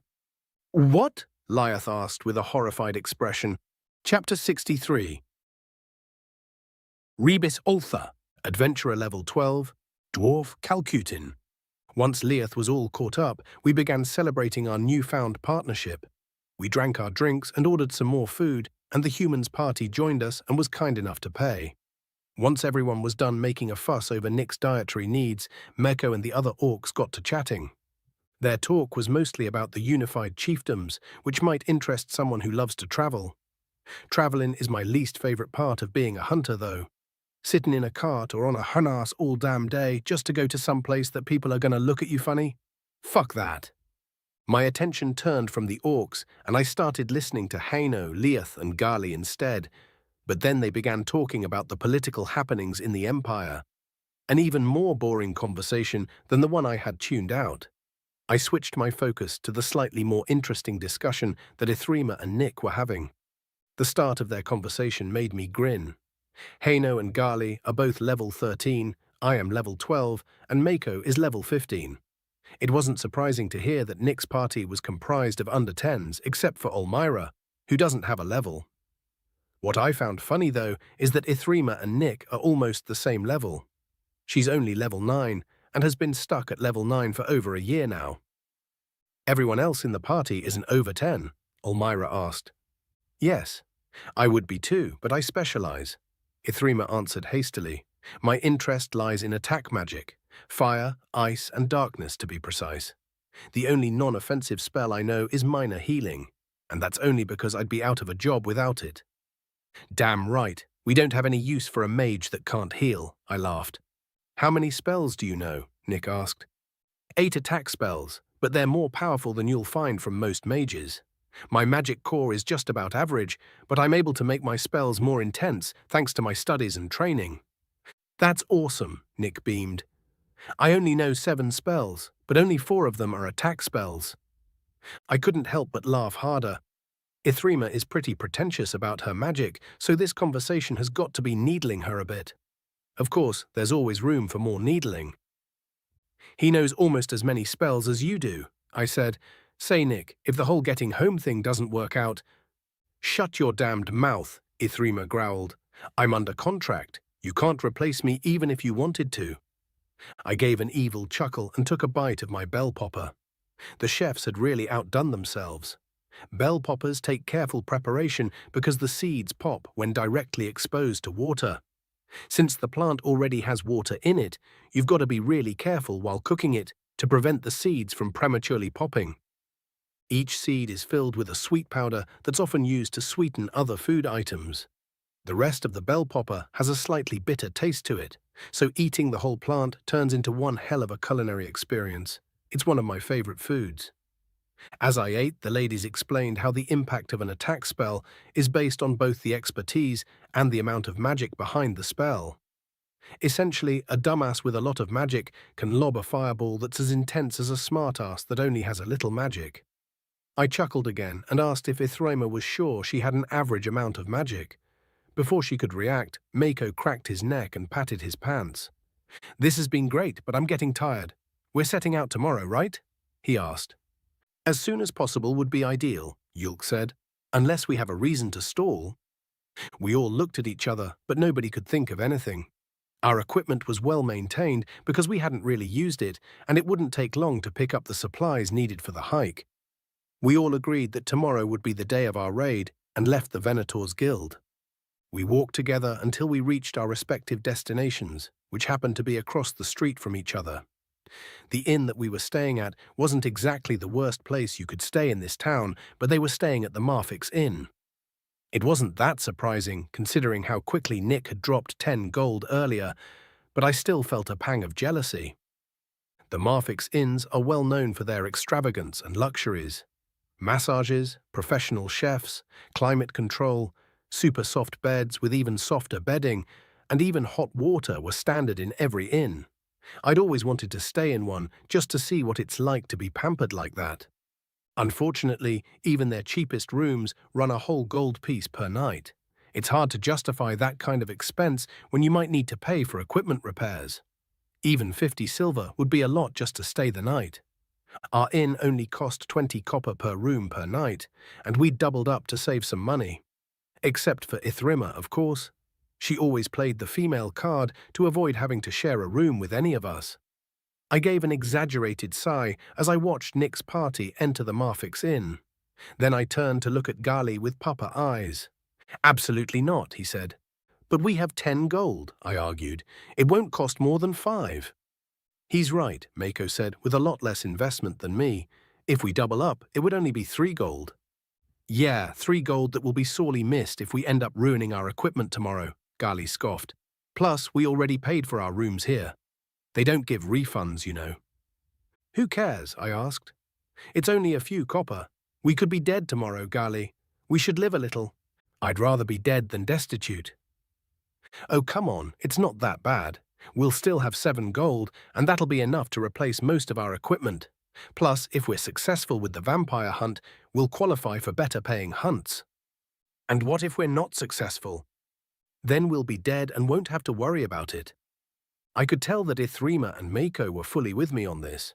Haino was being pretty aloof, but there's a good chance he'd vote my way if I called for one. But calling for a vote here would undermine Gali's leadership. Haino, Marco and I had previously spoken at length about who should be our next leader, and we'd settled on Gali. His even temperament and innate situational awareness would make him a great leader, but he's humble enough to decline the position if we tried to make it official. So naturally, we were trying our best to put him in that position without him realizing it. Wait a fucking minute. Why am I the one making this decision? He demanded, displaying his innate situational awareness. 'Cause you're the one carrying the money, I answered quickly, and I don't want you to ruin our stay by bitching about how we aren't being miserly the whole damn time. As if I'd, gods above and below grant me patience. Fucking fine, we can stay at the Marfix. But I still reserve the right to bitch the whole time. Once I finished jumping for joy, we got our stuff from the inn and explained our decision to the very understanding innkeeper. Then we went across the street to check into the Marfix. I tried to play it cool when we went inside, but the sheer wealth on display made my jaw drop. It's common to see gold trim in Calcutan buildings. It's not common for that trim to have gems embedded in it, though. On top of that, in the center of the lobby was a multi-level golden fountain with water gushing out of the largest blue sapphire I'd ever seen. It struck me that 3 gold would be a bargain to stay in a place like this. We got a raised eyebrow from the front desk clerk, but other than that, he was very polite and professional. There was a small argument over who the kobold would be bunking with, but Ithrima finally folded when faced with the prospect of having to share a room with one of us. We surrendered the 3 gold, deposited our stuff in our rooms, and set off to enjoy the amenities. The first thing I did was visit the spa. I got a nice mud bath and warm rinse, then went to the sauna where I ran into Nick and Nash. "Hi guys," I said cheerily as I sat down across from them. "Pretty hot in here, isn't it?" "Nah, it's just right," Nash said gruffly. "Yep, not too hot at all," Nick wiped the sweat from his forehead. I grinned as I realized what I had walked in on. A tough guy competition was in full swing. I let out a sigh as I leaned back against the wall, knowing that I had the advantage because I had just walked in. "You're right, this is pretty nice," I said. We sat in silence for a time, allowing the heat to slowly bake us alive. Eventually, the last glimmers of sunset shining through the sauna's only window began to fade. Once the glow was gone completely and night finally settled, Nick cleared his throat and stood up. "While this heat is enjoyable, I think we should be going to bed now," he said with an air of diplomacy. "We have a long day ahead of us and will need our sleep." Nash and I looked at each other. On the one hand, the human's suggestion could be considered a sign of weakness, which would allow us to poke fun at him. On the other hand, he had a damn good point, and poking fun at him would result in us having to stay in the sauna longer to prove we weren't as weak as him. I grinned when I realized that Nash was also considering the fact that I had joined them late and had quite an advantage in this contest. "He's right," Nash said, standing. "We'll be heading to bed. You?" "I might as well," I sighed. I followed Nick and Nash out of the sauna and chose a shower stall to rinse off. The cold water was an extreme contrast to the heat of the sauna, and I had to struggle to maintain my composure. Once we were finished, we nodded to each other and went to our rooms. Haino's snores greeted me as I entered the room. He had somehow managed to clean his gear, and it was currently laying neatly next to his bed. My own gear had carried the scent of kobold corpses out of the dungeon, so I'd left it for the launders. I disrobed, laid in bed, and tried unsuccessfully to fall asleep. At first, I blamed Haino's snoring. That didn't really hold up for long, though, because Mako's snoring is much louder. Once you sleep through that mountain of an orc's snores, you can sleep through anything. My thoughts turned toward tomorrow, and I realized that the reason I couldn't sleep was due to nerves. Vampires are one of the most fearsome opponents a hunter or adventurer can run into. They're smart, fast, and unnaturally strong. Plus, they can turn you into one of them. Even most legendary weapons can't do lasting damage to them, and all I have is a relatively cheap orc-made steel sword. It does the job against most other beasties, but stabbing a vampire will just piss it off. I don't even know how well my shield's gonna hold up against their claws. With a sigh, I rose from my bed. There's only one cure for nervous insomnia, and that's exhaustion. I remembered seeing a sign for a training area, so I decided that some exercise would do me good. Thankfully, it didn't take long to find the sign and follow its arrow. When I opened the door, I was met with the sound of wood smacking against a training dummy. I turned to find Nick practicing with a wooden sword. "Hey, Nick," I said as he turned to look at me. "Having trouble sleeping?" Yeah," he replied, fidgeting with the practice weapon. I thought I should get some training in. Need to be in peak form tomorrow." "Same here."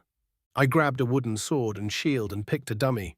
Nick watched me strike at the dummy's neck for a bit, then left without saying another word.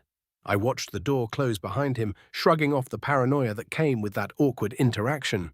It was definitely strange, though. I could swear his voice had sounded different. Chapter 64. Nick Smith, Adventurer Level 7, Human American. Once we finished our lovely breakfast and checked our gear, we began our hike to the dungeon. Larth stayed behind, claiming to be useless in both fighting and long walks. He acted pained when nobody argued with him. The hike itself didn't seem that difficult at first, but my body felt heavy for some reason. I had slept fine, but still had to stifle more than a few yawns as we walked. In contrast to my fatigue, the kobolds seemed to get more and more excited as we approached the dungeon. "We get rid of the suckers, then you can meet the Lord, the kobold said excitedly. "He's going to be so happy." "Who is your Lord exactly?" Nash asked. "The Lord is the Lord." It tilted its head in confusion. "Knows lots of magics, speaks in heads, can't die." We stopped marching and all of us stared at the kobold with blank expressions. Nothing was coming to mind based on that description, but something that knows a lot of magic and speaks telepathically doesn't sound great. Not to mention that kobolds seem to worship it. Yulk gently cleared his throat. "Kobold, does your master have any skin?" he asked. Yeah, I think." "Wait, yeah, he does," the kobold said excitedly, then paused and rubbed its chin. "Doesn't wear it a lot, though." "Sounds like a lich," Gali said nervously. "Don't know that word. What's a lich?" "One of the greatest crimes against nature ever committed by a mortal," Mako explained sternly. "Arrogance and ambition, culminating in a being of pure evil and spite." "Too many don't know words," the kobold crossed its arms angrily. "But the Lord isn't evil. He helps kobolds a lot. Nobody else helps kobolds. Shitty people think we're trash. Farmy people think we're a nuisance.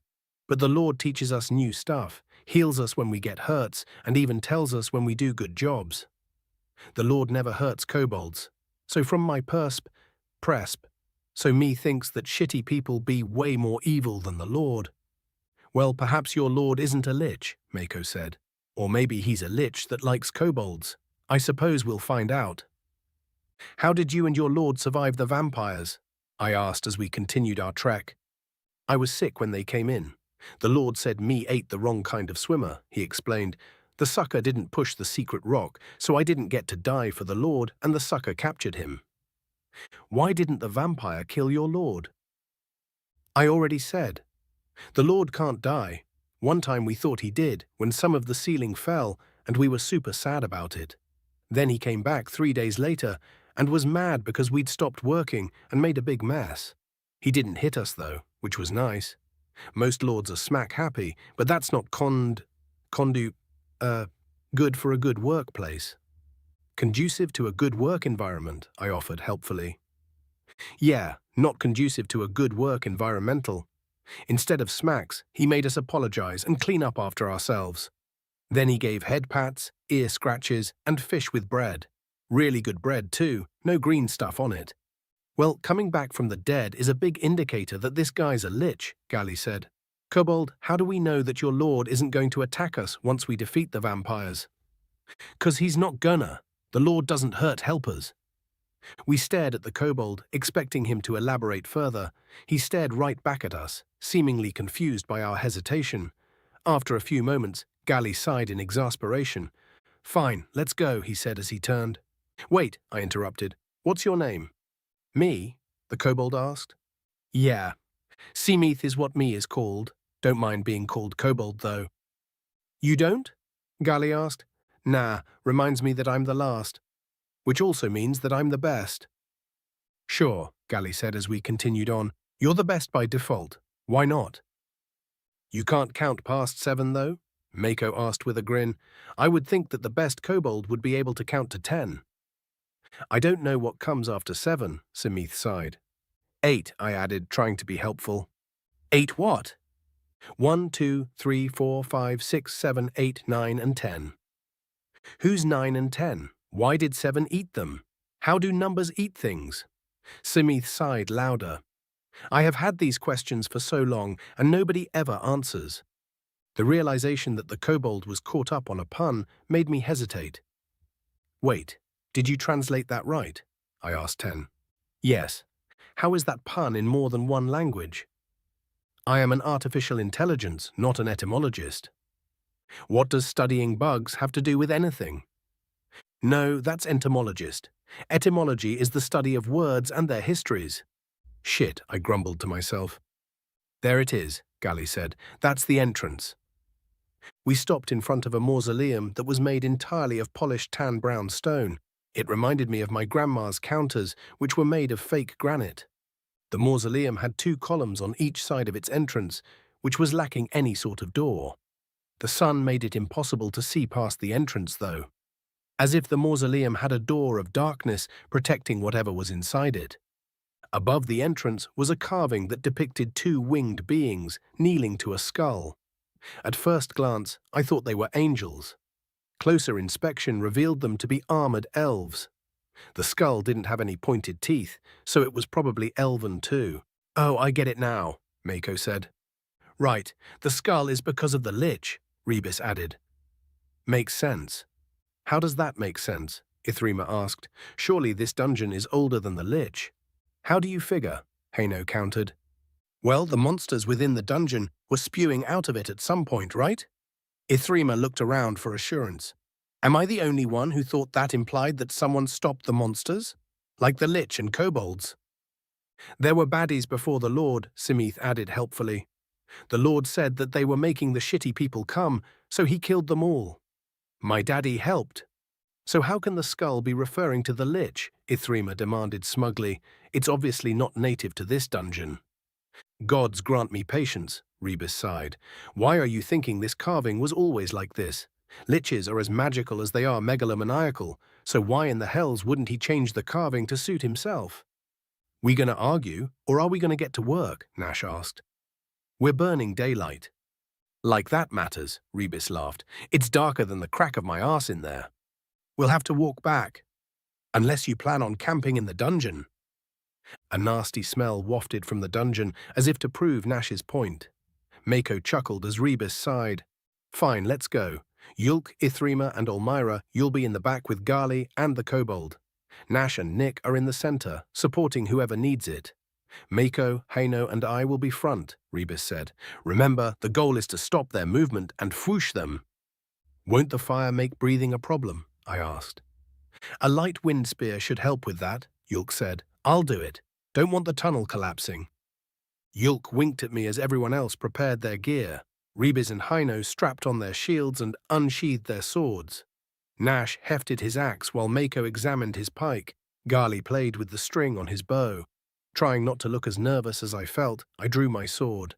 There's a lot of dead kobolds in there, so mind the stench, Gali said. Let's go. I trailed behind Nash as we entered the dungeon. As soon as I entered, the hairs on my arms and the back of my neck stood rigid. The air was filled with the stench of death and a sense of dread. Stifling my instinctual urge to panic, I cast light. Everyone else activated their lights too, and we began our grim march down the hallway. "Careful, traps," Mako said. The big orc began lightly pushing his pike on the tiled floor until we all heard a click. A moment later, a grate with spikes fell from the ceiling. Nash let out a low whistle as the trap receded. "Not the usual fare for dungeon traps," he said. "It is around these parts," Mako replied solemnly. "Calcutin dungeons are much more dangerous than the dungeons in the chiefdoms, and it isn't because of the monsters." "I see. The traps have been here since I was born," Simith said. "Can avoid by just stepping around them." "We don't know where they are," Mako countered. "Me help." Simith's feet pattered against the tile and his wagging tail grazed my leg as he ran past me. He also ran past Nash, but Mako stopped him with a massive hand. The tiny kobold looked at the massive orc with obvious confusion. "If you're in front, you'll be the first target for a vampire," Mako explained. "How about you ride on my shoulders and point out the traps instead? When we see a vampire, you can hop down." That's a long way up," Simith replied. "Dunno if I can jump down from there." "I'll help you get down," Nash said. Simith looked back and forth between Mako and Nash, then shrugged. "Okay." Hino smiled and Rebis chuckled as the kobold, who was noticeably shorter than the dwarves, climbed Mako Mountain. Mako helped the little lizard up, and Simith sat with his legs on either side of Mako's neck. It reminded me of my cousin with his kid. We continued on until we found the first kobold corpses. The rank stench in the air threatened to make me puke. I held my nose as we pushed past, but breathing through my mouth didn't help at all. Simith pointed out another trap, and we slipped past it. Then we ran into more dead kobolds. This pattern repeated itself a few more times before Simith sighed and pointed to one of the kobold corpses. "That's my daddy. If I didn't get sick, I'd have been right next to him. Maybe have made a difference, but the Lord said I wouldn't have. Guess the Lord knows best." "Do you want to say goodbye?" Mako asked. "For why? He's dead." Simith tilted his head. "Can't hear when you're dead, right?" "I suppose not," Mako said glumly. "Hey, Simith, how old are you?" I asked. "I'm 3 years old," the reptilian grinned, "almost a grown-up." I almost told Simith my age, then realized his response would probably be questions about who's Ian and why did you eat them. Instead, I turned my attention to Rebis, who let out a low whistle. "That explains so much," the dwarf chuckled and shook his head. "When do kobolds become adults?" "I don't know," Simith replied with a shrug. "Let's keep moving," Mako interrupted. "Actually, it would be best if you stopped," Simith said with an odd tone and a vacant expression. "The vampires know you're here. 2 of them have come to greet you. Prepare yourselves, hunters." "The fuck?" Rebis asked. "There's very little time before they reach you. I am the being this one calls Lord, speaking to you through my only remaining vassal. Get ready, they come." Mako knelt a little and Nash grabbed Simith from his shoulders. We began to hear the soft thuds of footsteps just as we prepared our weapons. Rebis and Hino prepared their shields, and Mako hefted his pike. Nash and I took position behind the 3, ready to intercept any vampires that got through. Gali cocked his bow as Ithrima, Yulk, and Olmyra prepared to cast their spells. Simith looked up at us and shook his head in confusion. "What happening?" he asked. "The vampires are coming," I said. "Get behind me." Simith stared for a moment, then scampered toward the rear of our formation. We waited as the footsteps grew louder, prepared to see vampires leaping out of the shadows toward us. Then the footsteps stopped. I couldn't see them, but I could feel them watching us. Like the creeping feeling of panic when your nightlight goes out as a child. When you just know there's something in your closet and under your bed. When you get older, you're able to tell yourself that you're imagining it and that there's nothing there. But this time, it's not my imagination. "Really?" Rebis asked. "You just gonna watch us? The big bad vampires are too scared to have a real fight." A pair of pale dwarves stepped out of the darkness. They were wearing tattered clothes, and their fingers ended in pointed claws. Cruel, fanged grins were plastered on their pasty faces.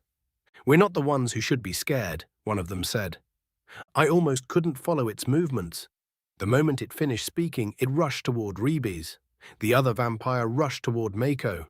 Moving just as quickly, Hino stepped in front of Mako as the orc's pike stabbed the vampire that was after Rebis. Mako hefted his pike upwards with the vampire skewered upon it as Hino's sword flashed briefly in the light. The vampire slammed into the ground in front of me, and we made brief eye contact as Nash's axe fell. The heads of both vampires rolled in opposite directions on the floor. "Quick, pile 'em up," Gali said. "Gotta burn 'em."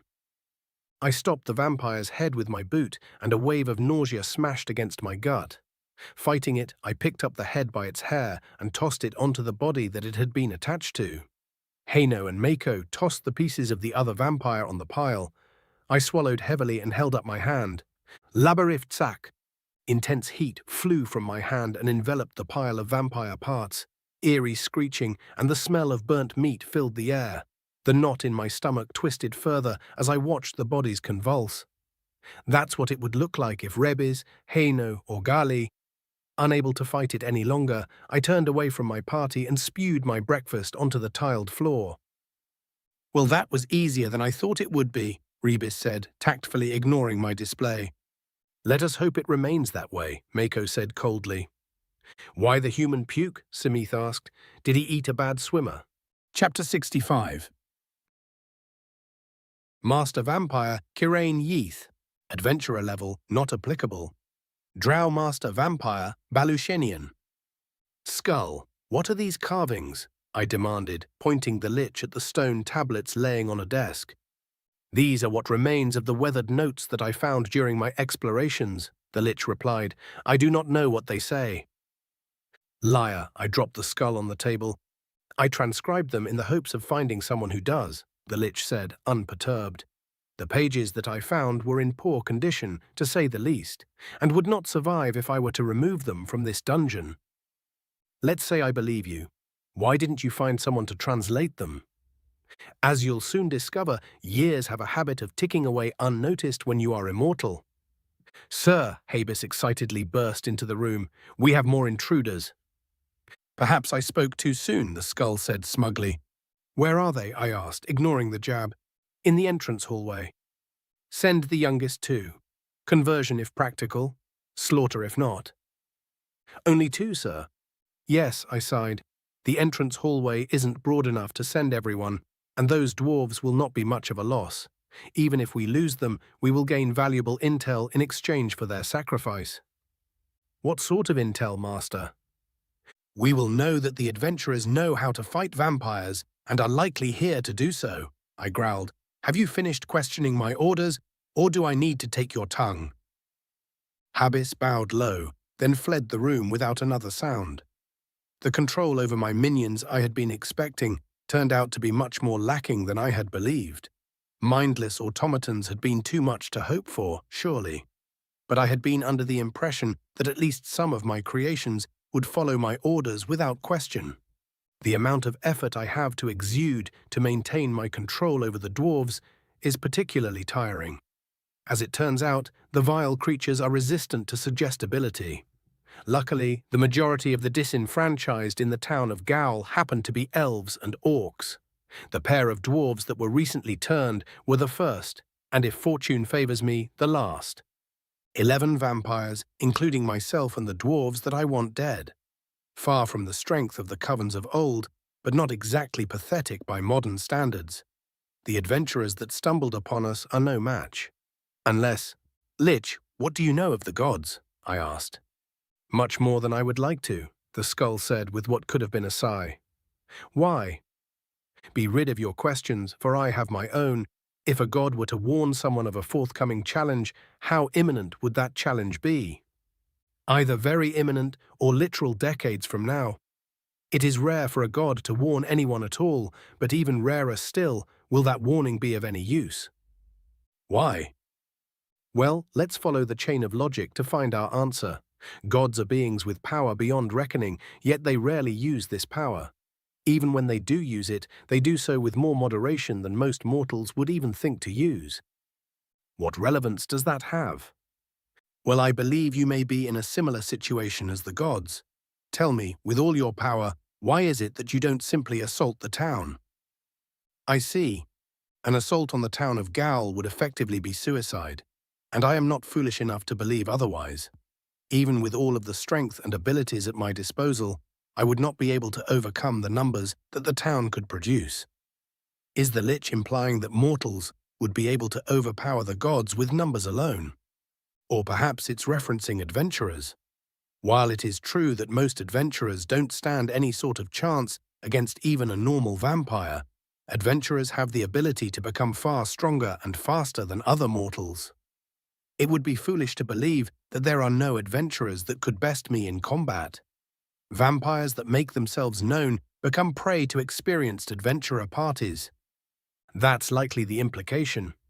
There is something bigger than the gods, and if they misbehave, it steps in. I had already gathered as much, though. Might I ask, vampire, are you touched? The Lich asked. And if I am, it would explain a great many things. Poor thing, wrapped up in the whimsy of the gods, a simple tool for their amusement. Pity, I demanded with a laugh, from a Lich without magic. How far I must have fallen. Hear this, though, the moment I find your additional phylactery, I will be smashing you into the bone dust that you so richly deserve to be. Before the Lich could respond, I felt a pain in my chest. This pain was new to me, but its significance was immediately known. As if the knowledge of what this pain meant had been somehow engraved into my brain without my knowledge. The dwarves were dead. Both joy and alarm rose within me in equal amounts. Stay here, I mocked the skull as I rose. I have something to take care of. The skull made a sound that was a mixture of a hiss and a sigh as I left the room. The dungeon turned out to be much larger than I had originally believed. Half of our time is spent searching for new recruits, and the other half is finding new hidden doors. Some of the doors are trapped, but that's not a problem for beings that can regenerate. 8 pairs of vampiric eyes turned from the entrance hallway to watch me as I entered the throne room. They had been nervously awaiting news of their brethren. I regarded them coldly as I took my seat on the throne. The dwarves are dead, I said casually. Go, avenge your brothers. In unison, they nodded and rushed into the hallway. A small smirk spread over my features. 2 vampires is one thing, 8 is another matter entirely. The foolish intruders don't stand a check. I clutched my chest. It had been less than a minute, and already one of my vampires was dead. Isriv, a gnome that we had plucked from the trail. She had begged for mercy, to live, and gratefully kissed my hand once her conversion was complete. The next to fall was Heron. The orc had been a great find, sleeping off a drunken bender in an alley behind the inn. He was relatively small for an orc, and life had not been going well for him. But because of this, he had a genuine desire to be used for my greatness. Alus, Toril, and Patir faced their final death almost simultaneously. Were it not for the searing pain in my chest, I would have laughed at the irony. The 3 sisters had been a trio of traveling merchants. As sisters, they had been together their entire lives, and had met their end in the same manner. I barely managed to recover before Noriz and Malu perished. Noriz had been the most beautiful elf I'd ever seen, despite her years of living rough. Her golden hair had glowed in the moonlight as I bit into her that fateful night. I'd intended to make her my bride. Malu was also beautiful by orc standards. She had been the guard hired by Patir to protect their convoy. She had fought well, but in the end, Noriz and I had shared her blood. Habis, run! I gasped through the pain. Habis, my very first conversion. The homeless elf had bravely or foolishly taken residence in the haunted manor that night. His gratitude for my interference in his fate led to him questioning me, but only because he wanted my success to be guaranteed. A tear ran down my cheek as the pain in my chest confirmed his demise. The childish grin he had flashed that night burned in my mind. The sounds of footsteps and shuffling metal barely registered in my ears as my sorrow turned to rage. I looked up at 2 dwarves and an orc. Every fiber of my being wanted to leap forth and tear them into little shreds of meat. But their formation struck me as odd. All 3 were covered in blood, but I could tell that the orc was wearing plate armor. It would be difficult to pry him out of that with the dwarves covering his flank. No, I need to calculate this. They couldn't have killed my kin without fire, and these 3 do not appear to be mages. I stood as they stepped forward, and an arrow appeared in my chest. Casually, I plucked it from my sternum and tossed it aside. Just as I thought, there were more intruders in the hallway. 2 more orcs, 3 elves, and a kobold. I nearly laughed. Is this the challenge that the gods present to me? It isn't even armed. Try to pin him down, one of the dwarves said. I'll pin you to the wall and make you watch what I do to your comrades, I growled. Perhaps I'll turn them and make them rip you apart. Yeah, fangy guy. We've killed all your friends. Are you the last one? I laughed. The last and the first, and as you'll soon find out, the deadliest. The air parted as I shoved my way through it, launching myself at the dwarf. His shield rose and the orc's pike tried to greet me, but I deftly slid past it. My fist slammed into the shield, shattering it into several pieces. The dwarf slammed into the wall as I turned my attention to the orc. The pike-wielding orc was much larger than most, but the kick I landed upon his knee proved an old adage true. No longer able to support his own weight, he smashed into the ground. I bent to finish him, but only landed a punch to his face before I had to roll out of the way of an incoming axe. The axe seemed to follow my trajectory, though, and bit into my shoulder. It shredded the flesh and dug deep into my collarbone. I rose to my feet and found myself face to face with another orc. He grinned. "Take that, you son of..." My open palm slammed into his sternum, depriving him of the breath needed to finish his insult. I dug my claws into his chest as he collapsed to the floor. His heartbeat teased my fingertips as bones began to crack. Tearing the heart from his chest would make a fine trophy and demoralize the other intruders. A glint of light caught my notice, and I kicked at the dwarf that was coming for my head. The kick landed directly on his bicep, breaking the bone beneath it. My heel then connected with his head, knocking him out cold. Before I could do anything else, I felt a sharp pain in my heart-seeking arm. Severed. I leapt back and glared at the... "You're not an elf," I said as my arm began to regenerate. "Labyrinth tsak," it replied. Pain and flame engulfed me as the fireball slammed into my chest. An ethereal screech escaped me as I tore at my burning flesh. The thing that burned me tried to attack me before I could extinguish the flames, but I batted it away. I tore large chunks from myself and flung the still burning flesh away from me. My regeneration made this a difficult task, but before long the flames no longer threatened me. I turned to face my opposition. An orc sorcerer was bent over the axe-carrying orc I had felled earlier. The fireball-casting creature was being helped up by the 2 elves. My arm was lying near me, and I whimsically picked it up, while my opponents struggled to regain their composure. A new one had already grown. Once the elf-looking thing had regained their footing, I threw my arm at them. It ducked, and my arm sailed past them and into the entrance hallway. I tried to taunt it, but incomprehensible gibberish left my face instead of any words. I put my newly formed hand to my lips and touched bone. A good portion of my skull was on show, and my tongue was lolling out from the bottom of my jaw. The little bastard had got me good. Fearing what may happen if my regeneration didn't reset my tongue's position, I tore it off. The pain was nothing compared to what I had just experienced, though. I focused my gaze on the pair of elves and not elf standing in front of me and released a visceral growl. Fireballs leapt from their fingers, and I leapt from the ground. I sailed over their magic and landed behind them. One of the elves was slow to turn, and my fist landed a hefty blow to the back of her head. My spirit soared as her face smashed into the ground. The other elf was in the middle of casting another spell, but I stopped her with a punch to the gut. My next punch cracked her skull. I grabbed her robe as she went limp and felt a connection within me as I caved her skull in.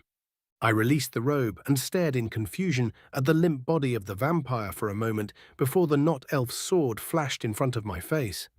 Barely managing to dodge the blade, I lashed out with a kick, but the thing moved faster than me and slashed my thigh. With another growl, I threw a punch that connected with its chest, sending it flying into the nearest wall.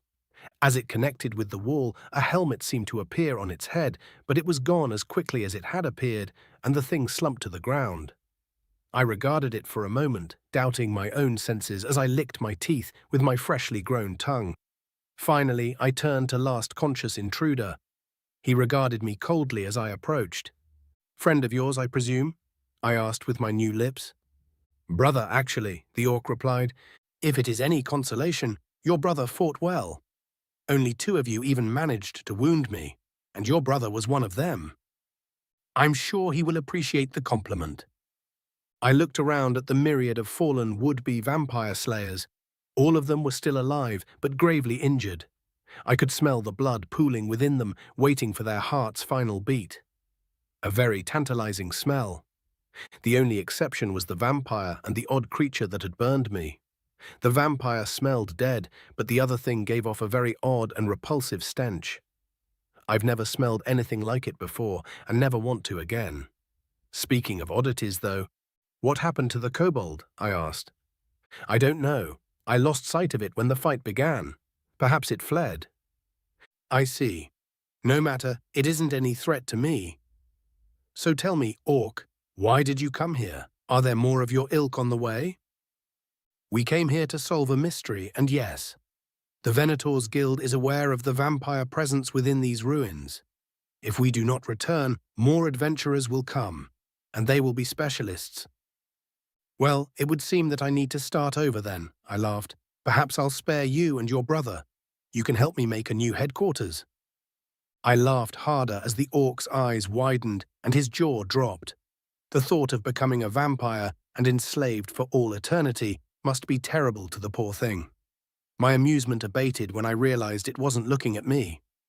No, a voice from behind me said. Chapter 66. Tenzing.ai, Adventurer level, not applicable. Artificial intelligence, unknown. Despite the enchanted cuirass and helmet, the impact with the wall did serious damage to Nick's body and brain. His loss of consciousness occurred immediately following the damage to the frontal and occipital lobes of his brain. Thankfully, this meant that I didn't have to try to dampen the pain of the fractured ribs and sternum. A quick scan of the body revealed organ damage and internal hemorrhaging, but nothing that I couldn't fix. Still, the damage to the brain would have been fatal if it weren't for my intervention. I immediately set about repairing this damage and tried to take control of the body. This was unsuccessful at first. Another examination revealed that I had missed some damage to the cerebellum and medulla oblongata on my first examination. Swelling was causing issues with the spinal cord, preventing my attempts at locomotion. I focused my efforts on these parts of the brain. Gotta get you moving, I said to his deafened mind. If we can get control of the hand and the mouth, we can get you stable faster. Best not to mention what will happen to our accompaniment if we don't get moving. Not for Nick's sake, I just don't want to think about it. The last scene before the eyes went dark was pretty grim. Hopefully this vampire is a lover of monologues. Quickly and carefully I drained fluids and repaired cells. Next was the correction of some slightly luxated bones. Finally, after jump-starting some newly formed neurons, I was able to take control of the motor functions. Still blind, I very carefully placed Nick's hand upon his chest. Leah sac, I whispered with his mouth. Magic drained from Nick's core, and cells began to repair each other at a much faster rate. Thanks to the training I had been doing while Nick slept, I was able to account for this and guide those cells into healing more efficiently. Finally, Nick's sight returned, and I was able to see the vampire standing over Yulk. Well, it would seem that I need to start over then, the vampire said with a laugh. Perhaps I'll spare you and your brother. You can help me make a new headquarters. I grabbed Nick's sword and carefully stood. His body wasn't entirely healed yet, but it would have to do. Yulk watched me stand, surprise apparent on his face. The vampire began to laugh harder, and for a moment I considered a surprise attack. Then I thought better of it. I haven't completely repaired Nick's body, so I wouldn't be able to move quietly or fast enough to overcome the vampire's situational awareness. But if we manage to stall enough, Olmira will be able to heal as well. 3 against 1 works better in our favor, so stalling seems to be the route to go in this case. No, I said. The vampire turned to me with a look of shock and fear, which I secretly found amusing. It quickly recovered its composure and moved to keep Yulk and I in front of it. I examined Nash using peripheral vision, keeping my eyes locked on the vampire. Yulk had healed him, but the fluttering of his eyes behind their lids indicated that he was still down for the count. No? The vampire asked, seemingly offended. Correct. You're going to stop me? Indeed. How? He rose to his full height and smirked, trying to demonstrate that I was no threat to him. However, his calculated stare was desperately searching for an opportunity to attack me, an opportunity that I would not grant. "I'm going to kill you," I replied. "Is that a fact? And how are you going to accomplish such a feat?" the vampire asked mockingly. "Decapitation and incineration." The vampire was indeed talkative, but it occurred to me that I was being too terse. My bid to bide time would fail if I didn't become more verbose. Unfortunately, this vampire seemed to have a propensity for asking stupid questions.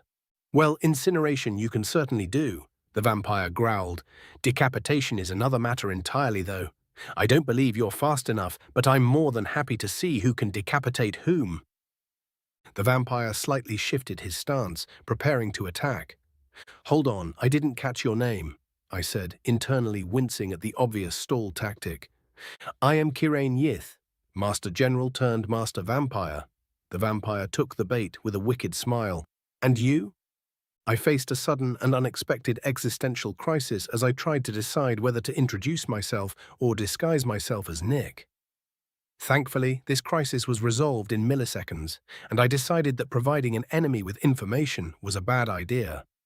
"I am Nick Smith, an adventurer far from home," I answered, "and trying to find my way back. And what business does a lost adventurer have with my kin and I? I need to know how to return home. The answer may lie within this dungeon, and you are currently between myself and said answer. Therefore, you must be removed as an obstacle."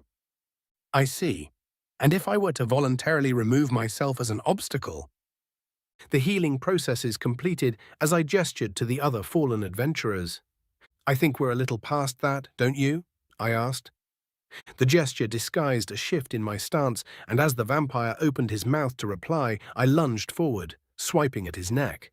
The blood-sucking creature leapt backward with a hiss, but the tip of my sword grazed his larynx. He glared at me as blood dripped from his neck. "Rapes Denivtsak," I shouted. The spear of wind tore through the air toward the vampire. He fell to the floor to avoid it and leapt at me once the spell sailed over him. I sidestepped and slashed at his outstretched hand, severing it. "That's the second time you've disarmed me," the vampire snarled. "There will not be a third." "Nilevai echitsak." He slid around the incoming ice javelin and rushed me again. I prepared to parry the incoming claws, but they didn't land where I expected them to. The vampire's feint would have been fatal had I not realized it in time to leap back, but the claws still raked my face. Healing once again, I pushed forward, slashing at the vampire as I advanced. These slashes were meant to seem wild and uncoordinated while guiding the vampire to dodge them in certain ways. The goal was to force him into a corner. The vampire had other plans, though. A slash aimed at his regenerating chest went unanswered, and his fist met Nick's cuirass. The impact was solid enough to cause internal damage, but I managed to keep Nick on his feet while giving only a few steps of ground. Nanites swarmed around the damaged area, repairing it and preventing further damage caused by the body's immune response. "What in the blackest of hells are you?" the vampire asked. "A human," I said once I repaired Nick's diaphragm enough to breathe. "That answers nothing," he growled. "No matter, I will simply dissect you once you're dead." The vampire leapt forward again. I countered with slide slash, but took another claw to the shoulder. My slash opened the creature's thigh, which seemed to have no effect. I took this as a sign of dampened pain responses and adjusted my strategy accordingly. The vampire landed and immediately resumed his offensive.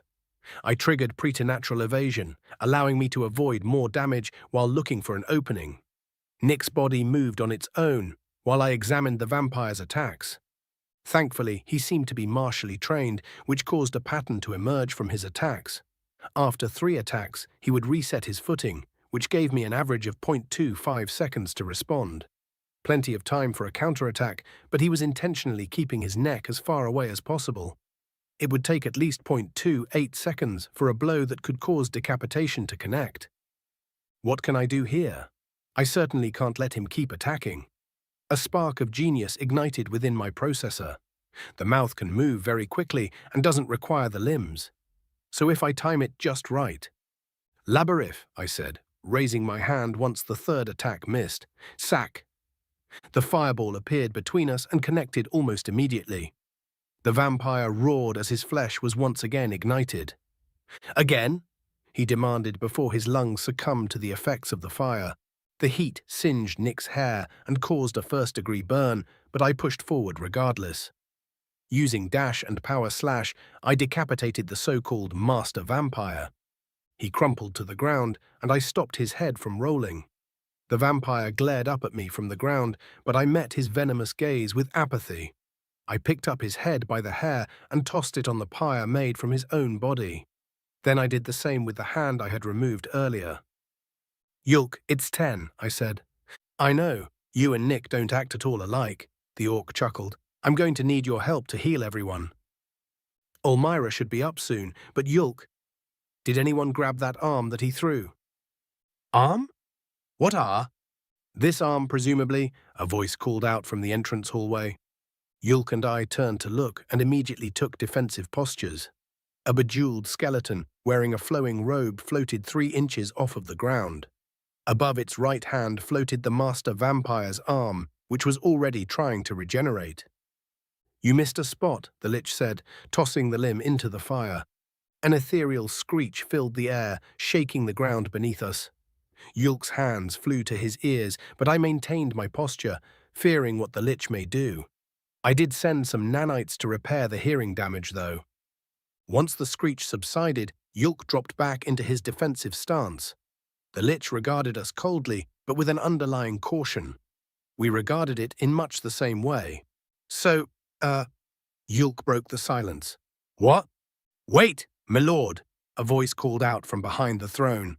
Yulk and I turned again to find the kobold that had accompanied the party. At the start of the fight, he had sprinted off behind the throne. With his return, I quickly put 2 and 2 together. He hadn't run off to avoid the vampire, he had gone to find his master. "My lord," the kobold said breathlessly, "they's helpers. No hurts for helpers, yes?" "Yes, very good, Simeth. No hurts for helpers indeed," the lich replied, "so long as they remain helpers and do not become harmers." "They won't do that," Simeth said merrily. "They's friends. Fed me good." "Excellent. Remember to thank them for their hospitality." "Oh, not these ones. The ones that are..." The lich waved a bony hand to quiet the kobold. "This turn of events has left me in an awkward situation. We really shouldn't broadcast my existence to everyone we meet, but what do I do? Nick's brain is repaired and is currently in deep REM sleep, so if I deactivate myself, he'll just collapse. I thank you for your assistance." The lich turned to me. "You're quite a capable fighter." I glanced at Yulk and back toward the lich, all the while trying to decide what my next course of action will be. It would be inconvenient to have a dialogue with the lich and have to catch Nick up to speed when he awakens. Either way, I'm going to have to tell Nick about the fight. Though we agreed that I have permission to use his body when he's unconscious, he might get upset if I were to pose as him. Plus, once the others start to wake up, they might notice something wrong as well. Yulk said that Nick and I don't act alike, which seems to be true now that I think on it. I can't quite mimic the way he holds himself or the way he speaks. As I finished turning back to the lich, I decided what to do. As my gaze locked onto the hollow pits that the lich would call eyes, he looked at me with an aura of expectancy. With a mental sigh, I prepared myself. Then I pretended to faint. Chapter 67. Larry Vicimiro. Adventurer level, membership revoked. Half-breed lich, unknown. "I thank you for your assistance," I said, turning toward the odd creature. "You are a very capable fighter." Simeth had excitedly called this thing a human. The singular surviving kobold had been eager to tell me that he had learned a new word. I had congratulated him, but hadn't quite believed that he had met a member of an undiscovered race. The human glanced at the orc and then back to me. I was expecting a reply of gratitude for the compliment that I paid it. Instead, its eyes rolled into the back of its head and its legs gave out. The orc and I watched it fall to the ground with a soft thud. I stammered. "Is he—" "Don't worry," the orc rose with a grunt. "He's fine. The others, though, not so much. Might I ask your aid in helping them?" The Lord is good at fixing oofs and ouchies, Simeth added. Yes, thank you, Simeth, I replied. Of course, I'm more than willing to aid those that rid me of that pest. Can I count on you to prevent the inevitable misunderstanding? Should be easy, the orc smiled warmly. They're smarter than they look. Also, I trailed off as I stared pointedly at the healing corpse of the vampire that had apparently accompanied them. Yes, her too, please. I nodded at the orc and held out my hand. Many of those that travel the path of lichdom shirk the healing arts.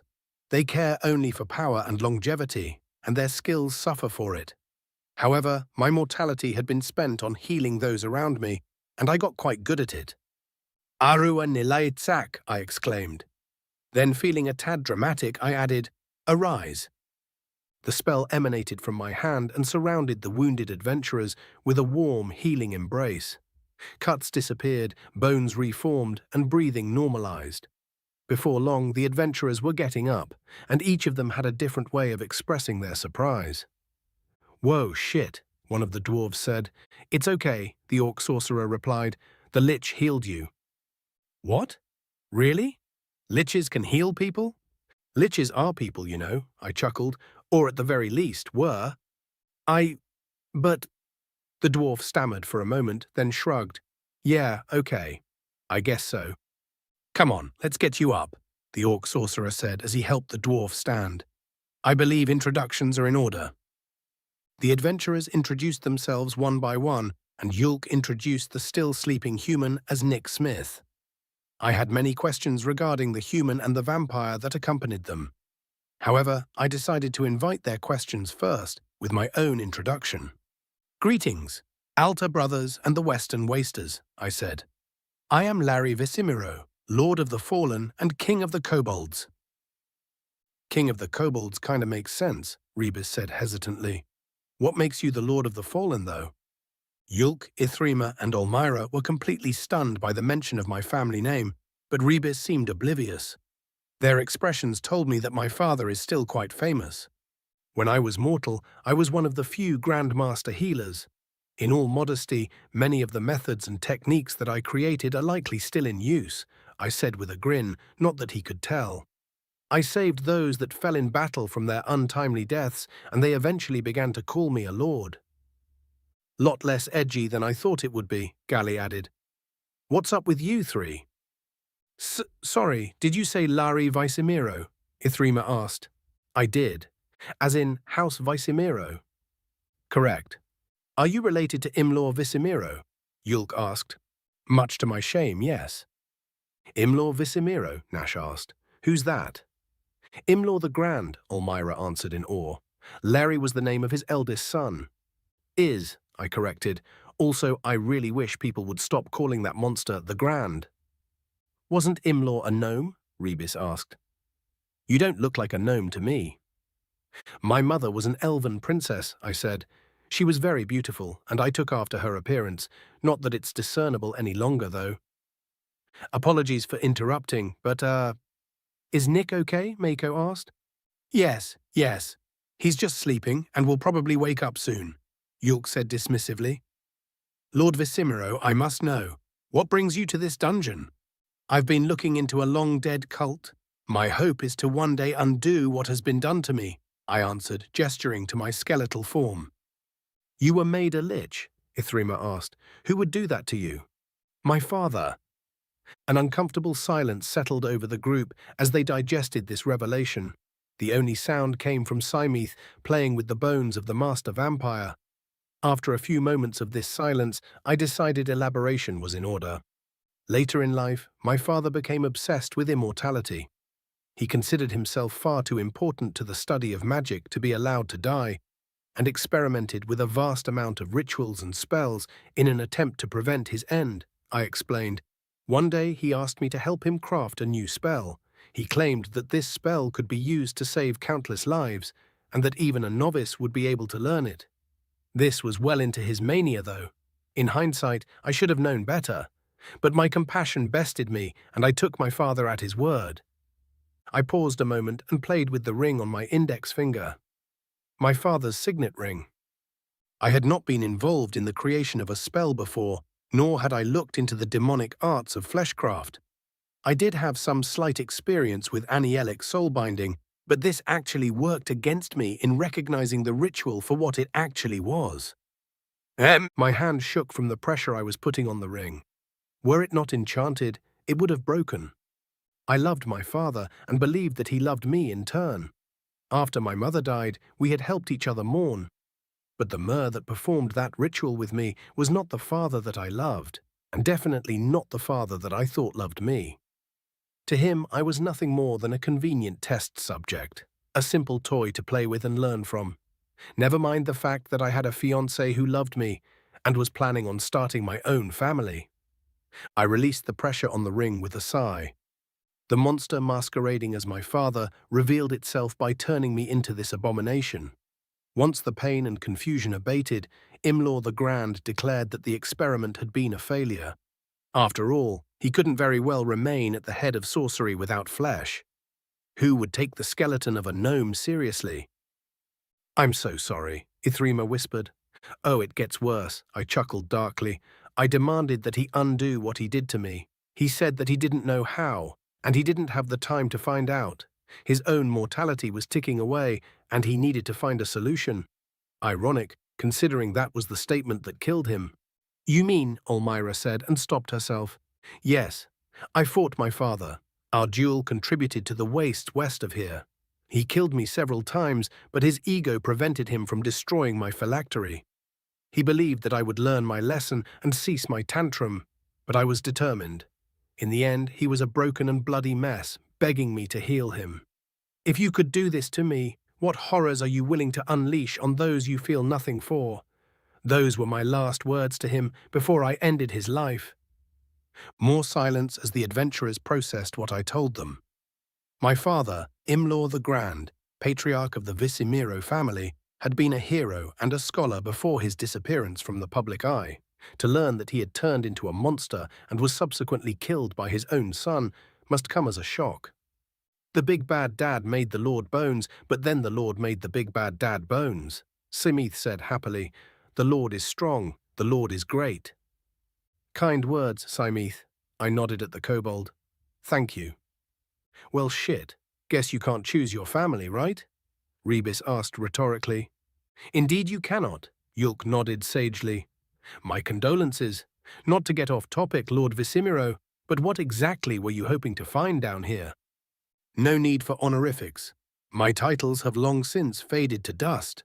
I laughed. The cult of Malos operated in this dungeon before the demonic invasion. Since they were accused of collaboration with the demons, I was hoping to find more information on the ritual that did this to me.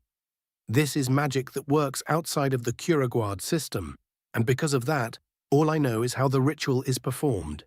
If I knew why certain steps were taken and what effect those steps had, I may be able to eventually find a way to reverse the ritual and return to my mortal form. Or maybe you could be immortal, but with skin, Rebis said. No, I'd rather just be a normal Mer again. Immortality is worth nothing when you're the only one who has it, and I'd rather not be forced to cohabitate with the fair folk just to have some consistent company. I would definitely choose having skin over my current state, though. Fair enough, Yulk chuckled. So did you find anything? I found that this dungeon is much larger than it appears at first glance. The cult of Malos was definitely performing experiments here, but most of their notes had rotted away. Some were legible, but in terrible condition. Thankfully, I managed to transcribe them into stone before time took its toll on them. What did they say? I do not know. They are in a strange script, with lettering that I have never seen before. The words are very weird, Simith added, much more pointy than the ones in the picture books. Picture books? Mako asked. Yes, I was attempting to teach the kobolds how to read. Some took to it better than others, I answered. Where'd you get the picture books? Nash asked. I've had them for a long time. When I still had flesh, I was frequently called upon to heal ill children, and the picture books would help keep them in high spirits. I keep the books with me to remind me of what kind of Mer I was. No. The pictures are very pretty, but I still can't read, Simith sighed sadly. Don't be sad, Simith. You'll get there one day. You've made a lot of academic progress, remember? You can count all the way to 7, I said. Nash muttered something angrily under his breath, and Yulk struggled to keep his composure.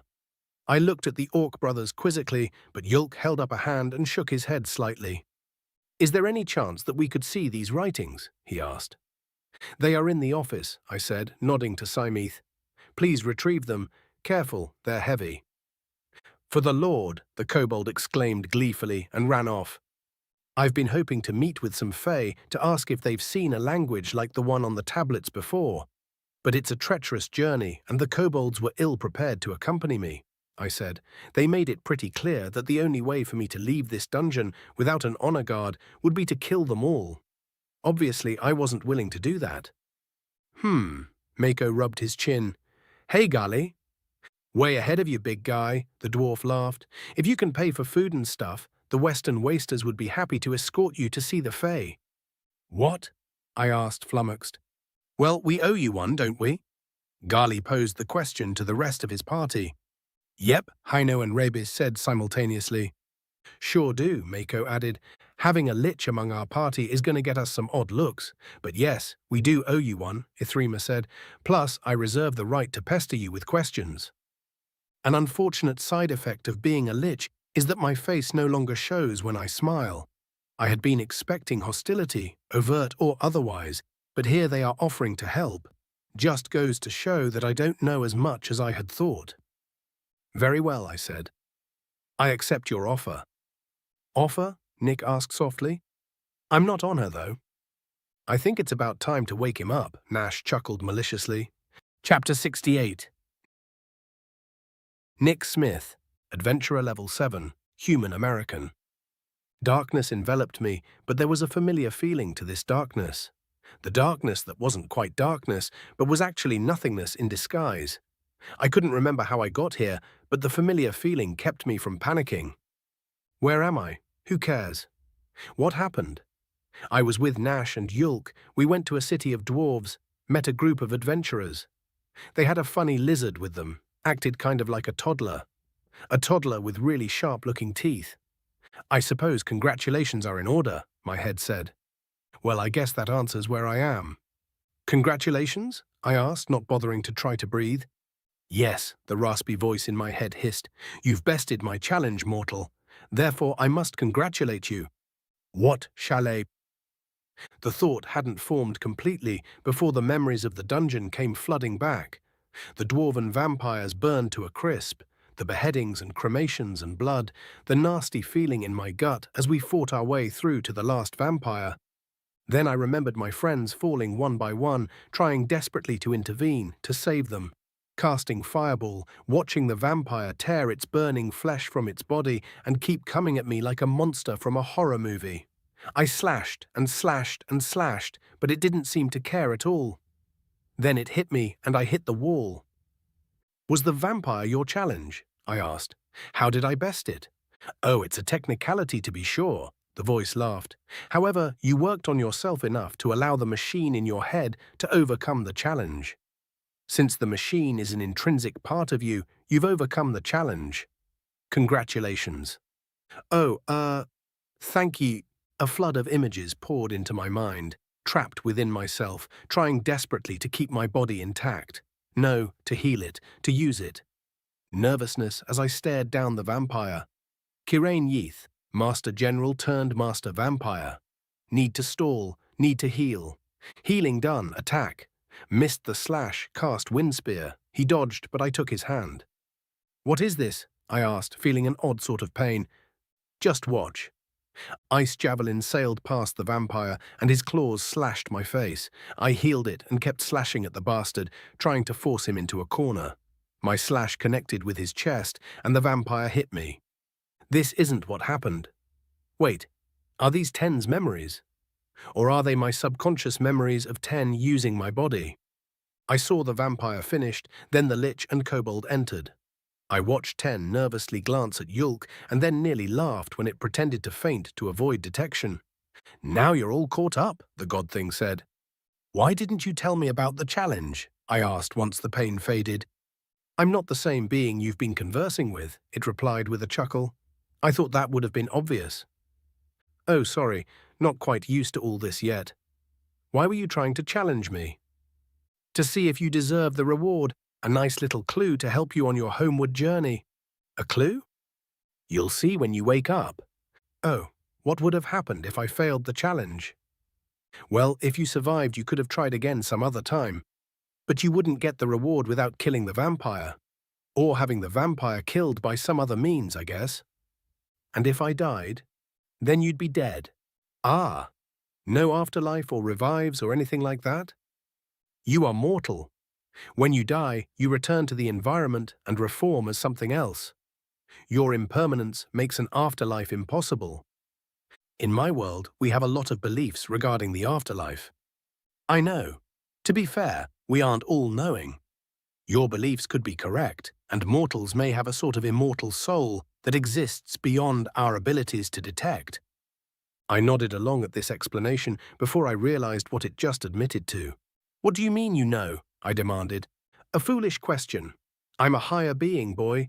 You expect me to be ignorant of your origins? How could we possibly hope to see you get back home without knowledge of where your home is? So you actually do know how I can get back? Duh. Then why won't you tell me? Another foolish question, the raspy voice sighed. Everything is transactional. You give gold to get goods and services. You expend energy to obtain energy. You make us happy. We help you get home. How do I make you happy? By being satisfactorily amusing. There are many, many forms of entertainment, Nick. But you? There's nothing else quite like you. We'll give you pointers and challenges. You do what you do and entertain us. When we are satisfied, you get to go home. How long will that take? Time is not a concern to us, nor should it be for you. But Cass, we'll be waiting for you. There wouldn't be any point to this without a proper incentive. So time isn't passing back home? I can tell you should not be concerned with the passage of time, but I am unable to elaborate further. The being laughed as the sound of chains echoed in my head.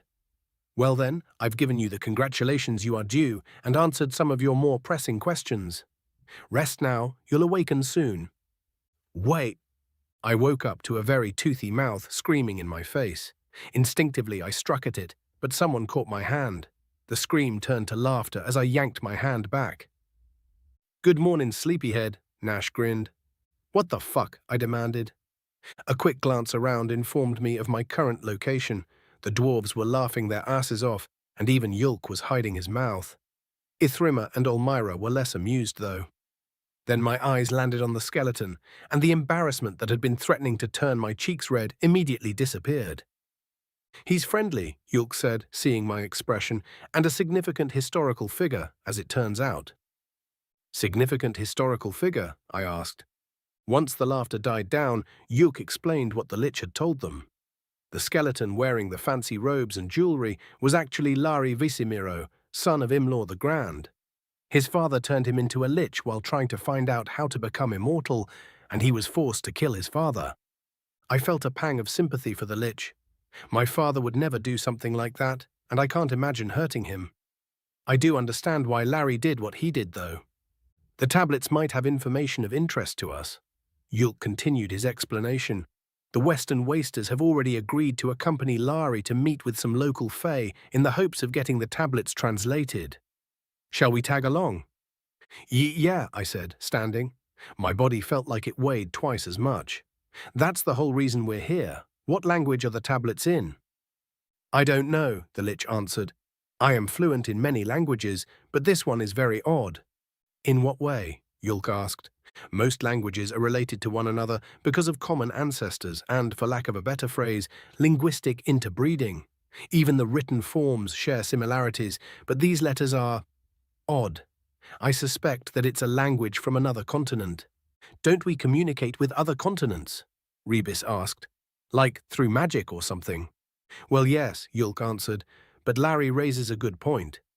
I don't know what languages are used by the other continents. Do you, Olmyra?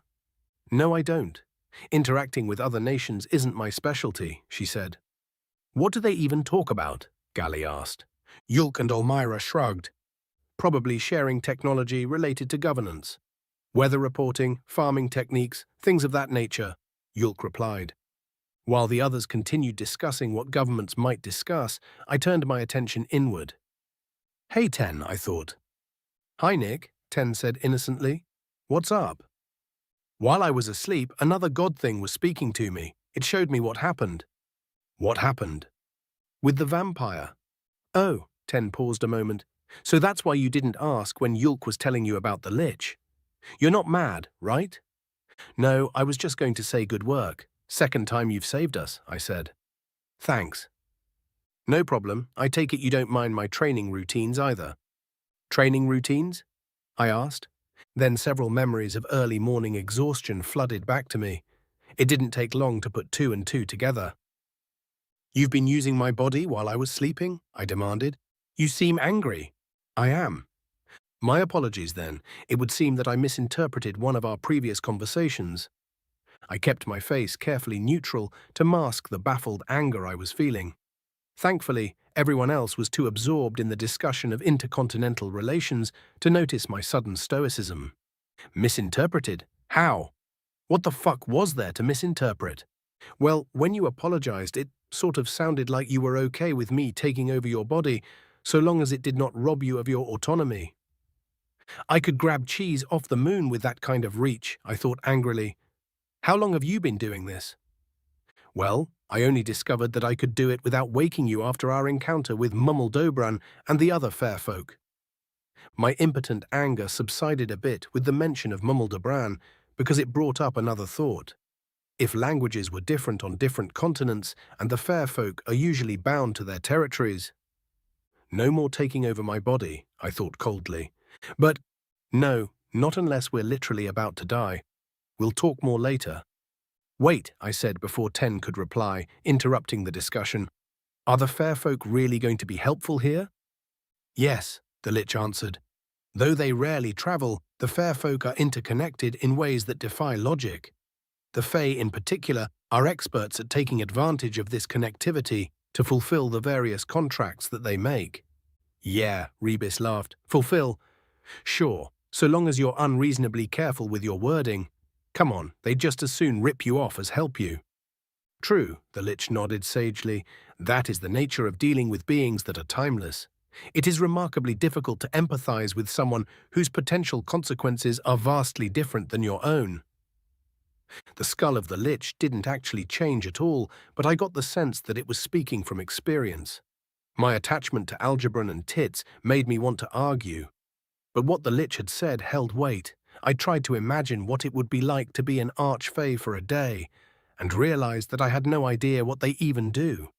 How do you walk a mile in someone's shoes when you don't even know how to tie their laces? The implication of this also applied to Ten, come to think of it.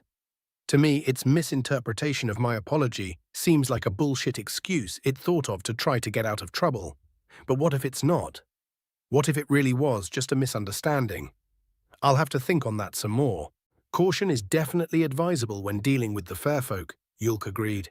However, they don't make contracts out of intentional malice. If they hate you enough to be malicious, they'll simply torture or kill you.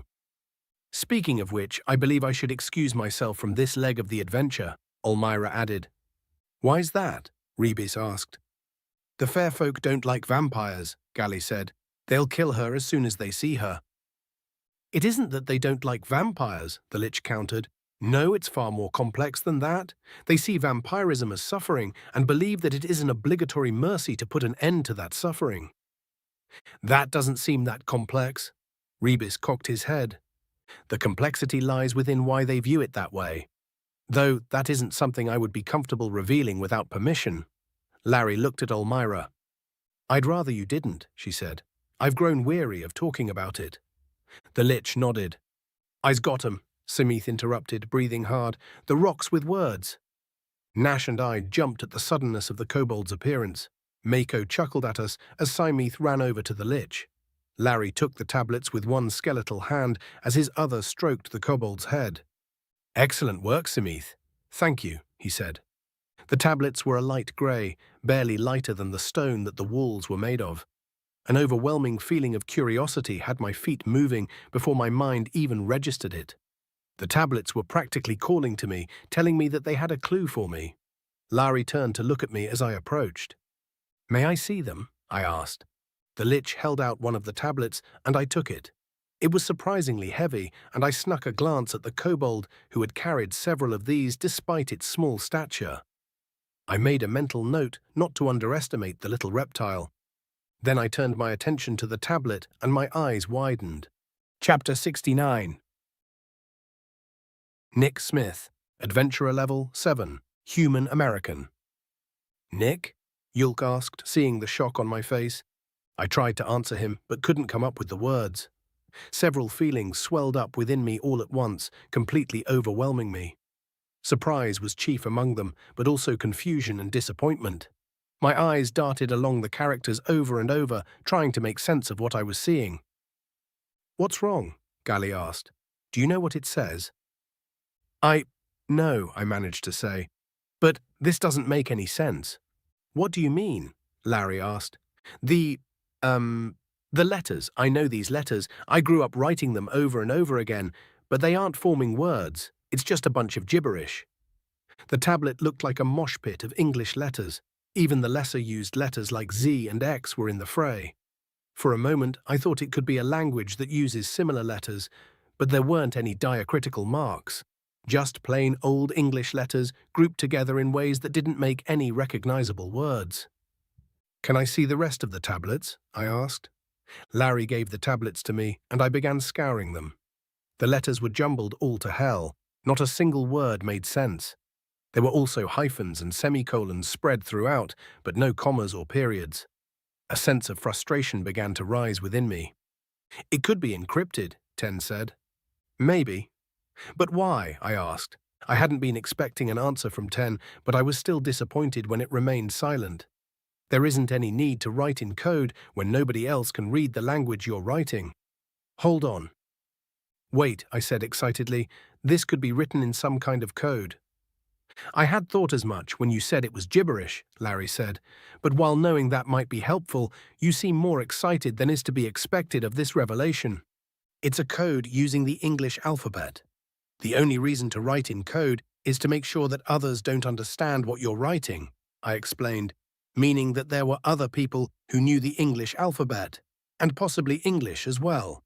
English is a human language, which means— I trailed off for dramatic effect, and everyone stared at me for a moment. "There were other humans here?" Mako asked. "Exactly," I grinned. "But Nick," Yulk said gently, "we already knew that there were other humans. Remember the Delver's dungeon?" "Yeah, but that was different. I was asleep and the other human was insane, but this is evidence that humans were actively communicating with each other and trying to keep secrets from one another. Why else would they bother with a code?" "There are several disturbing implications that go along with that hypothesis, though," Larry said. "First and foremost, it implies that humans were active members of the cult of Malos. If that were true, I feel that someone would have taken note. There's also the fact that the cult disappeared a long time ago," Yulk added. "Even if the humans had been a part of the cult and didn't disappear along with the rest of the cult, they would be long dead by now, right?" Yulk and Larry seemed to be trying to temper my excitement, but every point they made just caused it to grow. "That's actually a really good point," I said. "As I understand it, the cult was pretty secretive. What if humans were the leaders of the cult? That would explain why nobody knew about them, and what they were trying to find a way back home. What if the reason that they disappeared is because they succeeded?" I wasn't fully sold on that idea, though. King Isinirath had told us that he'd worked to exterminate the cult, and he'd probably have run into a human or two in the process. Unless the leadership had been elsewhere, or he hadn't been paying attention. "I don't like that theory," Nash said, crossing his arms. "The cult abducted and experimented on people. I'm willing to do a lot of things to help you get home, but I draw the line at harming innocents." "I wouldn't hurt innocent people to get home, Nash. But we shouldn't have to, right? What if they wrote down how to get home? What if it's written right here?" I pointed at the stone tablet for emphasis. "Sam, well, you still need to be able to read the fucking thing," Rebus said. "What are we going to do about that?" "Were there any other writings like this?" I asked Larry. "Potentially," he answered. "There were several other sets of notes, but none that were in legible condition." "Damn," I muttered. Why do you ask? Rebus asked. Because ciphers have keys. I hoped someone had written the key somewhere. The moment the words left my mouth, I realized how stupid it would be for someone to just leave something like that lying around. I blame video games. In a video game, the key would be hinted at on a mural within the dungeon or explained in a note next to a dead body. But that's because the people who are making the cipher within a game want you to crack it. Whoever wrote this probably had the opposite intention. Well, I don't know much about codes or secret messages or anything like that. Does anyone know anybody who would be able to help? Gally asked the group. A lot of shrugging and head-shaking followed. Larry and Yulk didn't reply, looking deep in thought. Elmira patted my brother on the shoulder, bringing him back to reality. Oh yes, my apologies, he said. I do know a few scholars who enjoy complex puzzles, but I'm afraid this is likely beyond their capabilities. How come? I asked. Well, solving a code is one thing. Solving a code in a language that you are unfamiliar with and have little to no reference for is another thing entirely. It might be possible, but it would be extremely difficult and would likely take a lifetime. The words of the God thing echoed in my mind. I doubt this is what it meant when it said time isn't a concern. Plus, it wouldn't exactly be entertaining to watch me wait around until someone finally solved this damn code. I stared at the tablet, trying to will the words into existence. Wait, what about you, Ten? I thought to the machine in my brain. I'm afraid that I'm unable to assist you with this task, Ten replied. Why not? I have a fairly sophisticated processor and cooling system, but the processing power I would have to dedicate to this task would be intensive and would come with consequences, namely heat. So you could crack this cipher, but it would cook my brain in the process? Not all of it, just some very important parts of it. Are we suddenly unable to seek help from the fair folk? Mako asked. Would they know about this? I replied. Possibly, Larry said. The fair folk are an old and wise race of beings. While our ways are as alien to them as their ways are to us, they still watch. And some of them learn. So yes, it's entirely possible that a knowledgeable Fae would be able to shine light on this predicament. So we still have to go talk to the Fae then. Memories of a certain anatomically named archfey played through my mind, and I had to resist the urge to shudder. Tits probably wouldn't be here though, right? I'll be fine, as long as Yulk remembers to keep me updated, Elmira said, mistaking my concerned expression. I'll remember to write, Yulk chuckled. He won't forget, Nash said. I won't let him. We gonna go see the spooky guys? Samith asked. I should bring knife, yes? No, Larry replied. We've lost many, Simith. We must rebuild, and so I want you to go to the kobold caves and find us some reinforcements. More kobolds? Indeed. All of them? Well, no, just those that want to. What if all want to? That's too many. No, we only want a dozen or so. Dozen? 2 groups of 7 should do fine, Larry chuckled. You can do that, right? Yeah, am I in one of the groups? No. Okay, so 2 sets of 7 plus me, Samith hopped up and down excitedly. Go now? Yes. For the Lord, the kobold shouted as he ran out of the room. We stood silently as we listened to his footsteps patter down the entrance hallway. Once they faded, Mako turned to the Lich. He'll be okay, right? He asked. Yes, Larry said. He's one of the smarter kobolds. Plus, he didn't take a weapon with him, so he'll be extra cautious. I'd think not taking a weapon would put him more at risk, Hino chimed in. Only if something is actively hunting him. But kobolds tend to get far more confident when they are armed, and this confidence is often misplaced. He'll be safer without a blade. Those letters look odd, Ithrima said from over my shoulder, making me jump a little. Really? Let me see, Rebus said. Everyone except Larry gathered around to have a look, and I lowered the tablets so that they could see them better. Nash and I made eye contact once he looked up from the tablet, and I grinned. Hey, Nash, maybe you'll be able— Shut up, he interrupted with a growl before I could finish the joke. Nash crossed his arms and tried to look intimidating as Yulk and I began to laugh. Everyone else looked confused, but took one look at Nash and decided they didn't want in on the joke. Once Yulk and I had our fill of laughter, Rebus pointed at the tablet. That looks like an arrowhead, he said, or maybe a spear tip. That's an A, I explained. It's the first letter of the English alphabet. Very stabby-looking letter. Oh, we have that one, he pointed again. An EMV. We call that an X.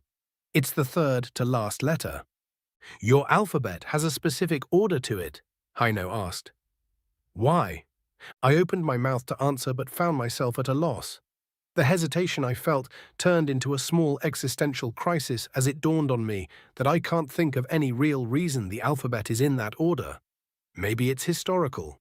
Or, I think it's because it's easier to teach it if it is in a certain order, I said.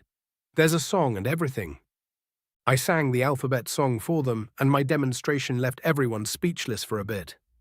Humans have singing scholars? Ithrima asked. Huh? Oh, I guess, technically. Those scholars are usually children, though, I replied. Kids love to sing, and teaching them the alphabet song helps them remember the alphabet. Or the names of the letters, at least. More questions about public education followed, and I answered them to the best of my abilities. Everyone seemed impressed, except Yulk and Nash. They'd heard it all before. Well, that would certainly be better for the little ankle-biters than hawking goods in the street, Rebus said. Or the mines, Mako added. Nah, kids long for the mines. They most certainly do not, Ithrima argued. I almost agreed with her, but decided to keep quiet once I remembered how popular a certain video game was back home. Even I loved it, but grew out of it when I became a teenager. Maybe kids really do long for the mines. The conversation about public schooling continued for some time, culminating with Yulk and Ithrima discussing how such a system could be implemented. I answered a few more questions, but had difficulty pulling my attention from the tablets in my hands. Larry noticed my distraction and interrupted the conversation. While this exploration of another world's educational systems is illuminating, I do believe we should see the phase sooner rather than later, he said. If we leave now, you may make it back to town before nightfall. That's a good point, Gali said. All right, let's get going. After a chorus of agreements, we began to make our way out of the dungeon. Larry disintegrated the fallen kobolds as we passed, silently praying for them. We all bowed our heads in respect as well. Finally, we left the dungeon. Fresh air flushed the stench of death from my nose, and I inhaled deeply. Unfortunately, the smell had gotten into my clothes, so I gagged. That got a few laughs, but those quickly died out once everyone realized that they also stank. This is where we part ways, Elmira smiled. I hope to see you all again someday. We will look you up the next time we're in Bolasir, Nash said, and I'll make sure Yulk keeps you updated. I won't need a reminder, Yulk added. I hope you have a safe journey. You too. With a wave, Elmira began heading back to town. The terrain can be treacherous, Larry said. Watch your step, or you may injure your ankles. The Lich then left the trail, and the rest of us followed after him into the forest. Chapter 69.5 Master Vampire Kirain Yeath. Adventurer Level NA. Drow Master Vampire Balushinian. A miserable failure, my mind whispered. The void had once again enveloped me, but this time there was a sense of hostility to it that I found unnerving. It made me feel as if I were prey for a hungry and angry beast. Why am I here? I demanded, forcing my unease aside. What happened? You were defeated, cast down by a novice better described as a child than an adult. I had such high hopes for you, and you have thoroughly disappointed me. So this is the afterlife? No, you've managed to survive by the skin of your teeth, or rather, the skin behind your teeth. Tiresome riddles. I found myself struggling to make sense of what the higher being was saying. Then my eyes saw the fight play out before me. The creature had burned me severely, and I had ripped off my tongue and cast it aside. I felt it all again, but knew it wasn't real. This was the higher being explaining what it meant. As long as any of my organs survive the flames, I can regenerate. After our fight, the intruders and the Lich had burned my arm, my body, and even the flesh I had torn off. But they had missed my tongue laying next to the throne. Actually, so had I. So what do you want from me now? I asked.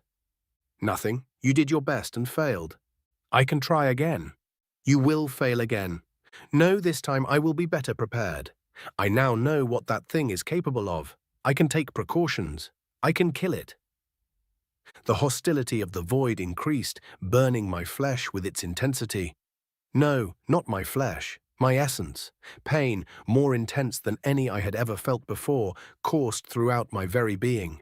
I tried to scream, but had no mouth to do so. I tried to beg, but the words couldn't form. Suddenly, it stopped. Perhaps it may be amusing to see you try again, the voice taunted me. So you'll let me go? I asked. I hadn't planned on holding you here, just tormenting you until you met your grisly end. Instead, I will discuss this with the others. If they agree, I will intercede and save you from what's to come. If not, we'll leave you to your fate. And what am I to do in the meantime? You will wait. Chapter 70. High Chief Ulamak, Adventurer Level, Not Applicable, Orc, Kirkenian. My gaze washed over the former battlefield with satisfaction.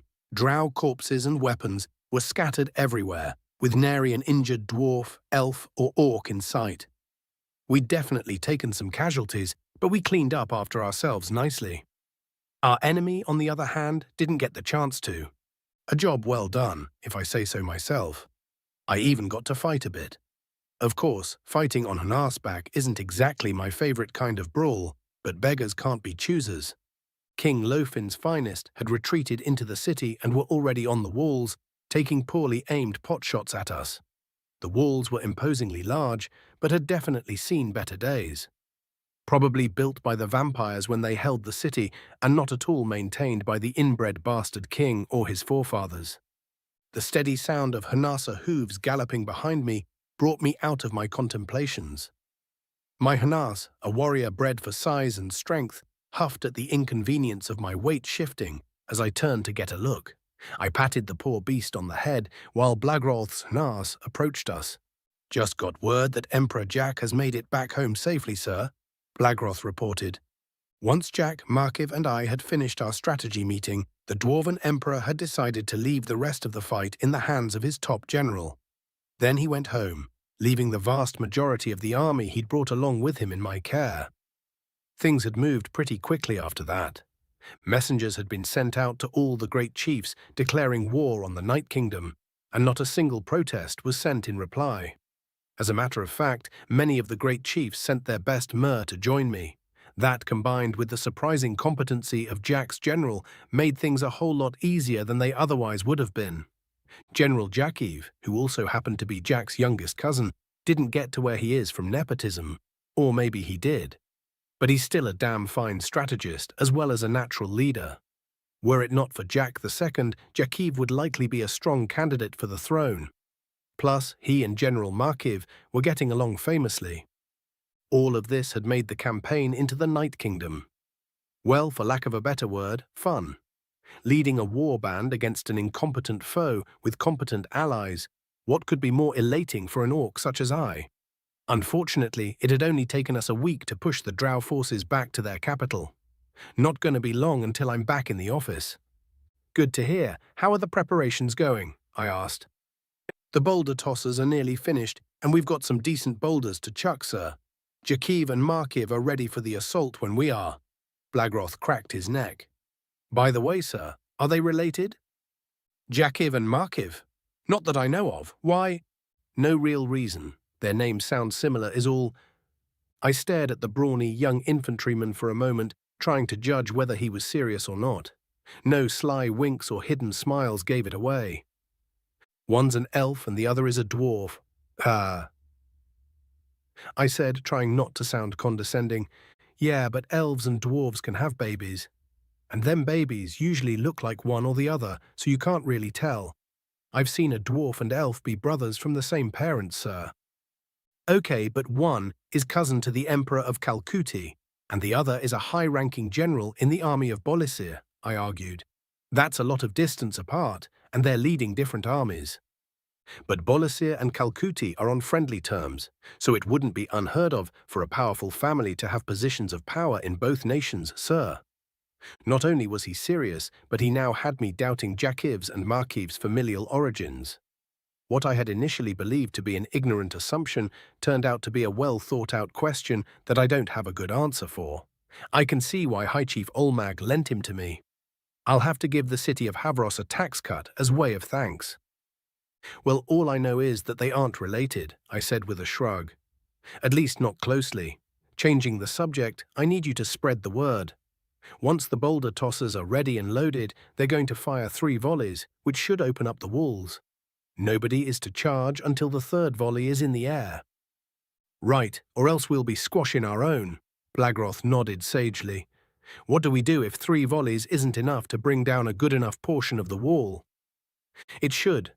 These walls aren't exactly the best on the continent, I chuckled.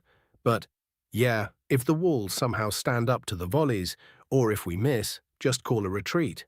So charge once the 3rd volley is in the air. If the wall doesn't fall, retreat. Easy, right? Sounds like a plan, sir. Blagroth turned his harnass and rode off. My own was absent-mindedly picking at the grass. He huffed another complaint as I picked up the reins and steered him toward my encampment. Despite his hesitancy and my weight, we made good time getting back. I sighed internally as my tent came into view. One of the biggest and gaudiest damn pieces of fabric I've ever seen rose above all of the others surrounding it, telling everyone who had eyes exactly where the High Chief sleeps at night. Even the tents of the great chiefs who managed to catch up to us were tiny in comparison. If the drow were a more capable foe, it would be fucking stupid to show them exactly where to strike. Thankfully, they don't stand a chance of getting this far behind our lines. The dour mood brought on by the sight of my tent disappeared when I saw who was hanging out with the guards surrounding it.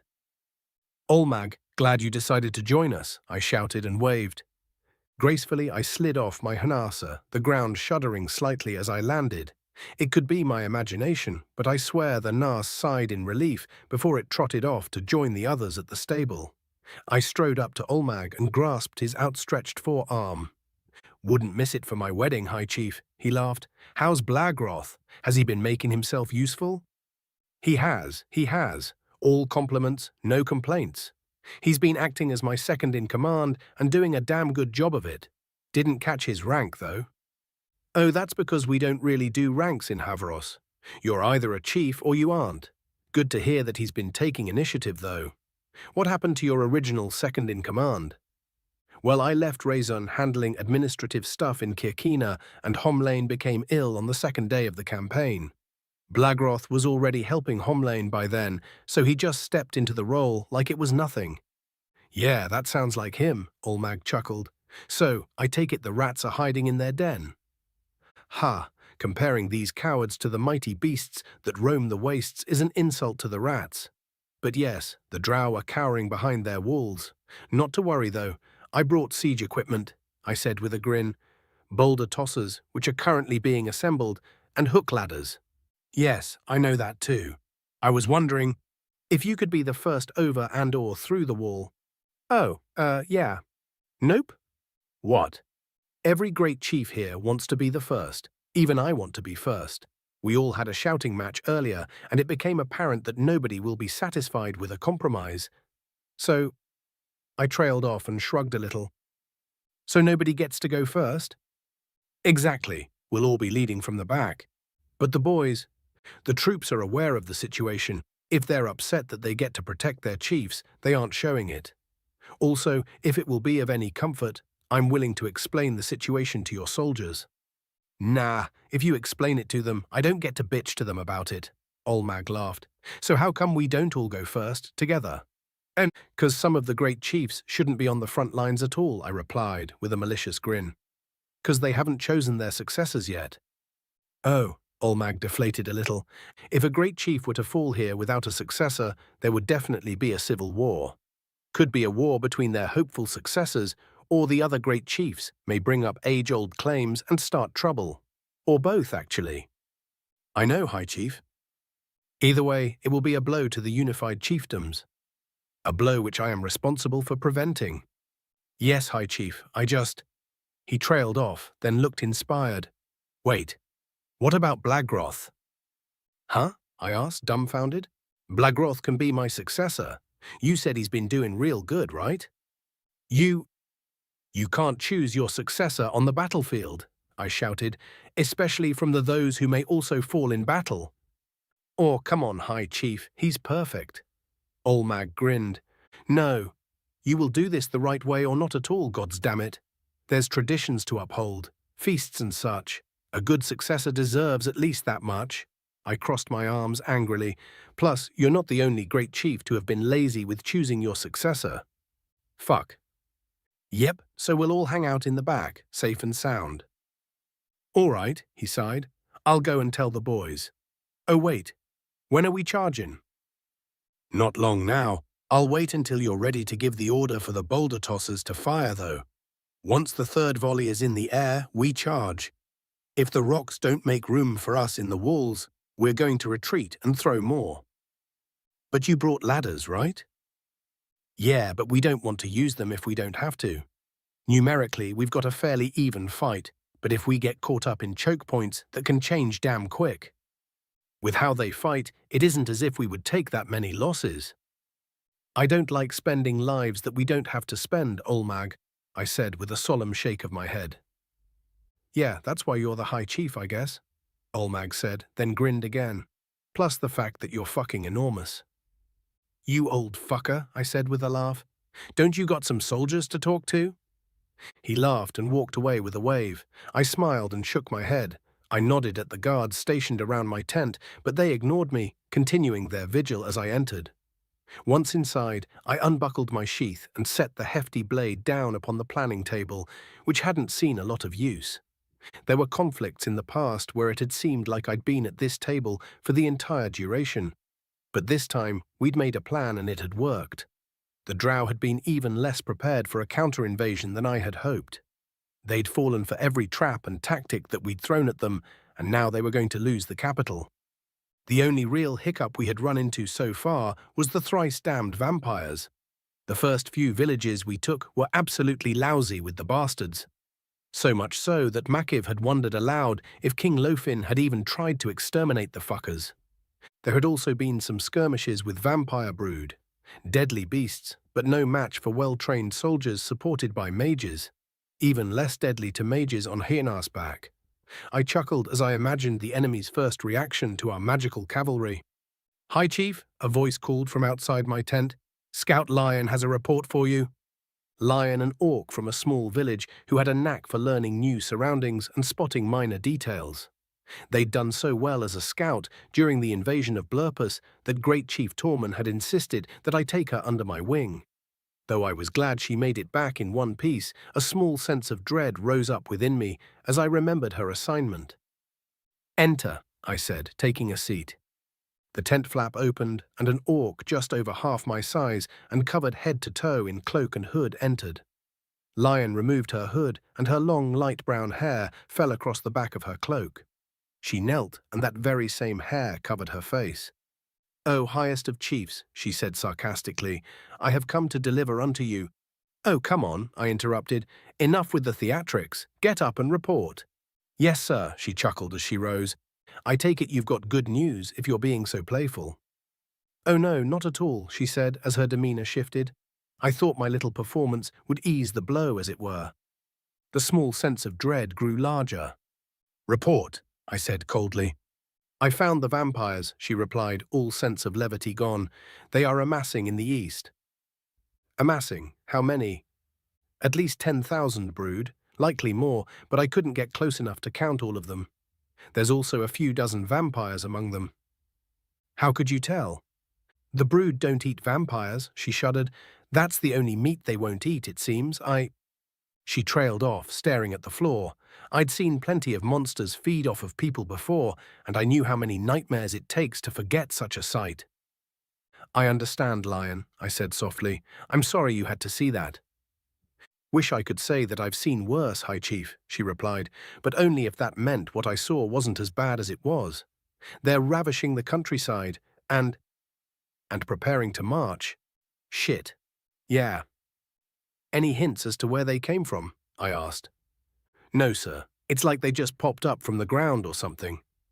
My thoughts turned to the reports from the invasion of Blurpus. The commander had been a half-breed drow vampire and had the captured orcs dig out a chamber of horrors beneath the village they took. I wonder how many villages here in the Night Kingdom had a similar pit beneath them. "I need Makiv and Jakiv," I said. "Yes, sir, I thought so too. Sent a runner the moment I hit camp. They should be here, so— Sir, the generals are here for you, one of the guards said from outside. Send them in, I commanded and stood, strapping my sword back on. Both Makiv and Jakiv hurried into the tent. A vampire army, Makiv said. Never thought I'd see the day.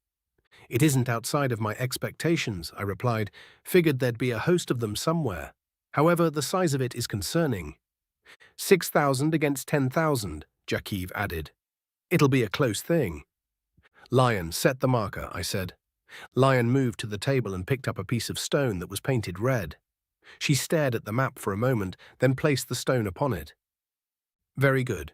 If there's nothing else, you're dismissed. She nodded and left the tent as the generals approached the table.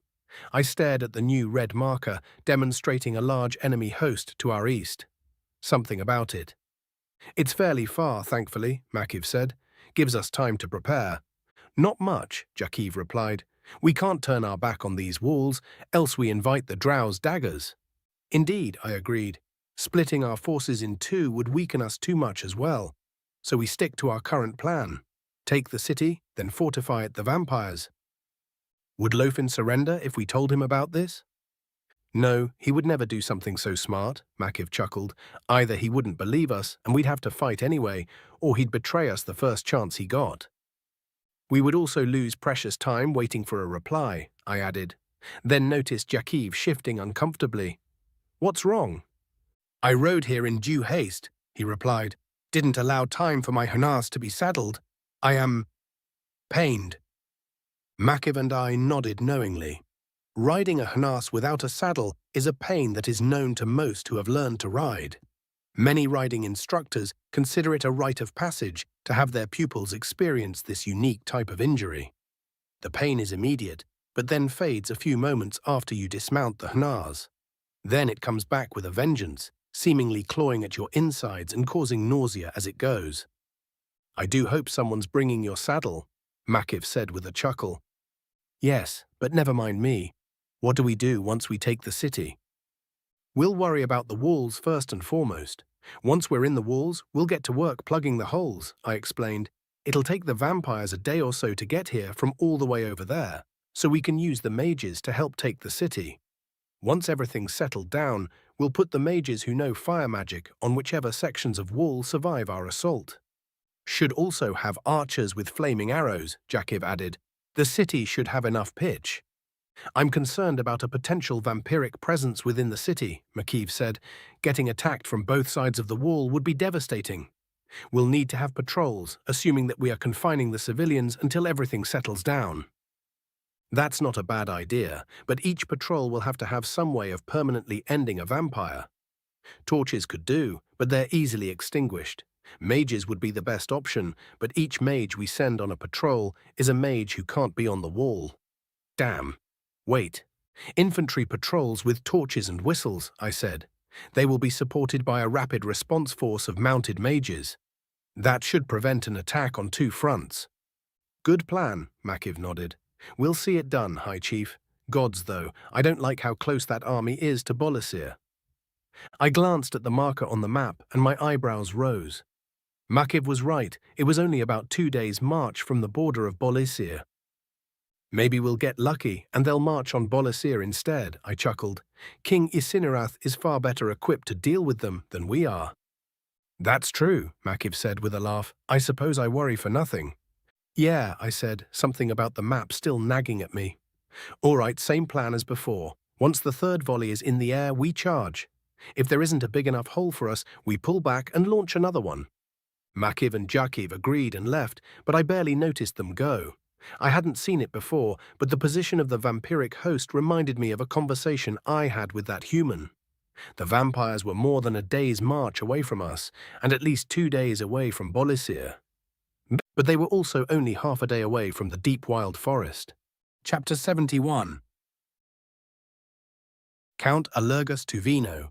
Adventurer level, not applicable. Vampire, Balushenian. I've always hated the stench of war. Even the wonderful scent of blood on the air is spoiled by the various odors that accompany it. Various fires burning questionable things, body odor, rot, and feces assault the senses whenever one is unwise enough to breathe through one's nostrils. One can become acclimatized to it, given the chance, but never immune. The assault on one's nose will begin anew when one least expects it. Honestly, it even ruins the view. I watched impassively from my balcony as the new slaves sorted through their previous belongings. Anything of value will be put to use, the rest of it will be burned.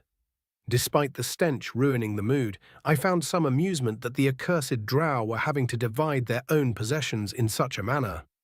It would have been more amusing if the reason for this task falling to the drow weren't so dire. Normally, newly created vampires would carry out tasks such as this. However, it had been so long since we had new recruits that even the youngest of us was resistant to such commands. I spat angrily at the slaves. If that damned half-breed hadn't failed, we wouldn't be in this mess. Maybe if he had known what was at stake. No, that would have been a misstep for us. It was fortunate that the memories of the fair folk are incompatible with the mind of an infant. Because he was lacking those memories, he did not know of the cycle of redemption we are doomed to face, and he could not leverage it against us. There's no doubt in my mind that had he known, he would have demanded more and more and more until there was nothing left to give. Such is the nature of a spoiled brat like Kirain Yeath. May he and the bitch that birthed him suffer an eternity of torment. The Yith matriarch had seemed like an amazing boon at the time, though. When we first received word of her grievances with Lofin and his court, we approached her nearly salivating. We were desperate to improve our situation and avoid the cycle.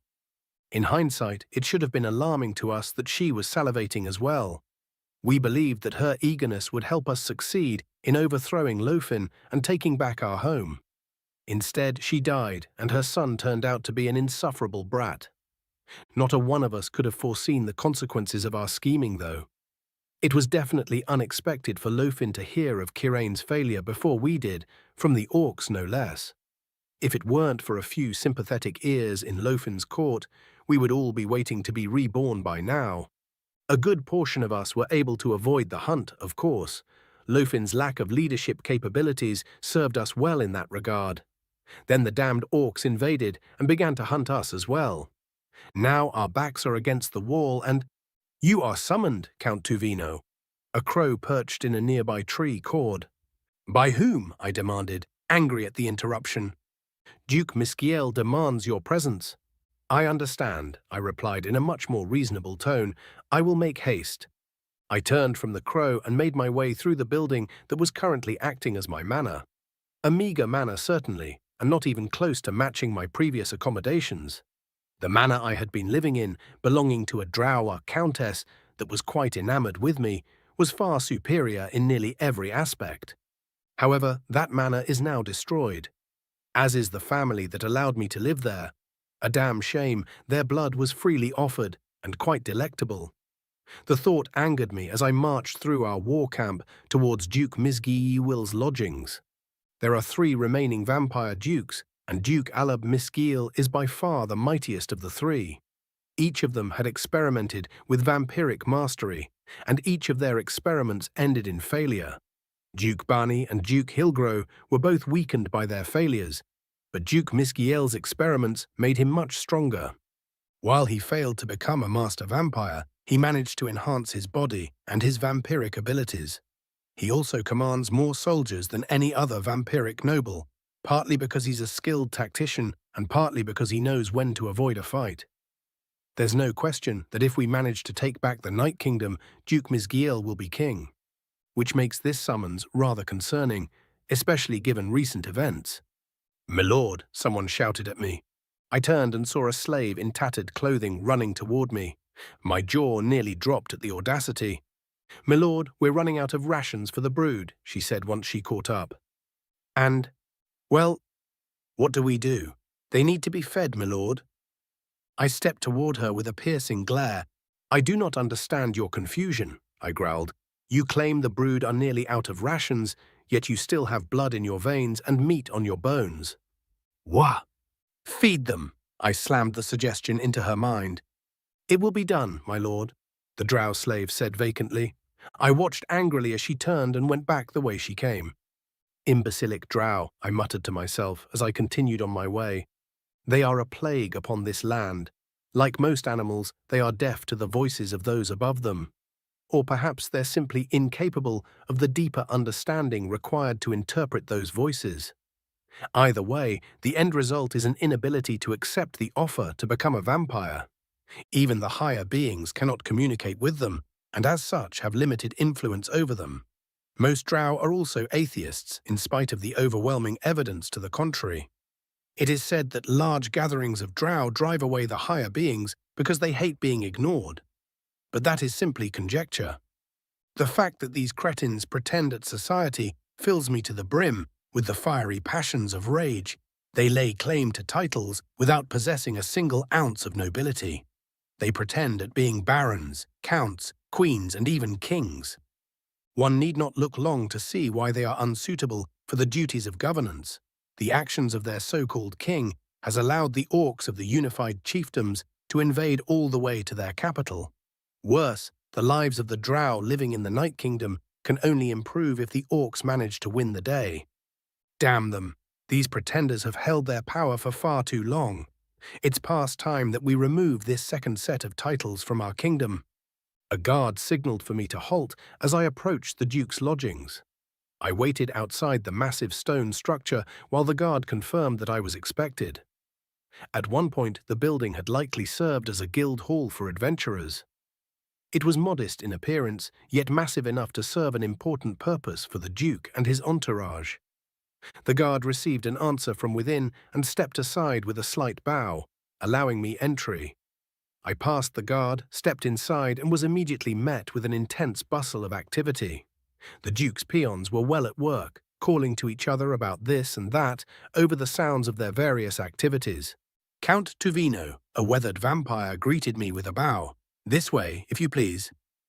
It isn't common for one as old as this to become a vampire. The fallen wilder that made the contract must have been waiting for a very long time. I followed the elderly former elf up a flight of stairs and down a long hallway. At the end of the corridor was a door that opened into a large room housing a series of large tables. Each table was covered in a variety of tomes, papers, writing utensils, and weapons.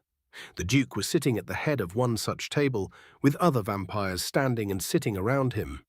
"Presenting Count Tuvino, Your Grace." The old one bowed. "Good, that will be all, Klasno. Take the servants with you," Miss Giel said while waving for me to sit. I gave a respectful bow and took the offered seat, catching stares from the other nobles at the table. Each of their eyes pierced through me, knotting my stomach. There was little doubt as to why I had been summoned. "Tuvino, I trust you are well," Miss Giel said with an air of hostility. "Yes, Your Grace," I replied, averting eye contact. "Thank you for asking." "Good. Now, we haven't had a chance to debrief regarding the— What was his name?" he asked, grabbing a sheaf of papers from the table. "Master General Kirain Yith." "Yes, we haven't had a chance to discuss this matter yet." I stayed silent, allowing the Duke to read from the papers. "You were entrusted with Yith's well-being, were you not?" Miss Giel asked after a few moments. "Yes." "Your Grace?" "Then why did he fail?" "Because he foolishly underestimated the orcs." "Oh," the Duke asked angrily. "Was it not your responsibility to weed out such foolishness?" "With respect, Your Grace, I must protest such an assertion," I replied, offended. "One cannot forcefully remove a thing which is integral to one's being. Yith was half drow, and his mother was a queen amongst fools." A murmur of agreement came from the other nobles, but died out quickly once the Duke raised his hand for silence. "So you say. Yet Kirain Yith was competent enough to infiltrate Lofin's military and rise to its peak. Respectfully, Your Grace, I must once again protest.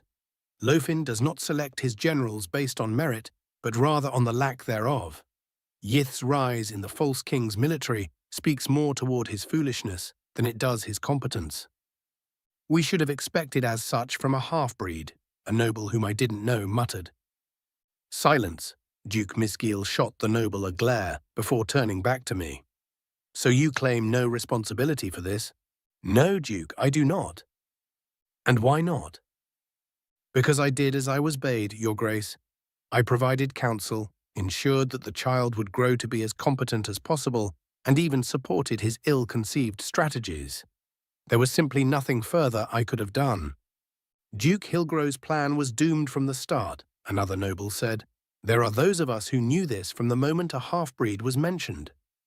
More mutters of agreement sounded from the other nobles. Duke Misgiel stared at the gathered nobility until they silenced themselves once again.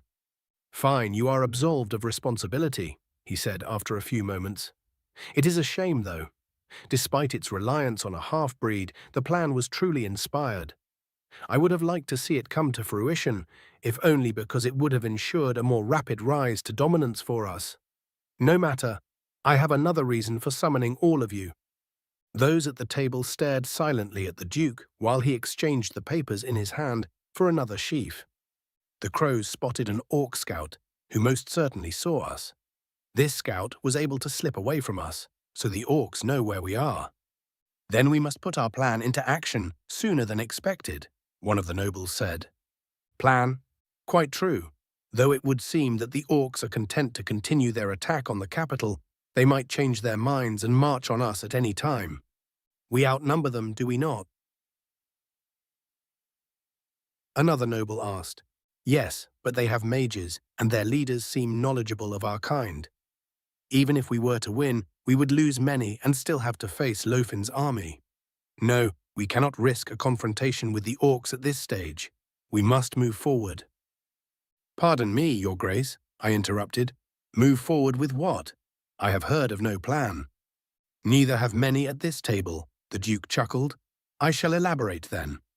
We are going to invade our former siblings, specifically the lands to the south known as the Deep Wild Forest. Shocked silence was the only reply.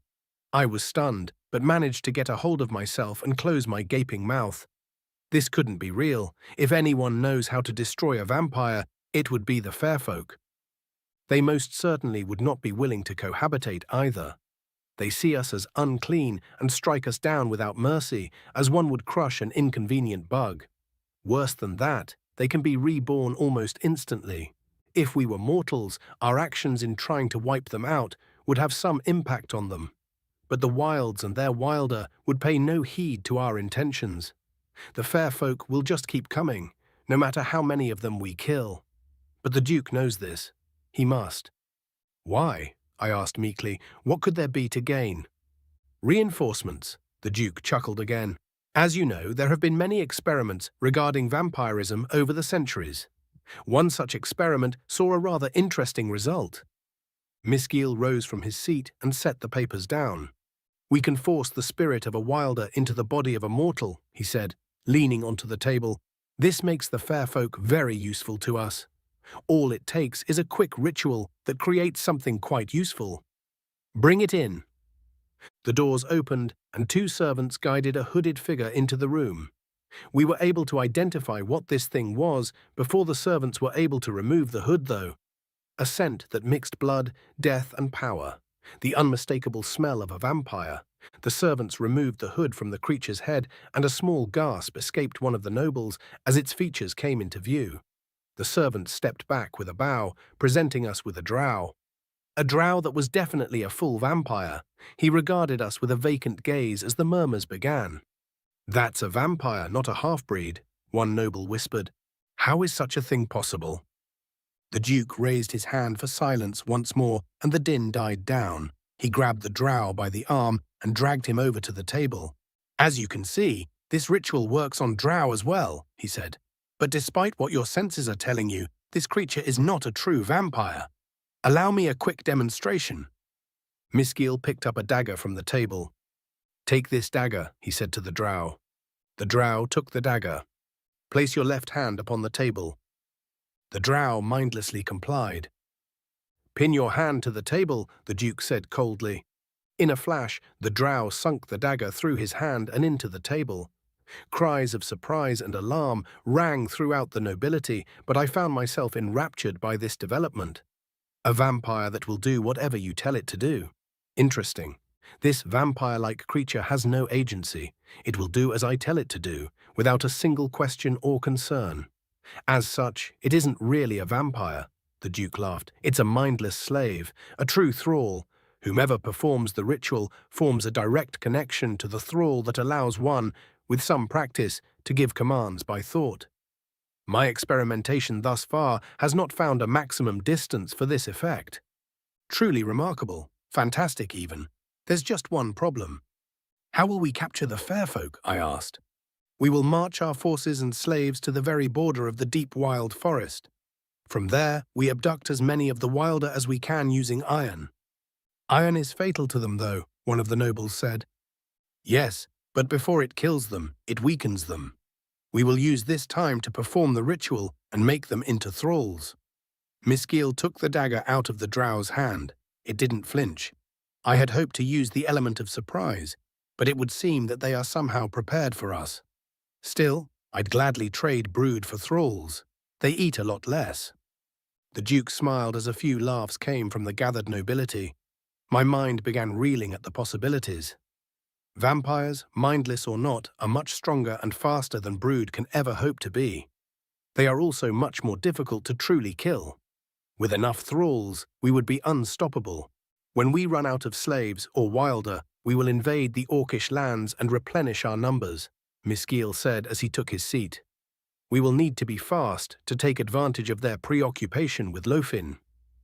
And when we replenish our numbers, what then? I asked, knowing the answer but needing to hear it said. Then we take back the Night Kingdom.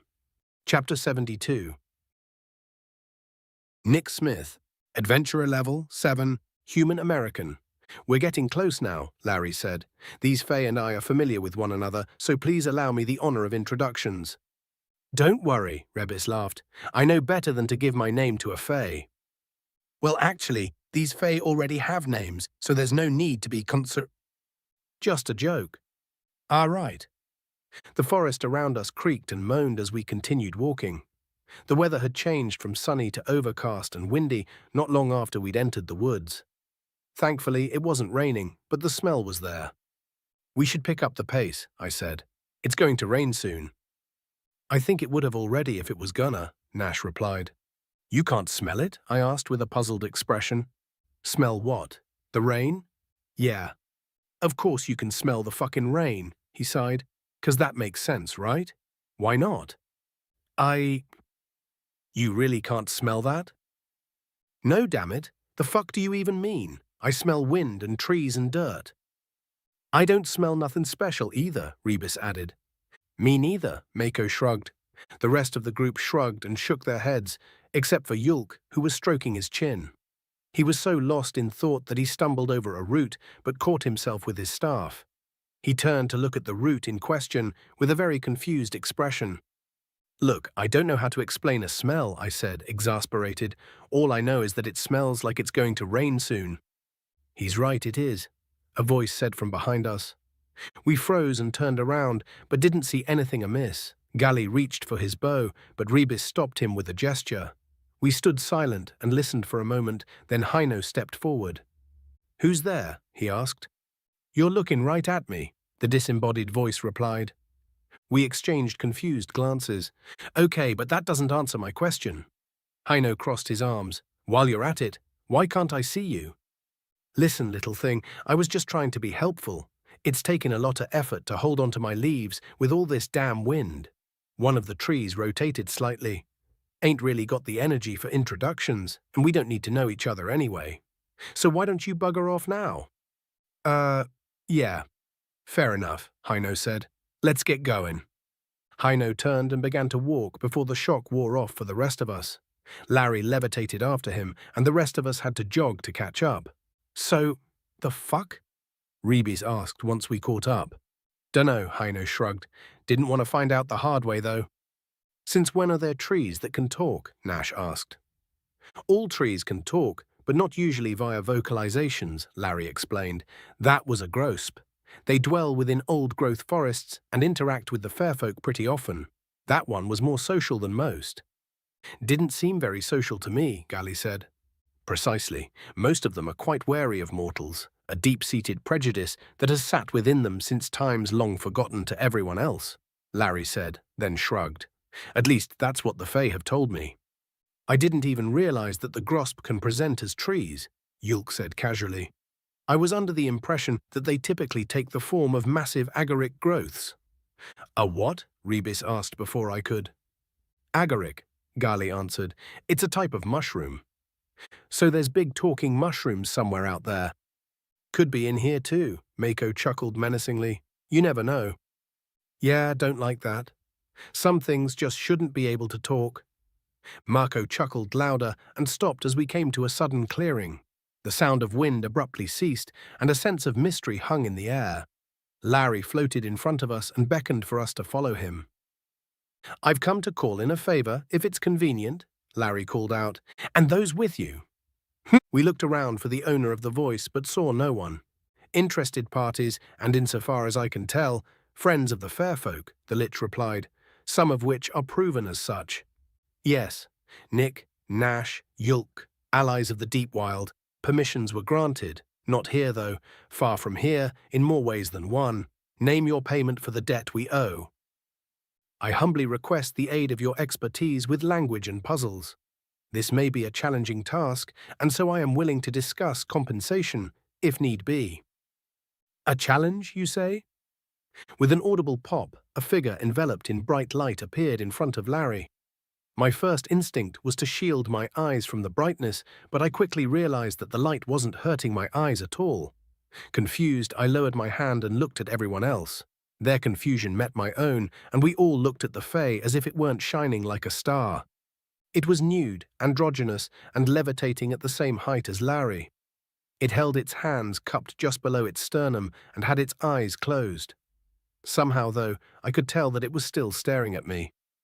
Gah! Rebis shuddered. I don't mean any kind of offense or rudeness, but that's a creepy sort of vibe you're giving off. As is intended, then, the Fae winked without moving its eyelids. Larry held up his hand as a warning for silence, and we obliged. May I introduce you? The Lich asked the Fae. No need, Vian replied. They know me now, and I them. And it was true. I knew of the Archfey of the Court of Stillness. Its name, Vian, granted by a mysterious being that leaves a hole in my mind. It loves the way that ice slowly forms when autumn first arrives. It hates the smell of flowers and has a flair for the dramatic, even compared to the other wilder. It once kicked Mummeldobran in the non-physical equivalent of a dick for becoming a king and leaving the court. It felt as if I'd known it all my life, but had amnesia about how we met. I knew of Vian, but not of the Court of Stillness, or why it was angry with Mummeldobran for leaving. The word wilder popped into my head, and from context I was able to guess its meaning, though I'd never heard it before. When these discrepancies came to mind, my stomach tied itself in knots. I want you to know that I did not enjoy that, Ten said angrily. Enjoy what? I asked. Whatever that thing just did. All my neuromapping just flew right out the window and into a puddle. Don't think any of them would make interesting playthings for us except Nick. Though playing with Nick would lead to some rather serious problems, Vian sighed. Nash might be fun for some of the fairies, but his hot temper would quickly escalate to the point of ruining things. The Bone Fae would love Mako, but he would break too quickly. Rebis would entertain the sirens or sprites for a time, but the issue of keeping it in his pants would limit that enjoyment to half a day at most. Haino and Gali are too cautious for play. Ithrima and Yulk are too curious for play. Congratulations, you are all safe. For now. I see. Well, I suppose that saves us some time, Larry said. Though the veiled threats are unnecessary, Vian, I came for aid that you owe to me, and these mortals are under my protection. Let's not be rude. Vern knows no other way to communicate, another voice called from behind us. We turned and watched a skeleton enter the clearing. It walked right through our little group and up to Larry. Something about it felt off, as if its bones didn't all belong to the same being. It took me a second to realize that it was a bone fae, like King Horth back in the deep wild forest, but not wearing any facsimiles of flesh and fabric. The bone fae stopped in front of Larry. The two skulls regarded each other with their empty sockets and fleshless faces.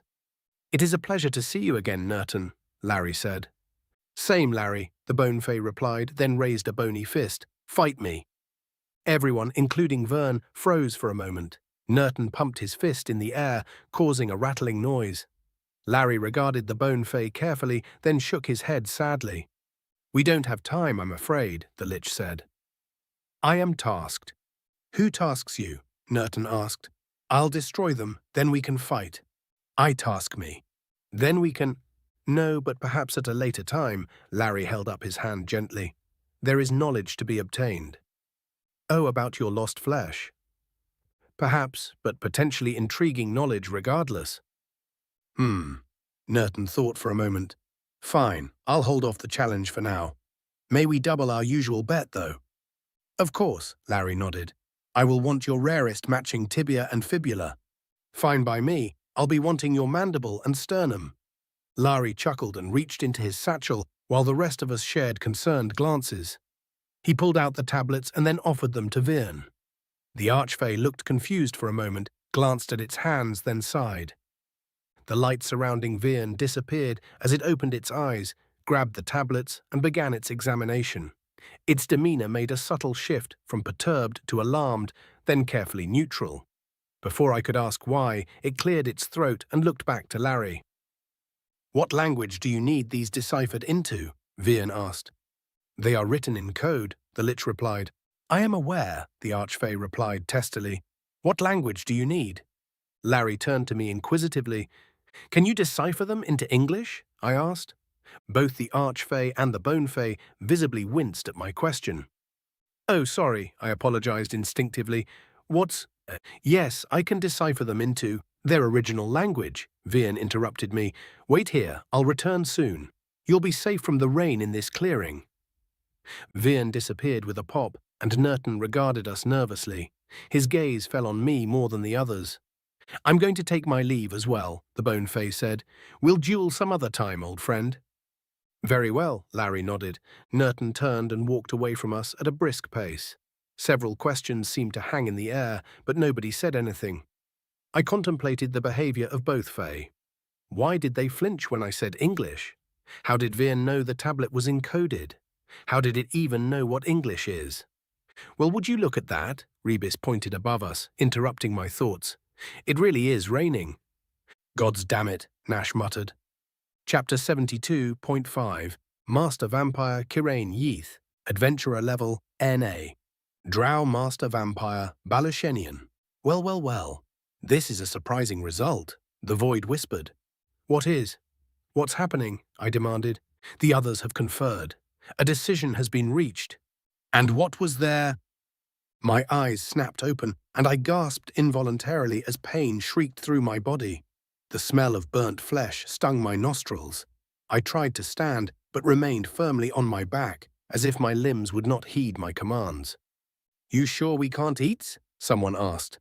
"No, bad meats. Smell it. We gots to burn it," someone else said. Recognition of these speech patterns tickled at my mind, but the pain prevented cognizance. "What is the meaning of this?" I shouted as I once again tried and failed to move. "Ah, it living!" "So? It can't hurt you, scaredy scales. Keep cuttin'." I contorted my neck to look around and saw a few kobolds standing around roaring fire. A kobold with a short sword began to approach me as another threw a severed leg into the fire. I glanced down and realized with horror that I didn't have any arms, and the leg that just went into the fire was probably my own. "No!" I screamed.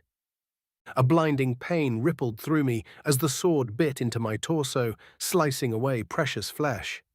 Regenerate. I have to buy time to regenerate. The dryness I felt in my mouth grew more intense as I focused on trying to regrow my limbs. "Please," I whimpered. "Stop, I'll just go. "Nope," a kobold interrupted me. "You hurt the Lord. If you live, you might do it again. Oh, plus, you killed my friends and family." Yeah, that wasn't a very nice thing to do to Simeth. "Bad sucker," the kobold with a sword said as it threw another piece of me into the flames. "I'm sorry. I'm so sorry. I'll never hurt anyone again." I lied. "Just, please, star." The sword plunged into my flesh once more. The kobolds chuckled cruelly at my screams.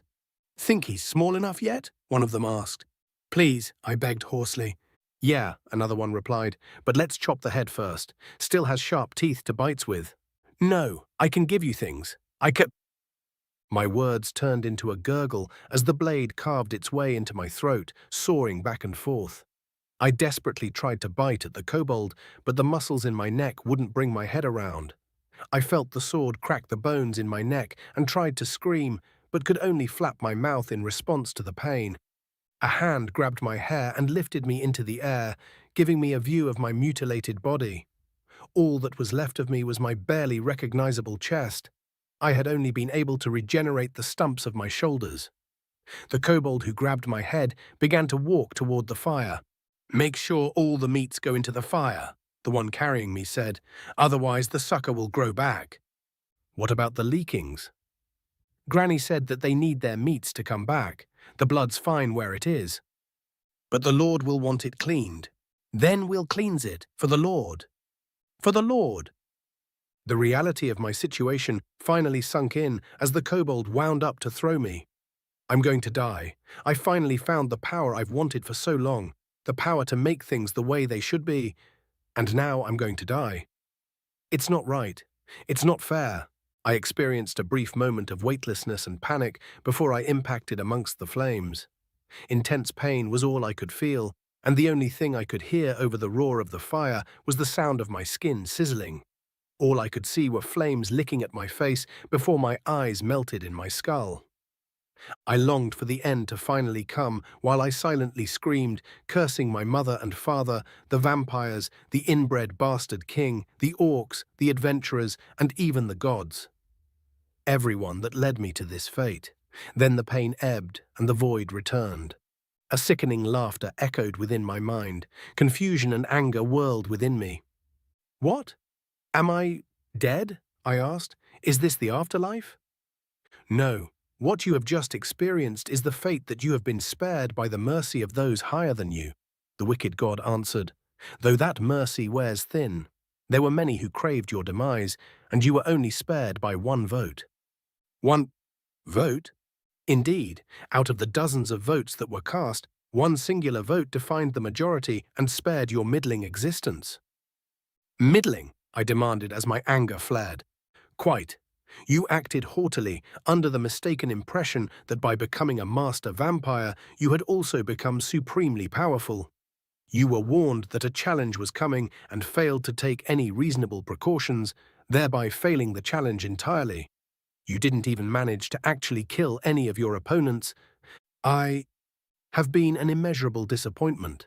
Thus far, you've been nothing more than a failure, and those are extraordinarily common. There isn't anything spectacular about a failure. We expected far better from one who dares to hold ambitions to conquer the world. The words tore into me, exposing the inadequacies and insecurities that I'd buried deep within. There was nothing that I could think of in reply, no argument that I could make. Even now, as I mentally revisit the fight, I can see the mistakes I made. Stupid and foolish mistakes that I should have been smart enough to avoid. Yes, you shouldn't have sent your minions into a choke point, limiting their superior maneuverability and simultaneously leaving you undefended. You should have been less cautious in expanding your forces. You should have this, you should have that, it said impatiently, but you didn't. We expected strategy, not stupidity. We expected brutality, not cowardice. Your fear of failure ensured it. I found myself unable to be angry at these words, even as they bit into me. Though the tone was condescending, it was a well-deserved chiding. I should have been smarter, should have taken this more seriously. To hells with the gods and their challenges, this was my life that I threw away with my stupid mistakes. What now? I asked, my ego completely deflated. In accordance with the compact of the highest one, you will be spared and I will speed up your regeneration. From there, do as you will. Perhaps your homeland will be more accommodating to a failure such as yourself. The god laughed cruelly. Perhaps you'll even learn the secrets that the other vampires have kept from you, and we'll get to see how those secrets shape you. Or perhaps you'll stumble yet again and die a pathetic death. We will be silent to you from now on, and we will not intercede on your behalf again. Begone. My eyes snapped open, and I gasped involuntarily as the shock of what had happened ran through my mind. I scrambled to a sitting position, breathing heavily and checking to make certain that I was intact. Tears ran down my face as I gripped my arms and legs, the memories of my demise still fresh. The cold of the dungeon floor barely registered upon my nude form, but the sound of padded feet and chattering coming from the entrance hall sent a chill down my spine. Kobolds. Conflicting thoughts surged to the front of my consciousness. Fight or flight? I've killed several dozen kobolds thus far, and that was before I became a master. It would be a simple matter to kill more of them, and it would make me feel better about the trauma I had just endured. They wouldn't stand a chance, but if I kill the kobolds, it will broadcast my survival if the adventurers return to this dungeon. There had been a kobold that had accompanied the adventurers. If the same kobold is with this group and I kill it, they may hunt me down. The murder of a companion, pet or otherwise, is the perfect motivation for revenge. I decided that leaving would be the wisest choice and scrambled to my feet. After a moment of stumbling, I fled deeper into the dungeon. I grabbed a robe and cloak, threw them on, and jogged through the rear exit of the dungeon and into the dilapidated manor. The sun shone upon my face through a hole in the roof, and I gratefully breathed in the outside air. Mindful of my appearance, I concentrated until I felt my face shift into the visage of Habis. The homeless elf would serve me one last time as my mask. Carefully noting that the adventurers may have committed this face to memory, I decided to find a new one as soon as possible. With this ability, though, I will have no trouble gathering intelligence on what is happening within the Night Kingdom. Assuming anyone knows, that is. With one more deep breath, I raised the hood of my cloak and left the manor behind. Chapter 73. Nick Smith, Adventurer. Level 7, Human American. We watched the rain smash itself against whatever was protecting the clearing. It was torrential, covering the entirety of the otherwise invisible barrier, and I didn't look forward to leaving once our business was done. We'd be soaked for the rest of the day, at least. So if you had to liken it to another smell, what would you say it smells like? Rebus asked. The rain? I asked. Yeah. I thought about it for a moment. There's two smells. The one before it rains, which smells kind of like clear air and fresh water mixed together. I'd call it crispy and cold, but the cold isn't a temperature thing. More of a feeling. Right. No, I think I get it. And the other smell? Well, that's the smell that you get after the rain. Kind of smells different from place to place, but it's like the smell you get from opening a water skin on a hot and dry day. Like moist, but in a good way. I wonder if this is a distinction between humans and Mer, or if it's a cultural distinction, Yulk said. Well, I read on internet that there were people who can't smell the rain, I shrugged. So maybe it's depending on where you live. Why would you even need to smell rain anyway? Nash asked grumpily. What purpose does that serve? I shrugged again. Never really gave it any thought, if I'm honest. But if our current circumstances were slightly different, then I guess it would have come in handy. I guess being able to tell it's going to rain without seeing the sky comes in handy when you spend most of your time indoors, I replied. So you know not to go outside unprepared. Wait. What's the internet? Gally asked. Did you do a lot of fishing back in your world or something?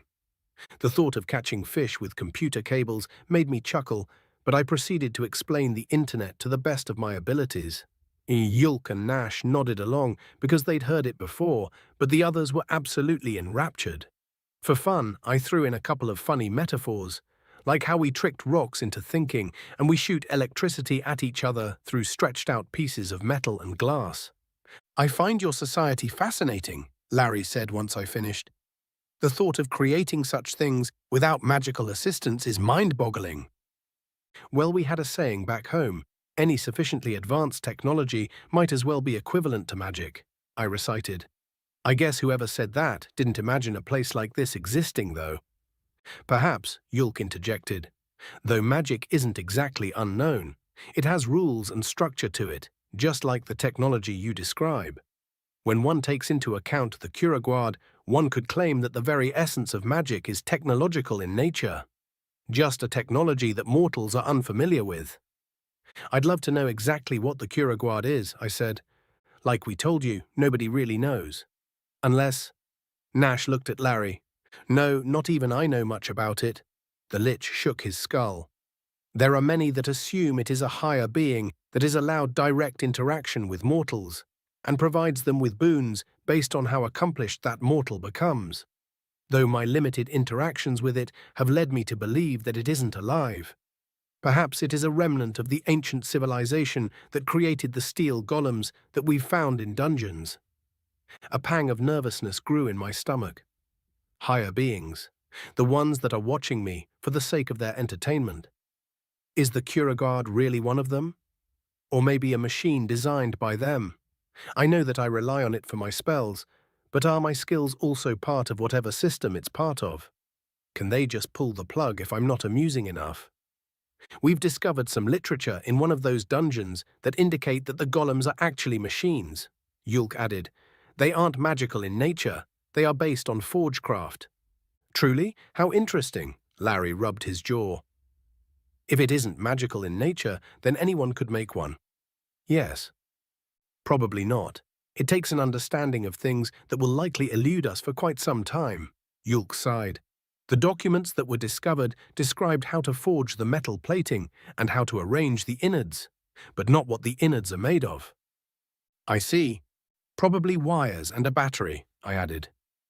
Power storage, Yulk asked. So they do use magic? No, batteries use acids to create an electrical charge, I think. The electricity flows through the wires and causes the parts to move. It's a bit above my knowledge level, I admitted. There's different things that limit the amount of electricity that move through different parts, which cause them to move differently, somehow. Yulk and Larry fell deep into thought. Before any follow-up questions could be asked, though, a soft pop sounded from behind us. A grumpy Fae holding several stone tablets regarded us coldly. The deciphering is complete, Vian said. I've altered the tablets accordingly. Thank you, Larry said, rising to collect the tablets. I stood as well and walked over. My heart began to beat faster and faster with each step I took. Would this be it? Will I finally figure out how to get home? Larry handed me the first tablet, and I began to read. I am Mikael Rodriguez, and I have been given this journal to document my experiments. With everyone waiting patiently, I read the passage aloud. My heart felt as if it was going to burst. The person who wrote this was human, I'm certain of it. All of the odd names I've heard so far, and not a single one of them was even close to the ones I knew. Plus, it was originally in English. Well, what else does it say? Rebis asked. I cleared my throat and continued. To comply with project security, I will be using a Visionnaire cipher which will shift every entry. The keys will be documented elsewhere, as appropriate. I have just been revived from stasis and do not know the current date. I've created a rudimentary calendar that I will use to mark progress. This is the first day's entry, or pre-entry if you will. A Visionnaire cipher? I asked the Archfey. Was that difficult to… Of course it was. I couldn't even do it without the keys. Vian crossed their arms. I had to take out some rather inconvenient debt to obtain that knowledge. Now read. Okay, sorry. Day 1. My revival went without any serious issues. The minor issues were simply a discomfort and confusion which should not have occurred. The pod I had been sleeping in has been adjusted. There are no answers for who adjusted the pods, nor how or why. An unfortunate aspect of this modification is that the data in the pods have been wiped. As such, there seems to be no proper way to tell how long we've slept for. All we know is that the modification occurred approximately 4,000 years ago. There are very few of us, and we have little in the way of aid from the local populace. Apparently, they have been exterminating us wherever they can find us. I've been given no explanation for this behavior, and I suspect that the actions of the surviving members of the Malos organization are to blame. I find myself frustrated with these conditions. These people don't seem to know what has happened, or they simply won't tell me. They estimate there are fewer than 1,000 humans that we can rely on at the moment. The pods were supposed to keep us in stasis until we were long forgotten. But something happened 4,000 years ago, and many of us were revived. Each generation revived replacements, and now we're here. Hardly any of us left, and with a mountain of things we need to do to secure our future. First, we need to find a way to perform extra-dimensional travel. Next, we need to revive and gather the remaining humans. Finally, we need to escape from here. This is not our home. The research required of me is odd. Demons and angels, or demons and eniels if you use the local parlance, have knowledge of portals that we require. There have been several instances of extra-dimensional invasion, though typically on a small scale. We need to find out how they are able to pierce the fabric of reality. Well, that's ominous, Rebus laughed. This is the cult, right? The ones that caused the demon invasion? Guess they figured it out. Keep reading, Vian said coldly. Day 4. Today I received my first batch of test subjects and began my research. Dwarves and elves that have been living near an entry point for the previous demonic invasion. A tear in the fabric of reality. We have a lot of data on baselines for these species, and given what I have to do to these subjects, I doubt that I want to know how we got that data. I have another journal for the raw findings themselves, but even a cursory vivisection reveals mutations. These tears in the fabric of reality actually impact the surrounding environment. This provides a reasonable explanation for the monsters that one encounters on the surface fairly regularly, but we haven't been able to find any sort of measurable radiation emanating from the tears. Day 9. The previous days were much the same as my previous entry, cutting, carving, studying. Before all this happened, I would have been sickened by what I'm doing. I suppose on some level I still am, but not in the way that I should be. Poetic, that I should have to set aside my humanity to save humanity. The Malos organization keeps bringing me test subjects, and I keep testing on these subjects. My findings are slim, though. There are mutations, but I can find no hints as to what exactly is causing them. At first, I suspected cancer, but biopsies reveal that the mutations don't contain cancerous cells. They are perfectly functional, just anomalous. A muscle split into two, extra organs, extra sets of teeth. Even the brain is subject to these oddities. One thing the mutations have in common is that they rarely impact the subject's quality of life. Day 15. We have had to move.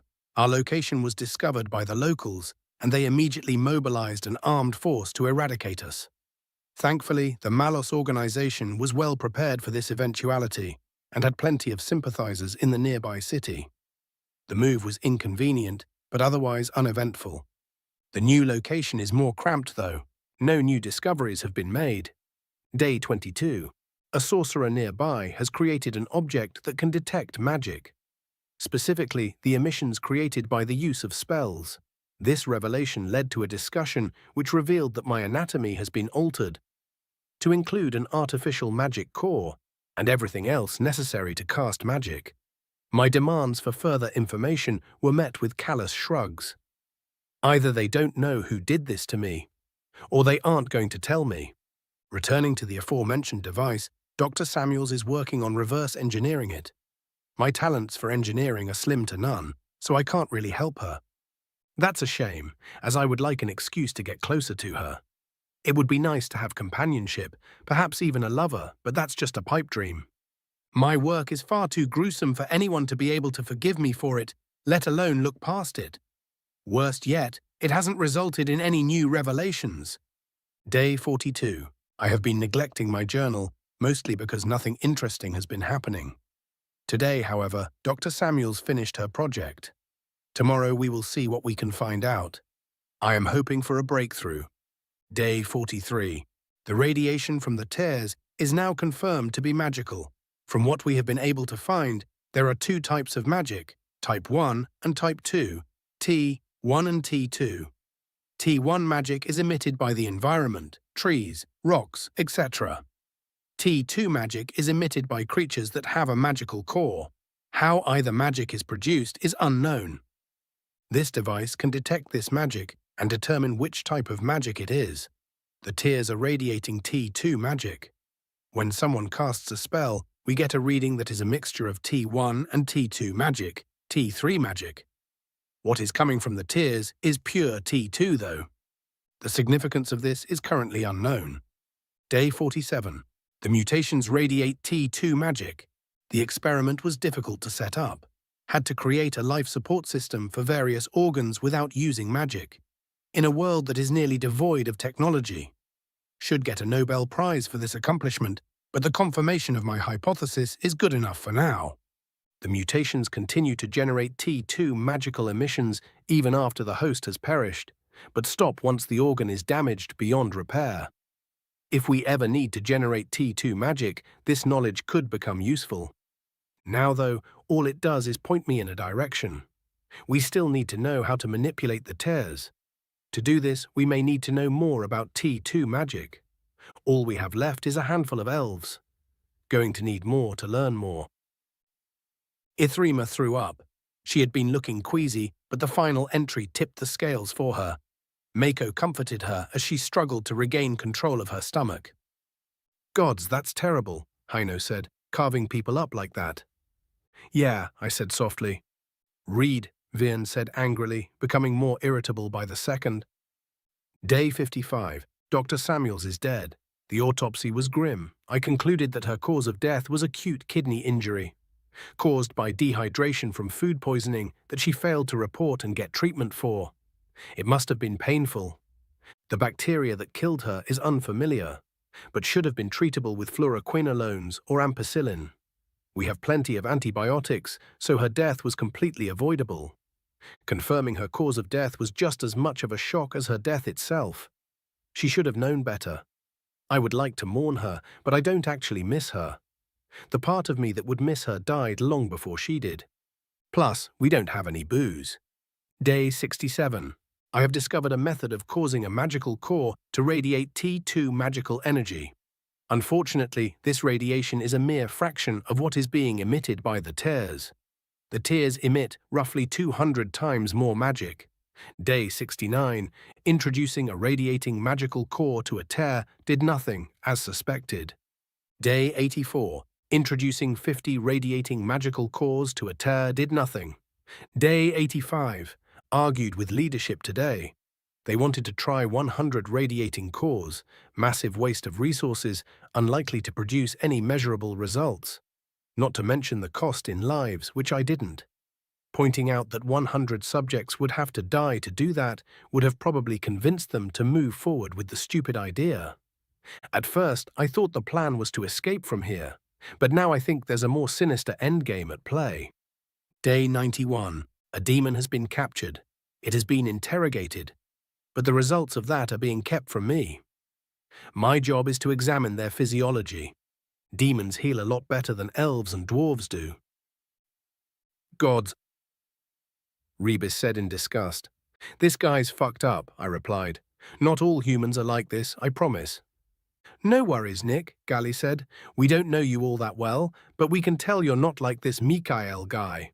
"It is interesting to listen to someone go from academic to monster," Yulk said, "though a little nauseating." A loud snap rang through the air, causing all of us to jump. Vern looked at us angrily. "Nick," the Archfey growled, "we do not have much time. Read, now before you lose this chance." Chapter 74. Nick Smith, Adventurer Level 7, Human American. Dumbfounded, I met Vian's angry stare. "What's the rush? Did something happen? What's going on?" It's probably stupid to ask, though. I turned my attention back to the tablets and began to read again. Day 94. The demon emits T2 magical energy by default, a significant amount of it, much more than the elves or dwarves do. It's possible this is why the tear is radiating this type of magic. Further experimentation is required. Demon physiology is fascinating. Organs shift in their purposes as others are removed, and shift back once they regrow. Not certain if this is the case for all demons, but this thing is made to survive. Very useful for my purposes. Day 96. It spoke to me today. Threats, of course, but the fact that it was able to learn English to do so is pretty incredible. It looks like a simple beast with a vaguely humanoid form, but there's a cunning intellect in there. It's a shame that I don't have the luxury of experimenting with its intelligence. Day 101. My research has allowed the Malus organization to discover a method of summoning a demon. Essentially, a miniature tear in this reality is formed, and a demonic presence is pulled through by force. It's outside of my expertise. I informed the leaders of the fact that I have no need of a second demon at the moment, and explained that demons seem to be strong enough to be a risk, so it's best to leave it be for now. They listened for now. Day 103. The demon died today. The timing is very suspicious. It is also of concern that I can't seem to pin down the cause of death. I think that someone killed it, likely to force the issue of a summoning ritual. Or I'm being paranoid and it simply passed due to having too many of its organs removed at once. It continued to radiate T2 magic for 3 hours after its death. Unlike with the elves and dwarves, though, its organs stopped emitting the magic even while on life support. The significance of this is unclear. Day 104. The ritual was performed today and required 3 sacrifices. Orcs were used because of their large amount of blood. The demon was successfully summoned and subdued. I'm still combing over the cadavers of the orcs to see if their use in the ritual affected their physical makeup. Writing this while eating lunch. Veggie sandwich. Meat that didn't used to be sapient is difficult to come by, and I refuse to allow myself to sink that low. Lunch is done. The orc's physiology remained unchanged. More importantly, the new demon also speaks English. Shared knowledge, or did it have previous exposure to our language somehow? The only things it will tell me are what it wants to do with my skin and organs. Perhaps I will take some of its recommendations to heart with my experiments. Day 107. Comparing demon organs to mer organs has led to some fascinating discoveries. While transplanting organs between the different mer species results in immediate rejection, transplantation of demonic organs into mer is possible. Rejection is still an issue, but it can be mitigated with immunosuppressants. Day 108. Confirmed benefits of demonic organ transplant in elves. Faster overall healing. Not as fast as a demon, but much faster than should be possible with elven metabolism and physiology. More potent magical potential. Average storage increase of 47% detected in the magic core of hosts. These are initial results. We're still a ways away from human testing. Fucking hells, Rebus muttered. Even my stomach's starting to roil. I gave him a sympathetic look. No more interruptions, Vian growled. This is important. Read. Day 113. Over the course of the last few days, security forces have been taking the demon for interrogation without explanation.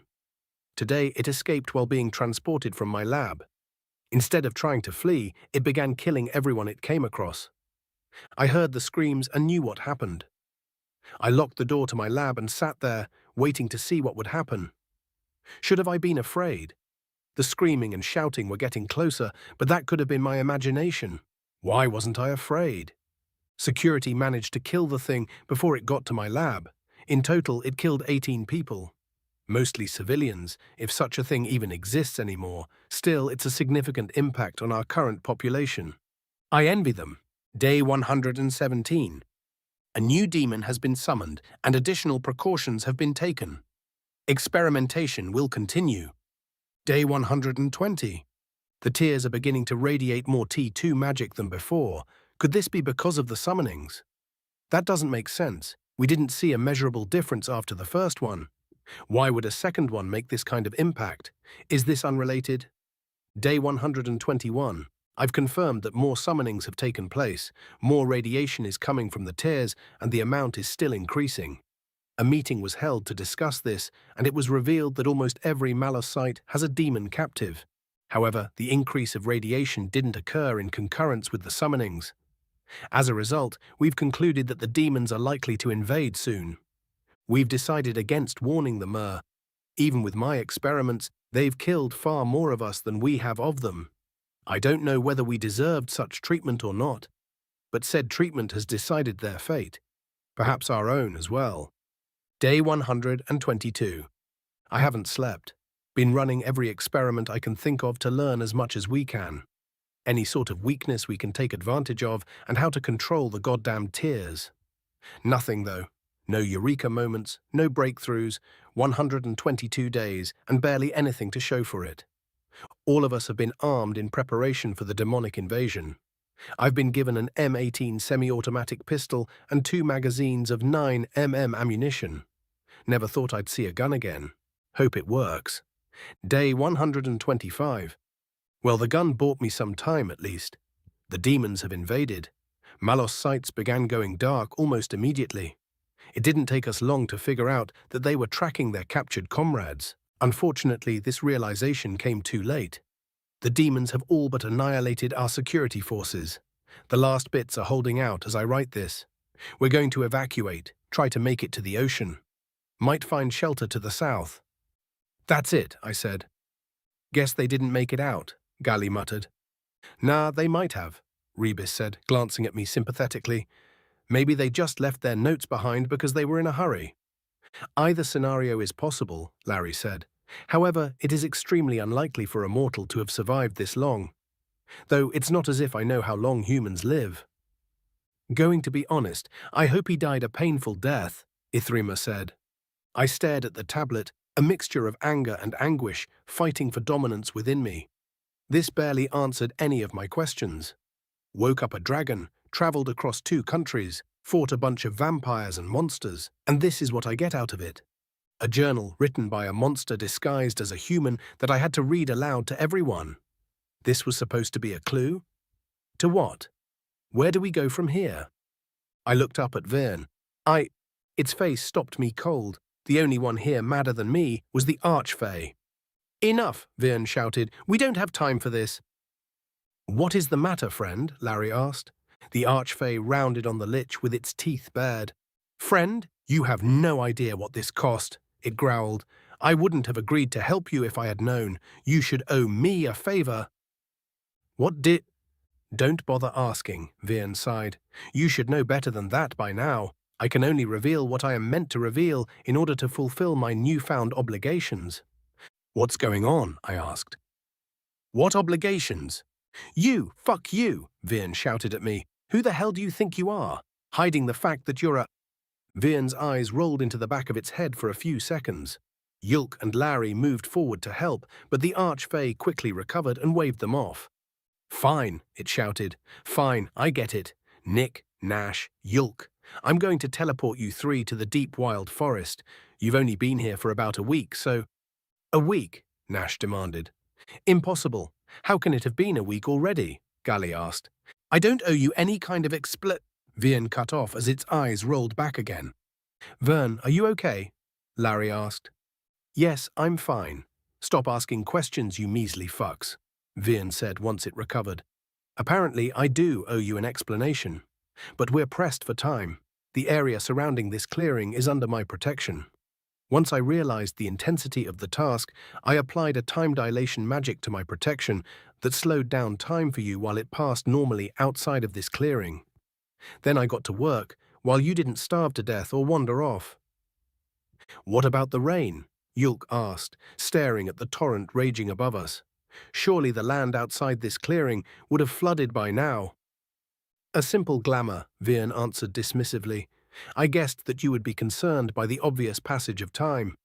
Watching the sun rise and set faster than normal tends to cause mortals some distress.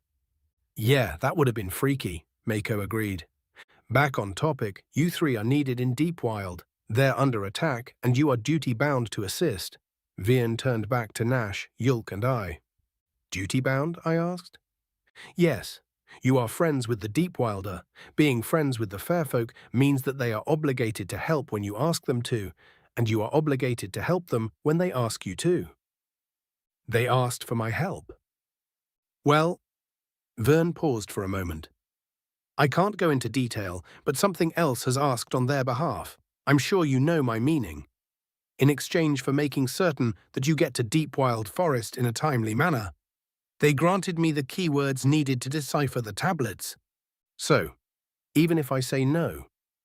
You don't get to say no, Vern said sternly. What about the rest of you? You're welcome to accompany them. Though my curiosity burns, I'm afraid I cannot, Larry said. I have obligations toward the kobolds in my dungeon. Can we? Rebis asked Gali. No, Gali sighed. If we don't report back, a kill team is going to be sent into the dungeon. Hells, they might already be on their way. Don't want Simeth and Larry to get hurt. Ah, fuck, you're right, Rebis muttered. Then it is settled. Say your farewells, Vian said. Be quick. We gathered around each other, shaking hands and wishing each other luck. I thanked each of them for their help. Then Yulk and Lari shook hands and whispered to each other for a few moments. Yulk and Lari strode over to the tablets that I had left on the ground. Yulk dug around in his pack while Larry spread the tablets out. After a few more moments, it was clear that Yulk was making a charcoal rubbing of the tablets. I did say be quick, yes, Vian demanded, tapping its foot impatiently. Then you must consider it quite convenient that I am already finished, Yulk said with a smile. The Archfey paused for a moment. Whatever, let's get this done. All three of you need to be touching. You can hold hands or put your hands on each other's shoulder or whatever you want. Vian waved its hands urgently, rushing us together. Send word of your travels, Haino said as gathered. We'll make sure Larry stays informed too. Oh, you'll be visiting me? Larry asked. Yeah, why not, as long as you're all right with it. Yulk and Nash placed their hands on my shoulders and turned to look at Vian. Yes, of course I'll be fine with it. It's been so long since I had good comp. Vian waved his hand and everything went dark. Chapter 75. Count Alurgus Tuvino. Adventurer level not applicable. Vampire Balashinian. I watched the thralls drag yet another chained Fae into the ritual cage. Part of me was amused, finding a grim satisfaction in the suffering of those who would dare to look down on me. Another much smaller part of me was disturbed by what I was witnessing, though. This magic is wrong, on a fundamental level. The Higher Ones created the first vampires long ago to address the Wilder's newfound ability to sin. A pact made between Wilder and mortal for the sake of a Wilder's redemption and rebirth. The agreements made then are unknowable. None of us can remember them. But the ritual that we're repeatedly performing perverts the intentions of the Higher Ones and forces the pact on both the mortal and the Wilder. I wonder what happens to them if they die, I muttered. They'll likely return to the cycle, Count Heseth said as he nodded for the ritual to proceed. They're pretty much zombies and haven't committed any sin, so they'll probably be reborn as a Wilder. The vampire performing the ritual nodded back, then began to utter words of power as he drew a blade. The drow that was chained to the altar began to scream and beg as the blade rose. The Fae started to convulse as the word struck it. The final word of power struck the Fae as the blade fell into the drow's heart. And what if they aren't? I asked.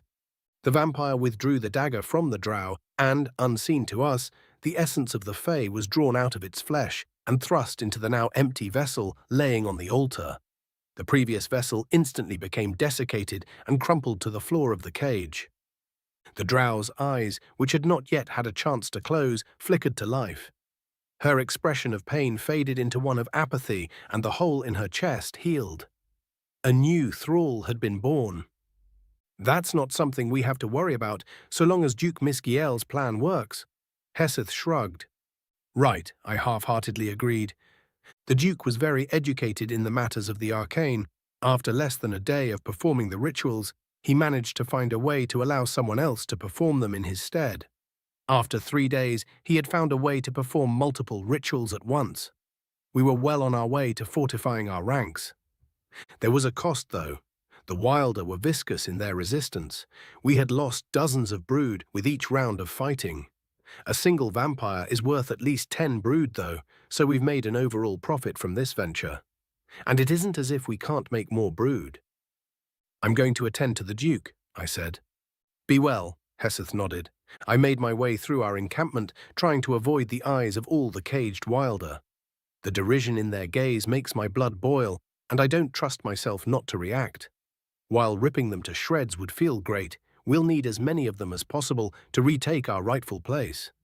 A series of grandiose tents came into view. The Duke's new quarters weren't quite as fine as the old guild hall, but they were still much better than my own. Perhaps if I manage to make myself useful, I'll be granted a larger tent. One large enough to hold a table would be wondrous. Hold, the guard stopped me, then turned toward the inside of the tent. It's Count Tuvino. "Let him pass," a gruff voice from within said. The guard stepped aside and saluted as I strode past him into the tent. The now familiar bustle of activity greeted me, teetering on the verge of overwhelming.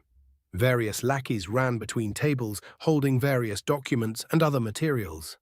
Duke Misgiel stood in the midst of the crowd, easily a head taller than everyone else. The Duke glanced up from the war table and immediately spotted me. He waved me over, and I made my way through the chaos, taking my spot at the other side of the table.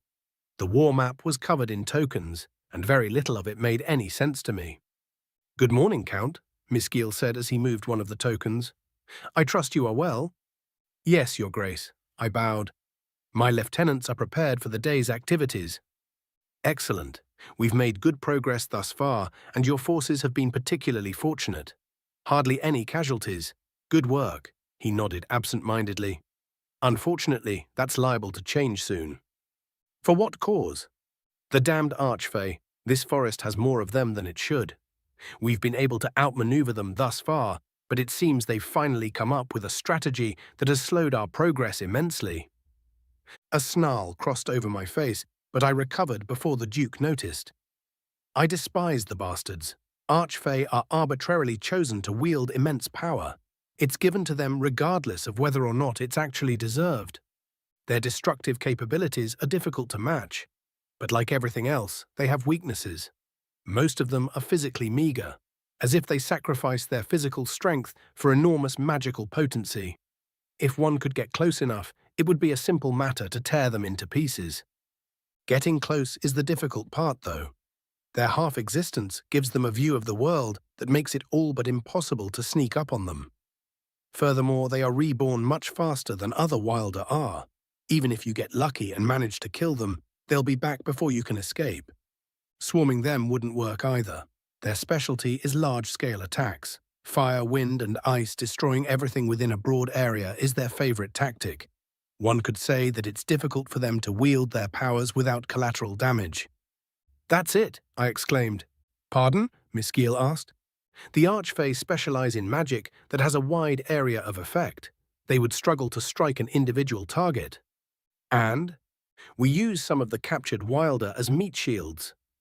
Duke Misgiel opened his mouth as if to dismiss my idea, but the words paused in his throat. "I doubt they'll be willing to fall just to drive us off," I grinned. "One of the most grievous sins a Wilder can commit, the one which I was held responsible for, is killing a fellow Wilder outside of an established duel. Whether the kill is accidental or intentional, the punishment is the same. If the Archfey destroy our meat shields, they will become vampires when next they perish." "That is an inspired plan, Count," Misgiel grinned. "I agree," a hauntingly familiar voice said. I noticed the silence that had fallen over the tent just before an immense pressure gripped my mind. The Duke and I locked eyes, and I could tell that he felt it as well. Leaning on the table to steady myself, I turned to see who had spoke. "Hello again, Alurgas," Kirain sneered at me. The shock of the situation numbed my mind. Kirain should be dead. But he's here, and he smells different, stronger. He's not a half-breed anymore. Somehow he's become a vampire. No, a master vampire. Impossible, but it's happened. "How?" I managed to gasp. "How? How did I survive? How did I get here?" "Or are you asking how I became a master vampire?" Kirain replied gleefully. "Yes." His laughter echoed through my mind. "Well, when I realized the battle was lost, I followed some timely advice and fled into the land of the dwarves. As for how I became a master, well, I had a little snack," Kirain chuckled. "Then I came here. On foot. Vampires can run quite fast, and masters run even faster. I actually would have arrived sooner, but I had to make some detours to find out what was going on. And to feed, of course." "How dare you?" Misgiel growled. "How dare I? How dare you? Resisting a master vampire's influence isn't something a normal vampire can do." Kirain walked over to the Duke. "You've been naughty." "No, despicable is a better word for it. What kind of terrible, terrible things have you done to yourself?" Duke Misgiel raised a clawed hand toward Kirain's throat. The failed strategist casually watched the hand approach him, then laughed as it fell. "No, this unfortunately unacceptable. We're going to have to undo your little modifications, he said. It's a shame. You'd be useful as you are if I could trust you to obey. I'll never, Miss Gill gasped. You can't. Can't. Can't what? Undo what you've done to yourself? Kirain grabbed Miss Gill by the nape and slammed his head onto the table. If I couldn't, I would simply kill you. Kieran's voice ran cold. You managed to save yourself, though. You see, when I was looking for you, I ran into some of your servants. After some persuasion, they told me that you had fled your den in a rush, that you'd left behind a lot of riches and research. I've always been oh so curious, so with some more persuasion, I got them to tell me where your den is. The thick table creaked as Kirain pressed harder. Not to worry, though. Their disloyalty was punished in the end. I was hungry, you see. Kirain lifted the Duke's head and brought it down once more. I'm talking, Miss Gill, Kirain growled. Now where was I? Oh yes, I paid your den a visit. Found your research. It was quite illuminating. You were interesting in so many things. Rituals, physical and magical augmentation, and even reversing aforementioned augmentation. The idea that one of your servants might use your augmentations for themselves led to you creating a cure for them. Rather insightful of you. Kirain removed a syringe from his cloak. The needle tipping the syringe glistened menacingly. I tried to move, to stop him, but my body felt as if it were made of stone. I was helpless as Kirain plunged the needle into Ms. Gill's neck.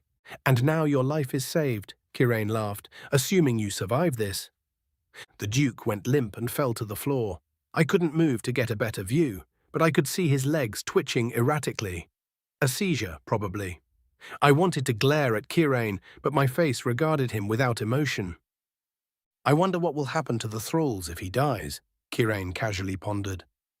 Miss Gill's movements only lasted a moment more. Once he was still again, Kirain examined him.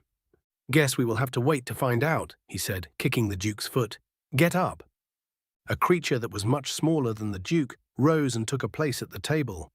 No longer did Miss Gill tower over other vampires, and his previously impressive musculature was now barely clinging to his bones. A sick part of my mind noted that he looks more like the other Dukes. Good, now let us discuss how we are going to handle the current situation, Kirain said. First, I was bluffing. I don't know why Alurgas's plan is inspired. Explain to me why the Archfey wouldn't simply eradicate the meat shields along with our troops. His eyes locked onto mine as he finished speaking, and suddenly my own voice was filling the air. Except I wasn't speaking. My mouth was speaking on its own. Powerless to stop myself, I explained everything. Each follow-up question prompted more and more explanations out of me. It was then I realized that I was no longer in control of my body. A small piece of me was now controlling my body, acting on the whim of the former half-breed. I see, he said. I suspected as much, given the Duke's research notes, but it's nice to have it confirmed. So if I die, I become a vampire again, and so will all of you. I can see why this was kept from me. You would have had to promise me much more to keep me in line. Kirain absent-mindedly moved some pieces around on the table for a moment. Okay, here's what we'll do. We'll spread the meat shields throughout our ranks, providing optimal protection against the Archfey's attacks. The further we spread them, the more we can use in the rituals. This should drive the Archfey back and urge them to send the other Wilder into battle. Then it's business as usual. Objections? Silence. Right, of course not. Even if we succeed in bolstering our forces here, we won't be able to take the Night Kingdom yet. The orcs have taken the capital and fortified the walls. So the next step in our plan will be to press into the unified chiefdoms and convert as many orcs as possible to further bolster our forces. While we do this, we should send a detachment of Brood to attack the orcish armies as a distraction. He rubbed his chin thoughtfully. Actually, we may want to do that beforehand. As things stand, they can attack our rear and trap us between their army and the fair folk.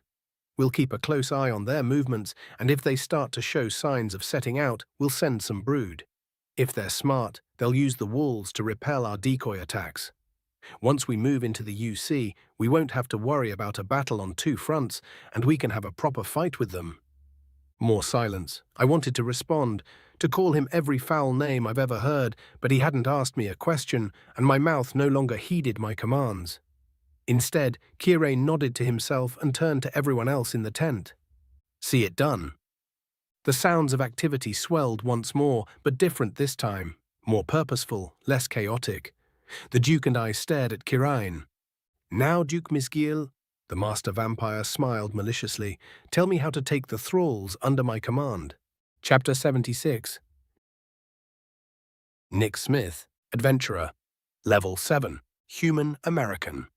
Once the darkness settled over me, I felt as if I was being yanked, like a parent pulling their child out of the way of a car. Before I could consider the irony of that thought, I blinked and was suddenly in a completely different clearing. My senses were assaulted by the difference. Smells, sights, temperature, everything had altered enough to be noticeable. My stomach decided to become an acrobat, and I had to fight to keep it from spewing its contents. Well, that looked unpleasant, someone said. Nash, Yulk and I glanced at each other and turned to look at the person who spoke. Mummeldobran sat on a log that was next to a stump, smoking what looked like a hand-rolled cigarette. It gave us an uncharacteristically merry wave. Nash and Yulk regarded the King of Archfey for a moment, then simultaneously turned and vomited. I fought even harder to keep my food within me. My orc brothers breathed heavy sighs of relief once they were finished. It was unpleasant, yes, Yulk said.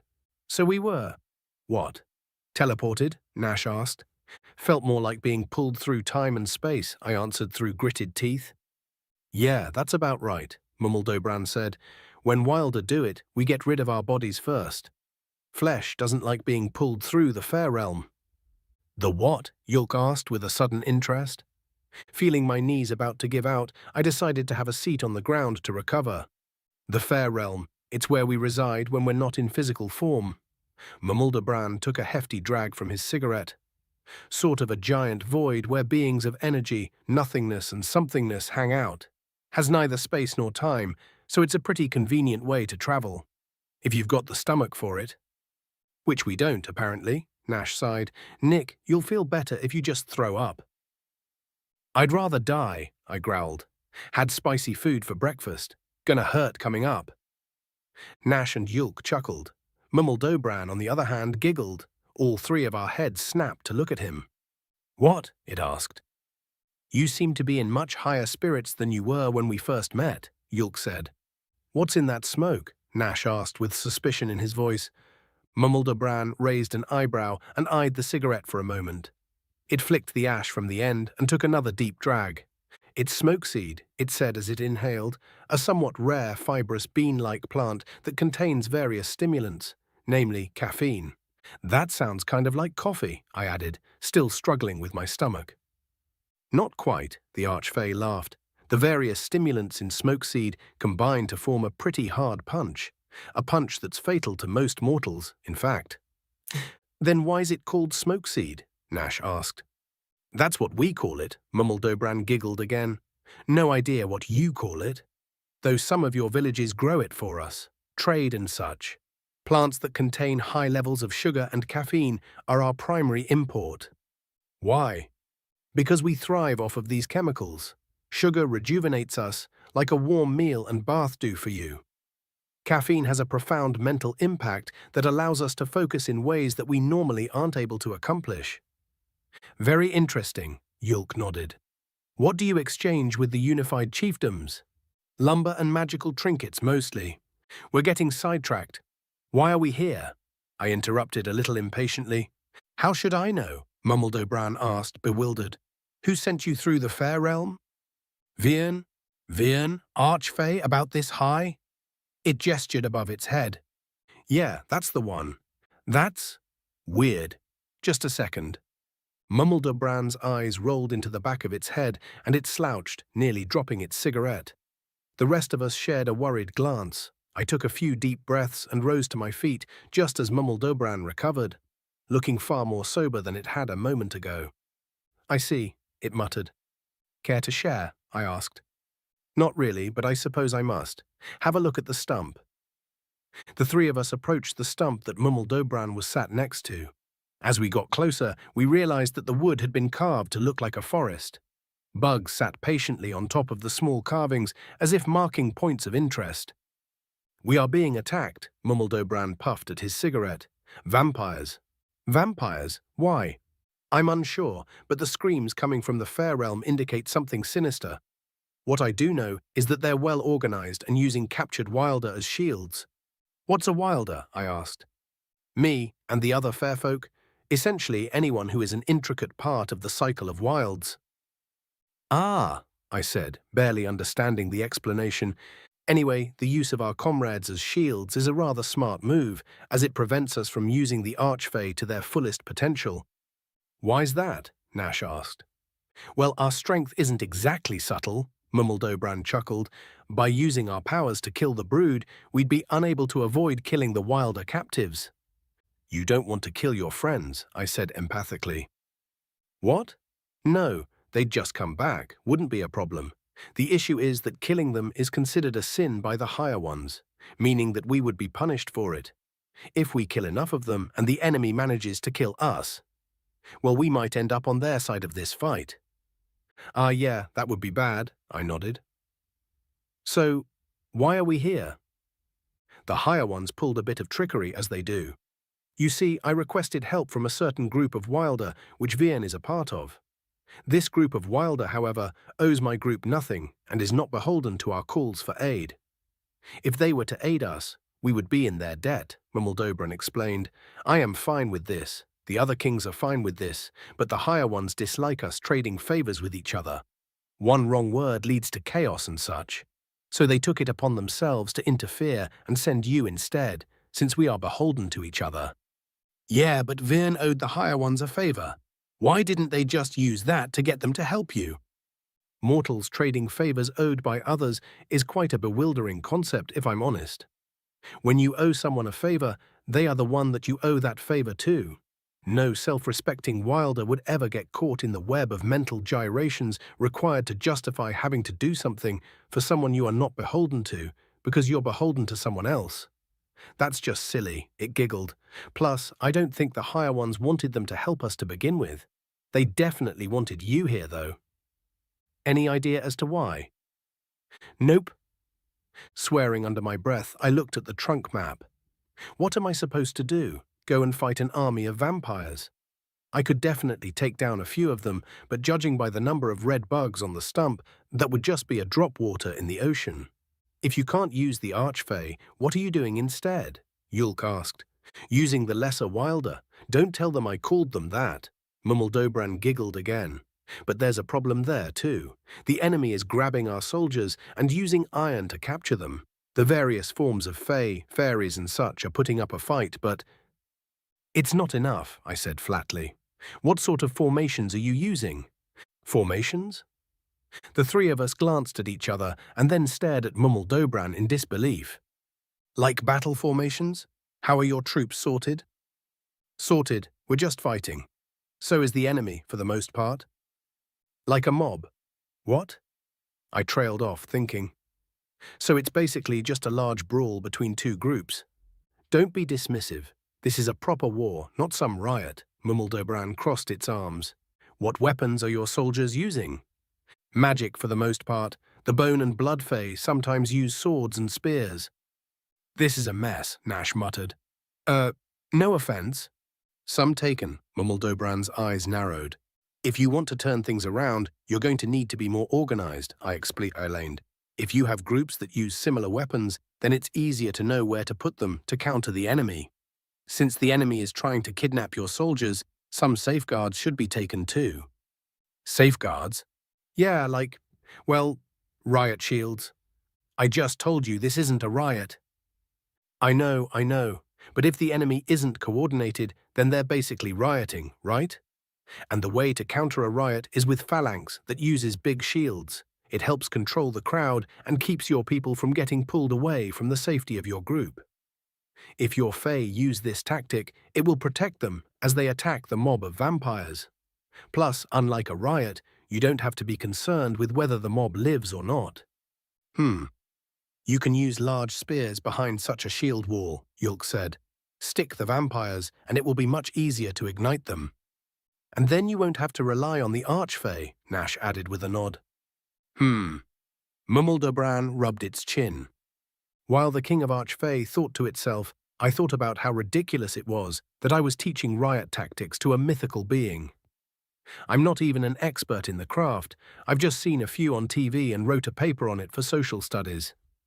How will they see to aim their spears and spells? The King of Archfey asked. Clear shields would be best, like made of plastic. I trailed off, realizing what I was suggesting.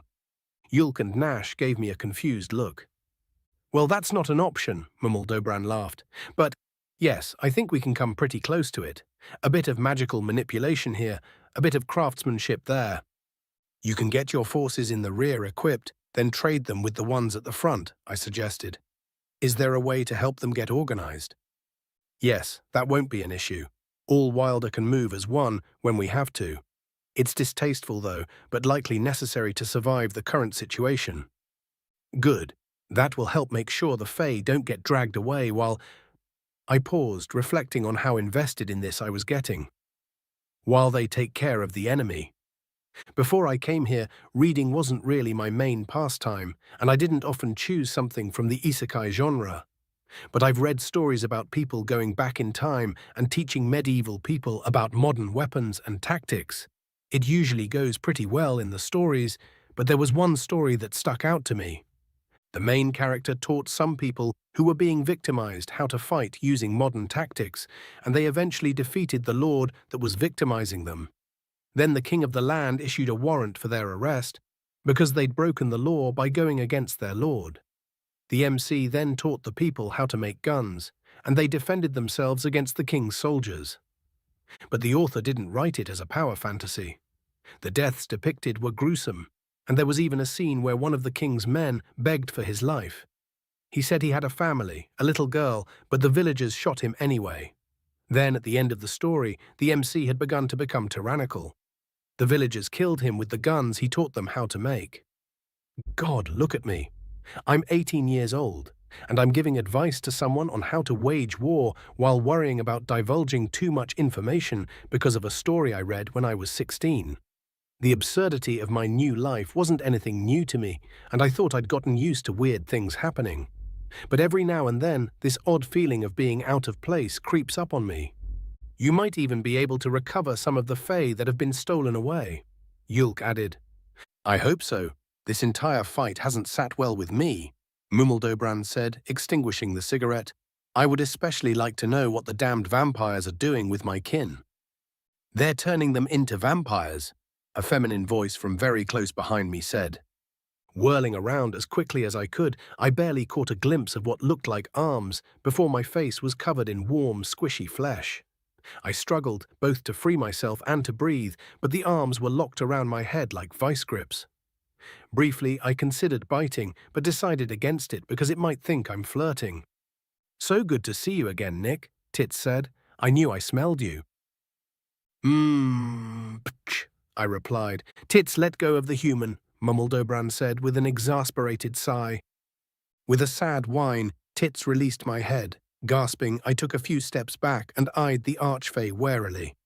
Good, thank you, Mummeldobran continued. So, the fuck? Chapter 77. Nick Smith, Adventurer Level 7, Human American. Tits watched me with a pout as I took another step back and wiped what I hoped was her sweat off my face. Mummeldobran waited for Tits' explanation for a moment before clearing their throat. The aggressively flirtatious Archfey sighed and turned to Mummeldobran. I got bored, so I decided to spy on the enemy, Tits said. I noticed a bunch of crows on their side of the battlefield, so I disguised myself as one and just flew around a bit. The real crows weren't very nice at all, called me all sorts of names like false wing, decoy, and bitch. But they didn't tell the vampires about me either, so I guess they weren't all that bad. Skip to the part about them turning our kin into vampires, please, Mummeldobran snarled. Patience, I risked my life, you know. Probably. I should be able to tell the story however I want to. The longer you wait, the more of them are turned, right? I don't think so. There's nothing we can do about it at the moment, anyway. Even if I waited another hour to tell you, I don't think it would make any sort of Tits, Mummeldobran interrupted with a growl. Tell me what you know. Now. Fine, they're doing a ritual that's taking the captured wilder and forcing them into mortal shells, which turns them into mindless vampires. They just stand there creepily until they're given a task. But how? Mummeldobran's expression went from anger to bewilderment in record time. You can't make a vampire. It's a divine punishment. And how are they able to force the pact? I don't know, but there was definitely some demonic elements to the ritual. Tits crossed her arms, grinning as I looked away from their bulging chest. Very bad vibes. Demonic? Well, that complicates things. I guess that means we have no choice but to go with your suggestion, Nick. The King of Archfey turned to me expectantly, but I was distracted by a sudden awareness of a sickeningly sweet smell. The more I smelled it, the faster my heart seemed to pump. It wasn't long before I realized that my blood was pumping to a very specific location. I glared at Tits, whose grin had grown malicious. You've got to be fucking kidding me, I growled. You absolute CU. I agree that Nick's strategy would definitely be effective at keeping more Wilder from being snatched away, Yulk interrupted. I don't see how it will help with getting the captured Fae away from the vampires, though. Tits began to laugh maniacally as my eyes shot metaphorical daggers at her. It, them, whatever. Anger rose within me like a volcano ready to erupt. Trembling, I tried to calm down by turning my thoughts back to when I last felt like this. It was a few weeks after Cass and I had started officially dating. I'd gone over to her house on the weekend to study for a test on Monday. She was still wearing her pajamas when she answered the door, with a few buttons undone, just low enough to let me see down her shirt without actually seeing anything. Nash said, looking back and forth between Tits and I. We'll want to work our way through the vampires' lines to try to rescue their current captives. The shields will help us keep a good formation to do so. Looks like they're focused in the northeast, so maybe going for their flanks would be a good idea. Nash, Yulk and Mummeldobran huddled together and muttered to each other over the stump while glancing worriedly at Tits and I. Keeping Cass in my thoughts, I locked eyes with Tits. What is this? I demanded, shifting uncomfortably. Tits stopped laughing and grinned like a shark. I believe you call it perfume. Algebran suggested it. I did no such thing, a voice to my left said. Algebran entered the clearing at a steady pace and approached us. Tits turned to them and pointed accusingly. Yes, you did, they said. You said that humans spray themselves with fragrances that they find pleasant in an attempt to mimic mating pheromones. Pheromones, I shouted, feeling unusually aggressive, and Tits bit their lip and raised a brow at me flirtatiously, and I had to take a deep breath to stop myself from drawing my blade. Then Algebran waved their hand and a calm spread over me, easing the tension that had been working its way through my body. The sweet smell dissipated as Tits glared angrily at my savior. Be at ease, Nick, Algebran said. Tits' pranks come from a place of affection, after all. I'll try to look at it like that, I grumbled. So why did you tell them about pheromones in the first place? Tits has done little more than speak of you since last we met. There were a lot of questions about you, and some about humanity in general. I thought I was being careful with my answers, but I'm afraid that wasn't the case. It worked, though, Tits said smugly. Didn't it? You got aroused by me. You're wrong, I shook my head angrily. If I was aroused, and I'm not saying I was, it was because of the pheromones. And I was thinking about Cass the whole time. You ungrateful little... Tits' snarl cut off as they regained control of themselves.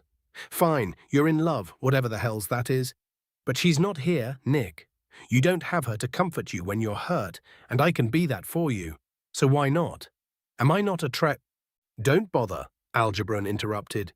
You won't like the answers to those questions, and we have far more pressing concerns. Do we not? Tits regained a neutral expression and coldly glanced between myself and Algebran. Fine, they said. Without so much as a backwards glance, Tits strolled over to the rest of the group. I took another deep breath, struggling to cope with the swell of emotions that had just overtaken me. Anger at the deceit and refusal to respect my wishes. Melancholy for the memories of Cass that were unexpectedly brought up. Shame at how my body reacted to something as simple as a smell. Algebran gestured for me to follow them. Once we were far enough away that we could no longer hear the rest of the group, they turned to me. Tits didn't do this out of malice, Algebron unnecessarily explained. It's just how we are. I know, I replied, I remember, and don't be so quick to lump yourself in with her. You don't do things like that. Not to you, no, but that's because I know almost everything about you. Pranks are how we learn about things that think. Why not just talk, though? Talking only works with other wild ones. Everything else can lie without consequence, so long as their deceit remains undiscovered. Algebron sighed softly. We can't. But pranks and the like elicit an honest response more often than not. If we suspect the response is dishonest, we keep pranking until we get an honest one. I nodded, suddenly understanding a lot of the memories that Algebron had inadvertently shared with me. Yulk was right. The Fae are weird. They understand us about as much as we understand them. Less, in some cases. I kind of feel bad, though, I said. Getting rejected by someone you love never feels good. Algebron snorted. I wouldn't feel bad if I were you. Tits doesn't love you. We're not capable of that.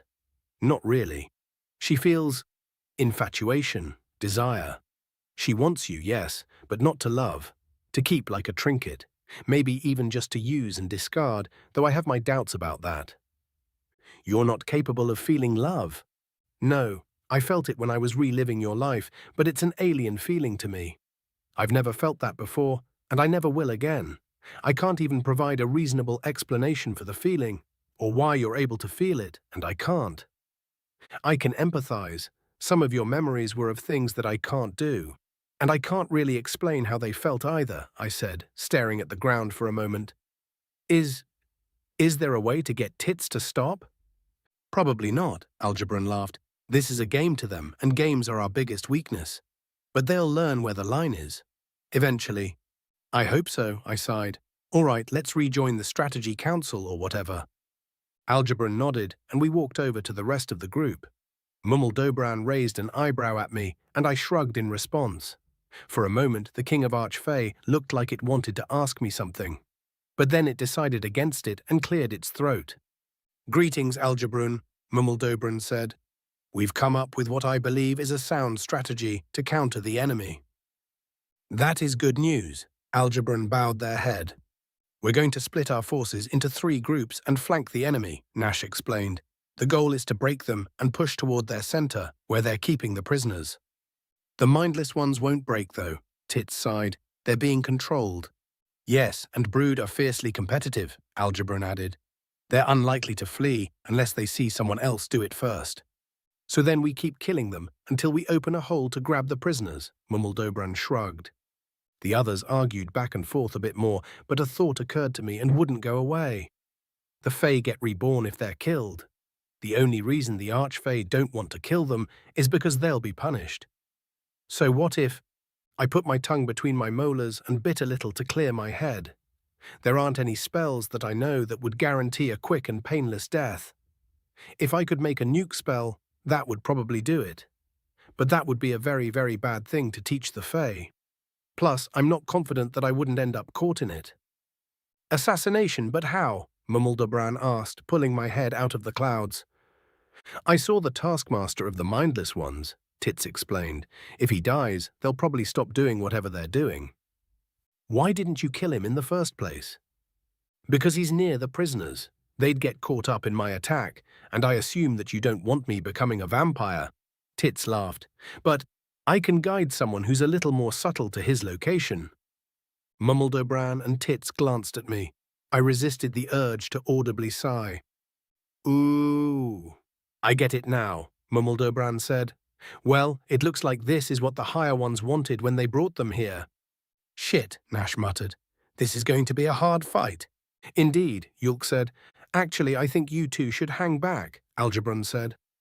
The 3 of us stared at the Archfey, dumbfounded. Huh? I managed to say.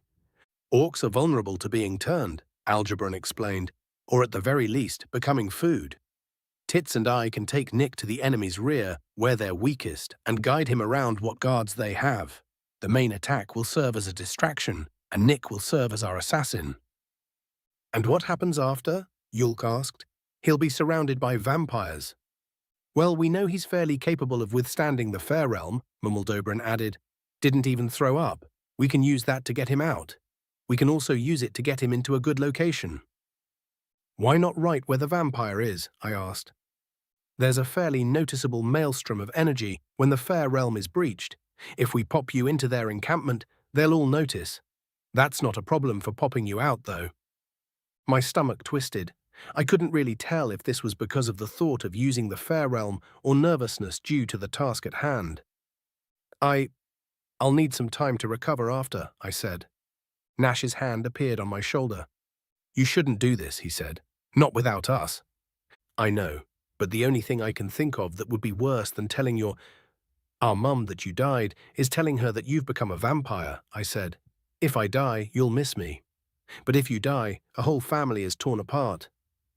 I see the logic, Yulk nodded. However, I strongly oppose it. We have sworn to protect you as one of our own, Nick. Also, your death will tear our family apart because you are a part of our family. Part of me really didn't want to do this. I'd be lying if I said it was a small part. My last one-on-one fight with a vampire didn't go well, and having Nash and Yulk with me would be very comforting. But Algebron was right. The more of us there are, the harder it is to be sneaky, and they're vulnerable to being fed on. I'm not. Still vulnerable to being killed, though, but if push comes to shove, I can hopefully rely on 10. They can't. You're right, Yulk. You are both my brothers, and so you know exactly how I feel right now. It will be risky for me to go by myself, but I have 10, which gives me a much better chance of survival, and I pointed out. You are both more skilled than I am, but you don't heal as fast, and if you're knocked out, you're done. I am much more likely to lose you than you are to lose me. That's a load of shit, Nash scoffed. 10 can't help you if they lob off your head. That's true, but... Bored now, Tits interrupted, grabbing my shoulder. Let's go. Before I could say anything else, the world went dark again. Chapter 78. Cold, so cold. A deep, bitter cold, the kind that digs icy fangs straight into the bones, eagerly consuming any semblance of warmth. I am broken, still broken. How long has it been since I was last whole? How did I get here? Where is this? Vague pieces of recollection slipped away the moment I tried to focus on them with my addled mind. Nothing solid formed, just brief memories of sights, sounds, and smells. Then it occurred to me, why can't I see? As I adjusted to my current state, I quickly realized that I could also no longer breathe, or move, for that matter. The question of whether or not I was still alive was answered by the hammering of my heart. It was all I could hear as well. Panic gripped me, but I could not flail, flinch, or scream. All my efforts did was make me tired, so tired. Then I heard a crack. Was that me? I pushed harder and heard more cracking, but my energy soon gave out. The last thing I remember before sleep took me was the feeling of something wet touching my face. Then darkness. A screech woke me with a start. Light. Precious light was all I could see, and it warmed my skin. I blinked and rubbed my eyes until they were able to focus again. Then I looked around and found that the screeching was coming from nearby birds. They took to the sky as I stood. Sand covered me and the ground. A massive body of water gently lapped at the sand as I brushed myself off. The ocean, and this must be a beach. The terms jumped into my mind, but I couldn't place where I learned them. As I looked around, trying to figure out what I should do next, I came to a terrifying realization. I don't know anything about who I am, where I am, or why I'm here. All I could tell is that this place felt wrong. This disconcerting feeling of being displaced set me on edge. Fear nipped at me, but I struck it down. There's hope in feeling out of place. If I feel out of place here, that means that there is a place for me elsewhere. All I need to do is find out where that is. I walked inland from the beach and spotted a trail. Again, the term popped into my mind with no recollection of where it came from. But some information came along with it. Trails are formed when things walk in the same area frequently. Perhaps if I follow the trail, I'll find someone who can tell me what happened to me and who I am. Grunting to myself, I cautiously followed the trail. Using the vegetation to the side of it was cover in case I needed to hide. The trail led to a much larger sort of path, a road. Roads are like trails, but for carts and livestock. The sun was beginning to set, and so I chose the direction that kept the sunset at my back. This would reduce my visibility to others and allow me to identify them before they could identify me. Feeling somewhat secure with my decisions thus far, I carried on until I found structures. I was suddenly able to remember some different structures. Grand constructions towering over stuff. Still vague, damn it. These structures were not anywhere near as grand, though. Crafted with loosely placed stone and bound straw, with mud as insulation, with wooden fences closing off the surrounding land. Carefully, I drew close enough to observe the beings which reside in these structures. Tanned, tall and muscular elves were working within the fences, striking the land with crude tools. Agriculture, the growing of food for herbivorous and omnivorous entities. These elves were unlikely to assist me. The memory of my face eluded me, but the sight of my nude body was more than enough to tell me that I don't look anything like they do. A whisper of memory told me that they were once my enemies as well. What to do? If I were an elf, this would be much easier. I could simply stroll up to them and request their aid. The sudden appearance of a nude elf would likely startle them, but also appeal to their empathy. The longing to be an elf took root in my mind, and I felt a crawling sensation across my skin. I nearly panicked, but it felt natural, normal even. A few moments later, my body looked very similar to the elves that were working on the land, though a little paler. Enthralled by my transformation, I nearly forgot why it took place to begin with. Shaking myself back to reality, I continued to watch the elves and study their habits. They would already consider me strange, more so if I stuck out too much. I watched their movements, their body language when speaking to each other, their laughter, their anger, their reactions to pain and exhaustion, and the work they were doing. Taking note of these things came naturally to me, as if I had been doing it my entire life. The sun had traveled across the sky by the time I felt I had seen enough. I left the bushes I had been hiding in and began my approach. I walked with a slight limp, putting on a show of being exhausted and injured. When I reached the fence, I held up my arm and gave a weak groan. The elves almost didn't notice, but once one of them spotted me, it pointed me out to the rest. They spoke to each other for a moment, and I collapsed against the fence to give them a sense of urgency. The issue of language occurred to me as they ran to my aid. "Hey, are you all right?" one of them asked. "Oh good, I have familiarity with the way that they speak." "Help," I uttered weakly. Then I pretended to faint. "Oh shit," one of the elves said. They rushed to my aid and gently shook me in a fruitless attempt to revive me. "What should we do?" "Get him inside. I'll fetch the elder." Two of the elves lifted me by my armpits and legs. "Heavier than he looks," one of them complained. "Where did he come from?" "I don't know," the other grunted. "We'll ask him once we save him, yeah?" The elves carried me for a while, then deposited me on something soft. Maintaining my deception, I waited for the elves to decide what to do. They discussed my origin amongst themselves, and I selected the one that seemed most likely as my cover story. Before long, I heard the door to what could generously be called a hut open, and several pairs of footsteps shuffled inside. "Here he is, Elder," someone said. "Oh dear, I wonder what happened to the poor thing," a shaky feminine voice said. "Get him some water, please." I next heard the sound of quickened footsteps, then the sloshing of scooped liquid. A moment later, a hand gently gripped the back of my head and lifted it. Water then poured into and over my mouth, and I struggled not to shudder at the vile taste as I drank to keep up appearances. Finally, much to my relief, the flow stopped and my head was released. "He got a good bit of it in him. Now what, Elder?" "We can't do much more before knowing what happened," the Elder said. "So we wait. What if he's a criminal running from the law?" "Well, keep an eye out for anyone that might be looking for him, dear. If they're a guard, we'll turn him over to them. If it's anyone else, we'll cross that bridge when we come to it." The conversation continued for a bit after that, but I quickly found that I wasn't entirely faking my condition. I was extremely tired and inadvertently fell asleep. When I awoke, I forgot my deception and opened my eyes to see an elderly elven female staring at me. "Hello there," she said. "I'm Elder Imyo. Who are you?" I don't remember, I instinctively replied. I caught a glimpse of my elf-shaped hand and remembered my goal. Infiltrate the elves and try to figure out how to restore my memories, or at least find out who I am, or what I am. Damn, I had an entire cover story planned out.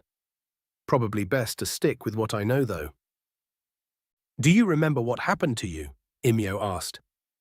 As if prompted by the question, brief flashes of fangs, fire, pain, and darkness stirred within the recesses of my mind.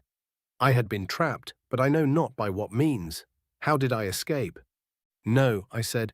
All I remember is waking up on the beach and going to find help. Am very weak. That's right. You collapsed just outside of the Hant's field. She nodded solemnly, then smiled. They grow tubers. I see. What's a tuber?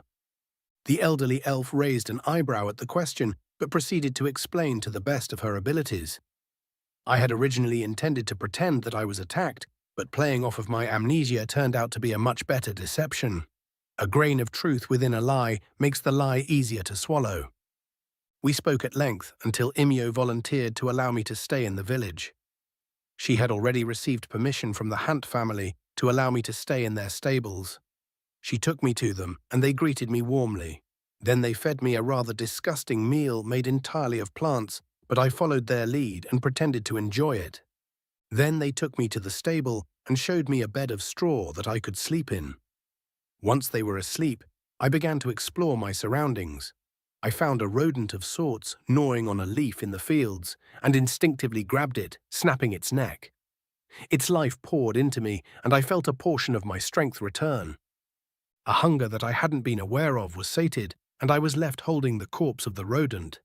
With barely a thought, I threw it toward the tree line where it would be unlikely to be discovered. Satisfied, I went back to the stable and meditated on the bed of straw until morning. In the morning, the elves came for me. They interrogated me about my well-being, then asked if I would like to work. Feeling much stronger than the day before and wanting to bolster their opinion of me, I agreed to assist with the fields. And thus began a routine.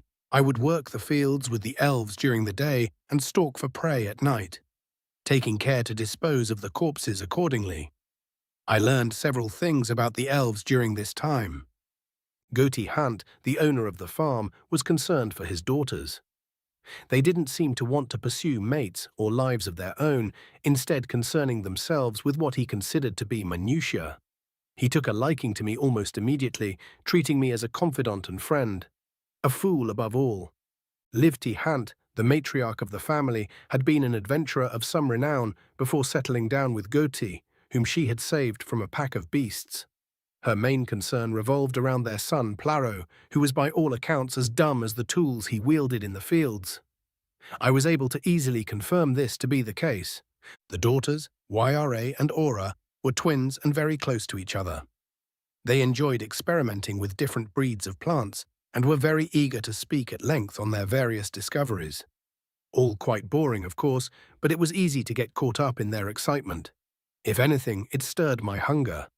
The sun rose and fell several times, and each time it did, I learned more about the elves, but very little about myself.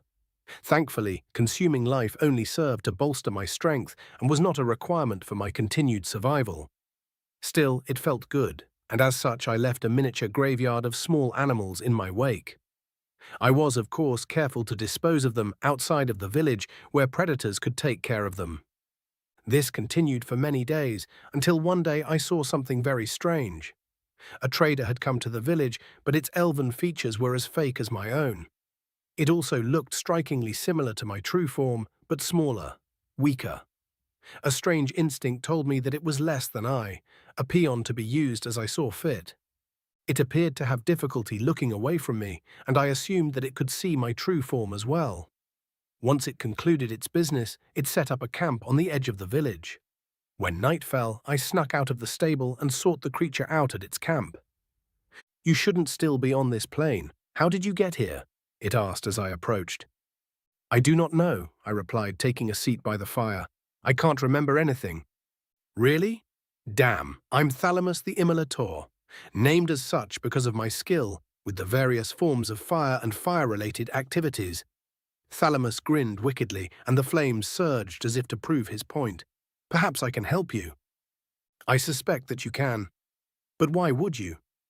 You are a valuable asset to the kings. If I help you, I'll be rewarded. Plus, once you've recovered, you might view me favorably. The kings? Who are they? Why am I valuable to them? The rulers of the hells, you're valuable to them because of your ability to shift and morph your body at will. My own disguise is a simple glamour, easily dispelled if one knows how. But you've actually changed your physical form. If it weren't for your aura, I wouldn't have recognized you at all. I can see how that would be useful. Was I a spy? You really have lost your memories. No, not a lowly spy like myself. Such a task would be wasted on one such as you. You, my lord, can change your physical form, everything about it. You're able to make your muscles stronger than they should be. You're able to shape yourself so that you can move faster than anyone else. You can even fly, completely unassisted by magic. To top it off, your command of your body doesn't end with dismemberment. Your dismembered limbs heed your call as well, and you heal much faster than most. Thalamus chuckled and shook his head. You're practically invincible. Then why am I not a king? I asked with a laugh. Because the kings are stronger than you. They're so powerful that they can't even make it through the gates, can't fit. As such, they're able to instantly annihilate you. But you are known for having potential. One day you might be strong enough to challenge them. Thalamus went on to explain that we are demons, and he is here as an advanced scout in preparation for an invasion. Soon we will try to once again take these lands as our own. All the lives we can eat, which was certainly a tempting proposition, given my current diet of small animals. But I wasn't able to give my entire focus to this dream quite yet. There was still one burning question that had not been answered. Who am I? I asked once there was a lull in the explanation. What is my name? Oh, right. Apologies. Thalamus looked flustered. I should have said right away. We stared at each other for a moment, then he cleared his throat and smiled. You are Lord Hergerus, the Decimator. So called because of your ability to kill anyone who stands against you and leave entire lands barren of life. His smile turned into a grin as he bowed. Welcome back, sire. It took a moment to process this information. I'm a high-ranking demon, one that is nearly invincible. What exactly a demon is still eludes me, though. Something I'll likely relearn in time, I'm sure. Come with me, sire, Thalamus said. We have much to do. Chapter 79. Nash Alta, Adventurer Level 9, Orc, Nulavan. Bored now, Tits said, grabbing Nick. Let's go. A whirlwind of darkness and light enveloped Nick and Tits. The maelstrom unleashed a volley of heat which burned my face, but it quickly collapsed in on itself with a cork-like pop. Yulk and I stared, stunned, at where they had just been standing. Mummeldobran and Algebrun let out a synchronous sigh. Well, I guess that settles the debate, Mummeldobran said. Where did they go? I demanded. Probably close to the enemy encampment, but far enough away to escape notice. Algebrun replied, I understand your fears, Nash, but rest assured, Tits will not allow Nick to perish. Whether or not Tits allows his death is not our concern, Yulk interjected, a measure of anger seeping into his voice. Our concern is whether or not Tits can prevent his death. He's got you there, Algebrun, Mummeldobran chuckled. Tits will do everything in their power to prevent Nick's demise or injury, Algebrun said calmly. Even if their power ultimately fails, we have other measures that can be taken. Mummeldobran's uncharacteristically jolly face fell into an expression more suited to it. Do not make promises that you cannot keep, Algebrun, the king of Archfey warned. I am fully willing to explore these measures if the need arises, Algebrun said. The higher ones obviously have a vested interest here, and the court doesn't hold me in ill reg— Enough! Mummeldobran's shout echoed through the trees surrounding us. It stood and marched over to Algebrun until they were face to face. The two stared angrily at each other. What are these measures? I asked once my ears stopped ringing. Not for you to know, Mummeldobran said coldly. It is a secret that you must hope with all your might to never uncover. What? Wait, so if it's used on Nick, he'll uncover the secret? What? No, mumbled Oberon turned to me with a confused stare.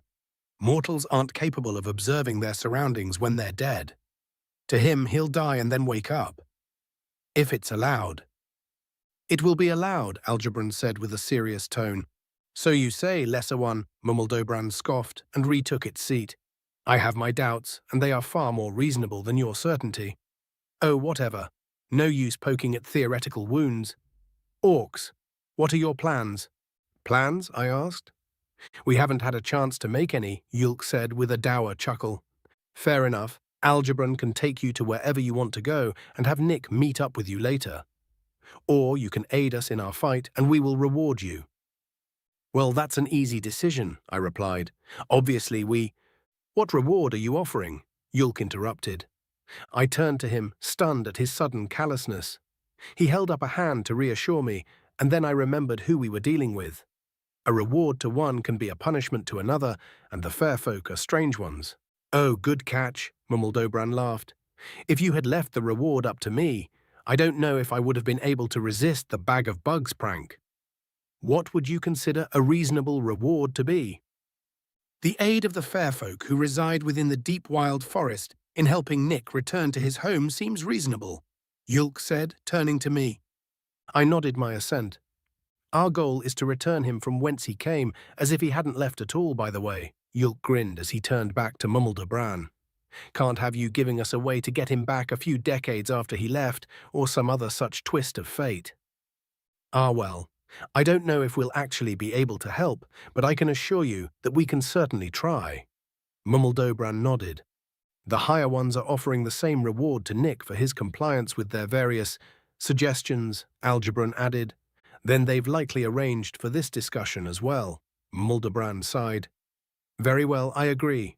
If you aid us in this fight, we will do everything within our power to help Nick return to his point of origin, home, wherever the hells he was before he came here. Then it's settled, Yulk said. Do we need to shake hands or sign something? Nope, just go along with Algebron and get equipped. I leave them to you. Mummeldebran nodded at Algebron.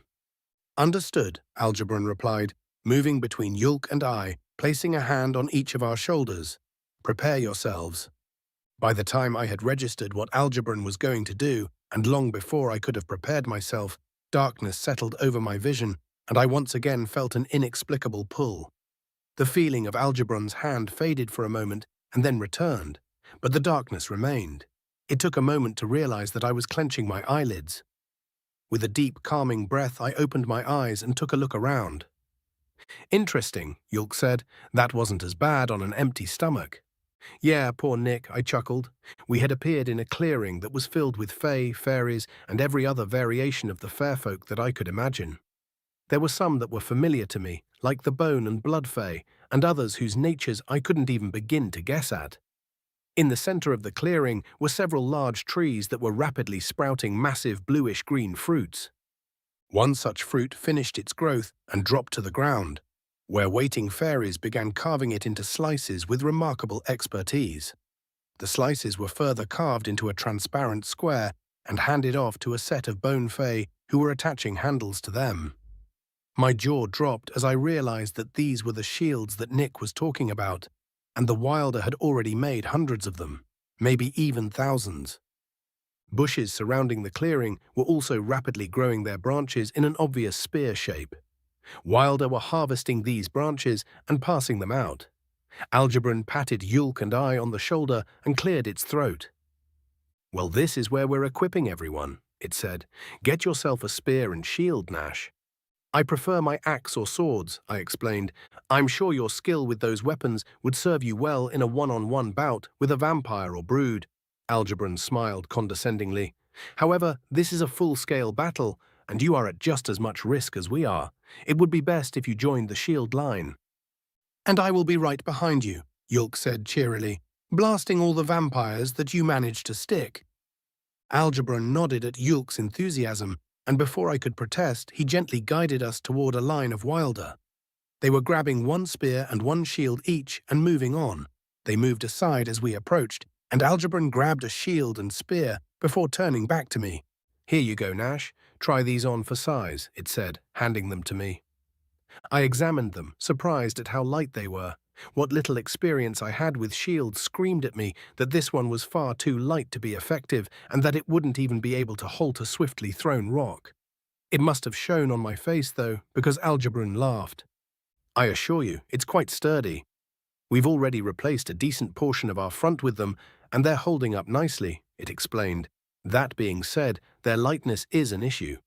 You won't be able to rely on the heft of the shield to keep the enemy from pushing you back. Instead, we've found success with digging the shield into the ground, where possible." "Makes sense," I nodded. "Okay, I guess I can work with these." "Excellent. All right. This way." We trailed after Algebron as it led us away from the Fey equivalent of an armory and toward another large group of Wilder. I took in some of the sights as we walked and almost immediately wished I hadn't. Under a copse were several Wilder that were in various states of dismemberment. Half a fairy fluttered around, carrying leaves to a Fey with nothing but a jaw for a face. I realized that this must be their medical tent, and a shudder crawled up my spine when I noticed how quiet it was. There wasn't a single member of the fair folk beneath that group of trees that shouldn't be in extreme pain, but some of them were actually laughing. "Don't let it get to you," Algebron said, either reading my mind or expression. "Our physical forms are only a small part of our being, and we don't feel pain as you do. The injured and dead are the lucky ones in this case. Those that were captured are bound in iron, which is one of the few things on the mortal plane that can cause us to experience actual physical pain." "What are some other things?" Yulk asked. I looked at my brother with an unimpressed expression. Surely he didn't actually believe that Algebron would answer such a query. Truth be told, the world's heart contains a great many things that are hazardous to us. Silver, gold, platinum, and copper are the few metals that won't harm us. Aside from iron, the other metals you know of will hurt us but not kill us, it explained. Then there's the metals you don't know of, which are just as hazardous to you as they are to us. There's other things as well, but that's a conversation for another time.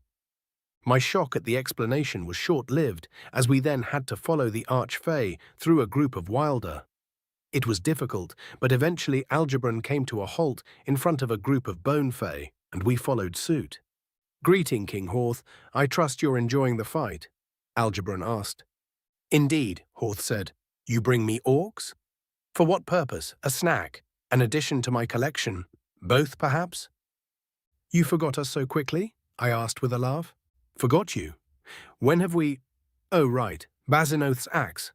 Horth laughed. "Which makes you Nash, and that is Yulk." Yes, I recall. So not a snack, then?" "No, not a snack," Algebron said. "They're to join you in combat on this day. Guide them well and enjoy yourself, for this may be the last fight we face against this foe." "Truly? Shame. They're quite strong. Basinoth fell, by the way." "I know. They'll be back, though." "Yeah, sadly." "The King of Bloodfey fell. How?" Yulk asked. "How did the King of Bloodfey fall against a horde of vampire brood?" Horth laughed heartily. "How do you think? They swarmed over Bazinoth like a buffet. It was hilarious. I'm never going to let 'em live it down." "Oh. Oh dear. Right, well, I leave them in your care," Algebron said. "I hope to see you again soon, Alta brothers." We said goodbye to Algebron, who surprisingly departed on foot instead of through some kind of trans-dimensional portal or whatever, and listened to Horth discuss strategy with some of the other Bone Fey. Thankfully, there wasn't much to discuss, and soon we formed up and began to march through the forest. I found myself at the front of the formation, with Yulk just behind me. We marched for a while in silence before I felt a tap on my shoulder. "Are you nervous?" Yulk asked. "A little." "You?" "Nope, I've got you with a big shield in front of me, and all I have to do is cast Fireball a few times," he chuckled. "Lucky you," I said sarcastically. The march continued until we cleared the trees. "Form the line."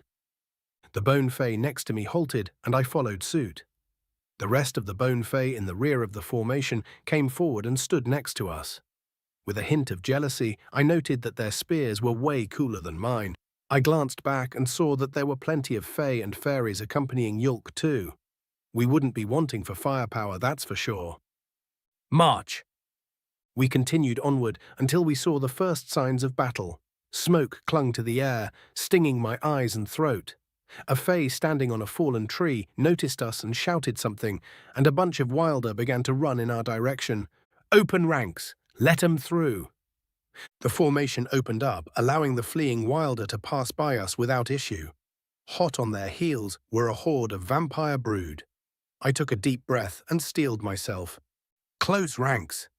Our formation closed just before the brood hit us. Remembering Algebran's advice, I dug my shield into the ground and pushed with all my might. I struggled for a moment, then remembered my spear. I pulled back, then thrust the spear forward and feeling it hit home. Claws and teeth scraped and gnashed at my shield.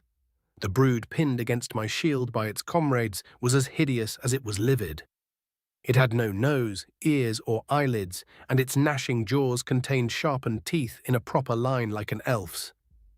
The bones of its fingers and toes were exposed, with the ends of each tapering off into claws. The creature's muscles twitched out of sync with its movements. Piercing red eyes met my own with pure, unadulterated rage as it struggled to find a way through my shield. Fireballs flew over our shields, slamming into the brood and igniting them. Some of them fled, but others were impaled and couldn't escape so easily. The brood my spear had found screeched and jerked erratically as it tried to free itself from the flames. Once it stopped moving, I pulled the spear free. The remaining brood had backed up a ways and took a moment to gather themselves. Then they attacked again, much to the same result. I stabbed but didn't feel anything, so I tried again and again until I got one. More fireballs flew, more brood ignited, and the brood gave ground once again. Forward! Don't let them rest! We lifted our shields from the ground and stepped over the still burning corpses of the brood to go after their comrades. The brood looked nervous, but before they could flee, they were pushed aside by drow. The drow began to charge at us, and it wasn't until they opened their mouths that I realized they were vampires. Hold! Our shields slammed into the ground again, and I prepared to thrust my spear home. Then the drow stopped moving and appeared stupefied. Seeing this, the brood panicked and ran in the opposite direction. What? Already? Yulk asked. Chapter 80. Nick Smith, Adventurer Level 7, Human American. The darkness faded at the same time as the uncanny pulling sensation, and I found myself surrounded by trees. Again. Par for the course when dealing with the fair folk, I guess. At least they're the same kind, though. The familiarity of the trees and scenery helped a lot with my nausea, but a little bit of my breakfast made it back into my mouth regardless. The spicy kick distracted me from how gross it was, and I quickly spit it onto the ground. Tits chuckled as I spit and rubbed tears from my eyes. That was a lot less than I was expecting, it said. What, my breakfast? I asked, wiping my face. Yeah, I didn't throw up all the way. I know, that's what I'm saying. I expected an unexpected pull like that to make you spew like a geyser. Kind of disappointed. Well, I don't know what to tell you, I rolled my eyes. I have a strong stomach. Tits rubbed its chin thoughtfully. You know, there's a chance we might be able to teach you how to use the fair realm. Wait, really? Maybe. Very maybe. It's not like mortal magic, and we would have to get a bunch of different agreements done. It thought for a moment. Actually, forget I mentioned it. Probably shouldn't even have said that it could be possibly possible. Let's just pretend I didn't say anything. Okay, sweetie. Tits stepped toward me as if to ruffle my hair, but I instinctively took a step back. What? Are you still mad at me? It was just a joke, Nick, it whined. It was literally just a few minutes ago, and that kind of thing isn't a joke, Tits, I replied. It's, I don't know, disrespectful? Disrespectful? How? I don't know, damn it. Not really. But you know I made a promise to Cass. When you play around like you do, you're pretty much saying that the promise I made is worthless. That my word is worthless. I crossed my arms angrily. And if my word is worthless, then I'm worthless. Ah, Tits said, leaning closer. But you're so fucking hot, though. My own inability to properly explain why I was angry, combined with the arch-fae's dismissive attitude, caused rage to bubble up within me. I gave Tits the angriest glare my face could muster, but it laughed and backed away, raising its hands. Fine, fine, I will stop playing around long enough to fully understand the issue, it said. Maybe. We'll talk more about it later, though. You know, stuff to do, necks to sever, or slice. Do you sever heads and slice necks, or does the verbiage even matter? Whatever, gimme your sword. I sighed and unsheathed my blade, offering it to Tits by the handle. The archfey took the sword and sighed. This isn't going to smell good, it warned.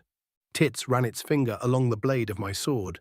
The flesh on its finger sizzled and released a pungent scent that smelled vaguely of what I imagine rotten almonds smell like. The acrid stench clouded the air, causing my stomach to turn in knots, as Tits did the same with the other side of the edge. Finally, it presented my sword back to me. What did you do? I asked, trying desperately not to heave. Sharpened it. Now it will slice clean through even the thickest of neck bones. That hurt, so you should say thanks. Tits grinned. Thank you.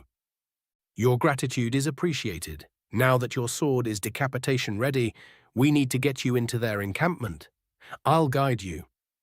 Tits stretched their arms into the air as if just waking up from a long nap. My confused expression was met with a grin that quickly began to distort as the archfey's arms began to twist and contort in disgusting ways. The soft pink flesh began to pale and bubble, and black spots formed and extended themselves through the flesh. I was forced to look away as what was left of my breakfast began to mutiny once again. The sounds weren't any better, though. Loud squelching and popping echoed throughout the trees for several moments, and I tried desperately not to imagine what visuals the noises coincided with. Then, blessed silence. I turned to take a peek and was met with a crow staring back at me with what could almost be called a smug expression. Caw, it said, with an unmistakably sarcastic tone. That was gross, I shuddered a little. So, how are you going to guide me? Can crows talk? A little, but telepathy would be better, Tits' voice said in my head. Shouting at you from the treetops would probably attract attention. Okay, lead the way then. Tits flapped its wings and launched into the air, but didn't go far. I watched the archfey turned crow perch on a branch and look around for a moment. This way, it said. Okay, how far is it? I asked. Not that far. You can make some noise if you need to practice your stealth. I'll let you know when you need to be quiet. How far is what? Ten asked. Ten's question caught me off guard, but I began to walk regardless. I thought about how to answer for a moment and decided I should speak aloud to avoid Tits becoming confused as well. 10, you don't hear Tits? No, is the archfey speaking to you? Yeah, directly into my mind, like you and the higher ones do. Interesting. Interesting was one way to put it. I wondered if Tits could hear 10, but decided against experimentation. I'm not even certain if Tits actually knows about 10 or not. Algebran does, because of my memories. But whether or not Algebran told anyone is an entirely different story. As I made my way through the forest, stepping through foliage and over fallen logs, I felt a pang of guilt. 10 had been instrumental to my survival. It saved me from the crazy guy in the dungeon, from the Nahalim that had attacked us on the road, and even from the vampire that had nearly killed us all. I've trained and trained, but it never seems like it's enough. Maybe Nash and I have the wrong idea, and I should be focusing on magical studies instead. Too late for that now, though. Time for quiet, Tits said. A tree has fallen through the log wall ahead. They haven't repaired it yet, so you can get through. There are some of the dead-mind vampires patrolling, but they aren't exactly searching every nook and cranny. As long as you're not noisy, they probably won't notice you. Okay. I carefully crept through the vegetation until I found the fallen tree Tits had mentioned. Just as it had said, an absolutely massive log had toppled directly into the wall that the vampires had hastily erected. As quietly as I could, I climbed onto the log and crawled along it until I was over the wall. Then I dropped down and waited to see if someone had heard me. You're fine to move. The Duke routinely visits the pens that are to your right. There are patrols, but you will be able to use some cages to avoid being seen. All right, I replied with a mental sigh. With my heart pumping faster than it ever has before, I quickly began to move in the direction Tits had indicated. I kept an eye out for any passing vampires, but all there seemed to be were tents and crates. I found the cages and crept up to them to wait for Tits to tell me where to go next. You're not a vampire. I nearly jumped out of my skin, but quickly discovered the voice had come from a fairy that was locked within the nearest cage. I crept up to the cage as quietly as I could. No, I'm not, I replied. I'm here to kill a vampire. You gonna help us? The fae in the next cage over asked. What's going on? Tits asked. The fair folk in the cages are asking questions, I explained. Okay, be careful. There's brood nearby. I'll tell you if they start to move in your direction. Well, the fae asked, you gonna help us or not? I want to, but I don't know how I can, I said. Could let us out, the fairy chuckled. If I let you out, they'll figure out that I'm here. Then they'll kill me and put you right back into the cages. But once I kill the vampire duke, Mummeldobran, Algebron and Tits will be able to hell. You could just kill us, the fae interrupted. Yeah, that's true, the fairy agreed. That sword looks pretty sharp. Well, what? I asked, dumbfounded. If you kill us, we'll be reborn, the fae explained. We'll lose our memories and current identities. But honestly, that's not so bad. I'd rather not remember what hurt feels like. Fire hurts mortals, right? Yeah, it does. Oh good, so you'll know what I mean when I say it feels like fire is flowing through my veins right now.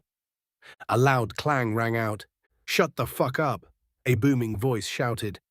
I peeked around the cages and saw several disfigured forms standing around. The only facial features they seemed to have were their wild eyes and toothy jaws. One of the brood was looking in our direction, prompting me to quickly take cover behind the cage. Come, make me, cockbiter, the fae shouted back. I looked at the fae with alarm, but it simply winked back at me. The fuck did you say to me? No. If you kills it, we will die, a different voice said sternly. We do something else. Food. Food, the first brood repeated. Food is good. Let's go.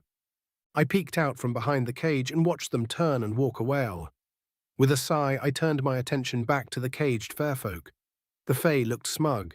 See, they aren't allowed to kill us, and they can't really help themselves when it comes down to it, the fae explained with a small, pained groan.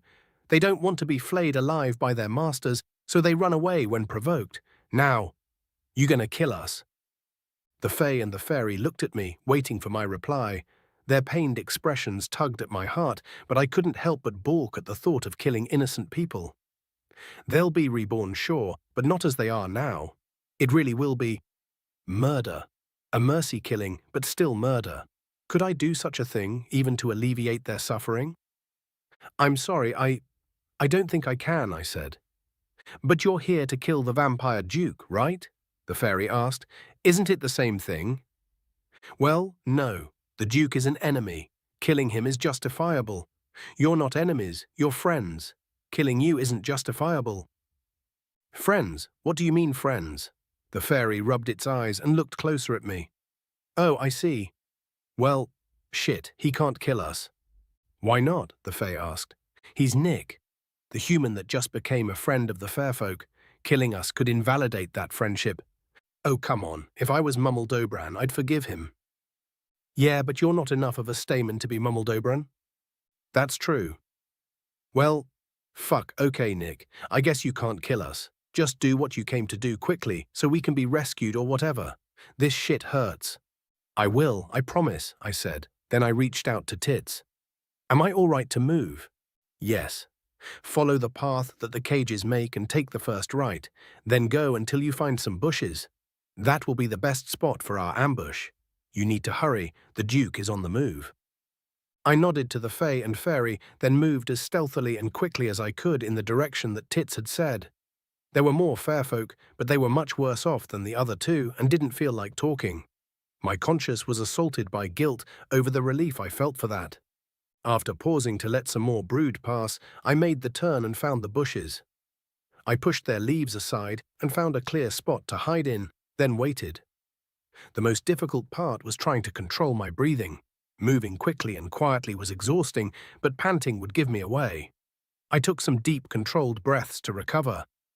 Here he comes, get ready. I peeked through the leaves and saw the vampire. He looked like a shriveled old man with pointy ears. Another pang of guilt hit me, but I wiped it away with the thought of what this thing was doing to the fair folk. The fact that he's old doesn't matter, especially when he's killing my friends. Plus, if given the chance, he'd kill me too. This isn't murder, it's war. The Duke drew closer, and I involuntarily held my breath. My sword seemed to throb in my hand, and I readied myself to leap out and swing it with all my might. I knew I probably wouldn't need to swing that hard, but one minor mistake could spell failure and death. The Duke's slow stroll finally took him past me, and I leapt from the bushes with my sword ready. He turned to face me, completely devoid of expression, but I was already swinging. To my surprise, my sword swung clean through his neck with almost no resistance. The Duke's body and head crumpled to the ground separately, and blood began to spray from the wounds. Some of it splashed on my face, and I took a step back to avoid getting drenched. I wiped at the blood on my face and grimly examined my work.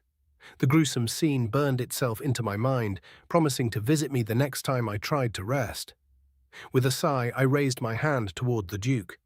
Labyrinth Sack, the human from a dungeon. Chapter 81. Adventurer level, not applicable. Drow Master Vampire, Balushinian. Count Heseth stared intently at the blood dripping from the wound in my wrist, carefully gathering it into a goblet for the upcoming transference ritual. The spike that was keeping the wound from healing ground against my bone as I shifted uncomfortably. More than half of the thralls were now under my control, though, so it was well worth the discomfort. Unfortunately, it's never that simple. As a nation, we would struggle to advance past my own knowledge. It would also be difficult to maintain relations with other nations. I would always have to be wary of my neighbors. No, it's best to keep at least some of the other vampires alive to aid me with governance. I will need to take care who I allow to live, though. I sniffed, offended by the odor, but it was no longer in the air. I tried to think of what the smell could have been, but despite its familiarity, I couldn't quite place it. With a glare, I studied the gathered vampires. "Did someone pass gas?" I asked. "Your Highness, I have a report from the front," she said. "The Wilder are now using shield formations that are making things difficult. They are also using spears. Our casualty rate is rising quickly." The Duke turned to leave, and Count Heseth handed the goblet off to his assistant. Both the assistant and the Duke followed the messenger out of the tent. I watched as the wound on my wrist healed, slightly slower than it normally would. I would have to feed soon. "There's got to be a better way," I complained. "I'm afraid there isn't, my lord," Heseth consoled me. "The transference is over halfway completed, though. It won't be much longer." Should I just kill the ones who are attempting to resist me? I have been wronged by many of them, and it would rather easy to force them to stand upon a lit pyre. The number of actual vampires in this area is beginning to dwindle, though. If I kill these ones, it's entirely possible that our population will be too small to maintain any sort of semblance of dominion over the Night Kingdom. Hells, we'd struggle to hold order over a duchy. Perhaps it would be wiser to keep them alive and simply convince them that going against me is foolish. If I do that, though, I will have to dodge intrigue and attempts on my life. That will be inconvenient, but what else could I reasonably expect from becoming a king? This is all assuming that I am able to retake the Night Kingdom in the first place. Lofin's forces have been defeated, but whether or not the orcs will accept his surrender or take his head has yet to be seen. If they kill him, they will either install a puppet or take control of the Night Kingdom themselves. I laughed a bit internally at the thought of the high society drow becoming tribal like the orcs. The faint stench hit my nose once again, firmly interrupting my contemplation. The odor triggered a reflexive gag, but more frustrating than the physical symptoms it brought was the familiarity of it. I had smelled this before, but where? When? It was foul smell, like a poisonous concoction of meat and molten metal. Blood, copper, a hint of iron, and salt. I struggled to remember where I had last smelled this repugnant compilation of odors when the answer suddenly came to me like a flash of lightning on a stormy day. Sire, Heseth shouted from the ground. Sire, with respect, the meaning of this is lost upon me, Heseth said, climbing up next to me. As I continued to ignore the count, an eerie feeling grew in the pit of my stomach. I found myself unable to take my eyes off of the Duke. The more logical side of my brain told me that I was simply being dramatic, that what I thought was about to happen couldn't possibly happen. The less logical side of me debated whether I should try to save him. He's too weak to be of use in the ensuing scuffle, though, which would turn the fight into a one-on-one battle against that creature before reinforcements could arrive. I stood frozen, hoping that I was mistaken. I took a few deep breaths, but just before I regained my composure, it happened. An elf-like creature leapt from a bush and decapitated the Duke. It was so quick that if I had blinked, I'd have missed it. In the very next instant, the Duke was alight. "Oh my," Heseth whispered. A low growl escaped my throat, but whether it was from anger or fear was unknown even to me. I felt my control of the Duke fade away as his soul slipped from his corpse and into the prison that the higher ones keep those like us in. The human glanced around, as if to verify that its actions went unseen. "Or not," I growled. "Heseth, what will become of the thralls that have not been transferred to my control?" "Sire, what was that?" I see. What do we do now, Your Highness? If we keep up this fight, that creature is bound to visit us again. I suppose it would be possible to set a trap for it, but doing so would take away from our efforts on the battlefield. Ultimately, it may prove futile, or fatal. How many thralls were about to be transferred? See if the transference was completed, then meet me in the command tent. Yes, my lord. Heseth leapt from the tower and began to run toward the ritual pit. I stood and watched the Duke's body burn for a bit longer. A small measure of anger stirred within my chest. I'd wanted the satisfaction of killing him. "Sire, half of the third made it through the ritual and should be under your control now." "Roughly 12,000, Your Majesty." I lessened my grip on the minds of the gathered nobles, with the exception of Count Tuvino.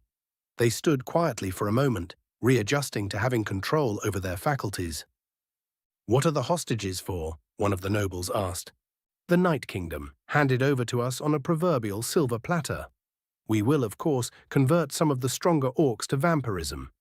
This will demonstrate our sincerity and urge a quick decision from the leadership of the unified chiefdoms." "Won't the Wilder attack us from the rear?" one of the other nobles asked. "It'll be a fight on two fronts. Number, the Wilder will not travel beyond their forest, even to save those we've captured. Once we leave this place, we'll be able to focus entirely on defending against the orcs." "Not something you're very go." The uppity noble fell silent as my power once again gripped his mind, much harder than it had previously. A bit of drool dripped from his mouth as the other nobles looked at him nervously. "We will leave at once," I said tersely. "The longer we wait, the more soldiers we stand to lose. Get the brood that serve you under control and prepare to march." All 12,000 of our troops and prisoners fell into a loose formation. Guided by my direction, I mounted a harnas and we began moving to the southeast. The Wilder were loath to let us leave unvexed and launched a few minor offensives against our flanks. They were easily dispatched, and before the end of the day, we'd finally left the forest. Things had finally turned boring when Heseth came sprinting from our left flank. "Things?" I demanded. "What sort of things?" Two figures seemed to suddenly appear behind Heseth. They had the appearance of elves, but even without the reveal, their smell betrayed them. The smaller of the two had spoken, and the larger one stood silent. Introductions first. I am Thalamus the Immolator. This is Hergarus the Decimator. The disguised demon grinned. "We would like to offer you our aid." "A deal with demons?" I laughed. "No, a deal with the Hells." "How and why would the Hells aid us?" Ambivalence overcame me for a moment. A demon army would be far more likely to succeed than negotiations with the unified chiefdoms. The demon had been spot on in calling my plan far-fetched. I wondered if he knew about the full extent of my plan, or had simply made an assumption. "Abandon them," Thalamus said with a wave of its hand. "Your odds of success are much better with us than with whatever you have planned within the unified chiefdoms." "Will our independence be assured if we join you, Or will we be required to bend the knee? And how do I meet with them? You and your army will accompany me back to the Hells. Your safety will be assured during and after the negotiations. If you decline, you and your army will be returned to this plane at this exact time and place. If you agree to join us, you will be housed and fed until your might is required. Fine, I'll meet with your leaders, I said. Human, American. You know what I fucking mean. You two destroyed the vampire general, right? Yeah, I said, trying not to show my feelings on the matter. He's not getting up from that. My words are not meant as hollow comfort. Friendship is commonplace amongst mortals, but commitment to and maintenance of such relationships is a precious rarity to your kind. Very few would risk their lives to reaffirm their friendship to the fair folk without the additional promise of reward. It's commendable, Nick. Tits didn't really give me a choice, I chuckled. Tits laughed at the remark, and Mummeldobran smiled slightly and gave my shoulder a soft squeeze. Mummeldobran patted my shoulder and returned to its seat. I was tempted to join it, because the sudden drop-off in adrenaline was making me tired. Deal? I asked. Absolutely, my king, Tits said with a sarcastic bow. I shall make my return post-haste with the orcs in tow. A vortex of black and white suddenly appeared and enveloped the snide archfey. With a balloon-like pop, Tits and the miniature storm disappeared. My knees suddenly buckled a little, which prompted me to take a seat on the ground. I debated asking Mummeldobran more about this deal, but before I could another portal appeared, depositing Tits, Nash and Yulk next to me. Quite so, Yulk replied. If one didn't have to eat, it would be an extremely convenient method of travel. Conceptualize, I asked. Yes, when we pass through the fair realm, we destroy our flesh and make new flesh when we wish to enter this realm once again. This is because the realm of the wild is a plane of concepts, not physicality. As you can imagine, the things that make physical flesh work properly on this plane do not work properly in the fair realm and can cause negative reactions. Well, take the conceptualization of states of matter, for instance. On this plane, certain variables must be met for a liquid to become a solid or vice versa. In the fair realm, it's a bit more random. So if your flesh comes into contact with a conceptualization of the states of matter, it could become liquid or much more solid than it should be, causing it to lose its function when it returns to the mortal plane. Not quite. They weren't able to conceptualize the food within them, Algebroon explained, or rather how the food and stomach were interacting. So the food in our stomachs was the problem, Nash asked. What, was it turned from liquid to solid or something? Everyone looked contemplative for a moment, but then Mummeldobran stretched with a big sigh, breaking the silence. Once the thralls stopped moving, the brood broke under the strain of our attacks, and their leaders called for them to retreat. Then the retreat order came for the entire army. We're attacking their flanks as they march, but they'll be out of the forest relatively soon. Reward? I asked. Was that the deal you made? I agreed to do everything in my power to help you get home, Nick, Mummeldobran continued. The task is beyond my capabilities, but my power extends beyond matters of magic or physicality. So I've done a silly thing and contacted the Court of the Wild on your behalf. I did, but don't worry. Whilst they do not favor me or mine, they owe me favors that are eons old. Passing the brothers' rewarded favor on to the court, even though it's an absolutely silly and mortal custom, is technically within my power. So, what does that mean? I asked. Are going to meet them? Yes. You will appear before the court and explain your plight. They'll have many inane questions and snide remarks, but if they have knowledge that can aid you, they will share it. Though I should warn you, if that knowledge is sufficiently sensitive, they may require more of you. A quest or some such. When do we leave? Yulk asked quickly. Next summer? Wait, if court isn't held in spring or fall, what about winter? Absolutely not, Mummeldobran laughed.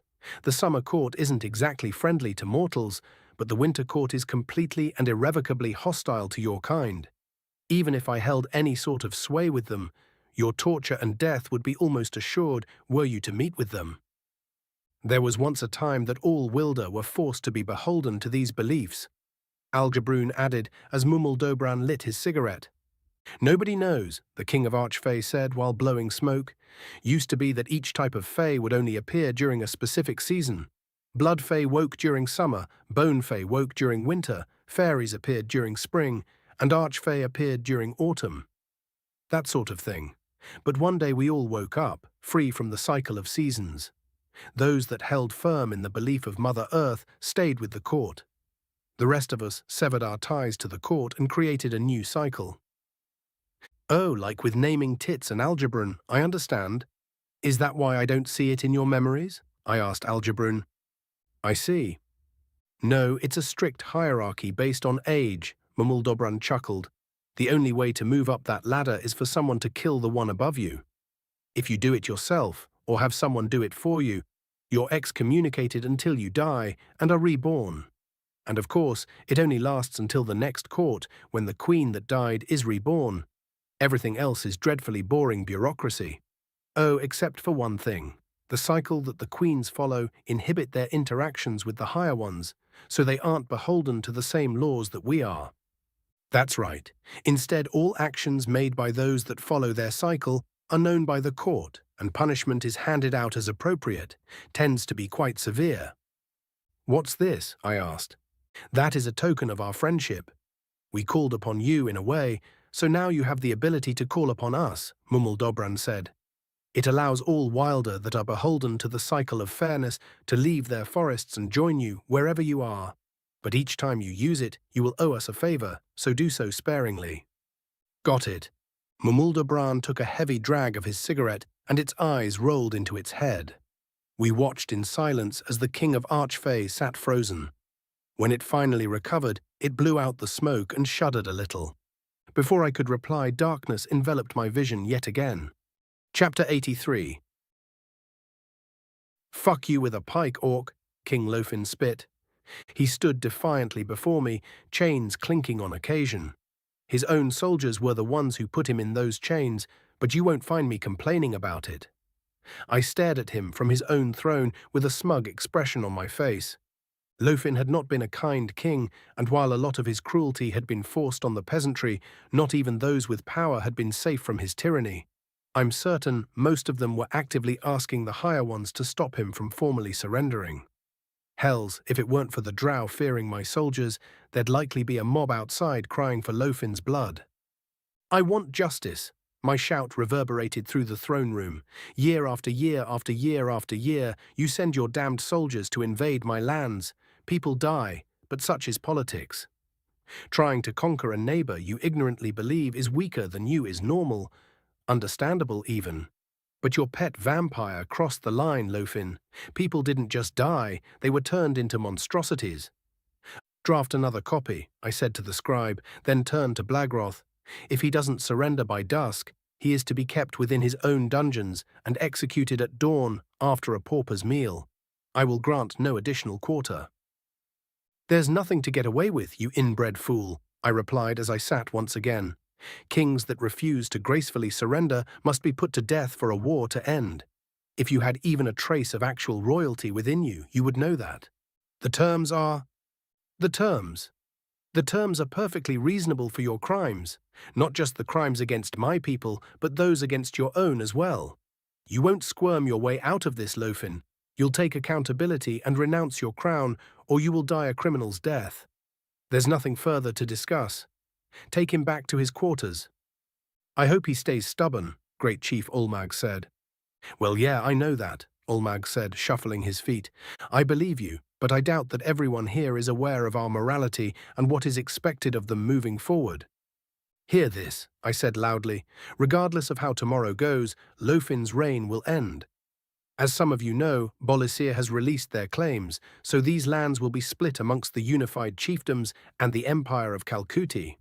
I cannot and will not speak for foreign rulers, but those of you whose lands will fall under my responsibility will be allowed to keep your positions so long as you swear fealty. This will be a time of transition, though, and with transition comes tribulations. Your titles will change. Instead of dukes, we have great chiefs. Instead of counts, barons, and the like, we have chiefs. Your responsibilities will remain largely the same, but the methods that you employ to carry out those responsibilities will change. The next few years will be turbulent as you learn to do things our way, but you will be expected to lead your people with honor, competence, and dignity regardless. Any who doubt their capabilities and wish to renounce their titles are welcome to do so at any point. More murmuring came from the crowd of nobles, but no one stepped forward to abdicate. Satisfied, I took my seat once again and gestured a dismissal. The drow nobles bowed low, but the great chiefs simply gave a respectful nod. I had to try not to laugh at the contrast as they began to leave the throne room. "You really shouldn't sneak up me, Lion," I said, suppressing a start. "It is difficult to refrain from reacting with violence, especially after a series of battles." "Forgive me, sir," she replied with a surprisingly serious tone. "A representative from the deep wild forest is here to speak with you." "I can see them," I nodded gravely. My guards, ignorant of what Lion had told me, immediately drew their weapons and began looking around wildly for the owner of the voice. I held up a hand to calm them. They hesitated, unsure of how to behave. The guards immediately snapped out of their confusion and returned to their rest positions. "Ah, I didn't mean to scare them," the voice said as a mote of light began to appear. "Just thought it would be funny if you happened to say that, and I happened to be invisible." "Very amusing," I said with a tight-lipped smile. "Welcome, Tix. How do you fare?" "My well-being is irrelevant, but you have my thanks for asking." "Yes.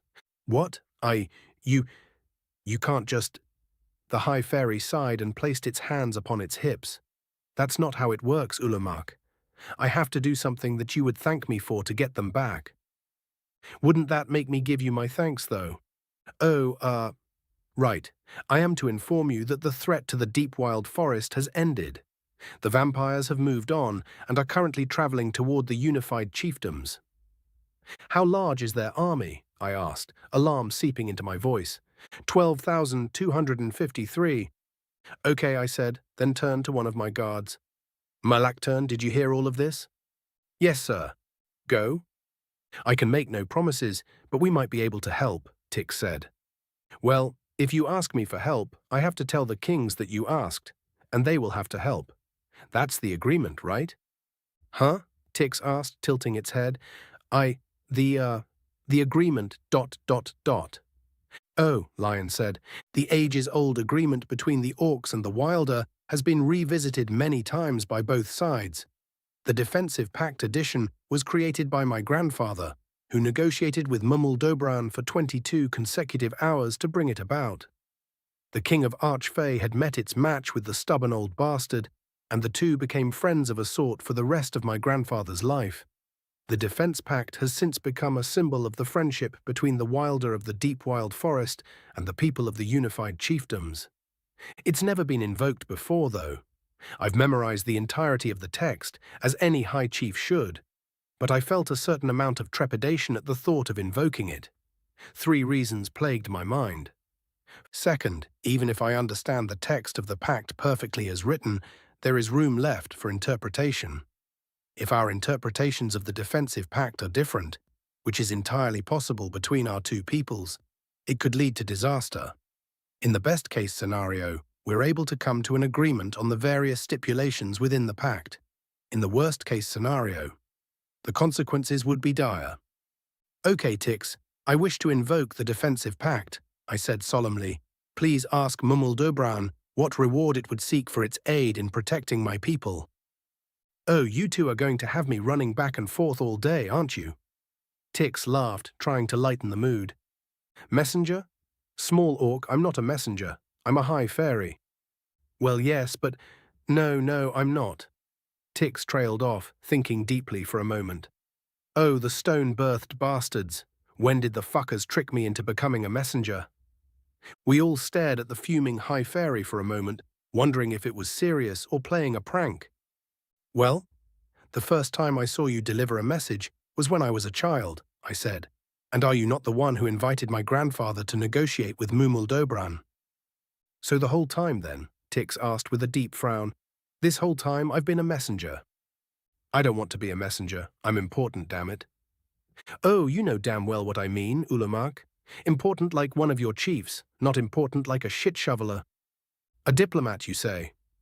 Tix crossed its arms and nodded slowly, then smiled smugly. It opened its mouth to speak, but suddenly froze. The High Fairy's eyes rolled to face the back of its head, and a slight shudder passed through its body. Lion gasped, but I held up a hand to soothe her, having seen this happen before. Tix recovered from this state quickly and looked at me with a bashful expression. "The higher ones?" Lion asked. "What dash?" "That's fine," I said, interrupting the scout. "Though I doubt my consent is a matter of importance. What else is there?" "The vampires have disappeared. The king of the bone fairies, Hool, was watching them from a safe distance and reports that they have simply vanished." "Yes. So does that mean my people are safe?" I guess so." Tix shrugged. "I feel that vampires disappearing is pretty concerning, though." "No, such tricks wouldn't work on normal wilder, let alone a king. If Hool says they're gone, they're gone." "But how?" Before I could say anything else, a vortex of inexplicable energies appeared behind Tix. My guards were quick to come to arms, but once again I waved them off. Portals to the fair realm were not unknown to me either. "Oh, they're here already," Tix said happily. "Wait for me," Tix said, then turned to me. "Well, time for me to go." "Be well, Tix," I said with a smile. "Oh, shit, right," I said, remembering the beginning of our conversation. "You have my thanks for keeping me apprised of current events." "You're welcome." "Welcome to the Night Kingdom, brothers of the Altar clan," I said with a grin at their surprise. Yulk Avenue, Adventurer Level 7, Orc, Nulavan. "The last we heard about the vampire army, they were retreating," I explained. I nodded my agreement with this sentiment, and Nick looked around the throne room. "So is this the capital of the Night Kingdom?" he asked. "Yes. After you left, the armies of Bolisir and Kalkuti joined us for a nice little invasion. The Night Kingdom is no more, and King Lofin's fate will be decided tomorrow morning." Wow, that was fast. "So what's next for you three?" "We plan to return home for now," I explained. "I doubt we can do much to prepare for our meeting with the summer court, but we'll try to get some rest and recovery in." "We'll definitely take on some quests," Nash added. "A weapon at rest too long is inviting rust." "A school of magic." "I see," I slowly nodded, allowing this revelation to sink in. "And how may this humble mage assist such a grand plan?" "I pulled your guild card. You know more spells than most, which implies that you are very familiar with the concept of magic on at least a basic level. I would even call it foundational knowledge, which is why I believe you would make a great general education specialist. Your specific role would be Professor of Magical Theory and Practice." "How's the pay?" Nash asked with a laugh. "You have to take this job, Yulk," he said. 25 copper per day with free room and board at the Marfix Inn would set you up for life." "Will he be able to travel with us next summer?" Nick conveniently asked. "I don't see why not," Ulamak shrugged. "Yulk won't be our only professor of theory and practice. We'll figure out a time-off system that ensure the students' needs are met while allowing the professors to take time away to further their skills or take care of other business." "You can stay with Mum while we're at the academy," I interjected. "Take some jobs, hone your talents, get to Adventurer Level 10. The door to the throne room burst open and two large orcs angrily marched in. It took them a moment to see us because of their bickering. "I'm a human," Nick replied. "My name's Nick." "I'm well, and you?" he asked. "I'd like to know as well," Ulamak said angrily. "I assume there's a reason behind this interruption." "And argue it out." "You think I'm going to take that old windbag at his word?" Olmag asked with a laugh. "I came with to verify that he speaks the truth, both to you and to the other great chiefs. If he lied about my words, I would find out and force Blurpus to find another great chief." "Fine," Ulamak sighed. "Tormon, you claim Blurpus was impacted. Elaborate, please." "We lost an entire village," Tormon said with an offended tone. "Oh? I was told it was an unregistered village. Were they paying taxes? And what of the lives of our soldiers?" "Everyone lost soldiers," Ulamak's eyes narrowed. "Even the drow lost soldiers. No, the fair thing is to have the lands without chiefs hold an election and choose one." "Yes, really. Both drow and orc are going to be living shoulder to shoulder on a large scale for the first time in centuries. As such, we're about to enter a time of turbulence. Lofin was a fool and a tyrant, but he was still a drow, and for some of our new subjects, that is a far sight better than being ruled by orcs. We need to be as fair as possible during this transition, or we will be lending credence to those with negative opinions of us. Damn, maybe we should have just let you take it, Olmag said as the pair began to leave. Then Ulamak wouldn't have spoiled things with his fairness speech. Well, I'm sure that won't have any negative consequences, Ulamak grumbled. So where were we? Oh, right. Yes, it'll take at least a few weeks. We're going to put it up in an unused building while we construct a more permanent facility. Now that we don't need a full standing army, I can throw a lot more money at this project. Ulamak laughed. I suppose so, yes. King Isinerath doesn't want Bolasir to grow, Nick asked. Why? Pardon? Isinerath rules the fair folk? I asked. How so? Well, as far as I'm aware, Isinerath can't order them into battle, but he can determine their laws. Apparently there's pretty drastic consequences if the Wilder break these laws too, but I don't know too much about that. I see, Ulamak said. Well, as I understand it, the fair folk of Bolasir only bow to Isinerath's bloodline. So if Isinerath died and an elf became king, the fair folk wouldn't be subjects of that king. If I remember right, the whole deal was formed by one of Isinerath's ancestors to protect the citizenry from the fair folk. There was a fight first, but the Wilder conceded defeat and accepted the rule of the High Dragon of the time. Right.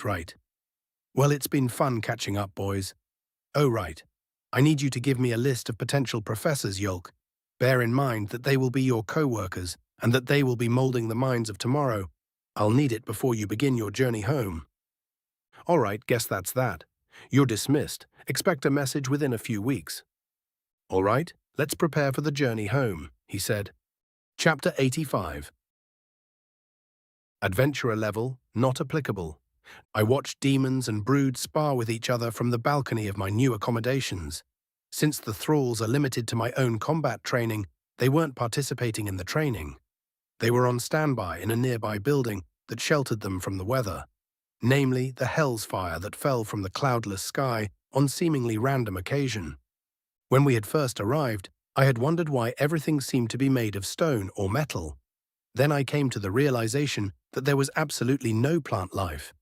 Before I could comment on this oddity, our demonic hosts rushed us indoors, and I received an answer to the questions my observations had raised.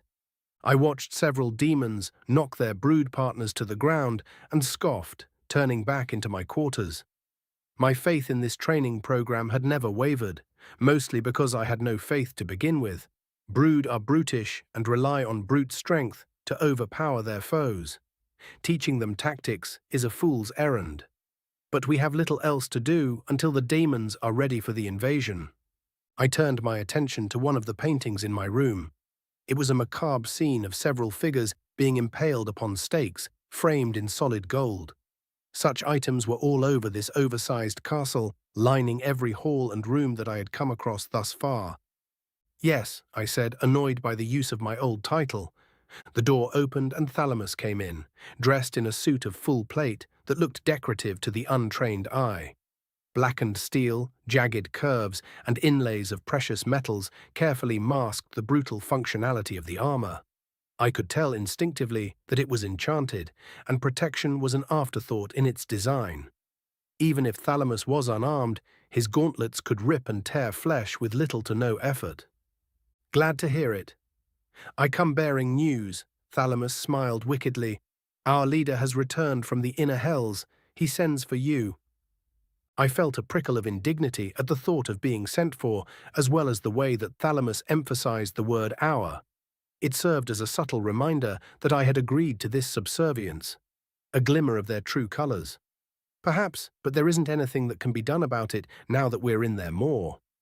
Progress is being made, though the demons seem to be more interested in fun than actually teaching the brood, I replied, though I can hardly blame them.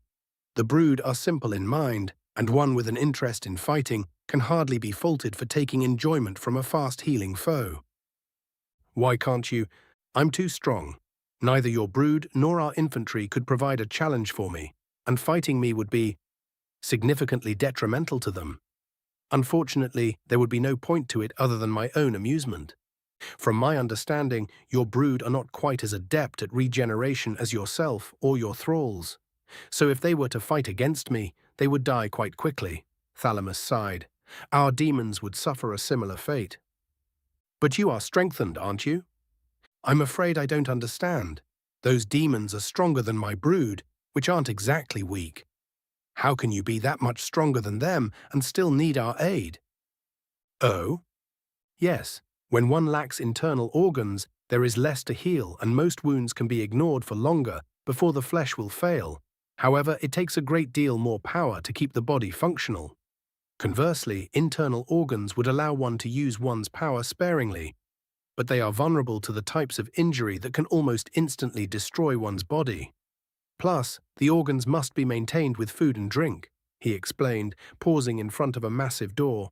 Here we are. Please stay close behind me and allow me the honor of introducing you. I nodded and he shouted a command in a tongue I couldn't understand.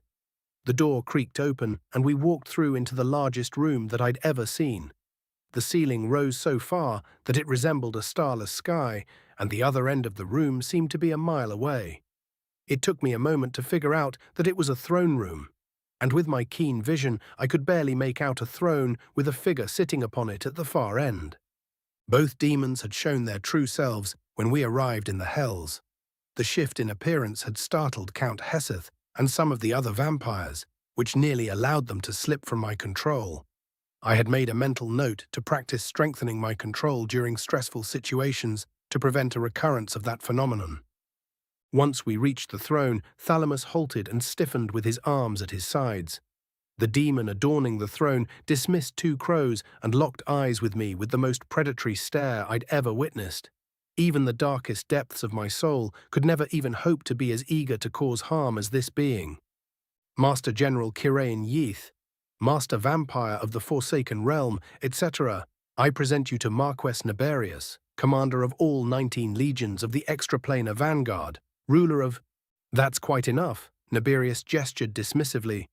We're down to 8 legions anyway. The rest have yet to reform. I assume that your presence within my not-so-humble castle means that you've accepted my offer.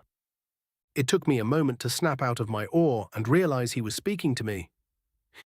Yes, I stammered, That is my understanding, yes, I replied, feeling emboldened by his acknowledgement of the issue. Then you should be commended for your bravery in accepting such a risk. I will ensure that you will find it worthwhile. The Marquess stood and gestured to those gathered around his throne. All of you, leave us. I'd speak to our ally alone to dissuade his doubts.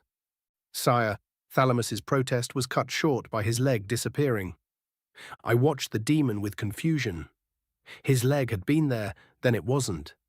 A dark substance flowed from the wound, filling the room with the scent of weak old bird eggs. Ichor, not blood.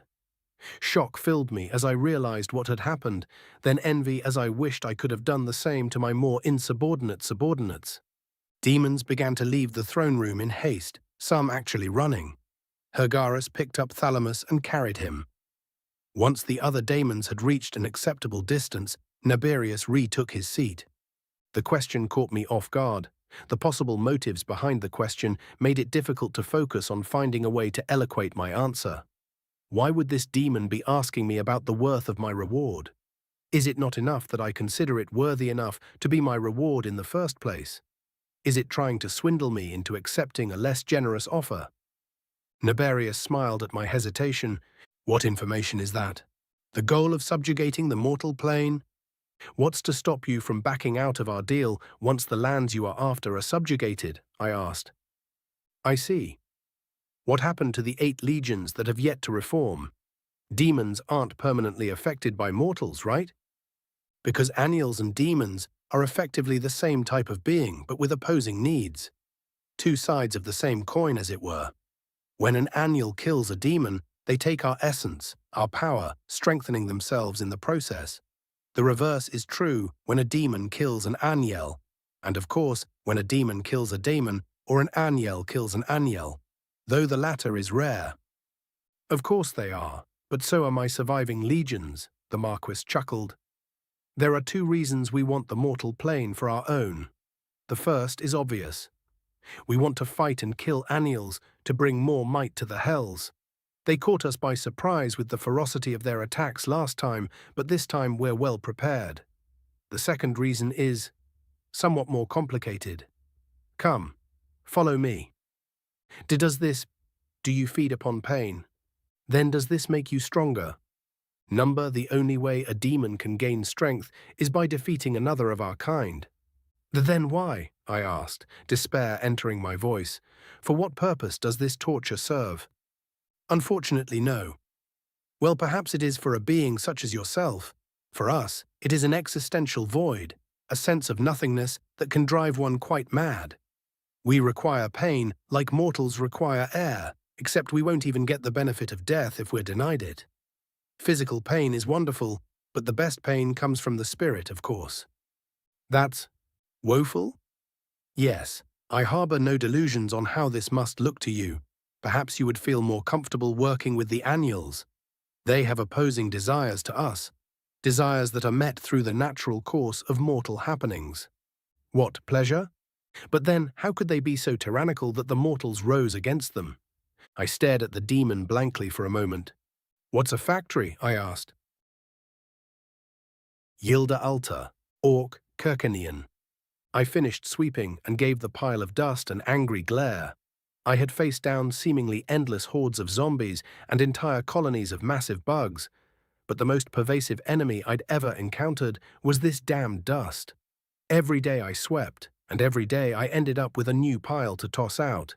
Where the hells does it all come from? If I get a mat, would you two wipe your feet? I asked, somewhat annoyed. You act like I haven't fed you all day, I laughed. My eyes fell to the display sitting just below the portrait. Despite my inability to properly express it, my wedding and the days that followed had been the best of my life. The wand and dagger, resting peacefully in their display, were a stark reminder of the worst days of my life. Mercus had taken the boys on an adventure. Yulk was barely old enough to speak, and Nash couldn't even hold a sword. But I knew my husband well enough to know that they wouldn't be in any danger. I should have, gone with them, but someone needed to tend to the house. We didn't know many people in the village at the time, so I didn't trust any of them enough to ask them to house-sit for us. My boys gathered herbs and hunted birds for a few days, then decided to take rest in Kirkana. They took a meal in a nearby tavern and rented a room at the inn. My husband, the love of my life, died in that room next to his children. We buried my husband, and I had my boys stay with their aunt in Mygrath to both distract them from their grief and keep them from what I was about to do. Then I returned home, grabbed my knife and wand, and travelled back to Kirkana. Ulamak was smart enough to know that I was coming and told the guards to keep me out of the city. They didn't expect me to hitch a ride under a cart, though. The barkeep had no answer to that, but had answers to the other questions I had. He informed me that he had been paid well to poison my husband and children, but couldn't bring himself to kill kids. The latter comment was meant to make me see him in a better light, but the law of our clan had been made clear to me by Mercus's mother. Blood for blood, always. I dragged the barkeep out into the street and slit his throat and belly, then set fire to the tavern. I stood over the dying gnome, preventing anyone from helping him until his final breath gargled its way out of his lungs. The guards tried to detain me, but thankfully for them, their seniors intervened. Once the situation with the guards was settled, I was on to my next target.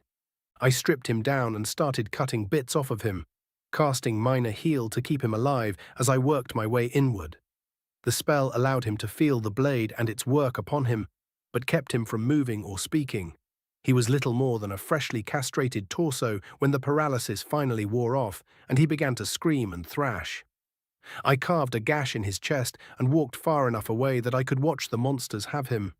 I sighed at the memory of the kill. If I hadn't already retired as an adventurer, Ulamak probably would have stripped me of my license. But because I'd retired and was well within my rights as an altar, he could do nothing to punish me. So I retrieved my children and came back to Nulava. They should be back any day now, I reminded myself, then sighed again. I need to get some groceries. I tossed my knitting kit into its pile and rose from my chair with a small groan. Years of conflict followed by comfort takes its toll. The puppers, now full from their meal, lazily watched me as I grabbed my cloak, coins, and basket. Several stores and stalls had sprung up over the years. Nuliver was well on its way to becoming a proper village, if it hadn't already. Most of the stalls were selling trinkets from or for the dungeon, and most of the stores were selling weapons and armor. I passed several of these until I found the one I wanted, Lon's grocery. Lon had begun selling foodstuffs shortly after Mercus and I moved to Nuliver. His stall had quickly become a store because his prices were reasonable and his goods were decent. Everyone knows that if you want meat or vegetables that aren't dried, Lon's is where you shop. Nima had been doing my shopping and around the settlement tasks since the boys left. She was trying to be subtle about it, but the reason why was pretty obvious. Nash is going to be level 10 soon, and one should always suck up to the mother-in-law. Might as well start early. That's good to hear, and it's so good to see you out of the house. So what can I do for you? My new son's eating habits had inspired some creativity with my cooking. I explained some of the dishes I had concocted, as well as the ideas I had for future ones. Lon nodded along eagerly, even taking notes. When I had first purchased bullivs and combummer from him for Nick, he had been extremely skeptical about my plans for them. Now that he's tried the recipe himself, though, it seems that he can't get enough. Oh, hush, I jokingly scolded him. You're the one who told me about boiling them in the first place. Yeah, for mashin', he laughed. Can't wait to try this, though. I'm guessing you're going to want a fatty cut. About 80-20 if you've got it. Lon nodded and began wrapping up my order. My mouth watered a little as the parcels were placed in my basket. The boys are going to love this. I pulled out my coin pouch and counted out the copper for him. It left me with only 4 copper coins, and Lon's eyebrow raised as he noticed. He rubbed the back of his neck and then grabbed a few of the coppers I'd placed on the counter and tried to give them back. You sure? Yep, my pension is a couple days late, but that's to be expected with all that's going on. Plus, my boys will be back soon, and I'm sure they've made a bit of money along the way. I appreciate the thought, but if I find myself in dire straits, I'll just open a tab. Lon's eyebrows furrowed a bit, as if he wanted to point something out, but then his expression faded into a smile. I thought about what Lon had wanted to say as I began to return home. It was a pretty simple what-if scenario. What if my boys had gotten themselves wrapped up in the war with the Night Kingdom and would be delayed? Or, what if my boys didn't make it back? The thought didn't sit well with me, and I found myself appreciating that Lon kept his mouth closed about it. My boys are tough, clever and strong, but not invincible. They can take on most foes, but they're still young and inexperienced. Getting a letter of apology from Ulamak is well within the realm of possibility. Once the pot was simmering, I stepped back and admired my handiwork. This time tomorrow, we would have ourselves one hell of a meal, which we could then snack on for the rest of the week. Then Dima and Nucho began shouting at a knock from the door. Unsure of what to expect, I grabbed my butchering blade, wiped it off, and hid it under my cloak before answering the door. A gnome wearing a messenger's uniform greeted me. "Mail for you, Miss Alta," the gnome said, reaching into his bag. "My husband may be dead, but I am still his wife," I said, trying to keep the sternness out of my voice. "Where's Krivar?" "Oh, he left to join the war effort, delivering messages for the army. I'd just quit adventuring and decided to take the open position. I'm Greven." A package from the Adventurers Guild, a letter from a family member named Yulk, and some advertisements, the gnome said, happy for the change of subject. "With the ads, I can return to sender if you want." "No, that's okay. Free kindling," I grinned. Then I opened the package from the Adventurers Guild. It contained an expression of thanks for my service and my pension. 3 silver and 200 copper coins glimmered up at me. I put the silver and a handful of the copper into my coin pouch and placed the rest in a safe spot for later. "Mom, we're home." Chapter 87. Yulk Avenue, Adventurer Level 7, Orc, Nulivan. Seeing our mother again was just what we needed. Traveling back home had been a pleasant journey, but nothing beats the smell of home. Nash was devastated to learn that Mother had just started the stew, though, and it wouldn't be ready until tomorrow. We opted to grab a bite to eat at the Adventurers Guild and invited Mom to join us, but she had other plans for dinner. Tales of our adventures would likely have to wait until the next day, which was fine by us. It gave us that much more time to figure out which parts to leave out. We entered the guild, placed our order with Nima, and took a seat at one of the elongated tables. Nash likes sitting in the middle of tables for some reason. Speaking of stuff that Nash likes, should we check our levels? I asked Nash with a grin. Maybe after food, I'm starving, he replied, ignoring the jab but blushing slightly. I chuckled slightly but felt a small pang of envy. Not because I have any sort of amorous feelings toward Nima, but because I've never felt the way that they do. At least I don't think so. I have been told that I'm quite clueless when it comes to romantic situations. I'll admit that the art of flirting requires a conversational subtlety that eludes me most of the time, but I definitely feel like I would know it if a woman liked me in that manner. And no matter what anyone tells me, I still feel like puns and wordplay aren't the best indicator of romantic interest. I heard somebody say food, a booming voice from behind me said. Nash and Nick's eyes widened, and I turned around to find Thunra Grantooth standing behind me. The absolutely massive orc beamed at us. I glanced back at my brothers and caught Nick instinctively placing a hand on his stomach. Nash recovered from the shock first. Thunra, good to see you again, he said.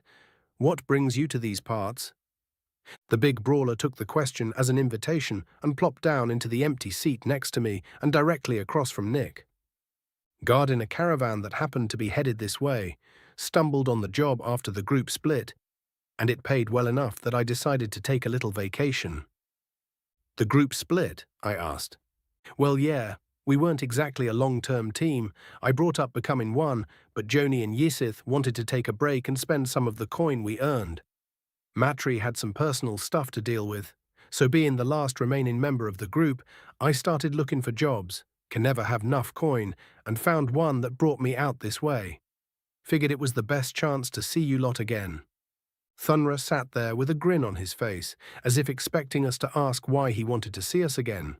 Nick, Nash, and I shared a glance, and it was apparent that we were all aware of the reason. We sat there awkwardly for a moment before Nick let out a small sigh. Why did you want to see us again, Thunra? Nick asked in a slightly sarcastic tone. To train you. Thunra laughed. You show promise, kid. With my help, you'll be a full-class brawler in just a couple of months. Maybe a year. Ah, well. Actually, I'm going to be enrolling in the Magic Academy. The what? High Chief Ulamak is heading up the creation of a school dedicated to the study of magic in Kirkana, I explained. I'll be teaching there, and Nick is wanting to be a student. Oh, really? The mountainous orc frowned. When did they get that built? It's not finished yet. The High Chief said it would be a couple of weeks. Perfect. We can train in the meantime. Thunra grinned again. Since we're in the village, you'll be able to get good food and rest, which will help you learn even faster. Then, once you're done schooling, we can tackle your training proper. You'll be a brawler mage. Imagine, a fireball with one hand and a fist with the other. Thunra let out a hearty laugh. Nick, however, looked as if he was struggling not to vomit. Or perhaps cry. Nick paused to collect himself. I was kind of hoping to. Thunra's got a good point, Nash said with an evil chuckle. You're already as far as I can take you with the sword. Focusing on magic will be good, but failing to take the opportunity to gain some more hand-to-hand skills would be foolish. Nick looked to me, his eyes begging for help. The gaze reminded me of a pupper begging to go for a walk, and would normally be rather effective. Unfortunately, I agree, I said, tactfully avoiding Nick's pleading gaze. The stronger we become, the better the odds of us getting you home. Then it's settled, Thunra said, reaching across the table and patting the deflated human on the shoulder. I'll be seeing you boys tomorrow at the training pit. You're not going to join us for dinner? I asked. Huh? Oh, you mean what I said earlier? Nah, I was just kidding. I already ate, he laughed. Thought it'd be a funny way to announce myself. Thunra's hefty mass rose from next to me, and we said our farewells.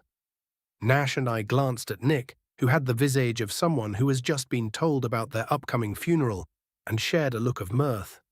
The human's aversion to painful training spoke of a lifetime of soft living, and while on some levels it was pitiable, on others it was pretty amusing. Before I could voice that opinion, the sound of a different and much lighter rump hitting the chair next to me drew my attention.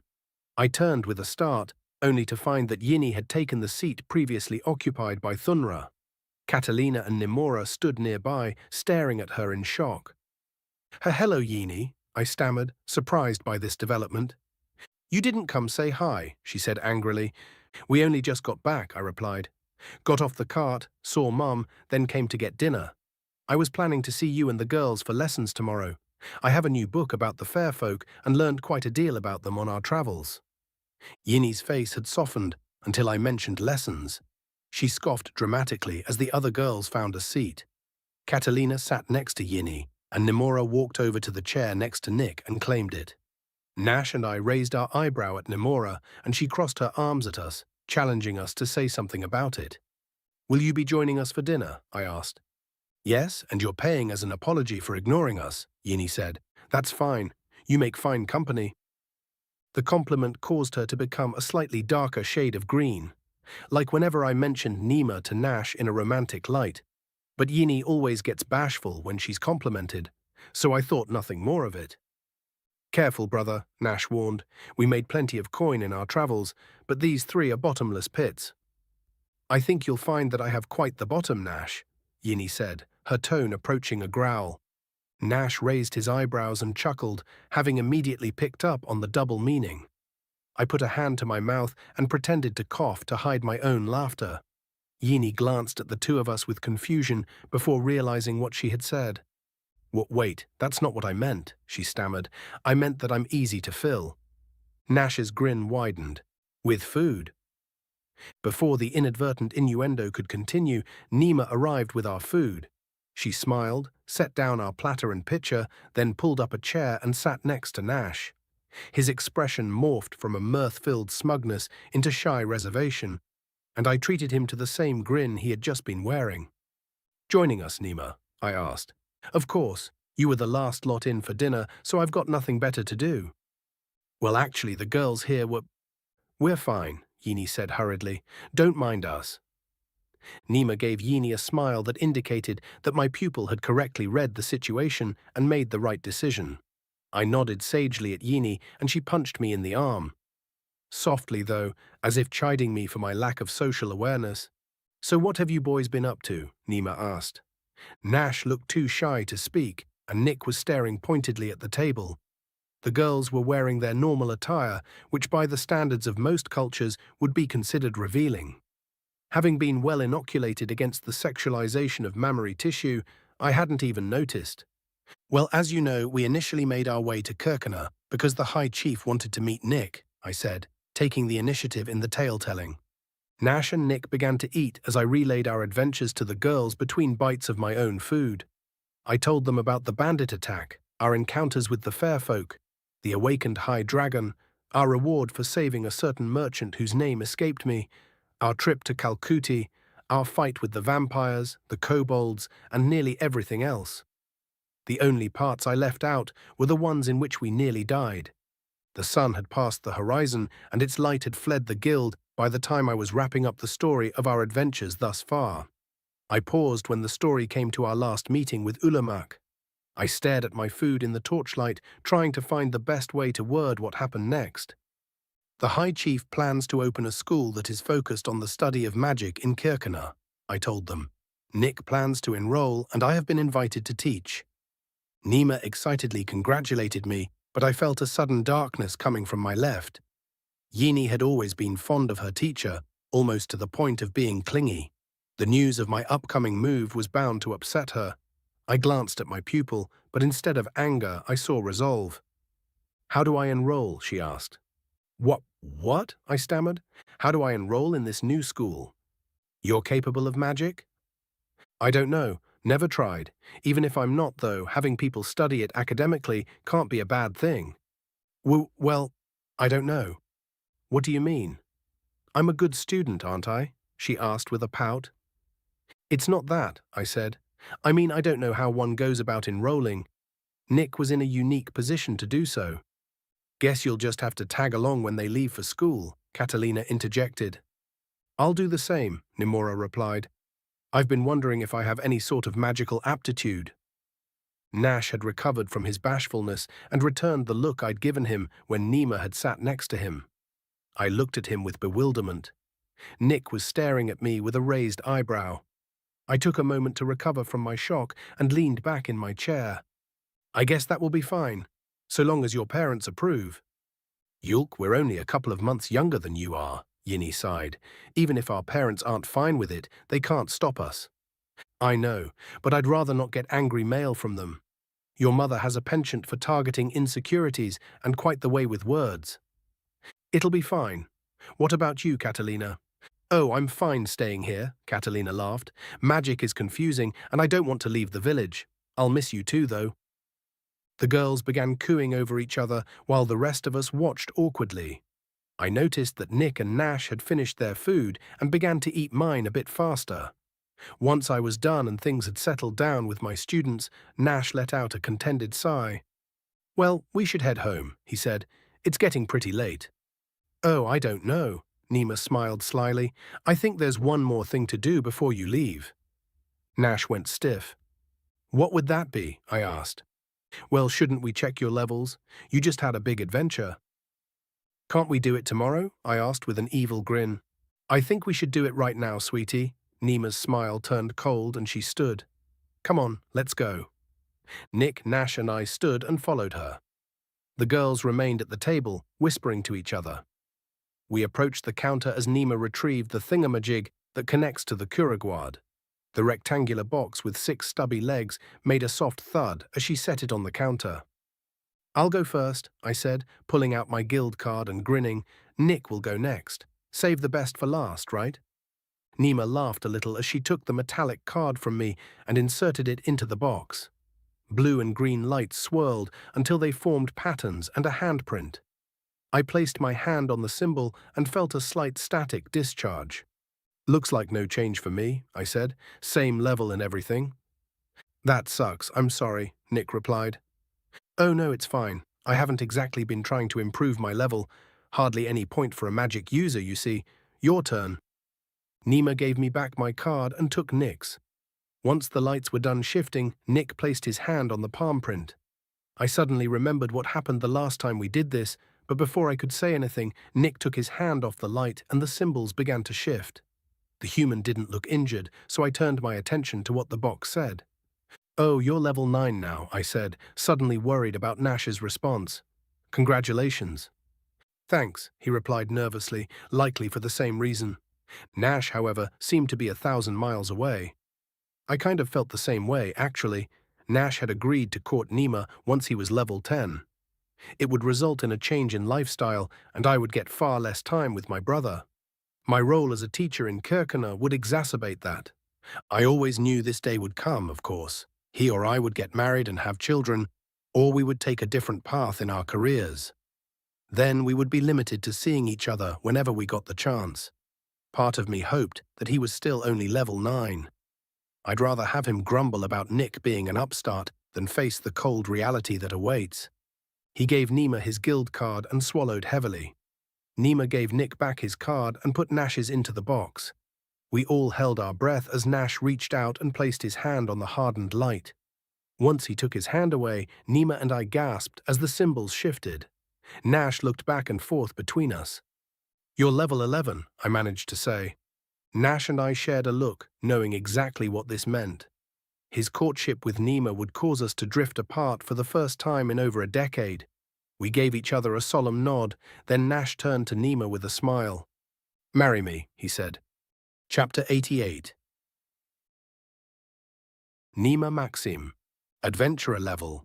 Not applicable. Guild employee level 3. Orc Nulevan, Yulk, trying to keep the bittersweet pain out of his voice, read out Nash's new level 11. A bystander might have mistaken the tone of his voice to be one of shock. Nash had jumped 2 entire levels during their adventure, which is an impressive accomplishment. But I knew the true cause of his hesitancy. Yulk has never been good at maintaining relationships, especially long-distance ones. Nash and I beginning our courtship will split the brothers up, and they wouldn't be as close as they have been. In spite of Yulk's feelings, my heart fluttered with excitement. Nash had promised me that we would begin our courtship once he hit level 10, And he'd finally done so. He had stayed true to his word, despite my advancement in the Adventurers Guild providing me enough pay that I could be our meal ticket. I had thought about pointing this out to him, but it probably wouldn't have hastened things. He had made a promise, and he's nothing if not stubborn. But now his promise is fulfilled, and we can finally marry me, Nash said. Yulk, Nick, and I stared at him, completely dumbfounded. If it weren't for Nick and Yulk mimicking my own reaction, I would have wondered if I'd misheard him. The determination in Nash's emerald green eyes faltered for a moment at our reactions, but they remained locked on my own. Fucking what? Yulk demanded. Yulk's reaction very nearly mimicked my own internal monologue, though for different reasons. He had been expecting a bittersweet parting that lasted the course of a year or more. I had been expecting Nash to ask me on a date to begin our courtship. Instead, Nash had assumed that I'm head over heels for him and skipped straight to demanding my hand in marriage. The frustrating thing is that he's right about how I feel about him. However correct he is, though, it doesn't change the fact that it's insulting that he doesn't think he has to try to win me over. I'm a catch. He should feel like he has to move mountains to win my affection, damn it.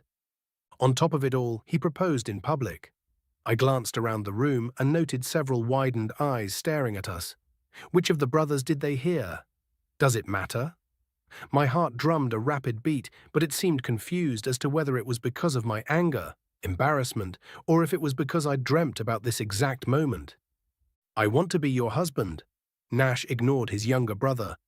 I get that it's sudden, and I understand if you say no, but you're all I've thought about since I made you that promise. We had a couple of close calls on this last adventure, and during our darkest moments, you were my light. I didn't care about coming home, I just wanted to come back to you. Those damn glimmering green eyes, the very same ones that had taken my breath away when I first saw them as a child, bore straight into me. The sheer volume of my feelings threatened to overwhelm me, and for a moment I considered running away to get some time to think. But no, I'm not a little girl anymore. I know how to handle myself. I won't let a proposal from some two-copper adventurer rattle me, even if that adventurer is the love of my life. Nash, I said with a forced smile, you promised me a courtship. The determination in his eyes melted away and was replaced with fear. His well-toned and very shirtless body slightly shifted into a defensive posture as if expecting to be struck. Thank the gods, a sign of cognizance. He stammered, marriage is all well and good, and I definitely wouldn't mind having you as a husband. However, I haven't had the chance to go courting because I've been waiting on you to live up to your promise this entire time, I said, letting a little more venom spill into my tone. I will be damned before I miss out on all the cute moments that come with a courtship. You will forget this foolish notion of elopement and take me on dates, I said, reaching over the counter and poking his sturdy chest. You will buy me wonderful gifts, get me the prettiest of flowers, write clever poetry for me, and tell me that I'm the most beautiful mer you've ever seen. Once I've had my fill of all that, you will perform the proper negotiations with my mother. Then, and only then, may you ask for my hand in marriage. Do you understand me, Nash? Yes, ma'am. And you'd better come up with a better proposal than marry me. That's not even a proposal. It's a demand. Who the hells do you think you are making demands of me? I have royal blood in my veins. I'll not be commanded into marriage. If anyone in this village knew about the royal orc blood in my veins, it should be Nash. When I was a child, my size made other children nervous. Most of the boys tried to be friends with me, but mostly because of how athletic I was. They all wanted me to be on their team in sports.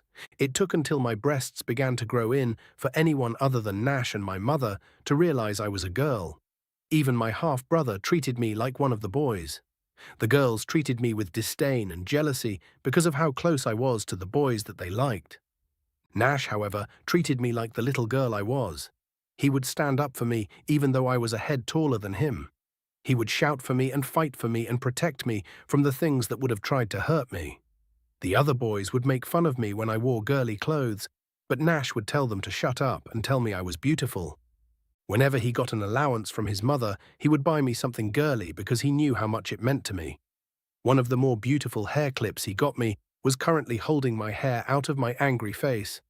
How could a boy that sensitive bungle such an important moment this badly? I'm sorry, Nima. I didn't mean.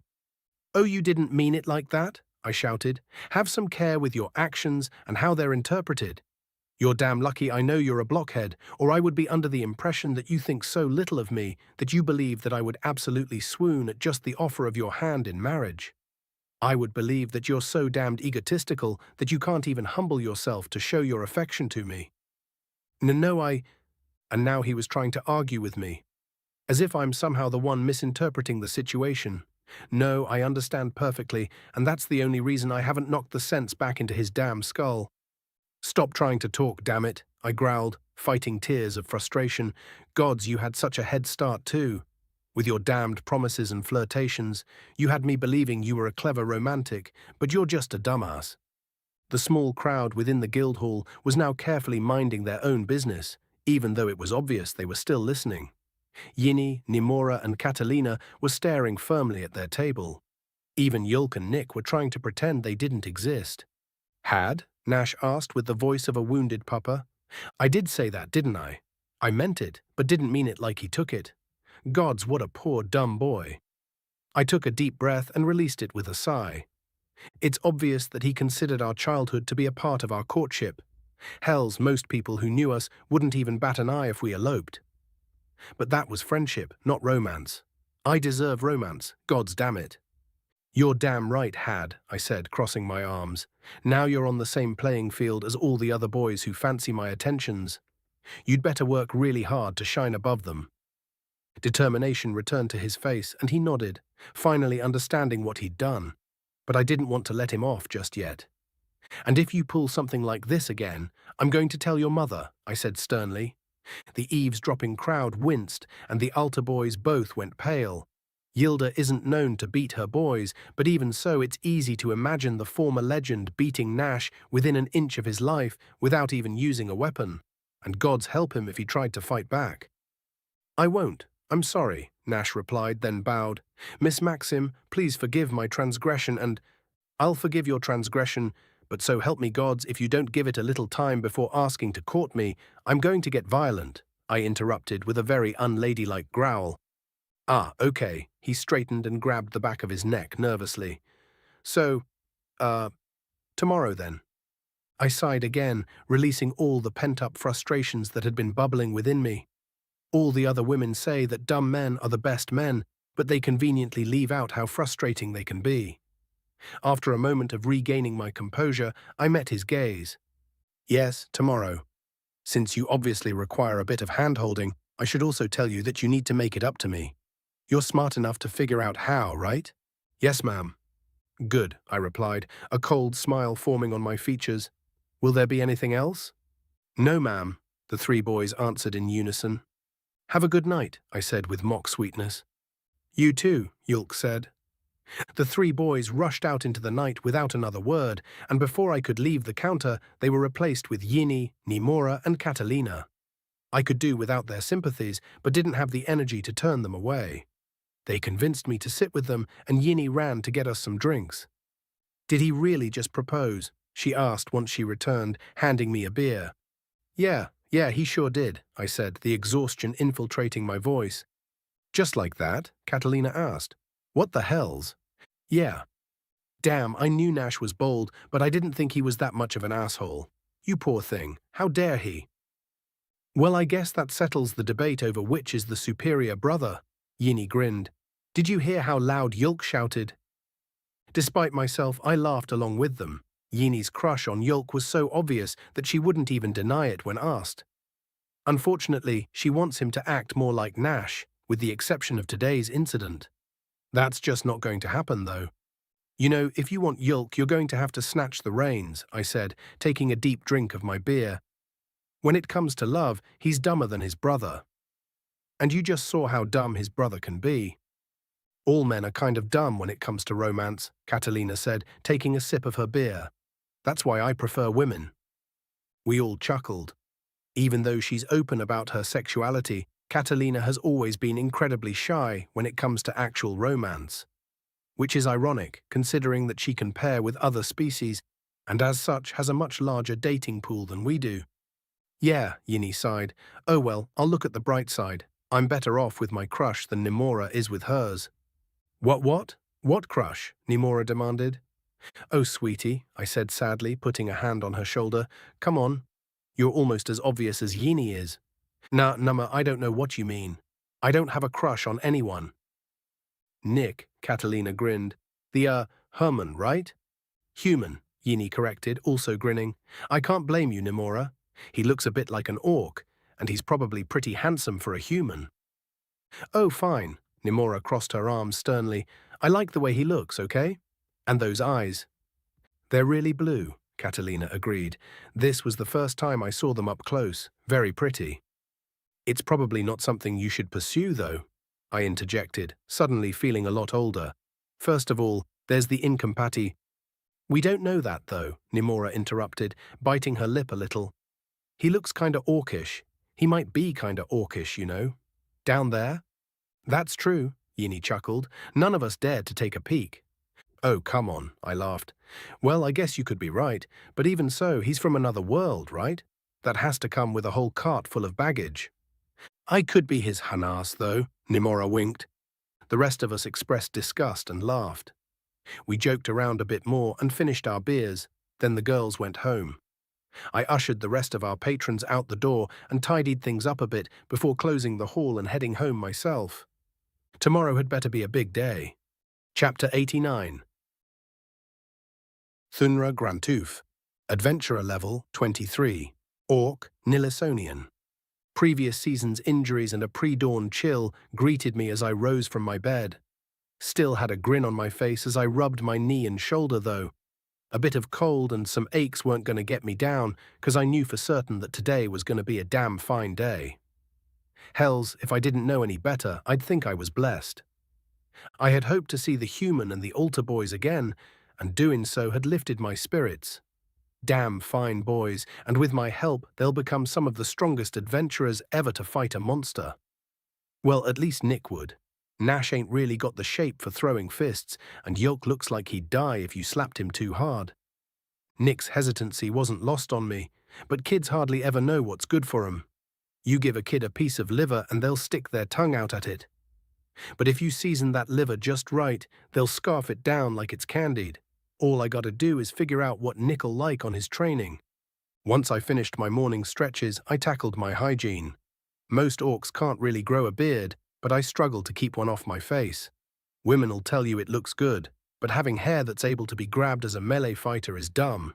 Good way to get killed quick. I'd rather be alive and single than have myself a girly and die an idiot's death. I'd also rather be with a girl that would rather I be a bit ugly than die an idiot's death. Not that I've been looking or anything. My razor scraped the last bit of the lard and tallow mixture from my jaw, and I double-checked my work in the mirror. No nicks, cuts, or missed spots. I grinned at my reflection and rinsed my face off. I ain't exactly ugly, but not exactly pretty either. Got the perfect kind of face to settle for, which is fine by me. Once I dried myself off, I picked out my clothes for the day. Went with a loose-fitting outfit that had been given to me by an elven monastery. Once I hit level 15, I got stuck in a training slump. I traveled to the monastery to learn more about their martial arts, which were rumored to involve using weight and momentum to put an opponent off balance. My hope was that their techniques would help me develop some more of my own. Thing is, they were far more devoted to their worship of the gods than doing martial arts.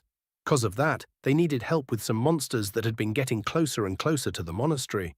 Didn't want it to become a monsterary, I guess. I agreed to help in exchange for being taught what little they knew. As is normal for my infamously shitty luck, there were way more monsters than they thought. What should have been a quick and easy hunt turned into me fighting and struggling to stay alive for 3 days straight. By the time I stumbled back to the monastery, I was nearly dead from dehydration and blood loss. I'd lived up to my end of the deal, though, and the monks were super grateful. Once they'd healed me up, they taught me various throwing techniques and grapples that I probably could have figured out on my own. I was a bit disappointed, but it had been what I agreed to, so I was willing to call it fair. After I'd learned everything and was about to leave, though, they presented me with one of their outfits.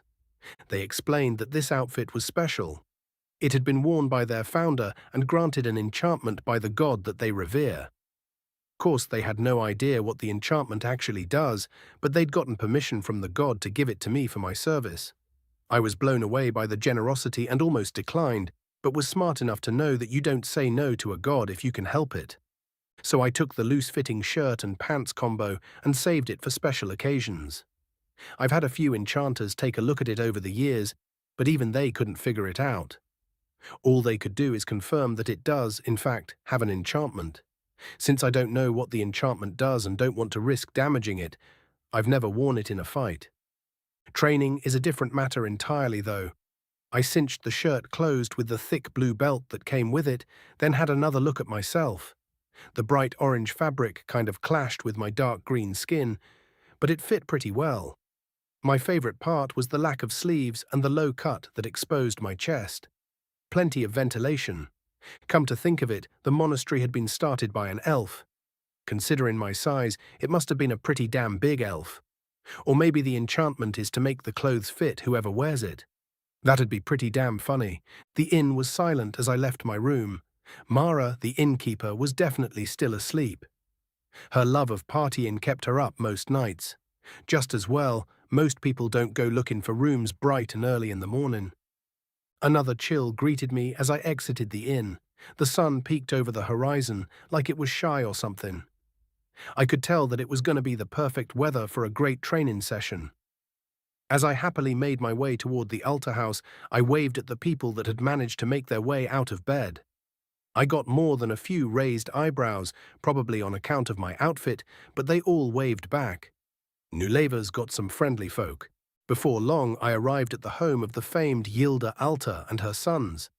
I knew better than to bang on her door this early in the morning. She was probably awake, but I'd been forewarned that waking her puppers would risk the wrath of her sandal. Considering that piece of footwear had killed stronger men than me, it was best not to risk it. I leaned against the fence and wondered how a sparring match with Yilda would go. According to the tour guide who had pointed this place out to me, her class was something like an assassin sorcerer. She felled great beasts with a knife in one hand and a wand in the other, darting around the battlefield like a daggerfish. She was also damn good with improvised weapons, if the tales about that sandal are true. There's no doubt she'd kick my ass, but I'd feel fine with that if I landed even a single strike. Or even if I just learned something from it. While I waited, I did some warm-up stretches and calisthenics. By the time the sun had gotten over its shyness, I'd moved on to dynamic tension and isometrics. I was careful not to overdo it, in case my muscles got ahead of me and started wanting an actual fight. The moment I finished, the altar's front door opened and Nash came out looking contemplative. "Hey," I said as he opened the gate. The older altar brother jumped as if he hadn't seen me. "Oh, hi, Thunra," he absent-mindedly greeted me. "Sorry, can't really talk right now." "All right, see you later then." "Bye." Nash walked away at a pretty fast pace, leaving me to wonder where he was headed. Then I realized that if he was up, everyone else might be too. Shelving my curiosity about Nash, I ran up to the door and gave it a few respectful knocks. My heart practically leapt into my throat as the door opened. "What did you for? Oh," the legend herself, Yilda Alta, asked. "What's this about?" "Good morning, ma'am," I said with what I hoped was a disarming grin. "My name's Thunra, and I've come to call on Nick, if that's all right." "What for?" "Training." I flexed a bicep for emphasis. "Hoping to teach him some more hand-to-hand. The boy's got talent, and I'd like to turn that into skill." "I see. Would you like to wait inside?" "I wouldn't dream of imposing any further than I gotta, Mrs. Alta. I'm perfectly happy waiting out here." I'd been forewarned about her view on her marital status, too. She gave me a smile that made my heart flutter unexpectedly and nodded. Then she closed the door, and I was left to try and figure out a new piece of information about myself. I've joked about being into older women before, but I'd meant by about 5 years or so. I had no idea how old Yilda actually was, but I'd been hearing tell of her adventures since I was a boy. First time I remember hearing about her and her husband was when I was about 6. So she was a whole grown-ass woman when I was barely out of diapers. Even so, that smile had rocked me. Maybe it's 'cause she's famous and strong. Yeah, the brutish part of my brain is probably putting her up on a pedestal. Best to ignore it. Her love for her husband is almost as legendary as their accomplishments together. I hope I one day find a girl that'll avenge my death like she avenged his. I pushed my crush on Yilda down into my emotional depths as the door opened again. Nick stepped outside, being pushed by Yulk. The younger altar brother seemed very excited to start today's activities. I chuckled at his excitement, but then I caught Nick's surprised expression. Is that... Where did you get that outfit? He asked. It was a gift from some monks, I shrugged. What, you recognize it or something? Looks a lot like the uniform that a character from... Nah, never mind, Nick sighed, then chuckled. Let's just get this over with, Piccoloku. Pico wa now. Never mind. I shrugged again, then began leading the boys toward the training pit. As we walked, I caught sight of Nash carefully studying some stuff at a stall. He was holding flowers in one hand and a pendant in the other. What's up with your brother? I asked Yulk. Oh, he asked Nima to marry him last night, Yulk replied. Really? Pegged him for the bachelor type. How long have they been courting? Therein lies the issue. They weren't courting. My jaw dropped and I stared at Yulk in disbelief. No, I said. Yep, Nick interjected. It's true. Right in front of everybody. Pull the other one, boys. Come on now. There's no way he's that dumb. Love can make fools of the best of us, Yulk nodded sagely. And though I love my brother dearly, Nash isn't exactly the best of us when it comes to intellect. He'll be the first to admit it too. Love makes fools of the best of us, eh? I recalled the flutter in my chest caused by his mother's smile and suddenly found some empathy for Nash. Yulk ain't wrong. Feelings can make us do some really dumb shit. I ain't dumb enough to make a move on Yilda, though. So what's he doing then? I asked. Did she say yes or what? She pretty much said fuck no, Nick laughed. But she gave him another chance. He has to make it up to her, though. Indeed. Nash is planning to give her a bouquet made of the last of this season's flowers and a pendant that matches her eyes. Then, if she feels better about their situation, he's going to take her on a picnic, Yulk explained. Well, flowers are definitely a good start to getting to a girl's heart, I chuckled, then remembered something. Wait, isn't Nima the guild girlie, the one as tall as me? Yes. Ain't she related to High Chief Ulamak? She's his niece, if I recall the lineage correctly. Fucking hells, he may as well have crawled into the catapult himself then. Huh? Nick asked. Slang for someone aiming far above their station, Yulk explained, especially when it comes to marriage. Yeah, someone who's being forced to marry above their station is being loaded into the catapult, I added. Someone who's trying to get a spouse above their station is crawling into it. Either way, you usually come crashing down at the end of it. It's not exactly an apt idiom in this case, though, Yulk chuckled. The Alta clan is pretty high up there in regards to marriage candidates. Ulamak was expected to take a bride from either the Alta clan or the Maxim clan before the drama with his brother. It's been a while since I've seen my grandmother, though, so I don't know what the current situation is. Oh? I grinned playfully. So you lot are a big deal, then? Not really. My father didn't like the intrigue of being part of a powerful clan, and his marriage to my mother was quite controversial. My brother and I seem to have inherited his disinterest as well. From my understanding, so long as we don't ask them for favors, they won't force duties upon us. Yilda wasn't welcomed into your clan. Not at first, but grandmother adores my mother and fought the rest of the clan for her inclusion. There were duels and everything, and at the end of it all, mother was welcomed into the clan. Father was pretty fed up with it all, though, so we came to live here. Mother could explain it better than I, if you're that interested. No, I stammered. That's okay, I get the gist of it. So if Nash and Nima do end up together, will their little ones be in line for High Chief? Yes, but how far down the line is up to Ulamak? If he doesn't have children by the time he retires, then either Nima or Alern will become High Chief. Alern is the most likely candidate, as far as I can tell. What about Ulamak's brother? I asked. Agurno, right? That's right. He could be considered a candidate if anyone had the power to actually force him to accept the office. I've never met him, but I've heard that his apathy toward politics matches his legendary might. Gotcha, I said as we approached the training pit. All right, let's start with some stretches. Want those muscles nice and limber? Okay, Nick said with a sigh. What type of training will you be doing today? Yulk asked, excitement creeping into his voice. Oh, you'll see, I winked. Chapter 90. Nick Smith, Adventurer Level 9, Human American. Thunra walked to the center of one of the training circles and gestured for me to join him. With a small sigh, I trudged to the center of the circle and faced him. There were plenty of reasons that I didn't want to be training today, but I knew that none of them would dissuade the gigantic orc. Now I know you don't really like this kind of training, Thunra said, reaching into his pocket and pulling out some cloth. So I came up with a game that'll help. A game? I asked. Yup, he replied. Then he looped the 3 rags into his belt, one on his right, one on his left, and one in the back. Once he was done, he regarded me with a grin. All you gotta do is grab these sweat rags off my belt. I'll be using a mix of defense and offense to keep you from getting them. When you grab all 3, we'll call it a day. I looked at him, dumbfounded. He'd just reinvented flag football without the ball. His giant grin combined with his orange martial arts-styled clothing reminded me of, "Go!" he shouted. "What?" I barely managed to dodge the fist that flew at my forehead.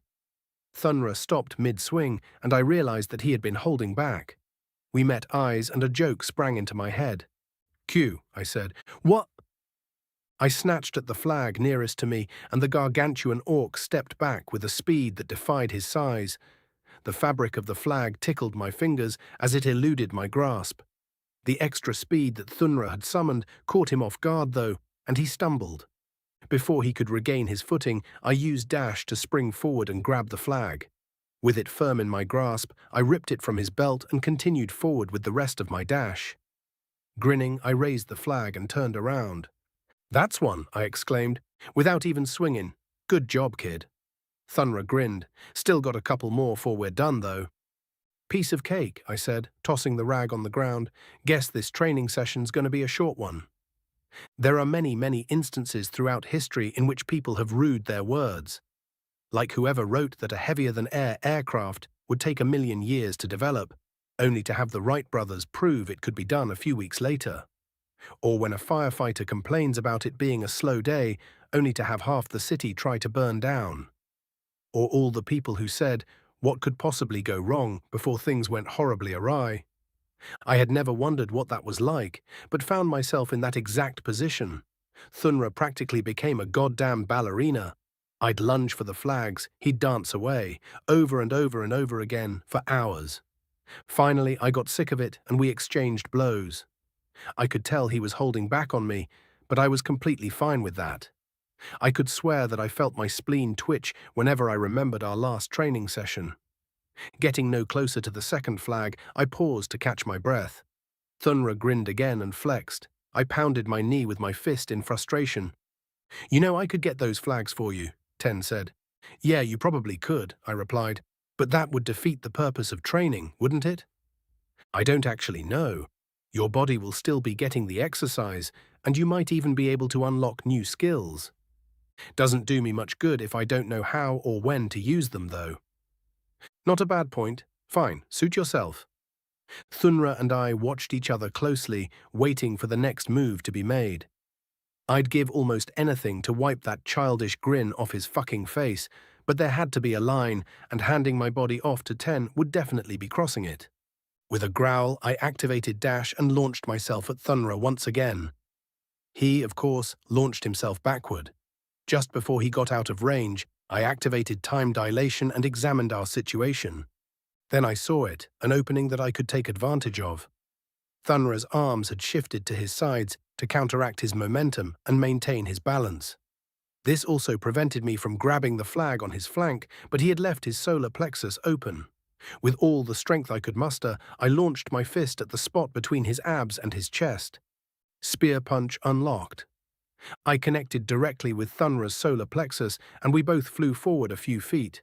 He slammed into the ground, and we both stared at each other, stunned. As he tried to climb to his feet, I grabbed the second flag and dodged back. A 5-minute cooldown appeared for the new skill. That's two," I panted. "Hung!" he replied, getting to his feet. Whoa, well done. Hoof! Was that breathtaker strike? Felt more like spear punch. I'm pretty sure it was spear punch. When did you unlock that? Just now. See, the training's working, Thunra grinned. I think we're ready to kick it up a notch. A cold horror gripped me as I realized that the massive mound of muscle had already shaken off the sucker punch. Then I realized that Thunra was being literal as his foot snapped at my thigh. The impact caused my leg to buckle, and I barely managed to avoid a fist to my head. As I dodged the fist, though, a knee connected with my ribs hard enough to lift me into the air. My eyes seemed to stop working for a moment, but I managed to instinctively lash out with a kick of my own and send myself flying backward. I crumpled into the ground and immediately leapt to my feet, guarding against further strikes. I had difficulty focusing on the big-ass orc as he walked toward me, and swear I saw Yulk eagerly taking notes in the sidelines. 3 fractured ribs and a concussion, Ten said. It doesn't feel like my eggs are cracked, I think I replied. Of course it doesn't feel like your ribs have been fractured, Ten sighed. I'm inhibiting the pain. Just stay on the defensive while I make repairs. Easy for the artificial intelligence with fucking cheats to say. I felt like my body isn't nearly strong enough to get anywhere near actually fighting Thunra. But Ten had used my body to defeat the man-turned-monster that had nearly killed Thunra in the dungeon. How did it do that? Releasing my inhibitions. Do I need to feel the rain on my skin? No one else can feel it, foo. No, this isn't the time for music. No matter how catchy the song is. I did my best to focus on Thunra, but he looked at me and suddenly stopped. Shit, how'd your head take a knock? He asked. Dunno. Inertia from the impact to your ribs slammed the side of your brain against your skull, Ten helpfully explained. Yeah, what he said. What who said? Thunra asked. Are you oh. Right, the robot in your head. I can't hear him, buddy. Oh yeah. Ponto. Well shit. Alright, let's go ahead and call it for the day. You still got a flag on, I argued for some reason. Yeah, but concussions aren't something you want to fuck around with. Ten can fix it. Don't argue with me, boy. This is a hard line, non-negotiable. Your bean gets banged, training's done for the day. Okay, I said, somehow disappointed.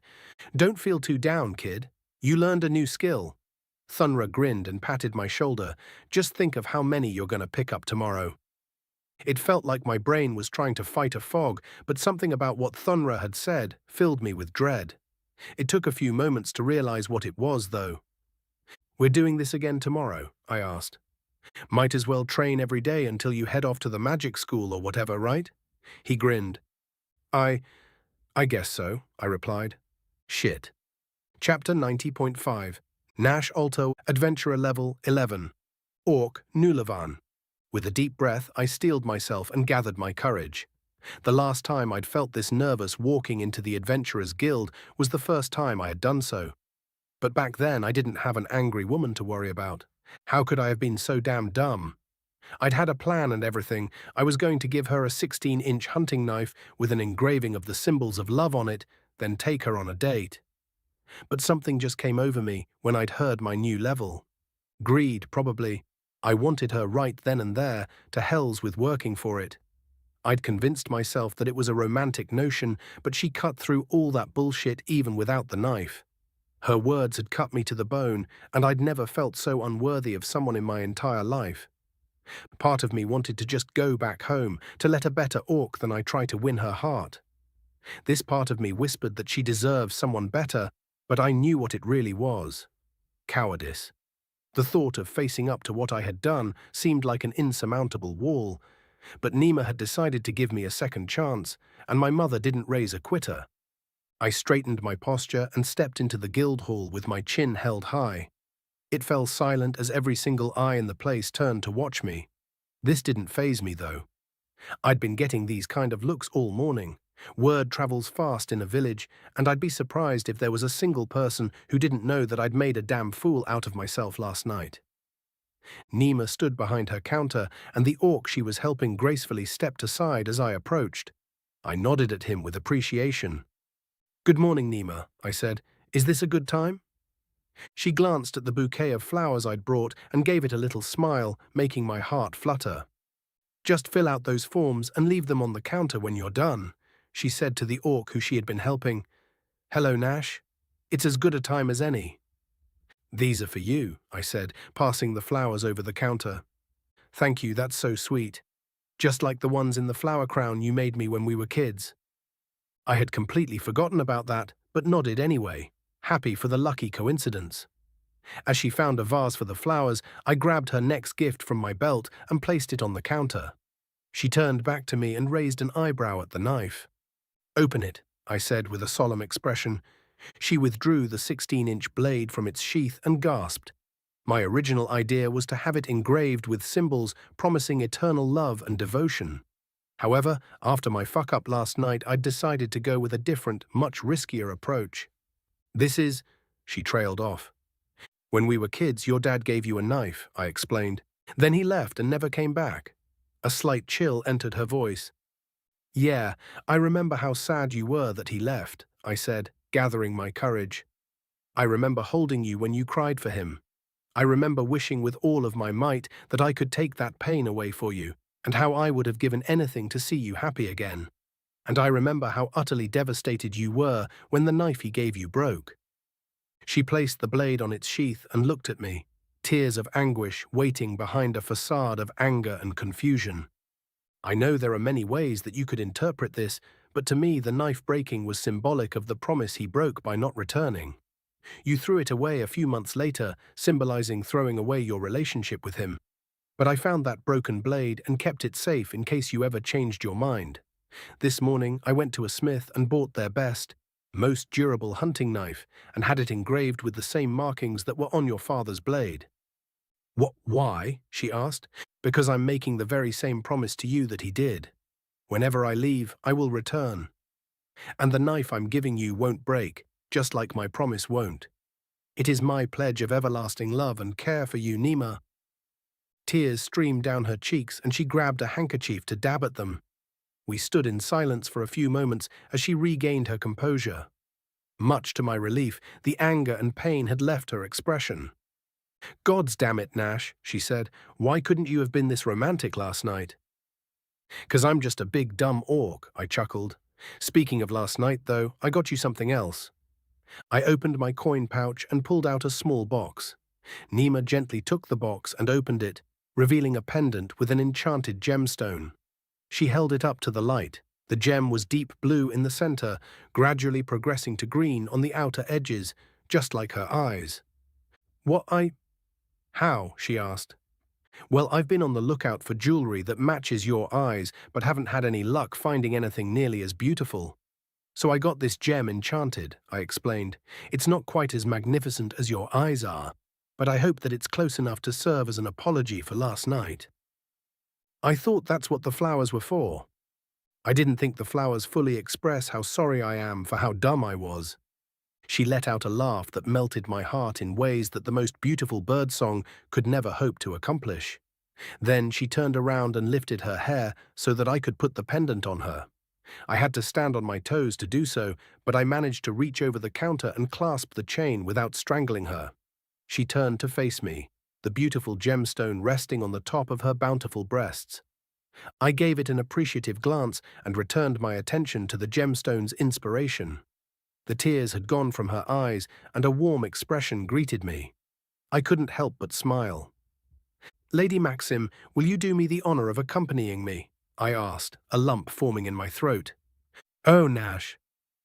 The lump in my throat threatened to suffocate me as she paused.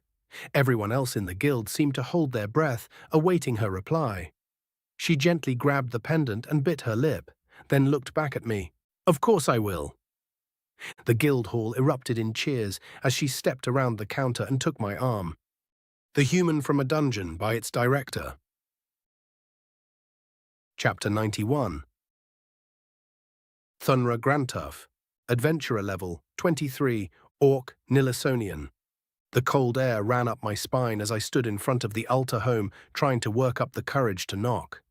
It had been a few weeks since the first time I'd retrieved Nick for training, and Yilda had told me that I could come by whenever, but my nerves kept getting the best of me. The only time people like it when you show up at the crack of dawn is when you're making them money. The reason for my nerves had changed, though. At first, I was worried Yilda'd hit me. Now I just don't want her to dislike me. It's a silly boy's crush, and I know it. But controlling this kind of feeling is like trying to wrangle greased-up hissers. Things get slippery. I took a deep breath to steady myself and looked up at the sun shyly peeking out over the horizon. Or maybe I'm seeing it like that, 'cause I'm the one that's shy. I released my breath with a quiet sigh, steeled my nerve, and knocked on the door. Gently, it swung open almost immediately, and Yilda regarded me with a smug expression. "Well, well, well," she said, "look who finally got up the courage to knock." Wait, how long you been standing there?" I asked. "I wasn't standing here. I was in the kitchen preparing breakfast." "Then how'd you—" "I'm very fast, Thunra. Anyway, come on in and grab a seat." I'm just here." "To pick up Nick, yes, I know. They're not up yet, though, and I don't get paid to wake them up." "I'll wake 'em up," I said with a grin. "Just get in here and plop your ass on a chair," she ordered, moving to the side to let me through. "Yes, ma'am." I squeezed past her and heard the door close behind me. I walked to the table, mindful of her nearly overwhelming presence behind me, and did as I was told. The chair was a little small for me, but it's hard to find a chair that fits someone my size. Wonder how guys as big as the High Chief manage it. The smell of an excellent breakfast wafted from the fire counter, but I took my mind off my stomach by looking around the house. It was shockingly normal, as if it hadn't even heard of the two legendary members of one of the most powerful clans to ever exist that called this place home. Way nicer than anywhere I'd ever lived, but much less gold and gems than I was expecting. "Nice place you got here," I said as casually as I could. "Thanks," Yilda replied as she began working on the food again. "It's been a great retirement home." "Glad to hear it. Actually, now that you bring it up, do you mind if I ask you a question?" I asked. "You just did," she laughed, making my heart flutter dangerously. "Besides that one, I mean, sure. I heard a lot of stories about you and your husband. Dangerous gangs broken up, massive monsters brought low. You all did great work.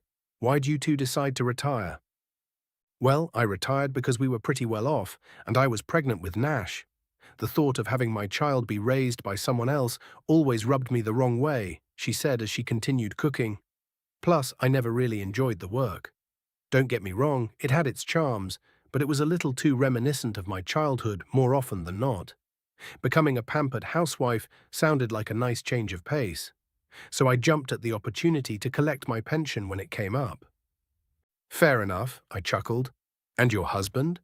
"Oh, that little shit just retired from the big jobs," she laughed. "Too much energy and courage to actually retire from adventuring work. There were a couple times I caught him sneaking into the dungeon, too. Fought about it even. Seems stupid now." "I don't think it's stupid, Mum," I said. "If you knew then what you know now, sure, but you didn't, so it isn't." "I suppose, and he was being an idiot by sneaking into the dungeon by himself. But then, that's one of the reasons I fell in love with him. He was so damn certain of himself at all times," she laughed wistfully. "And even with enough confidence for a team of adventurers, he was humble enough to fall for a homeless orphan like me." "Is he the one that got you into adventuring?" "No, but he's the one who helped me get good at it. Before him, I was a solo act, mostly because I couldn't really trust anyone to have my back, but also because I didn't want to give anyone a chance to put a knife there." I nodded sagely. A story I'd heard 1,000 times. A hard life makes it hard to trust soft things. One day I snagged what was supposed to be a simple herb-gathering job. Mosilia flowers, very rare and difficult to get to, but the pay was very good. Too good, as it turns out. I climbed a mountain, slipped past a basilisk, navigated a cave filled with beasties, and got the flowers only to have the client turn out to be a vampire and the quest turn out to be a trap. "Whoa, really?" I asked, dumbfounded. "The guild didn't handle the particulars back then." "No, they didn't. And what almost happened to me is why they do nowadays. As fortune would have it, though, that vampire is the reason I met Mercus. He had been investigating a string of disappearances that led him to the very same vampire that intended to make me a victim. He crashed through the door just as the vampire had its hand on my neck. zipped across the room, and relieved the vampire of her arm in a flash, she chuckled. I was dumbfounded for a moment, stuck in a trance as the two of them clashed in front of me. I'd seen plenty of fights before, but I'd never seen anyone move that fast.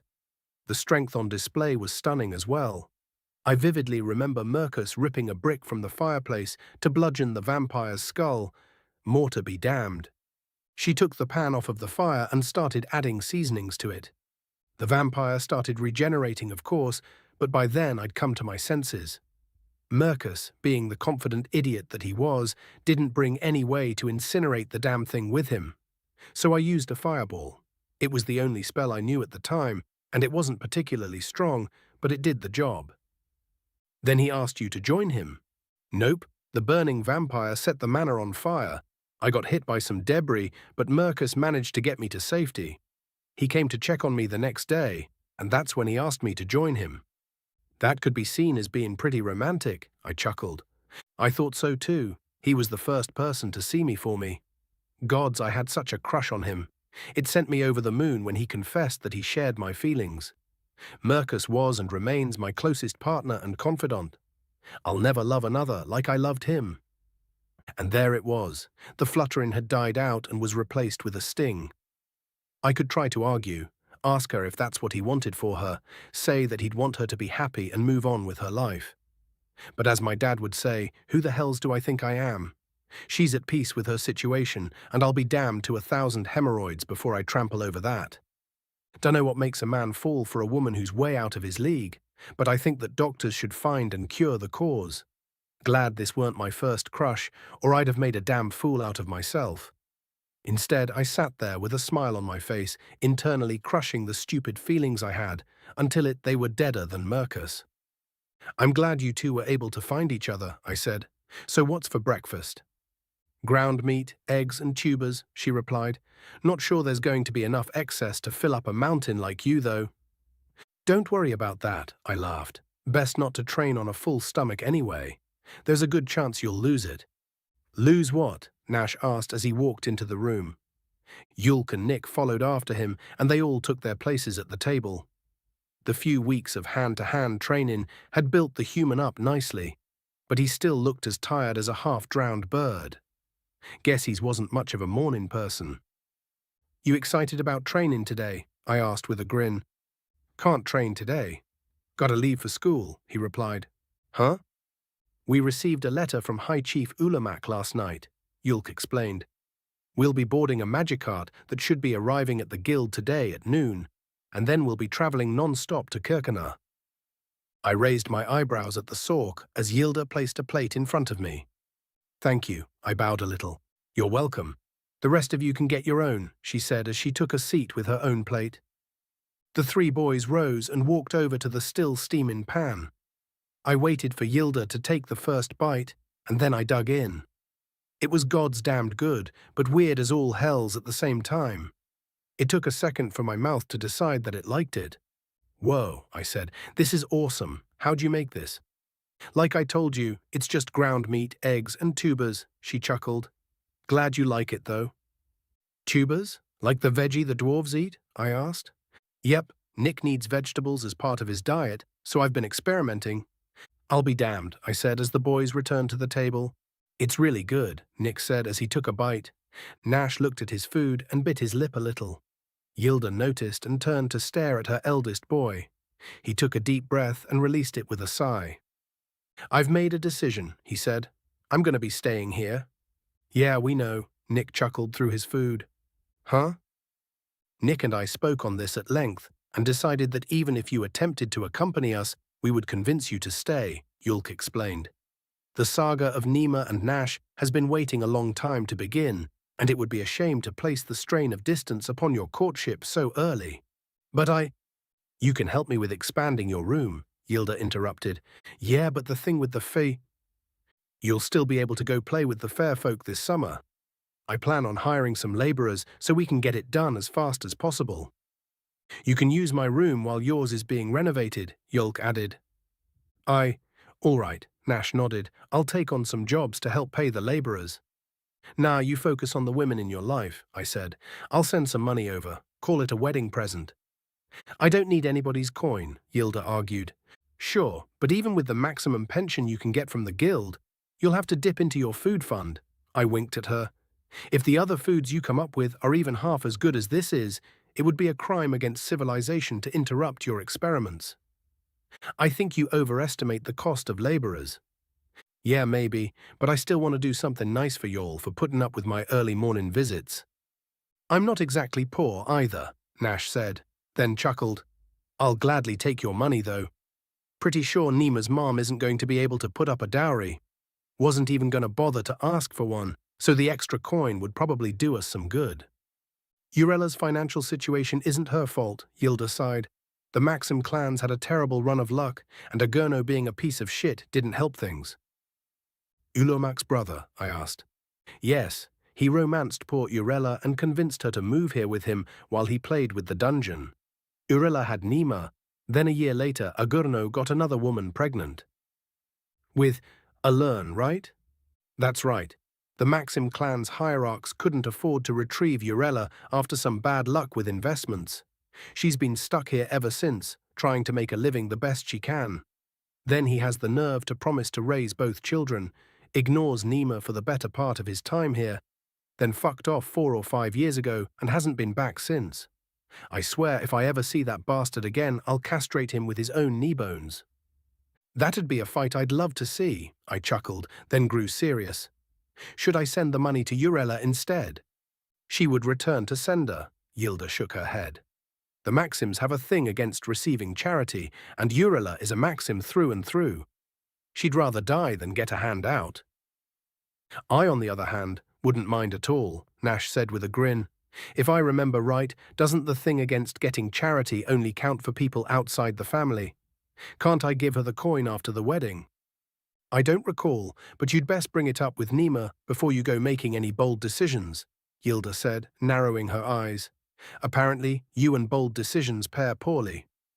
Nash fell silent, but Nick and Yulk chuckled.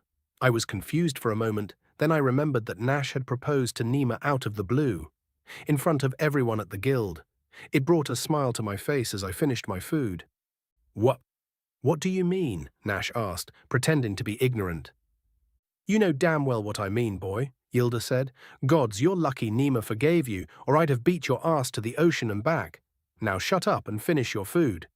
Yes, Mum. All done, Nick grinned. It was absolutely delicious. Thank you, Nick, Yilda said with a beaming smile. The human took my empty plate with him to the sink and returned to the table. Soon after, Nash, Yulk, and Yilda finished their meals too. Nash took the dishes to the sink, looking like a stricken pupper. So, do you think I could catch a ride with y'all? I asked. Are you sure? It's a non-stop journey, Yulk said. It's bound to get uncomfortable. Magic arts are both fast and luxurious, I chuckled. It won't take that long to get to Kirkener, and we'll have plenty of room to get a good nap in. If you'd rather travel on your own, though, I get it.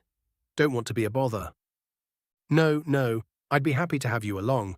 A pair of my pupils, Yini and Nemora, will be traveling with us, and I've been rather nervous about their safety, Yulk admitted. Nick and I can probably handle it if we get attacked, but more security will bring me peace of mind. That poor girl, Yilda whispered with a small sigh. What? Yulk asked. Nothing, dear. Just thinking about how they're likely already at the guild hall waiting for you. Oh yes, you're probably right. I suppose we should get going. I'll come with to see you off, Nash said. We all stood, and the boys said goodbye to their mom. Hugs and kisses on the cheek were exchanged, and watching them made me miss my own mom. Then the three of them were out the door, but I paused in the doorway. Take care of yourself, Mrs. Alter, I said with a soft smile. You too, Thunra, she replied with a smile of her own. I turned to follow her sons, glad that my heart wasn't fluttering anymore. Chapter 92. Nick Smith, Adventurer Level 9, Human American. We made our way through the village as the early morning sun tried its best to drive away the chill. As we approached the Adventurers Guild, Yini and Nemora ran up to greet us. Catalina, who must have come to see her friends off, stood near the entrance and watched us. About time you showed up, Yini poked Yulk in the chest. We've been waiting for you. Ah, yes, Mother suspected as such, Yulk said with a patronizing smile. I nearly argued with her because the magic art isn't due until noon. Then I realized that you are likely excited at the prospect of attending an actual school. Yeah, the school's why she's excited, Nimura said sarcastically. I struggled not to sigh at how close Nimura was standing to me. The hints that she was dropping weren't exactly subtle. It had been going on since we'd returned to Nuleva. Unfortunately, she had opted for a passive-aggressive approach to flirtation, standing or sitting closer to me than expected or necessary, staring at me when she thinks I can't see her, laughing a little too hard at my jokes. The type of micro-flirting that one can only engage or ignore. If I actively spoke of my disinterest, she would hide behind the shield of weaponized ignorance. Of course, she's just standing there. She's just laughing at my jokes. She's just looking in my general direction. She's not flirting or displaying interest whatsoever, and I must be vain to think otherwise. It's not the first time I've encountered this particular form of passive aggression. Cassandra's best friend, Emily, starting doing things like this about a month after Cass and I started dating. Instead of ignoring the situation and letting Cass handle it, I had pulled the White Knight routine and confronted Emily about her behavior. The resulting drama cost Cass and I a couple of friends and nearly broke us up. It's entirely possible that I'm projecting a falsely toxic personality upon Nimura because of my past experience with Emily. It's also possible that this is unfair to Nimura and she simply doesn't know any better ways to flirt with people. I couldn't help but be a little upset that I couldn't simply tell her no and be done with it, though. There's a chance that the magic art might get here early, Nash said. Let's head in. I want to get Nick's level tested again. Really? I asked. Yeah, let's see the results of your training, Thunra beamed. I can tell you the results. I learned spear punch and knife hand. I also leveled up time dilation, dash, and preternatural evasion. Leveled up? Nimura asked. Nick has an ability that allows him to see a list of his skills. Through this, we discovered that certain skills, which we previously believed simply got better with familiarity, are actually level-based, Yulk explained. Oh, I see. Do the levels towards your adventurer level? We don't know. In a more controlled environment, we might be able to find out. But it would seem that increasing the levels of a skill happens to be a bit temperamental. You can say that again, I complained. Everything we went through and they only just now leveled up. It still takes the rest of us longer, Nash growled. Now, if you're done bitching and moaning, let's get in and get you tested. But what if I'm not done bitching and moaning? I asked with a grin. Nash shoved me forward as Yulk, Thunra and I laughed. We entered the guild, walked straight up to Nima. Without even asking what we wanted, she reached under the counter and pulled out the... You know, I just realized that I don't even know what this thing is called, I said, gesturing toward the box. Yulk, Nash and Thunra shared a glance but remained silent. The type of silence that indicated ignorance, which made me feel a lot better about waiting this long to ask. Nima looked at the four of us and shook her head with a smile. This is the Kuraguard Interface Device, or CID for short, Nima explained with a light chuckle. You're the first non-employee that I've heard ask about it. Odd, Yulk interjected. I wonder if there is some sort of psychological manipulation effect on the device that dissuades curiosity. Or whenever the box comes out, people are just thinking about other things. Nash rolled his eyes. Levels have a high career impact. I suppose that could be true as well. Thunra chuckled at my brother's conversation as Yulk gave Nima my adventurer ID card. She plugged it into the box, and the handprint appeared after a familiar light show. I steeled myself, the memory of nearly being killed by this damn thing fresh in my mind, and placed my hand on the light.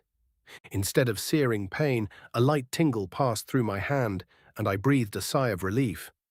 A moment later, the status screen changed slightly.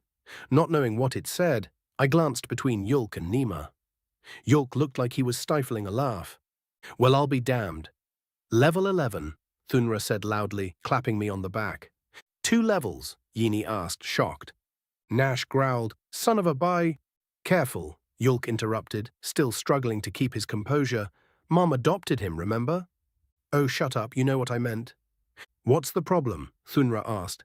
He's been working just as hard as the rest of us. That's the problem, Nash sighed. He's working as hard as we are, but gaining new skills, spells, and levels much faster than we can. It's frustrating. Oh, sure, I get where you're coming from, but there's a couple things to take into account here. First off, he ain't the same species as we are. Maybe that's why he's got an advantage, or maybe that advantage comes with some disadvantages that we don't know yet. Second, he may not have to work as long as you, but he's got to work just as hard, so it ain't like he's getting these levels for free. Third, you aren't in competition. His strength boosts your own, Thunra explained with a shrug. I can see the view from your hill, but I think you're looking in the wrong direction. Nash scowled, then looked at Nima, who was nodding sagely in agreement with Thunra. We stood in silence for a moment as Nash processed everything. Finally, he let out a big sigh. I guess you're right, he shook his head. I'm probably just upset that it took so damn long for me to get to this point. And what do we do when we're in the wrong? Nima asked patronizingly. Sorry, Nick, he said quietly. Did you say something, darling?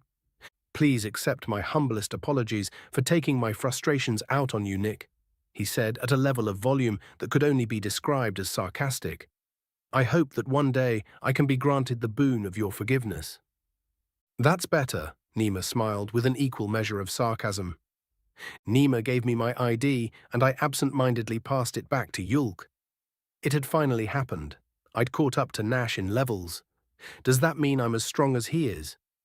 His size alone made that difficult to believe. Let's grab a place to sit before it fills up in here, Thunra suggested. Anyone want breakfast? My treat.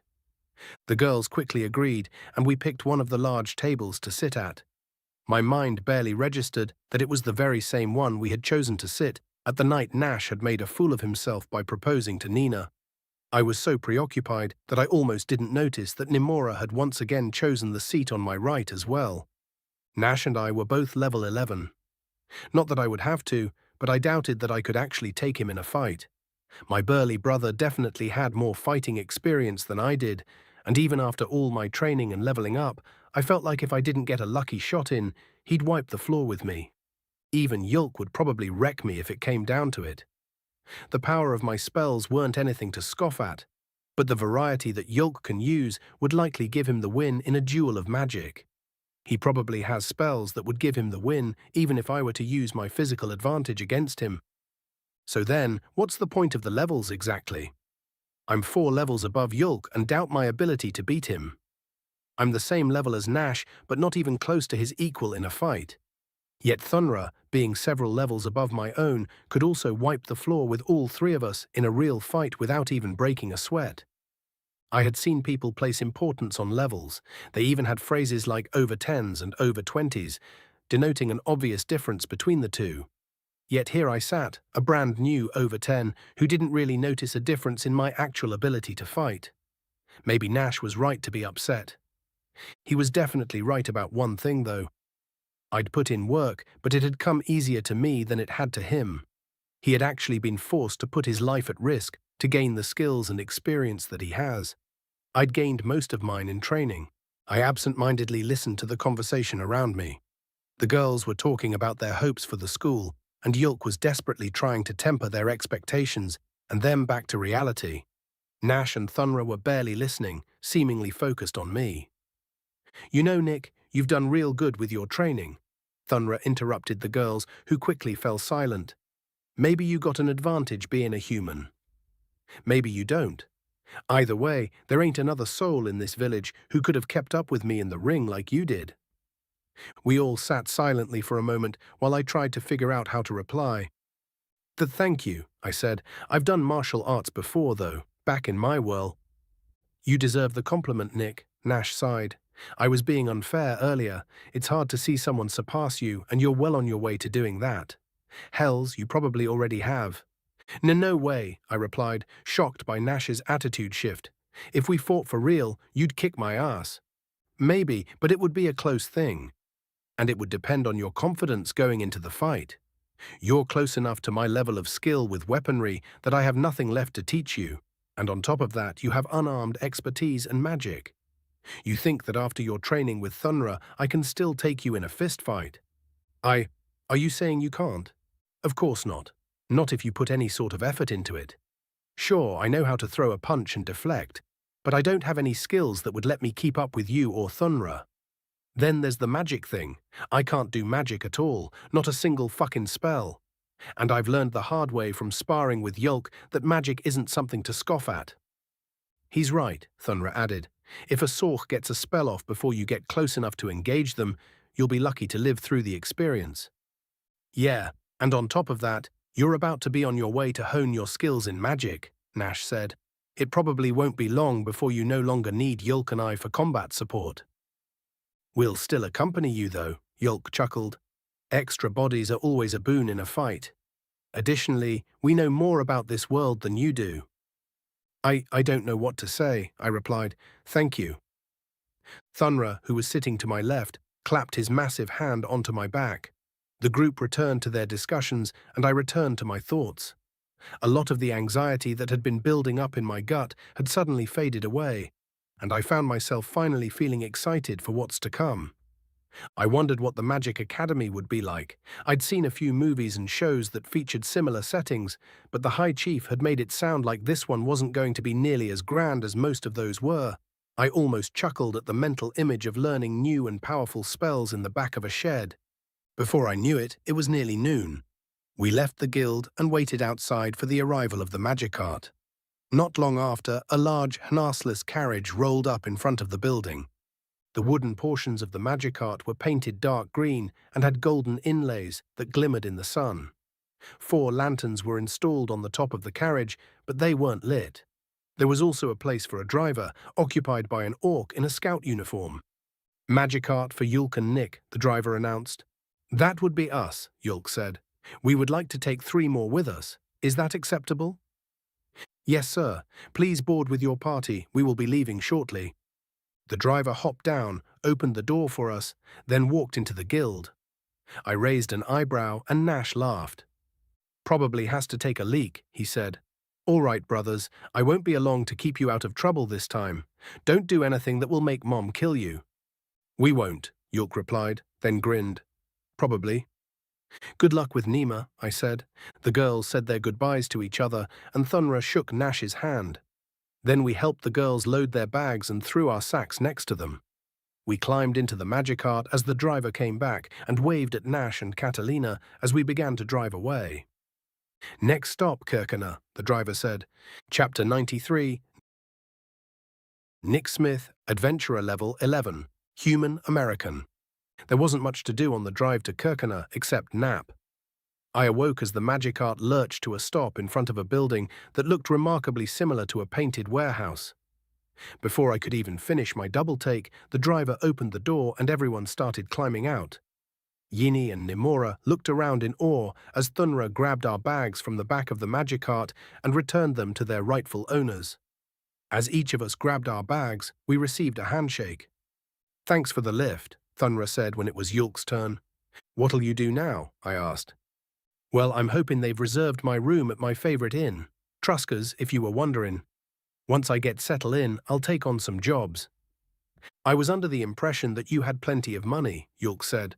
Yeah, got more than I know how to spend. I just like the work, Thunra chuckled. But who knows, after all this education talk, I figure I might open a fight school. Brawling's usually passed down from parent to child, which, I don't know, hurts relationships, you know? Better to hate a teacher than your mom or pa, right? I suppose so. Yeah, anyways, send me a message when you'll got some more free time. Training's far from over. The massive orc winked at me, then laughed. I sighed as Thunra walked away, laughing the whole time. I couldn't wait to forget about melee fighting for a while. 10 had been working overtime to make sure that I felt as little of Thunra's training as possible, but it still sucked. The Magicart continued on its way, and we walked up to the entrance of the Magic Academy. The doors had recently been replaced, and a new coat of brown paint had been slapped over the exterior, but you could still tell this building had seen better days. It looked more like a rich person's warehouse than a school for the study of magic. Still, learning magic in an oversized shack is better than not learning magic at all. I pushed the door and it opened without resistance, allowing us to walk inside. The interior didn't look much better than the exterior, but it was cleaner than I expected. It also smelled like recent renovations had just occurred. Sawdust, paint, and other construction-related scents lingered in the air around us. "Welcome to the Kirkana Academy of Magic," a female gnome said as she descended the main staircase. "I am Headmaster Malura Grinzor, and you must be—" "Pleasure to meet you, Headmaster." Yulk bowed slightly. "I am Yulk of Clan Alta, and these are my students, Nick Smith, Nimora Clawlin, and Yini Amagron." "I see," she said, raising an eyebrow. "You're the first teacher who has brought their own students." "Just as well. Along with these three, we have only 20 students." "How many teachers are there?" I asked. "5. "Only 5?" Yulk asked. "Did any of my recommendat—" "Yes," Malura interrupted with a sigh. "Both of them were approved and, with some difficulty, contacted. They both of them accepted. Olmira has already arrived and made herself at home. Lord Visimiro is still en route." "Excellent." I was glad to hear that Olmira was going to be a teacher and wondered who Lord Visimiro was. The name sounded familiar, but I was drawing a blank. Malura gestured for us to follow her and began giving us a tour of the school. We entered a few of the classrooms and had a look around. Each classroom had a lectern and 15 seats with small tables next to them. I had expected desks, but these were armchairs. They looked really comfortable too. "As you can see, we are currently a little over-furnished," Malura sighed. "These rooms are where you will begin class unless told otherwise, but I'm sure you won't spend much time here." "Why not?" Yini asked. "Magic is best taught in practicum. Lectures are useful for establishing the basic concepts of some of the more complicated spells, but most people learn best by doing. Let's move on." Malura then led us further down the hallway and out the rear entrance. We entered a large yard with neatly trimmed grass and a high wall. Several groups of strawman targets were spread throughout the yard, all facing the back wall. "This is where the practical learning will take place," she said, gesturing toward the targets. "The walls are reinforced with glyphs, and we have plenty of targets, so there's no need to hold back. Using your magic on other students is completely forbidden, of course, with a zero-tolerance policy. Expulsion is the minimum penalty if this rule is violated, but criminal charges may be applied in egregious circumstances. This includes healing spells as well. If someone is injured, one of the faculty will heal them. Finally, a member of faculty must accompany any students who wish to use this training yard. Any questions?" Yini, Nimora, and I glanced at each other, then shook our heads. "Yes," Yulk said, chuckling. "When will classes start, and how will they function?" "Oh yeah," Yini whispered to herself. "We begin lessons the day after Lord Visimiro arrives. Each day will be split into 5 periods, and each student will receive a schedule that will tell them which classrooms they will need to be in, at which times. Each period will be with a different teacher," Malura explained. "This is, of course, subject to change as things develop. We're still in the experimental stage, so there's going to be plenty of developments and changes to look forward to." "Are there accommodations for students and staff?" "Yes. High Chief Ulamak has sequestered an inn across the road that has been struggling to pay its debts. It has been converted into a dormitory and cafeteria for the students. The top floor of the academy has living space for the teachers. Both of these amenities are available on an as-needed basis, of course. Will your students be requiring room and board?" "Yes," Yulk answered. He began to explain our situation to the headmaster in more detail, and I took a closer look around our surroundings. The wall was very tall, probably something like 12 or 15 feet, but there were still some buildings peeking over it as if they were curious. The academy must be fairly close to High Chief Ulamak's offices. The outskirts of the city looked like any other village, but as you got further in, things began to look more metropolitan. I looked at the academy again and realized that we were probably near an industrial area, unless the building didn't actually used to be a warehouse, which would be an absolute shock. Then the girls caught my eye. While my first impression of the Kirkana Academy of Magic was a disappointed one, Yini and Nimora seemed absolutely enamored. Both of them were zoned out, studying the area around us. None of Nuliva's buildings were quite as large as the warehouse academy, let alone the massive structures surrounding it. They were no skyscrapers, but to two young girls from a village, these buildings were an impressive feat of architecture. "Okay, I understand," Malura said. "Take your students to the inn and find them a room. I'll have the necessary paperwork ready for you when you get back. Then we'll discuss what's going to be required of your position." "Yes, Madam Headmaster," Yulk bowed a little. "Okay, children, come along." Yini and Nimora whipped their heads toward the chuckling orc angrily. Before they could start chewing him out, though, he began walking back toward the academy as quickly as he could. The girls stared after Yulk in disbelief, and then the three of us followed after him. They gave him an earful as we journeyed through the underwhelming academy and across the street to an inn that didn't look much better. It made me wonder if these were the slums of Kirkena. However, the inn took me by surprise by looking much better on the inside than the outside. The entrance doubled as a tavern-style restaurant, and there were several people milling around. An elf behind the counter greeted us as we approached.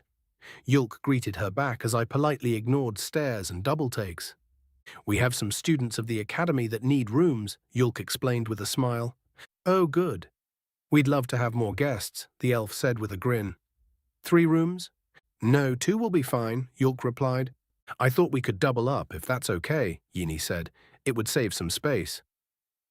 "We have plenty of rooms," the woman smiled politely, "and none of them have 2 beds." "Wait, where's Nick staying?" Nimora asked. "Nick and I will be staying at the Marfix Inn," Yulk explained. "It should be relatively nearby." "What? How can you possibly afford that?" "We get to stay there for free," I answered. "We saved the owner's nephew?" "Wasn't it his son?" Yulk asked. I don't recall. Anyway, we saved the owner's family member and now we can stay there for free." "Well, that's not fair," Nimora pouted. "From an existential point of view, you're correct," Yulk chuckled. "However, it is a reward for a good deed that we've done, at much risk to our own health, might I add. Plus, our stay at the Marfix will make room for more students and teachers, and Nick won't be gawked at quite as often." Nimora looked around us and went quiet. The stares weren't new to me, and I'd been ignoring them, but I would be lying if I said it didn't bother me. Nimora must have been in her own little world to not have noticed. "Our lodgings may not be quite as luxurious as the Marfix Inn, but we hold ourselves to a very high standard," the elf interjected. "I promise that you'll enjoy your stay." "How much does it cost?" Yini asked. "It's free for students of the Magic Academy. We get compensated by the government for each student that stays here. Same with your meals, by the way. Breakfast, lunch, and dinner are available to every student, free of charge." "That's probably going to change at some point, so you'd better make sure to take advantage of it while you can," Yulk said. "I think they'll probably just add it to the cost of tuition," I argued. "Perhaps. Regardless, let's get the girls settled in and then get checked in at the Marfix." The receptionist gave Yini and Nimora their keys, and we carried their bags up to their rooms. The girls decided to stay behind and see if they could meet some of the other students, while Yulk and I went to the Marfix Inn. We asked the receptionist for directions, and we arrived after a short walk. The luxury of the Marfix greeted us warmly, and it didn't take long to get settled in. Yulk needed to go back to the academy to do paperwork and learn more about his role as a teacher, but I opted to stay behind and relax a bit. After a swim, sauna, shower, and meal, I returned to my room and kicked my feet up.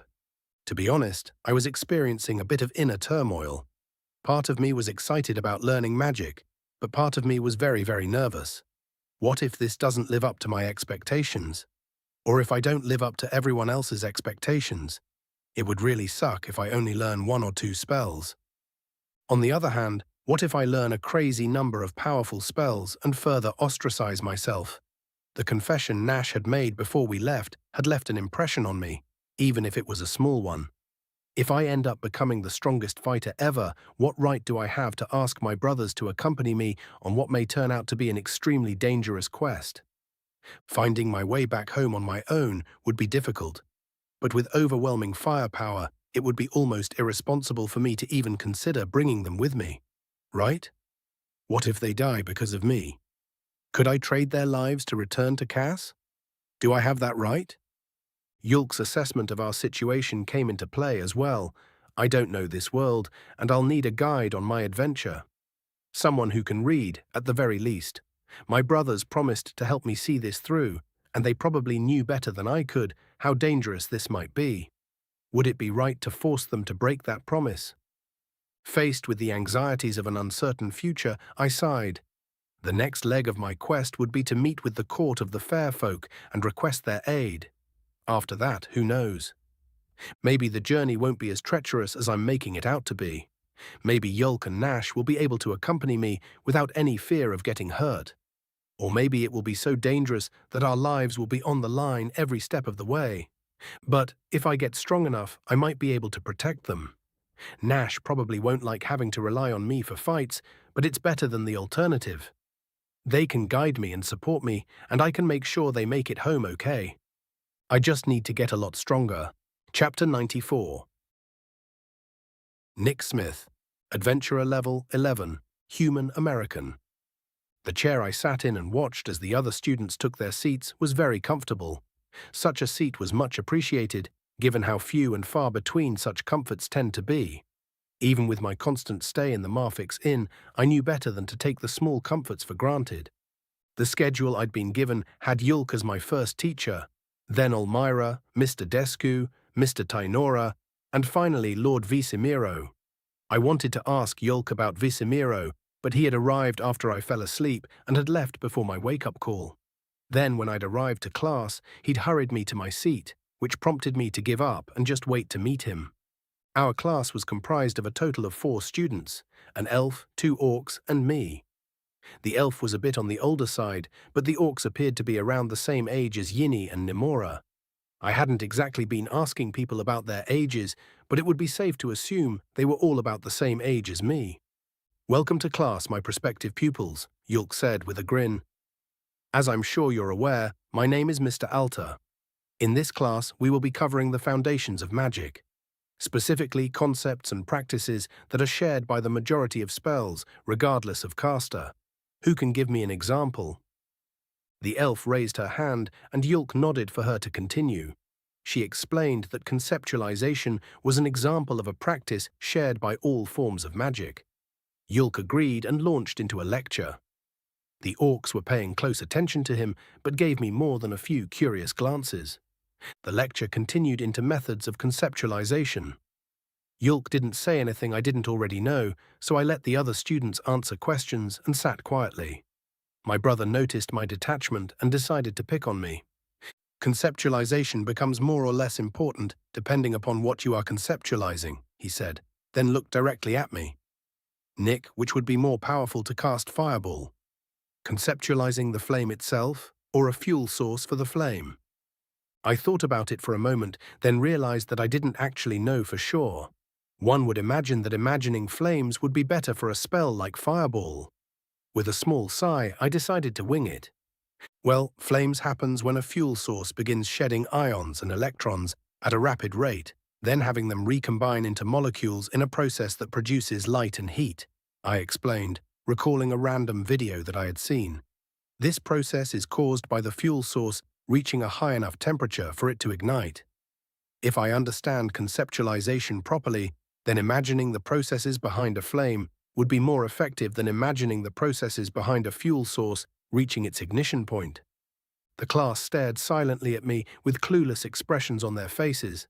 I quickly realized that I had gone overboard with my explanation and nearly winced. Yulk, however, recovered rather quickly and cleared his throat.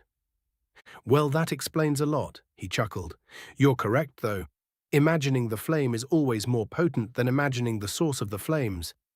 Just as imagining water taking form is more potent than imagining rain. So, if you want to cast a potent fireball, focus on the flames, not the campfire." The rest of the class was spent speaking about the various tactics that mages use to conceptualize their spells. Some mages memorize phrases that help them remember how a spell works. Others keep objects on their person that do the same thing. Most just use the spells enough that they memorize the conceptualizations. Yulk didn't call on me for the rest of class, which I was extremely grateful for.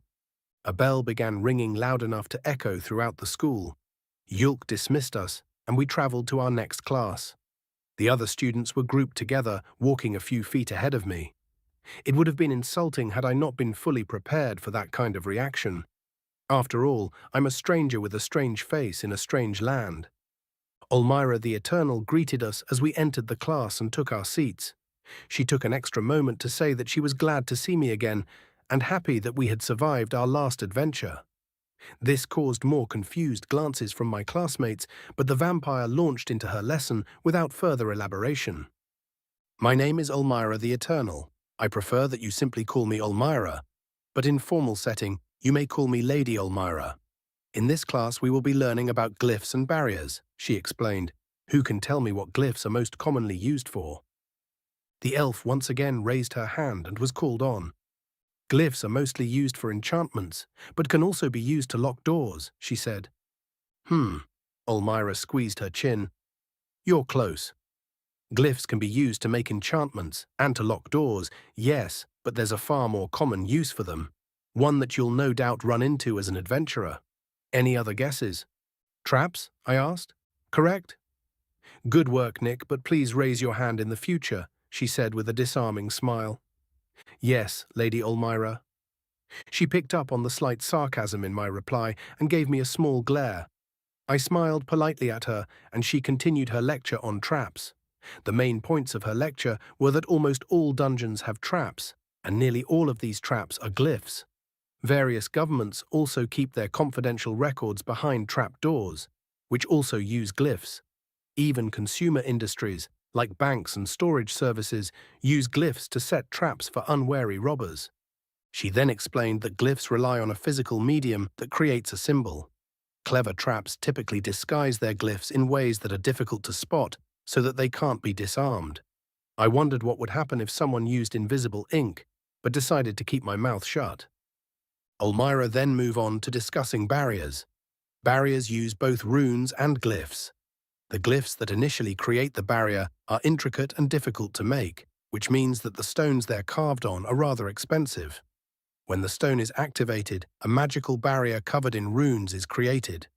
These runes strengthen the barrier against specific types of ingress. From what I could tell, runes are essentially glyphs made out of magical energy. Both use arcane symbology, but the effects of runes are far more potent than glyphs. But to be effective, runes have to be composed of magical energy, whereas glyphs merely need to be infused with magic. It was a very informative class, but before I knew it, the bell rang, and it was time to go to the next one. We walked in the same formation, but this time my classmates were comfortable enough for some chatter about what we had just learned. Inside the next class was a gnome with a very short desk in front of him. We took our seats and the gnome cleared his throat. Welcome, my name is Mr. Descu, and I will be teaching you about enchantments, the gnome said. It is a complicated subject with many intricacies and expenses, so most of this class will be lectures rather than practical learning. Mr. Descu did a lot more lecturing than asking questions.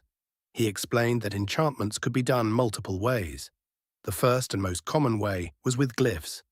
However, only a select few glyphs would work with enchanting, and if those glyphs were damaged, the enchantment would no longer function.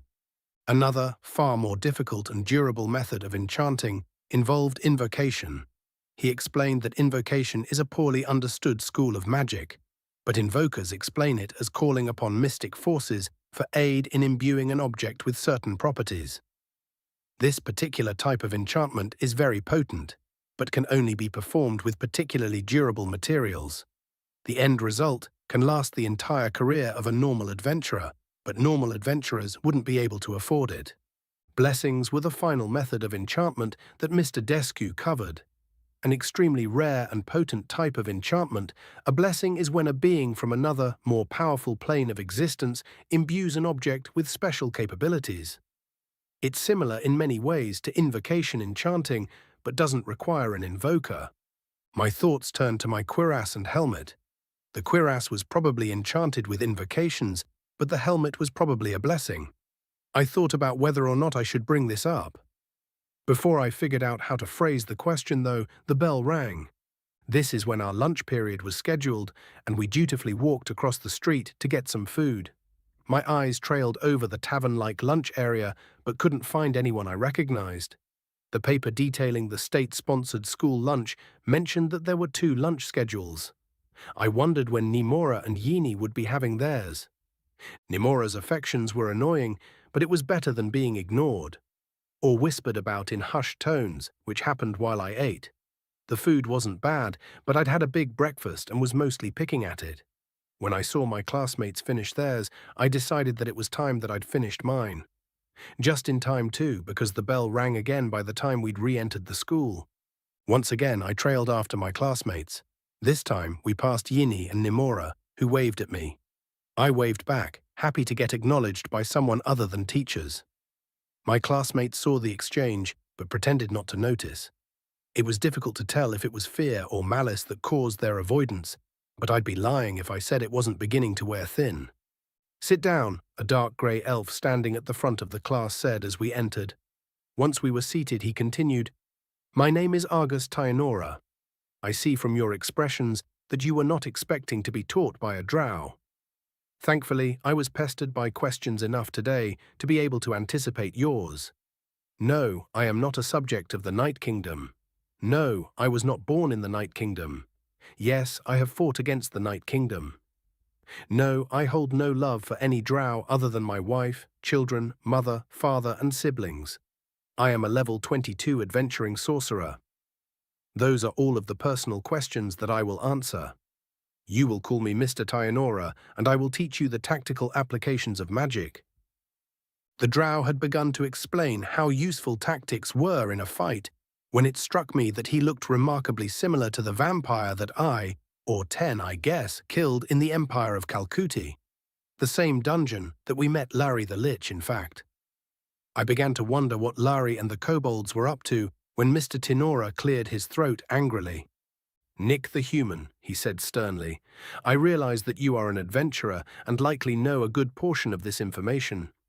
If you wouldn't mind, though, could you at least pretend to pay attention?" "Sorry, sir," I replied. "Actually, come to think of it, Mr. Alter claims that you have an immense reserve of magic. Perhaps a practical demonstration of my lecture is in order." The drow grinned maliciously. "I'm sure you've been sitting in classrooms all day. Come, let's quit to the training yard." Mr. Tyanora opened the classroom door and gestured for us to enter the hallway. He then led us out the rear entrance of the school. After examining a few of the targets, he turned to us and focused on me. "Nick, I want you to fire one of your spells at this group of targets." He gestured toward a cluster of 5 dummies. "Don't worry about holding back. The point is to destroy as many of them as possible. Show us what you've got, human." His last line felt like a challenge and prickled the hairs on the back of my neck. Fine, if that's the way he wants it. I walked up to the firing line, held out my hand, and concentrated. Rapes denewed sack. The well-trimmed grass flattened as a massive blast of wind shot from my hand, pushing me back a step. 3 of the targets immediately disappeared, leaving the furthermost targets on the right and left standing. I turned around and was greeted by looks of awe from my classmates. Mr. Tyanora, however, looked unimpressed. "Quite powerful," he nodded. "Now take down the remainder." I tried and realized that I was out of magic. I took a few deep breaths, but before I could regenerate the magic, Mr. Tyanora tapped me on the shoulder. I turned to look at him and was met with another malicious grin. "And you're dead," he said. "You see, Nick, this is the exact lecture that I was giving. The tactical usage of your magic reserve to ensure that you do not deplete it in the middle of a fight. Or in this case, at the very beginning of it. Allow me to demonstrate a more effective way to use magic." He turned and walked over to another group of 5 dummies and gestured for us to join him. We did, and he held up his hand. The words came from his mouth so fast that I couldn't even hear them. And 5 powerful yet well-controlled wind spears flew from his hand and destroyed the dummies. "There you have it," Mr. Tynora dusted his hands off. "All 5 enemies dead, and I still have more in the tank. Tell me, human, what happens if your initial volley misses?" "Well, I also have training in sword fighting and hand-to-hand combat." "How practical." "Unfortunately for the rest of us, it is rare for someone gifted with magical potency to also possess an aptitude for physical fighting. Of course, combat is about doing whatever it takes to survive, but it would be better to enter it with as much preparation as possible. Wouldn't you agree?" "Yes, sir." Excellent. Then I demand that you pay close attention to my lessons and learn to control your magical output with a skill that is borderline surgical. He turned to the other 3 students. It's likely that this human just used the most powerful version of wind spear that you've ever seen. Personally, I've only seen more power on a handful of occasions. However, I assure you that at his current understanding of magical warfare, were we to come to blows, I would be able to defeat him. The same could be said for all of you if you study well. Let us return to class. I followed after Mr. Tayanora with mixed feelings. On one hand, he had kind of made a fool out of me. On the other, he had made a really good point and hadn't been overly rude about it. One couldn't even really call it tough love. I also got the feeling that he wasn't lying about being able to kick my ass. Couldn't quite put my finger on it, but something about the way he moved told me that my strikes wouldn't reach him. Guess that makes sense, considering that he's an over 20 like Thunra. The rest of class was spent explaining exactly what had happened on the training field from an educative standpoint. I had spent all of my magic in one powerful attack, and Mr. Tainora had fired 5 smaller spells in rapid succession.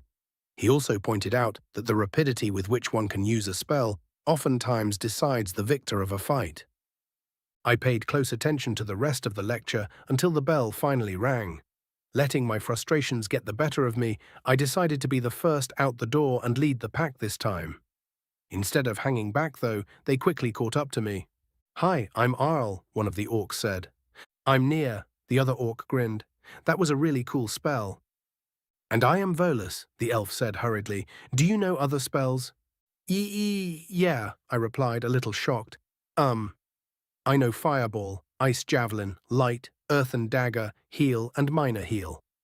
"What's Ice Javelin?" Nia asked.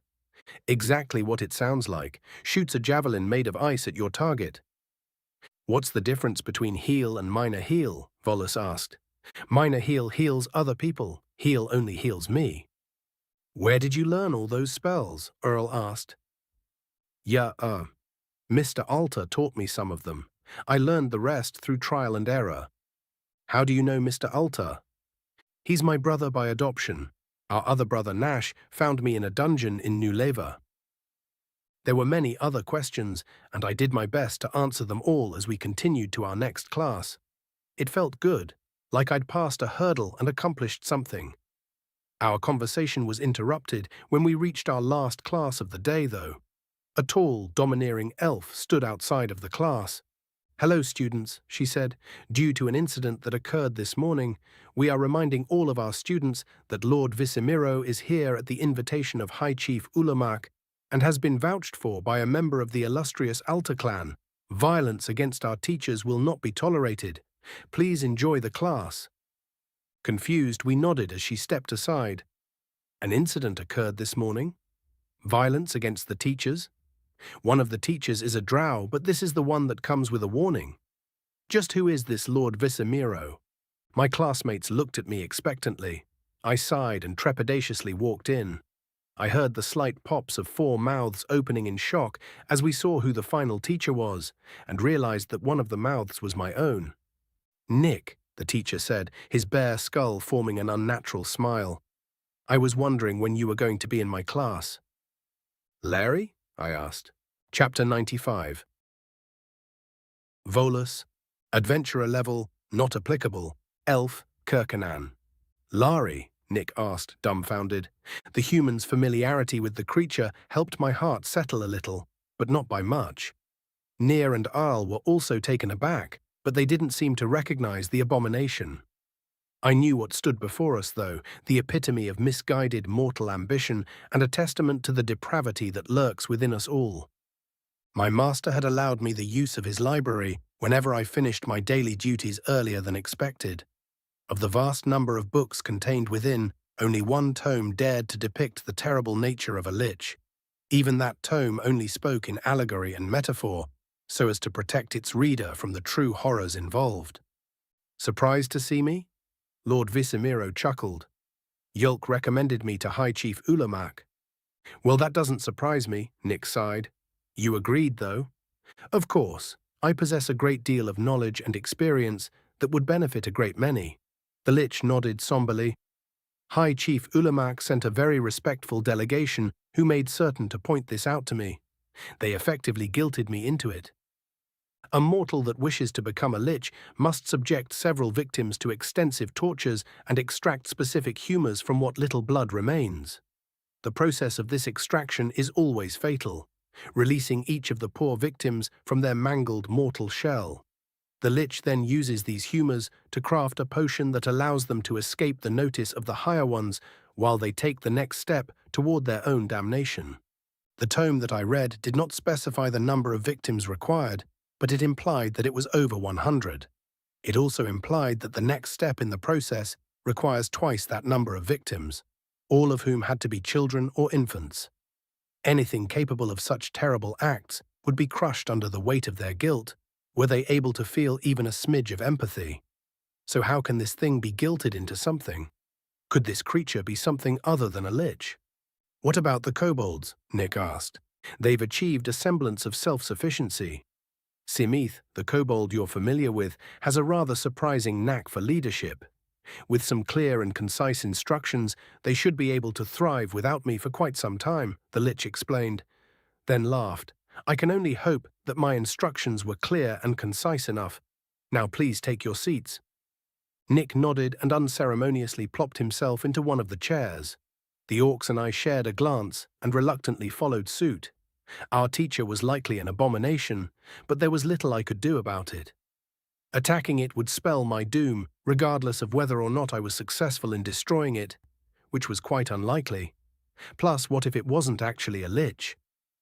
Thank you for your prompt attendance, it said with a nod. My name is Lari Visimiro, Lord of the Fallen and King of the Kobolds. With the pronouncement of his title, several facts came together within my mind. Visimiro, as in House Visimiro, the noble house founded by the great Magus Imlor Visimiro the Grand, the most famous gnome to ever live.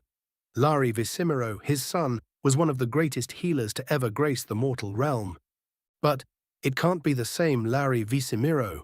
A lich can live in perpetuity, but how could someone with such legendary kindness and compassion become such a monstrosity? And how could it dare to show its face here in such a state? Is it counting upon our own kindness and ignorance to avoid punishment for its misdeeds? Or was the great Lari Visimiro cursed somehow and simply resembles a lich? I'm afraid that due to the customs of the unified chiefdoms, you must refer to me as Lord Visimiro, it explained. Of course, I won't do anything if you call me something else, but… The lich trailed off and looked pointedly at the muscular elf sitting behind us. She smiled at our glances with a hint of maliciousness. I noticed the emblem of the Pumos trade union pinned to her shirt. A trade union enforcer. Despite her chosen trade, I felt a sort of kinship with her. Like me, she was an elf surrounded by orcs and worked in a male-dominated field. I wondered if she had felt as much pressure from them during her career as I had in my own. Probably, but whilst I must utilize passive aggression and my wits, she probably just punches anyone that gets too mouthy. Must be cathartic. In this class, I will be teaching you everything that I know about the art of healing, Lord Visimiro explained. However, before we begin our lesson, I feel that my current state of being needs to be addressed. I am a lich. My heart pounded at the confirmation. An obscenity stood before us, intending to teach us the sacrosanct art of healing. What in the hells was happening here? Has the High Chief lost his mind? The color drained from Nia's face, but Earl cautiously raised his hand. Yes? Lord Visimiro asked. Well, Lord, Isle stammered. What's a lich? I appreciate the question. It takes courage to reveal one's ignorance and attempt to correct it. It paused for a moment, as if to gather its words. A lich is the atrocious result of an utterly disgraceful attempt to violate the natural order of life and achieve immortality. He practically spat the words, and the venom in his tone shocked me. Where was this anger coming from? Is he ashamed of what he has done? Nia and I shared a quick expression of confusion with each other, but Nick noticed. Lord Visimiro didn't choose to become a lich, Nick explained. It was forced upon him by… Nick, though speaking out of turn, is correct, our teacher interrupted. The story of how I was turned into what I am is a matter for another time, though. We have precious little time together, and plenty to leer. I raised my hand, cutting him off. His attention turned to me, and I stared into the void that his eyes should rest in. Yes? He asked. I'm sorry, Lord Visimiro, but I have to know, I said, gathering my courage. You seem to acknowledge that your existence is an affront to all that is good and right. But, well, why haven't you? I trailed off, too afraid to finish the question. Silence filled the classroom as my classmates stared at me in shock. The only one who had seemed to expect the question was the Lich. Tried to end my existence. Lord Visimiro finished my question, then sighed. I hardly see how that's any of your business, but if you must know, I have. Unfortunately, a Lich cannot kill itself. I can do nothing that may harm my phylacteries, not even reveal their locations. And damaging my own physical form will only result in my own revival. But that's quite enough, the elf behind me angrily interrupted. Lord Visimiro, please start your lesson. The Lich stared at me for a moment, its skull utterly devoid of expression, then played with some papers at its desk. It then stood and began to lecture us on the art of healing. I received some rather unkind glances from my classmates that caused me to blush, but before long they were enraptured by the lesson. I tried to pay attention as Lord Visimiro explained the basic concepts of healing spells, but my thoughts were racing. How could one be forced into lichdom? Even so, why would the High Chief choose them to teach something so sacrosanct? Finally, why am I the only one who seems to be upset by this development? Perhaps I had taken after my master too much. For almost a decade now, I'd served as the butler of Lord Alvintis Maxim, patriarch of the Maxim clan. I'd often been told that his views on right and wrong were much too black and white, but they had always made sense to me. His views on morality were the entire reason I was able to attend this school in the first place.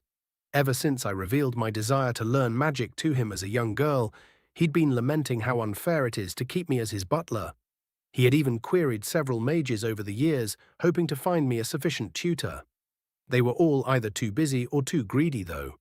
When High Chief Ulamak had requested that Lord Maxim invest in this school, my master agreed on the condition that I be accepted.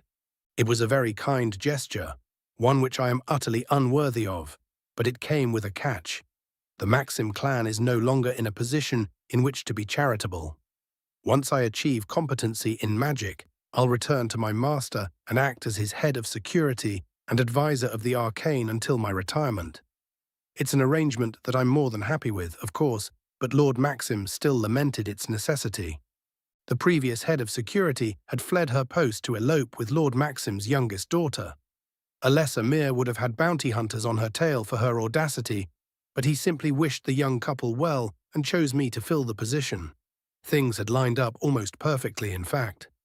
I wondered what my master would do in my position and decided to write him and ask. He will be able to judge the situation better than I ever could. If I'm right to feel this way, he'll explain what I should do about it. If I'm in the wrong, he'll explain why in such a way that will alleviate my ill feelings. Satisfied with my decision, I turned my attention back to the Lich and noticed that he was staring at me. Young elf, I realize that you must have a lot on your mind, but it will be difficult to catch up if you lose focus, Lord Visimiro said. Ye young, I stuttered, dumbfounded. The Lich tilted its head at me, seemingly confused, then seemed to have a revelation. Ah, my apologies. You must be older than I take you for and unused to being called young, he chuckled. In my defense, though, you are much, much younger than I am. How old are you? Arl asked. Come now, that's hardly relevant to the lesson at hand. Oh yeah, sorry, my lord, I was just curious. Understandable. Truth be told, I am unsure. I have spent quite a long time underground, you see. In dungeons, it is difficult to keep track of whether it is day or night, so I quickly lost track of such things. The calendar has changed as well, so I would have to find a historian to help me figure it out. Frankly, it isn't worth the effort. Suffice it to say that I'm more than a lifetime older than all of you put together. So you'd be Bones anyway. Everyone in the class gave Arl an exasperated expression. Oh, sorry, my lord, Arl said, rubbing his neck. Lord Visimiro gave Arl a pointed look, then continued his lesson.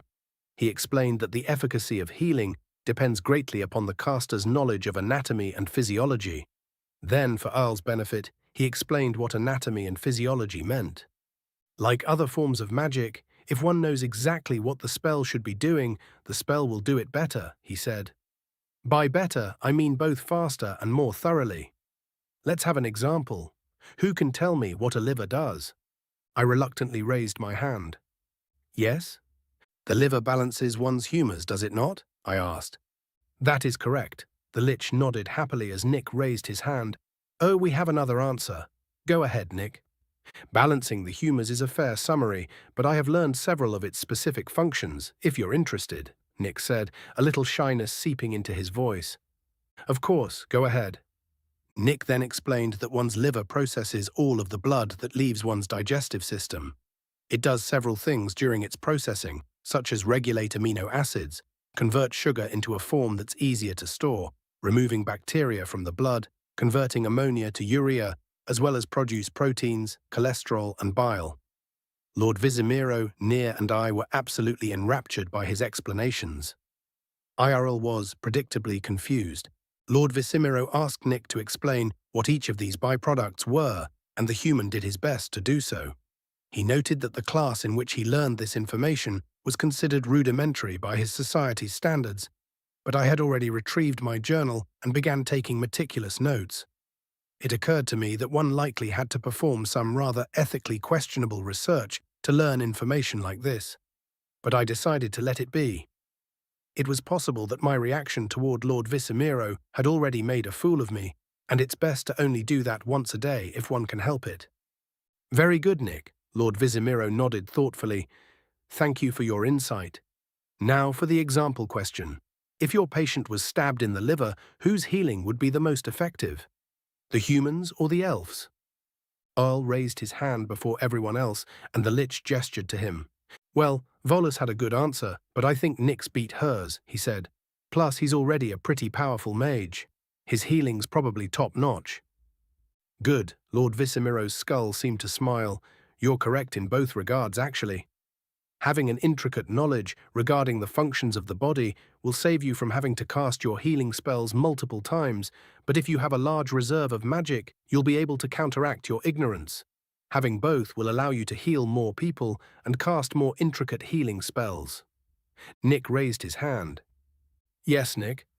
Do you know anything about being able to continuously cast minor heal, Lord Visimiro? Continuously cast?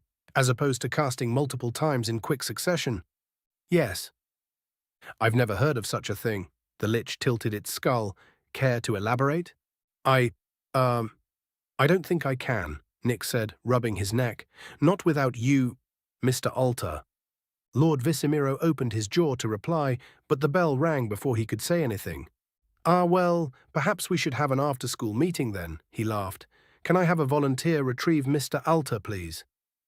I quickly raised my hand, hoping to be able to attend this meeting. Nick seemed to have quite a lot of knowledge, and I couldn't help but want every last bit of it. Thank you for volunteering. Lord Visimiro nodded at me. As for the rest of you, I will see you tomorrow. You're dismissed. Ignoring the curious looks from Earl and Near, I gathered my things and rushed to Mr. Alter's classroom. I found him at his desk, writing something on a long scroll of paper. Oh yes, he asked. How can I help you? Hello, Mr. Alter. Apologies for the interruption. Lord Visimiro and Nick are having a meeting that requires your attendance, sir, I explained. It's about healing magic. I see. Okay, lead the way. Mr. Alter stood from his desk and followed me out of the classroom. His gait was slower than mine, and I recognized the signs of a serious spinal injury. My younger brother had suffered such a fate, though his injury didn't heal quite as well as Mr. Alter's had. I tempered my curiosity, though. Such an injury is oftentimes a sore subject, and harming my relationship with a teacher over something I didn't need to know was a decidedly bad idea. I kept my mouth shut until we reached Lord Visimiro's classroom. As we entered, I noticed that the bodyguard had also left. Lord Visimiro, Mr. Alter said with a small bow, how can I help you? Well, Nick brought up a rather interesting topic of conversation and insisted that you be present before it is discussed any further. The Lich replied, I hope you don't mind. Perish the thought. What, may I ask, is this regarding? The continuous casting of healing spells. I suspected as much, Mr. Alter chuckled. We had decided to keep it a secret, while some researchers looked further into the matter, but they're well on their way by now. Whilst it likely wouldn't be wise to declare that Nick is the one that made the discovery, there's no longer any need to keep it fully under wraps. I carefully pulled out my journal to take notes, doing my best not to disturb the meeting. Mr. Alter noticed and chuckled, but Lord Visimiro and Nick were focused on the topic at hand. Nick explained how he learned Minor Heal while trying to save a comrade during a bandit attack. However, he had held the spell instead of casting it multiple times and had used all of his magic reserve, passing out as a result. I have never heard of such an occurrence, Lord Visimiro said, neither a case of someone stumbling into healing magic, nor someone extending their cast of said magic. Were you able to save your friend? The concern in the question caught me off guard. A being as old as Lord Visimiro worrying about someone he didn't know in the face of knowledge that he had yet to obtain about a subject that was undeniably his passion. It would seem that the legends regarding his demeanor were true. I made a mental note to include this in my correspondence with my master. He made it, Nick said. It was pretty close, though.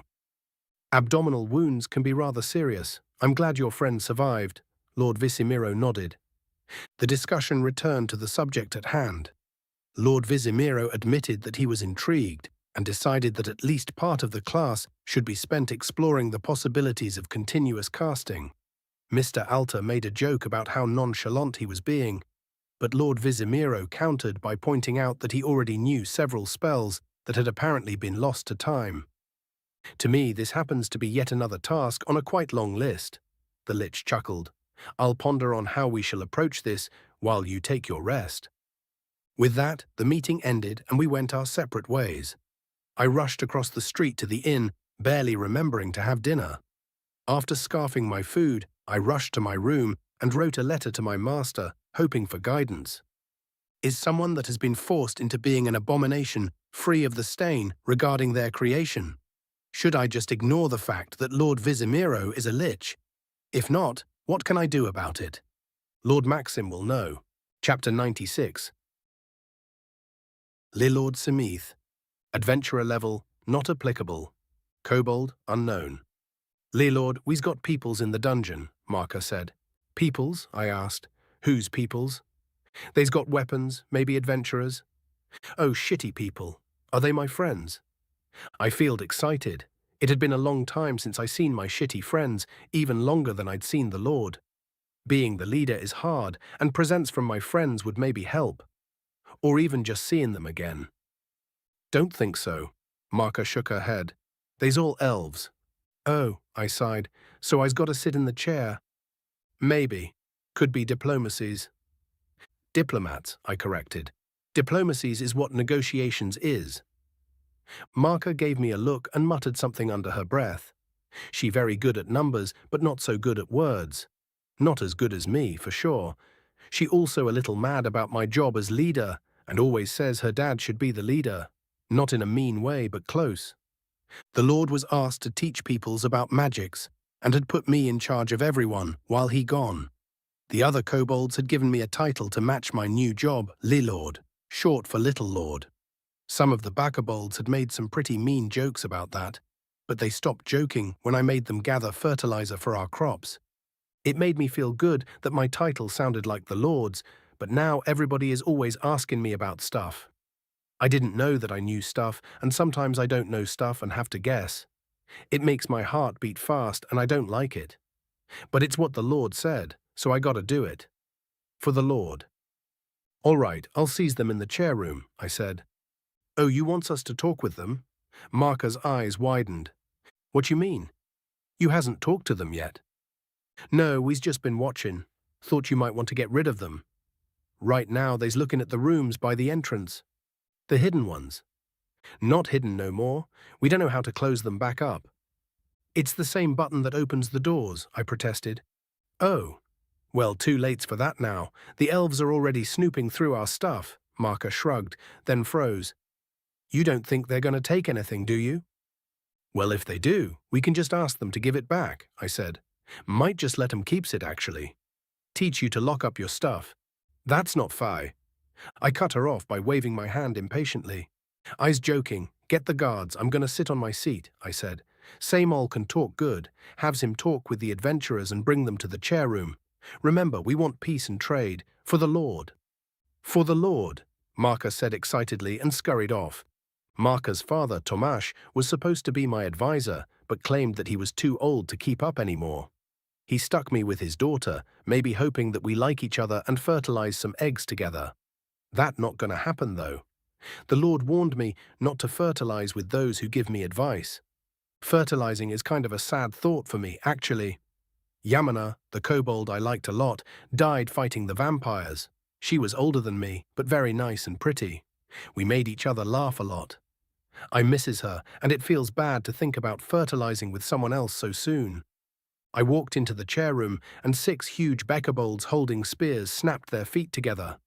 I waved to let them stand normal and noticed that they were breathing hard. They must have ran to get here from wherever they were. Must have been pretty far, because Beckerbolds can run really, really fast. Beckerbolds are like kobolds, but really big and strong. The Lord says they're a genetic mutation made by the mages that used kobolds as soldiers during wars. They comes from normal kobold eggs, but they can't fertilize eggs. Their normal brothers and sister can, though, and there's a chance that them's little ones could be Beckerbolds. In the kobold villages, they're usually made to be the leader. Village leaders have to fight a lot, and Beckerbolds are very good at fighting. Our Beckerbolds hunt monsters and guard our home. They seems to like it more. I sat in my little chair in front of the Lord's big fancy chair. Sitting in the Lord's chair felt wrong, so Tomasz had come up with this instead. He said there was symbolism too. Me being in a small chair with a big chair behind me symbolized that there was a greater power behind my words and actions. That old kobold loves stuff like that. Tomasz is probably the smartest kobold. I thought maybe he should be leader, but the Lord and Tomasz both said no. It had to be someone youthful, or the Beckerbolds and younger kobolds wouldn't listen like they should. So Tomasz taught me as much as he could and put Marka in charge of teaching me more stuff. She was mad about it, but since she's good at numbers, she taught me that 8 doesn't mean 8. "Le Lord," Gar, one of the Beckerbolds, whispered, "what we doing here?" "There's some shitty peoples comin' who might want to trade," I replied. "Don't worry, I'll do the talkin'. You just stand there and look big. No growly faces, don't want to be too scary." The Beckerbolds nodded and shifted their stances. We waited for a bit, then Samial walked into the chair room. He was followed by 6 elves, wearing armor and holding a bunch of different weapons. Nervously, he approached me and kissed the ground at my feet. "Le Lord Samith, I bring you guests," he said. "Many apologizes. In all the excitements, I didn't ask for their names." "That's okay," I said. "We can all introduce ourselves. Hello, adventurers. I am Simith, the lay lord of these kobolds and Beckerbolds. And you?" "I am Heran," the tallest elf said. "I am accompanied by Yolin, Talu, Plethin, Narast, and Dima. We come from the hamlet of Vargova, within the kingdom of Kivinor, 10 days' journey to the south." "That's a long ways. Why you come so far?" The elves looked at each other nervously, and Heran turned back to me. "A rather important trade caravan went missing, and we were contracted to find out what happened to it. We found its remains not far from here, but found no bodies or clues as to what happened to it. Then a passing merchant pointed us toward this dungeon." "No bodies?" Gar asked. "Think it was the vampires?" June, another Beckerbold guard, nudged him. The elves looked at my guards with surprise. Maybe they didn't know they could talk. "It maybe was the vampires," I nodded wisely. "Other adventurers from the shitty killed them and saved our lord, though." "Your lord? Is he here?" "No, he's teaching people magic in the Orclands. Dunno how long he's gonna be gone, but he put me in charge. Did you want to trade?" "Trade?" Heron asked, looking at me like I grew a new head. "Yeah. We got plenty of foods, baskets, clothes, and other stuff. The caravan from the shitty won't get here until tomorrow, so you'll get first pick of the best stuff we got." Will you excuse us for a moment? I feel this warrants some discussion." "Yeah," I said with a smile. "Discuss is all you needs." The elves walked over to the entrance of the chair room and leaned toward each other. Then they started talking quieter, but I could still hear them. The Lord always said we's got really good hearings. I don't understand. There were vampires in this dungeon. It's not that hard to understand, Plethin, Heron whispered with a sigh. Vampires killed the caravan. Another group of adventurers beat us to the retribution. But where do these kobolds come in? Probably lived here before the vampires, Dema said. Does it matter? They're here now. Do we do something? Probably not. Bakabolds are rare, but the price you get for their parts often isn't worth the fight they put up, Talu whispered. And there's fucking 4 of them in this room alone. I don't want to know how many more of them are lurking in these corridors. The difficulty of the fight is not the concern, Heron shook his head. The issue is that they're offering trade. And if I understand correctly, they have been trading with the city of Calcuti. I'll be the first to admit that I'm not entirely familiar with Calcuti's laws, but I'm certain that interfering with trade is illegal. We're not outlaws. I, for one, want to see what they've got, Dema said. Clothes? For whom, kobolds? But they're all naked. We need to reprovision anyway. Might as well see what they have. Kobolds are meat-eaters, but there were crops in front of the dungeon. Maybe they have some veg jerky. You think they'll take coin? Even if they don't, we have Yargan pelts. Yargans aren't native to these lands, so their pelts are pretty rare. We'll be able to get all the food we need for them. We do takes coins, I interrupted. Samol, go get Tamash. The elves looked at me like I'd grown head number 3. Then I remembered that dropping eaves is rude. Before I could apologize, though, Heron spoke up. Our apologies, Lelord. We were not aware of how keen kobold hearing is, he said, bowing. As you likely heard, we have decided to take you up on your offer of trade. Oh, okay, I replied. Tamash will check your coins, and then we'll go to the storeroom. We got lots of foods that you'll probably like, even fruits and veggies. We don't really eat those much, but the shitty folk loves them. Lilord, I find myself terribly curious about something, the elf called Talu said. May I ask a question? I don't have control of your mouth, I laughed. Ask. If I don't likes the question, I don't have to answer. Ah, right. What do you trade with the city for? To make friends and improves the quality of life. Lots of kobold clans are friends with the unshitty folk, but most kobold clans are at war with shitty folk. The Lord doesn't want us to be at war with the shitty folk, I answered with a slow nod. We trade because shitty folk like to trade, and we get cool stuff sometimes. Well, Millilord, that's actually what I was asking. Talu rubbed his neck. What do they usually provide in return for your trade? Oh. Well, we gets weapons, medicines, books, and fat meats, I laughed. The fat meats are our favorite, 'cause those animals don't grow good in dungeons, and they don't wander around in the wilds or wastes. The shitty has the fattest fat meats. Come to think of it, these bakabolds have spears that look more like glaives, the Plethin elf said. Yeah, we traded them for a batch of bogberries. I smiled as Tomash entered the chair room. Lilord, Tomash bowed. You summoned me? Yes, these elves want to trade and they got coins, but not from around here. Can you see if their coins are like the shitty folks' coins? Of course, he turned to the elves. May I see these coins? Heron reached into his shirt, pulled out a coin and handed it over. Tomash sniffed it, tried to bend it, then bit it. He grunted and gave it back to the elf, then turned to me and bowed again. It's good currency, Lilord. I don't recognize it, though, so its presence in our coffers will likely raise some eyebrows with the people of the city, but they will likely take it in trade. Good, I said. Let's go to the storeroom so they can have a look and pick out what they want to trade for. I got off my seat and gestured for them to follow me. Tomash walked next to me as both Gar and Jaun followed behind the elves. I thought about telling them to back off, but decided that having guards wouldn't be a bad idea.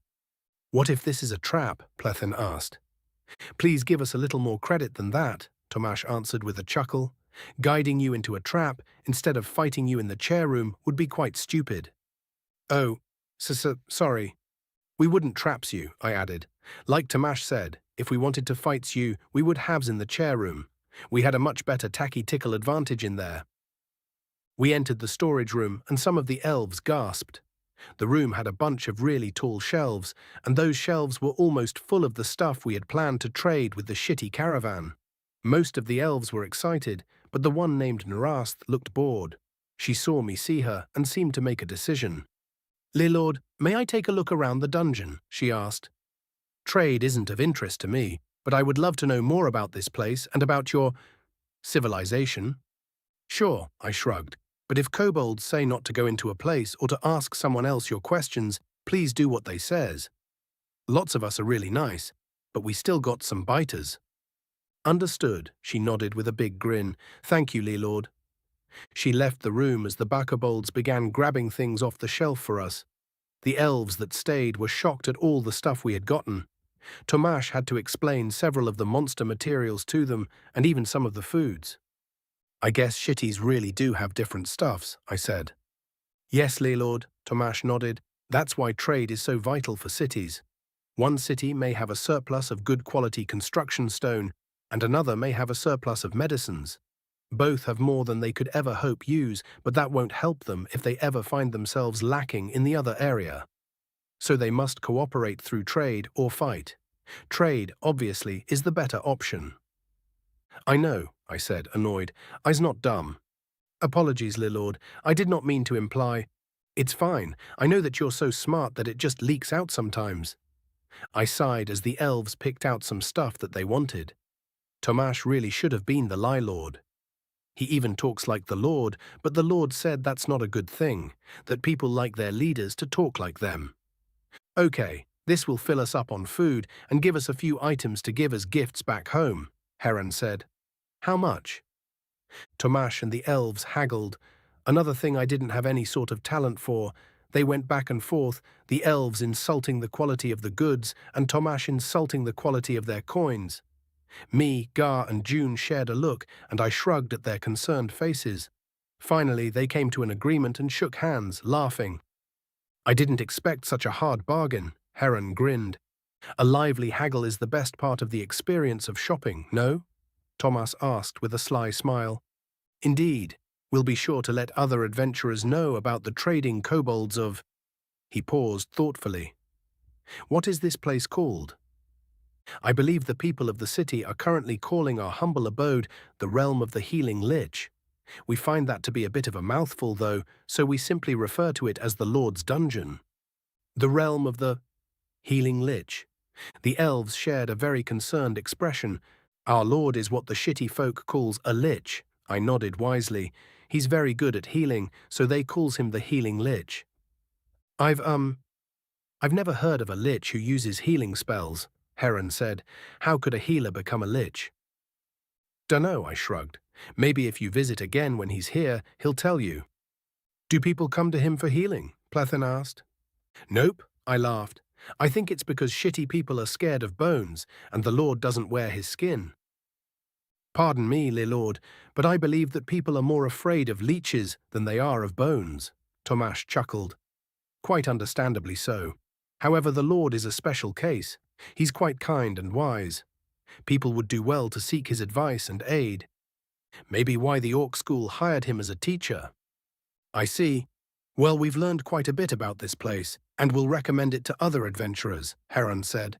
"We shall be on our—" "Wait, where's Narast?" As he said her name, she entered the storage room with a kobold named Hinthry. Both of them were out of breath and very excited. "I'm right here," she grinned, "and I've made an amazing discovery." "She really did," Hinthry added. "Lord, this is Biggs. Really, really Biggs." "Biggs?" I asked. "Yes, Lord," Nrast replied. "I was asking Hinthry here about the mushrooms she grows when I leaned against one of the walls. And it opened."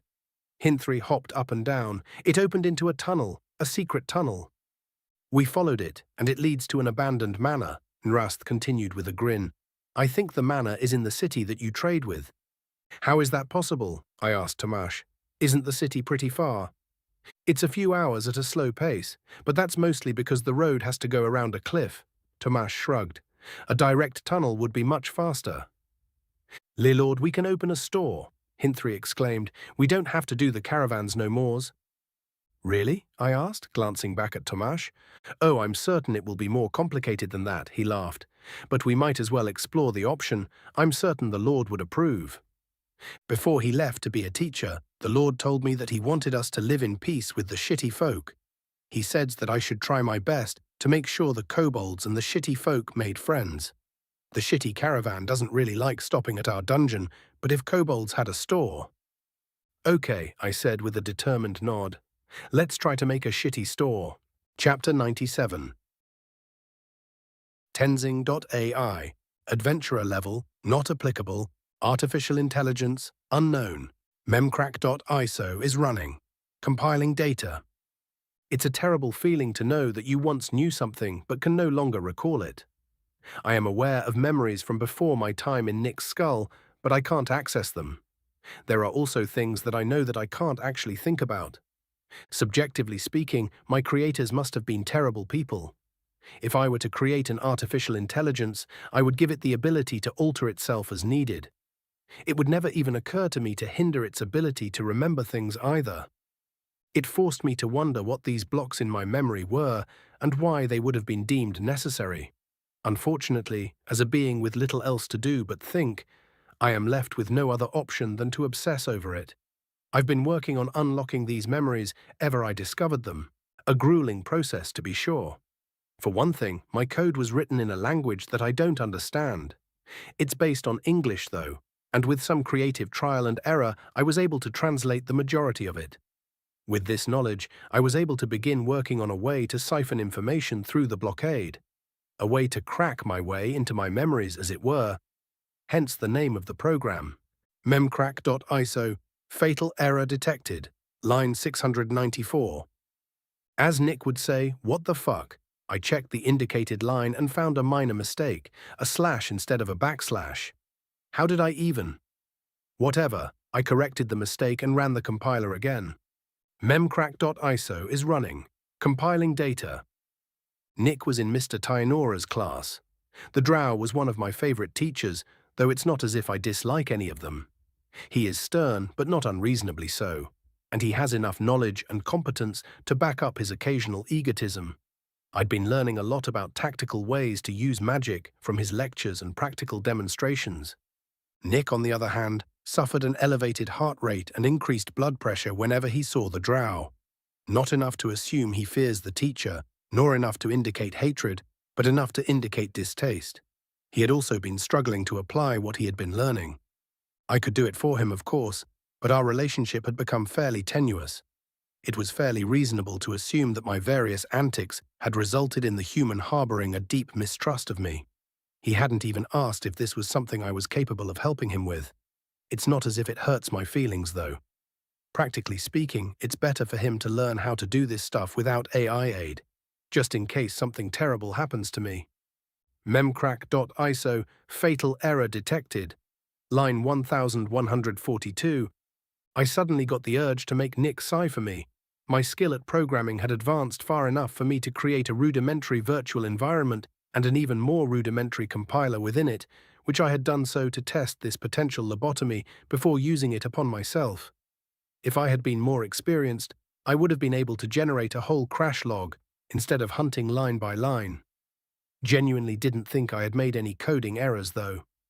Instead of continuing to waste time with the compiler, I opted to once again go through the code manually, searching for errors.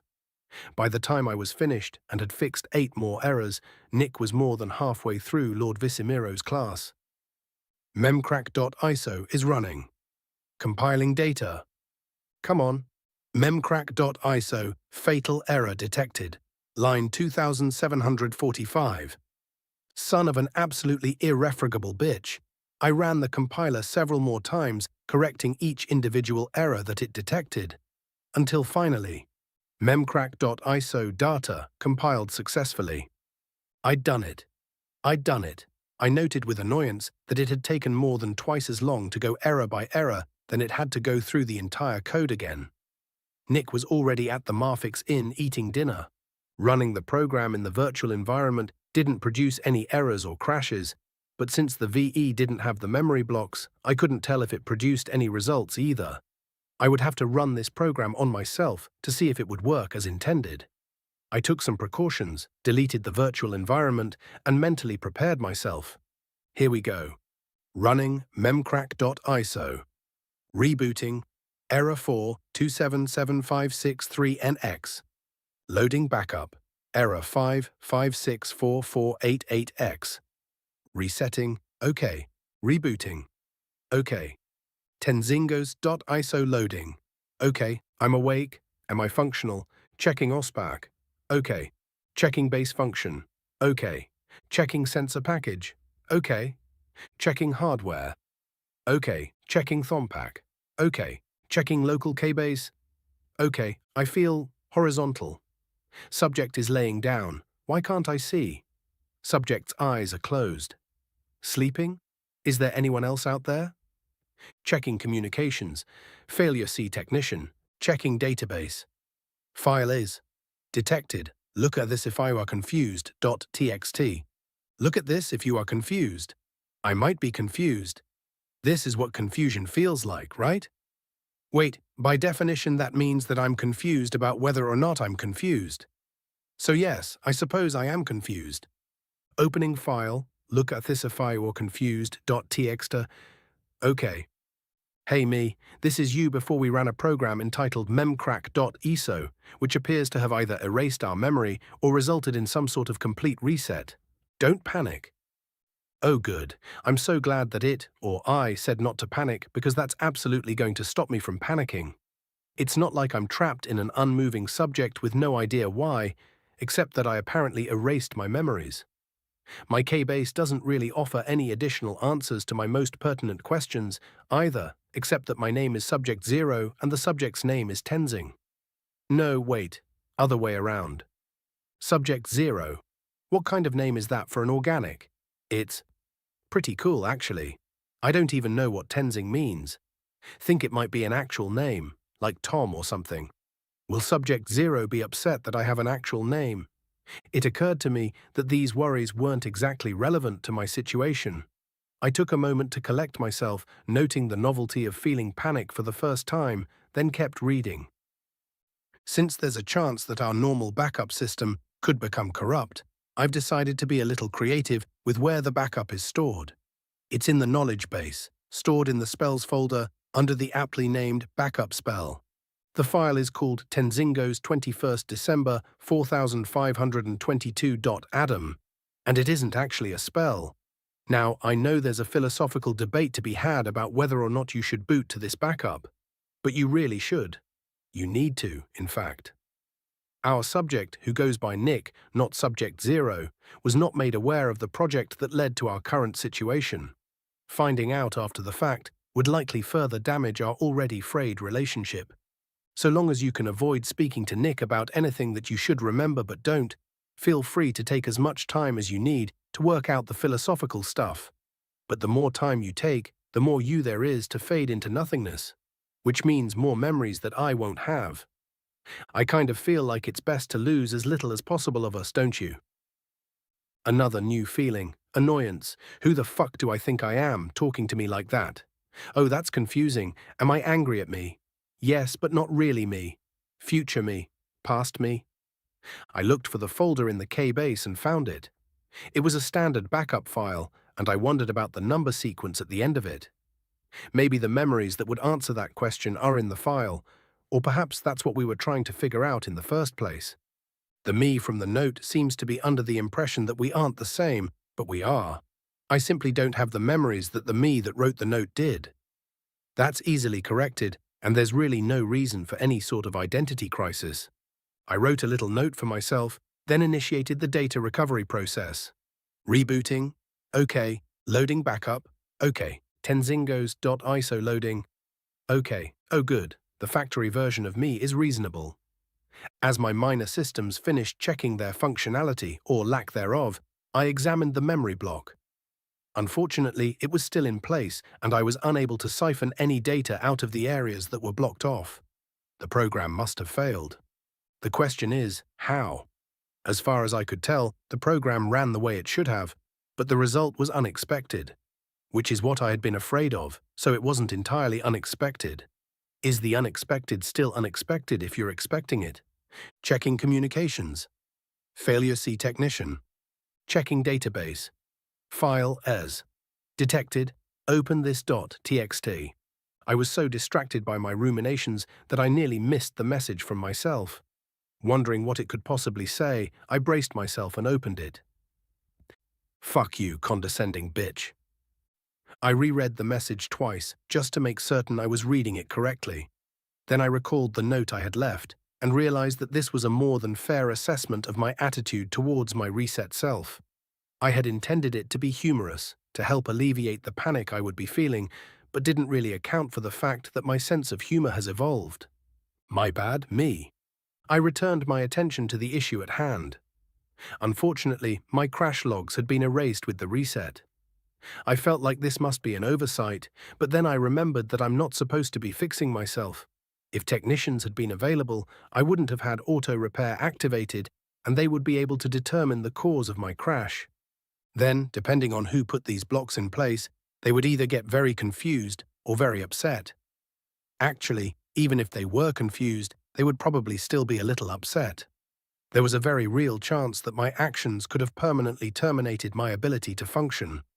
While I tried to figure out what to do next, Nick woke up, ate breakfast, and went to school. During his class with Yulk, I re-examined the blocks more thoroughly. While he learned more about barriers from Olmyra, I made tweaks to the memory crack. While Mr. Descu droned on about enchantments, I created a new virtual environment and compiler, then began bug fixing. Much to my chagrin, I continued bug fixing throughout Mr. Tainora's class, while Nick learned about how different spells react to certain defenses. Then, during Lord Visimiro's class, a conversation caught my attention. Lord Visimiro, Nier raised his hand. Why does the Kuragwad provide so many healing spells? The Lich stared at the orc for a moment, seemingly confused. The Kuragwad doesn't provide spells, Larry explained. It simply catalogues them. What? Isn't it the source of all magic? No. Why would you be under that impression? The elf and orcs glanced between each other, while Nick simply watched the interaction. Well, it's what we've been taught, my lord, Arl said. I see. A great deal must have been lost during my travels, Larry sighed sadly. The Kuragwad is a system of unknown origin that catalogues skills and spells, as well as registers and grades those that use them. It is, or was, I suppose, believed that either it was granted to mortals by the higher ones, or an ancient civilization created it, and we simply began using it after discovering it. But how can it tell what spells we know? Volus asked. Magic leaves a trace upon the caster. The Kuragwad uses magic pulsers, those little black boxes that you may have seen in adventurers' guilds, to find and catalogue these traces. How it determines your grade or rank depending on your locale is mostly unknown. It is believed that the number of spells and skills are the primary factors, while the amount of magic one's magical core can contain is a secondary factor. However, this has never been conclusively proven. What about skills, then? Arl interjected. Well, logically speaking, skills must be a form of magic, Larry chuckled. For one thing, the Kuragwad can detect them. For another, those without magic cores, or with permanently disabled magic cores, can neither cast spells nor use skills. Every adventurer that can use skills, though, has a functional magic core. Should I bring up the cooldowns? Nick asked me. Yes, I would like to hear his explanation, I replied. I've been trying to get more information regarding the Kuragwad and various other entities from my memory banks. It hasn't been going well, but he might know more. Sir, I have the ability to see a list of my spells and skills, as well as their effects and limitations, Nick said, raising his hand. The skills on this list feature timers that indicate when they can be used again. Why is that? Why is it that you can see that list? Or why is it that skills have limitations? Larry replied. Both. I see. The Lich chuckled again. I cannot say for certain, but I believe that your list may be a spell or a skill that has yet to be catalogued by the Kuragwad. That can take up to 10 interaction, if it happens at all. Some spells are not able to be catalogued. He's wrong, I said. I'm the one giving you the list. How do you know what spells and skills I know? Nick asked. I don't know. As far as the limitations go, it's possible that skills are a form of open geas, Larry continued, a gift from some grand ethereal being, allowing any mortal who meets certain conditions to use them. An open geas would be fairly weak, and thus require less payment to enforce. Something as simple as a specific effort would do the trick. So skills come from the higher ones, Arl asked. Perhaps, but there are a wide variety of beings that we would consider to be higher ones. And even the ones you're aware of have beings that they consider higher than them. How do you? Arl trailed off, as if afraid of asking the question. Not to worry, Arl. I am not touched, Larry laughed. I have had the opportunity to speak to a few of those that have been, though. Some even sought me out, seeking treatment for the nightmares they were being subjected to. In addition, I am friends with several groups of fair folk who have a rather close relationship with the higher ones and other forms of ethereal beings. I've done a lot of wandering and research to try to reverse my current condition. The class fell silent as the impact of Larry's last sentence settled over them. After an awkwardly long moment, Nick raised his hand. Larry nodded at him, and Nick cleared his throat. If the Kuragua doesn't grant us spells, where do they come from? He asked. Your imagination, Larry shrugged. For clarification, believing the Kuragua controls magic was a misconception even when I was a child. My father proved that spells are created by casters, not the Kuragua, by creating several spells that the Kuragua could not catalogue. This wasn't widely known, though. Where does magic come from, then? Volus asked. Magic itself remains mysterious. I don't believe anyone has discovered its true origins, though. Larry trailed off and looked at Nick. I have recently come across a suggestion that the magic that mortals and demons wield may have similar origins. Really? Volus's jaw dropped. What? Larry held up a hand to stop her. I do not feel comfortable sharing more of these findings at this time. I have not been able to find their source, nor have I been able to verify them. As far as I'm concerned, these are rumors. Weighty rumors, to be sure, but nothing more than that. We have dwelt on these topics too long already, I fear. We shall return to the subject of healing. His students attempted to protest, but Lord Visimiro launched into a well-prepared lecture on the benefits and detractors of area of effect healing magic. I turned my attention back to my project, but found it hard to focus. While the Kuragua's origins remain unknown, it might simply be an ancient machine dedicated to curation rather than the mysterious benefactor of all magic in the world. Another thought kept occurring to me, though. I am also technically an ancient machine. Chapter 98. Volus, adventurer level, not applicable, elf, Kirkanian. Madam Volus, a letter has come for you, the innkeeper greeted me. She disappeared behind the counter and popped back up holding an envelope. Thank you, I replied as I retrieved it from her. You're welcome. Have a restful stay. I nodded absent-mindedly as I checked the seal on the envelope. The Maxim family's crest, a unified chiefdom-style full-plate helmet with twin axes crossed below it, stared up at me from its waxy abode. I rushed to my room and broke the seal, impatiently pulling the letter from its envelope. I stared at it for a moment, almost afraid to read it. This type of communication was fairly new to me, and I'd never written a letter directly to Lord Maxim before. My nerves nearly got the better of me as I wondered if I had followed all of the proper conventions correctly. Then there was the matter of the content of the letter I had sent. I'd written to Lord Maxim whilst I was still unsure about Lord Visimiro. The many classes I've attended since have revealed the Lich to be both kind and compassionate. I'm not even hesitant to admit that I've grown to both like and admire him. I had been sure to include Lord Visimiro's account of what happened to him, but what if Lord Maxim doesn't believe it? What if my benefactor and master orders me to do something? Or worse, what if this letter is informing me that he is taking action himself? What if I have severely inconvenienced both Lord Maxim and Lord Visimiro due to my ignorance? My heart thudding in my chest, I began to read. My most loyal Volus, I am pleased to hear from you, though I had not expected a letter this soon. You were right to write, though. This is a rather unusual situation, and I do not fault you for seeking guidance.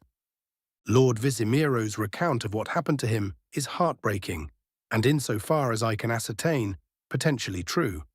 There is record of his father growing ill of mind in his latter years. and according to all official historical texts that I could find, he simply disappeared. There was, however, a much maligned account that matched Lord Visimiro's quite closely.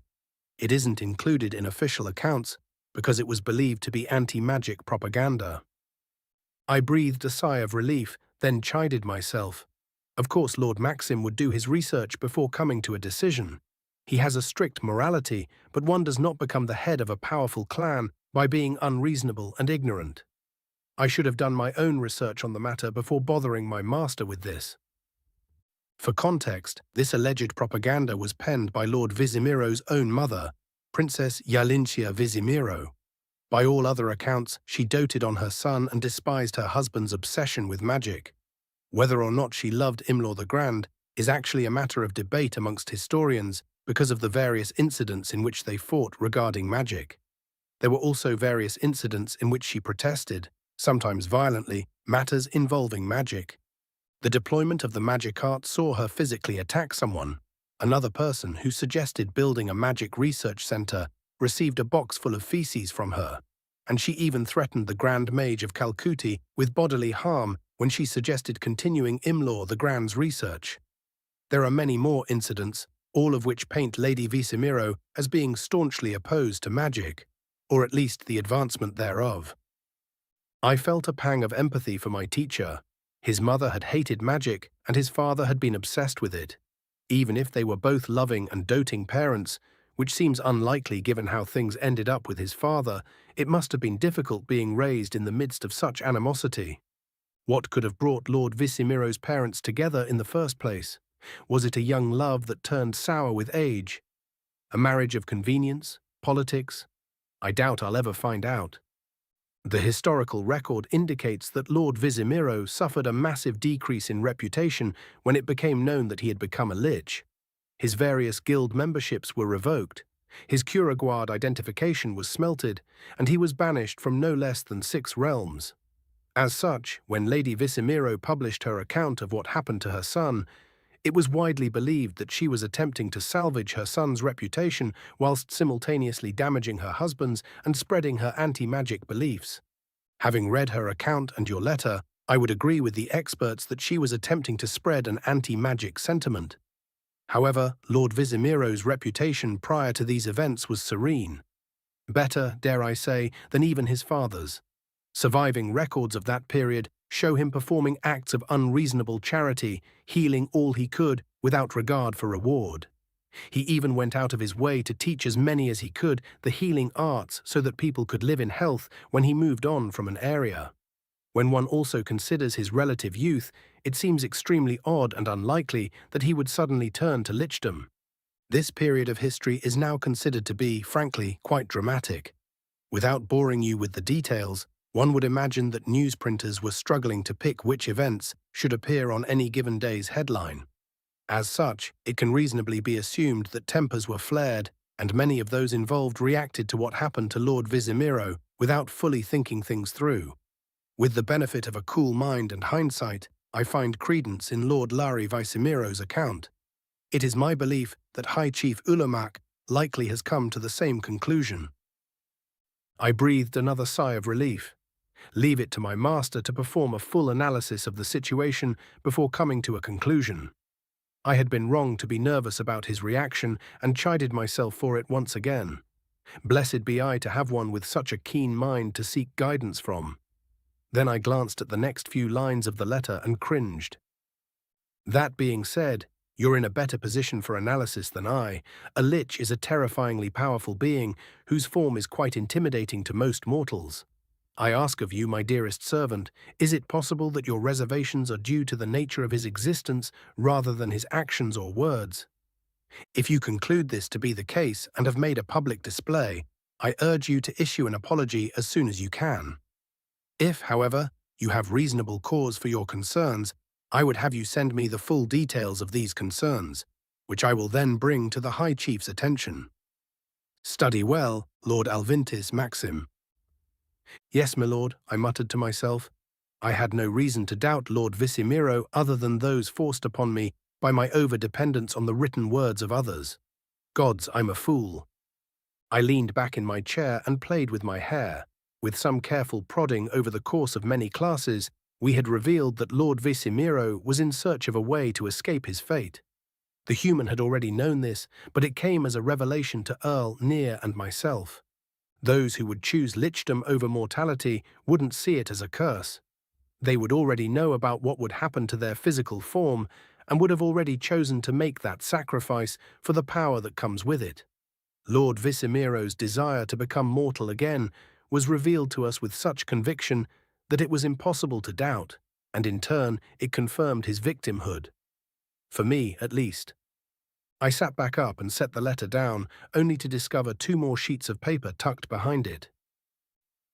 Postscript. Lady Ilana would like to remind you to both eat and sleep in sufficient quantity. She is stricken with recollections of finding you unconscious in the library and worries that you may be missing meals. I have done what I can to dissuade these concerns, but it would be appreciated if your next letter would indicate that you are taking care of yourself in this regard. The lady additionally demands that I clarify that you must be honest with your assurances. Lady Ilana's concern for my well-being brought a sad smile to my face. Even her position as the wife of one of the most powerful orcs in the land couldn't dissuade her fussy nature. If anything, it enabled it further, allowing her to act as a mother to all who would put up with it. I brought my attention to the second slip of paper. Postscript. Little Dinas would like to extend the offer of swordsmanship training in exchange for magical tutelage upon your return. As you are aware, he has only just begun his own training, but his instructor indicates that he's quite skilled. By the time you take your new post, this may be a fair offer. Of course, you may accept or decline at your discretion.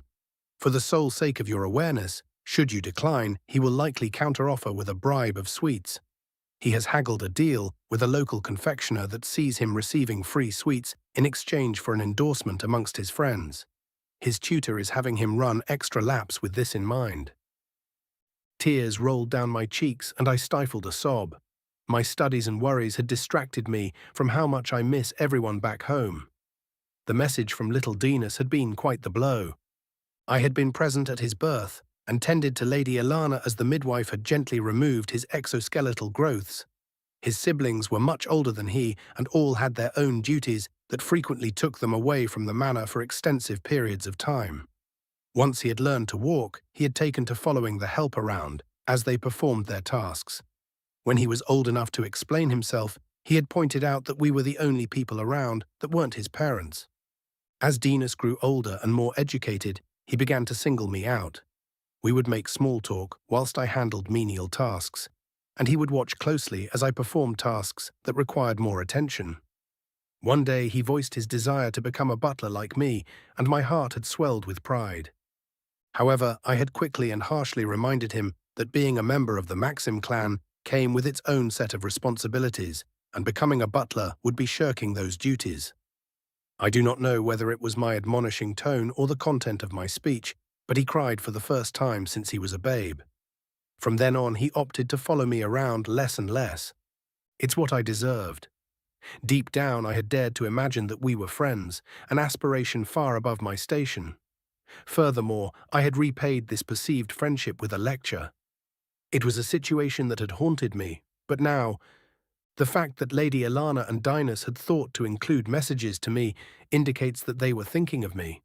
It's easy to imagine oneself as completely expendable, even disposable, whilst in the service of one so powerful and influential. Dare I imagine, even but for a moment, that they miss me? My thoughts then turned to how they were made aware of my communication in the first place. Lord Maxime does not receive his mail announced. It is delivered to the manor and stored in his locked study, with letters of importance being given directly to him. This means that he must have told them that I had written.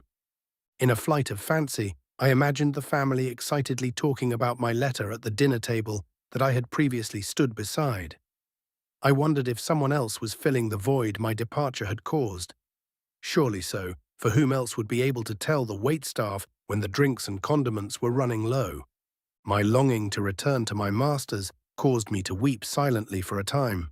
Once my tears ran dry and I cleared my nose, I began to write. My exhaustion faded a little as I recounted my education thus far. my perception of Lord Visimiro, and a paragraph about the odd human friend that I had made. I swore to Lady Ilana that I was eating and sleeping properly, and informed little Dinas that I would gladly give him lessons on magic upon my return. Then I thanked Lord Maxim for his guidance. Once the letter was finished, I took my rest.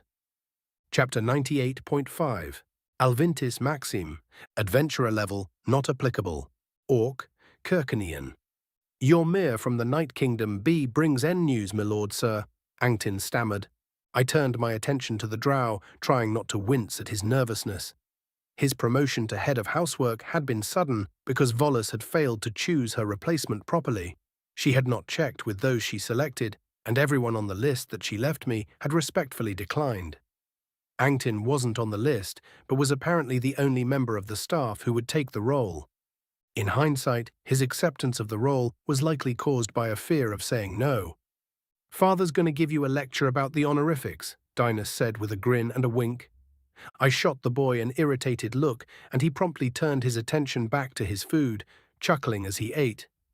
Ilana gave me a pleading expression, as if to imply that I was about to berate my staff. In response, I held my hand to my chest to indicate that she had wounded me. Angtin stammered, his normally pale complexion beginning to glow red. Sorry, si, Ponto. Dinas speaks out of turn, I said with a small sigh. Angtin, you are learning your position well, and I promise you my patience. That being said, I do bear a dislike for honorifics, so I would ask that you refrain from berating me with two in one sentence. Please. Yes, sorry, my lord. Now, what did Kivnis have to say? Good news first, please. Well, the Night Kingdom has calmed much since his last report, my lord. Where once there were whispers of rebellion, there are now meagre mutters of dissatisfaction at minor issues. It would seem that the populace had been expecting more violence from the orcs. Angtin took a breath, finally finding his spine. Also, Great Chief Ililiskin has agreed to give Great Chief Tormund logging rights to a portion of the forest near Blurpus. Ah, that is good news. I had been worried that the new Great Chief would be less reasonable. Why is it such good news, father? Dinas asked with his mouth full. Swallow your food, child. We have investments in timber and lumber in Blurpus, I explained, then paused a moment. It is an industry that has unfortunately been quite stagnant as of late. One of the reasons that we have had to be tight with our purse. With this, well, we may even be able to send for Urella. Or support her in whatever project she's found to amuse herself since that fucking bastard stranded her. Language, dear, my wife scolded me. No swearing in front of the child. It's okay, mother, Dinas said brightly. I know not to use bad words in front of adults. Right, father? My son and I shared a pleased look with each other as Ilana split a concerned expression between us. When the boy was only 5 years old, I had caught him repeating what he had heard a cook say. I had nearly admonished him, but quickly realized that he simply hadn't known what the word meant. Instead of a punishment, I decided to make a deal with him. I explained swear words as well as their proper use to him, and informed him that using them in front of adults was rude and disrespectful. However, I said that he could use them around other children, so long as he wasn't directing those words toward them. Now I had a very polite 10-year-old Mir sitting across the table from me. I couldn't help but beam with pride. Oh, you two, Ilana said sternly. I swear. Dinas grinned with a flash of wit. But I thought you said no. And you said it's okay, Ilana cut him off. Angtin, save me from this conversation and give my husband the rest of the news, please. As you wish, milady, Angtin replied. I am, uncertain whether this is good or bad news, but the wife of Great Chief Lorth would like to meet with my lord to discuss a familial bond between her youngest daughter and Lord Dinos. She has heard much of the Maxim clan and is quite impressed, it seems. There is no point in such a discussion, I sighed. A drow and an orc cannot bear children. Well, if I may, my lord, marriage and children is not what she is referring to. A familial bond is when children of the drow high society are allowed to form close friendships in the hope of becoming political allies in the future. I see. Well then, Dinas, shall I arrange it? I asked. My son looked at me in shock, then quickly chewed and swallowed his food. I guess it never hurts to have more friends, he said with a degree of befuddlement. Very well, I nodded.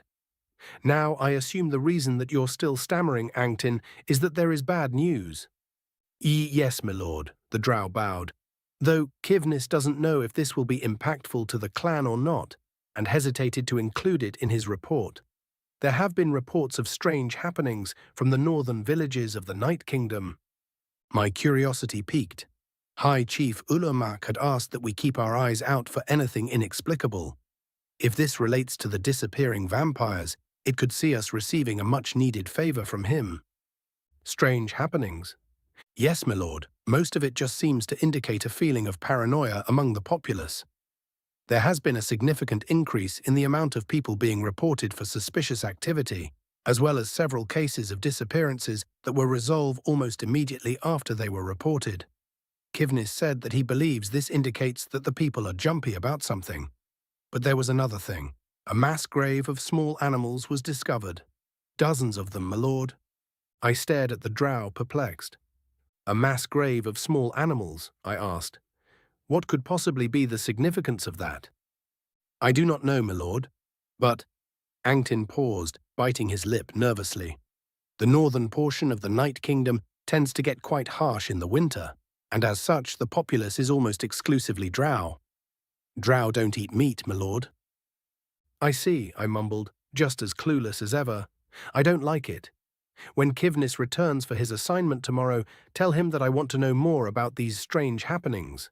He will report his discovery to the High Chief's office and request some additional resources, including at least 2 additional investigators. Let us hope all this is simply cold season paranoia and a prank. Yes, my lord. Chapter 99. Nick Smith, Adventurer Level 11, Human American. Since the weather is finally clearing up, I believe that today would be a fine day to have you demonstrate that my lectures haven't been a waste of air, Mr. Tayanora said with a smirk. Let us excuse ourselves to the training yard. We had seen the last class come inside, so we had been expecting this to happen. Mr. Tayanora's lectures had slowly been decreasing in quality, an obvious sign that he had intended much more practical application than we had been able to do. The biggest obstacle to our training thus far had been the weather, which had been unusually cold and snowy according to Yulk. He said that a Kirkanian winter was typically brisk with some light snowfall every once in a while. This year, though, the snow had not often been lower than knee-deep. He attributed this to winds blowing cold air and precipitation in from the northeast. On the bright side, I got to see how orc society handles snow. The pathways were ploughed with magic arts and harnesses, creating massive piles of snow here and there. Then mages would try to melt these piles with various spells. I had imagined that Fireball would be the best spell for the task, but quickly got an education. Most of the mages used spells that created water or acid, the latter of which made me concerned over the environmental impact. The piles that were assaulted by fireballs took much longer to melt. Regardless, the unusual weather caused our magical training to become a test of mental endurance. The deep snow made it so that we could seldom use the training yard, much less than the headmaster had implied. Instead, we had to sit through lecture after lecture, taking small tests now and then. These lectures had given me plenty of inspiration for spells, as had watching the snow melters, but I hadn't had the opportunity to actually test them out. Thankfully, spring wasn't that far off, and the snow had finally started to melt down to a reasonable amount. Even the birds had come back from wherever they had disappeared to. A few of them watched over us as Mr. Tayanora gleefully led us into the training yard. About an inch of snow crunched under our feet as we took our places in front of the training dummies, wondering what our teacher had in store for us. All right, if I recall correctly, our last practical lesson involved… Oh gods, we spent that day learning Wind Spear, didn't we? He asked with a sigh. We nodded. Near and I had been the only 2 who knew the spell, which Mr. Tainora considered to be fundamental. Our teacher had requested that we help our classmates learn it. Thankfully, Volus caught on pretty quick, but Irel struggled. In the end, though, he managed to learn the spell. Okay then, today we're going to practice control. Beginning with Volus, you will take turns firing a wind spear at your target with as little force as possible. The target should take no damage, but I want to see the wind ruffle it up a bit. Whenever you're ready, Volus. The elf stepped forward, took a deep breath to steady her nerves, then stiffly raised her arm. She stood like this for a moment, with an expression of intense concentration. Rapes Sak, she whispered. The spell she conjured with her outstretched hand was weak enough that it was difficult to see. She launched it, and we watched excitedly as it shot forward toward the target. It slammed into the target and rocked it back on its post, causing a cracking noise but no visible damage. Good, Volus, but it could be better, Mr. Tyanora said. Your spell hit harder than I wanted. Probably cracked the post a little, but I don't see any damage. If I were to wager a guess, I'd say that you were impatient and cast it with too much speed. Likely due to anxiety, but you would know better than I. Something to work on. Nier, you're up next. Nier stepped forward as Volus stepped back. His jaw tightened and he raised his hand. He stood still for a moment, much more relaxed than Volus had been. Then a nearly inaudible whisper left his mouth. His wind spear formed and flew toward the target, ruffling it without damage, exactly as Mr. Tynora had asked. The teacher clapped his hands together in satisfaction. That was perfect, Nier. A laudable demonstration of control, he said gleefully. Shall we skip ahead to Nick? No, teacher, I think I can do this, Arl said, rubbing the back of his neck. Understood. Your turn then. The orcs traded places, and Isle raised both of his hands. You got this, I said. Just like we practiced, pal, Nier added. Yeah, don't worry, this will be easy. Earl grinned. Rapes Sak. Arl's wind spear formed much faster than either Volus's or Nier's, but shot toward the target at almost the same exact speed as Nier's. The wind ruffled the target, but didn't cause any damage. We all stared at Isle in shock, and I had to stifle a chuckle when I realized what had just happened. Well done, Mr. Tynora said with another clap. I was wrong to doubt you. Well, Nick, it's your turn. Try your best not to disintegrate the target, please. I can help, Ten said as I traded places with Isle. No, thank you. I can do it, I replied. I had expressed my issue with control to Yulk over dinner shortly after my first class with Mr. Tynora. My brother had suggested meditation with a focus on controlling the flow of my magic, which I had been doing every night since. He had also said that controlling my magic should theoretically be easier because of the simplicity of my channels. Imagine that they're pipes, he had explained. No matter how much pressure is behind those pipes, they are stifled by a faucet. You just need to learn how to open the faucet a little instead of all at once. I raised my arm, pointing a single finger at my target. All right, I understand, Ten said. Also, there's something I've been meaning to talk to you about.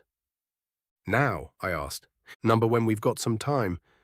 My heart quickened at the thought of whatever Ten might want to discuss, but I turned my attention back to the task at hand. I steadied my pulse with slow breathing and imagined the spell. As it began to form, I also imagined throttling my magic output with a faucet.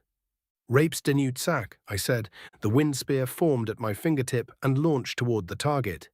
It impacted harder than Nier's did, but not quite as hard as Volus. The entire target shuddered, but didn't break. Mr. Tynora looked at me with raised eyebrows. Excellent work, Nick, he said after a moment of stunned silence. I suppose lectures aren't all that useless after all. Okay, we're going to go again, but I want the targets destroyed this time. Volus, you're up. I traded spots with Volus and watched as she prepared herself. Then I realized that since I was going last, I might have enough time to talk to Ten. What did you want to discuss? I asked it. Do you recall one of our previous conversations in which I indicated that some of my knowledge was locked? It asked. Yes, when we were talking about spells, right? Correct. I have been working on trying to remove those locks. Were you able to learn anything? I asked excitedly. Unfortunately, no. I've been having difficulty with it because of the limitations of our situation. The limitations of our situation? Yes, I only have access to the device that I'm currently stored on, which happens to be in your brain. It seems as if it was designed specifically for my presence, and as such, I don't have much extra space to work with. Plus, I have to be careful with how much stress I put on this system, or the temperature could spike, which would be quite detrimental to your neural tissue. I would liken it to trying to perform brain surgery on yourself whilst trapped in a coffin that's lined with explosives. That sounds difficult and dangerous. It is, but I've found ways to mitigate the danger to you. If you find that I suddenly have no memories, though, my experiments are likely the reason. That's only tangentially related to what I wanted to discuss, though. Oh, a few weeks ago, just after one of my experiments, Lari Visimiro revealed to us that the Kuraguard is not the source of magic in this world. It is, put simply, just an ancient database that catalogues spells and registers users. Do you recall this? Volus's wind spear took her target's head clean off. Mr. Tainora congratulated her as she traded places with Nier. Right, yeah, I remember. I have been thinking about it ever since, and I've come to the conclusion that the Kuraguard may be of human origin. What? I asked, nearly aloud. I have been thinking about it ever since, and I've come to the That's not what I meant. What makes you think the Kuraguard was made by humans? I don't have enough data to think anything else.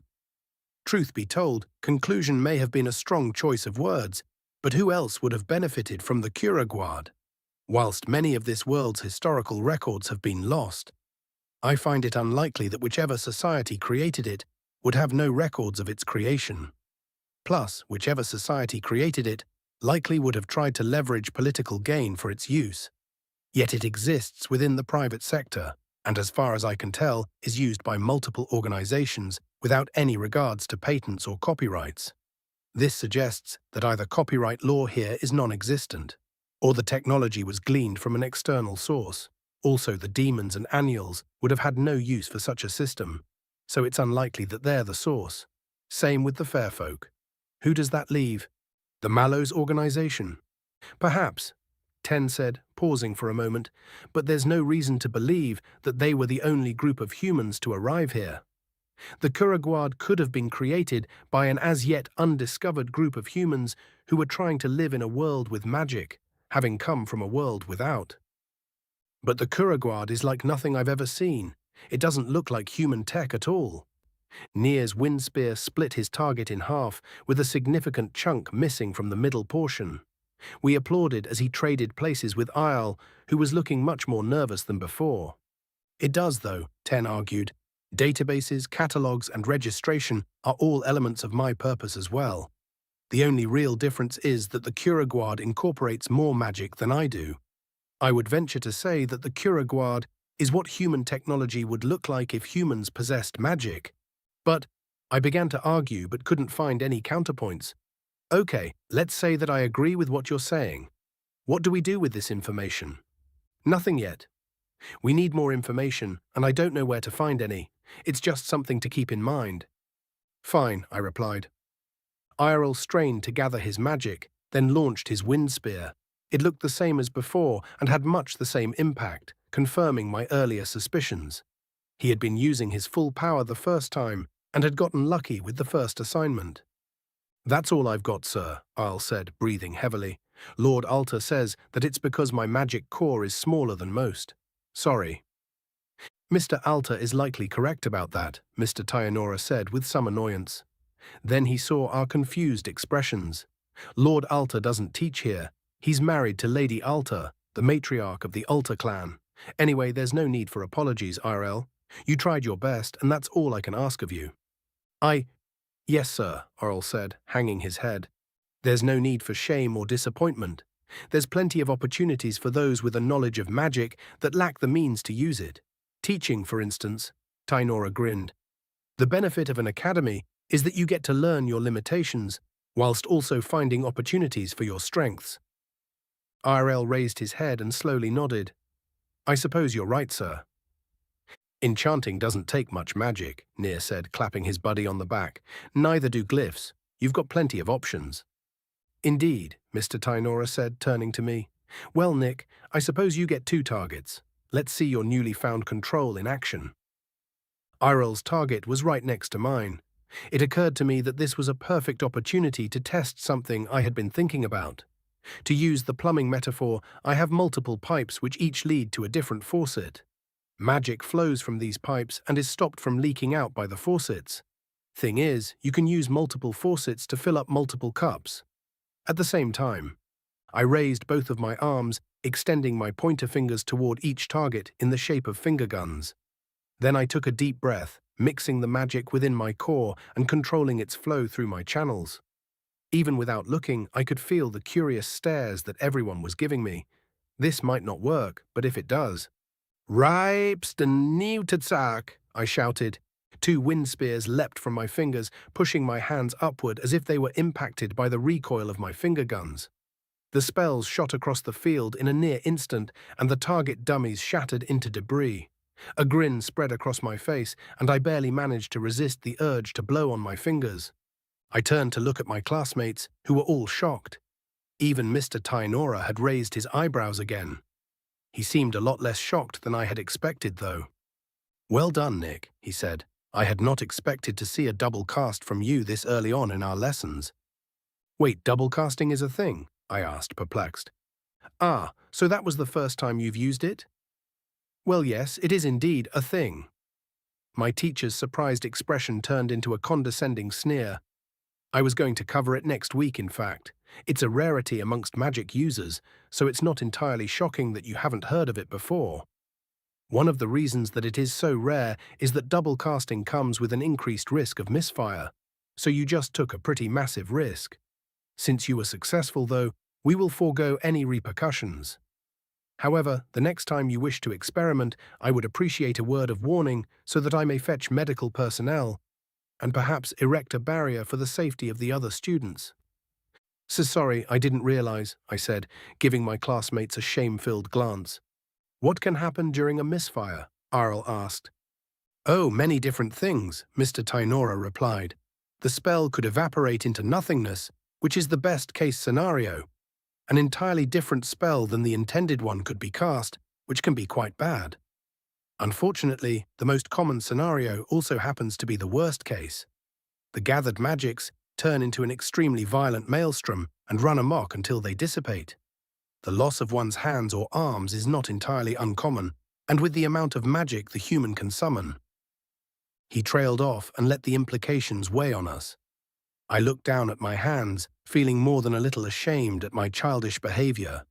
I had risked our safety just to experiment with magic. No, I did it to rub my strength and skill in Mr. Tainora's face in retaliation for goading me, in the hopes of boosting my own ego. Again, if I had been a little less self-serving, I would have talked to him beforehand and gone through the potential consequences of my experiments. The realization that I hadn't matured as much as I thought I had somewhat soured the joy I felt at becoming stronger. But deep down, I was still excited that I could double cast now. That excitement only brought me more shame, though. Even in the process of being self-aware and correcting my shitty behaviors, I still felt an immature glee at my ill-gotten success. I sighed softly, pledging once again to try harder to be better. "The targets are destroyed, and we've only one more set to last the rest of the day," Mr. Tainora said, clicking his tongue. "No matter, we might as well have that lecture on double casting while it's fresh in the mind. All right, students, back inside." He gave us a shooing gesture, and we returned to the classroom. As I had already experienced double casting firsthand, I didn't find the lecture all that informative. The parts that would have been good to know beforehand had already been brought to my attention. Instead, I found myself distracted by a thought that wouldn't go away. I had become stronger. Chapter 100. Agurno, Adventurer Level 152. Orc Kirkanian. "Cold enough for you?" Grammar asked. "Fuck off," I chuckled, trudging through the unseasonable snow. "Actually, tell me the tale of the dragon again." "Nothing warms the heart quite like a story from ages past," the sword chuckled in turn. "Won't warm your feet, though." "Don't care about warmth. Talk to me about the dragon." A ray from the sun peeked out between the clouds and caught Grammar's golden hilt, causing it to glimmer. It was almost as if my request had brightened the sword's mood. He was a fine weapon, with a carbon steel blade that stretched the length of a normal orc's torso. I had been extremely lucky to stumble across him.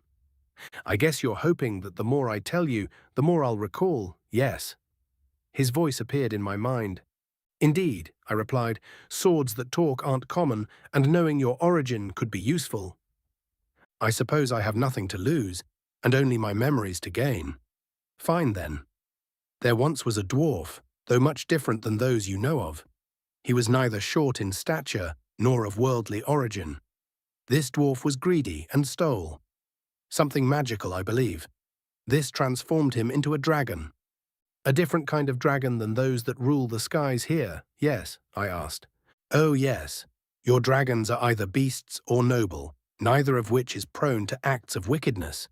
This creature, though, was despicable in every sense of the word. The person he stole from was his father, and he killed him to do so. Then he killed many other people, stealing from them as well. It was my third or fourth wielder, I believe, that had me reforged specifically to kill him. Ah, reforged. That's new? Why did you need to be reforged? I was broken. I do not know how nor why, but I get the sense that it was a betrayal. Yet the betrayal was an inevitable one, expected even. I see. Do you remember the name of your dwarf-turned-dragon? Or of the warrior that slew him? Number, I recall the sounds far and sig, but know not which is which. The sword sighed. A shame. That wielder was a decent person, flawed, of course, as all mortals are, yet a good person nonetheless. Was he an orc? I asked. I don't know. His figure was similar to yours, though he was much smaller than you. Warm hands as well. Anyway, once I was remade, he set out to hunt the dragon. We found it hiding on a pile of gold and treasures within a large cavern. And how did you kill the dragon? My wielder dug some trenches in the entrance to the cavern and hid within them. Then he called out, and the dragon came running to defend its hoard. When the dragon passed over us, I was thrust deep into its shoulder, slicing a large artery. What happened next? They spoke to each other, as was custom for those of that world. I don't recall what was discussed, but eventually the dragon died, and my wielder used me to carve its heart from its chest. There you go, I chuckled. You didn't remember that part last time. That's true, Grammer said thoughtfully, though I don't remember anything else. Still nothing about your first wielder? Number, though, I do remember one other thing. And that is, I was aware, but I wasn't able to speak. I recall wanting to taunt the dragon. I wanted to tell it that its blood tasted vile and that it was more akin to a worm. Oh, I laughed. And yet you frequently chastise me for taunting those who fall before me.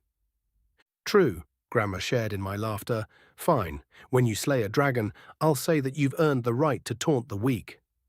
I have slain dragons, 15 of them, 5 of which assaulted me simultaneously. I know I was with you, the sword said in a smug tone, and I also know that those were beasts and were only interested in eating you. Once they realized they were outmatched, they tried to flee, yes. A dragon is a dragon. No, my dear boy, the dragon I slew had scales that would make the mightiest of armors bow in reverence. That is why my wielder had to strike at its underbelly. And that dragon was smart. If my wielder had faced it head-on, the dragon would have won handily. That wielder would have also made short work of the dragon beasts of this world. The closest thing you have would be one of those high dragons you are obsessed with. The comment stung a little. It was true that I held a special place in my esteem for the high dragons that once ruled over much of the lands. I saw them as the ultimate opponent. But there were 2 issues with trying to fight them. The first was that they are now extremely uncommon. The second, and yet I cannot kill them, I sighed. It would be murder, which I have sworn against, unless I can convince one to attack me. Your taunts or trickery would still label you the aggressor. I'm not certain of the exact oath that you made, but if it's worth anything, it accounts for that. I grunted begrudgingly, then stopped. Snowflakes floated gently above the ground ahead of me, and my scowl turned into a grin. A wild glyph was hidden under the snow, waiting for an unwary foot to find it. I had finally found my quarry. Did you believe such a simple trap would ensnare me, Faye? I asked the air. A small popping noise behind me indicated someone exiting the fair realm. My grin grew wider as I turned to meet my foe. It stood before me defiantly, wearing a grimace similar to the one I'd been wearing moments before. The archfey's masculine form was far more muscular than most wilder a comfortable being. Its shimmering, ivory-colored hair denoted that it was once beholden to the winter court. The bright red pupils that glared at me proved that it had forsaken its oaths, which was the very reason that I was hunting it. Wilder are predictable creatures once you get used to them. Even those that embrace chaos by forsaking the rules they've sworn to live by can be controlled by things as foolish as pride or fear. Well, well, well. A mortal bounty hunter that doesn't even know the difference between a fey and an archfey, it sneered. You have followed me quite a distance, far enough to call it commendable even. I will do you the favor of allowing you to introduce yourself before I kill you. Like I'd fall for that, I laughed. Its eyes narrowed. The shimmering silvery color of its irises paired well with the gleaming red of the pupil. Beautiful as far as signs of evil go. Unfortunate that its fleshy form must be completely destroyed, so I could not keep one of its eyes as a trophy. Ah, so you do possess at least some knowledge of my kind, it sneered, yet you're still foolish enough to try to hunt me down like some common game. I'll give you another tidbit of wisdom as a reward for your brazenness. Your death will be slow and painful, and those that sent you will suffer a similar fate. Duolk noritsak, I interrupted. Particles of the metal that the fair folk fear most appeared to rise from the ground, enveloping the oath-breaking wilder. It sputtered and waved ineffectually, but the spell faded after only a moment. Thankfully, a moment was all that was needed. Trickery, it shouted, purple ichor leaping from its mouth and nose. Oh, you absolute fool, that will not be enough to allow your escape. My escape? I laughed. That spell was meant to prevent your escape. The archfey's expression fell from anger to contemplation. It subtly waved a finger, and mystical energies appeared before being abruptly snuffed out. Then its face finally began to show the fear that I was due. You are more of an idiot than I thought, it growled. Die, you foo. The archfey's fall to the ground interrupted its insult. I shook the blood from Grammar, then cast a fireball to incinerate its freshly severed legs. The once proud archfey stared up at me with a look of pure horror, which I met with a malicious grin. It used its remaining limbs to crawl away from me as fast as it could. It was fast, but not so fast that I couldn't keep pace. Finally, it stopped at a tree, propping itself up on the trunk. Die, it shouted, raising an arm. A sharpened root shot from the ground, aimed directly at my heart. A flick of Grammar blunted the makeshift spear, and it thudded ineffectually against my chest. I stepped forward, shattering it. The archfey lifted both of its arms to make ready for another assault. It opened its mouth to cast a powerful magic as its arms fell to the ground, freshly cleaved by Grammar. I stood above the archfey as it rapidly tried to understand what was happening. I leaned down and grabbed its jaw, holding it closed. Our eyes met, and I noted with satisfaction that tears were present in the once proud wilder's orbs. It made one final attempt at blubbering before I removed its ability to cast spells. There are 3 ways in which a wilder can manipulate magics. The first is willpower, which I took care of with the iron cloud. Then there are gestures, which the severing its limbs prevented. Finally, there's speech, which the tearing of its jaw and tongue put an end to. It gurgled a scream as I rose back to my full height. That's that, I said, staring at the pathetic mess blubbering before me. Would you like me to introduce myself now that my name is of no use to you? The archfey bled from its wounds, twisting in agony.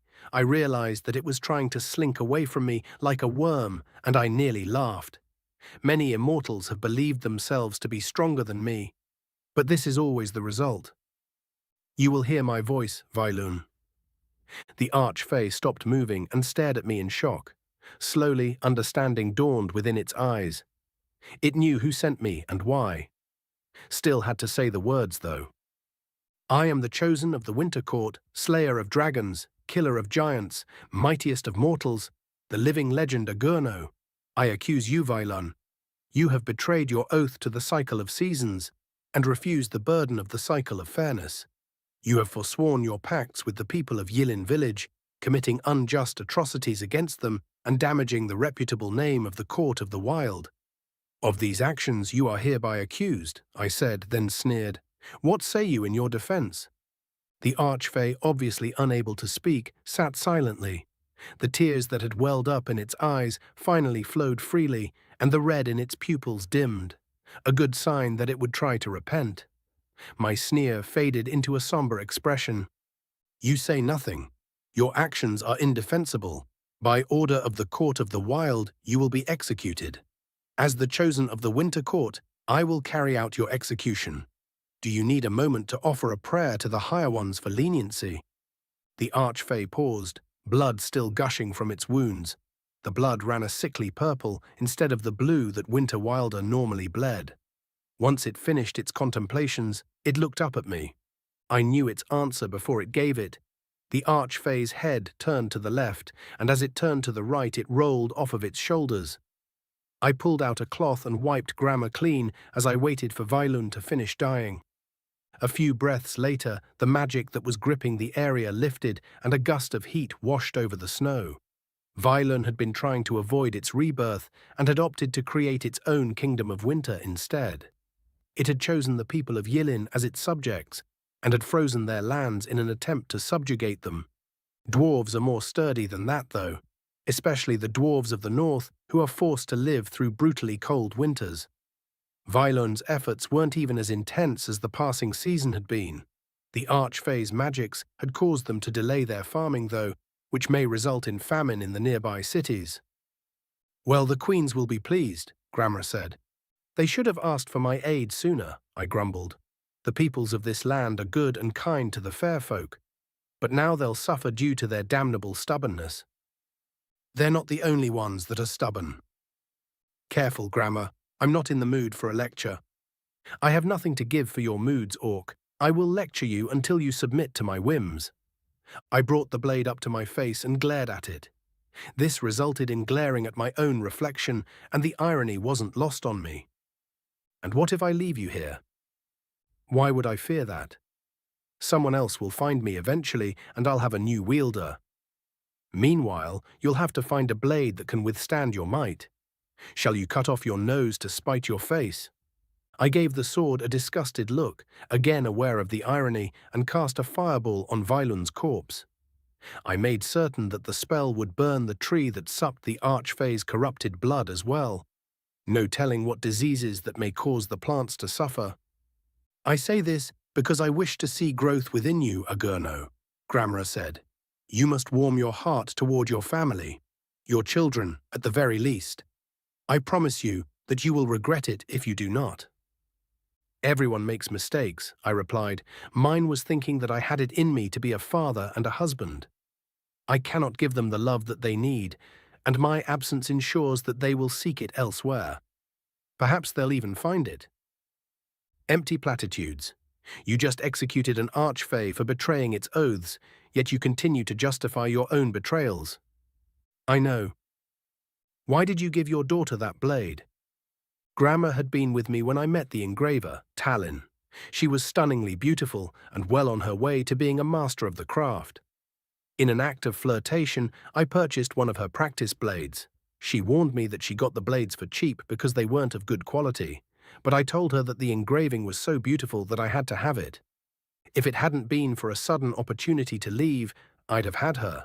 The very blood within my veins calls out for challenges, but the only challenge to be had in Nuleva was that of bedding the women. I had hoped that the dungeon would offer something for me, but the monsters within it were far too weak. The other adventurers in the settlement held contempt for my strength as well. Not a single one of them was strong enough to stand by my side, and even if they were, I had no need of a party. As such, my attempts at maintaining my sanity with the dungeon threatened their livelihoods. So when I got the chance to leave, I took it. Alern's mother hated me, so he was already used to my absence. Nima, though, became crestfallen at the idea of my departure. Her cries cut deeper than any blade ever had. I gave her the knife to shut her up, I said, watching the tree burn. A lie of omission. You gave her that blade because you couldn't bear the thought of staying, and she had the power to convince you to. Maybe, I chuckled dryly, but then what? I would be miserable in New Leva, and all of the monsters and villains I've slain since my departure would still be alive. Or someone else would have shouldered those burdens. There's no one as strong as I am, I scoffed. Even if other adventurers had been successful, they would have taken longer to get the jobs done. That would have cost lives. Hero's guilt, then? Grammar let out a condescending laugh. Tell me a thing, Agurno. An archfey is a dangerous and cunning foe, even for one as strong as you. So how, then, did you so easily best that burning corpse?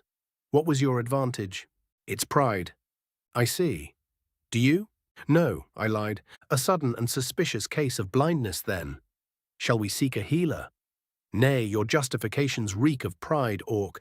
I have forgotten much of my past, and there are many things that I do not know. However, there is one thing that I know for certain. Fate has the cruelest of humours. Do you believe yourself stronger than fate? Whatever, I grumbled as the tree collapsed in a pile of ash. Finish your lecture, Blade. Whether it be head-on or from behind, you will be confronted with your sins, Agurno. I hope you are prepared to face them with dignity. I sheathed the mouthy sword and began to trudge through the rapidly melting snow once again. The people of Yilin would not be able to hold a feast to celebrate my victory, but they'd have at least reserved a somewhat soft bed for me. I would have to stay the night and then go forth to seek my reward. It was the Winter Court that charged me with this task, but they have already begun their rebirth. The Summer Court will have to pay me instead.